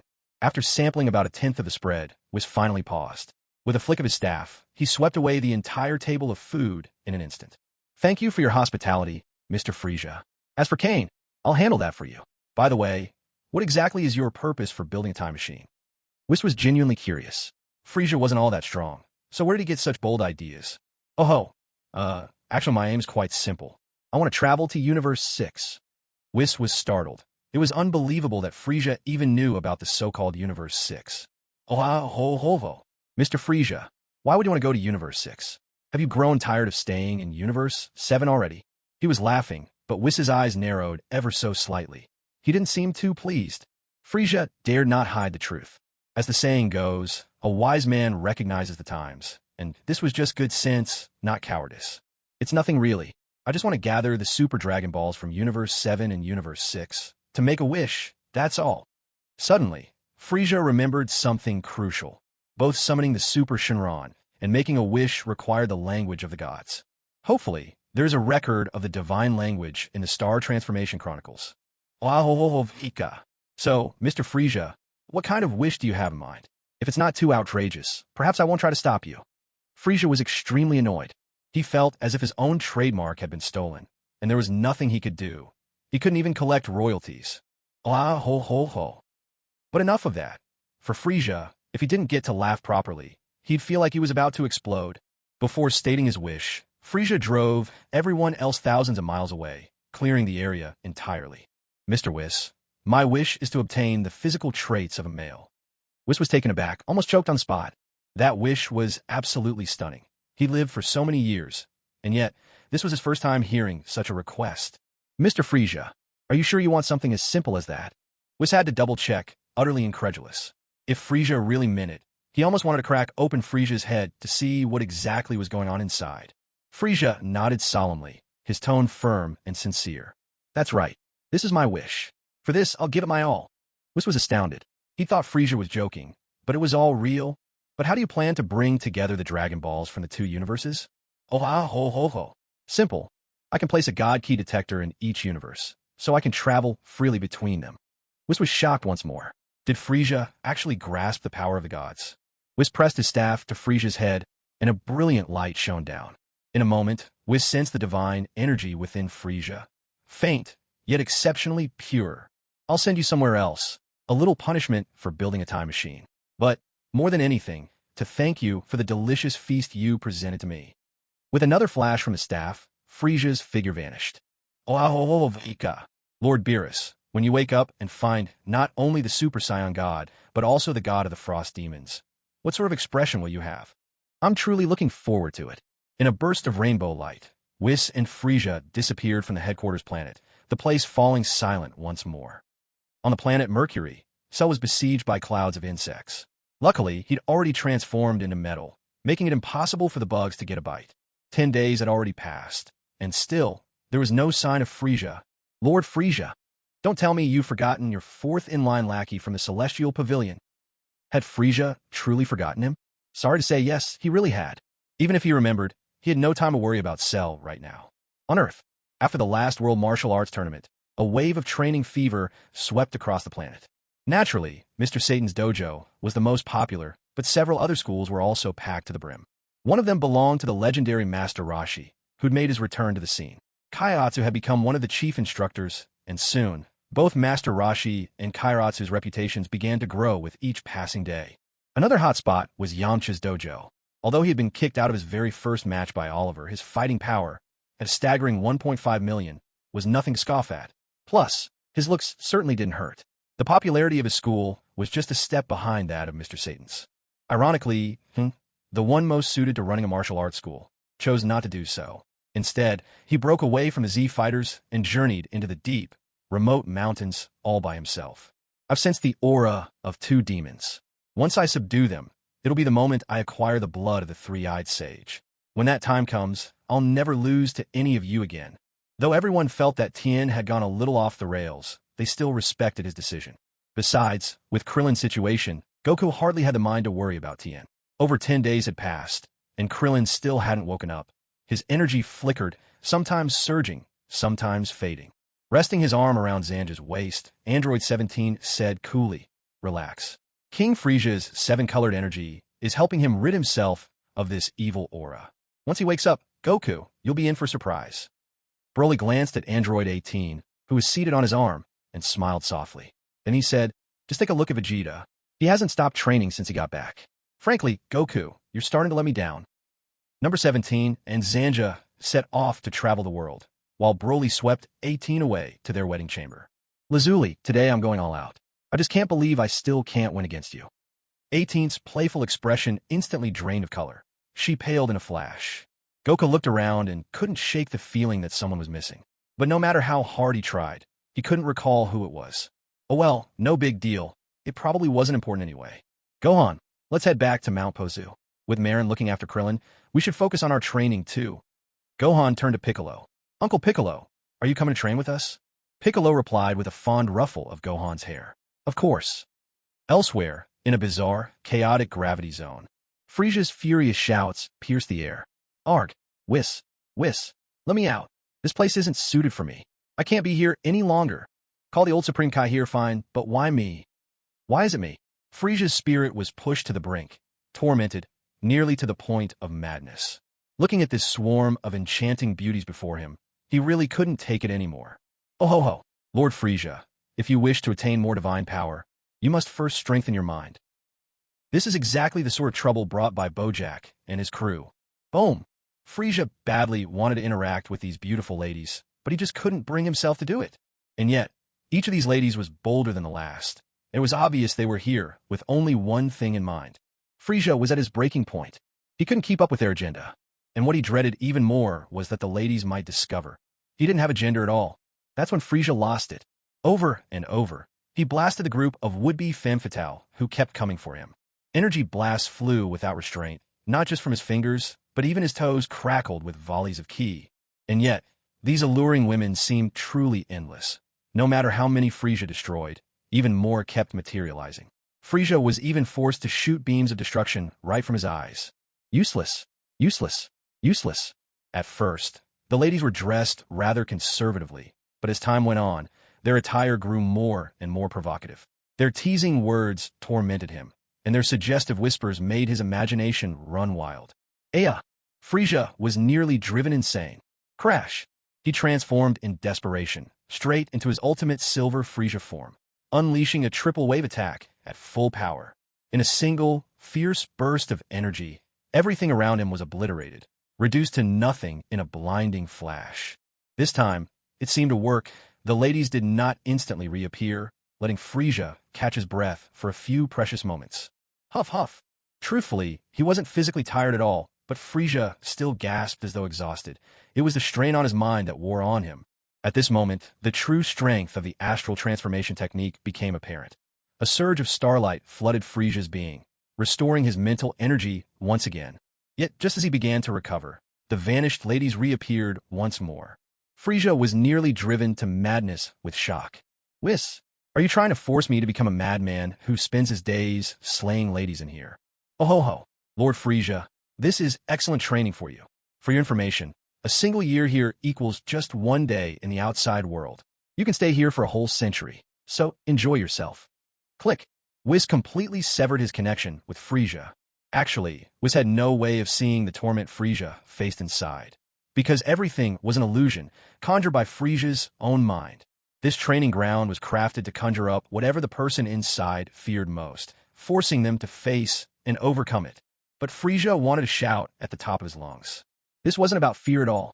As long as he possessed male physiological traits, he would have gladly sunk into this state of bliss forever. Weiss, you've completely missed the point, damn it. Have I really made a mistake? No, not at all. Right now, Frieza's psychological barrier is precisely this. Whether he can overcome it or not, after spending 100 years inside, there's no doubt he will experience tremendous change. Oh ho ho, now I can keep enjoying all these delicious foods. Having him stay in there for 100 years in exchange for these delicacies. Well, I suppose I won't owe him anything after all. Frieza couldn't hear this, but still, he was furious. 100 years. 100 years in that kind of environment. Will I end up truly losing my mind by the time I get out? On Earth, at Bulma's house, the whole Goku family had gathered. 17 had come with Zanja, and 18 was supporting a weakened Broly. 16, now transformed into a Lamborghini, had also arrived. It was all because today was the day Trunks would depart. After the tournament, Trunks spent another 20 days here, and in those 20 days, he made remarkable progress. His power level had soared past 70 billion. Originally, Vegeta had hoped Trunks would wait to leave until his strength reached 100 billion, but Trunks couldn't wait any longer. Everyone, it's time for me to go. The androids in my future are still out there. I need to destroy them. Dad, don't worry. I'll train hard, and even if some new, powerful monster appears in the future, I promise I'll defeat it myself. Vegeta merely raised his hand and clenched it into a fist. Trunks immediately understood, and he too made a fist, bumping it against Vegeta's. Just then, Dodoria came running over. Trunks, Lord Frieza has something for you. Even though Trunks had grown to accept Frieza's presence, every time he saw Frieza and Dodoria, he still felt a bit uneasy. He reached out and took the box that Dodoria handed him. Inside was only a slip of paper and a capsule. On the note was written, "There's an extremely difficult-to-kill monster in XX place, whose power is more than 100 times your current strength. The creature is in a deep sleep. If you're not absolutely certain, don't try to confront it. On planet XX, Namekian survive, and the Dragon Balls there can bring the dead back to life, restoring Earth to how it was before destruction. Inside the capsule is a spaceship, and it contains the coordinates of the Namekian planet. Good luck." Trunks stared at the note, stunned into silence. All this time, everyone had thought of Frieza as willful and tyrannical. Whatever he said went, and anyone who defied him would pay the price. But this message completely overturned all of their expectations about Frieza. If the previous words spoke to Frieza's wisdom, then that final good luck truly moved Trunks deep in his heart. Bulma exclaimed, "Back on Namek, I always thought that Frieza was set up by his own father. And, actually, despite how frightening his eyes are, Frieza always struck me as quite the gentleman, a figure of real poise." Vegeta was far from pleased to hear his woman speak so highly of Frieza. But when he remembered that Frieza was technically genderless, somehow that irritation melted away. Trunks spoke up, his tone tinged with reflection. "We've been so focused on gathering necessities to bring back to the future, but it never even crossed our minds. Without Earth's Dragon Balls, there's still Namek's Dragon Balls. After all, the androids haven't started wreaking havoc on the universe just yet." "Frieza, what a genius!" Suddenly, Goku turned to Dodoria and asked, "Hey, do you know where Frieza went? I've tried to sense his energy so many times, but there's nothing. He's just gone." This question stumped Dodoria as well, leaving him with a familiar sense of being left out in the cold. Cell muttered to himself, "You got abandoned by Frieza. Me, I've been forgotten by everyone. Still, even mosquito meat is better than getting nothing at all." Dodoria spread his hands, looking helpless. "I have no idea, either. Last I saw, Frieza was at headquarters, but now nobody seems to know where he's gone." Silence fell across the group as they realized something. It seemed that everyone had become used to having Frieza around. It felt as if, so long as Frieza was in the picture, every desperate situation could twist into something magical. Trunks, more than anyone, understood this feeling. Trunks left. After his departure, was took a glance towards this side from the God of Destruction's planet, then finally took a big bite of his durian milk crepe cake.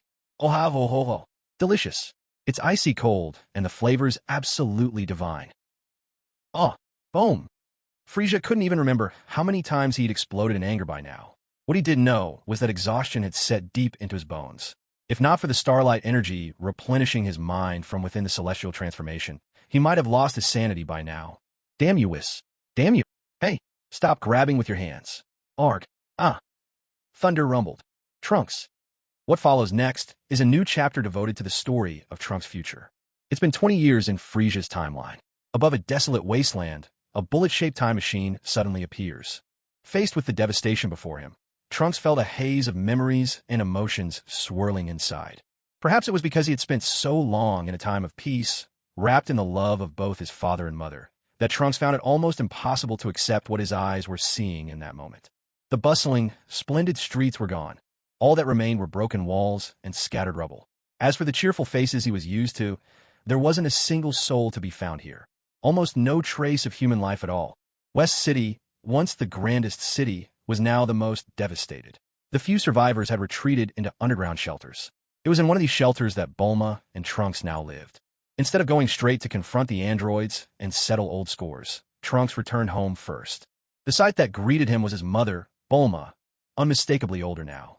She looked haggard, her hair no longer tended with her former care, slightly disheveled and streaked with exhaustion.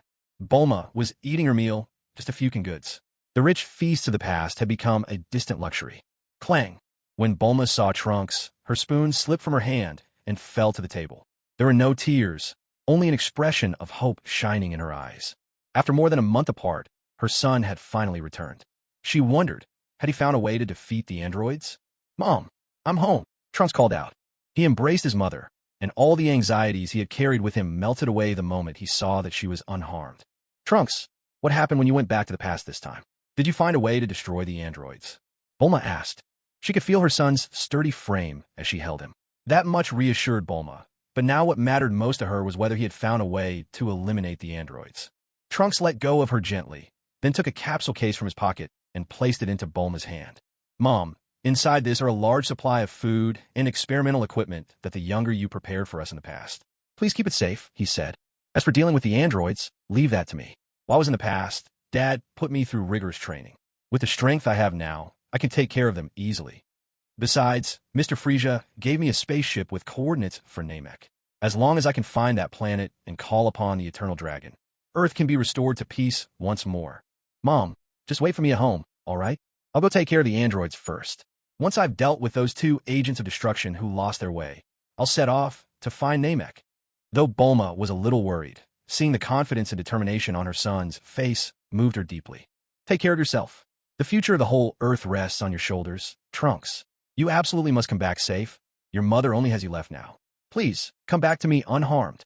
Trunks nodded earnestly, his expression solemn, and strode purposefully out the door. Bulma gazed at the capsule case in her hand, slipping into the depths of memory. Frieza, Mr. Frieza?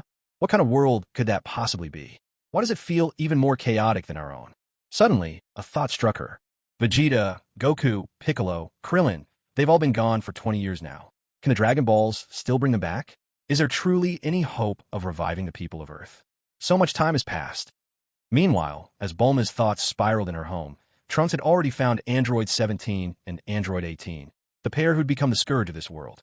Just moments earlier, Android 18, furious over losing a game in an arcade, unleashed a fierce tantrum. Bursts of energy missiles erupted from her hand, raining devastation upon the small city. 18, 17. As Trunks rushed toward them at lightning speed, Android 18 halted her rampage, a wicked smile curling on her lips. Android 17 remained as cool and detached as ever. So it's you. I wondered who it could be. 18 sneered. The loser who barely survived our last meeting. What's wrong? Been in hiding all this time, and now you've finally decided to crawl out for a glorious defeat? Her voice was still bright and melodious, yet every word cut at Trunks, making his whole body tense with anguish. These two androids were the ones who killed every last warrior on Earth: Vegeta, Piccolo, Krillin, Tien, Yamcha, the Turtle Hermit, and more. In the end, Trunks survived only because he was the youngest, barely hanging on to life. The brother he admired most, Gohan, had died at their hands trying to protect him. That tragedy had nearly crushed Trunks completely. It wasn't until his mother managed to build the time machine that a slender thread of hope finally appeared. 17. 18. Why is it that though you're all androids, you're nothing like the ones from that other timeline? Why such a vast difference? 17. Huh. 18. What? The two exchanged glances, both feeling that something was off. Had Trunks finally lost his mind after all this time? Kulme. Today you will witness that evil can never triumph over justice. Aya. Huh. A fierce gust erupted. Trunks' hair shot straight up, shining with radiant gold. Golden eyebrows, emerald green eyes, golden energy waves blazing skyward, arcs of electricity crackling and spinning around him. In truth, Trunks didn't need to unleash his full power against these androids. Not anymore. But his hatred for them went far beyond reason. It soared beyond the heavens. Only by fighting them in his most powerful form, by striking them down with his ultimate attack, could Trunks hope to release the fury burning within his soul. The overwhelming aura radiating from Trunks stunned both Android 17 and 18. Their internal power scanners made it very clear. The Trunks standing before them possessed a strength that was utterly beyond their reach. Even though the two of them were constructed to have limitless energy, the gap in pure combat power was simply too vast. Trunks could obliterate them both in an instant. At that point, the notion of limitless energy became nothing but a cruel joke. With a sharp rush of wind, Trunks didn't give Android 17 and 18 any time to react. In a single, fluid motion, he drove his fist straight into 17's abdomen. Energy crackled and built in his palm, then exploded outward in a brilliant flash that left 17 reduced to nothing but scattered fragments. Android 18 was utterly dumbfounded, staring in disbelief at the place where her brother had stood only a heartbeat before. Her own brother, gone, killed in a single brutal instant. Number 18. In the timeline I once knew, you were always so endearing. Krillin lost himself for your sake. Even Broly treated you with tenderness. Even I never managed to feel even a hint of hatred for you. But why? Why is there such an unbridgeable gap between you and them? Why did your mission have to be the destruction of the Earth itself, not just to disrupt Goku's family? This is unforgivable. Burning attack. Trunks pressed the backs of his hands together and, with a resounding shout, unleashed a fierce yellow energy wave that hurtled toward Android 18. Trunks, what are you even talking about? No. A deafening explosion shook the air. As the dust settled, Trunks returned to his normal form. Blue hair, blue eyebrows, and a youthful, delicate face. Tears slipped silently down his cheeks. In that moment, Trunks remembered all the people who had already perished. And just now, the reality of the current timeline struck him for the first time. Both Trunks and Bulma were troubled by the same thought. With all this time gone by, even if Goku, Vegeta, Piccolo, and Gohan could be revived, could Earth in this timeline ever return to the way it once was? That question, it lingered. Maybe if they could find the Dragon Balls, they'd be able to find the answer. But when he caught sight of a large group of individuals who looked so much like Piccolo, the shock that ran through him was indescribable. This time, things were different from the timeline where Frieza appeared. Slug was not the new Grand Elder, and Nail had long since merged with Piccolo. The new Grand Elder was a Namekian named Paisai. Compared to most Namekians, Paisai was much more robust, even a little chubby, with darker green skin. Greetings. My name is Trunks. I am a scion from Earth. I've come here to ask for the help of Namek's Dragon Balls. Because of the androids, Piccolo of Earth was killed, and with him gone, the Guardian vanished as well. The Dragon Balls have turned to stone, so we can no longer summon Shenron.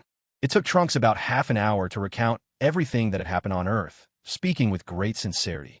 Elder Pibich could sense Trunks' kindness, but even more, he was keenly aware of the immense, concealed power within him. Even if Trunks had come with force, they would have had no means to resist. I understand now. Son Goku once saved our entire race, and Miss Bulma graciously hosted us for nearly a year. Granted, she only provided us with water. Since you are Miss Bulma's child, you are naturally our honored guest. You may use the Dragon Balls. Trunks was overjoyed. To think there was such a connection, that was an utterly delightful surprise. As for why his mother had been so stingy as to only provide them with water, that wasn't something Trunks cared about at the moment. Soon, at Elder Pibich's command, the 7 Dragon Balls were gathered together. Then, you summoned the dragon, and helped Trunks fulfill his wish. At the Elder's request, a man stepped forward, a spitting image of Piccolo in his youth. This was Dend, now an adult. On Namek, no one used their childhood nicknames once they came of age. Dend didn't recognize Trunks, but when he heard that Son Gohan had been killed by the androids, he grew visibly shaken. After all, Gohan had been his closest alien friend, A string of ancient Namekian incantations spilled from Din's lips, resonant and powerful. The 7 basketball-sized Dragon Balls began to shimmer and pulse. As Din finished his chant, an intense light burst forth, and in its heart, a mighty dragon with Western features soared up into the sky. This was Trunks' 3rd time witnessing a dragon emerge. The first 2 were during the Frieza timeline. The first attempt had failed because, if he recalled, he had been rushing off to bathe. The second time, Bulma had succeeded, reviving all the Earthlings slain by Cell. Now, seeing a dragon so similar to, yet distinct from, the one on Earth, Trunks was filled with excitement. With a dragon this enormous, surely his wish could be granted. He cried out, "Din, please wish for all those killed by the androids on Earth to be brought back to life." But this time, Din didn't speak the wish. Instead, he looked at Trunks and said, "I'm sorry, but the Namekian dragon can only revive one person with each wish." Trunks was momentarily stunned. The dragon looked so imposing, yet its powers were this limited. Just as Trunks was wondering what to do next, his phone suddenly rang. This was a magical world. No matter the distance, the signal on his phone was always full bars. "Trunks, have you arrived on Namek?" He answered the call, and Bulma's voice came through from the other end. "Mom, I've arrived on planet Namek, and I've successfully summoned the dragon. But the dragon here can only bring one person back to life at a time." On the other end of the phone, Bulma grew excited and said, "That's all right. This dragon isn't as useful as our own, but it does have one advantage. It can grant 3 wishes." The Namekians collectively broke into a cold sweat. Even after 20 years, that Bulma's sharp tongue hadn't dulled one bit. "Trunks, here's what you do. For the first wish, restore all the places on Earth that were destroyed. For the second wish, bring Piccolo back to life. And for the third wish, revive Goku." Why single out Goku? Because he had already died twice, and Earth Dragon could not bring the same person back more than once. There's a bit of a loophole here, though. A lot of ordinary people on Earth were killed by Nappa the first time, by Cell the second, and then completely wiped out by Majin Buu the third time. Yet, somehow, they didn't seem to be bound by that rule at all. They were revived over and over, for reasons nobody could explain. Perhaps this was just special treatment for Goku and his band of main characters. Who really knows? Trunks had always listened to his mother, and this time was no exception. Din had heard Bulma's requests too, and thought her plan was excellent. Following Trunks' wishes, he relayed all 3 requests to the dragon in succession. For the first wish, the dragon didn't let Trunks down. When Bulma announced over the phone that West City had already been restored, he knew the wish had been fulfilled. The second wish was to revive Piccolo. As the dragon's eyes flashed with a red glow, Bulma's delighted voice rang out. "The Dragon Balls! The Dragon Balls are back! Piccolo! Piccolo is back to life!" Trunks was so excited he nearly jumped for joy, but managed to compose himself. It all depended now on whether the third wish could be granted. But then, the dragon spoke. "Sorry, I cannot resurrect Goku. He says he is enjoying his training in the other world, and besides, his presence always seems to draw powerful enemies to Earth, so he has chosen not to return." Trunks heard it. Bulma heard it through the phone as well. Both of them fell into a heavy silence. Din, however, had to break that silence, as the dragon couldn't just remain there waiting. "Trunks, do you have any other wishes?" Trunks shook his head. Anyone else could be brought back by Earth's dragon, and he couldn't think of anything else to wish for. At that moment, Bulma's voice chimed in once more. "Wait, Vegeta has also died twice. And Krillin, too. Can you try wishing for Vegeta to come back first?" Between Vegeta and Krillin, Bulma ultimately chose Vegeta. You can't blame Bulma for being selfish. Honestly, wouldn't anyone do the same in her place? In the end, Trunks obediently chose to bring Vegeta back to life. In the afterlife, Vegeta was not granted the privilege of having a physical body. He waited and waited, enduring 2 decades, but no one ever came to resurrect him. Today, after constant prodding by King Yama, Vegeta could take it no longer. He could only drift disheartenedly toward the pool of reincarnation. It was finally time for his soul to be reincarnated. In his next life, it was unlikely he would ever be a Scion again. Unless, of course, he became Trunks' son. Suddenly, a brilliant flash appeared. The ogre responsible for escorting souls to reincarnation realized with shock that one soul had vanished without a trace. Back on Earth. Whoosh! Vegeta materialized clad in his battle armor. The tight outfit made him look a bit bulky, but nothing could dampen his spirit at that moment. He clenched his fists, disbelief painted across his face. 20 years. He'd braved the mountain of needles, leaped over cauldrons of boiling oil, had his tongue yanked out, and been flattened like a pancake. He'd danced on blades, sung in seas of fire, and slept atop frozen tundras. Now, just as despair took hold. He was alive again. "Hey, Ark, I'm back. I'm really back. Android 18, where are you? This time, I swear I'll destroy you myself. Bulma, I searched heaven and hell for you. Where are you?" Vegeta hadn't come back to life in West City, but rather at the very spot where he died, Dr. Gero's hidden laboratory. "Bulma, I'm back. You weren't in heaven or hell, so you must be in West City. I'm coming for you now." With a rush of emotion and trembling hands, a golden burst of ki erupted skyward. A power level of 180 million might not be the most impressive feat, but it was more than enough to get him to West City in no time. For 20 long years, Vegeta had searched for Bulma. Though he wasn't meant to enter heaven, King Yima let him in just once, simply because Vegeta was so relentlessly stubborn. Despite his checkered past, in the end, Vegeta had truly fought and died for Earth. Because of that, King Yima gave Vegeta 20 years and a promise. At long last, persistence paid off. On the final day, Vegeta finally got his chance to live again. Once his excitement died down, Vegeta reminded himself that he was still no match for the androids. Right now, the only thing on his mind was getting back to West City and finding Bulma. Whoosh! In the bowl-shaped domes of West City, Vegeta arrived only to find the place deserted. No Bulma, no Trunks, not even Dr. Brief and his wife. But the trusty butler Xiao Chong was still around, brought back to life by the Namekian dragon, since after all, he was considered part of the technological staff. "Respected Mr. Vegeta, Miss Bulma should be in an underground laboratory about 30 kilometers away. We've just received a signal from there." Without sparing the robot a glance, Vegeta took off and streaked toward the distant horizon. 3 seconds later, he hovered above a tranquil farm. Here, he sensed a faint but unmistakably familiar presence, so subtle, yet there was no doubt in his mind. He slowly descended, about to enter the sole-thatched hut on the property. At that very moment, the door swung open. A woman stepped out. Her hair had lost its luster, and delicate lines traced the corners of her eyes. Though her youthful radiance and once unmatched beauty had faded, she now exuded the charm of a mature woman. With one look, Vegeta instantly recognized his wife. The two of them stood gazing at one another, neither uttering a word. Bulma had no idea how to face Vegeta. After all, he hadn't aged a day in 20 years. But her? She'd spent 20 years in hiding, never able to rest or eat well, constantly living in fear or throwing herself into the desperate study of time machines, sacrificing sleep and sanity. She had aged far too much. With her family's genes, Bulma should have remained youthful even after another 20 years. But life had taken its toll, a truth painfully evident. This was precisely what Bulma and Trunks had feared most. After all, some who died on Earth had been gone for as long as 20 years. Even if they could be brought back, how could ordinary people possibly accept all that they'd lost? Step, step. Vegeta walked slowly toward Bulma. The sight of it sent her heart racing. Sudden, uncontrollable fear gripped her. But fear of what? She couldn't say. Her emotions tumbled and twisted within her, impossible to untangle. With powerful arms, Vegeta swept her up, then gently pressed her head to his shoulder, holding her close. He was overbearing as always, yet beneath it all, profoundly gentle. "Bulma, I'm back. This time, I won't leave you on your own again." Tears. She didn't even know when they started to fall. For 20 years, Bulma had forced herself to be strong. If she faltered, Earth's last hope would crumble. She never allowed herself to cry, not even alone behind closed doors. But in this moment, she finally let go of all the burdens that had threatened to break her.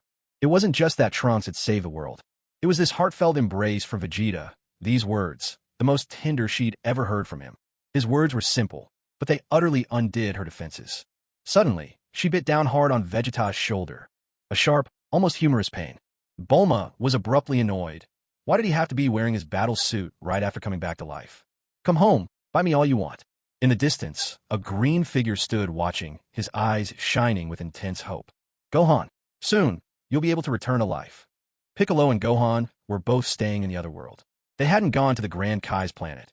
Since Piccolo had died first, he hadn't known when Gohan would meet the same fate.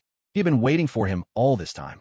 A few years ago, the day finally came when Gohan arrived, and Piccolo chose to stay with him in the other world, since Chi-Chi and the others were also there. Just moments ago, while he and Gohan were deep in meditation, they had been whisked back to Earth. The halo above his head had vanished, and his once ghostly lower body had turned back into ordinary legs, as solid as ever. He immediately realized he had been brought back to life. It had to be the Dragon Balls from Namek and their mighty dragon at work. That meant Gohan could soon be revived too, thanks to the Dragon Balls of Earth. Vegeta was well aware of Piccolo's existence, but would he care? Proud as ever, Vegeta was the very definition of someone who does as he pleases. Cradling Bulma in his arms like a princess, Vegeta returned with her to their home in West City. As Bulma, cheeks still flushed, touched down on the ground, Piccolo arrived as well. Seeing Piccolo, Bulma was overcome with emotion, but words failed her. After 20 years apart, there were so many things to say, it was hard to know where to begin. Let's summon the dragon. That simple sentence was the one Piccolo had been longing to hear for years. Bulma unwrapped a cloth bundle, revealing 7 orange Dragon Balls, glittering with a gentle light. Come forth, Shenron. Grant my wish.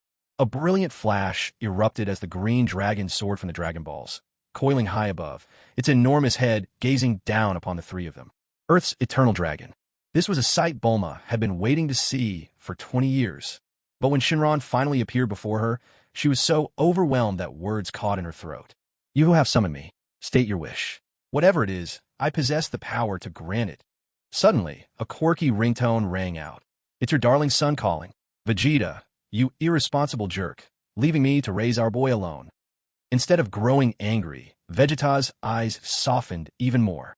For a moment, he set aside the pride that defined him as a Scion prince. I'm sorry, he said. It was a rare admission. Vegeta, in front of others, apologizing with such humility.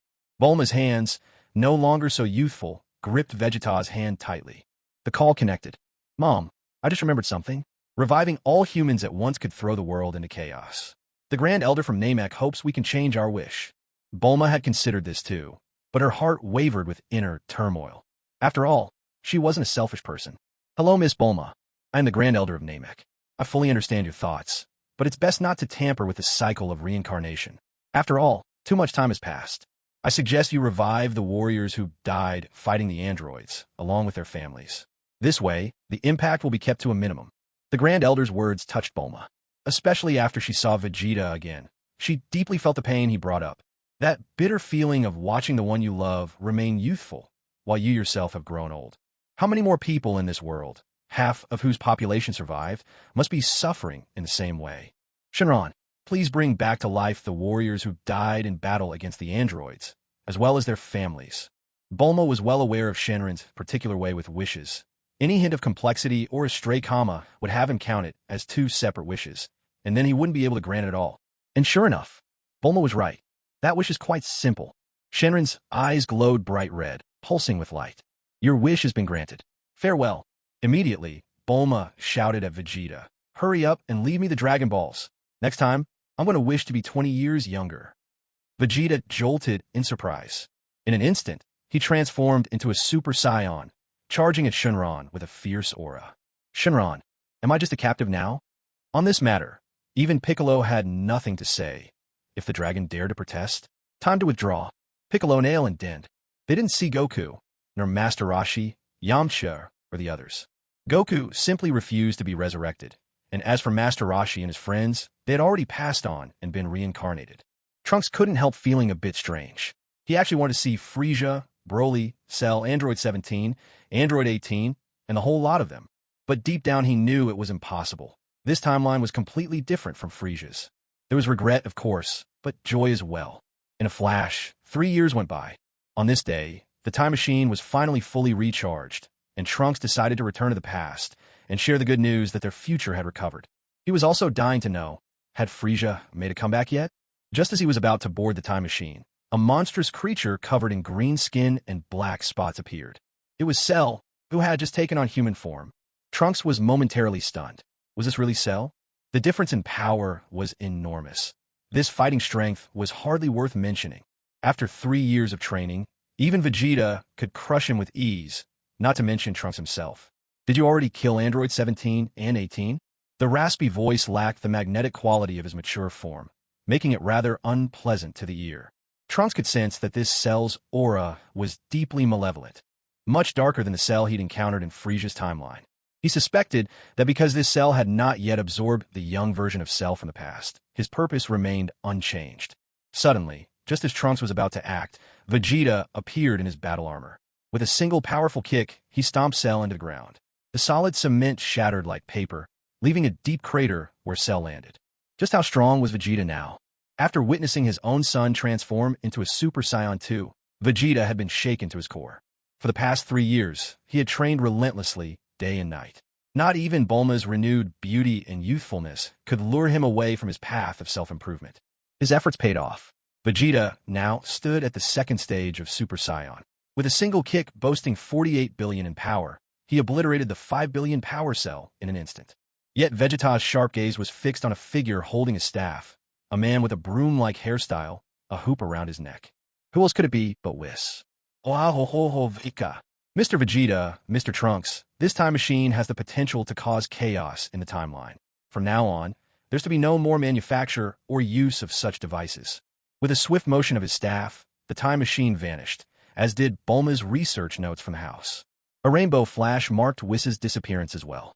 His only reason for coming was at the behest of the supreme Kai of Time, Canon. Because of Trunks' repeated journeys through time, each trip had spawned a parallel timeline. Canon was overwhelmed with chaos and had no choice but to request that Whis eliminate this hidden danger. Trunks gave up his plan to return to the past once more. At last, this timeline was back on its destined course. While 3 years had passed in the future timeline, in Frieza's world, only 50 days had gone by. Aya! The agonized screams continued. Frieza had been howling like this for 50 years straight. Enduring 50 years of torture had done nothing but make Frieza stronger and leave his voice hoarse. Nothing else had changed. He still felt the same conflicted love and hatred toward the swarm of young women flocking to him. After suffering in this dual torment for so long, today, finally, Frieza reached his breaking point. A deafening surge of power erupted, so overwhelming that even Whis' staff reacted. Sipping lemon water, Whis felt the magical tremor and curiously looked up. A soft pop signaled a surprising turn of events. At that moment, Frieza burst out from the staff and, unable to restrain his momentum, crashed headlong into the dining table right in front of Whis. Whis was astounded. Frieza had managed to break free from that peculiar space so quickly, when Beerus had once been trapped inside for 99 years before he could escape. Frieza, however, had only used 50 years to break out. Whis! Clang! Just as Frieza finished his furious shout, the top of the staff, still adorned with a hula hoop, came crashing down right onto his head. In an instant, Frieza felt stars explode before his eyes, and his whole body suddenly lost strength. He had forgotten that Whis was an angel. No matter how his power had grown in that bizarre space, there was no way he could face off with Whis so soon. So, Frieza's grand entrance ended in disaster. Oh ha ho ho ho. Mr. Frieza, since you've come out early, I suppose it's time for you to leave. With a flick of his staff, Whis made Frieza vanish from sight. When he reappeared, Frieza found himself back on the planet of ice.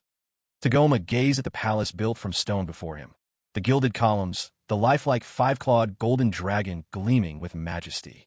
This time, Tagoma was sure that Lord Frieza would be completely satisfied. Suddenly, a speck appeared in the sky above the planet of ice. It hurtled downwards, gathering speed, and before anyone could react, it crashed straight into the newly completed palatial hall. With titanic force, the magnificent palace was reduced to rubble in the blink of an eye. Tagoma's tears sprang out uncontrollably as he watched. What had he done to deserve this? Why did fate keep playing these cruel jokes on him again and again? Boom! The ruins were utterly flattened, and Frieza materialized in midair, descending like a god from the heavens. He was still in that smooth, shining form, untouched by any transformations. Only a 7-colored aura wrapped tightly around him, making Frieza appear divinely powerful and utterly untouchable. Exhaling slowly, Frieza glanced around and realized he was on a planet of ice. The wretched creature floundering below was Tagoma, the subordinate he'd assigned to construct the palace. And Tagoma was truly hideous. 50 years had elapsed, yet not only had the palace failed to materialize, but now there was nothing left but a massive crater. The moment Tagoma caught Frieza's eye, he instantly sensed disaster looming over his head and wasted no time pulling out an enormous tablet. Lord Frieza, look, I finished building the palace ages ago. Here, I have pictures to prove it. Would Frieza ever listen to the explanations of such a pitiful underling? Would he ever admit to destroying the results of someone else's tireless labor? Oh. Not bad at all. This picture looks splendid. Use this style and build me another one. Exactly the same, will you? Whoosh. After Frieza finished speaking, he vanished without a trace, leaving Tagoma standing there utterly bewildered, disoriented in the biting wind. Frieza did not head for Earth. Instead, within the confines of Whis' realm, His divine power had seen a tremendous increase, and he even grasped the ability to break through dimensional barriers. Now, he was capable of traveling to other universes on his own strength. Now that he held the means to cross universes, it was only natural that Frieza's first order of business would be to seek out the Super Dragon Balls. He retrieved the dragon radar Bulma had made for him from his storage space, and thus began Frieza's grand journey through the cosmos in search of the Super Dragon Balls. But would things really go so smoothly? At this point, his instant transmission no longer required him to sense energy to move. As long as he could clearly picture his destination, he could, just like Kid Buu, appear anywhere in the blink of an eye, whenever and wherever he pleased.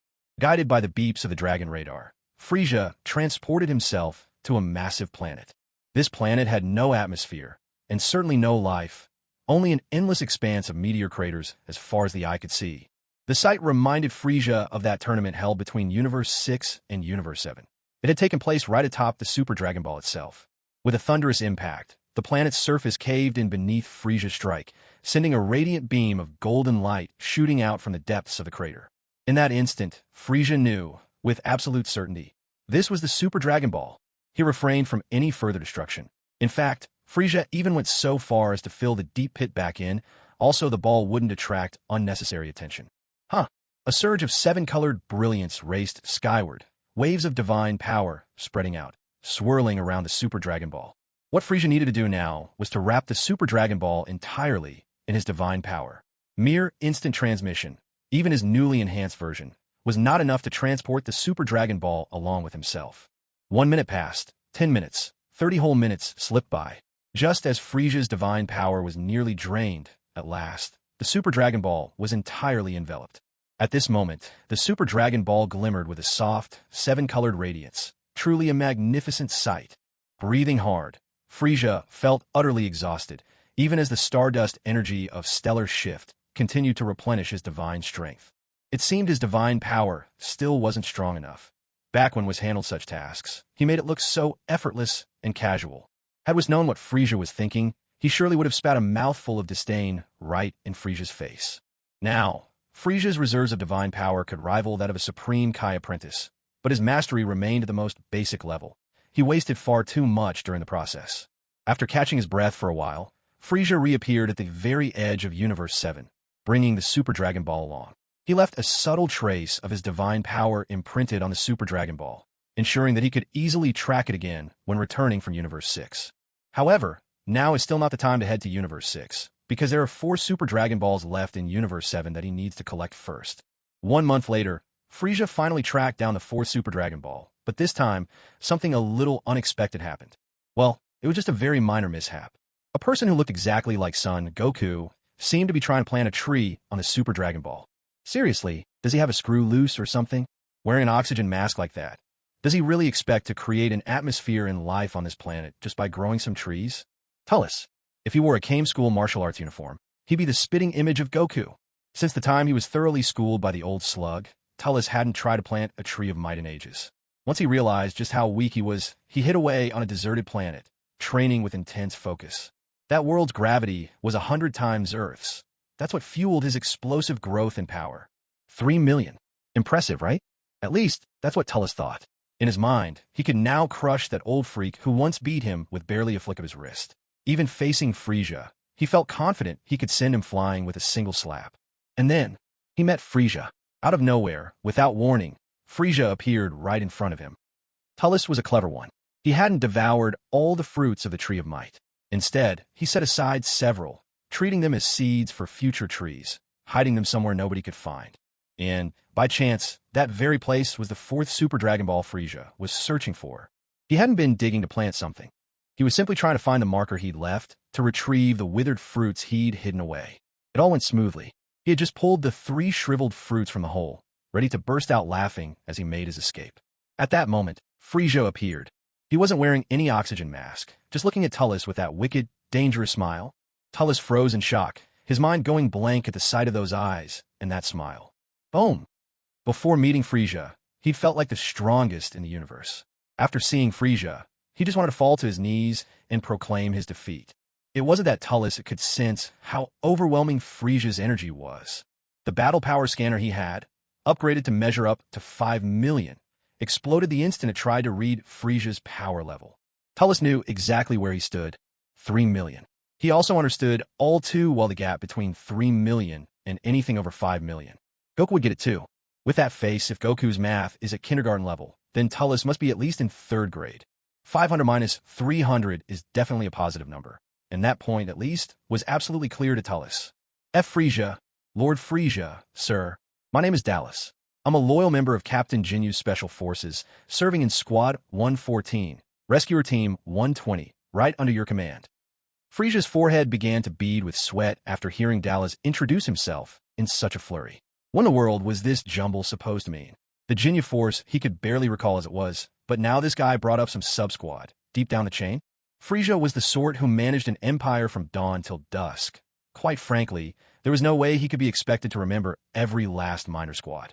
Nevertheless, Frieza actually did remember this Dallas character. He'd shown up in a movie once, got beaten black and blue at first, only to wolf down a spirit tree fruit and transform into an absolute powerhouse. Totally ridiculous. Oh. Dallas, is it? You're Scion too, aren't you? If you're part of the rescue squad, why are you out here by yourself? Hand over whatever it is you're carrying. Dallas swallowed hard, the sound audible in his throat. He really was part of that squad, but even Ginyu wouldn't know his name. Showing up here alone was all part of his plan to seize the spirit tree fruit. Dallas felt his luck had truly run dry. But giving up the spirit tree fruit without a fight? That was never an option he'd consider. Maybe he'd eaten too many spirit tree fruits already, and that had filled him with a surplus of S cells. One way or another, Dallas found himself on the very threshold of achieving the legendary Super Saiyan transformation, just as Vegeta had once been. Frieza, Dallas shouted at the top of his lungs. If you have the guts, take me to a planet with a proper atmosphere. There, I'll show you the one thing your entire Frost Demon race fears most. A Super Saiyan. His voice trembled with nervousness, but hidden within was a rising, formidable strength. Frieza stared at Dallas without a word. It was true. Among the Frost Demon race, there was a legend. A warning never to go head-to-head with a Scion whose hair had turned golden. But Frieza almost had a laugh. That rumor had started with Chilled, the family's notorious screw-up, who managed to get himself terrified by Bardock after some wild time travel nonsense. What a laughable legacy.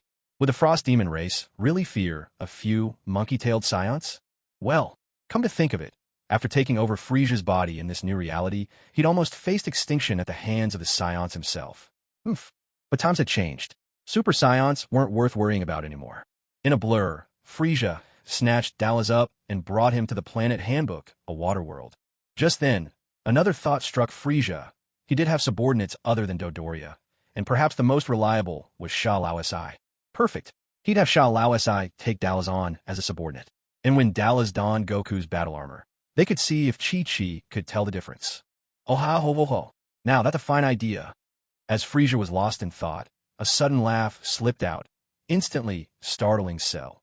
Even while eating, he stubbornly maintained his one-legged golden rooster pose. More than 3 months of balancing like a crane had done wonders for Cell's mental focus, not to mention his power, which had shot up at a remarkable pace.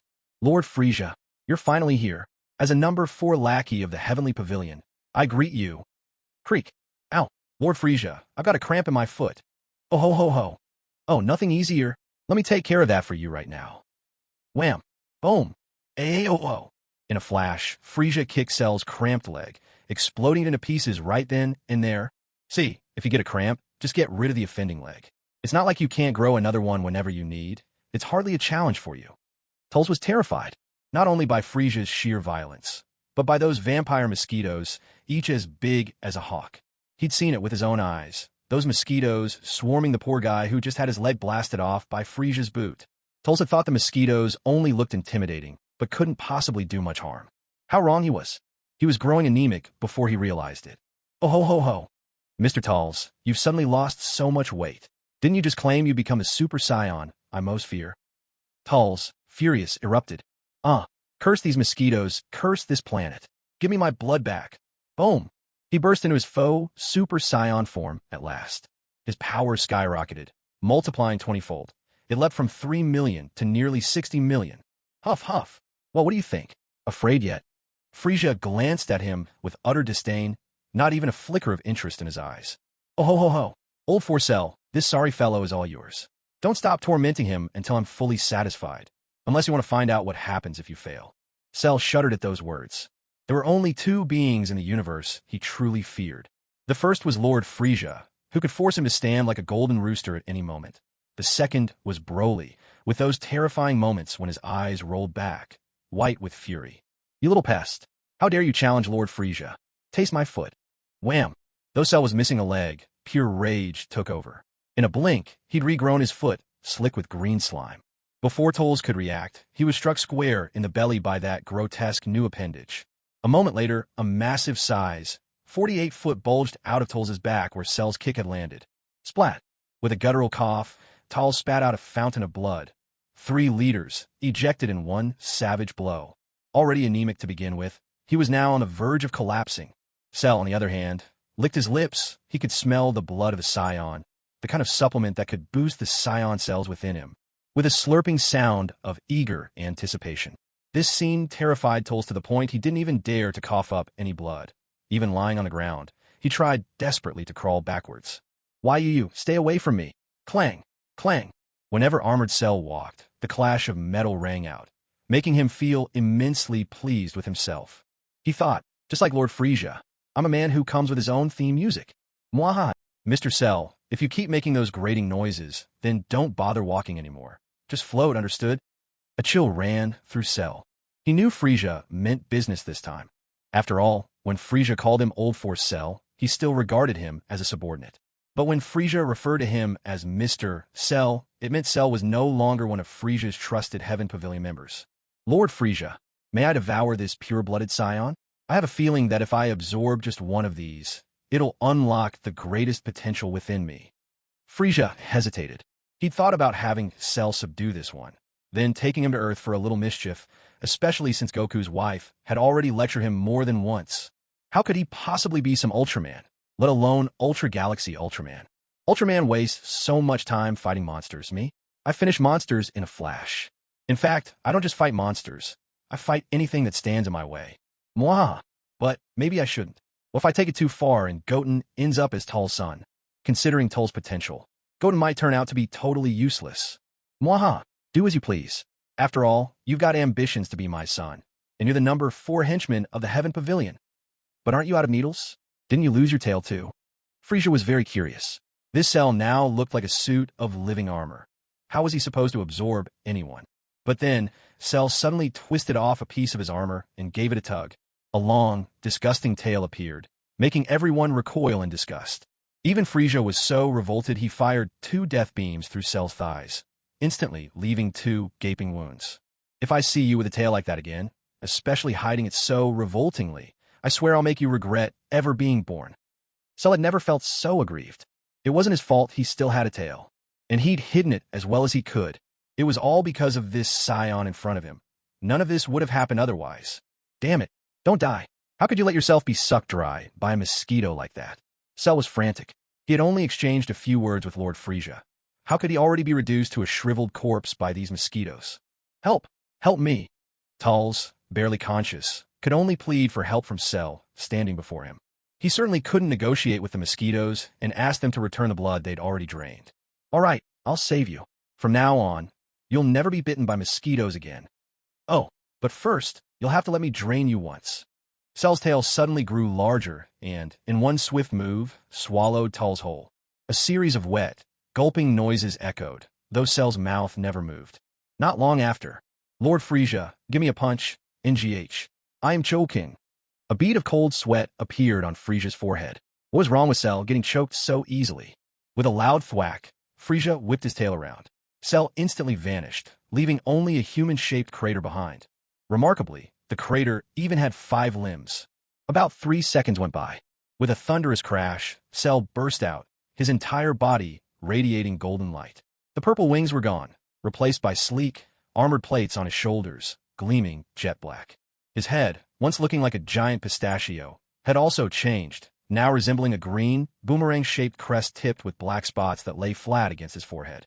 The metallic sheen had disappeared, his physique now leaner, yet his muscles appeared even more powerful and well-defined. Those cold, piercing eyes, the chiseled features, and the 2 purple lines tracing his face, all combined to give off an even more dangerous aura. Ha ha ha! At last, this is my ultimate form. Incredible. Unbelievably powerful. Frieza nodded in appreciation. The look was indeed rather stylish, and Cell's power had multiplied several times over. His battle strength now soared to 400 billion. Truth be told, Frieza found it almost absurd. Tolls only had a measly 60 million in battle power. Yet after consuming him, Cell's strength, which had just broken through 100 billion, quadrupled once again. If science could explain this, Frieza figured he'd strike a flamingo pose for everyone's enjoyment. Oh ho ho ho. Not bad, not bad. Who would have thought? Old Cell, you become a #1 warrior of my heavenly pavilion. At this time, Frieza had yet to return to Earth, and so still didn't know Broly's true strength. However, Frieza guessed that as long as Broly didn't enter his 4th transformation, he probably wouldn't be stronger than Cell. Lord Frieza, I want a match with you. With a resounding clang, Frieza unleashed his triple wave combo in a flash, without even transforming. He blinked behind Cell, and upside down, hooked his leg in a scything kick square across Cell's forehead. With a deafening explosion, a giant, human-shaped hole was blasted clean through the Hombu Mercury planet. Feeling cocky now, are you? Crash. Getting arrogant, huh? Bang. Forgot who you are, didn't you? Boom. Ah ho ho ho. Thud thud thud. Frieza didn't bother to count how long he beat Cell for in total. Regardless, Hombu Mercury was now completely ruined. One wound after another pierced right through the planet, driving Hombu Mercury into a total frenzy. Hombu Mercury thought, damn, you guys have really crossed the line, fine, I'm out of here. Smash. But in the end, Hombu Mercury just wasn't a world that couldn't be destroyed. And so it blew up. P.S. If you can't picture Cell's latest form, you can check out the image in the previous chapter. By the way, Vegeta showed up before. So here's a little extra. Frieza casually tossed the battered and bruised Cell, who looked more like a dead dog than anything else, down to the ground. Seeing Cell just lying there motionless, Frieza's irritation grew. Whack. Af. Frieza stomped hard on Cell's stomach, jolting him back to life. Ah ho ho ho. Not playing dead anymore. Cough cough. And no, I'm done pretending. When it came to withstanding a beating, Cell really wasn't much worse than Frieza. The key thing, though, was as long as his chip wasn't destroyed, he could always come back to life. That was something not even Frieza could manage. Before the monstrous Majin Buu showed up, Cell was definitely the hardest to truly kill. If Frieza said he wasn't even a little jealous, he'd be lying.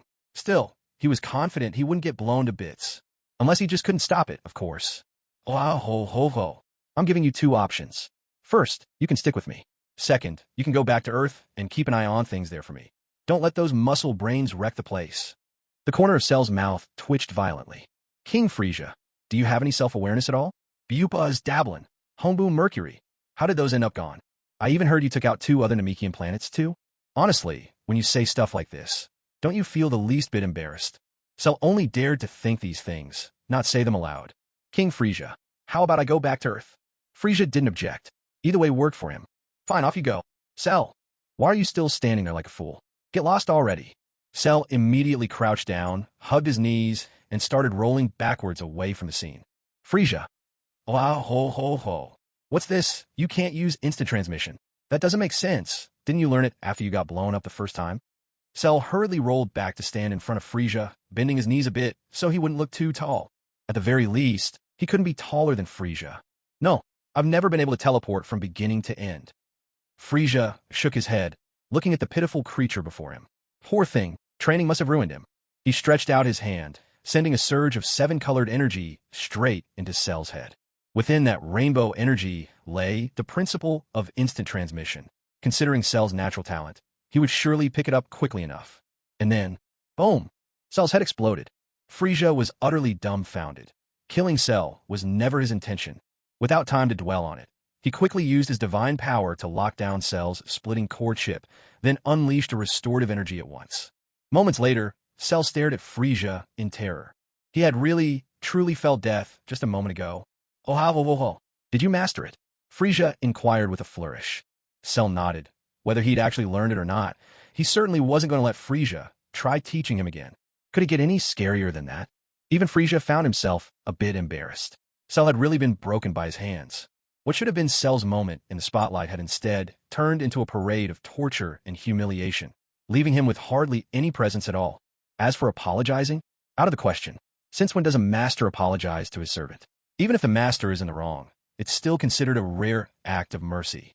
Get lost. Whoosh. Cell disappeared without a second's hesitation. unwilling to linger even for a heartbeat. Given the choice to serve at Frieza's side or to flee, how could he possibly choose to stay? That was courting disaster at every turn. Now his mission was complete. It was time to save her life a little. Who want to risk blowing up at the drop of a hat? Buzz. With Cell gone, Frieza released his divine power once more, following the familiar steps. First, envelop the Super Dragon Ball. Half an hour later, Frieza teleported with the Super Dragon Ball to the edge of the universe. Now, 4 Super Dragon Balls had gathered in this place. To the eye, though, they looked just like 4 identically sized planets. Gazing at his handiwork, Frieza felt deeply satisfied. The corners of his mouth curled up, revealing a grin sharp enough to silence even the most restless child. Oh, here I come, Universe 6. Clang. Frieza used his divine power to try breaking through the barrier between universes, when suddenly a thunderous impact rang out, shaking even the Super Dragon Balls. Clutching his head, stars spinning before his eyes, Frieza stared in disbelief at Whis, whose figure now shimmered in double vision before him. That staff encircled with a magic ring had, once again, knocked Frieza squarely on the head. Oh, how Frieza hated him for it. Whis, what's your problem? I have such a tiny wish. Do you really have to get in my way? With effortless grace, Whis strolled closer, one hand poised near his lips as he chuckled softly. Oh, Vika. Frieza, running off to other universes like this is really dangerous, you know. I'm only thinking of your well-being. If Vados and Lord Kompa catch wind of this, trust me, a mere bump on the head would be getting off easy. With a snap of his fingers, Frieza took out another capsule from his storage space and hurled it forcefully onto the ground. Boom! An even more lavish banquet than last time appeared before them. Oh. Whis, now look at this. Doesn't this show just how sincere I am? Swoosh. Seeing Whis's hand move ever so slightly, Frieza immediately darted farther away, his voice anxious. Listen, I swear I'm not looking to slice up any more lovely ladies with your staff. I just need a little help. Could you maybe mask my energy signature for a bit? Ashi, don't come any closer. Just because you're sporting that fancy hula hoop doesn't mean you can lord over me. You push me too far, and I'll beat myself up just out of spite. Whis continued to approach Frieza at an unhurried pace, a gentle smile lingering at the corners of his mouth. Truth be told, Whis's smile was actually rather charming. It wasn't scary at all. But as for Frieza, he was truly, deeply terrified. Yeah, fine, hat your way. I'm not backing down. Yeah. Stellar transformation, third form, triple wave strike. Yeah. Behold my luxurious gold edition, Golden Frieza. The air crackled. The ground shook. Cue the background music quick. Let's go. First up, the Suona blares cheerfully. DDD. Get ready for the feast. The drums set, piano, trumpet, saxophone, and even the ancient Zengui bells are all left speechless by this spectacle. Vika. Frieza, I only wanted to try some of that watermelon boba drink. You know? Why the sudden dramatics? Frieza was livid.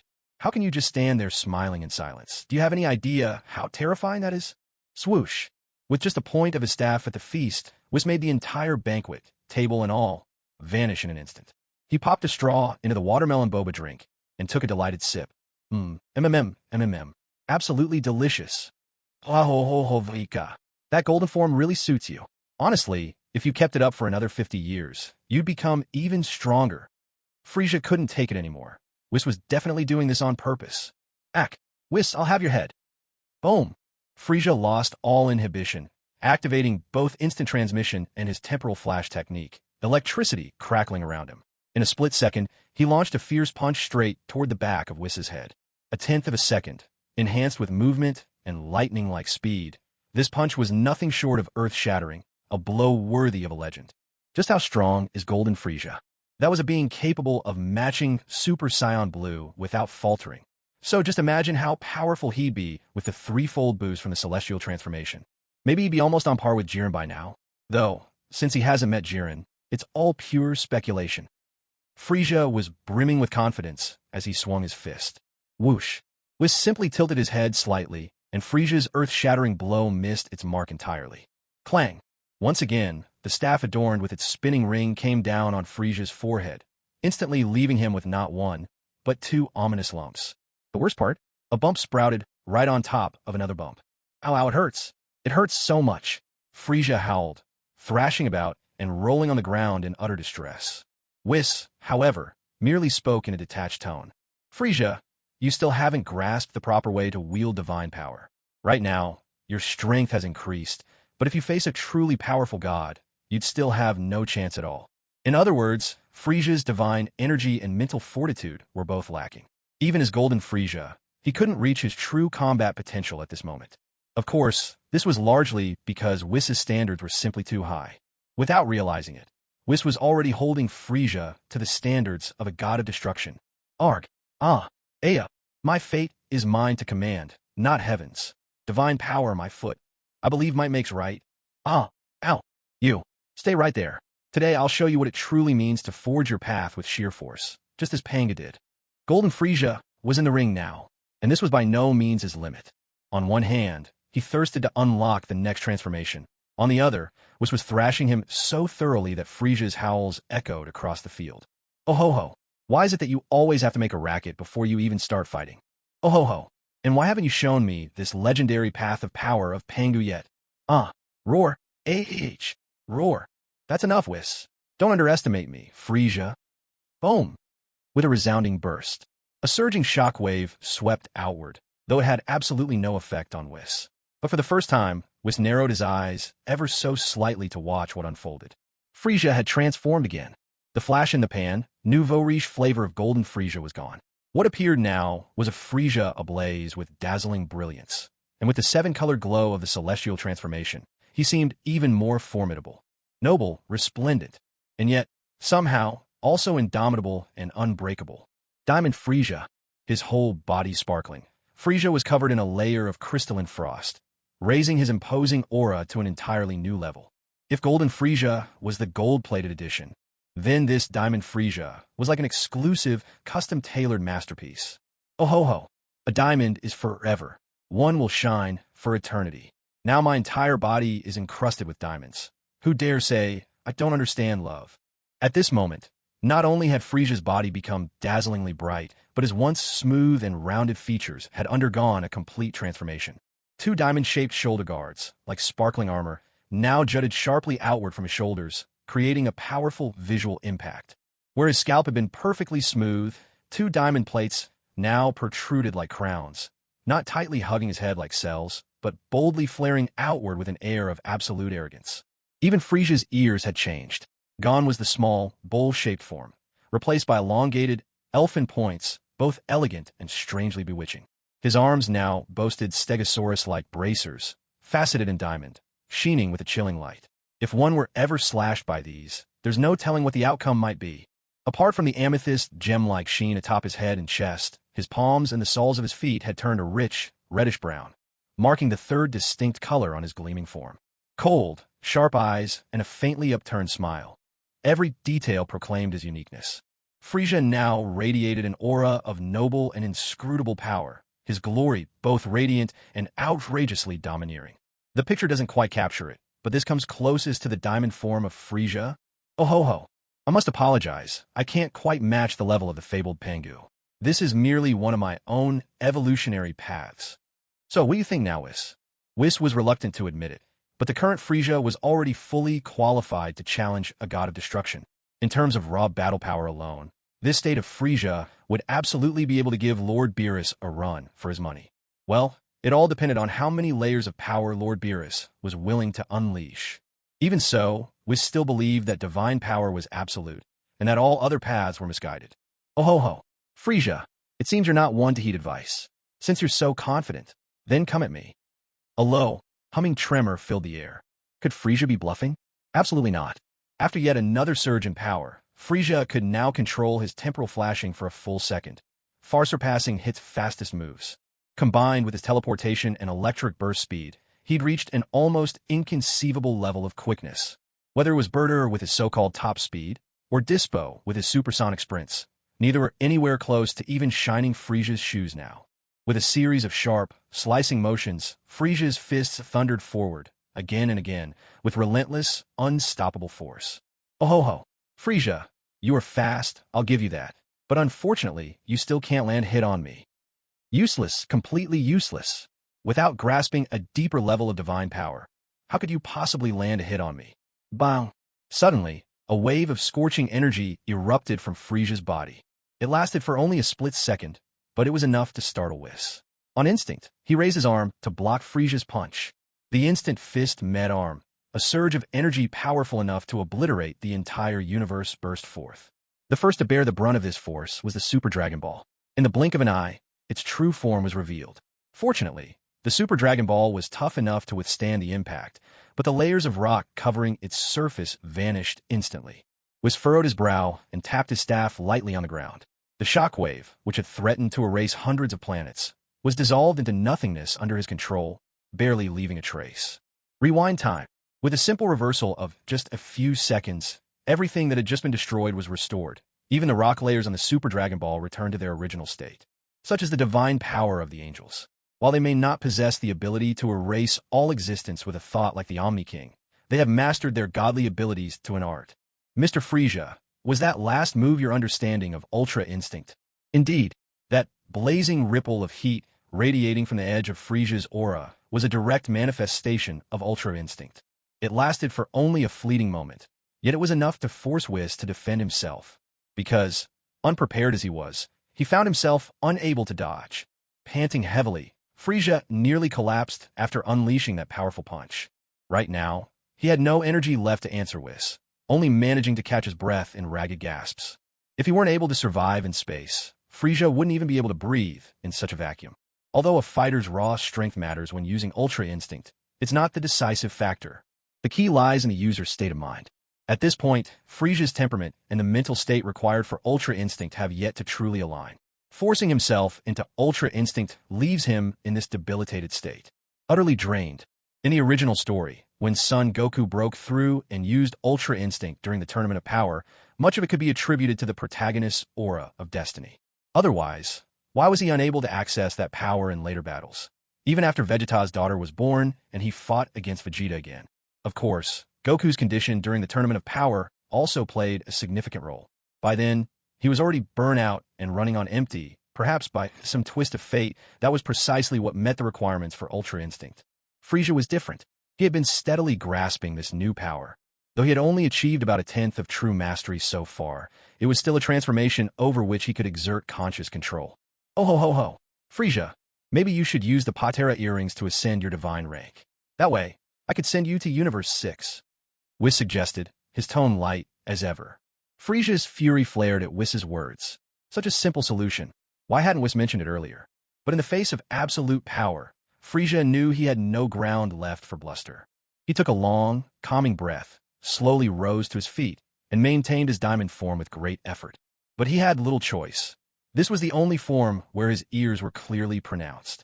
If he was to use the Patera earrings, this was surely the most practical transformation for it. Otherwise, what? Hang them on his chest? Frieza would never stand for such indignity.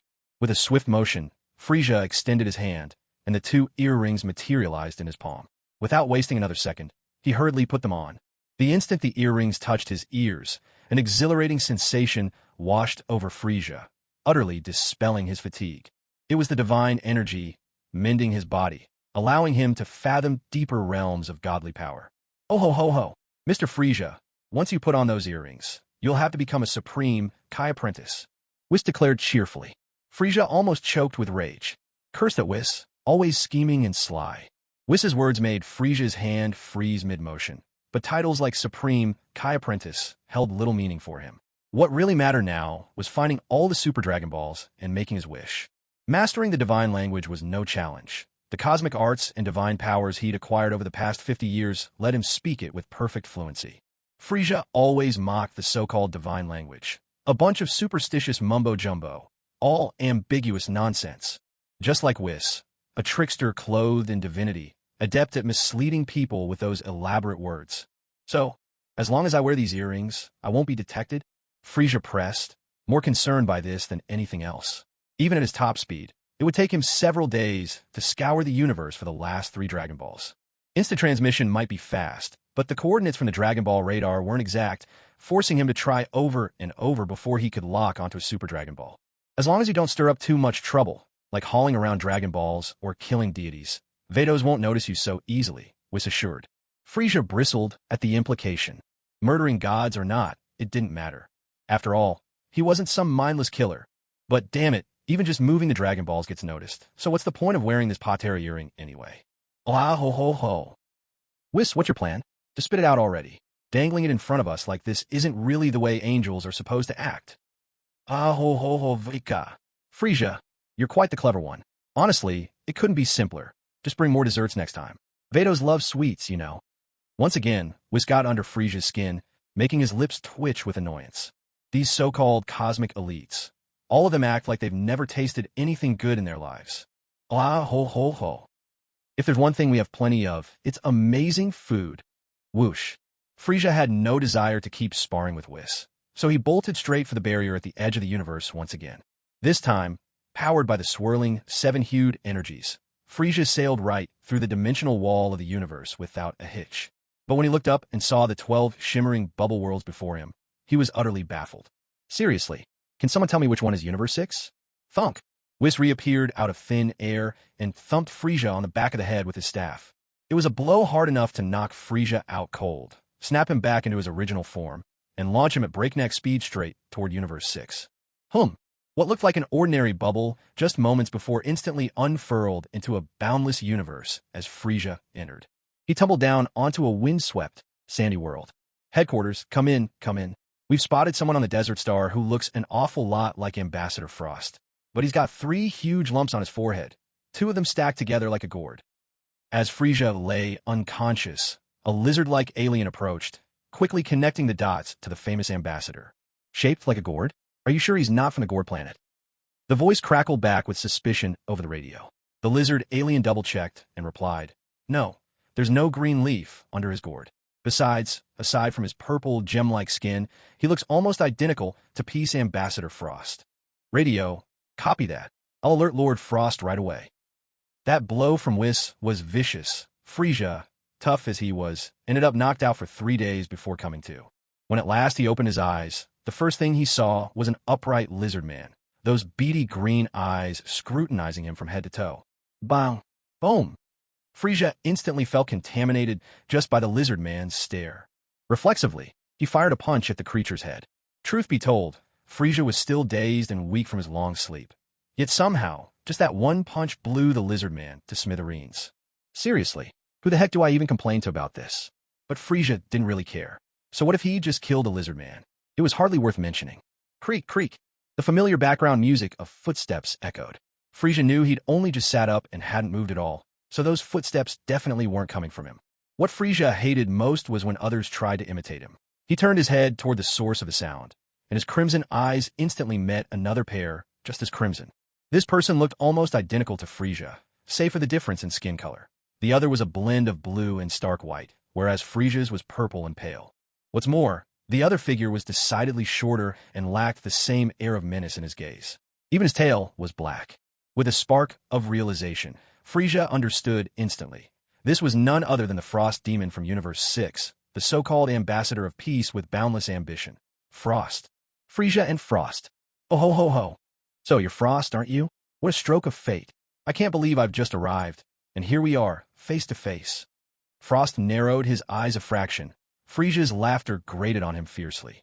And Frieza's height, that was something Frost had always envied. The sense of being looked down upon, literally, was infuriating. As an ambassador for peace, Frost held his words and actions to strict standards. He sometimes wished he could just laugh so recklessly. But reason held him back, absolutely not. Sir, you're a member of the Frost clan too, aren't you? How is it that I've never met you before? There was an undeniable difference in the way Frost spoke compared to Frieza. One was a shamelessly arrogant gentleman, the other, refined and composed. Both with a gentleman's air, yet the distinction was unmistakable. Lord Frost, just now, this stranger killed the elder of our lizard tribe. Please, you must do something. One of the lizard men couldn't accept how their tribe's elder had been blown away so inexplicably, and pleaded with Frost to punish the newcomer. Whoosh! 2 beams of deadly energy pierced straight through the pleading lizard man. Oh ho ho ho! Minions should keep their heads down and not go looking for attention. All the lizard folk were so terrified by Frieza's display that none dared express their outrage. They were all under Frost's command.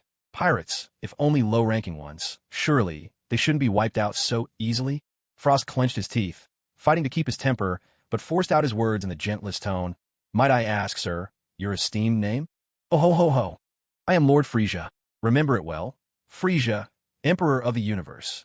Other people might not know what kind of creature you really are, Frost, But do you really think I, who am also from the Frost Demon clan, wouldn't know exactly what pathetic thing you are? Instinctively, he reached up and touched his own earring. Bang! Frieza suddenly landed a solid punch straight into Frost's gut. Af! With just that single strike, Frost's waist buckled, and he doubled over, spewing out bile and stomach acid in desperate gulps. Frost wanted to ask why. Why the sudden, unprovoked attack? But Frieza didn't give him the chance. With a swift roundhouse kick, 3 thick toes landed squarely on Frost's face, the very face that Frieza found so irritating. Crash! Frost hit the ground hard, shaking the entire Desert Star with a violent tremor. Desert Star, what kind of monster have we attracted this time? Why do they always make the whole planet quake at the slightest provocation? Bupa's Dabulin, Hanbu of Mercury. Just wait. You'll find out soon enough. Bang! Would Frieza tell him the real reason for his sudden outburst?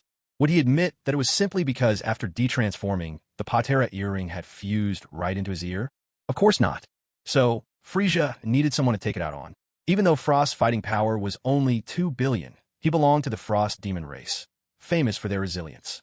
If he didn't vent it on Frost, should he turn on those lizard folk? Those guys aren't even worth the trouble. So Frost's fate was sealed. The agony of his screams echoed across the entire planet. Oh ho ho! Frost, you really disappoint me. At this rate, I feel no sense of accomplishment at all. Come on, let me teach you how to transform. Make yourself a little bit tougher, at least. HAA. A dark metallic aura surged. Black Iron Frieza appeared. Ladies and gentlemen, let's just call him Black Iron Frieza for now. In his original form, after training in this dreaded dimension, Frieza's power had already grown tremendously, especially when unleashing his full strength. When he transformed into Diamond Frieza, his battle power soared once more. Now, Frieza's base strength was approaching 900 billion, and after his Black Iron transformation, with the power doubling yet again, his strength had surpassed the trillion mark. Frost, unable to sense the sheer magnitude of this energy, found Frieza formidable even before these transformations. He had no way to resist at all now. The image of Black Iron Frieza thoroughly challenged everything Frost thought he knew. Was it even possible for members of the Frost Demon clan to do this? Just how much had he spent to unlock that skin? Oh ho ho! Mr. Frost, I call this my Black Iron form. Just a hero's skin, I promise. It's not expensive at all. And just so you know, above this there's still bronze, silver, gold, and even diamond forms. Especially the diamond form. That's a true collector's edition, packed full of special effects. Why don't you give it a try? It's actually very simple. Just gather all your energy and focus it. Yes, right here. If you do that, maybe you'll be able to transform successfully. Frieza pointed at a prominent spot on his body, coaxing Frost with feigned patience. Go ahead, I'll give you some time. You are, after all, the strongest Frost Demon in the universe. Don't let me down. Frost couldn't stand Frieza's arrogant swagger, and he found that smug grin before every word even more infuriating. It was just so overwhelmingly imposing. Frieza's signature laughter rang out, menacing and shrill. Unable to control himself, Frost mimicked that very sound without thinking. But how could Frieza possibly tolerate such mockery? If it were Whis, fine, he couldn't beat him anyway. More importantly, Whis' laughter was fundamentally different. Whis' laugh sent chills down your spine, leaving you frozen in place, but Frieza's smirk simply gave everyone goosebumps. Well, perhaps, in the end, both were equally unsettling, but at least Whis' power brooked no refusal. So who did Frost think he was? How dare he imitate Frieza? It was like an old fool tempting fate, looking to get himself killed. Frieza, one day I'll show you. This exquisite laughter will be mine alone. The signature laugh of Frost. Ark! Frost let out a furious roar. As a fellow member of the Frost Demon race, he too was a genius among geniuses. He refused to believe that Frieza could accomplish something he could not. Frieza. Unforgivable, absolutely unforgivable. What's so special about that Black Iron form? It's just a hero's costume. I could do it too. Ark. The Desert Star trembled violently again as swirling sandstorms swept over the planet. Every lizard man on the surface was left shaking with fear. Perhaps it was normal for a first transformation to be this dramatic. Look at Frieza now. Switching to Black Iron mode was as easy as taking a sip of water. That calm, effortless attitude. It was like a god descending from the heavens, so overwhelming that no one dared to look straight at him. A paradox, perhaps, but that was the truth. Arg, ha! A surge of energy rumbled through the air. Frost's breathing was heavy and ragged, echoing over the dunes, but the thick veil of sand kept everyone from seeing what was happening. All they felt was terror. Compared to Frieza's overt and fearless evil, Frost's hypocritical pretense sent even deeper chills through their bones. The lizardmen who had worked with Frost for years knew all too well. If Frost won today, things might just be fine. He might spare them if he was in a good mood. But if Frost loses and somehow survives in the end, given his dark and twisted mind, there's no way he would ever let those lizard folk who witnessed his disgrace get away unscathed. At last, as the golden dust settled, Frost's silhouette emerged. A faint violet aura rippled around him, blue skin gleaming, his gaze ferocious. "Frieza!" Frost shouted, his voice thick with violence. I failed to transform. Can you please just spare my life?" All of his bravado instantly vanished. He was terribly deflated. With a thud, the lizard man collapsed to the ground in despair. Frieza couldn't help himself. He burst out laughing. "Ah ho ho ho ho. Frost, you truly are an example to us all. You've shown everyone what it looks like to say the most shameless things in the most aggressive tone." Cell once tried the same trick, but he actually had the strength to back it up. You, on the other hand, have nothing. Honestly, with Frieza's current power, he could easily crush Frost with barely any effort, even in his normal state. But Frieza was curious to see if the legendary Frost Demon of Universe 6 could perhaps show some unexpected brilliance, which was why he transformed in a black iron form, to give Frost a glimpse. What was the result? High hopes shattered by a harsh reality. Frost had utterly shamed the Frost Demon lineage. This guy couldn't even compare to Cooler. At least Cooler was capable of achieving the fourth transformation. It would have been bad enough if Frost couldn't manage the fourth transformation, but to actually fail at achieving the black iron form, even after being walked through the process, what a disgrace. Pathetic. Frieza spat straight on a Frost face. For garbage like this, he no longer felt any need to even lift a finger. He just couldn't muster the slightest interest. Starting battle power of 2 billion, and unable to complete even the first transformation. Absolutely worthless. With a sweep of his tail, Frieza turned and left. Whether Frost was good or evil, or what fate awaited the lizard folk on this desert star, none of it had anything to do with him. On the planets like Beepaw, a suffocating frustration spread. Why? Why spare this godforsaken, sand-swept wasteland? Silent resentment began to silently fester. Frieza subconsciously touched his ears again. Regarding those 2 earrings embedded in his flesh, he truly found himself at a loss for words. If he wanted to take them off, he'd have to transform into Diamond Frieza. To avoid drawing Vados' attention, he figured it was safest to just keep wearing them for now. Whis had said these trinkets wouldn't help when moving the Super Dragon Balls around, but Frieza didn't care. He wasn't shuffling the Super Dragon Balls within Universe 6. After all, he was moving them straight into Universe 7. If he left this universe in an instant, he doubted even Vados could react in time. Therefore, it became especially important for him not to attract Vados' attention while searching for the Super Dragon Balls. Ah ho ho ho. Why am I, Frieza, so brilliant? P.S. When combat power exceeds 1 trillion, there will be no more numerical data. Incessant complaints got on my nerves. 2 chapters released back to back, and the 3rd one will be out tonight. Frieza touched the slightly swollen bump still lingering on the back of his head, his anger bubbling up uncontrollably. Whis, you fiend, not only did you copy my laugh, but you hit so hard too. Just wait till I unravel a deeper level of transformation. I'll show you that divine power isn't the strongest force. Arg, I possess the soul of the Pangu clan. How could I let myself be shackled by such low-tier divine strength? Crash. On a desolate, barren planet, the more Frieza tried to endure, the more his frustration simmered. The more he backed down, the more suffocated he felt. Unable to contain himself, Frieza slammed his fist into the planet. Instantly, an immense crater, several kilometers wide, gouged deep into the surface, ripping straight through the entire world. Unnamed planet. What did I ever do to deserve this? Can't you vent your anger somewhere else? Why here? Now look at me. I can't survive this. And you'll be the death of me too. Whoosh. Unnamed planet. That's not how a true warrior behaves. Why are you running off after that? Boom. The other planets in the Hombo water system. Now that's more like it. Much better. As for the explosion of that nameless planet, Frieza couldn't have cared less. After 3 days of relentless searching, he finally found the first Super Dragon Ball. But this Super Dragon Ball came with a bit of trouble. It was actually surrounded by several planets, and through technological advances, they had even turned the Super Dragon Ball into a habitable world. Moreover, after extensive research, scientists discovered that while the planet's mass was not that great, its hardness far surpassed the imagination. So this Super Dragon Ball had become the arena of the 6th universe. and with it arose all kinds of underground trading venues. The most infamous among them, an assassination guild.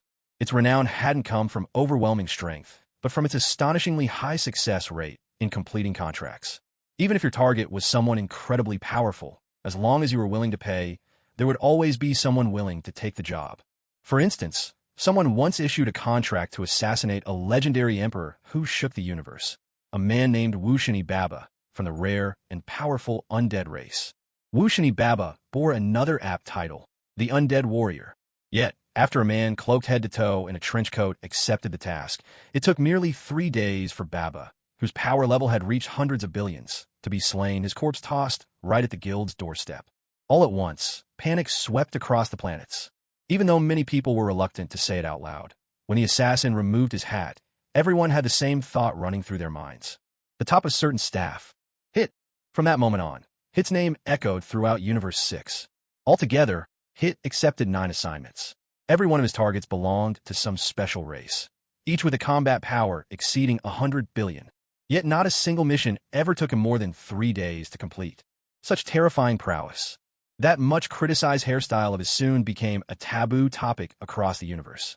Of course, this planet wasn't the only place notorious for the trade in darkness, but it was certainly the most infamous.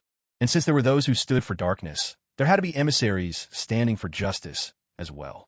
As it happened, there were 2 champions of justice here.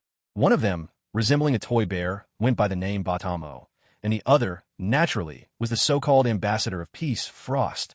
Frost's fame came from his cosmic crusades and liberation wars, earning him a sterling reputation far and wide. Batamo's style of justice was quite out of the ordinary. Every time he spotted someone with bad intentions, he would unfailingly say, "Come on, hit me. Take out your anger on me, and let your fury spill over." For that, Batamo became universally recognized as a champion of justice, a thick-skinned, indestructible juggernaut. Batamo wasn't lacking in offensive strength either, and he had a good buddy, Vegeta the Metal Man, who absolutely loved to make his own spicy hot pot. Vegeta, that scorching heat of his left many opponents stumped. If you tried to attack him, you'd only end up burning your hands. But if you didn't try, what else could you do? When Frieza arrived here, he truly found himself torn. Was he really going to wipe out everyone on this planet? He could certainly do that, but would it draw Vados' attention?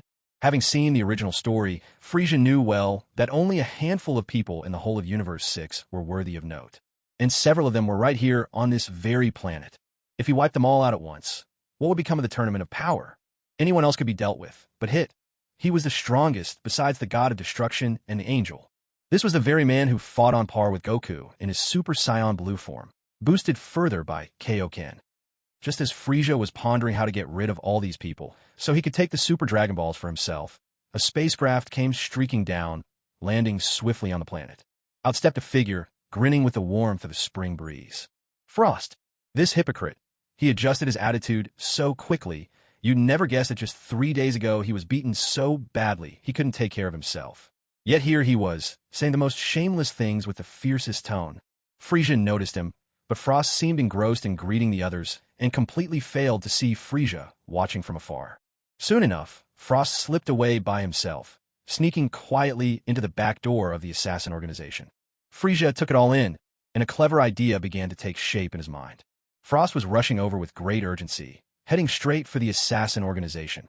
Who could he be after? The answer was obvious, Frieza himself. Frieza's plan was simple. He would stay here in the Super Dragon Ball, and once someone from the assassin organization accepted the mission, they'd definitely come looking for him. Then, he would have the perfect excuse to unleash his power.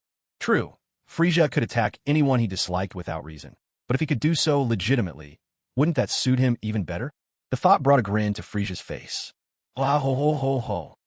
A cold shiver ran down Frost's spine. He just stepped outside the assassin organization when he heard that laugh. It was a sound he'd never forget. So wicked, so brazen. He almost wished that laugh could be his own. Today, Hit had also come to this Super Dragon Ball planet. Ah, yes, over in Universe 6, this planet was known by a particularly evocative name. The true Candezu planet. How did it get such a name? Well, once there was a warrior named Candezu who defeated 99 challengers in a row right here. When Candezu finally died, his last words were, "No matter how tough I am, I can't outlast this planet." And so, people named the planet after him. To show it was even tougher than the man himself, They added the word true in front. It was fond of the true Kandezu planet too. Here, he could go all out without holding back, never once worrying that the planet might not withstand his power. Today, as soon as he entered the mission hall of the assassin organization, he saw a mission written in bold, blood-red letters. Bounty, 100 black obsidian coins. Target, Frieza, complete with picture. Estimated battle level, unknown, but initial estimates say not less than 100 billion. Frost had exaggerated the number to make sure someone would take care of Frieza. Mission objective, elimination. Mission difficulty, 10 purple stars. Hit read it and instantly grinned with satisfaction. A 10 purple star mission. That was the highest difficulty. There was a true challenge. And a single black obsidian coin was worth 1,000,000 gold coins. And 1 gold coin could be traded for 10,000 units of universal currency. This price truly moved Hit. The crucial point was his combat power had now surpassed 100 trillion, fully meeting his own standards for a warm-up. Sometimes, overwhelming strength can be a kind of loneliness. In the entire 6th universe, there was no one who could push Hit to go all out, and those rare few who were worth his effort were no more trouble to him than squashing an ant. That left him feeling rather disappointed. Meanwhile, Frieza was a bit vexed. He needed something so rare, he would actually have to seek out the Super Dragon Balls and make a wish just to obtain it. Yet here was someone flaunting that very thing right before his eyes. Wasn't this just a blatant attempt to provoke him? Whoa, as expected from the godly Hit. He accepted the just-posted 10 purple star mission without even blinking. Hit truly is a being beyond all reach, a titan with his head in the clouds and feet on the ground. Why does it sound a little weird when you say that? Weird? Maybe it's just your mind playing tricks on you. Wait, hold on. Look, the god has stopped. Could be he heard you mocking him? Wait, where on earth are you, Gazajui? Hit didn't have time to care about the idle gossip of that crowd of nobodies. As soon as he stepped outside, he spotted Frieza not far away. That ghostly pale skin, dotted with purple gemstone-like patches, that fierce gaze, and the wicked smile tugging at the corner of his lips. A quick glance at the photo on the mission sheet, and there was zero discrepancy. Not a detail out of place. You're even stronger than I imagined. Your combat power definitely breaks 500 trillion. Hit's voice was quiet, but the scratchy, deep rasp carried an unshakable force. Especially the meaning behind his words. 500 trillion combat power? Isn't that a little too over the top? How are the rest of us, even those who haven't reached 5,000, supposed to feel about that? In an instant, like a gust sweeping across the land, the area within several kilometers had cleared out entirely. All that remained was open space. The one still standing closest was Frost, who squinted his eyes into thin slits. On one side, Hit, universally acknowledged as the strongest in the universe. On the other, the suddenly appearing ice-cold demon. Who would come out on top? Frost was burning with curiosity. For 3 days straight, he had been trying to force himself in a black iron form. Again and again, his efforts just ended in failure. It wasn't a question of physical strength. His mental strength was simply not up to par. Frost didn't have the soul from another world like Frieza. Nor did he have Frieza's relentless discipline, honed day and night in heaven, practicing mental control to perfection. He lacked the mysterious techniques, like Xing Chenbian, which could forcibly drive someone through their own limits. Frost was just an ordinary product, without any special background or shortcuts. How could transformation ever be easy for him? If only Frieza had taught him not the black iron form, but Cooler's 4th transformation, maybe Frost would have succeeded by now. That kind of transformation actually gives an even stronger boost than the black iron form. And in terms of power amplification, it's not really any weaker than the bronze form either. However, Frieza didn't like it, so why would he ever teach that transformation to someone else? Compared to the Scions, the Frost Demon Clan are truly the ancestors of transformation experts. First, there are forms that compress power, and then all sorts of mineral metamorphoses. Really, they've taken transformation to an art form. The Scion transformations always fuss over their hair. If the color isn't changing, it's the length, but in the end, it's still all about hair color. Frieza pondered carefully. Just how many colors have the Scions played around with by now?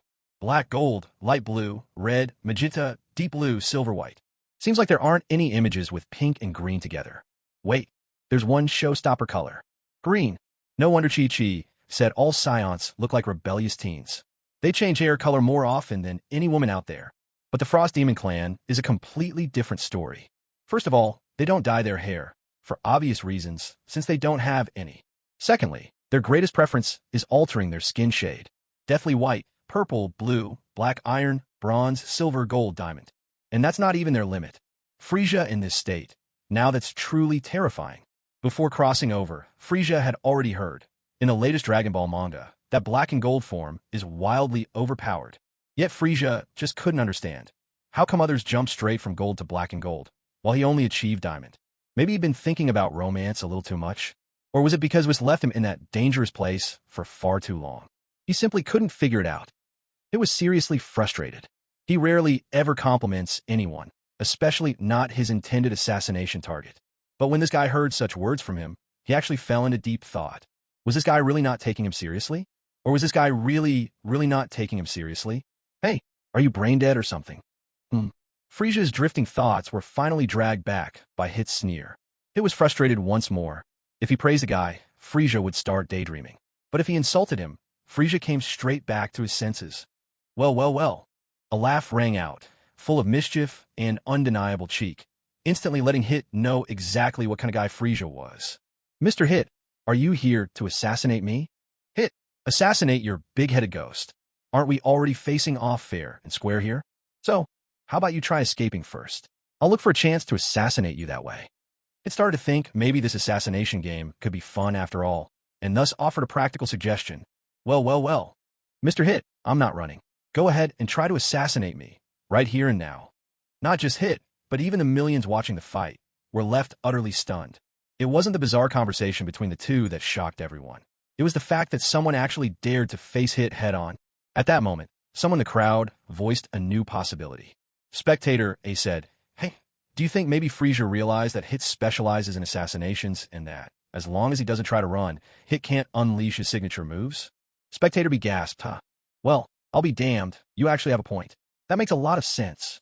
Spectator C chimed in, I heard that in the author's stories, the third person to speak seldom meets the good end." Spectator A and B immediately put on faces indicating they had nothing to do with Spectator C. "It seems you've given up.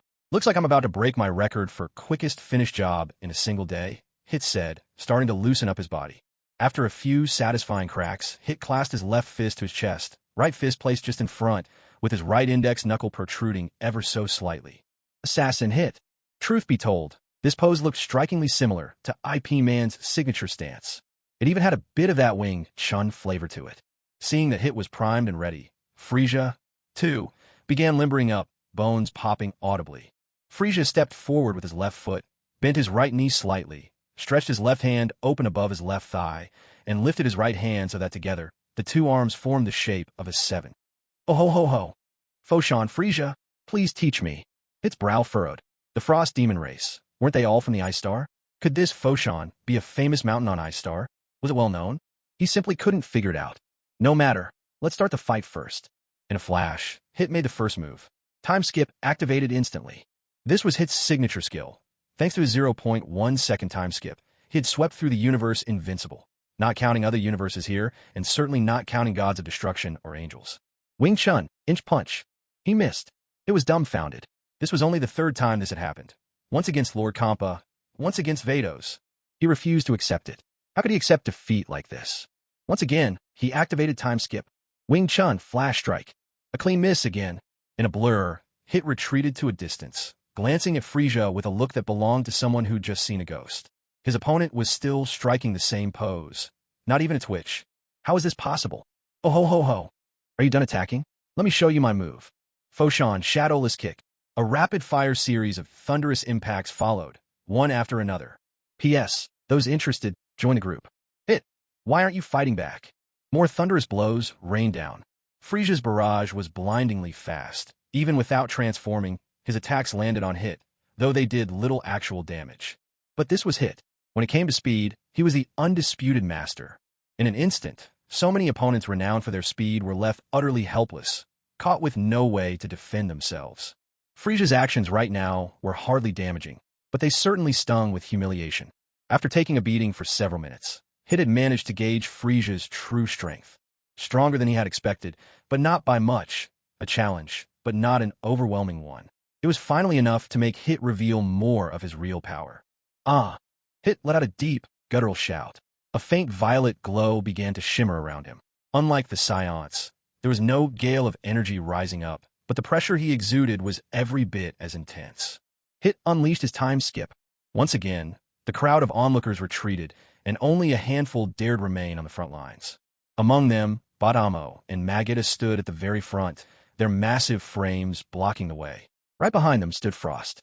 Not far from Frost stood a boy with a slender build.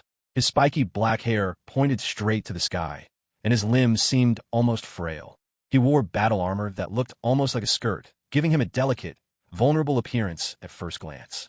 But in reality, his power was nothing to scoff at. He was about as strong as Frost. This boy was a scion from this universe, though he had no tail. His name, Kaba, ace defender of the Sadala Defense Force. Kaba's motto, standing for love and justice, the adorably charming weakling. Kaba. Right now, Kaba held the deepest respect for Frost. Not just because he defended his own planet, Planet Sadala, but because Frost was out there risking everything to save planets across the universe that were being invaded and conquered. Incredible. Kaba couldn't help sighing in awe. Just watching the two fighters clash, he wouldn't even dare get close. Crash. At last, Hit finished gathering his strength.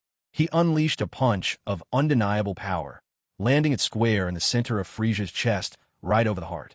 Every move Hit used was a killing technique, always striking at the opponent's vital spots, every attack infused with penetrating shockwaves.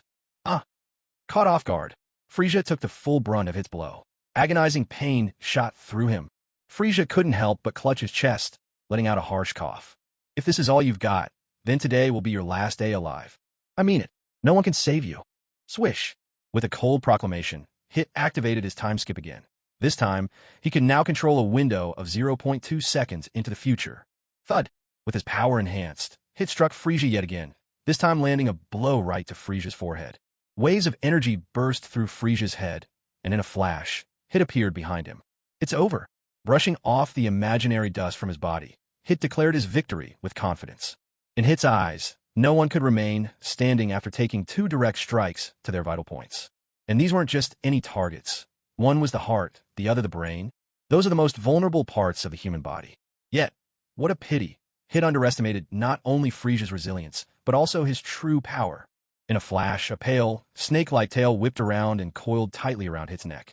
That thick, powerful tail constricted like a python, tightening its grip with every second. Oh, Mr. Hit, aren't you overestimating yourself just a little? With a sharp crack, Frieza spun around and slammed his fist straight into Hit's abdomen. Hit let out a cry of pain, but the blow didn't cause any real harm. Frieza frowned slightly, realizing that this Hit was no ordinary opponent. Clearly it was time to get serious.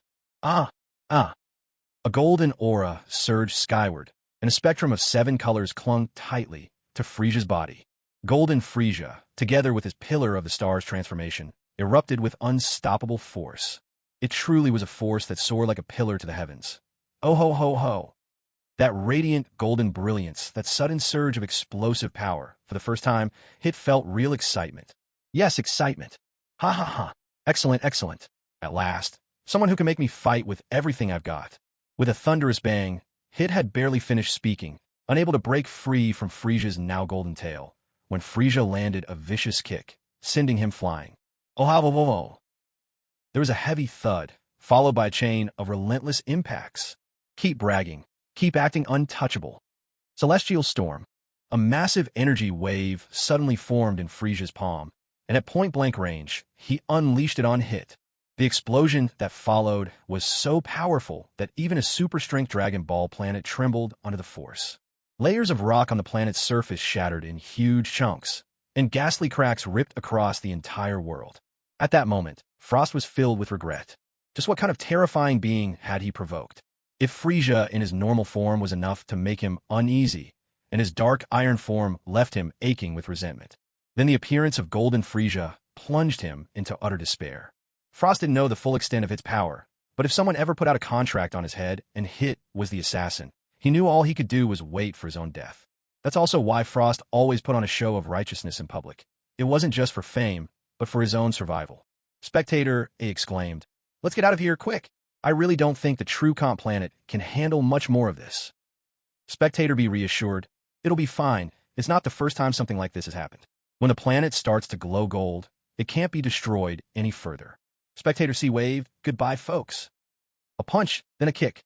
This cycle repeated, and just as Frieza was about to land his 10th punch, Hit finally erupted. "Unforgivable. You disgrace. How dare you? How dare you do this?" I am an assassin. I am undefeated. Yeah, get out of my way. A deafening explosion thundered out. A surge of energy buzzed with intensity. Violet light swept outward, the wild power completely overwhelming even Frieza's grip on Hit, allowing Hit to break free. A mighty metallic crash rang out. The pale violet aura around Hit deepened to a dark purple, and empowered by this surge, Hit ramped his time skip up to 0.5 seconds. A clash resounded so sharply that everyone's ears rang, the force of Hit's fist colliding head-on with Frieza's. Impossible! Hit was stunned. He couldn't believe it. His power had clearly surpassed Frieza's, so how was Frieza still keeping up with his moves? Frieza let out a gloating laugh. Time skip, is it? A future advantage of 0.5 seconds? That's nothing to me. He sneered. It means nothing at all. With an abrupt motion, Frieza spun his body, delivering a savage kick right into Hit's chest. Even though Hit managed to cross his arms and block, the force still drove him half a step back. Frieza laughed again, taunting with his signature sneer. With a rapid-fire assault, Frieza attacked, first one side, then another, landing blow after blow across Hit's guard. No matter how hard Hit tried, no matter how he bent time to his will, Frieza kept breaking his limit, landing strike after relentless strike. It was only Hit's battle-hardened instincts and strength, just a notch above Golden Frieza, that allowed him to hold out at all. Anyone less would have already fallen. This can't be, Hit cried out in frustration, unable to accept it. Despite having the upper hand and power, he could only take the beating. Damn it, damn it, damn it. In my dictionary, Hit, impossible simply doesn't exist. Frieza declared fiercely. With a burst of speed, Frieza appeared above Hit, fists locked together, and hammered down on Hit's infuriating crown, pounding him straight into the ground below. The impact reverberated with a bone-rattling boom, and with a shuddering crack, the battlefield trembled. Suddenly, the true Kanda Blessing planet was rocked by massive explosions. Layers of rock erupted one after another, and in many places, golden light began to shine through. The Super Dragon Ball could withstand the battles between Frieza and Hit, but the outer layer of rock was giving way, unable to hold up any longer, and started peeling off, escaping into space. This time, even the onlookers, bold as they were, dared not stay any longer. One by one, they packed up and made a run for it. The key problem was that the air was thinning rapidly, and anyone unable to survive in space had to leave at once. Luckily, not far from the true Kanda Blessing planet, there were 4 other planets that could serve as safe havens. After this fierce battle, barely a handful of people still remained on the true Kanda Blessing planet. At last, a thunderous boom echoed out. Hit unleashed his power. In a flash, he appeared behind Frieza and drove a piercing fist straight into Frieza's back. A massive burst of energy shot out from Frieza's chest. That blow made Frieza feel an agonizing marrow-deep pain, a pain that drilled right into his core. Frieza, reacting instantly, swung his elbow at Hit, but Hit blocked with his arm. Frieza spun around and landed a powerful kick. Sensing his kick had whiffed, Frieza's blood-red eyes blazed, and twin beams of lethal crimson shot forth, far more potent than any laser Scott from the X-Men could muster. There was an immense eruption as the death beams struck the golden Super Dragon Ball, their impact thundering outwards. It was in this moment that the true strength of the Kanda Blessing planet was revealed. There wasn't so much as a scratch. Another resounding clang. Hit, now disregarding all limits, was fighting with complete abandon. Even Frieza, with his instant movement, time flicker, and electric speed, couldn't avoid taking several solid punches. Several blows hit so hard that Frieza spat out froth with each strike. Repeatedly, Hit sent Frieza crashing into the few remaining layers of rock, slowly revealing more and more of the Super Dragon Ball surface. Oh, Mr. Hit, aren't you having quite the time? But now it's my turn. Stellar Shift, Third Form, Triple Wave Surge. A low hum reverberated.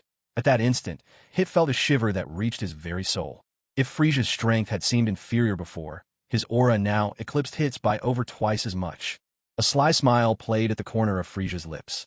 Ever since Whis re-educated him, Frieza hadn't experienced such sheer exhilaration in battle.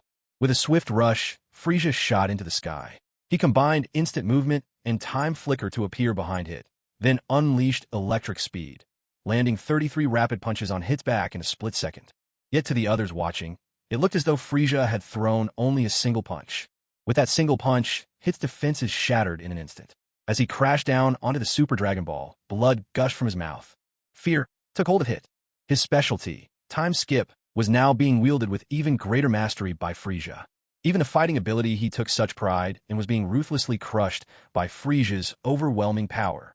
A resounding blow echoed as Frieza launched Hit flying with a powerful kick. Swiftly, Frieza closed the distance, driving his knee hard into Hit's shin, then followed up with 2 quick stomps right to Hit's chest. Another mouthful of blood burst forth from Hit. Regret took root in his heart. Why'd he accepted that mission in the first place? A mere 100 black star coins. How could they possibly be worth his life? And as for the one who issued the mission, if Hit ever found out who it was, he vowed to make them unrecognizable, even to their own mother. Bottomo quickly realized something was wrong. The way things were going, Hit would soon be beaten to death. He couldn't let that happen. As a champion of justice, how could he stand by and watch this unfold before his eyes? Bottomo readied himself to rush to Hit's aid.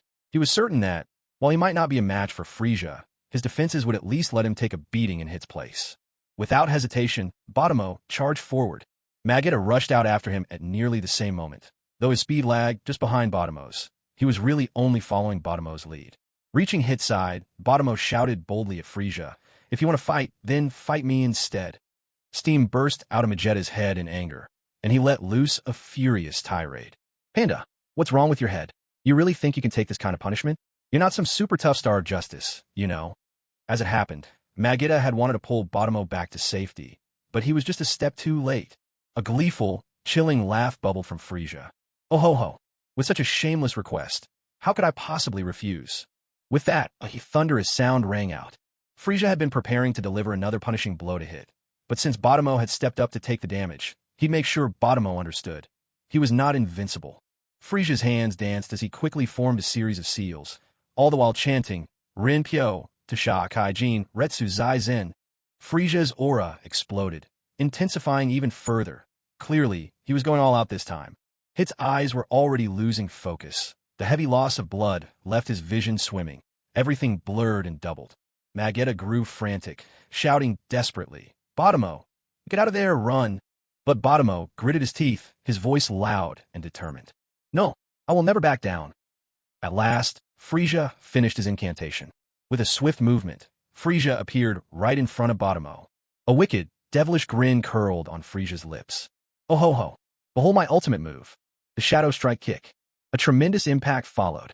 Frost instinctively threw up his guard, and Vegeta did the same, shielding himself on reflex. Hit curled up into a ball, his whole body trembling violently. No one could tell whether he'd been knocked silly by Frieza, or if the encounter had left him with a psychological scar. This time, even Bottomo saw everything that was happening, but he didn't have a moment to react. Because, as Bottomo was flying toward a distant planet, he blacked out from the pain halfway there. A series of strange, sputtering sounds came from Bottomo's body as he flew, leaving a trail of foul-smelling gas behind. When he finally crashed into the nearby planet, he didn't just carve a bottomless pit in its surface. The whole planet began shuddering, showing signs of an imminent explosion. Planet Namek. See, I knew it. Wherever Frieza goes, he doesn't feel right unless he blows up a planet first. Oh well, so it goes. Vegeta truly was Bottomo's loyal friend. Even at the last second, he managed to grab Bottomo's leg and followed right after him into the deep crater. Though the inexplicable stench made him miserably uncomfortable, he still managed to pull Bottomo out and save him. Hey, Bottomo, don't scare me like that.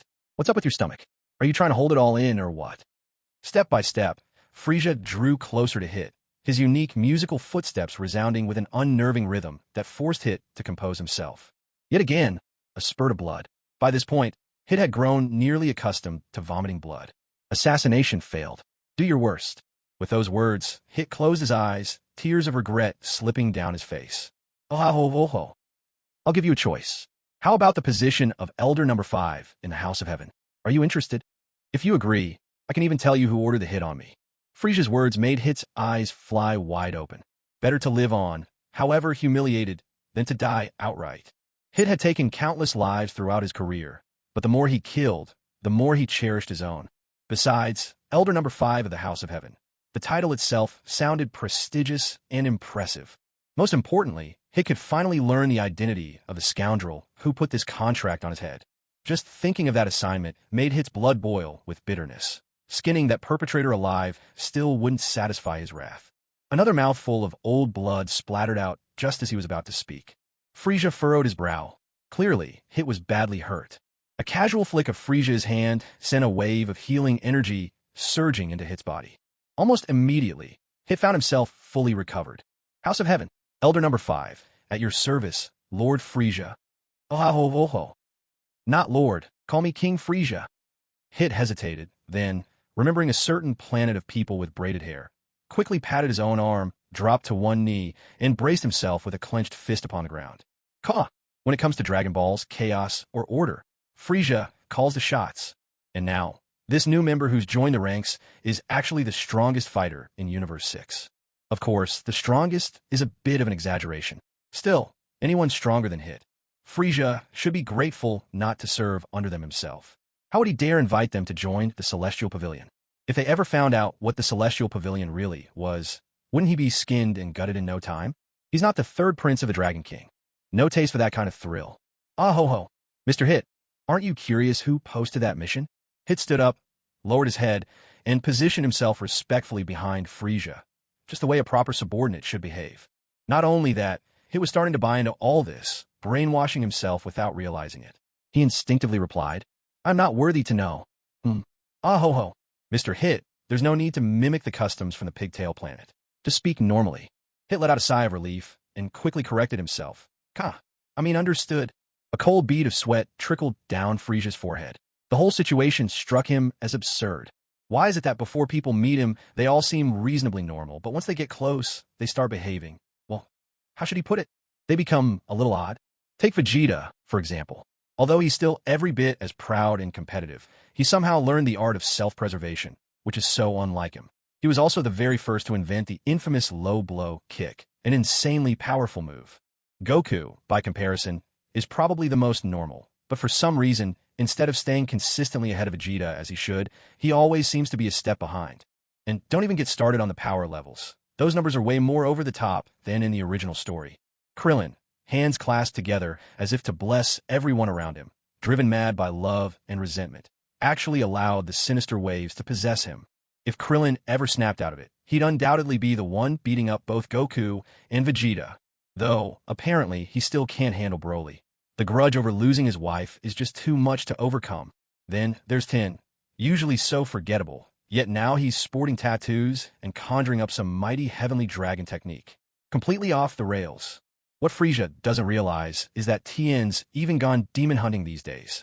Completely off script. Yamcha seems the most normal, and thanks to Frieza's arrival, his luck's taken a turn for the better. No longer did Android 19 manage to catch him. But now the guy runs a thriving dojo. No sign of the washed-up loser from the original timeline.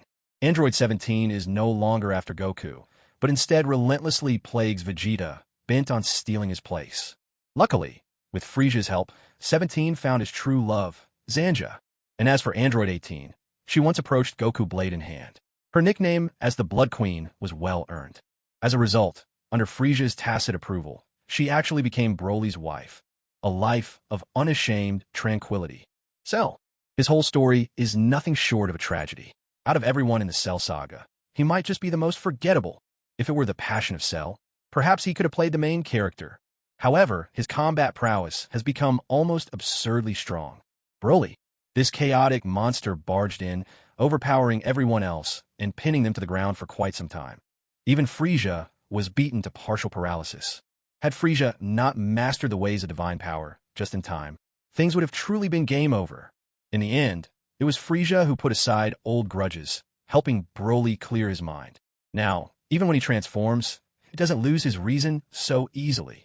Most importantly, he somehow ended up with the goddess of Dragon Ball, Android 18. Even Frieza used to be envious, you know. Of course, if Frieza knew that Broly is now often left utterly drained and powerless, maybe he wouldn't feel so jealous after all. Broly, Cell, and Android 17, all of them have joined the Heavenly Pavilion. This is truly unprecedented. And speaking of the Heavenly Pavilion, one can't help but mention its founder, Dodoria. Gone are his rough ways. He has now developed quite the fondness for getting beaten up. These days, Dodoria is all bulging muscles, and from initial battle power of only 20,000, he's jumped astonishingly to 4 million. And he's become #1 in the Heavenly Pavilion. It's the classic tale of the long-suffering wife finally turning the tables. And now to Hit, the formidable warrior with the reputation of an assassin, master of the time-skip technique. Originally, Frieza thought, at last, someone normal, surely? But just look at that kneeling posture. One minute he's bowing on the left, the next on the right, all servility and yes, sir. Frieza was honestly a loss for words. This wasn't some palace drama. This was the Dragon Ball world. Why act like that here? Hit was feeling quite vexed. Why did Frieza start zoning out halfway through their conversation? Still, with his expertise in subordinate etiquette, Hit merely stood silently behind Frieza, saying not a word. Mr. Hit, the one who issued the mission is actually none other than that so-called peace ambassador, Frost. I have 2 tasks for you. First, I want you to expose his hypocritical facade and let the world see how scheming and treacherous he truly is. Second, beat him so hard he has to change his name. My surname's Frieza, and so is his. Enough is enough. Hit was furious the moment he heard Frost's name, but Frieza's follow-up missions left him somewhere between laughing and crying. Unmasking Frost wasn't difficult, but making him change his name? Just because they share a surname? Sigh.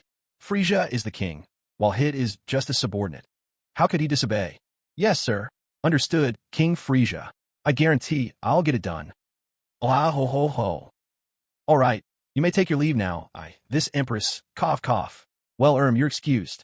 Frieza nearly lost control and almost smacked Hit out of the room with his tail. This guy had completely thrown him off his game.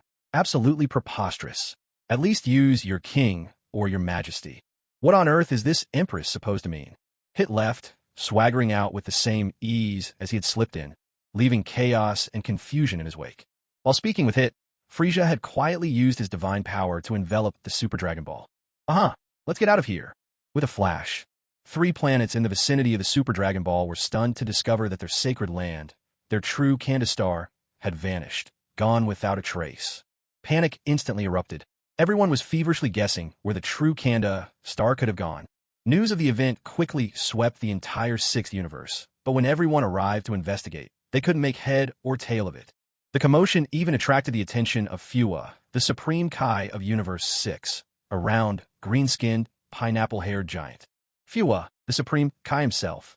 Yet even Fuwa couldn't make sense of what had happened. The Supreme Kai's dignity was thoroughly trampled into the dirt. If only Frieza had met Fuwa in person, there was no telling if Frieza would have forced him to change his name, too, with a shimmer. Elsewhere, in Universe 7, the locations of 4 Super Dragon Balls. Frieza suddenly appeared with another resplendent, golden Super Dragon Ball in his grasp. Phew, instant transmission across universes is really draining. 5 Super Dragon Balls now. Only 2 more left, and my lifelong dream will be within reach. Ah ho ho ho ho. Brimming with excitement, Frieza's laughter was even more exuberant than usual. Excellent. Now it's time for a final push to find the remaining 2 Super Dragon Balls. With a flash, Frieza vanished from where he stood. Unbeknownst to him, the moment he left, Whis arrived, holding a bento box containing a hamburger. Ah ho ho ho Vika. My ever-so-slow-witted sister. Should I let her know about this, I wonder? Glancing at the hamburger in his hand, Whis hesitated, torn by indecision. He thought it over and decided to eat first. Once he'd finished the hamburger and was left gazing at the empty bento box, Whis chuckled again. Ah ho ho ho Vika. This way, I don't have to feel embarrassed. After all, you only gave me 1 hamburger. Frieza spat out a mouthful of blood in sheer frustration. Could you at least act your age? Of course, Frieza had no idea what Whis was up to. By now, he had already arrived on the Desert Star. Surveying the ground, littered with lizardmen corpses, Frieza narrowed his eyes, his disgust toward Frost growing only stronger. He pulled out a Super Dragon Ball radar and immediately began a frantic search. There was no other way. The universe was simply too vast. Without expanding the search range, it would be utterly impossible to find what they were looking for. A burst of delighted laughter rang out. The 6th Super Dragon Ball. Here I come. Dragon Ball. It took a whole 7 days, but at last, Frieza managed to find the 6th Super Dragon Ball. Just like in Universe 7, there was no suspense this time. The ball was disguised as an ordinary planet, wrapped in layers of rock. With just a sweep of divine power, Frieza instantly confirmed its true identity. Wasting no time, Frieza wrapped it in godly energy and in a blink teleported away with his prize. No sooner had Frieza and the Super Dragon Ball vanished than a dazzling rainbow-hued light flared into existence. Oh, that was quick. He managed to slip away just before I arrived. Appearing in the light was a stunning goddess. Her long white hair was tied high in a ponytail, perfectly showcasing the elegance of the style. Her blue-green skin, willowy brows, sparkling eyes, and cherry red lips combined into a flawless beauty. Not a blemish could be seen on her radiant, porcelain-like skin. She had a willowy figure with curves in all the right places, exuding the graceful charm of a mature woman. Even though her long, green robe concealed her legs, it only stirred the imagination further. Over her emerald robe, she wore a distinctive apron, just like Whis, giving her an air of nobility and poise. In her hand, she held a staff identical to Whis's, a sleek black rod topped with a ringed orb. Around her neck, the halo of the angelic race gleamed. Though it looked much like Whis's ring, combined with her breathtaking beauty, it gave her an aura of extraordinary holiness. This was Vados. For more pictures, you'll have to imagine them yourself. Oh ho ho. She was the angel of Universe 6, Whis's elder sister and daughter of the Grand Priest, a fusion of wisdom, beauty, and formidable power, an unattainable idol for countless admirers. Vados. So Whis wasn't lying after all. It's all Lord Compa's fault, insisting I go fetch the egg of the doo-doo bird. Honestly, look at how much weight Lord Compa's put on. Doesn't he have any self-awareness? Well, Frieza should only need the last Super Dragon Ball now. I'll wait for him there. Compa, hey, Vados, when are you going to bring me my egg? Did Vados care? Clearly not. In Universe 7, at the gathering place of the Super Dragon Balls, Frieza gazed at the 6 Super Dragon Balls before him, unable to suppress his excitement. 6 balls already, no small feat. He burst out laughing again. Just one more Super Dragon Ball to go. Vados, heh. Ribrian. What am I saying? To be honest, she's still pretty adorable, even without the transformation. By the way, the Angel Margarita from Universe 11 is also gorgeous. Those twin ponytails of hers, absolutely captivating. The Angel Cuz from Universe 10 is pretty cute too, though she's a bit on the short side. I wonder if 2 short jeans would cancel each other out and make someone tall? Ugh, what a dilemma. Sigh. Caulifla seems like a good choice as well. Too bad she's a Scion. Her body might not be able to handle it. Maybe I should try Kefla instead? They're fused after all. I wonder what that would be like. Oh dear, this is such a hard decision. Maybe I should just wish to become a woman? There sure are a lot of handsome guys in Dragon Ball. Oh dear. Oh no. I swore I'd never be a woman in this life. Wait, that's right. I'm a real man, through and through. Whoosh. Frieza rambled on to himself for quite some time, only to realize eventually that he had completely strayed from his main objective. He resolved to set out once more. There's still the 7th Super Dragon Ball left to find. If he got this excited now, how would he ever make it through? Whoosh. Ah ho ho ho Vika. Looks like Vados didn't catch you after all. Maybe I should hide one of these Dragon Balls myself. Staring at the cream puff in his hand, Whis found himself lost in thought once again. For the 3rd time, Frieza arrived on Desert Star, feelings of nostalgia welling up in his heart. Ah ho ho ho. Desert Star, you're quite lucky. You've been visited by Frieza 3 times, yet you still stubbornly survive. Desert Star, thanks a lot for that. And once again, Desert Star came through unscathed, while Frieza vanished without a trace once more. All the while, Frieza tirelessly searched for the 7th Dragon Ball, barely pausing for rest as he used instant transmission over and over. He'd ended up in men's bathhouses, women's spas, liberated food from cannibal tribes, even managed to collapse the cafeteria of the Lasse security force. Vados noticed every one of Frieza's antics, and instead of anger, she found him utterly endearing. Unable to resist, Vados finally lifted the concealment spell on the last Dragon Ball. No sooner had she done so, Frieza's dragon radar started beeping. He was over the moon with excitement. It hadn't been easy. After days of dashing around, he'd at last entered the radar's maximum search range. Whoosh! Frieza vanished again, and this time luck was truly on his side. He landed right on top of a Super Dragon Ball. He stared at the person before him, especially that deadly-looking staff in their hand, and instantly his nerves were on edge. With an instinctive flick of his wrist, Vados went flying, hurled far into the distance by Frieza. Frieza swore. He honestly hadn't done it on purpose. He'd just been startled. So, you're the Frieza Whis mentioned. The one who tried to steal the Super Dragon Ball? Although Vados herself was a bit baffled, she had only floated into the air out of habit. How did she suddenly end up in the arms of this tail-bearing fellow? Vados narrowed her eyes slightly.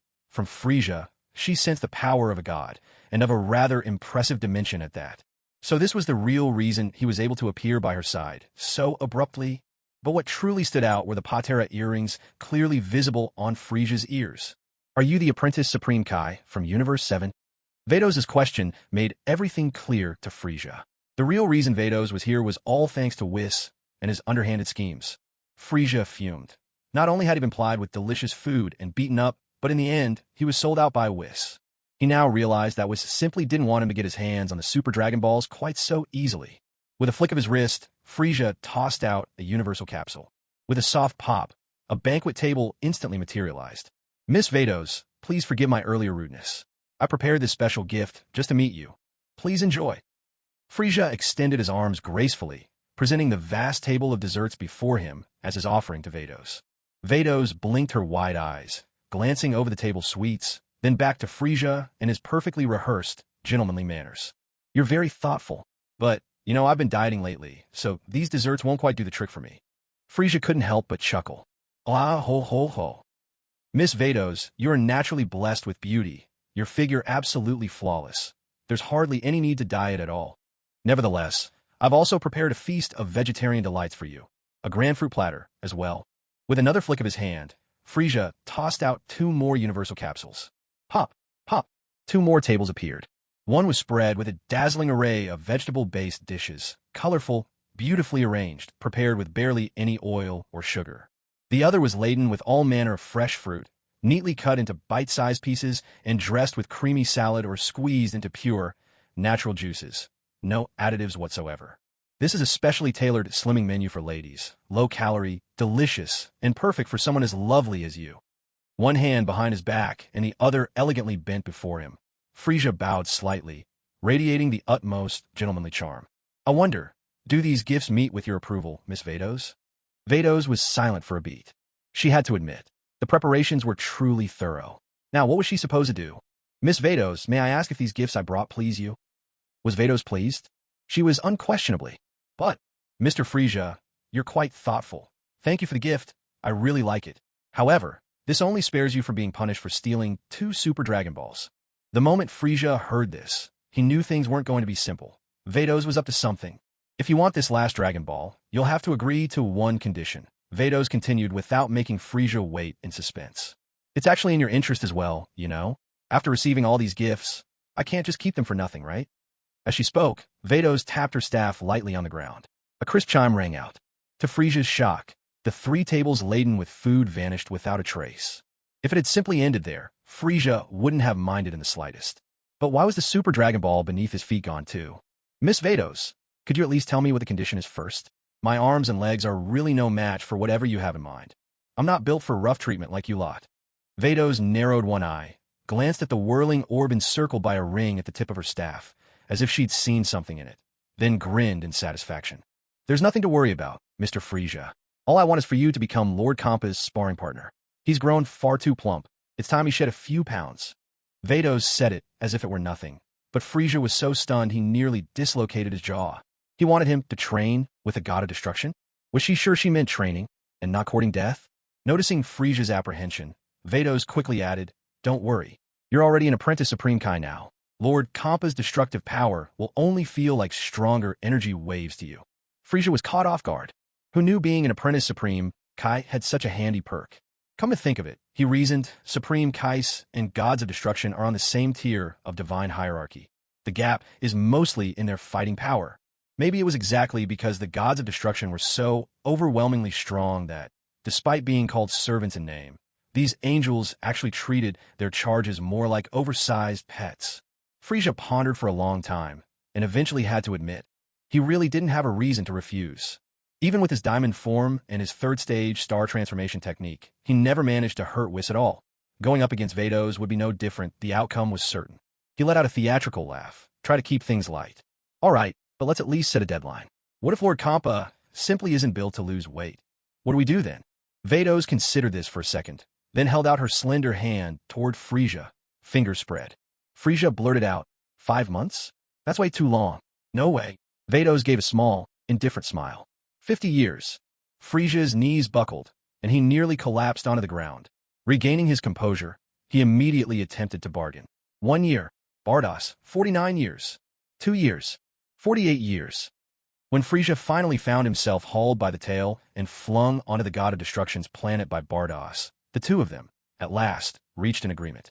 5 years. Though 5 years was far from short, it was the best Frieza could win through persistent negotiation. Gritting his teeth, he accepted. After all, he prided himself on being a gentleman, a man of his word. Yet, The depth of Frieza's resentment was known only to himself. After this ordeal, Frieza quietly removed Bardoss from the list of his future conquests, or at least until he could firmly overpower her. Any thought of retaliation was out of the question for now. Bardoss, I told you to fetch an Easter bird's egg. What took you so many days? Out with it. Were you sneaking off to eat something tasty behind my back? Frieza was sprawled on the ground, raising his head toward the voice. Standing there was a Catman dressed in the raiment of Anubis. Rabbit-like ears upright atop his head, a tiny tail, a large belly, a clear sign of middle-aged indulgence and excess. Kampa! Frieza recognized Kampa, and naturally, Kampa noticed Frieza as well. Hey Bardoss, what's this? Some kind of albino rat? You know I absolutely detest rats. Bardoss was momentarily stunned. So was Frieza. Instantly, Frieza felt his temper snap and rise like a roaring fire. All his life, no one had ever called him a rat, let alone an albino rat. This was beyond intolerable, absolutely outrageous. Enough is enough. No reason to hold back any longer. Frieza, unlike Cell, had no qualms about unleashing his rage, even if it meant going after anyone who provoked him, regardless of who they were. One need only recall Broly and his notorious eye rolls for comparison. You fat purple cat, you rabbit-eared, chubby cat. How dare you insult the great Lord Frieza? Unforgivable. Absolutely unforgivable. A thunderous, pulsing energy surged. I will destroy you. With each word, Frieza forced himself up, transforming once more. Diamond Frieza? His crystalline skin shimmered with dazzling radiance, intensified by his newly mastered power. His whole body blazed with light, and the fury in his eyes left even Kampa speechless for a moment. Finally, Kampa's gaze settled on the earrings dangling from both of Frieza's ears, and the realization dawned. Wait, are you a Supreme Kai apprentice? Never seen you before. Since when do apprentices wield so much power? And you could transform too? Bardoss, with a sigh, pressed a hand to her forehead. Kampa clearly had missed the point. Lord Kampa, unless my ears deceived me, I believe Frieza just threatened to destroy you. Xianpa was caught off guard. He thought back carefully. Was it really true? It seemed it really was. A cold, menacing glint darkened Xianpa's eyes. In the instant his eyes sharpened into triangles, his whole presence shifted, radiating a far more intimidating aura. Those yellow eyeballs, the tiny black pupils, all told of Xianpa's terrible mood right now. A sudden reverberation of tension filled the air. But Frieza didn't care how Xianpa was looking at him. If you watch closely, you'd notice that Frieza's own eyes had turned ghostly pale, and the red of his irises had shrunk to nearly nothing. Frieza sprang into motion. He flickered, vanishing and reappearing in bursts, relying on sheer electrifying speed for his final step. And with all his might, he hammered a fist straight into Xianpa's round belly. He put everything he had into this punch. Short of tapping into the Ultra Instinct, this was Frieza at his full power. If it had been on the receiving end, he might have been left paralyzed, his body broken by that blow. Yet, even as Frieza's fist left a deep dent in Xianpa's belly, Xianpa showed not the slightest hint of pain. Instead, Xianpa's gaze only turned more ruthless, lips parting to reveal a flash of white teeth. Not bad. Who would have thought, in my sixth universe, there could appear such a promising apprentice Supreme Kai? Let me train you a bit myself. And remember this lesson well. There's a natural order, and even gods must carry awe in their hearts. A crash of impact echoed. Oh, you really do talk too damn much. Another thunderous series of blows landed, relentless and fierce. Bang, bang, bang. Frieza, for his part, was used to laughing wildly as he dished out punishment. Not just taunting, but also distracting his opponents. Xianpa was dazed, completely thrown off. What just happened? He'd had so much left to say. How'd he already been pounded hundreds of times? You wretch. You piece of trash. You filthy rodent. A resounding clash. Frieza, losing his temper, rammed his head fiercely into Xianpa's. This time, Frieza truly held nothing back. It wasn't just Xianpa's eyes that flickered with change. Even in Frieza's white gaze, golden stars seemed to dance. Oh. There's no way I can't beat you. Another violent collision, again and again. Bardoss was completely stunned, her hand forgotten at her forehead.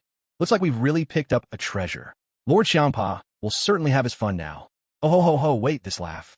Laughing like this just lifts your whole spirit. Oh ho. The concussive echoes of impact kept rolling. Frieza had already lost count of how many times he'd smashed into Xianpa. Whatever the number, one thing was certain. He'd finally vented his rage to his heart's content. When the final sound of impact echoed through the air, Frieza's eyes fluttered shut, and a thin line of blood trailed from the corner of his mouth. As for his head, it was covered in countless swelling lumps stacked one on top of the other. Those gourd boys were nothing by comparison. Even the Buddha himself would have been humbled by this sight. Frieza returned to his most delicate, normal state, and for the first time had literally knocked himself out cold. Android 21. P.S. I'm starting to ask for your opinions. There will be a picture at the end of each of the next few chapters. The one that gets the most likes and comments, the most popular, will become the heroine. I wonder, am I one of the rare few who let their readers decide the leading lady? Oh ha ho ho ho ho. After all these years, he had never been beaten down like this, pinned and pummeled without mercy. Not even Beerus had ever given him such a ruthless thrashing. Today, caught completely off guard, he was beaten by a white-furred rat with vitiligo. And the beating was surprisingly savage. According to Vados, this person was named Frieza. Judging by Kampa's own observation, he figured the guy was some apprentice Supreme Kai. What the hell? Since when did an apprentice Supreme Kai have power like this? If he ever reached godhood in their dimension, wouldn't that make him primarily a creator, a Supreme Kai whose strength was nearly on par with his own? Fine, that part Kampa could accept. He wasn't about to go around killing Supreme Kais anyway. Their deaths would do him absolutely no good. What really burned Chapma up was that this maniac had flown into a frenzy and unleashed a wild barrage on him. And in the end, all Kampa had was a little brain fog, not even a scratch to speak of. The moment Kampa realized what hit him and wanted to teach this lunatic a lesson, the guy had already succeeded in knocking himself unconscious. Just look at that battered, swollen head. Even Kampa felt queasy just watching. How crazy did you have to be to take someone down with attacks so self-destructive? Staring at the limp, mud-like form of Frieza, Kampa seethed with frustration, with nowhere to vent his anger. He was a god of destruction. For heaven's sake, there was no way he could lower himself to beating up someone who was already knocked out. Unless, oops, an accident. And with that, Kampa stomped hard on Frieza's stomach, pretending it was a slip-up. As if nothing had happened, he strode over to Vados. Left behind was Frieza, lumps all over his head, eyes shut tight, and a brand new footprint stamped on his belly. Hey, Vados, is this apprentice Supreme Kai from our 6th universe? Why haven't I seen him before? Frost, that blue-skinned rat, was never this insane. Vados cupped her hand over her mouth and chuckled softly. Oh ho ho ho ho Vika. He's actually an apprentice Supreme Kai from the 7th universe. It was Whis who told me about this fascinating character in the first place. A chill ran through him. Hearing Bardos and Vados' identical laughter sent a shiver right down Kampa's spine. It was just too unsettling. Bardos of all people, you've really gone astray. So you're from Universe 7? That lucky Beerus. With such a tough trainee Supreme Kai, he's got nothing to worry about now. Oh, Vika. Hey, Bardos, can you not laugh like that? The guy I just fought kept laughing exactly like this while going all out against me. Kampa was thoroughly annoyed by this laughter.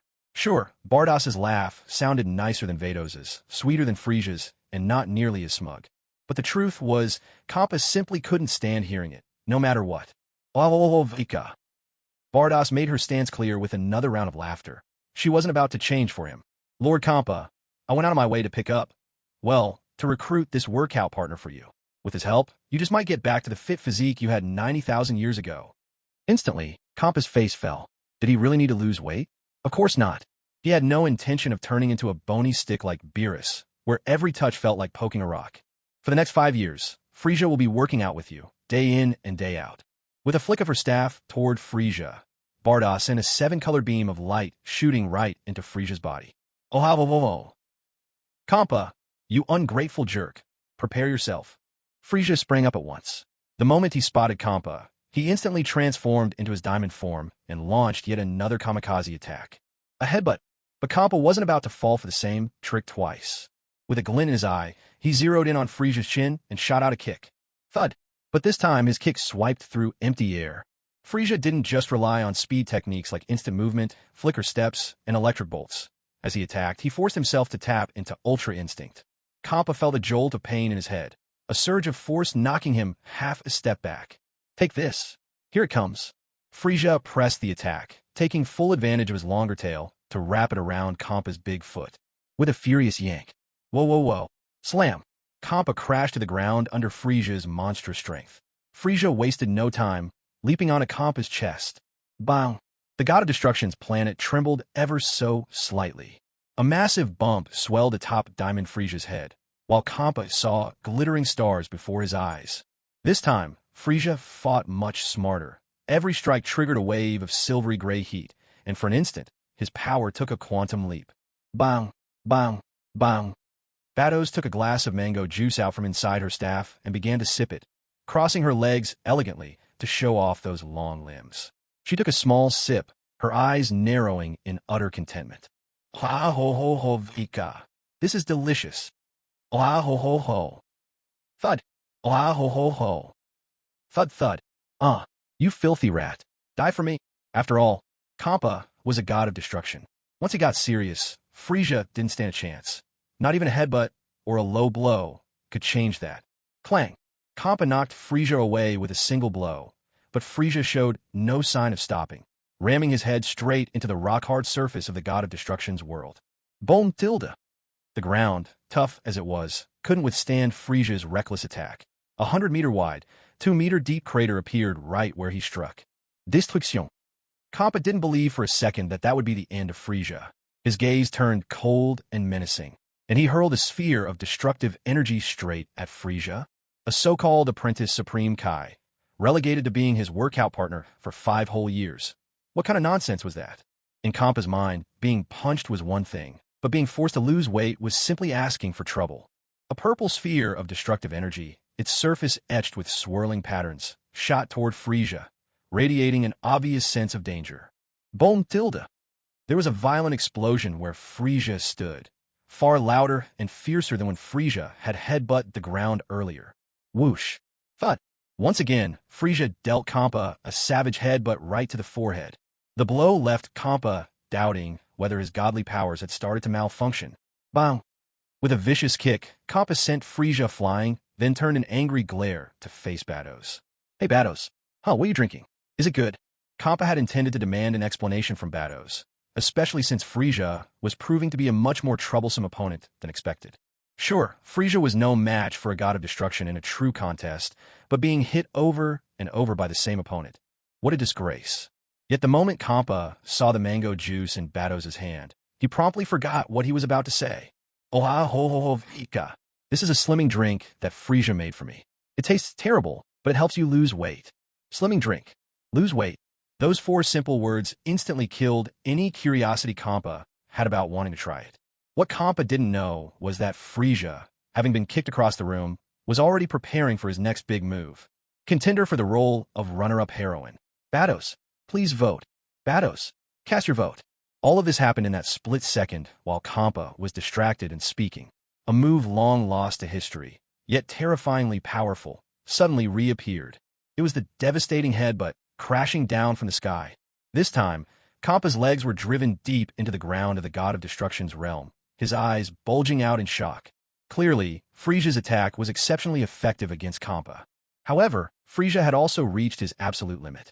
His eyes fluttered shut once more, and he collapsed into unconsciousness. Oh ho ho, not bad, not bad. This is only the second round of training, and Lord Kampa's already managed a punch, a kick, and even unleashed a destructive blast. It seems the sparring partner I found for Lord Kampa really is up to the task. Well then, let's set a new goal. 9 training sessions per day from now on. Kampa was dumbfounded. Did that mean he'd have to face this lunatic 9 times every single day? He tried to protest, but his objection was ignored. And so, Frieza's miserable days officially began. Who else could endure the agony of being pummeled 9 times a day? Yet, Son Goku and Vegeta knew that pain all too well. But unlike before, they were actually quite happy about it. In the original story, Goku had already gone to the other world, and Vegeta went through a dark period. After all, getting utterly surpassed by young Gohan was a serious blow to his pride. Things were different now. Though Gohan still managed to surpass him, Vegeta was consistently staying 1 step ahead of Goku. What's more, this wasn't the powerless Vegeta from the original. He'd mastered instant transmission, using it so skillfully that even if Gohan outmatched him by tens of billions in power, Vegeta could keep up, matching him blow for blow with his teleportation technique. All this lasted until Cell made his return, and once Broly had recovered his strength, Goku and Vegeta finally found themselves some new worthy opponents. But Cell's power level now, utterly monstrous. There was a gap of almost an order of magnitude between his thousands of billions and their mere hundreds of billions. Facing Cell, Goku and Vegeta found themselves back in the same situation as they once had on Namek, competing to see who would fall first. It's worth mentioning that perhaps, with money now no object at home, Chi-Chi had stopped pressuring Gohan to bury himself in his studies. Once Gohan joined the training, Bulma's backyard occasionally saw 3 battered warriors crawling out after a rough session. Of course, with such intense training, the progress of Goku, Vegeta, and Gohan was nothing short of extraordinary. Today, Broly brought Android 18 over to Bulma's place once again for a bit of freeloading. After a month of recuperation, Broly had finally regained his vitality. And as for what had worn him out so badly before, that was something he'd never ever admit. But when Broly saw his fellow Scions, Goku, and the others, being outmatched by a crossbreed, he decided it was time to step in on their behalf. "Hey, Cell, getting cocky, are we? Come on, let me see what tricks a bug like you has that make you so arrogant." The moment Cell laid eyes on Broly, his knees grew weak. Even though his power now far surpassed Broly's normal state, he simply couldn't control himself. "Hey, Broly, remember, we're just sparring, all right? Could you, maybe stop rolling your eyes at me?" Cell's words, however, brought number 18 endless delight. With just a casual remark, her man had managed to make the mightiest being on Earth show signs of backing down. How could she not be happy about that? "Broly, give this bug a proper thrashing, and I'll reward you handsomely afterward. How's that sound?" Tingling with anticipation, even someone as powerful as Broly couldn't help but shudder at the mention of reward. Cell, maybe we could postpone our fight to another day." As soon as he said this, Goku and the others, who had just struggled to their feet, slipped and crashed back to the ground. It turned out even someone as formidable as Cell was afraid of Broly, but Broly himself would shy away from battle with just a single word from number 18. So this was the real secret. The most terrifying force on Earth wasn't Cell, nor Broly, but this sweet, stunning woman? No way. Cell absorbed 16, and don't forget, he gave me a good beating back then. "Honey, you have to teach him a lesson. If you don't, you can forget about getting out of bed tonight." Number 18 stood with her hands on her hips, looking fierce and determined. Finally, she had a chance to have her man get revenge for her. No way was she letting this slip by. "Exactly. Broly, you can't let my sister down like that. Our whole family's counting on you for payback." Just then, number 17 descended from the sky, arm around Zanja's waist. He looked spirited as ever, holding Zanja close, while she was soft as a kitten in his arms. What a picture-perfect couple they made. Chi-Chi, dressed in maternity wear and arm-in-arm with Bulma, also came out. One look at Goku and Gohan, collapsed on the ground again, and she could only sigh in exasperation. She fished 3 senzu beans from her pocket and tossed them to Goku and the others, scolding, "Can't you lot settle down for a moment? We don't have many of these beans left." After that, Chi-Chi turned to Zanja and number 18, her expression suddenly exaggerated with admiration. "Wow, Lotsie, Zanja, you too are getting more and more beautiful. How can your skin be so perfect?" Zanja's face radiated happiness as she replied softly, "It's all thanks to my lapis, really." Number 18, her eyes brimming with affection, glanced at Broly, which made Broly's legs tremble yet again. "Chi-Chi, you're looking wonderful too. The baby's just a few months from arriving now, isn't it?" As she spoke, number 18 released Broly's hand and strolled gracefully toward Chi-Chi and Bulma, but not before glancing back to say, "Honey, go give Cell that beating, and I'll give you, let's say, a 3-day break." A ripple of excitement ran visibly through the air. For the sake of a holiday battle, Shah number 4, prepare to meet your end. "Yeah, I don't care if I live or die, but could you please not roll your eyes at me?" Bang, bang, bang, bang. Instantly, the barrier Frieza once set up erupted in battle, the clash igniting within its confines. Goku exclaimed with excitement, "Android 18, you're incredible. With just a word, you can make Broly give up the fight, or drive him into a frenzy for your sake." Android 18 gave an awkward laugh. Chi-Chi wore a bitter smile, while Bulma covered her face in exasperation. Vegeta mused thoughtfully, who knows how strong Frieza has become. This barrier can contain even combat of this intensity. It tightly traps every shockwave inside. Gohan immediately chimed in. "Using the 4 basic operations my teacher taught me, I've been calculating for ages." Bulma kept her face covered, sensing Gohan was about to show off his quirks again. But the others were listening to him intently, which gave Gohan an immense sense of pride. After 36 days and nights of calculations, I arrived at 3.1415926, an endless string of numbers. A true master in the field of pi research. The corners of Bulma's mouth twitched. She really wanted to shout, "That's pi." But seeing everyone so deep in contemplation, Bulma felt utterly powerless. Huh, she decided then and there to give up on scientific research entirely. Boom! Gohan's mental math had stunned everyone so thoroughly that nobody even paid attention to the battle raging between Cell and Broly. Admittedly, Frieza's barrier had superior soundproofing, which also contributed to the group's distraction. However, after a mighty roar, their focus snapped back to the combat at hand. Inside the barrier, Broly had been mercilessly pinned to the ground for ages, but finally, he erupted. At first, Broly's power level was 30 billion, but when fired up by Android 18, he instantly transformed into a titan of 60 billion. Throughout the battle, Broly had taken blow after blow from Cell, and the furious Broly erupted with 3 more transformations. His second transformation brought him to 120 billion, third to 240 billion, and by the fourth, a staggering 480 billion. Even though Cell had grown much stronger during this period, he was nearly at his limit facing Broly's onslaught. The main thing was, Cell was terrified. Broly had already hit a historic record for explosive transformations. Cell remembered clearly what happened back on the grand planet Mercury. If Broly transformed one more time, he'd absolutely be rolling his eyes in defeat. It was only because King Frieza had intervened back then. Otherwise, who knows how the last battle on Mercury would have ended. Hey, Broly, I surrender, isn't that enough? Ol bro 3, brother bro, Didactoli. Thunk. Awu, contestant number 3, Margarita. At this moment, Broly's eyes hadn't yet glossed over in that frenzy. He understood, well, once he entered that state, without someone to rein him in, it would be nearly impossible for him to halt the onslaught. But now he had his beloved wife, and not just that. So, Broly was straining with all his might to keep his rage in check. Fortunately, a power level of 480 billion was plenty to keep the pressure on Cell and hammer away at him. The ground, previously reinforced by Frieza, was now battered and torn up by Broly and Cell's battle, riddled with craters and debris. Regardless of whether Broly's eyes rolled back or not, his fighting style was pure savagery. His favorite move was grabbing his opponent by the head and smashing them onto mountains, or in this case, slamming them relentlessly to the ground. Inside the barrier, there were no mountains to break the fall, so Cell ended up crushed again and again into the earth beneath Broly's massive hand.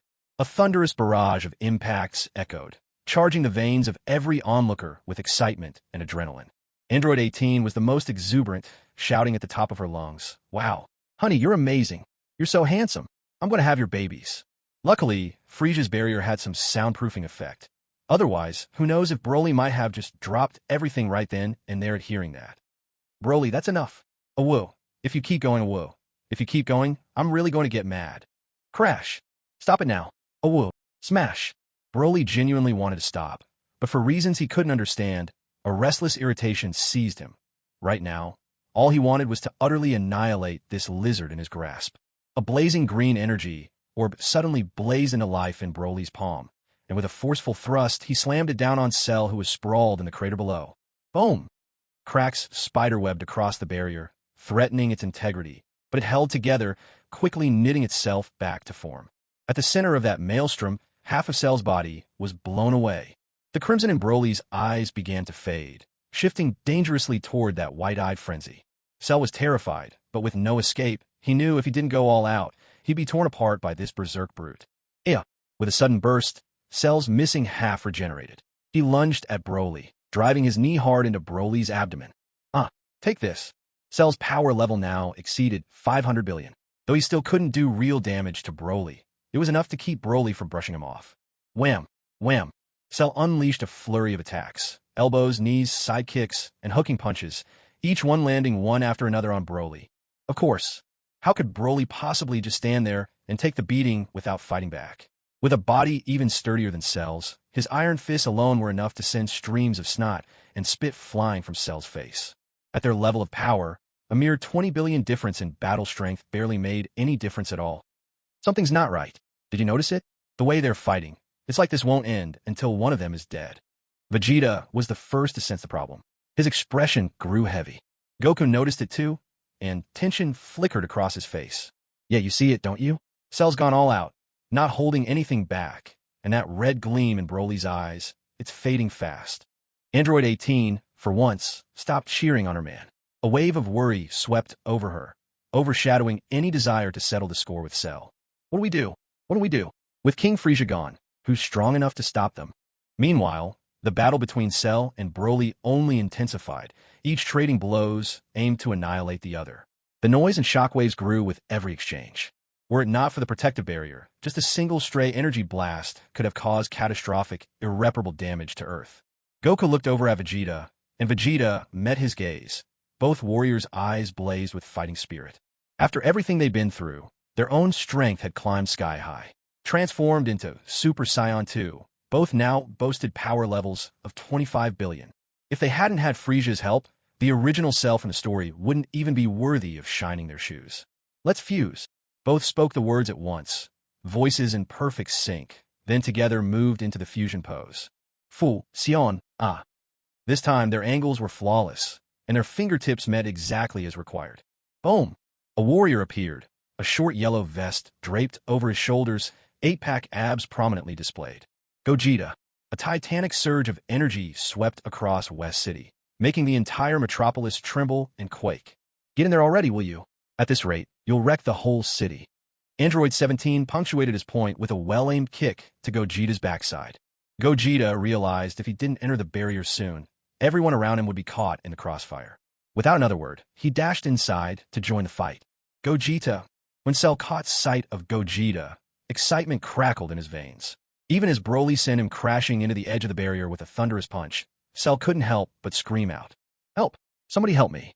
For days, Cell had been all arrogance and bravado, but the moment he saw Gogeta, the tears and snot burst forth as he begged for mercy. He swore to himself, never again would he get cocky. As long as King Frieza or that monster Broly was around, he'd never dare to show off again. In the brief moment when Son Wukong and Vegeta fused, he had already restored his body 3 times. That last punch from Broly almost blew his head apart. That's right.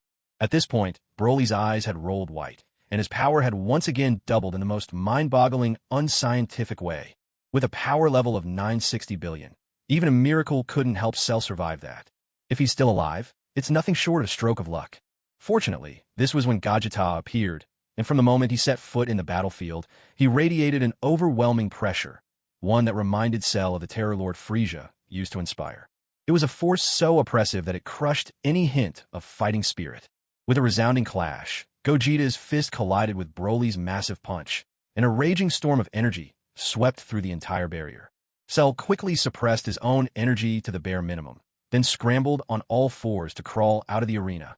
He panted, "Phew, when it comes to maniacs, Broly really takes the crown. Gogeta, you can't afford to lose." Cool for less than 3 seconds, Cell could only leave the battle of Earth's strongest warriors with bitter reluctance. Of course, even in defeat, his personal combat strength still secured him the 2nd spot on the power rankings. Fair and square. The barrier cracked again, and this time, unlike before, the damage didn't instantly heal. It was clear that the battle between Gogeta and Broly was pushing the limits of what the arena could withstand. After all, Frieza wasn't here to reinforce it. Naturally, the barrier's strength had taken a hit. Inside the shrinking confines of the arena, the clash between Gogeta and Broly burned even brighter, and every move Gogeta made could only be described as dazzling. In the blink of an eye, Gogeta drove his knee into Broly's abdomen, then spun like a tornado and landed a kick straight to Broly's face. As Broly staggered sideways, Gogeta pressed a hand onto his shoulder, fluidly twisting his body and smashing his knee into the other side of Broly's face. With a swift blur, Gogeta appeared behind Broly. Then, in rapid succession, 3 heavy punches landed on 3 distinct spots on Broly's back, finishing with a powerful sidekick that sent Broly hurtling through the air. If Broly's fight with Cell was pure, wild collision, then watching Gogeta was witnessing the artistry of battle itself. Even Frieza had to concede. He couldn't match this level of flair. Take his own fight with Champa for comparison, not a single fancy move. Just raw force against raw force, with no thought for consequences. Broly roared, "You fools! Today, I, Broly, will show Android 18 and the child in her womb that her husband and her father are invincible." Raraf! The barrier continued to creak under the strain. Candidate for main heroine number 3. Caulifla, please cast your vote. Only now did everyone breathe a sigh of relief. Those who had planned to run away from Cell changed their minds, dragged over some chairs, and decided to sit back and enjoy the show. High above, unnoticed by the crowd, was looked down at the fierce battle raging inside the barrier. A subtle smile played at the corner of his lips. Frieza, your barrier is quite lacking. So close to being shattered. Considering all I've eaten of yours, I suppose I owe you a little help this time. To think, someone not quite from this timeline has appeared here. Looks like Cain is going to have a headache on her hands. But what will Lord Beerus do when he wakes up and comes face to face with the legendary Super Saiyan, and even the Saiyan God? Now, that could be interesting. I'm a bit curious. Should I go wake Lord Beerus up right now? Maybe give him a tap with my staff? A crisp, melodious laugh echoed, brimming with mischief. In a twinkling whirl of seven-colored light, Whiss's silhouette vanished. This kind of battle didn't particularly capture his interest. Back within the barrier, Broly's once white eyes suddenly flared with a muddy yellow light. Pupils, earthy and fierce, appeared out of nowhere, causing Gogeta to pause his onslaught. Gogeta called out tentatively, "Broly, have you regained your senses?" Broly glanced down at his own hands, then back at Gogeta, a sly smirk curling on his lips. "Ha ha! Frieza, what a cunning move. Using that trick to let me absorb a trace of divine power. Impressive. Gogeta, today you'll witness what true, absolute power looks like." With a thunderous yell, Broly erupted in a fit of wild, blood-chilling screams. His berserk energy burst forth, sweeping through the barrier. Swirling clouds of dust rose so thickly that none of the spectators could see what was happening inside. But everyone attuned to energy could sense his overwhelming, uncontrollable power, and they were utterly stunned. Yamcha, in the middle of giving his student a private lesson, was so shaken by the energy erupting from West City that he froze, provoking a frustrated outburst from his pupil. "Master, let's keep training." Yet Yamcha was rooted to the spot, utterly dumbstruck by the overwhelming force surging from afar.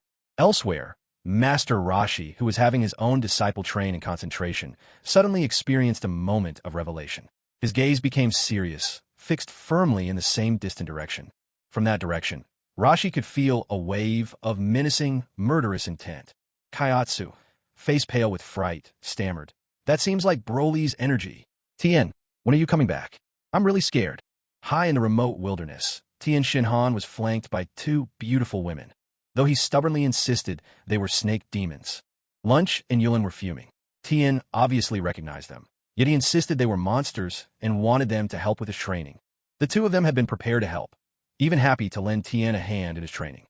Just as they were about to agree, however, the third eye on Tien's forehead flew open wide. All three of his eyes locked onto a distant point, as if sensing some grave disturbance afar. So powerful, unprecedented strength, such a wild, savage energy. Could this be Broly? Still lying in Master Roshi's martial arts dojo, Krillin unconsciously furrowed his brow. Though he remained deep in slumber, even in this state he could sense the rampaging aura of his longtime nemesis, Broly. An even stronger sense of crisis welled up within Krillin's heart, and pure determination pushed him to hasten his absorption of the evil wave. Elsewhere, Piccolo sat alone, cross-legged high above a jagged outcrop of rock, deep in meditation as he so often was, sharpening his fighting spirit through focused reflection. The moment Broly's mighty roar shattered the air, Piccolo's eyes flew wide open. "Gohan, Broly, if you touch one hair on Gohan, I'll risk my life to take down Android 18. With a thunderous burst, Piccolo shot skyward toward Bulma's house in West City, the massive boulder beneath him exploding into rubble from his sudden ascent. Inside the barrier, Gogeta shielded his eyes with one hand, awestruck by Broly's explosive surge of energy. But it wasn't fear that coursed through Gogeta. It was excitement. Last time, he hadn't managed to unleash his full power. He'd wanted an all-out fight with Frieza, only for the transformation to fail, leaving him battered and humiliated, a sparring bag for Frieza. Memories he'd rather forget. This time, he thought he would again be denied a worthy opponent. But Broly's unexpected transformation was a stunning surprise. Broly was still roaring madly. Veins bulged across his mighty, muscular body, and something even stranger began to happen. His eyebrows started to vanish, leaving the brow bone jutting forward in a fierce ridge. The transformation didn't stop there. His wild green hair, which once couldn't even touch his shoulders, suddenly began growing at a frenzied pace, and in seconds it had cascaded down his back to his waist. Such a dramatic change in hair length had never occurred in any pure-blooded Saiyan before. Only Gohan, a hybrid, ever displayed such a phenomenon after going a year without cutting his hair. But for Broly, it happened in the blink of an eye. Arcs of green lightning crackled and danced around Broly's body, filling the space with an electric fury, their snapping and popping a testament to the terrifying aura he now possessed. Aside, there was supposed to be an illustration here of Broly in Super Saiyan 3, But frustratingly, even after 2 attempts, the picture wasn't allowed. It's exasperating. Not even Broly's image can be published. Had Frieza been present, he would have recognized this for what it truly was, the 3rd stage of Super Saiyan transformation. Excluding the GT version's Super Saiyan 4, with its full-body red fur and black mane. In truth, Super Saiyan 3 might just be the most ferocious form of all. After all, the later forms like Super Saiyan God, Super Saiyan Blue, Rose Deep Blue, Ultra Instinct, and Ego, they've all moved beyond the simple realm of Super Saiyan. They've already set foot on the path of gods. The true spirit of a Super Saiyan should be that berserk route exemplified by Super Saiyan 3, a form wild and unrestrained. Enough to set everyone's blood on fire.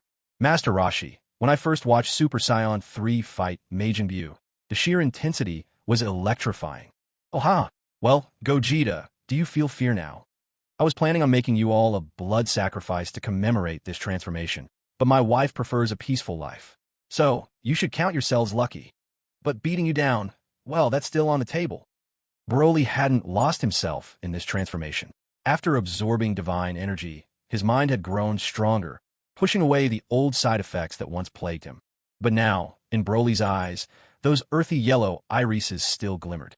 Except those eyes, there was barely any difference between them and those of a wild beast. Savage, brutal, cold-blooded, and thirsting for battle. They hardly even seemed human. Compared to Frieza's gaze, Broly's eyes only lacked that venomous cunning. Gogeta laughed. Ha! Broly, since you're going all out, let me show you my true power, too. You're not the only one who can push beyond limits. Gogeta, back down before no one. Not even Frieza. I fear nothing. Not from him, and certainly not from you. He let out a roar, echoing across the battlefield. Gogeta clenched his fists so hard his knuckles turned white, tendons standing out on his forehead. A single lock of hair whipped wildly in the surging aura around him, his power climbing higher and higher. Gogeta, am the strongest warrior in the universe. He let out another fierce shout. Who else but me? With Gogeta's bold declaration and the surging force surrounding him, the warriors on Earth were left astounded yet again. Yamcha, who'd only just resumed his training, froze once more, instantly earning himself another frenzied scolding from his impatient student. Master Roshi practically buried his head in the overwhelming bravado, blood streaming from his nose in excitement and awe, clearly shaken by Gogeta's incredible power. As for the others, we'll leave them for next time. Kale. The 5th candidate, Kale. A fusion of frailty and wildness. Seeing the whole group casually gather around the table like spectators at a drama, Piccolo pulled up a chair and sat down, sipping his glass of water with calm composure. Back inside the barrier, tremendous changes overtook Gogeta. His brow ridge stood pronounced, golden hair now cascading to his waist, his body enveloped in crackling golden electricity, especially that pair of eyes, full of a villainous aura. It left the onlookers utterly shocked. Suddenly, Bulma turned to Chi-Chi, her curiosity piqued. Chi-Chi, do you think he's your husband, or is he my man? Chi-Chi was caught off guard and lapsed into deep thought. Women are fascinating creatures. Most of the time, they seem delicate, yet they long for their man to be powerful and domineering. Clearly, the appearance of Gogeta had deeply captivated both Bulma and Chi-Chi. Well, if he's a fusion of Goku and Vegeta, I suppose that makes him our man together. In the end, Chi-Chi felt that this was the most fitting way to put it. When their eyes met, both women exchanged an understanding look, a silent communication only they could truly appreciate. This entire exchange was witnessed by Android 18, who couldn't help but feel both a bit sorry for them and a bit envious. My Broly has that incredible physique all on his own, but Gogeta needs 2 people fused together, huh? Oh well. Her flippant remark instantly drew fierce glares from Bulma and Chi-Chi, but then, as if struck by some realization, both their faces flushed crimson. How society's changed, Android 17 declared, as if delivering his final verdict. Regardless of what wild ideas the crowd outside might have had, inside the barrier, Super Saiyan 3 Gogeta and Super Saiyan 3 Broly had already launched into a ferocious battle. Broly's knee strike was caught by Gogeta's hands. Using the momentum, Gogeta leapt up and drove his knee straight toward Broly's jaw. But Broly was not about to let Gogeta get the better of him so easily. He leaned back and delivered a left hook, landing a solid blow to Gogeta's face. Struck hard, Gogeta's body was knocked to the right, but in the same moment, his foot swung out, landing a savage kick to Broly's right cheek. The rapid exchange left neither side with much of an advantage. As soon as they separated, both charged at each other once more. Gogeta unleashed an ultimate version of the Wolf Fang fist, his movements blindingly fast. But Broly's fists were just as swift, and every clash filled the barrier with deafening, thunderous roars. Then, in a sudden breakthrough, Gogeta landed a solid punch to Broly's abdomen, forcing Broly to open his mouth and spit out a mouthful of blood. Yet, Broly proved just as relentless, countering with a brutal headbutt right to Gogeta's forehead. Once again, the two suffered mutual injuries, separating momentarily as they readied themselves for yet another round. With the style of a royal warrior, Gogeta swept his hands rapidly, launching volley after volley of blue energy blasts. Even the onlookers without a fear of crowds couldn't help but feel their scalps tingle with unease. Android 18 bit her lower lip anxiously, her worry for the fighters on full display. Fortunately, Broly didn't leave Android 18 in suspense for long. Unlike Gogeta's approach, he didn't opt for the same fighting style. Instead, he conjured up an enormous, swirling green energy sphere right away. Not only did this green energy sphere absorb the smaller blasts Gogeta hurled at it, but under Broly's monstrous strength, it bulldozed relentlessly toward Gogeta. Gogeta's face grew tense. In a flash, he darted backward, planting both hands at his waist, as a brilliant blue light began to gather between his palms. Ultimate Kamehameha Flash Cannon. The moment Gogeta shouted, an immense beam of energy erupted from his hands. The blue Kamehameha wave was laced with golden strands of ultimate energy, and even at a glance, it was clear how terrifying its power was. Omega Burst. Broly roared with fury, and his gigantic energy blast swelled even larger, suddenly accelerating, bearing down upon Gogeta at breakneck speed. Both fighters let out primal screams, pouring every last ounce of strength into their attacks. An earth-shaking rumble thundered out, while a sharp cracking sound split the air. Even the barrier casually reinforced by Whis began to show faint cracks. Though those cracks quickly healed, it was plain for all to see the sheer ferocity of Gogeta and Broly's collision. Amid the fading shockwaves of their collision, both Gogeta and Broly reappeared dead center in the blast zone. Their fists met once more. Instantly, the four hands locked together in a test of raw power, each striving to push the other back. Gah! Aarg! Gogeta's golden aura surged wildly, while Broly's green light exploded outward. Muscles bulged beneath their straining arms, swollen veins crawling up their foreheads. Broly, Gogeta, am the true, strongest warrior. Gogeta, you fused weakling. What right do you have to call yourself the strongest? Broly, am the true king of the Saiyans. Their bellows tore through the arena, echoing the intensity of their resolve. At last, Gogeta's strength began to overpower Broly's, pushing Broly backward bit by bit. Driven into a frenzy, Broly abandoned any restraint, ramming his head straight into Gogeta with a brutal crash. A savage blow resounded. A lump sprang up on Gogeta's forehead, yet a wicked grin crept across his lips. Broly, too, sported a fresh bump on his brow, but the madness in his eyes only grew fiercer. With another wild shout, Gogeta powered up again, a torrent of energy exploding around him, more intense than ever before. Not to be outdone, Broly unleashed everything he had, his aura surging ferociously as the clash between the two warriors once again reached a tentative balance. Just at that moment, Vegeta suddenly let go with both hands, causing Broly to lose his balance and topple right onto Vegeta. But Broly was nothing if not ruthless. Since he had already made such a mistake, he decided to make the best of a bad situation. Spreading his arms wide, he lunged to grapple Vegeta in a bear hug. It was a savage move, Broly's absolute favorite. Yet how could Vegeta simply let Broly succeed so easily? As Vegeta fell backward, he bent his knees and delivered a powerful kick right to Broly's chest. A heavy thud resounded through the air. Vegeta's kick landed squarely, but in that fleeting moment when Broly realized he couldn't get his arms around Vegeta, he switched tactics and grabbed tightly onto Vegeta's legs. Using the force of Vegeta's own kick, Broly flipped himself over, still gripping Vegeta's legs, and smashed Vegeta down hard against the ground. Vegeta cried out in agony, but his nightmare had only just begun. Broly unleashed his monstrous strength, clutching Vegeta's legs and pounding him relentlessly into the earth. With a brutal crack, the arena's barrier split open, then swiftly repaired itself. After being slammed more than a dozen times, Vegeta finally saw an opportunity to fight back. With a swift crunch, he pulled off a sit-up, locked his arms around Broly's head, and both of them went crashing down to the ground together. In a blur, Vegeta and Broly, who had just separated, both vanished at the same instant, but Vegeta was just a tad faster. Appearing behind Broly, he delivered a crushing blow straight to Broly's temple. The hit nearly knocked Broly out cold, and yet clinging to consciousness, he managed to lash out and kick Vegeta in the back of the head. Both groaned in pain, their cries echoing across the battlefield. The moment Broly hit the ground, he reverted to his normal black-haired state and immediately lost consciousness.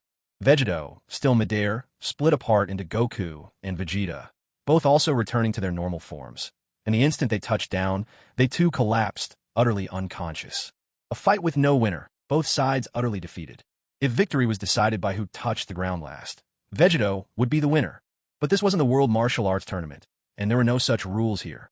At that very moment, Frieza's eyes rolled back. He lost all ability to move. This was the 9th time today that Frieza had been paralyzed. If it weren't for Vegeta's healing, Kappa was starting to wonder if Frieza would end up brain damaged. For a brief instant, Kappa actually felt a trace of sympathy for Frieza. Candidate for female, lead number 6, Kefla. Cast your votes now.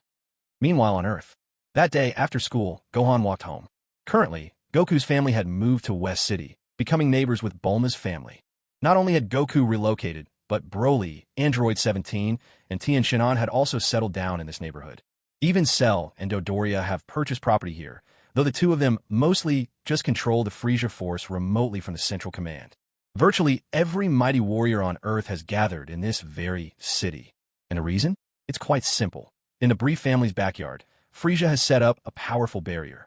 There, and only there, can they unleash their full strength without a care in the world. Over the past 5 years, including even Tien Shinhan, everyone has achieved astonishing progress. First, let's talk about Android 18, a beautiful young woman who, back when she first appeared, could hardly take part in many battles. Now she's not just a devoted wife, but also a proud mother. Since Broly's transformation into Super Saiyan 3 5 years ago, 18 has entered her own golden age. Thanks to Broly's ability to generate powerful electrical currents, her power level has soared to an incredible 30 billion. The best part? Together with Broly, she has a child, whom they named Bootsuri. Even a mere 1 year old, Bootsuri could easily pin down Trunks, who is a year older, giving him quite a beating. That's a perfect example of the saying, like father, like son, a hero's child is born to be a champion. Goku, meanwhile, welcomed his second son, who is now a little over 4 years old. True to the Sun family's tradition of naming, the second boy was called Son Goten. Just like Gohan, Goten was exceptionally gifted, and his best friend was none other than Trunks. The two constantly teamed up to take on Bootsuri, though more often than not, they would end up battered and bruised by his might. This, unsurprisingly, left Vegeta quite frustrated. As for Gohan, the eldest of the next generation of Saiyans, perhaps Chi-Chi hadn't been quite as strict as in the original story, because, strangely enough, he'd only attended a mediocre college. Gohan, with his passion for fighting injustice, crossed paths during one of his escapades with the love of his life, Videl, the daughter of Mr. Satan himself.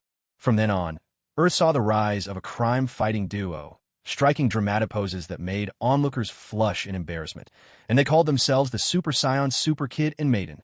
Piccolo once asked with a curious tone, "Gohan, why do you always make those odd poses?"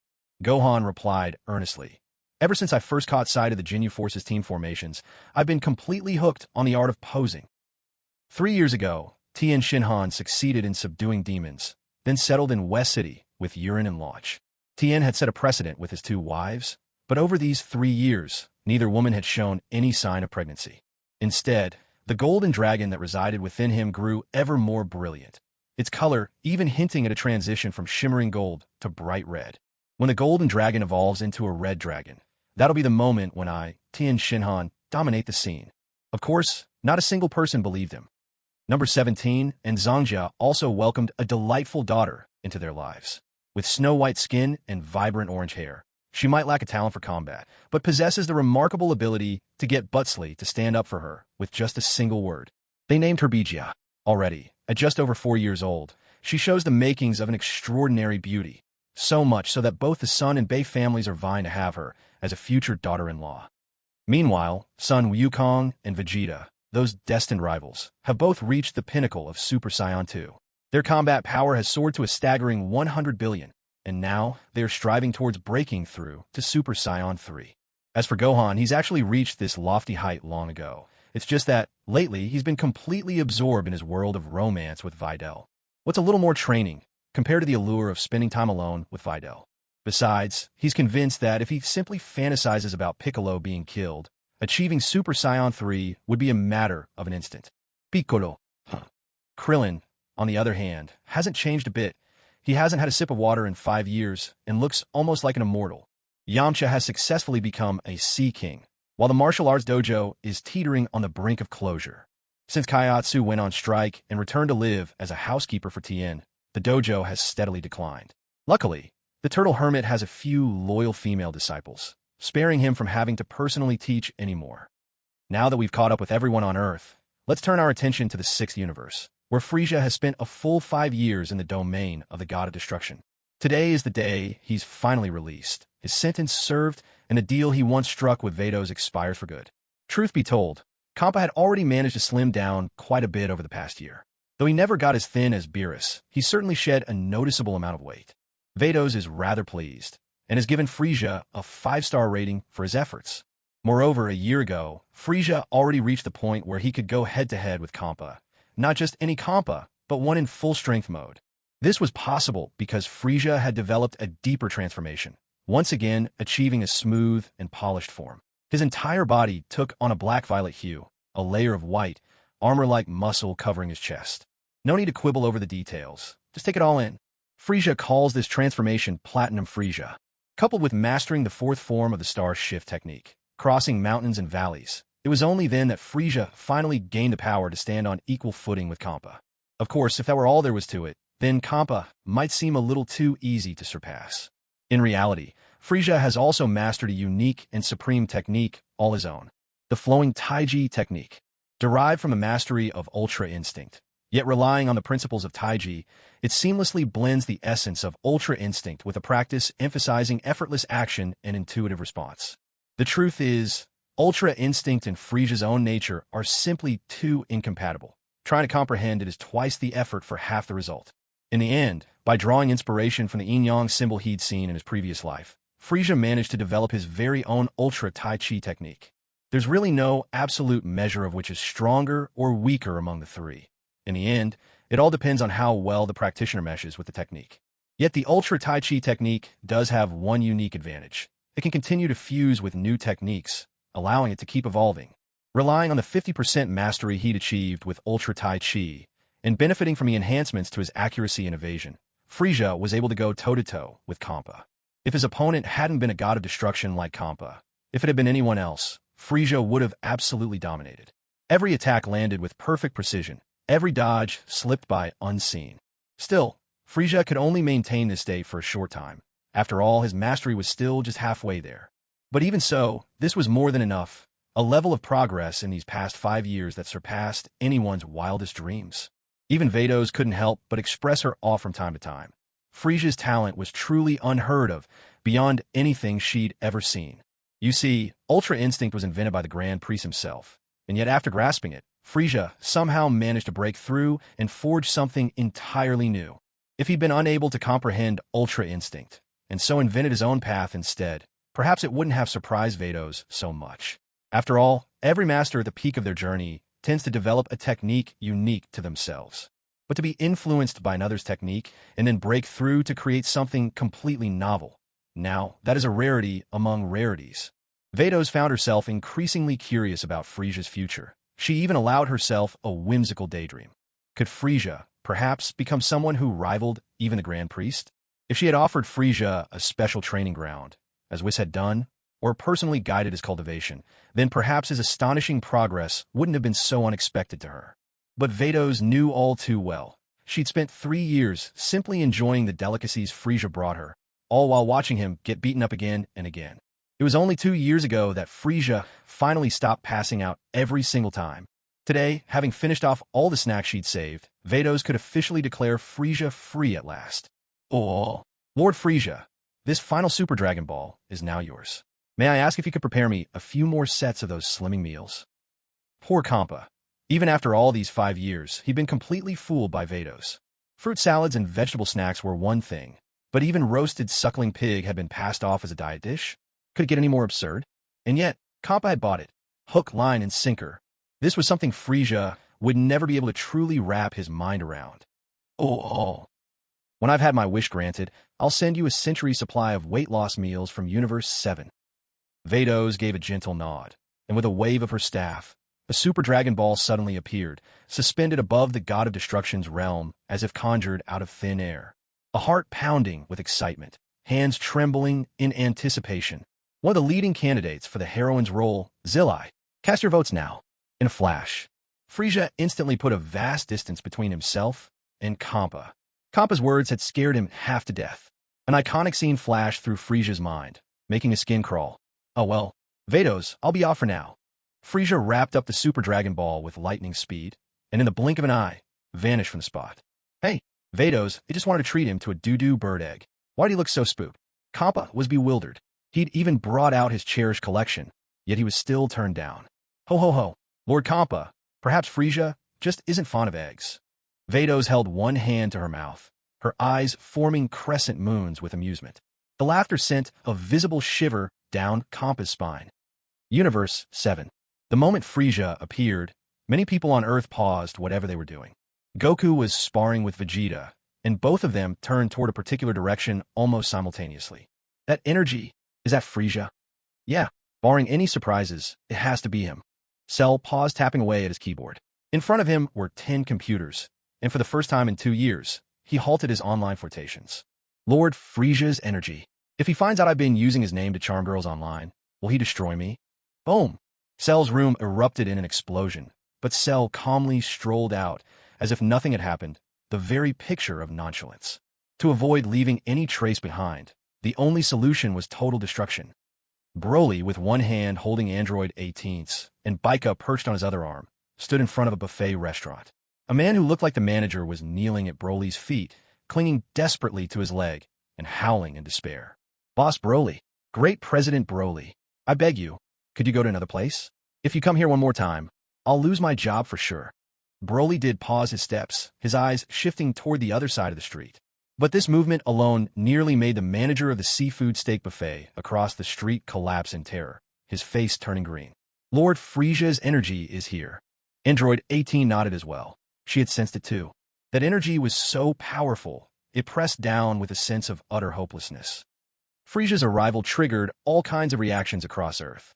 As for Frieza himself, he had no mind to spare for anyone else's concerns. The Super Dragon Balls had finally been gathered, all 7, and the most thrilling moment was about to arrive. Ooh, take a deep breath. In, out. Calm down. I must calm down. Oh, how, oh. I just can't do it. In a flash, Frieza vanished from where he stood. In the very next instant, he appeared right next to Xian. Hi there. Bang.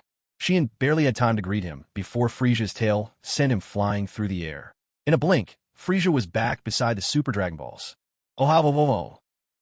That feels a bit better. 1, 2, 3, 4, 5, 6. Why are there only 6 Super Dragon Balls? Frieza had meant only to count the Dragon Balls out of curiosity, but what he saw startled him. There should have been 7 Super Dragon Balls. He'd gather them all. Why were there only 6 here? He hurriedly took out the Dragon Radar to double-check. Hey, the radar says all 7 are present. Is one hidden? Or am I seeing things? Oh, how, oh. Whatever. I'll just try the incantation and call forth Shinron. If Shinron comes out, that's all that matters, right? Walla la walla, and I, Chuan Hei Si La, Mei Hao Shui, I'm ready to make my wish. All at once, the 6 visible Super Dragon Balls floated up and spun into a ring. In the center, a 7th, hidden Dragon Ball revealed itself. Whis murmured, oh dear, I was lazy and left one behind. Who knew it would be discovered like this? The Super Dragon Balls blazed with light. Golden brilliance burst forth so brightly that Frieza was forced to shield his eyes with his hand. A vast and powerful energy surged upward, and then, without warning, a colossal golden dragon with vast wings materialized from thin air. The dragon's massive head lunged and snapped Frieza up, then soared away with him into the stars. First, the dragon swallowed the entire galaxy, and then the whole universe. Just as Frieza was starting to feel dizzy from this wild ride, the Super Shinron finally came to a halt. Super Shinron. With a mighty snort, Super Shinron spat Frieza out, even wrinkling its snout in distaste, as if to say, not my cup of tea. Frieza, why did even Super Shinron feel so unreliable? Yet the presence of this being was truly awe-inspiring. Speak, mortal who has summoned me. State your wish, and I shall grant whatever you desire, in a language of the gods. Further repetition omitted. At this moment, Frieza was more excited than ever before. Instinctively, he smoothed a hand over his shiny head. Gulp. After swallowing hard and steadying his nerves for a moment, Frieza finally voiced his heartfelt wish. Please, let me become male. A cold bead of sweat trickled down Frieza's brow. He was genuinely afraid the great dragon might just say, "That's not allowed." If that really happened, he would be utterly hopeless. At that moment, an enormous bead of cold sweat, far larger than Frieza himself, broke out on the mighty Super Shenron's forehead. Seeing this, Frieza was so terrified that he broke out in a cold sweat all over. Ha! Is that impossible? Frieza couldn't even force a laugh. He was truly petrified. Come on, just say something already. Give me a straight answer, yes or no. Just sweating and glaring at me like that. Do you have any idea how terrifying that is? Mortal, did you summon me just for such an outlandish wish? Oof. Frieza almost spat blood. How could this be outlandish? This is the most reasonable, most important wish. If only he knew that the original Frieza merely wished to be 5 centimeters taller. Who knows if Super Shenron would have been so angry he'd vomit blood himself. See, can you grant it? Gulp. Frieza swallowed hard again. He couldn't help but be nervous. This was about whether he could enjoy a happy, fulfilling life. Mortal, such a simple wish. I can grant it, but I never want to see you again. You'd best take care of yourself. A low vibration filled the air. After thoroughly looking down on Frieza, Super Shenron's scarlet eyes shone even brighter, and his massive wings beat with violent force. Then, a blinding flash enveloped everything, so intense that even Frieza had to shield his eyes. When Frieza opened his eyes again, Super Shenron had vanished without a trace, and the gathered enormous Dragon Balls had also disappeared. But that wasn't what mattered. What Frieza cared about most was whether his wish had come true. He didn't dare look, not out of apathy, but out of sheer terror. He was even afraid to imagine what form he might now have, having truly become male. At this crucial moment, with hands trembling uncontrollably from excitement, he slowly reached out to see if what he'd longed for had actually appeared. His shaking hand moved bit by bit. Gulp. Frieza had lost count of how many times he'd swallowed his nerves today. All he knew was that if he didn't swallow right now, his heart might have leapt right out of his mouth. Bit by bit, he drew closer. Suddenly, a jolt coursed through Frieza's entire body. Wahaha! Frieza burst out in wild, jubilant laughter, unable to contain his ecstatic joy. Without letting it all out, there was no way to release the thrill and happiness surging inside him. Frieza, do you perhaps have some questionable hobbies? The final female candidate had appeared. With Whis' sudden arrival, Frieza instinctively covered himself in alarm. Get lost. Who sneaks up on someone like that? In a flash, a shimmer of rainbow light danced across Frieza's body, clothing him instantly in a perfectly tailored suit. At this moment, for the very first time, Frieza finally put on clothes. Congratulations, Mr. Frieza. I didn't expect you'd get what you wished for after all. From now on, you have one more vital spot to worry about. Whis' words made cold sweat bead on Frieza's forehead once again. In that instant, he couldn't help but recall the infamously notorious groin kick. An icy chill spread through his whole body, accompanied by a reflexive muscle spasm. Mr. Whis, is there anything else you need from me? If not, I'll be on my way. Frieza tried to appear composed, pretending not to have heard the last remark from Whis. Mr. Frieza, in 2 years Lord Beerus will wake up, so when the time comes, I hope you and those people on Earth can keep Lord Beerus entertained. 2 years, is it? It seems the Dragon Ball Super storyline is about to begin. For a fan who has watched Dragon Ball Z countless times, but only seen Dragon Ball Super once, that's hardly ideal. But there was no helping it. It's not as if he could travel back in time to rewatch it, so he'd just have to rely on his own hazy memory. Still, Frieza wasn't particularly worried. With his current power, he should be able to dominate at the Tournament of Power. He might even have to hold back a bit, just to avoid accidentally wiping out those with pitifully low battle power. After all, if he got disqualified over something like that, it would be a real tragedy. Mr. Whis, just wait patiently. If there's nothing else, I'll be going now. Frieza had just turned to leave, offering Whis a departing view of his back, but was interrupted once again by Whis' laughter. Be sure to prepare that same delicious dish for me next time. Not too much, just the same amount as you gave Vados will do. Whoosh. Frieza immediately tossed Whis a capsule case. You can have it right now. It's been ready for you for 5 years already. Don't worry, in my storage space, time stands still, so the food stays perfectly fresh. Ah, ho ho ho. Much obliged. Flick. This time, Frieza didn't give Weiss another chance to linger. In the next instant, he vanished with an instant transmission. Frieza's instant transmission left Weiss a bit helpless. Weiss could move incredibly fast, but he simply couldn't teleport to a distant planet in the blink of an eye like Goku and Frieza. 5 years old. Is it really still good? Weiss examined the capsule case in his hand. He didn't dwell on the instant transmission. What truly occupied his mind was the little box he held. On Earth, after many years away, Frieza returned to this planet that, to his surprise, stirred a sense of familiarity and warmth. If Frieza had to choose the one planet he least wished to destroy, it would definitely be Earth. Before traveling to this world, Frieza was at least a part of Earth, even if he was a nobody whom no one ever paid any attention to. Despite this, he still harbored a deep affection for Earth, whether out of habit or for some purpose. The place where Frieza appeared once again was the dining room of Bulma's house. The familiar scent in the air, the familiar setting, the busy chefs bustling about, and, of course, that boisterous group devouring dinner without a care in the world. There were 4 people Frieza recognized among them: Goku, Vegeta, Gohan, and Broly. There were also a few kids who, judging from the way they ate, were not far behind the adults. Frieza could only identify 2 of them. One was Goten, whose resemblance to Goku was simply uncanny, almost a perfect match. The other, of course, was Little Trunks. The bright hair color so much like Bulma's left no doubt. As for the black-haired boy, Frieza honestly didn't know who he was. Well, let's take a closer look, though I won't bother photoshopping the details. Among those who ate a bit more elegantly, Frieza also noticed a small girl he didn't recognize. Bikya. Ah ho ho ho. My, why is everyone here tonight? Is that little boy yours, Vegeta? And is the girl Bulma's second child? Most people didn't react instantly to Frieza's sudden arrival, mainly because his appearance in a sharp suit left everyone somewhat dumbfounded, except for one person who broke down in tears on the spot. The moment Dodoria laid eyes on Lord Frieza, tears streamed down his face as a long trail of snot followed. Lord Frieza, your most loyal lackey from the Celestial Pavilion welcomes your return, my king. This time, Dodoria managed to restrain himself a little and didn't throw himself at Frieza. Instead, he dropped to one knee a few meters away. Frieza was very pleased. This explains why, despite his weak power level, Dodoria has always maintained his spot as Celestial Pavilion's chief lackey. In truth, no one else even bothers competing for the role. Who would want to be the number 1 lapdog, after all? Ah ho ho ho. Very good, Dodoria. Your loyalty is duly noted. As he spoke, Frieza's gaze darkened, sending a chill through the entire room. Android 17, Cell, and Broly all snapped to attention instantly.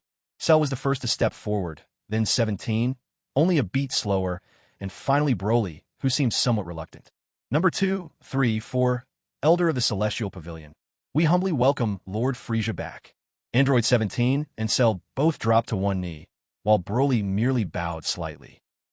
Once again, the atmosphere in the room turned icy cold at Frieza's signal, causing shivers of varying degrees among everyone present. Mostly it was just freezing. Number 17 called out sharply, Broly, didn't you see Bikya's nose is running from the cold? Looking around him, Broly caught sight of his own son wiping his nose too, clearly feeling the chill.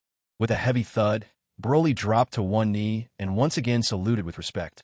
Third Elder of the Heavenly Pavilion, Broly kneels to welcome the return of Lord Frieza.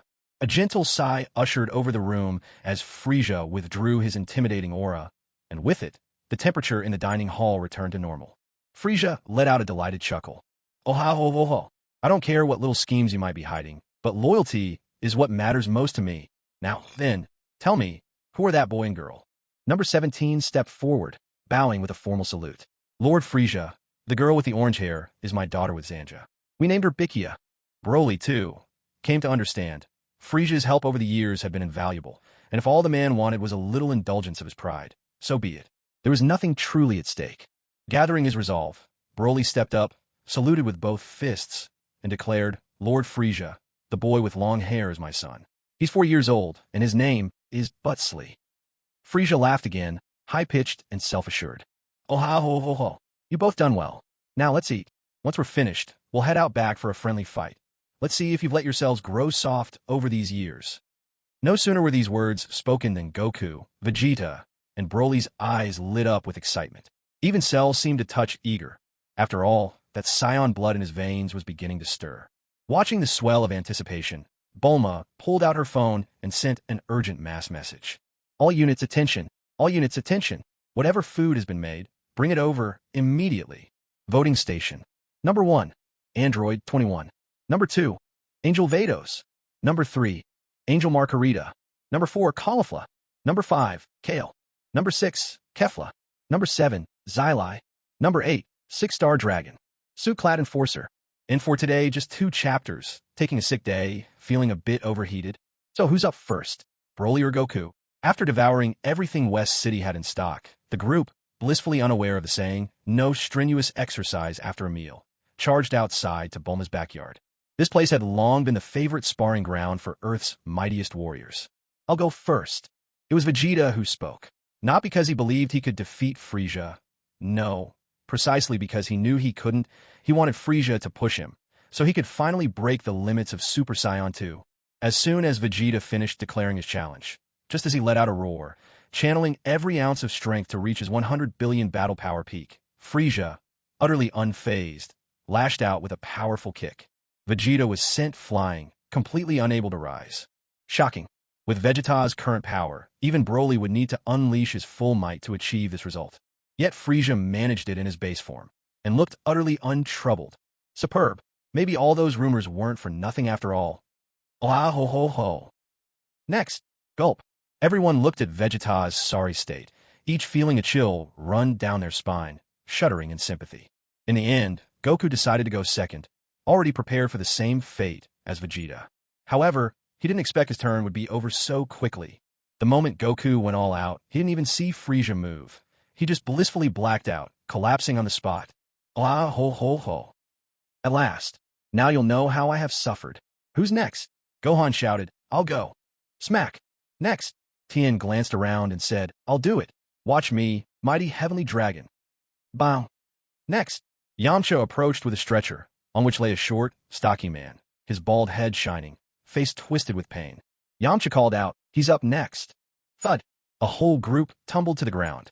Marin shrieked, horrified. Yamcha, put my Krillin down. Ah ho ho ho. Almost forgot about this bald one. Up you get. Pow pow. Yamcha's eyes bulged as he collapsed again. Krillin, barely upright and pumped, his power at 100 billion, was about to shout with excitement. But he plunged headfirst into the dirt, legs twitching a couple of times before falling still. Marin was heartbroken, but there was no way she could pull him out with her strength. In the end, it was Zanja who helped, sparing Krillin from suffocating after years spent as a living turnip. 17. Have you completely let yourself go these past years? Not an ounce of progress. Broly, you're up. Frieza scanned the group, completely skipping over 18 and Zanja, pausing at 17, his eyes full of disdain, and finally pointed to Broly. Broly stroked Butchley's hair and said, Watch your father. See if I can last 3 seconds. Butchley, Dad, usually so proud, just said something so spineless. 18 crouched down and said with gentle warmth, Butchley, for your dad to claim 3 seconds. That's actually pretty gutsy. Butchley thought for a moment, and it was true. Uncle Goku and the others didn't even last a tenth of a second before they were out cold. Thinking it through, her dad really was kind of amazing after all. Go, Dad. You can do it. Whoosh thud. A muscular man with long green hair crashed down right in front of Butchley, sending a spray of mud straight into Butchley's wide mouth. As for Frieza, by now he had already transformed into his golden form. His face radiated sheer arrogance and confidence, and his eyes were icy cold and razor sharp.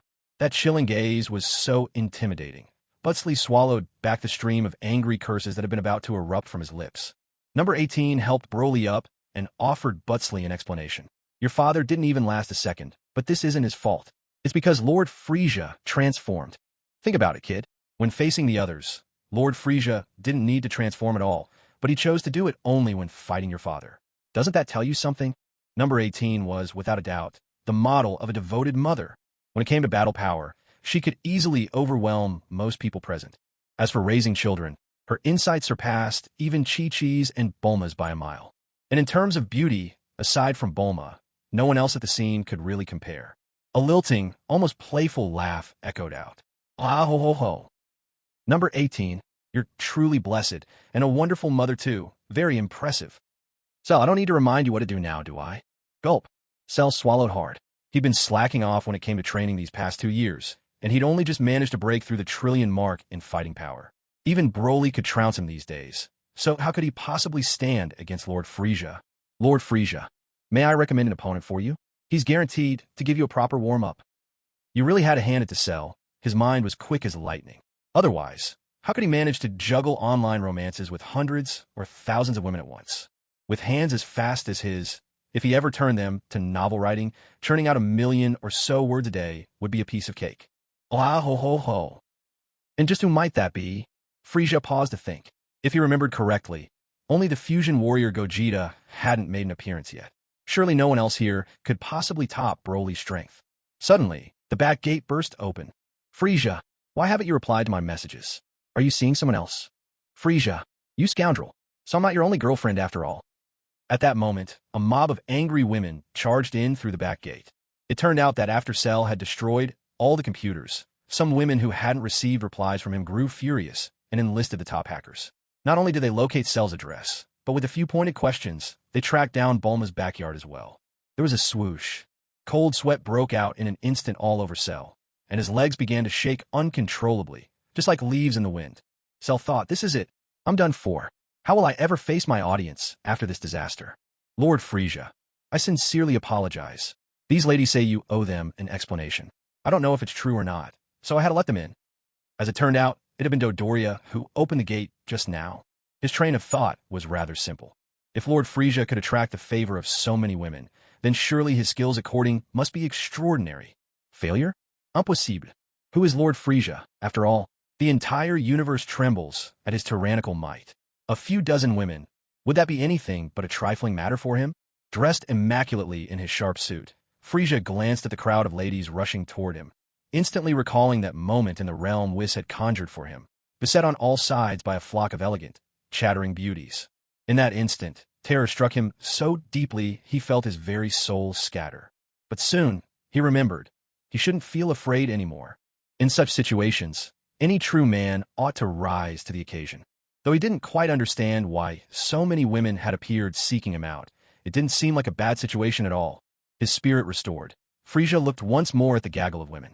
Then his eyes bulged in astonishment. A bevy of beauties, oha ho ho ho. Wah, all you hideous ones, stay away from me. Who on earth is using my name, chasing after anything that moves? Suddenly, a golden wave of energy erupted skyward, and with sheer force of presence alone, none of the ladies could get within 10 meters of Frieza. Who is it? Who? Arg, I'll grind them to dust for this. The crowd of women gasped in shock. They cried, oh no, it's the well-dressed lunatic run. Android 21. Vados. The moment of choice had come. Two to choose from. Android 21. The Angel Vados. And a kick from those polished shoes now that really does hurt. In a split second, apart from one who bore an uncanny resemblance to a wilted flower, everyone else, regardless of looks, scattered in a panic. Dodoria saw what happened and guessed it must have been a ridiculous misunderstanding. Oolong, what's this got to do with me, you lusty pig? With just one woman still standing, the last one, her appearance was so strikingly unfortunate that even Dodoria couldn't bear the sight. Get lost, you! A gentle nudge with a sighs. 12 shoes sent the flower-faced woman tumbling away, and with her, Cell's final online romance vanished from the world. It wasn't just Frieza who was stunned. Even Bulma, Eiteen, Zanya, Chi-Chi, Marin, Lunch, and Yurin were left speechless. Who could possibly have such a unique sense of taste? With all these stunning women around, surely one's standards should be set just a little higher? Come to think of it, was that flower-faced one male or female? Reporting to Lord Frieza, I suspect that Cell is the main culprit. That group first went searching for someone in Cell's room. Done. Cell automatically took a cautious step back. He felt as though his life was hanging by a thread. How did I lose my mind back then and actually use Lord Frieza's name to flirt with girls? Now look what I got myself into. It's over. It's all over, totally done for. Ah ho ho ho. Dodoria, you're the one who brought them here, aren't you? That makes you an accomplice. Swish. Dodoria grew agitated. After so many years, is it finally time for another round of advancement? Snap. Whoosh. Ding. Dodoria, I did it. I really did it. Wah. Dodoria had overestimated his resilience to beatings. Even before he was out of sight, he was thoroughly knocked out cold. Mr. Cell. A shiver ran through Cell. This time, he truly fell to his knees. Bam, bam, bam, bam. Cell launched into a full-on groveling spree, each time banging the ground so hard it echoed, yet he seemed completely oblivious. Lord Frieza, please just call me Cell or Old Four, but please don't add any honorifics. Lord Frieza, my heart can't take it. I am terrified. I am absolutely terrified. This time, everyone watched Cell grovel with cold, unsympathetic eyes. No trace of pity could be found. He's gone too far. Stealing someone else's name to charm girls online? That's downright unforgivable. The worst part is, this Cell has totally dragged down the good name of the Dragon Ball Warriors. Thunk! Frieza stomped on Cell's repeatedly bowing head, pinning it straight into the dirt. Ah ho ho ho. So Old Four is it? I'm happy to call you whatever you wish. Even your online flirting in my name. I can forgive that. But take a good look at these women in front of you. Open your eyes and see them clearly, you mutt. Frieza grabbed Cell's head, wrenching it a full 270 degrees, forcing his gaze toward Bulma and the others. Do you even realize what you did wrong? Cell, though racked with pain and feeling as though his neck had snapped, still managed to force his eyes in her direction. First, he looked at Launch, then at Yulin. At last, his gaze settled on Marin. Marin, a truly stunning girl, the one brought to Krillin.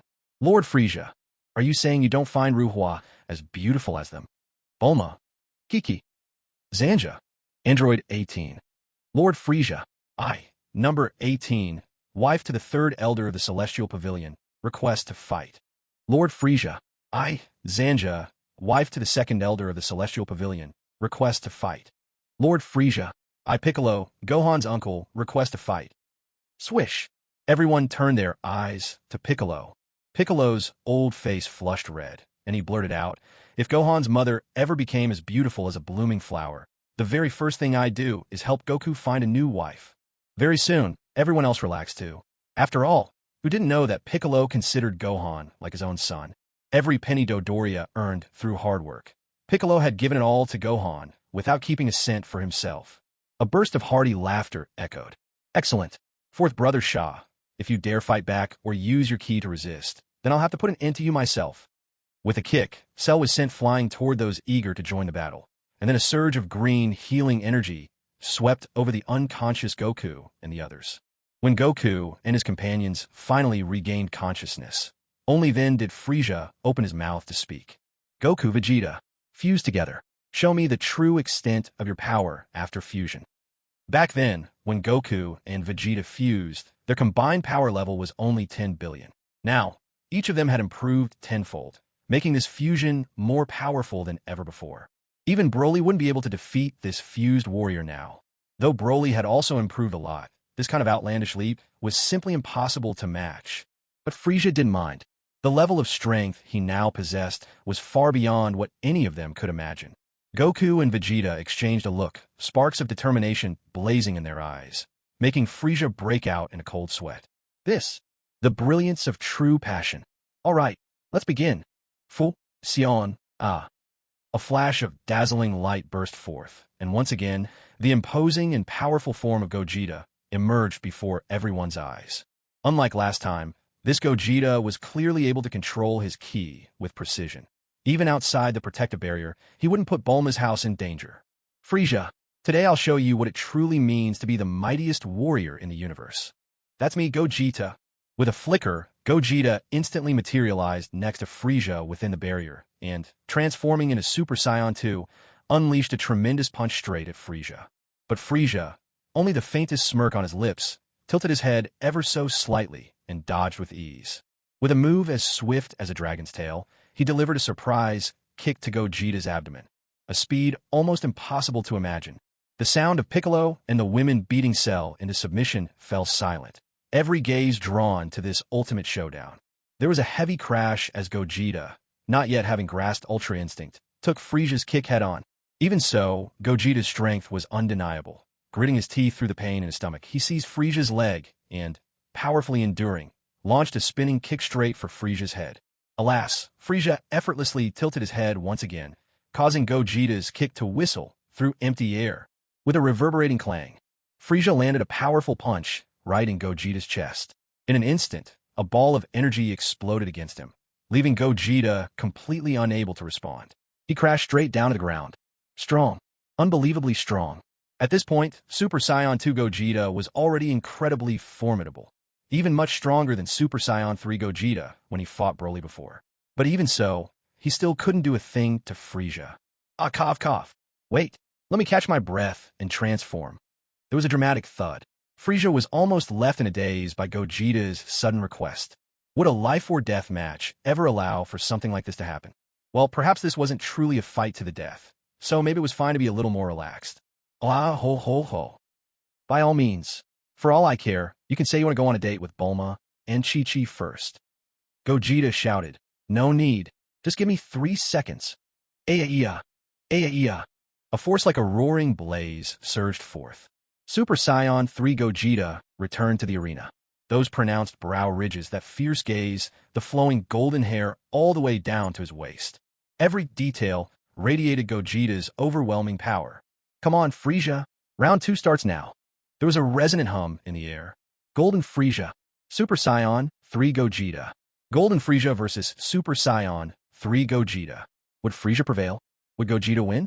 To Frieza, facing Super Saiyan 3 Gogeta felt wild. A raw, untamed savagery that set his blood boiling. Frieza could sense the difference between Super Saiyan 3's raw power and the calm energy of his own divine form. With the power of the gods enveloping him, he was immensely strong. Yet that wildness was gone, replaced by composed detachment.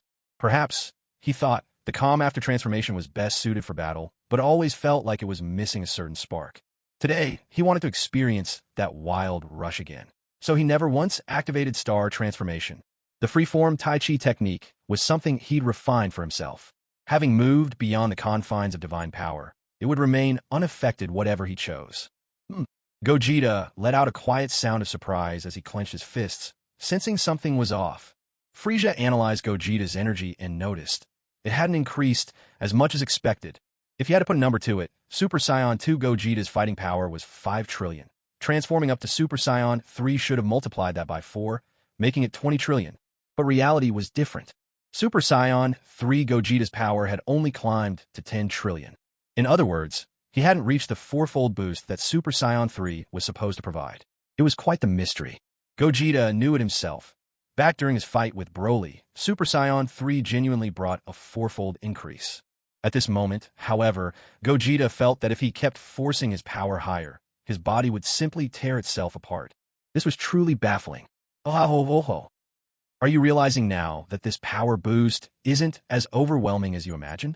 It's actually quite simple. Since neither of you as individuals have reached Super Saiyan 3, even though your fusion gives you a stronger body, there are still limits. And honestly, your current level of power leaves me utterly disappointed. In a flash. Bang! Wah! Frieza's knee slammed brutally into Gogeta's stomach, and even as Super Saiyan 3, Gogeta could only spit out a mouthful of saliva from the force of Golden Frieza's blow. That strike had clearly pushed Gogeta far past his limits. It's important to remember, Golden Frieza is able to trade blows with Super Saiyan Blue. Even Super Saiyan 3 Gogeta hasn't reached the heights of Super Saiyan God, so how could he possibly compare to Super Saiyan Blue? Well, aren't you supposed to be the universe's mightiest warrior? What's wrong now? Smack! Frieza, still dressed in a suit, looked every bit the gangster, shouldering into Gogeta's chest before leaping up and, twisting midair, landing a vicious kick on him. Gogeta didn't even have the chance to react. He was struck by that rapid combo and sent crashing to the ground in a heap. Flat on the ground, Gogeta let out a guttural cry, spitting blood from his mouth. Clutching his stomach, Gogeta rolled over on the ground, his pained expression startling everyone watching. A sudden flash of light. Goku and Vegeta separated from their fusion state, both instantly losing consciousness once more. In that moment, everyone who looked at the golden form of Frieza couldn't help but shiver. Even Broly instinctively swallowed in fear. He was simply too powerful. This had gone far beyond anything they could handle. When the difference in power wasn't overwhelming, Saiyans could grit their teeth and fight back, sometimes even turn the tables completely. But once the gap grew too vast, without intense training and breakthroughs, sheer determination and yelling would never be enough to close it. Especially against someone like Frieza, who could rob you of your fighting spirit with just a handful of devastating moves. Catching up was an impossibility. Frieza glanced at the now unconscious Goku and Vegeta. He was certain that, if given a bit more time, They would no doubt achieve Super Saiyan 3 in their next attempt. A thoughtful look crossed Frieza's face. After witnessing Broly and Gogeta's Super Saiyan 3 forms, Frieza felt he was better suited to this wild, explosive style. That divine path of the Super Saiyan God, such lofty power, wasn't the road Frieza wanted to take. A sudden gleam, Frieza vanished from sight, and when he reappeared, he was already at the Ice Star. He spared not a glance for Tagma, who had now become little more than a pining, petrified figure. Without hesitation, Frieza went straight to the very core of the Ice Star. With the level of power he now possessed, even the heart of the Ice Star could do nothing to restrain him. The idea of truly sealing him away was out of the question. Casting a look at the suit he wore, Frieza's face twisted in open disdain. He had grown accustomed to battling without any clothes, and now, being forced into such garments, it was impossible to feel comfortable, and he found it utterly intolerable. With a thunderous shout, the suit disappeared in an instant. After all, there was no living creature who could possibly witness him in the core of the Ice Star. This time, Frieza didn't bother to examine himself further. Instead, he closed his eyes and strove to recall the precise feeling he'd had when he first created the art of Supreme Tai Chi. Days slipped by, about 3 in total, when suddenly a spark flashed within his mind. He had recaptured that elusive sensation from before. Opening his eyes, Frieza unleashed the mountain-leaping technique from the 4th level of the Stardust transformation. In a brilliant instant, a cascade of 7-colored light enveloped him. Countless streams of starlight surged into his body, slowly but unmistakably swelling the divine power at Frieza's core. No, that's not right. The Stardust transformation is trying to reshape me into someone like the Grand Priest. Yes, that kind of power is formidable, but it's not the form I seek. From then on, Frieza began to compress his own divine power. This time, he refused to let his divine force diffuse throughout his body. Instead, he gathered and condensed it, carefully analyzing each detail. In truth, Frieza's approach was much like the creation of an original internal martial arts technique in old legends, a task both ingenious and incredibly difficult. It was then that a vague silhouette appeared in Frieza's mind. The figure was not tall, hands clasped behind his back, features shrouded in obscurity. But Frieza knew at once this was the Grand Priest. With a cold snort, Frieza turned away, refusing to be drawn in. No matter how many words the Grand Priest uttered, Frieza determinedly shut it all out. All his effort was focused on conjuring the legendary figure buried deep in his memory. Pangu. He had long declared that what he sought was the might to prove the way by force, in the manner of Pangu. Even if this seemed a bit far-fetched in the world of Dragon Ball, it didn't stop him from aspiring to emulate such power. Apart from the great Pangu, none of the other paths trodden by others are worthy for me, Frieza, to follow. Open up for me. A thunderous crash resounded.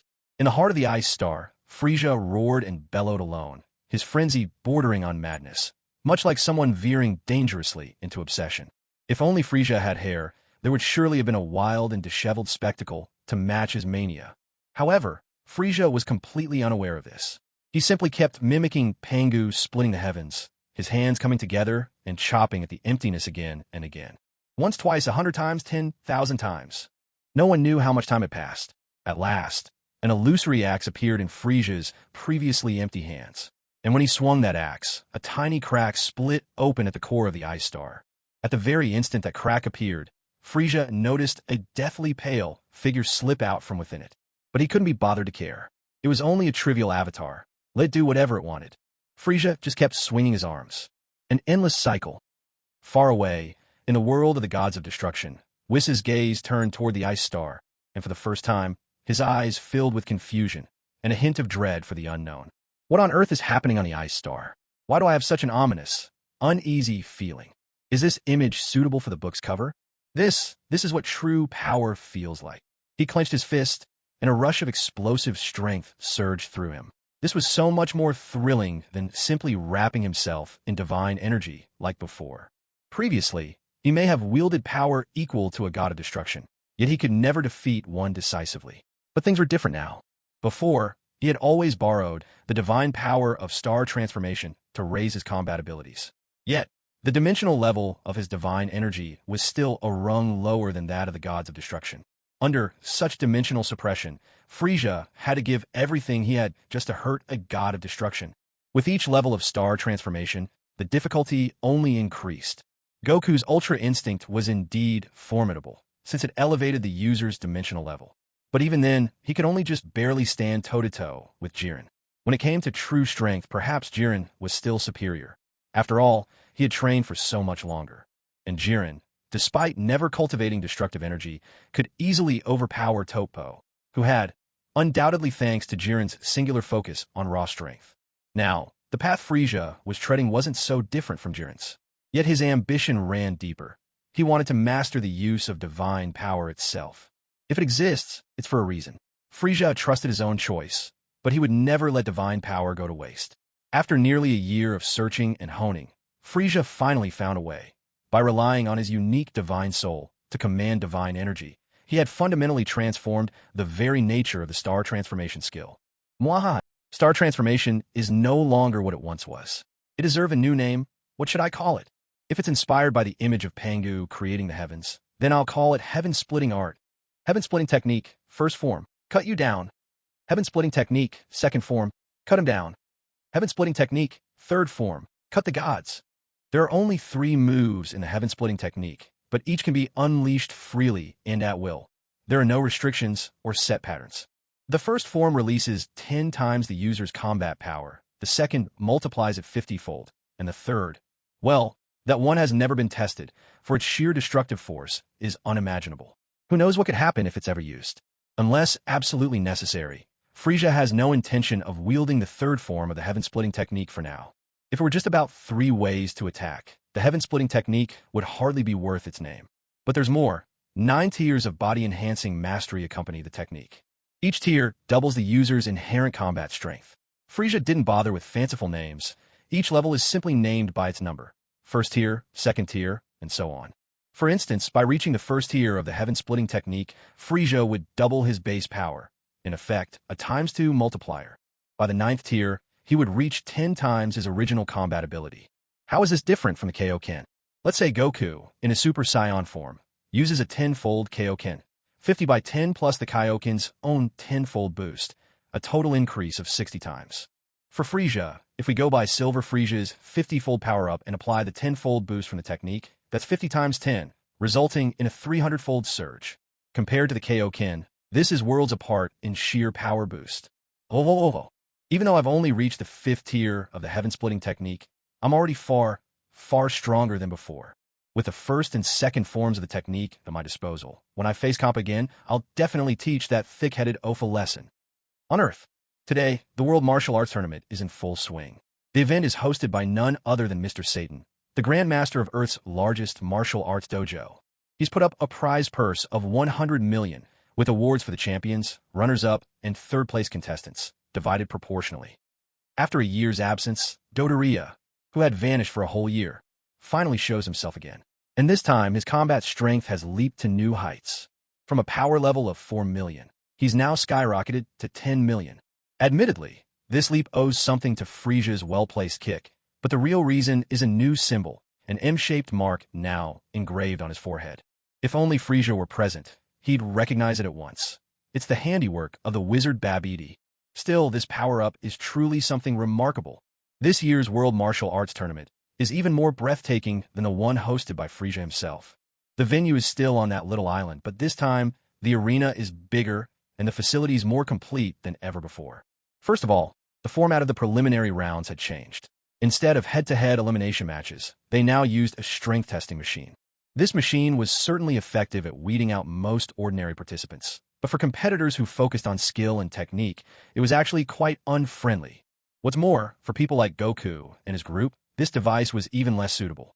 At the very least, those with a violent streak, such as Vegeta, Cell, and Broly, simply blasted the machine to bits with their sheer force.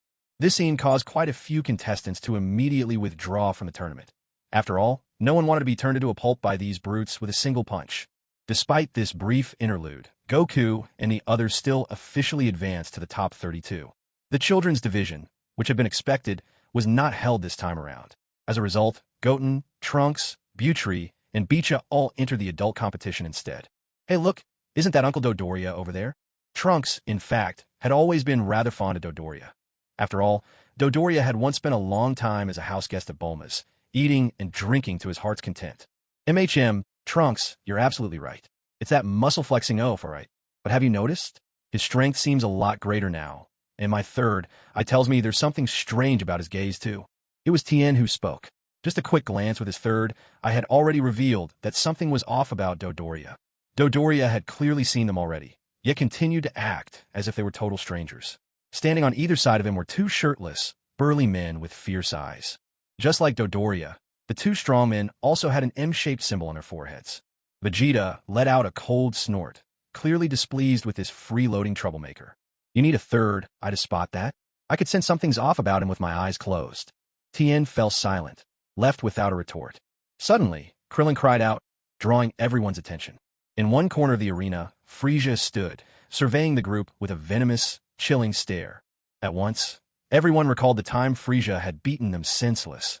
Their faces all grew tense and uneasy. After the last incident, Cell had developed a blind dread of Frieza, so the moment he saw him, he started to approach and pay his respects. But just as Cell took a step, Broly placed a heavy hand on his shoulder. No, he's not Lord Frieza. His aura lacks the grandeur and brilliance of Lord Frieza. While this man looks identical to him on the outside, he gives off a much more devious, sinister feeling.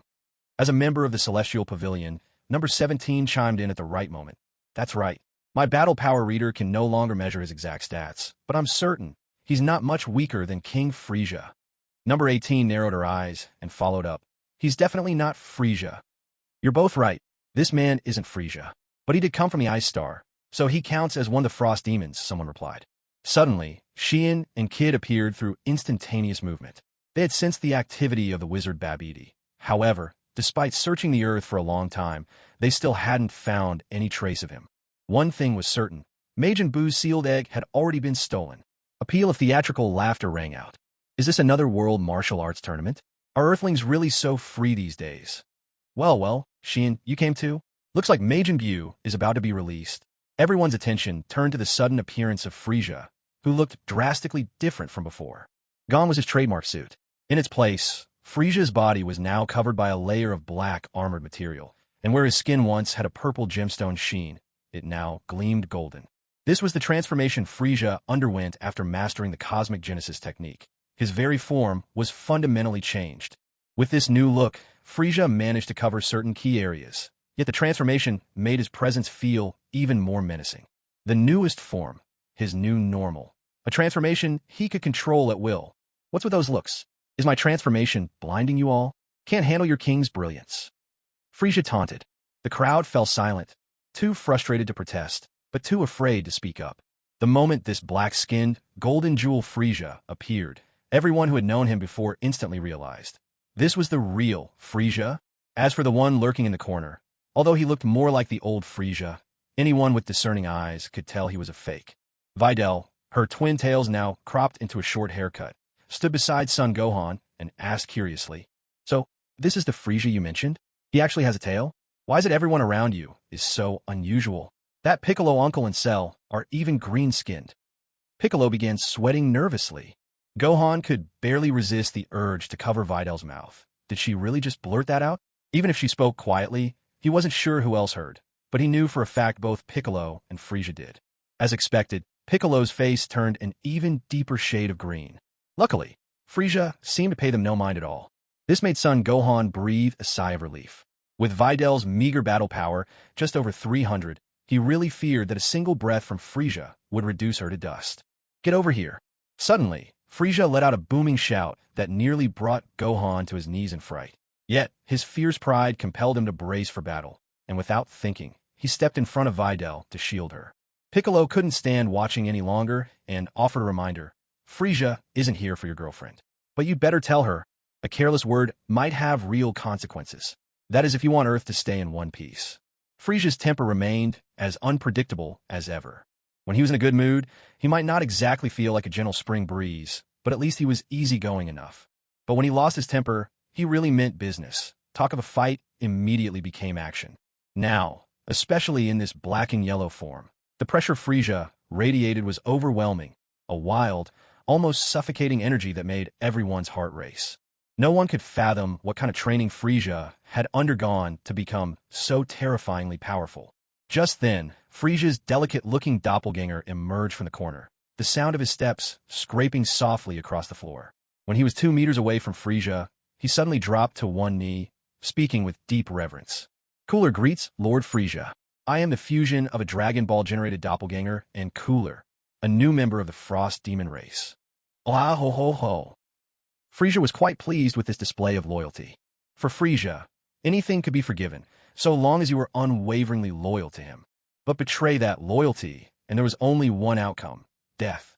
Of course, you could refuse to submit, but as for what might happen then, no one could say for sure. Remember, Bojack and Cooler once tried to pledge themselves to Frieza, and even that wasn't enough to save them. Very good. From today forward, you are the 7th henchman of the Heavens Pavilion. Remember, the title isn't elder, it's henchman. With a flourish of his hand, Frieza summoned Dodoria from afar, who appeared instantly at his side. The moment Dodoria laid eyes on Lord Frieza, the M-shaped mark on his forehead began to glow intensely. Lord Frieza, I belong to Lord Frieza. I am the number 1 henchman of the Heavens Pavilion. No one will make me hurt Lord Frieza. No, I don't want this. Boom. Frieza had intended to use divine power to free Dodoria from Babidis' magic control. But who could have foreseen that Dodoria's loyalty to Frieza would overpower everything else? In that instant, Dodoria broke free of Babidis' spell on his own. If in the original story, Vegeta mastered his inner self through an intense sense of pride, then in this moment, Dodoria smashes through Babidis' control with absolute loyalty upon seeing Frieza. Oh ho ho ho! Spopovich, you, Shibato, did you witness Mr. Dodoria's unwavering loyalty? Anyone who possesses such devotion, no matter what grave mistakes they make, Frieza, will always forgive them. The 3 numbered agents immediately dropped to one knee, pledging their allegiance, voices united. Yes, we understand, Lord Frieza. This time, they were truly shaken by Dodoria's display of loyalty. Die for your crime. How dare you try to harm Lord Frieza? The moment Dodoria came to, he charged directly at Spopovich and his companion. With a staggering 10 million battle power, his iron fists surged with energy, striking at them without mercy. A tongue explosion. Unsurprisingly, the 2 brawny, bare-chested men were blasted to smithereens. Nothing. Not even scrap remained. Many witnessed this scene, and a number of staff members quickly rushed over to handle the incident. After all, this wasn't just a brawl. This was an out-in-the-open murder case, far from any secret chamber. There was no need for that child, Idagawa Conan, to appear. This crowd already understood exactly what kind of case this was, and who the culprit must be. Seeing this, Sheen's eyes suddenly flashed with a powerful light, casting over everyone present. In an instant, the memory of all, save those on Frieza's side, was altered. Taking advantage of the confusion, Sheen and Kid quietly replaced Spopovich and his partner, officially entering this year's World Martial Arts Tournament as competitors. What Sheen didn't know was that this moment marked the beginning of his nightmare journey. Oh ho ho ho! Son Gohan, this is your girlfriend, isn't she? I have 2 questions for you. Answer them correctly, and I'll overlook her earlier offense. Gohan once again stood protectively before Videl, but this time, he wasn't nearly as nervous. So long as it wasn't a fight, when it came to academic questions, he felt quite confident. What's 5 times 6?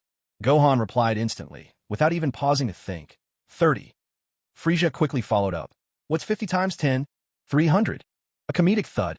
Videl collapsed in disbelief, her face a picture of utter shock. Impossible. How had Gohan's math gotten him into college in the first place? Oh ho ho ho. Excellent. Didn't I say my calculations never go wrong? And yet people have the audacity to call me a mathematical genius. Another round of cartoonish falls. Aside from Goku, Gohan, and Goten, not a soul was left standing. Sun Wukong couldn't understand why everyone kept falling over, and asked in curiosity, "This is my first time dealing with double-digit multiplication. Could getting it right really be that shocking?" Everyone who had just gotten back up. Crash. Backstage at the martial arts tournament, the crowd's back-to-back tumbles had left cracks running across the floor. The commentator, sporting his signature sunglasses, stepped out to take a look, his excitement barely contained. Wow, this is unbelievable. This year's World Martial Arts Tournament is going to be one for the ages. The matches haven't even begun, and already the pressure has literally split the ground. Wait, what? Ladies and gentlemen, please rein in your emotions a bit. At this rate, we'll have a mass exodus before the tournament's even started. Through his dark shades, the announcer spotted a contestant dressed as a hen and another muscular man with an outrageously flamboyant style, both scrambling over the wall in a clear attempt to escape. He immediately called them out. Twin Widows Peaks. Frieza burst out laughing and swaggered toward the arena, his distinctive ring-shaped, white pupils enough to send those nearby instinctively reeling back. Even the staff manning the entrance to the tournament, intimidated by his overwhelming presence, dared not ask if he was truly a qualified participant. Time swiftly advanced to the stage where 32 contestants were whittled down to 16. Mr. Satan started things off with a brick-breaking demonstration right on stage. This time, his target was 21 bricks. To be honest, even the old turtle was floored by his raw strength. Though the final brick remained stubbornly whole, his brute force was truly impressive by Earth's ordinary standards. With Satan's performance done, the head-to-head battles finally began, electrifying the atmosphere and stirring the crowd's blood. We'll skip over the other fights for now and focus on the children's matches. Trunks versus Kiddo. Trunks, just 7 years old, possessed a fighting strength almost impossible to believe. Before the match, Kiddo simply couldn't grasp it. But when Trunks sent him sprawling to the ground with a single slap, the realization hit Kiddo all at once. It seemed Earth was actually the most dangerous place in the universe. That slap brought back memories of the first time he had seen Frieza. Back then, Kiddo had thought himself a divine servant, second only to the Supreme Kai. Surely the strongest around. But time and again, reality delivered brutal lessons that forced Kiddo to acknowledge the world's harsh truths. That's why, when it came time to draw lots for opponents, Kiddo made sure that both he and Supreme Kai Shin would avoid facing any of the Dragon Ball warriors. For instance, Kiddo's opponent was Trunks, a boy not even 7 years old. And for Shin, he carefully arranged a matchup against Butsuri, the youngest contestant at just under 6. The reason for doing this is to hold out for as many rounds as possible, so long as it doesn't mean bullying ordinary people. Hey, didn't you say you were a servant of the Supreme Kai? Why do you crumble so easily? Trunks' cool arrogance was undoubtedly inherited from Vegeta, while his penchant for aiming for the face came from Frieza's influence. Get up. I'm really annoyed by how weak you are. Suddenly, Trunks let out a furious shout and, in an instant, transformed into his Super Saiyan form. Kid's frailty left him fuming with frustration. The image of his father beating him up in the gravity chamber flashed through Trunks' mind. Now, more than anything, he just wanted to let off some steam. With a loud impact, Trunks kicked Kid high up into the sky, and the murderous glint in his eyes nearly scared Kid out of his wits. Lord Frieza, please help me. This time, Kid had learned his lesson. He realized that, with the Supreme Kai's power, there was no way he could actually protect him. Oh, Vegeta, you've really raised this little one well. Much better than that Canon who keeps running wild through various timelines. It seemed Frieza had no intention of rescuing Kid. Hearing this, Vegeta's lips curled up in a slight smirk. He couldn't beat Broly, much less Frieza, and these days, not even Cell stood beneath him. But then again, his son apparently couldn't beat Broly's child either. This thought alone made any fleeting sense of achievement disappear in an instant. If you can't even defeat a mere servant of the gods, then you don't deserve to be called my son. Kid felt misery welling up inside him, but despite that, his only choice was to faint dead away, getting completely demolished by a child, without so much as a chance to fight back. As expected, Trunks advanced to the next round with ease. Next was Shien's turn. Facing Butsley, who stood a little shorter than Trunks, Shien breathed a light sigh of relief. Shien versus Butsley. Little guy, I have to say I admire you for making it this far. Next, go all out. I'll give you not 1, but 3 chances to strike. Consider it a reward for coming this far. Okay. Butsley responded obediently. As he threw his first punch, his hair instantly turned green. A wild, raging energy swept over the entire arena. With a primal roar, Butsley's fist smashed down. Not only did Shien fail to withstand Butsley's attack, he was sent flying straight into the barrier that ringed the arena, his eyes rolling back as he passed out cold. Butsley was left dazed. So, this was a guy who could chat so casually with Lord Frieza. Turns out he was just a weakling? Seriously? He actually had the nerve to ask Butsley to go all out? Fortunately, he didn't unleash his final secret technique. When he rolls his eyes, it said he once pounded Uncle Number 17 so hard the poor man was bawling and wailing, though he himself doesn't really remember it. Vika. Frieza beckoned Shien and Kid over with a wave, and for the first time he actually felt a little sorry for them, so he bestowed a bit of healing energy upon them both. Lord Supreme Kai, can we please go back to the sacred world of the Kais? Earth is just too dangerous. The moment Kid regained consciousness, he clung desperately to Shien's leg. It wasn't that Kid was scared. It was just all too humiliating. What he didn't know was that Shien was feeling even more embarrassed than he was. But would Shien ever admit it? Not a chance. Kid, this is a golden opportunity to temper your heart. Don't let it slip away. Putting on an air of wisdom, Xian clasped his hands behind his back and gazed up to the sky at a dramatic 45-degree angle. A real man doesn't weep easily. The most dazzling match of the preliminaries was undoubtedly the face-off between Goten and Bija. While Bija didn't possess any extraordinary gifts, she did have a great elder brother and an amazing uncle. Her training at their hands was both effective and considerate. They never let her feel it was too much. What's more, she had inherited some of Zanja's talent. True, it couldn't rival a scion's terrifying power, but she was certainly no pushover. Otherwise, how else would Zanja have managed to reach a battle power of 1 billion? Goten versus Bija, a clash between a golden boy and a jade maiden. It was a spectacle to behold. Every time Goten's fists drew near Bija, if it wasn't Butsuri powering up, it was Broly going full force. In the end, even Goku and Vegeta started flaring their auras. This was pure torment. At such a young age, Goten was enduring trials he was never meant to face. Meanwhile, Bija was having the time of her life, truly uninhibited in the fight. A left hook, a right hook, spinning kicks one after another. She even managed a dazzling mid-air 3,600-degree rotation before landing gracefully on her feet. 3. It started with Goku. Then Vegeta joined in, Broly roared his approval, and Butsuri showered her with affectionate cheers. Goten was almost in tears. Couldn't he just get a different dad or something? This was just too much. Videl looked at Gohan, confusion written across her face. Why is your dad cheering when your brother's getting pummeled? Gohan let out a wry smile and revealed the crucial detail. Well, Bija is the future daughter-in-law. Both our families have already set their hearts on. Videl was speechless. This whole crowd.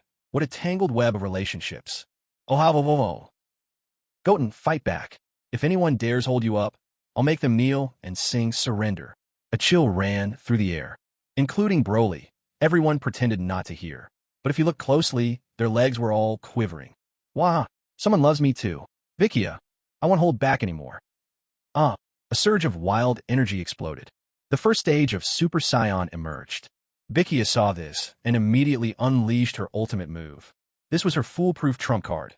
Every time she used it, even her Uncle Broly and Cell had no choice but to let her ride them like horses. Auntie, they're bullying me. A cold sweat broke out. Not just on the special guest audience's faces, but even son Goten looked nervously towards the stands, beads of sweat trickling down his face. Ah ho ho ho. The moment that laughter rang out, Android 18's cold sweat dripped to the floor. Lord Frieza had just warned them. Anyone who dared disrupt this match would have to kneel and sing Conquest as punishment. Though she was the wife of Earth's #1 man, and most people would at least give her some respect. But Frieza wasn't bound by those rules. She didn't have to say a word for Frieza to hold her accountable. Go ahead and teach her a lesson. I'll have your back. Son Goten grinned.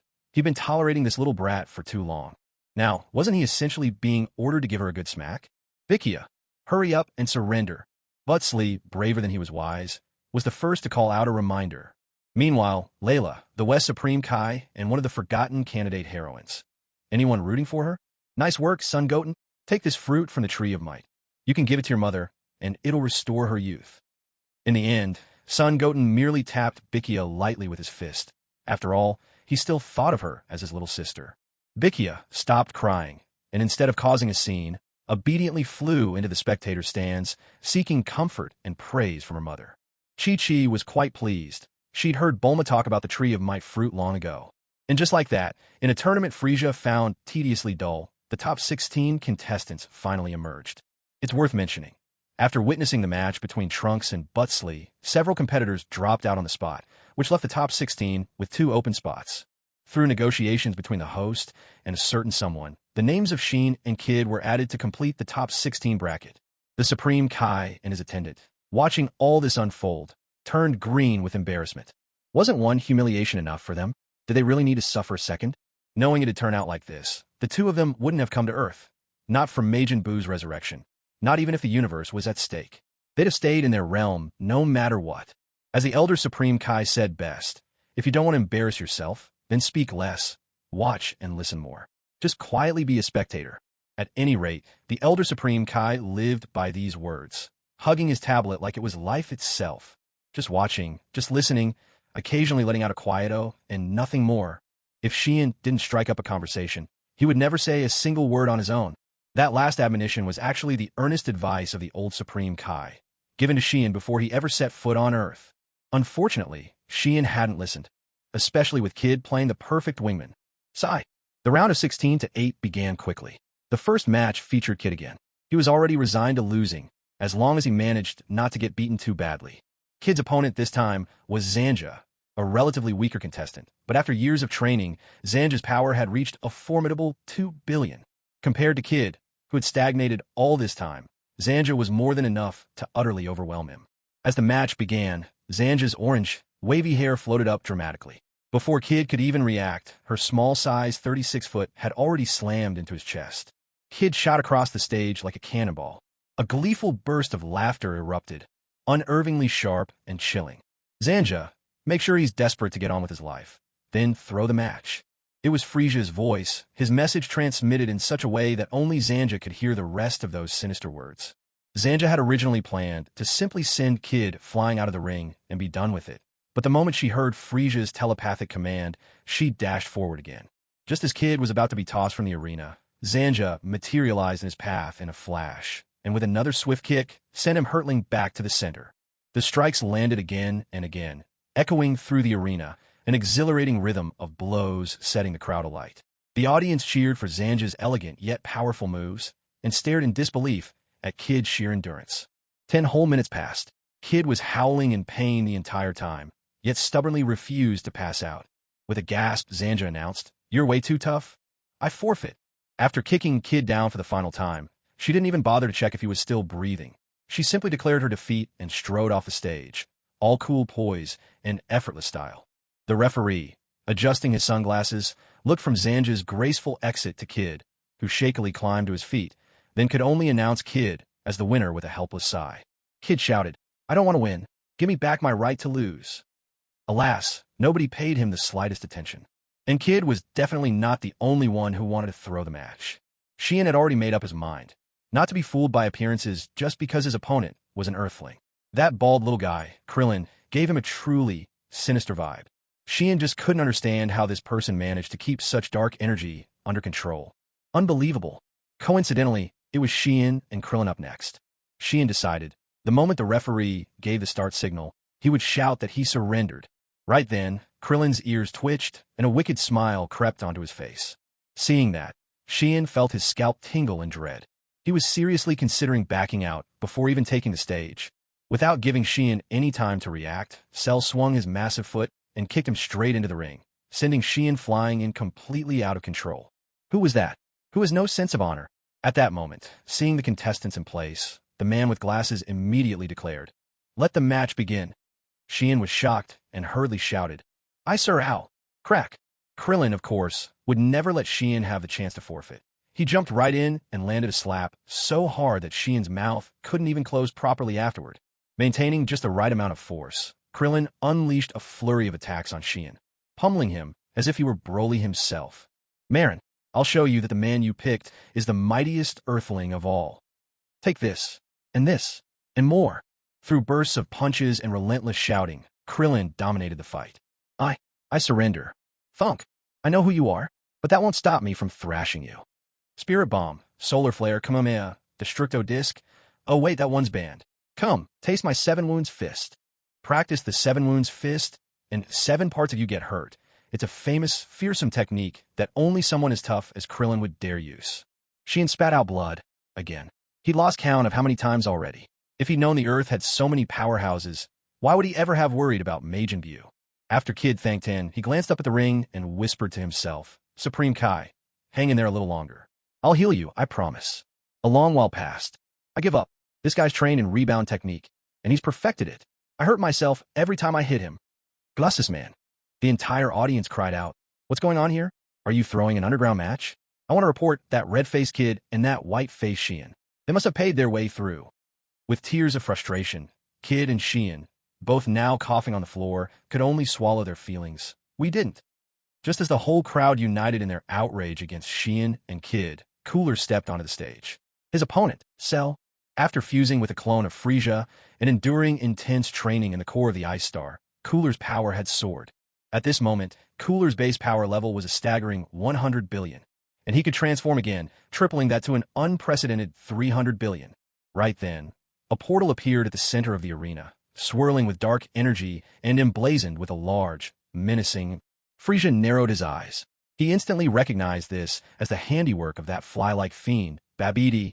Well, fourth brother, hold on. Let's see what tricks Babidi has up his sleeve. In the audience, Frieza lounged on a sofa, sipping red wine with elegance as he carved into a steak personally prepared by Dodoria. A medium-rare steak. Just the sight of it made all the women frown with clear displeasure. Meanwhile, Cooler also noticed the change that had swept over the arena, but at the corner of his mouth, an almost undetectable wicked smile appeared. He had witnessed what had happened with Dodoria before and knew exactly what that strange symbol signified. At that very moment, a jet-black light surged up from beneath the ground, rushing rapidly into Cooler's body, though a small wisp of that darkness was snatched away by Frieza. Frieza's curiosity was piqued by this unfamiliar energy. He was determined to analyze it thoroughly. Suddenly, screams ripped through the arena. On stage, Cooler clutched his head tightly, standing in place as he let out a hoarse, agonized roar. Don't even try to control me. I'm a genius among the frost demons. No one can control me. You bastards, get out of my head. An earth-shattering blast thundered through the arena. Smoke billowed and shrouded everything, leaving the spectators unable to make sense of what was happening in the chaos. But soon, the haze dissipated, and the figures of Cooler and Cell emerged clearly.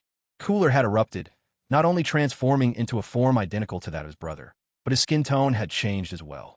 Anyone who had witnessed Frieza's transformation recognized it instantly. This was the legendary golden form.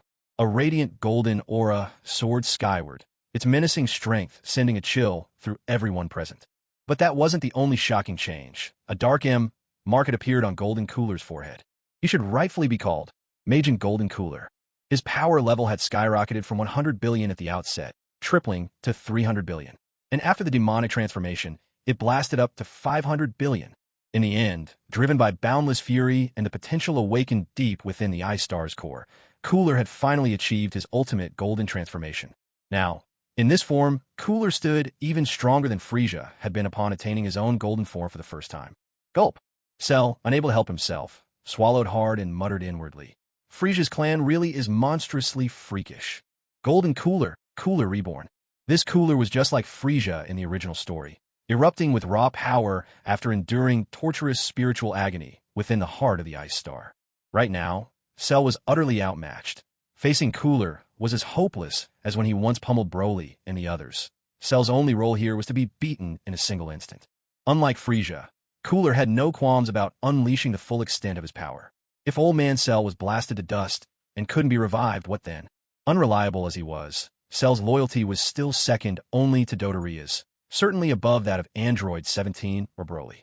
Fate had cast Cell, once meant to be the protagonist of this tale, as the long-suffering victim instead. Each time he grew stronger, it was only with Frieza's help that he managed to level up at all.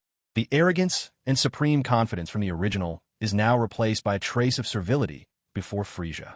And just for that, Frieza can't really let Cell die, can he? What's more, Cell is a member of the TNZ Pavilion. Even when punishing a dog, one has to consider who its master is. If Cell were killed, wouldn't that make Frieza lose face as well? With a flit of movement, as the thought struck Frieza, he gently set down his wine, ignored his steak, and in the next instant, appeared on the ring. Oh ha ho ho ho. Cell, stand down. This fight is beyond you. Cell had long wanted to leave, but without Lord Frieza's permission, he dared not move. Now at last, with this imperial order, Cell fled the scene at astonishing speed. He didn't bother flying or running. He simply vanished with instant transmission. At this moment, aside from Lord Frieza, the person who gave Cell the greatest sense of security was old Third Bro. Isn't it obvious? In the special audience area, Broly now stood at the head, with everyone else gathered behind him, forming a triangular formation. Previously, Goku, Vegeta, and Gohan had filled out the second row. With Cell's return, there were now 4 in the second row. There was one outlier, Shin, who had no choice but to stand beside Goku, nerves on edge. This is Babidi the Magician's dark magic. He can control a person's mind and turn them into his puppet. Cooler has already fallen under the influence of dark magic. He's much stronger, far beyond even the Majin Buu I once saw. There's simply no comparison. Broly eyed Shin with a sidelong glance. Such a feeble Kaioshin was truly unfathomable. If all gods were like this, what a laughingstock that would be. On the stage, Frieza remained in his obsidian-skinned, golden-jeweled form. Oh ha ho ho ho. Cooler, did you choose to be bewitched on purpose? Do you think relying on Babiti's dark magic and your golden transformation, you can defy me? The four tendrils atop Cooler's head quivered almost imperceptibly, then stilled. From the golden form, a hoarse voice answered, Lord Frieza, there's a remnant soul of King Cooler in my body. He's the one causing trouble. Frieza's lips twitched in irritation. Did he look like a fool? Cooler is just another translation of Cooler. And this is your excuse? When words fail, fists prevail. If our personalities clash, I'll just beat you until you have no choice but to submit. Without another word, Frieza flashed before Cooler, instantly transformed into Golden Frieza, and drove a fist into Cooler's gut. Savage, overbearing, fierce. If those are the words that described Golden Cooler, then Frieza embodied them even more completely. What's more, Frieza achieved a state where his energy surged wildly and unrestrained from within, yet not a single wisp leaked out, a feat, aside from the likes of the gods of destruction, no one else had managed. A thin veil of the primordial yellow chi cloaked Frieza's body. At this moment, he had already unlocked the first layer of the heaven-opening art. Oh, a counterfeit can never face the genuine article and measure up. How could you not even understand that simple truth? Thud! After sending Cooler flying with a fierce punch, Frieza appeared above him in a flash, clasped his hands, and brought down a heavy blow right on Cooler's forehead. Whoosh! Boom! Cooler crashed down onto the ground with immense force. Just then, a plump, pink figure appeared, the rotund Majin Buu, sporting a golden belt with the letter M gleaming at his waist. Frieza's very first punch against Cooler had released more than enough energy for the fat Majin Buu to absorb, and in fact, the sheer surplus of power had forced the chubby figure to burst out on the spot. Majin Buu! Shin cried out in shock, his face twisted with terror. Broly's opinion of Shin sank even lower. A measly 450 billion in battle power, and yet he's that rattled? Pathetic. What a disgrace. Oh. So Majin Buu is revived just like that? Yet you haven't even managed to scratch me. How could that be enough energy to awaken him? In the original story, it said that only when someone untainted by dark magic is actually injured can Majin Buu absorb enough energy to awaken. Frieza's gaze slid back to Cooler, and he noticed the symbol on Cooler's forehead had vanished. So that was it. Cooler was simply too powerful. The magical corruption ended up being a burden rather than a boon. This was a perfect example of someone casting aside the dark power after exploiting its benefits, discarded like a worn-out shoe. A real scoundrel. Oh, wait, Cooler isn't even gendered. Calling him a scoundrel is almost a compliment. Oh. Cooler, I'll give you one last chance. If you keep on being this stubborn, you'll have no one but yourself to blame. Frieza barely gave the pink fatty a second glance. His power level wasn't even worth mentioning. Of course, Majin Buu was absolutely formidable. If not for Frieza's interference or Broly's unexpected involvement, Buu's arrival would have utterly overwhelmed everyone on the scene. As for whether Goku, Vegeta, or Gohan had yet achieved Super Saiyan 3, Frieza hadn't seen it with his own eyes, so he couldn't say for sure. Even if they transformed, their power levels at best would have capped out at around 400 billion at the start. And even if Goku and the others had some room to grow, Majin Buu could still transform into a childlike form and increase his strength even more. Golden Cooler finally shook off the aftereffects of Frieza's recent double attack. The resilience of the Frost Demon race was no joke, and, as the golden form of Cooler, he certainly wasn't going to go down that easily. Cough. Frieza, have you ever seen a member of the Frost Demons bow down to anyone? If it were you, faced with someone even stronger, you might lose, you might even die in battle. But would you ever stoop to serve someone else as their lackey? Would you ever allow that? A subtle shift flickered in Frieza's gaze. He genuinely admired Cooler's words. However, it was all pointless. Vizdichka oha ho, Vizdichka. Much as I respect your spirit, and I admit this is the very pride of the Frost Demon clan. But that pride belongs to me, Frieza. As long as there is a Frieza, the Frost Demons need no one else. Anyone else who refuses to submit will be destroyed. At that moment, the white rings in Frieza's eyes bled into red. This was the unmistakable sign that Frieza had tapped into the power of a god. Now, divine power for Frieza was more like a kind of magic, a tool for things beyond sheer strength, and incredibly convenient. Majin Buu. As the white in Frieza's eyes melted into crimson, Cooler felt a chill shake his very soul. This was the domination of a higher dimension over a lower, a pressure only the native beings of the Dragon Ball world could truly sense. Frieza himself, ironically, hardly noticed. Why you? What realm have you reached? Why do you give off such an overwhelming sense of terror? This can't be. Our frost demon race is incredibly gifted, but nothing could ever take us to such heights. Even in this form, what I'm experiencing now is beyond belief.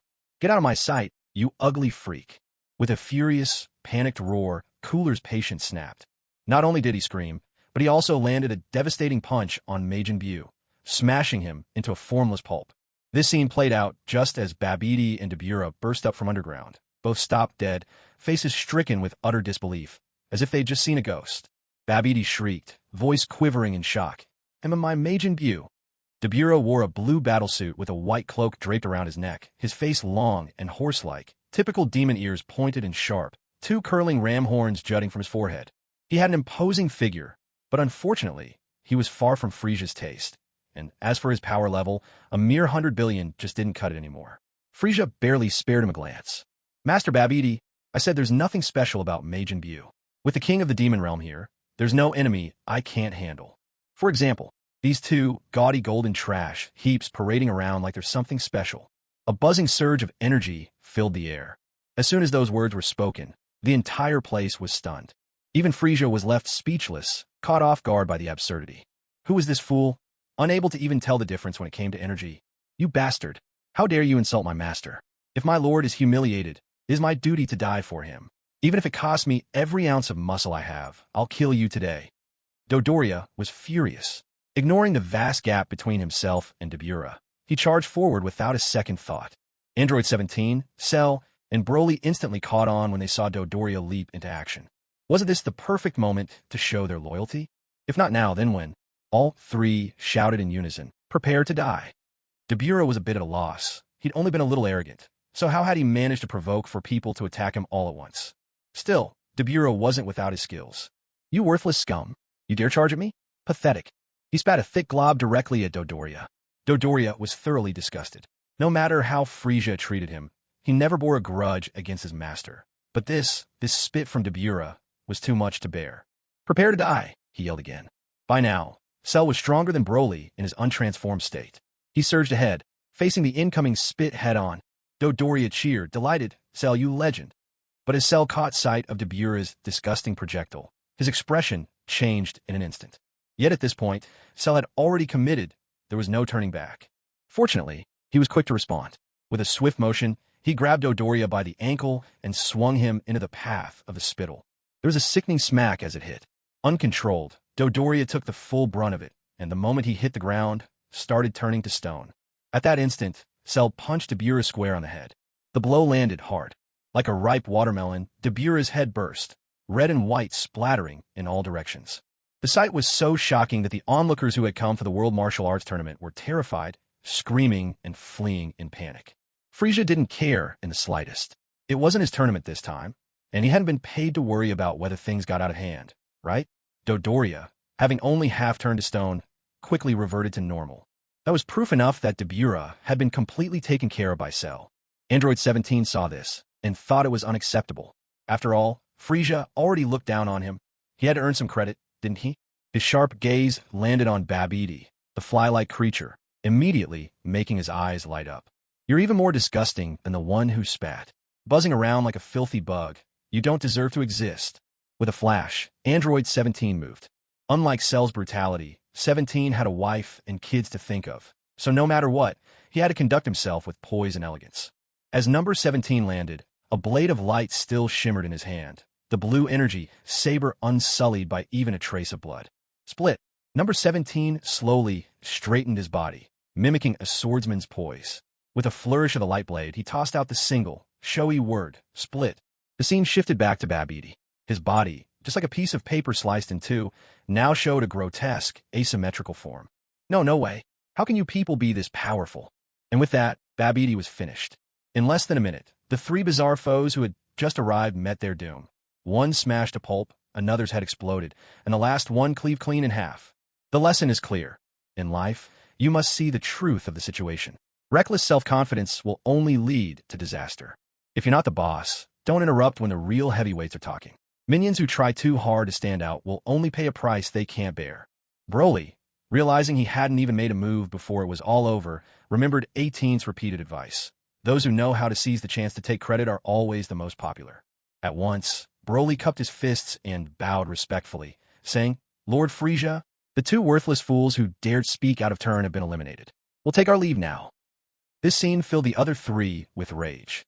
Dodoria hadn't killed anyone, true, but he'd at least taken some damage. As for number 17 and Cell, they struck with brutal efficiency, showing no hesitation at all. And now, the one who hadn't lifted a finger, Broly, had snatched away the credit right before their eyes. Ah ho ho ho. Excellent, Broly. I'm very pleased with your progress. Good, dismissed. Broly replied, "Yes, sir." The other three ground their teeth in frustration, but what could they say? Frieza had already lavished praise on Broly. Were they going to contradict him? Besides, even if they banded together, it seemed doubtful they could take Broly down. Such is life. Cooler, I've just thought of a very fitting destiny, perhaps one that will give rise to something truly unexpected. Frieza's words sent a chill straight to Cooler's core. Suddenly, Cooler erupted in a blaze of dazzling light, his aura surging higher and higher, until the force alone made Frieza's barrier tremble violently. "Frieza, you have no right to judge me, no right at all to decide my fate. My life is mine, and mine alone. Ultimate Universe Annihilation Bomb." A deep crimson ball of energy began spinning in Cooler's hands. At first, only the size of a basketball, but instantly swelling, growing until it was larger than the entire island below. In fact, this was even grander than the energy bomb Bu condensed in the Supreme Kai's realm in the original story. "Today, not only will I kill you, I'll make sure the entire planet is destroyed. Die, all of you." Kevla had descended into utter madness. The sheer energy packed into this attack was so overwhelming that, even if Super Saiyan 3 Gogeta were to appear now, his only choice would be to flee. The power gap was simply too great. No mere technique or a burst of rage could bridge it. Dabura only lasted a minute on the stage. Well, it was a diluted version. After all, Kevla had never intended to destroy himself in the process. The key point was that Golden Kevla, at this moment, was far stronger than Vegeta ever was in the original story. However, faced with such a formidable assault, Frieza only scoffed dismissively. He actually had several ways to deal with this move. For one, if he transformed into Diamond Frieza, he could effortlessly kick the colossal energy blast away. And if he became Royal Purple Frieza, he'd most likely be able to blow the attack away in a single breath. Then again, he could even use divine power to break down the energy ball. It might take some effort, but it was certainly within his reach. Of course, even reaching the second level of his heaven-splitting art would suffice. And lastly, there was always the third form of the heaven-cleaving techniques. Granted, these moves were Frieza's own imaginations, conjured from nothing. Their might couldn't compare to the legendary power of Pangu himself. But this wasn't the mythic primordial chaos. This was another world, after all. Within the world of Dragon Ball, Frieza's simulated third heaven-cleaving technique was still an unrivaled force. Frieza wasn't interested in more transformations. He wanted to test the true power of his heaven-cleaving techniques. Ho ho ho! Congratulations! You are the first to experience the heaven-cleaving technique's third form. Now witness my strength for yourself. Heaven-cleaving technique, first form, Sever. Frieza's hands bulged with vain power, and an energy so immense it set the universe trembling suddenly burst forth. Out of nowhere, an axe forged of pure energy materialized in his grasp. Supreme Kai Shin felt a presence unlike anything he had ever encountered. The sheer potency of it was beyond his comprehension. What shocked him most was that this presence seemed to completely transcend dimensions. That was what Shin found utterly unbelievable. Far away in the realm of the gods of destruction, was furrowed his brows, spitting out a chicken bone as his gaze swept toward Earth. What on earth is this kind of energy? Why does it set my very soul on edge? Whis did not look through his staff. He knew it would show him nothing. The area where the energy gathered was completely saturated with this strange power, blocking even an angel's sight from penetrating its depths. This, too, was part of what baffled and unsettled Whis. Fortunately, this energy couldn't harm him yet, so he saw no need to report the matter to the Grand Priest. "Is this your doing, Frieza?" On Earth, as Sun Wukong and the others watched the shimmering axe of light appear in Frieza's hand, a chill swept through their hearts. This was a primal fear, one that came from the soul itself, something no personal courage could resist. When the phantom axe swung down towards Cooler's immense energy blast, something happened that made everyone's scalp tingle. The massive energy sphere, painstakingly forged by Cooler's last ounce of power, was not only cut cleanly in half, It disappeared the moment it was sliced, vanishing as if it had never been there at all. The scene was eerily surreal, the sort of abnormality that Cooler found impossible to accept. And it didn't stop there. The energy axe, simply because Frieza hadn't fully pulled back in time, just barely grazed one of Cooler's horns. And that horn vanished too? This can't be. What kind of technique is that? Why is it so overwhelmingly strong? I won't accept this. Aya! Clutching the spot where his horn was gone, Cooler yelled and screamed in desperation. But it was all for nothing. It wasn't that he had been completely drained of strength. The real problem was he wasn't the protagonist here. If it had been Sun Wukong, perhaps some miracle would have turned the tide. But for Cooler, he was destined to be cast aside. Bew bew! Bew bew! Suddenly, Majin Buu, who just moments ago had been shattered by a single punch from Golden Cooler, reappeared. But this time, two Boos emerged, one plump, one thin. There was no need for Mr. Satan's careful coaxing, or for him to be wounded for the lean Buu to show up. The split just happened all on its own. Frieza had known Majin Buu wouldn't be defeated so easily, but he hadn't expected Buu to split into two forms this directly. Here was a change sparked by Frieza. Ever since the Universal arc began, events had already diverged dramatically from the original tale. As soon as the fat and thin Boos appeared, they ignored everyone else and launched straight into a love-hate battle to the bitter end. After splitting in two, the fighting power's been divided, but the thin Buu always manages to take the upper hand. It didn't take long before the fat Buu could no longer hold out. Just like in the original story, he was turned into a piece of chocolate by the lean Buu and devoured. After swallowing the fat Buu, the thin one was soon enveloped by a cloud of steam that burst from the pores across his body. Moments later, the mighty, less emaciated form of Super Buu emerged. I remember you. It was your punch, just now, that toppled the balance of good and evil inside me. Now I'll eat you whole. With that, Super Buu lashed out, aiming a vicious kick at Cooler, apparently intent on venting his rage before all else. A starved camel is still larger than a horse. Cooler's original strength hardly needs explaining. Even now, with barely a trace of stamina left, he was still not someone Fat Buu could mess with. Thus, Fat Buu's furious kick missed its mark, and he was shattered by Cooler yet again. But this time, Majin Buu quickly recovered, his face full of frustration and anger. Ah ho ho ho. You killed me twice, just now. To make it up to me, I'll let you be eaten by him. A flash of red appeared in Frieza's eyes, and a rainbow-colored beam shot out at Cooler, instantly paralyzing his body. Watching this, Fat Buu brought his fist down on Cooler. Meanwhile, without moving his body, his head performed a perfect 180-degree twist. Mighty One, do you mind if I eat this shiny gold lump who looks just like you? Who says Majin Buu lacks intelligence? Who says Majin Buu isn't capable of fear? Look at him now. Clearly, he's wary of Frieza. Ah ho ho ho. Go ahead. If you don't eat him, I'll finish him off anyway. Eating him will give you a nice power boost. You showed up so late, your strength isn't quite enough for the show, though you've still got plenty of fans. Right now, Goku and the others are still alive, so Goten and Trunks don't have to carry the burden of defending Earth, and Gohan hasn't gone to the Supreme Kai's realm for training. That does mean Majin Buu has lost a few tasty targets for absorption. But if Buu devours Golden Cooler, the power boost will surely be even greater than absorbing any of those others, right? Either way, Cooler's fate is sealed. Originally, he was meant to be fed to Cell, but giving him to Majin Buu works just as well. As for the little puppet, well, there'll be time to deal with that later. Frieza is dying of curiosity to see just how far Buu can evolve. It's just a shame there's no way to see a Gohan Buu now. Thank you. You're a good guy. Frieza was instantly petrified. Did he just get hit with the good guy card? Thankfully, his opponent isn't a woman, or Frieza might just cough up blood and faint on the spot. Turn into a cookie. Buu's tail, oddly growing from the top of his head, pointed at Cooler, and a spiral beam launched forth. Cooler struggled, desperate to escape, but Frieza's power held him tight. All he could do was stare helplessly as the beam struck. 1 second, 3 seconds went by. Cooler checked himself, completely unharmed. He was baffled. Buu scratched his head, looking towards Frieza with a goofy smile. This guy's really tough. Could I maybe eat him bit by bit, in installments? No, I mean, could I cut him into slices and snack on him slowly? Frieza couldn't help but roll his eyes in exasperation. Seriously? Slicing him up? What is this, a steakhouse? Ah ho ho ho. No need to go to all that trouble. I'll help you. Frieza's eyes widened, and once again that dazzling 7-colored beam shot forth, engulfing Cooler in an instant. Bang! As expected, Coahuila was transformed into a dazzling golden cookie. When it comes to this kind of thing, divine power makes it much easier than Buu ever could. Go! Frieza controlled the cookie, sending it flying straight toward Majin Buu. Open your mouth. Majin Buu, now behaving like a well-mannered child, immediately opened his mouth wide at Frieza's command.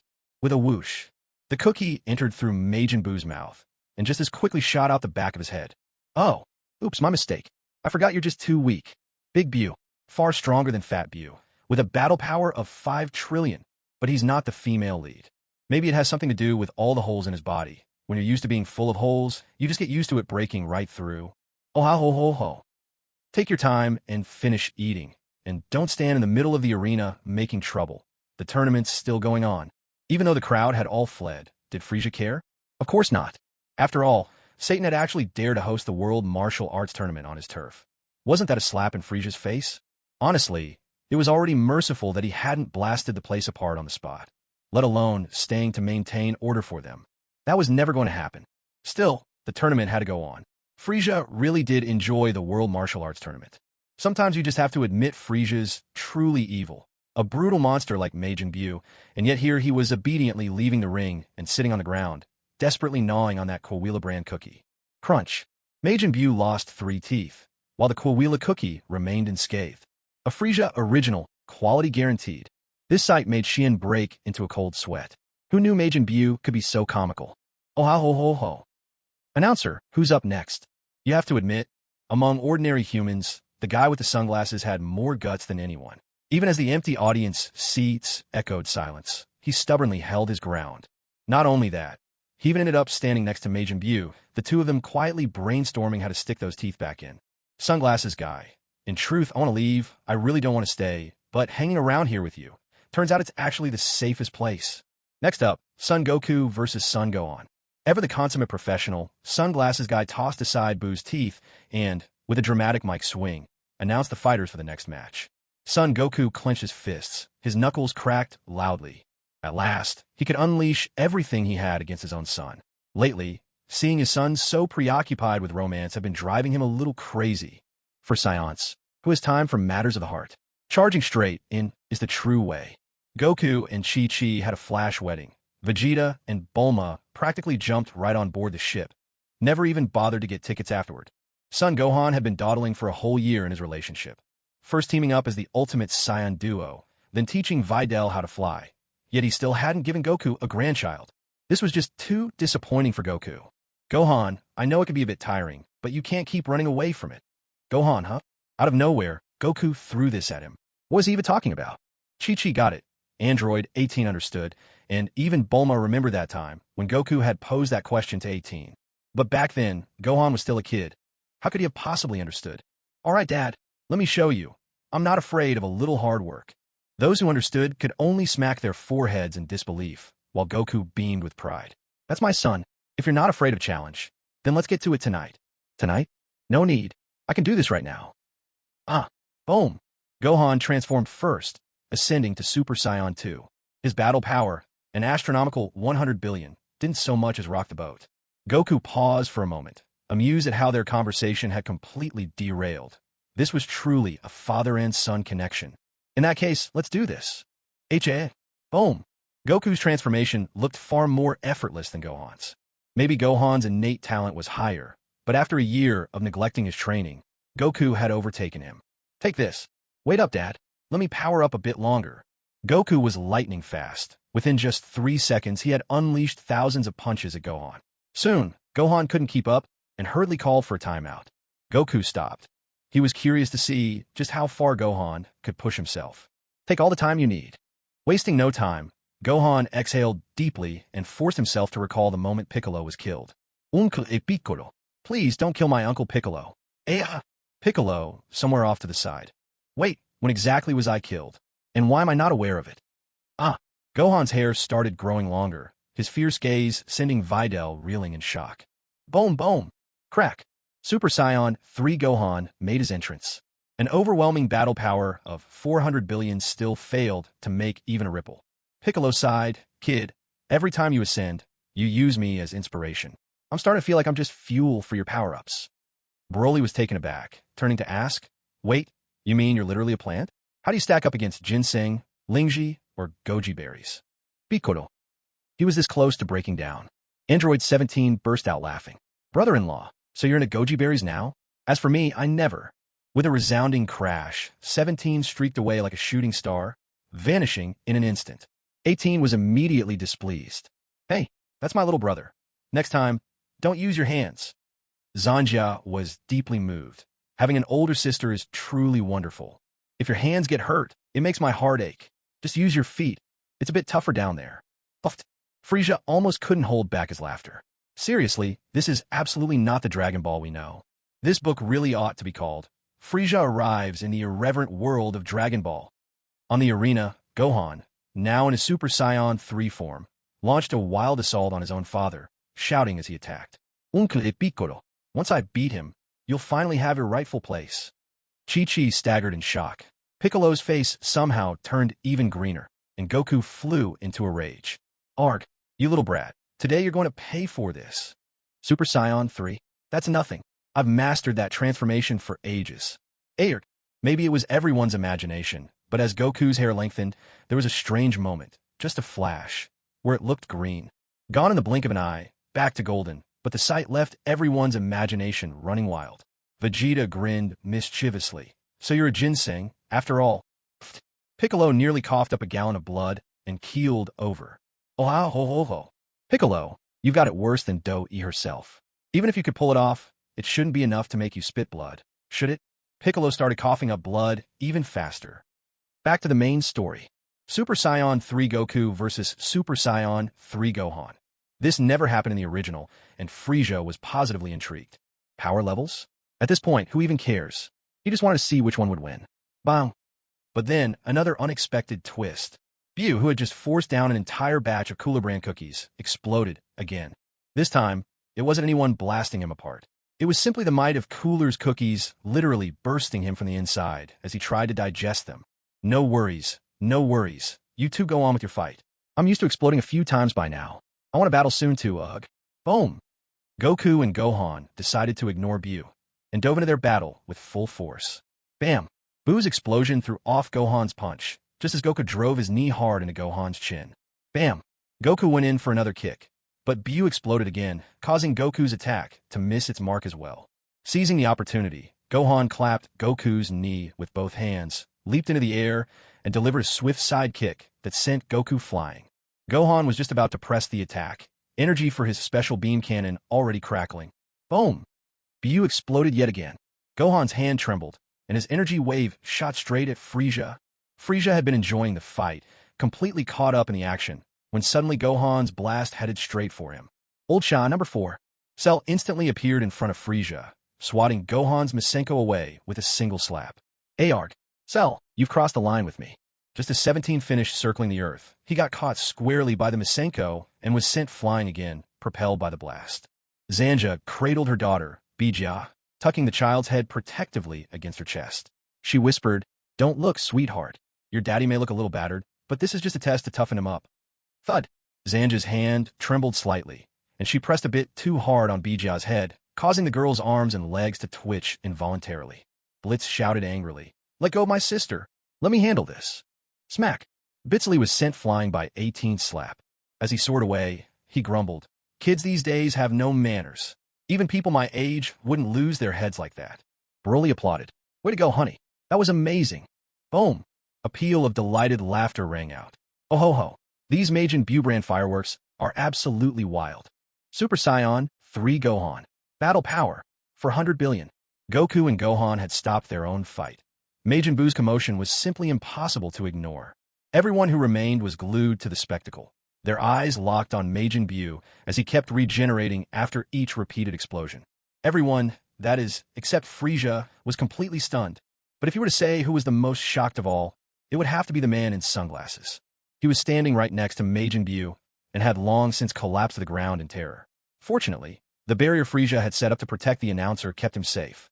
If not for that, he would have been reduced to dust during the very first explosion, never mind surviving the countless others. Only the heavens know what kind of psychological torment he had endured. Yet, even so, he still held on tightly to his microphone, poised as if ready to continue his tournament commentary at any second. Compared to this, Manaka's professionalism was nothing at all. Next to the man in sunglasses, he looked absolutely ordinary.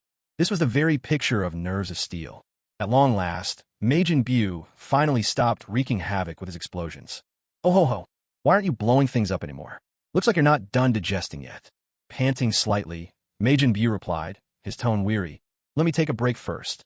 By my rough estimate, I'll need another 100 or so rounds of explosions. I'll catch a little nap first. Right then and there, in front of everyone, Majin Buu planted himself and fell fast asleep, snoring away, a bubble forming on his nose. 5 seconds later, the bubble burst, and Majin Buu's eyes snapped open. His red-ringed pupils looked strikingly similar to Frieza's when he activates God Mode. He licked his lips with a long, green tongue and flashed a wicked grin. All rested, time to continue. Duong. Everyone tumbled to the ground, and Frieza's mouth twitched uncontrollably. Even Cell, faced with an explosion like that, would have been reduced to nothing but dust long ago. But Majin Buu, he just caught his breath a few times, took a quick 5-second nap, and bounced right back. Lord Frieza, judging by his energy, his combat strength has already surpassed mine. Cell really was different from the rest. While everyone else focused on Buu's self-destruction, Cell noticed that Buu's power was actually rising. With Cell's warning, even Broly's gaze grew grave. With that kind of monstrous regeneration on top of his strength, taking him down is going to be a real headache. Suddenly, Tin let out a booming shout, his declaration full of unshakable confidence. Ha! As long as I'm here, every strike I land deals true damage. No defense is too thick for me to slice through like butter. All eyes instantly turned to Tien. Frieza's curiosity piqued as well. He couldn't help but wonder, just how could a guy get his brain scrambled along with his tattoos? Does he think this is some kind of video game? Where did he even come up with true damage? Ah ho ho ho. A mighty dragon paired with Lu Bu's demonic descent technique. Tien, you really know how to have fun. Meanwhile, Majin Buu's explosions continued to rage on, but Goku and Gohan, now accustomed to the chaos, weren't fazed in the slightest. Their fight had reached a fever pitch. The only sound were their increasingly heavy breaths. As Gohan pinned Goku's shoulder and whipped around, his heel shot toward the back of Goku's neck. It was a fierce kick. If it landed, victory would almost certainly be Gohan's. Piccolo, unable to stay silent at this sight, called out thunderously, "Well done." Vegeta cast Piccolo a sidelong glance, sneering, "You and Gohan are both too naive." Barely had Vegeta's words faded away when Goku abruptly lowered his shoulder, seized Gohan's hand, and shouted, "Down you go." Boom! Ah! With a resounding crash, Gohan was slammed into the ground, a pain-filled cry breaking from his lips as his body struck the arena floor. Goku's battle experience far surpassed Gohan's. Taking advantage of his move, he didn't give Gohan a moment to regroup. Still gripping Gohan's hand, Goku began to spin him rapidly. Wind howled viciously around them as Goku whirled, and soon Gohan grew dizzy and disoriented. Suddenly, Goku let go, and Gohan found himself hurtling out of control toward the edge of the ring. In a burst, Gohan tried to stabilize himself, but sending him out of the ring was never Goku's plan. Instant transmission, the technique was triggered. Goku appeared right in Gohan's path. In Gohan's wide, startled eyes, Goku's fist, charged with blazing energy, was already coming straight for him. Sun Wukong's fist, charged with a swirling energy blast, crashed heavily into the airborne Son Gohan. Boom! Son Gohan was slammed to the ground once again, and for a moment, he couldn't get up. Chi-Chi was terrified, her face drained of all color. Nothing could be more agonizing for her than witnessing this duel between father and son. Having just regained her youth, she couldn't bear the thought of losing any of the three people most precious to her. Videl, meanwhile, was so stunned that she couldn't speak. Everything that had happened today had shattered her understanding of martial arts. So this is what true battle looks like, something that can shake the heavens and the earth. At that moment, she could only cover her mouth, her face etched with fear and worry for Son Gohan. What she didn't know was that all of this chaos, even now, was happening within the barrier Frieza had set up. Without it, the earth would have been blown apart in an instant. Piccolo, watching the scene unfold, gritted his teeth until they creaked. Suddenly, as if making a fateful decision, he shouted at the fallen Gohan, "Gohan, your uncle Piccolo has been killed by your dad." To everyone's astonishment, Piccolo performed a shocking act. He plunged his hand into his own chest. As blood spattered everywhere, his agonized scream cut through the air and reached Gohan's ears. Hearing Piccolo's voice and the raw pain in his cry, Gohan struggled to lift his head. What he saw was a hole in his uncle Piccolo's chest, and that once green face had turned a ghastly white. A hum of energy pierced the air. Gohan flew into a rage. No one can hurt Uncle Piccolo. Not even my dad. In an instant, a violent, overwhelming energy erupted from Gohan. Piccolo's desperate act had pushed him to unleash every ounce of his potential. Wrath consumed him. Even Frieza had admitted, when Gohan is truly enraged, he can achieve the impossible, sometimes even defeating opponents leagues above him. And right now, Gohan had reached that very threshold. In that split second, when Gohan lost himself to rage, Goku sensed that some wild, primal force had awakened within his son. Frieza straightened, gaze sharpening as he looked in Gohan's direction, a thoughtful glimmer in his eyes. At the same time, Din had once more healed Piccolo's wounds. Earlier he'd treated the blood loss. Now he focused on the gaping hole in Piccolo's chest. Chi-Chi and Videl trembled, gripping each other's hands, so afraid that something terrible would happen to Gohan. Bang! Ah, that was Majin Buu blowing himself up yet again. No one could even keep track of how many times Buu had exploded by now. He'd grown unimaginably strong, but in this moment, he had faded into the background. After all, right now, Gohan looked far more terrifying than anyone else. His face had already started to distort, giving off the impression that he was about to transform from a human into a beast. Both Broly and Vegeta furrowed their brows. At the same time, they said, "Is he about to turn into a great ape?" Frieza shook his head, a glint flashing in his eyes. "Oh ho ho ho. In my opinion, this is merely the transformation process. While this transformation is rather unique, once he's finished, Gohan will be the strongest among all of you." Vegeta clenched his teeth in silence, while Broly's face was full of disbelief. "Lord Frieza, I'm not convinced. Transforming into a measly giant ape. My ascended Super Saiyan form isn't necessarily weaker than his, is it?" Frieza kept shaking his head and replied, "Your ascended form is indeed stronger than an ordinary Super Saiyan, but Gohan's transformation this time is truly extraordinary. The path he's taking isn't any less wild or untamed than the ascended form.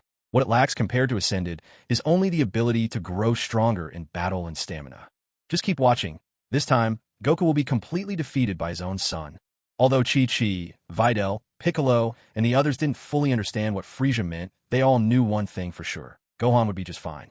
"Mr. Vegeta, don't Saiyans need tails and exposure to blood's waves through their eyes to transform? Wait, it looks like Gohan's tail has appeared."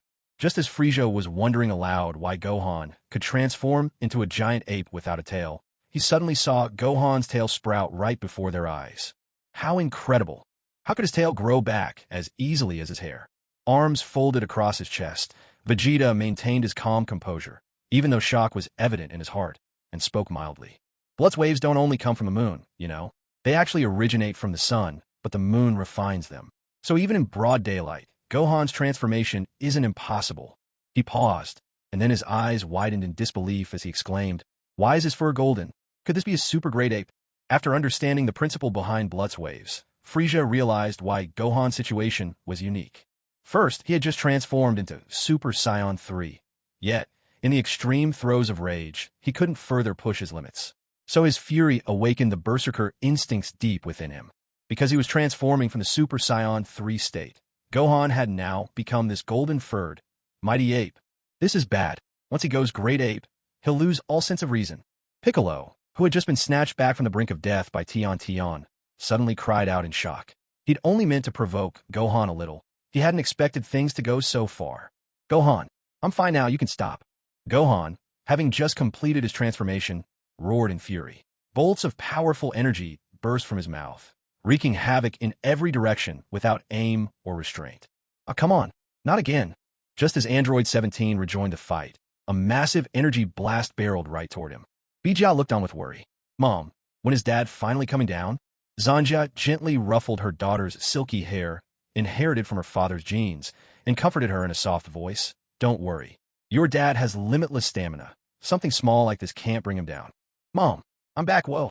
Butsley, who'd only just managed to fly back after being slapped away by Android 18, was suddenly sent flying again by one of Gohan's stray energy blasts. Android 18, now, grew anxious. That was her son out there, not someone as tough as Broly. "Broly, could you maybe go bring your son back?" But Broly's eyes remained fixed on Gohan. His mind was in turmoil, unable to process anything else. Within him, he felt a surge of uncontrollable, violent power welling up. Android 18 noticed something off about her husband. Sons could be reborn if lost, but there was only ever one Broly. "Broly?" Her shout brought no answer from Broly. But, fortunately, Frieza responded for him. Ah ho ho ho. Don't worry, don't worry. Butsley's body is made of tough stuff. Your man is so riled up by Gohan that he's entering a whole new realm. Once he comes to, he'll be even stronger. Android 18 believed Frieza's words. As unpredictable as Frieza could be, his statements rarely turn out to be wrong. Piccolo was still shouting, Gohan, Gohan, pencil, pen holder, stick it to him. A burst of laughter followed. This time Frieza's amusement was genuine. Was Piccolo trying to pour oil on the fire? Or perhaps adding wine as fuel? At this rate, even Goku himself would be in real danger. Let me go. Your real opponent is that hairy beast over there. I am gonna. A tremendous crash echoed out. Poor Majin Buu had actually been snatched up by the golden-haired, ape-like Gohan. The sheer strength of that grip was more than Buu could withstand. Unwillingly, Majin Buu was left with no choice but to self-destruct once again. Stick it to him. Who? Who's dead? Uncle Piccolo. Against all odds, Piccolo's muddled words seemed to cut through the chaos, allowing Gohan a fleeting moment of clarity. He actually remembered Uncle Piccolo. The golden-furred gorilla son Gohan, with eyes glowing a fierce red, turned his gaze toward Piccolo. In those crimson eyes, a strange transformation began to take place. Yet, son Gohan remained completely oblivious to the fact that the one howling beneath his enormous foot was none other than his own father. Son Goku. Gohan, my dear Gohan, can you please lift your precious foot? Do you want your own mother to be left a widow? Seeing that Gohan was able to speak, Chi-Chi hurriedly reminded her son. After all, her husband was still coughing up blood down there. Hey Mom, where's Dad? Gohan, I'm right under your foot. With all his strength, son Goku shouted out. At last, he caught Gohan's attention, drawing his gaze downward. Dad, when did you end up under my foot? Wait, are these fuzzy things my own toes? Oh no, no, I don't want to turn into this. Videl would never accept me like this. At that very moment, Gohan suddenly let out another earth-shaking roar, stomping down fiercely again and again. Son Goku, caught beneath several heavy stomps, disappeared into the arena floor, his whole body forced deep into the ground. A dry, nervous gulp could be heard. No one could say who it was, but everyone present felt it in their bones. Poor son Goku. What a pitiable soul. Gohan, calm down. Look at me. I'm Videl. You can do it. You can take control. Instantly, Gohan halted his rampage, standing stock still as he fixed his gaze intently on Videl. This time, pupils appeared in his eyes, golden and dazzling. In the space of a heartbeat, his massive frame began to shrink. The golden fur receded, turning crimson and spreading across his body, leaving only his chest bare to reveal bulging muscles. A bright red tail now stood upright behind him. His jet black hair shone, still spiking skyward, with two long bangs falling across his shoulders, making him look all the more striking. Super Saiyan 4 Gohan, the very image of strength itself. Once again, Gohan had transformed. 3 times in a single day. Such a feat would astonish anyone. Broly, look at me. I'm your wife, Lazuli. Your beloved number 18. Brotzley, where on earth did you run off to? Come back here. King Frieza, come see what's happened to your subordinate. Suddenly, number 18 cried out in alarm. Roars rang out, deep and wild.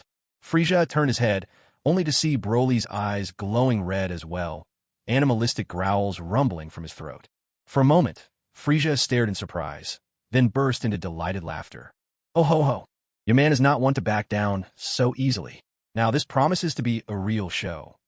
Sai, why wasn't Cell the main character in the Cell saga, and why did Buu wind up overshadowed in the Buu saga? Deep underground, son Wukong, half-conscious, muttered faintly. Is there still anyone who remembers me?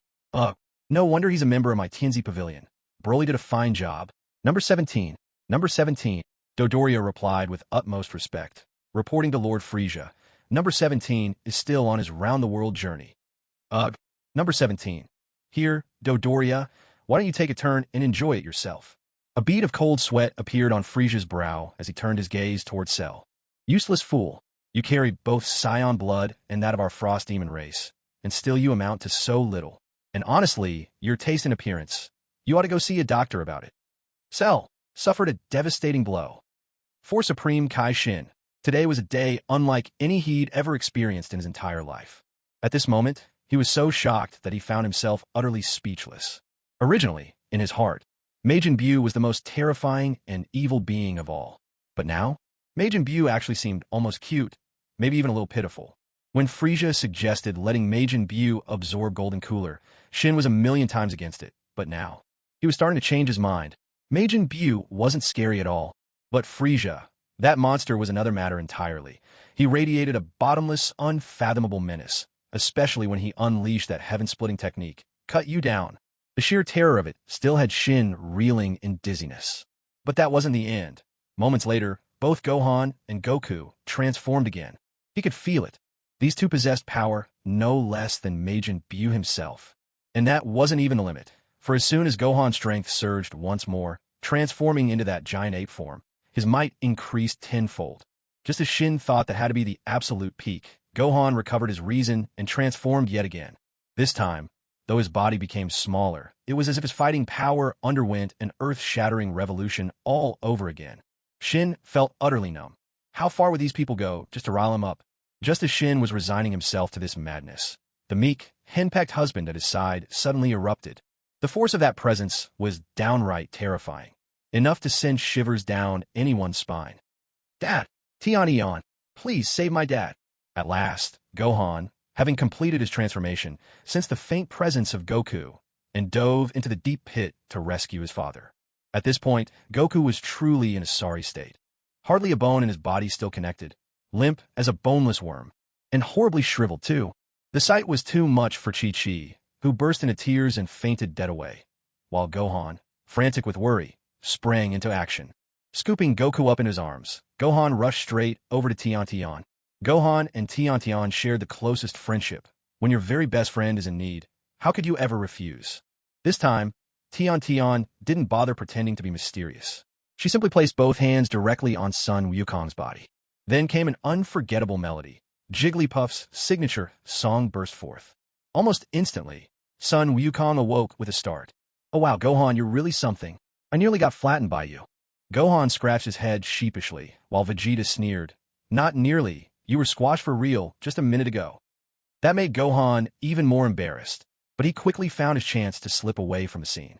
After all, wasn't his mother Chi-Chi still passed out? And didn't Videl need the comfort of a broad, sturdy chest? To be honest, as a Super Saiyan level 4, his chest was indeed impressive. "Videl, here I come." Tian, could you help my mom too? I have something else to do." With that, Gohan hurried off to find Videl. As for Broly, who was still hollering and carrying on, sorry, but Gohan simply wasn't interested in dealing with him at the moment. He made his way to Videl's side, gently gripped her shoulders, and spoke in the softest voice. "Videl, you weren't scared just now, were you?" Videl's face flushed crimson, the color quickly running down her neck. Why was he suddenly so bold? There were so many people watching, but that rugged chest, she just wanted to lean into it. Without thinking, she closed her eyes and buried her face in Gohan's chest. "Not at all. You look so cool just now. So manly and brave." The people nearby nearly groaned aloud. Could these two be any more shameless, flaunting their love in front of everyone? The fireworks continued to explode in the sky, but the crowd barely reacted anymore. By now, they had seen just about everything.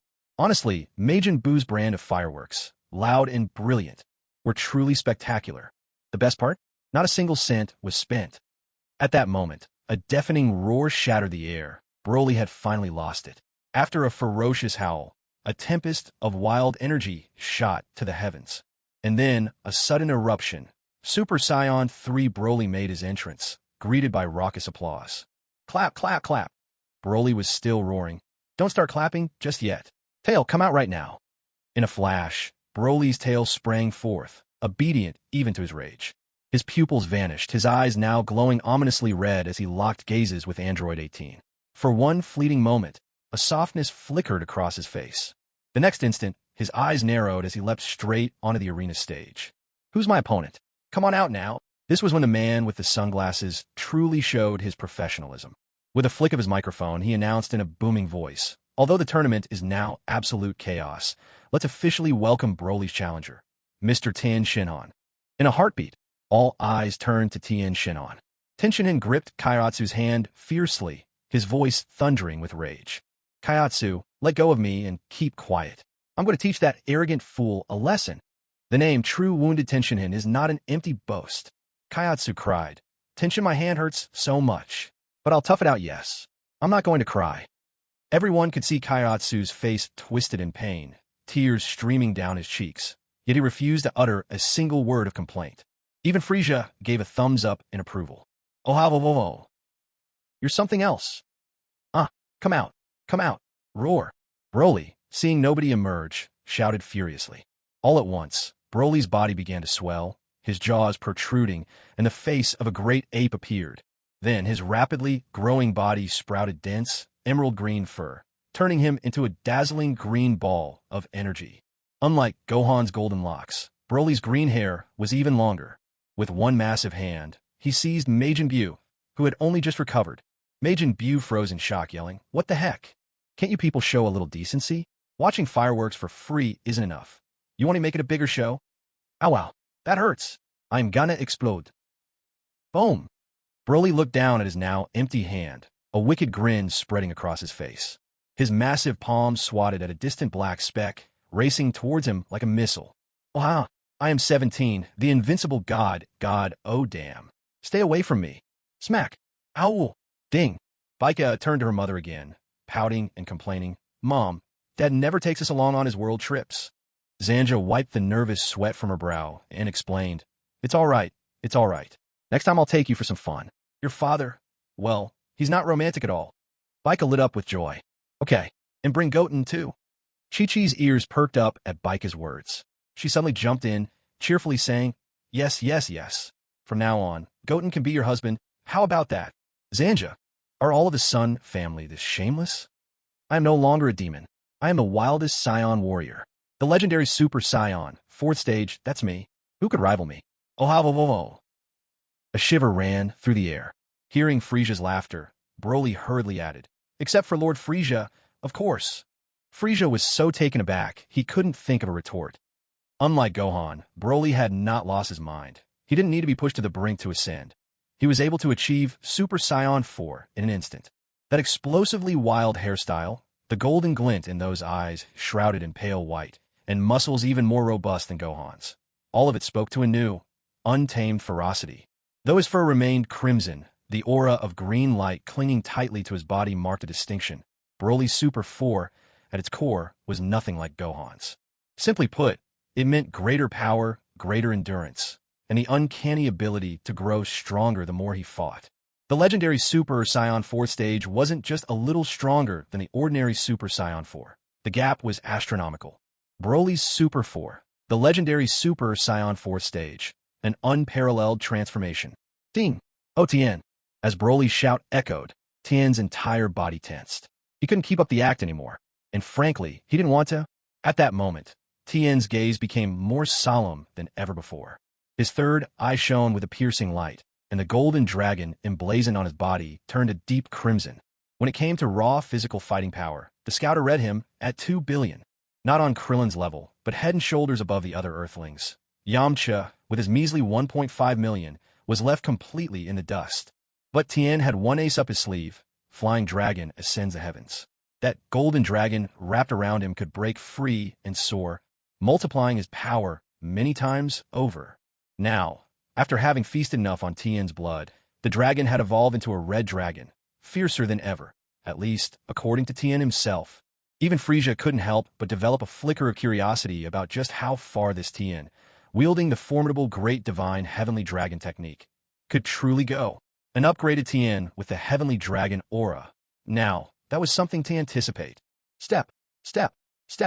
Tien advanced, each footstep deliberate, stamping into the ground with a muffled thud, sending a wave of excitement through the crowd. In no time at all, Tien stood before Frieza, clasped his fists together, and bent respectfully at the waist. "Lord Frieza, may I surrender?" A low, dramatic impact followed.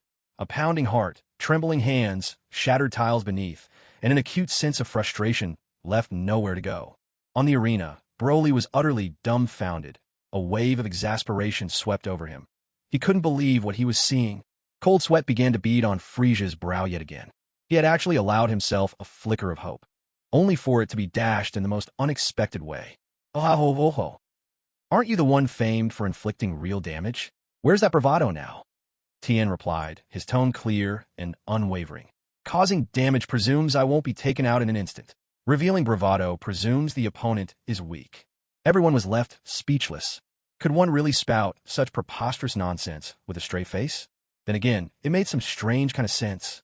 Even if Tien went all in, summoning the demonic descent, scattering heaven and earth, and Flying Dragon ascends the heavens with the great divine heavenly dragon fist. If you're knocked out on landing, even if you fired off Marco's 3,600 energy blasts, it'd all come to nothing. Oh. All right then, since you admit defeat so sincerely, I suppose I can show a little mercy and agree to it. You there, the one showing off your lovey-dovey side. That's enough, don't you think? You've powered up to Super Saiyan 4, but you're just standing around. What are you waiting for? Come on, let's see for ourselves just how big the gap is between Super Saiyan 4 and Legendary Super Saiyan 4. A burst of fireworks exploded overhead, making the tense atmosphere all the more peculiar. Go on. In my eyes, you're the strongest man there is, and in this form, you're one of a kind. That guy trying to imitate your transformation? He doesn't even compare. Videl, clearly eager for chaos, urged her man to go and fight, and couldn't resist shooting Broly a disdainful look for copying her man's transformation. Having surpassed her father, Mr. Satan, Videl wasn't the strongest fighter, but her martial spirit was, in fact, more resolute than Gohan's. Gohan glanced over at Uncle Piccolo. Under Frieza's predatory gaze, Piccolo nodded with difficulty, his face twisted in pain. Piccolo's thoughts, another round of this, and I'll be sent straight to the Pure Lands. Gohan then looked over to Krillin, standing next to Piccolo. Krillin, almost instinctively, pressed his palms together as if to pray, before wrapping an arm around Marin's slim waist and grinning. I'm with you, in spirit. At last, Gohan looked at his father, still recovering from being stomped flat. Goku offered heartfelt advice. Gohan, you're the strongest one here. Remember how furious you were when Piccolo was nearly killed. Hold on to that feeling. If you keep that rage burning, even Broly will have to think twice. Gohan's eyes sharpened with resolve. After 5 seconds of silence, he let out a deafening roar. Broly, if you dare lay a finger on my Uncle Piccolo, I'll tear you apart. Piccolo grumbled. I'm not dead yet. Though, maybe I should start preparing just in case. Gohan rushed toward the arena, while Goku patted Piccolo's shoulder with a heavy sigh. Gohan's a good kid. Sorry you had to go through all that. Piccolo's inner monologue. You two are pieces of work. I end up like this because you never taught him any better. With a resounding crash, the electrifying fight erupted in full force. Both warriors bristled with crimson fur, one with red-tinted eyeshadow, and the other with green, two hulking titans whose fists collided in a thunderous clash. Ayahawk! Scarlet energy spiraled skyward as Gohan unleashed the full extent of his power, shouting in a frenzy. Broly was in no mood to hold back. He roared as well, emerald power surging around him in a raging tempest, so fierce it blew Majin Buu clear across the barrier. Majin Buu, if I'm not exploding anymore, does it really bother you? Whatever, I'll just keep blasting myself to pieces. Boom! Bang! Bang! Bang! Majin Buu's self-destruction sounded like the starting pistol of a track meet, signaling the fierce, bone-crunching battle between Gohan and Broly to begin. Aya, Uncle Piccolo, watch over me from the other world. Piccolo, seriously, I'm not dead. Smack! Broly took a heavy punch right to the face. But his eyes were still cold and full of malice, and that sinister smirk never once wavered on his lips. Your Uncle Piccolo never even laid a finger on him. Thud! Broly drove his fist into Gohan's chest.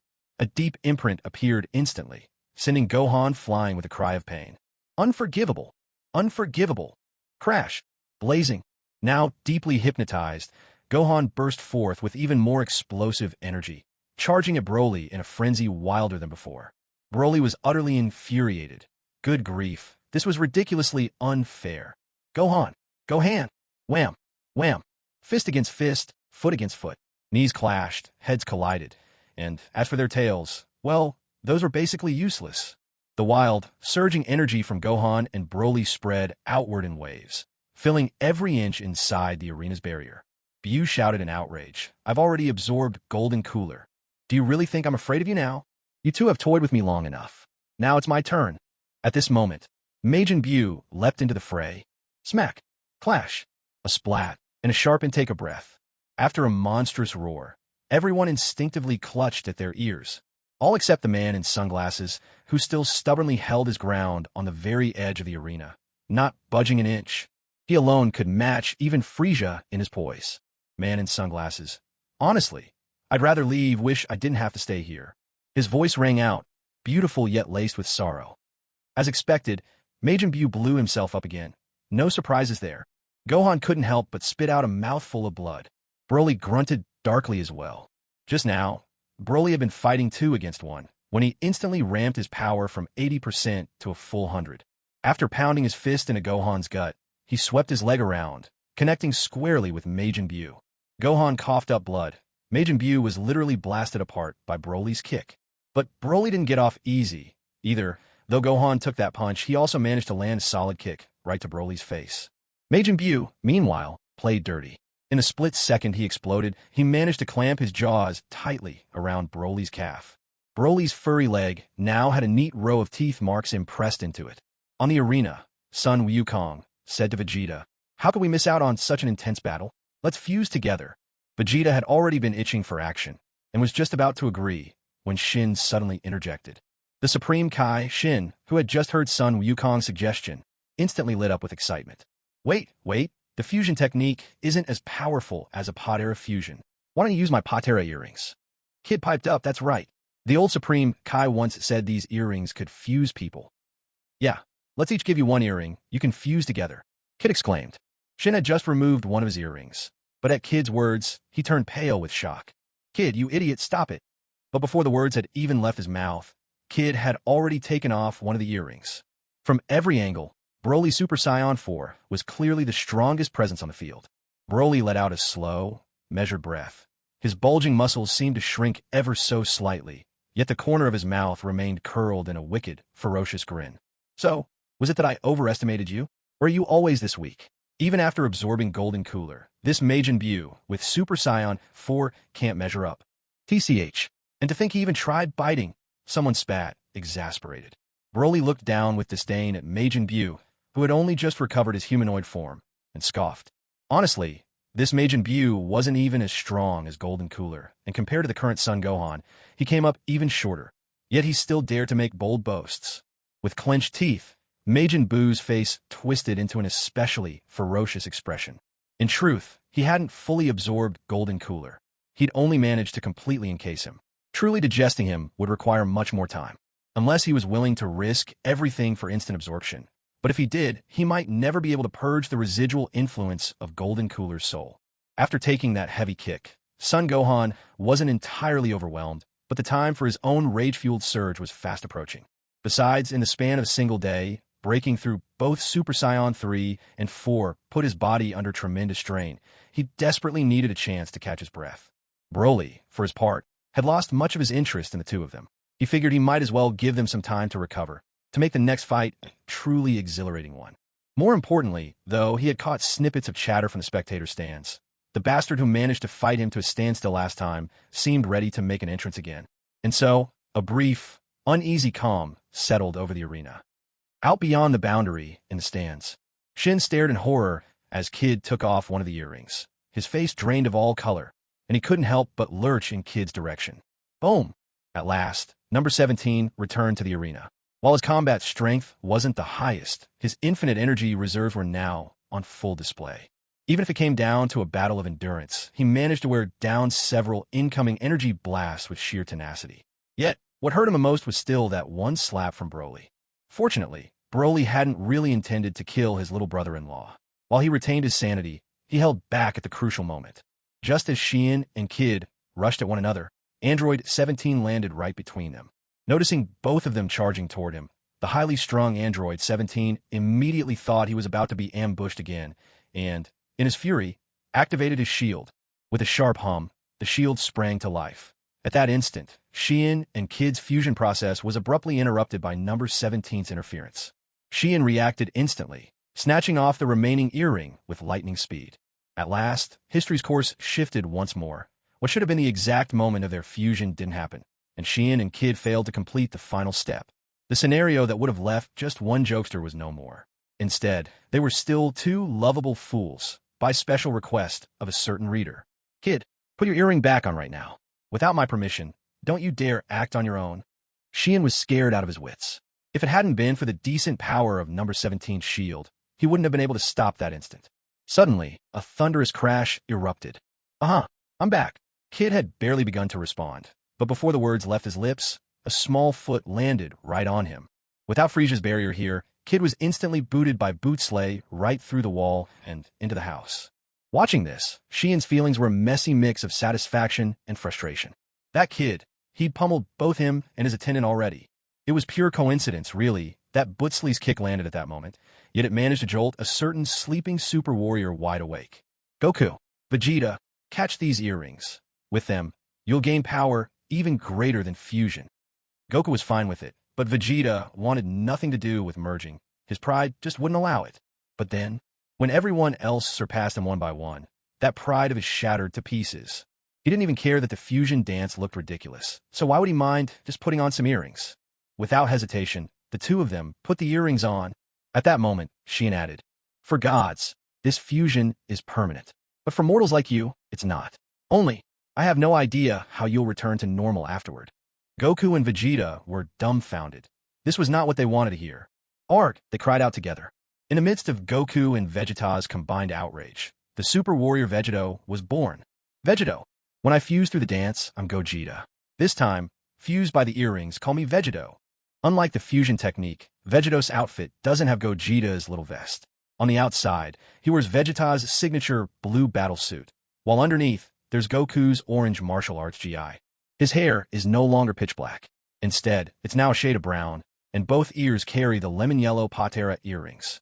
At his forehead, he has one more bang than Gogeta, 2 in total, with the right one a bit longer and the left one slightly shorter. His height is still based on Goku's, though his gaze resembles Vegeta's more. Aggressive and charged with fighting spirit. His muscles don't bulge explosively like Broly's, but instead, they radiate concentrated power, like pure essence distilled into every inch. Taking a moment to feel the surging, exhilarating power coursing through him, Vegeto's eyes, sharp and filled with a killing intent, locked onto Shien. With a flick of his palm, a blast of wind sent Shien reeling, making it hard for him to breathe. Then, with a thunderous crash, he was launched right into the very crater Kid had just made. If you keep breathing so loudly when you talk, next time it won't be just a gust, but a slap and a kick to go with it. Vegeto's voice brimmed with Goku's warmth and Vegeta's bold arrogance, blending together into a deep, magnetic timbre that was unmistakably masculine. No wonder he's won the hearts of countless fans. Oh my. Vegeto has entered the scene as well. This show is getting better by the minute. Cell, you loser. You've really ended up as just background noise, haven't you? Cell could only lament in silence. Originally thinking of himself as the ultimate warrior, now he realized he was a joke compared to these overpowered monsters. Vegeto's unique presence called out in a commanding voice. Broly, Gohan, Majin Buu. At once, those names turned their attention toward the spectators' platform, where Vegeto had been standing. Yet he was nowhere to be seen. What are you looking at? I'm right here. Vegeto had already moved onto the arena, stretching his muscles, relishing the exhilarating comfort.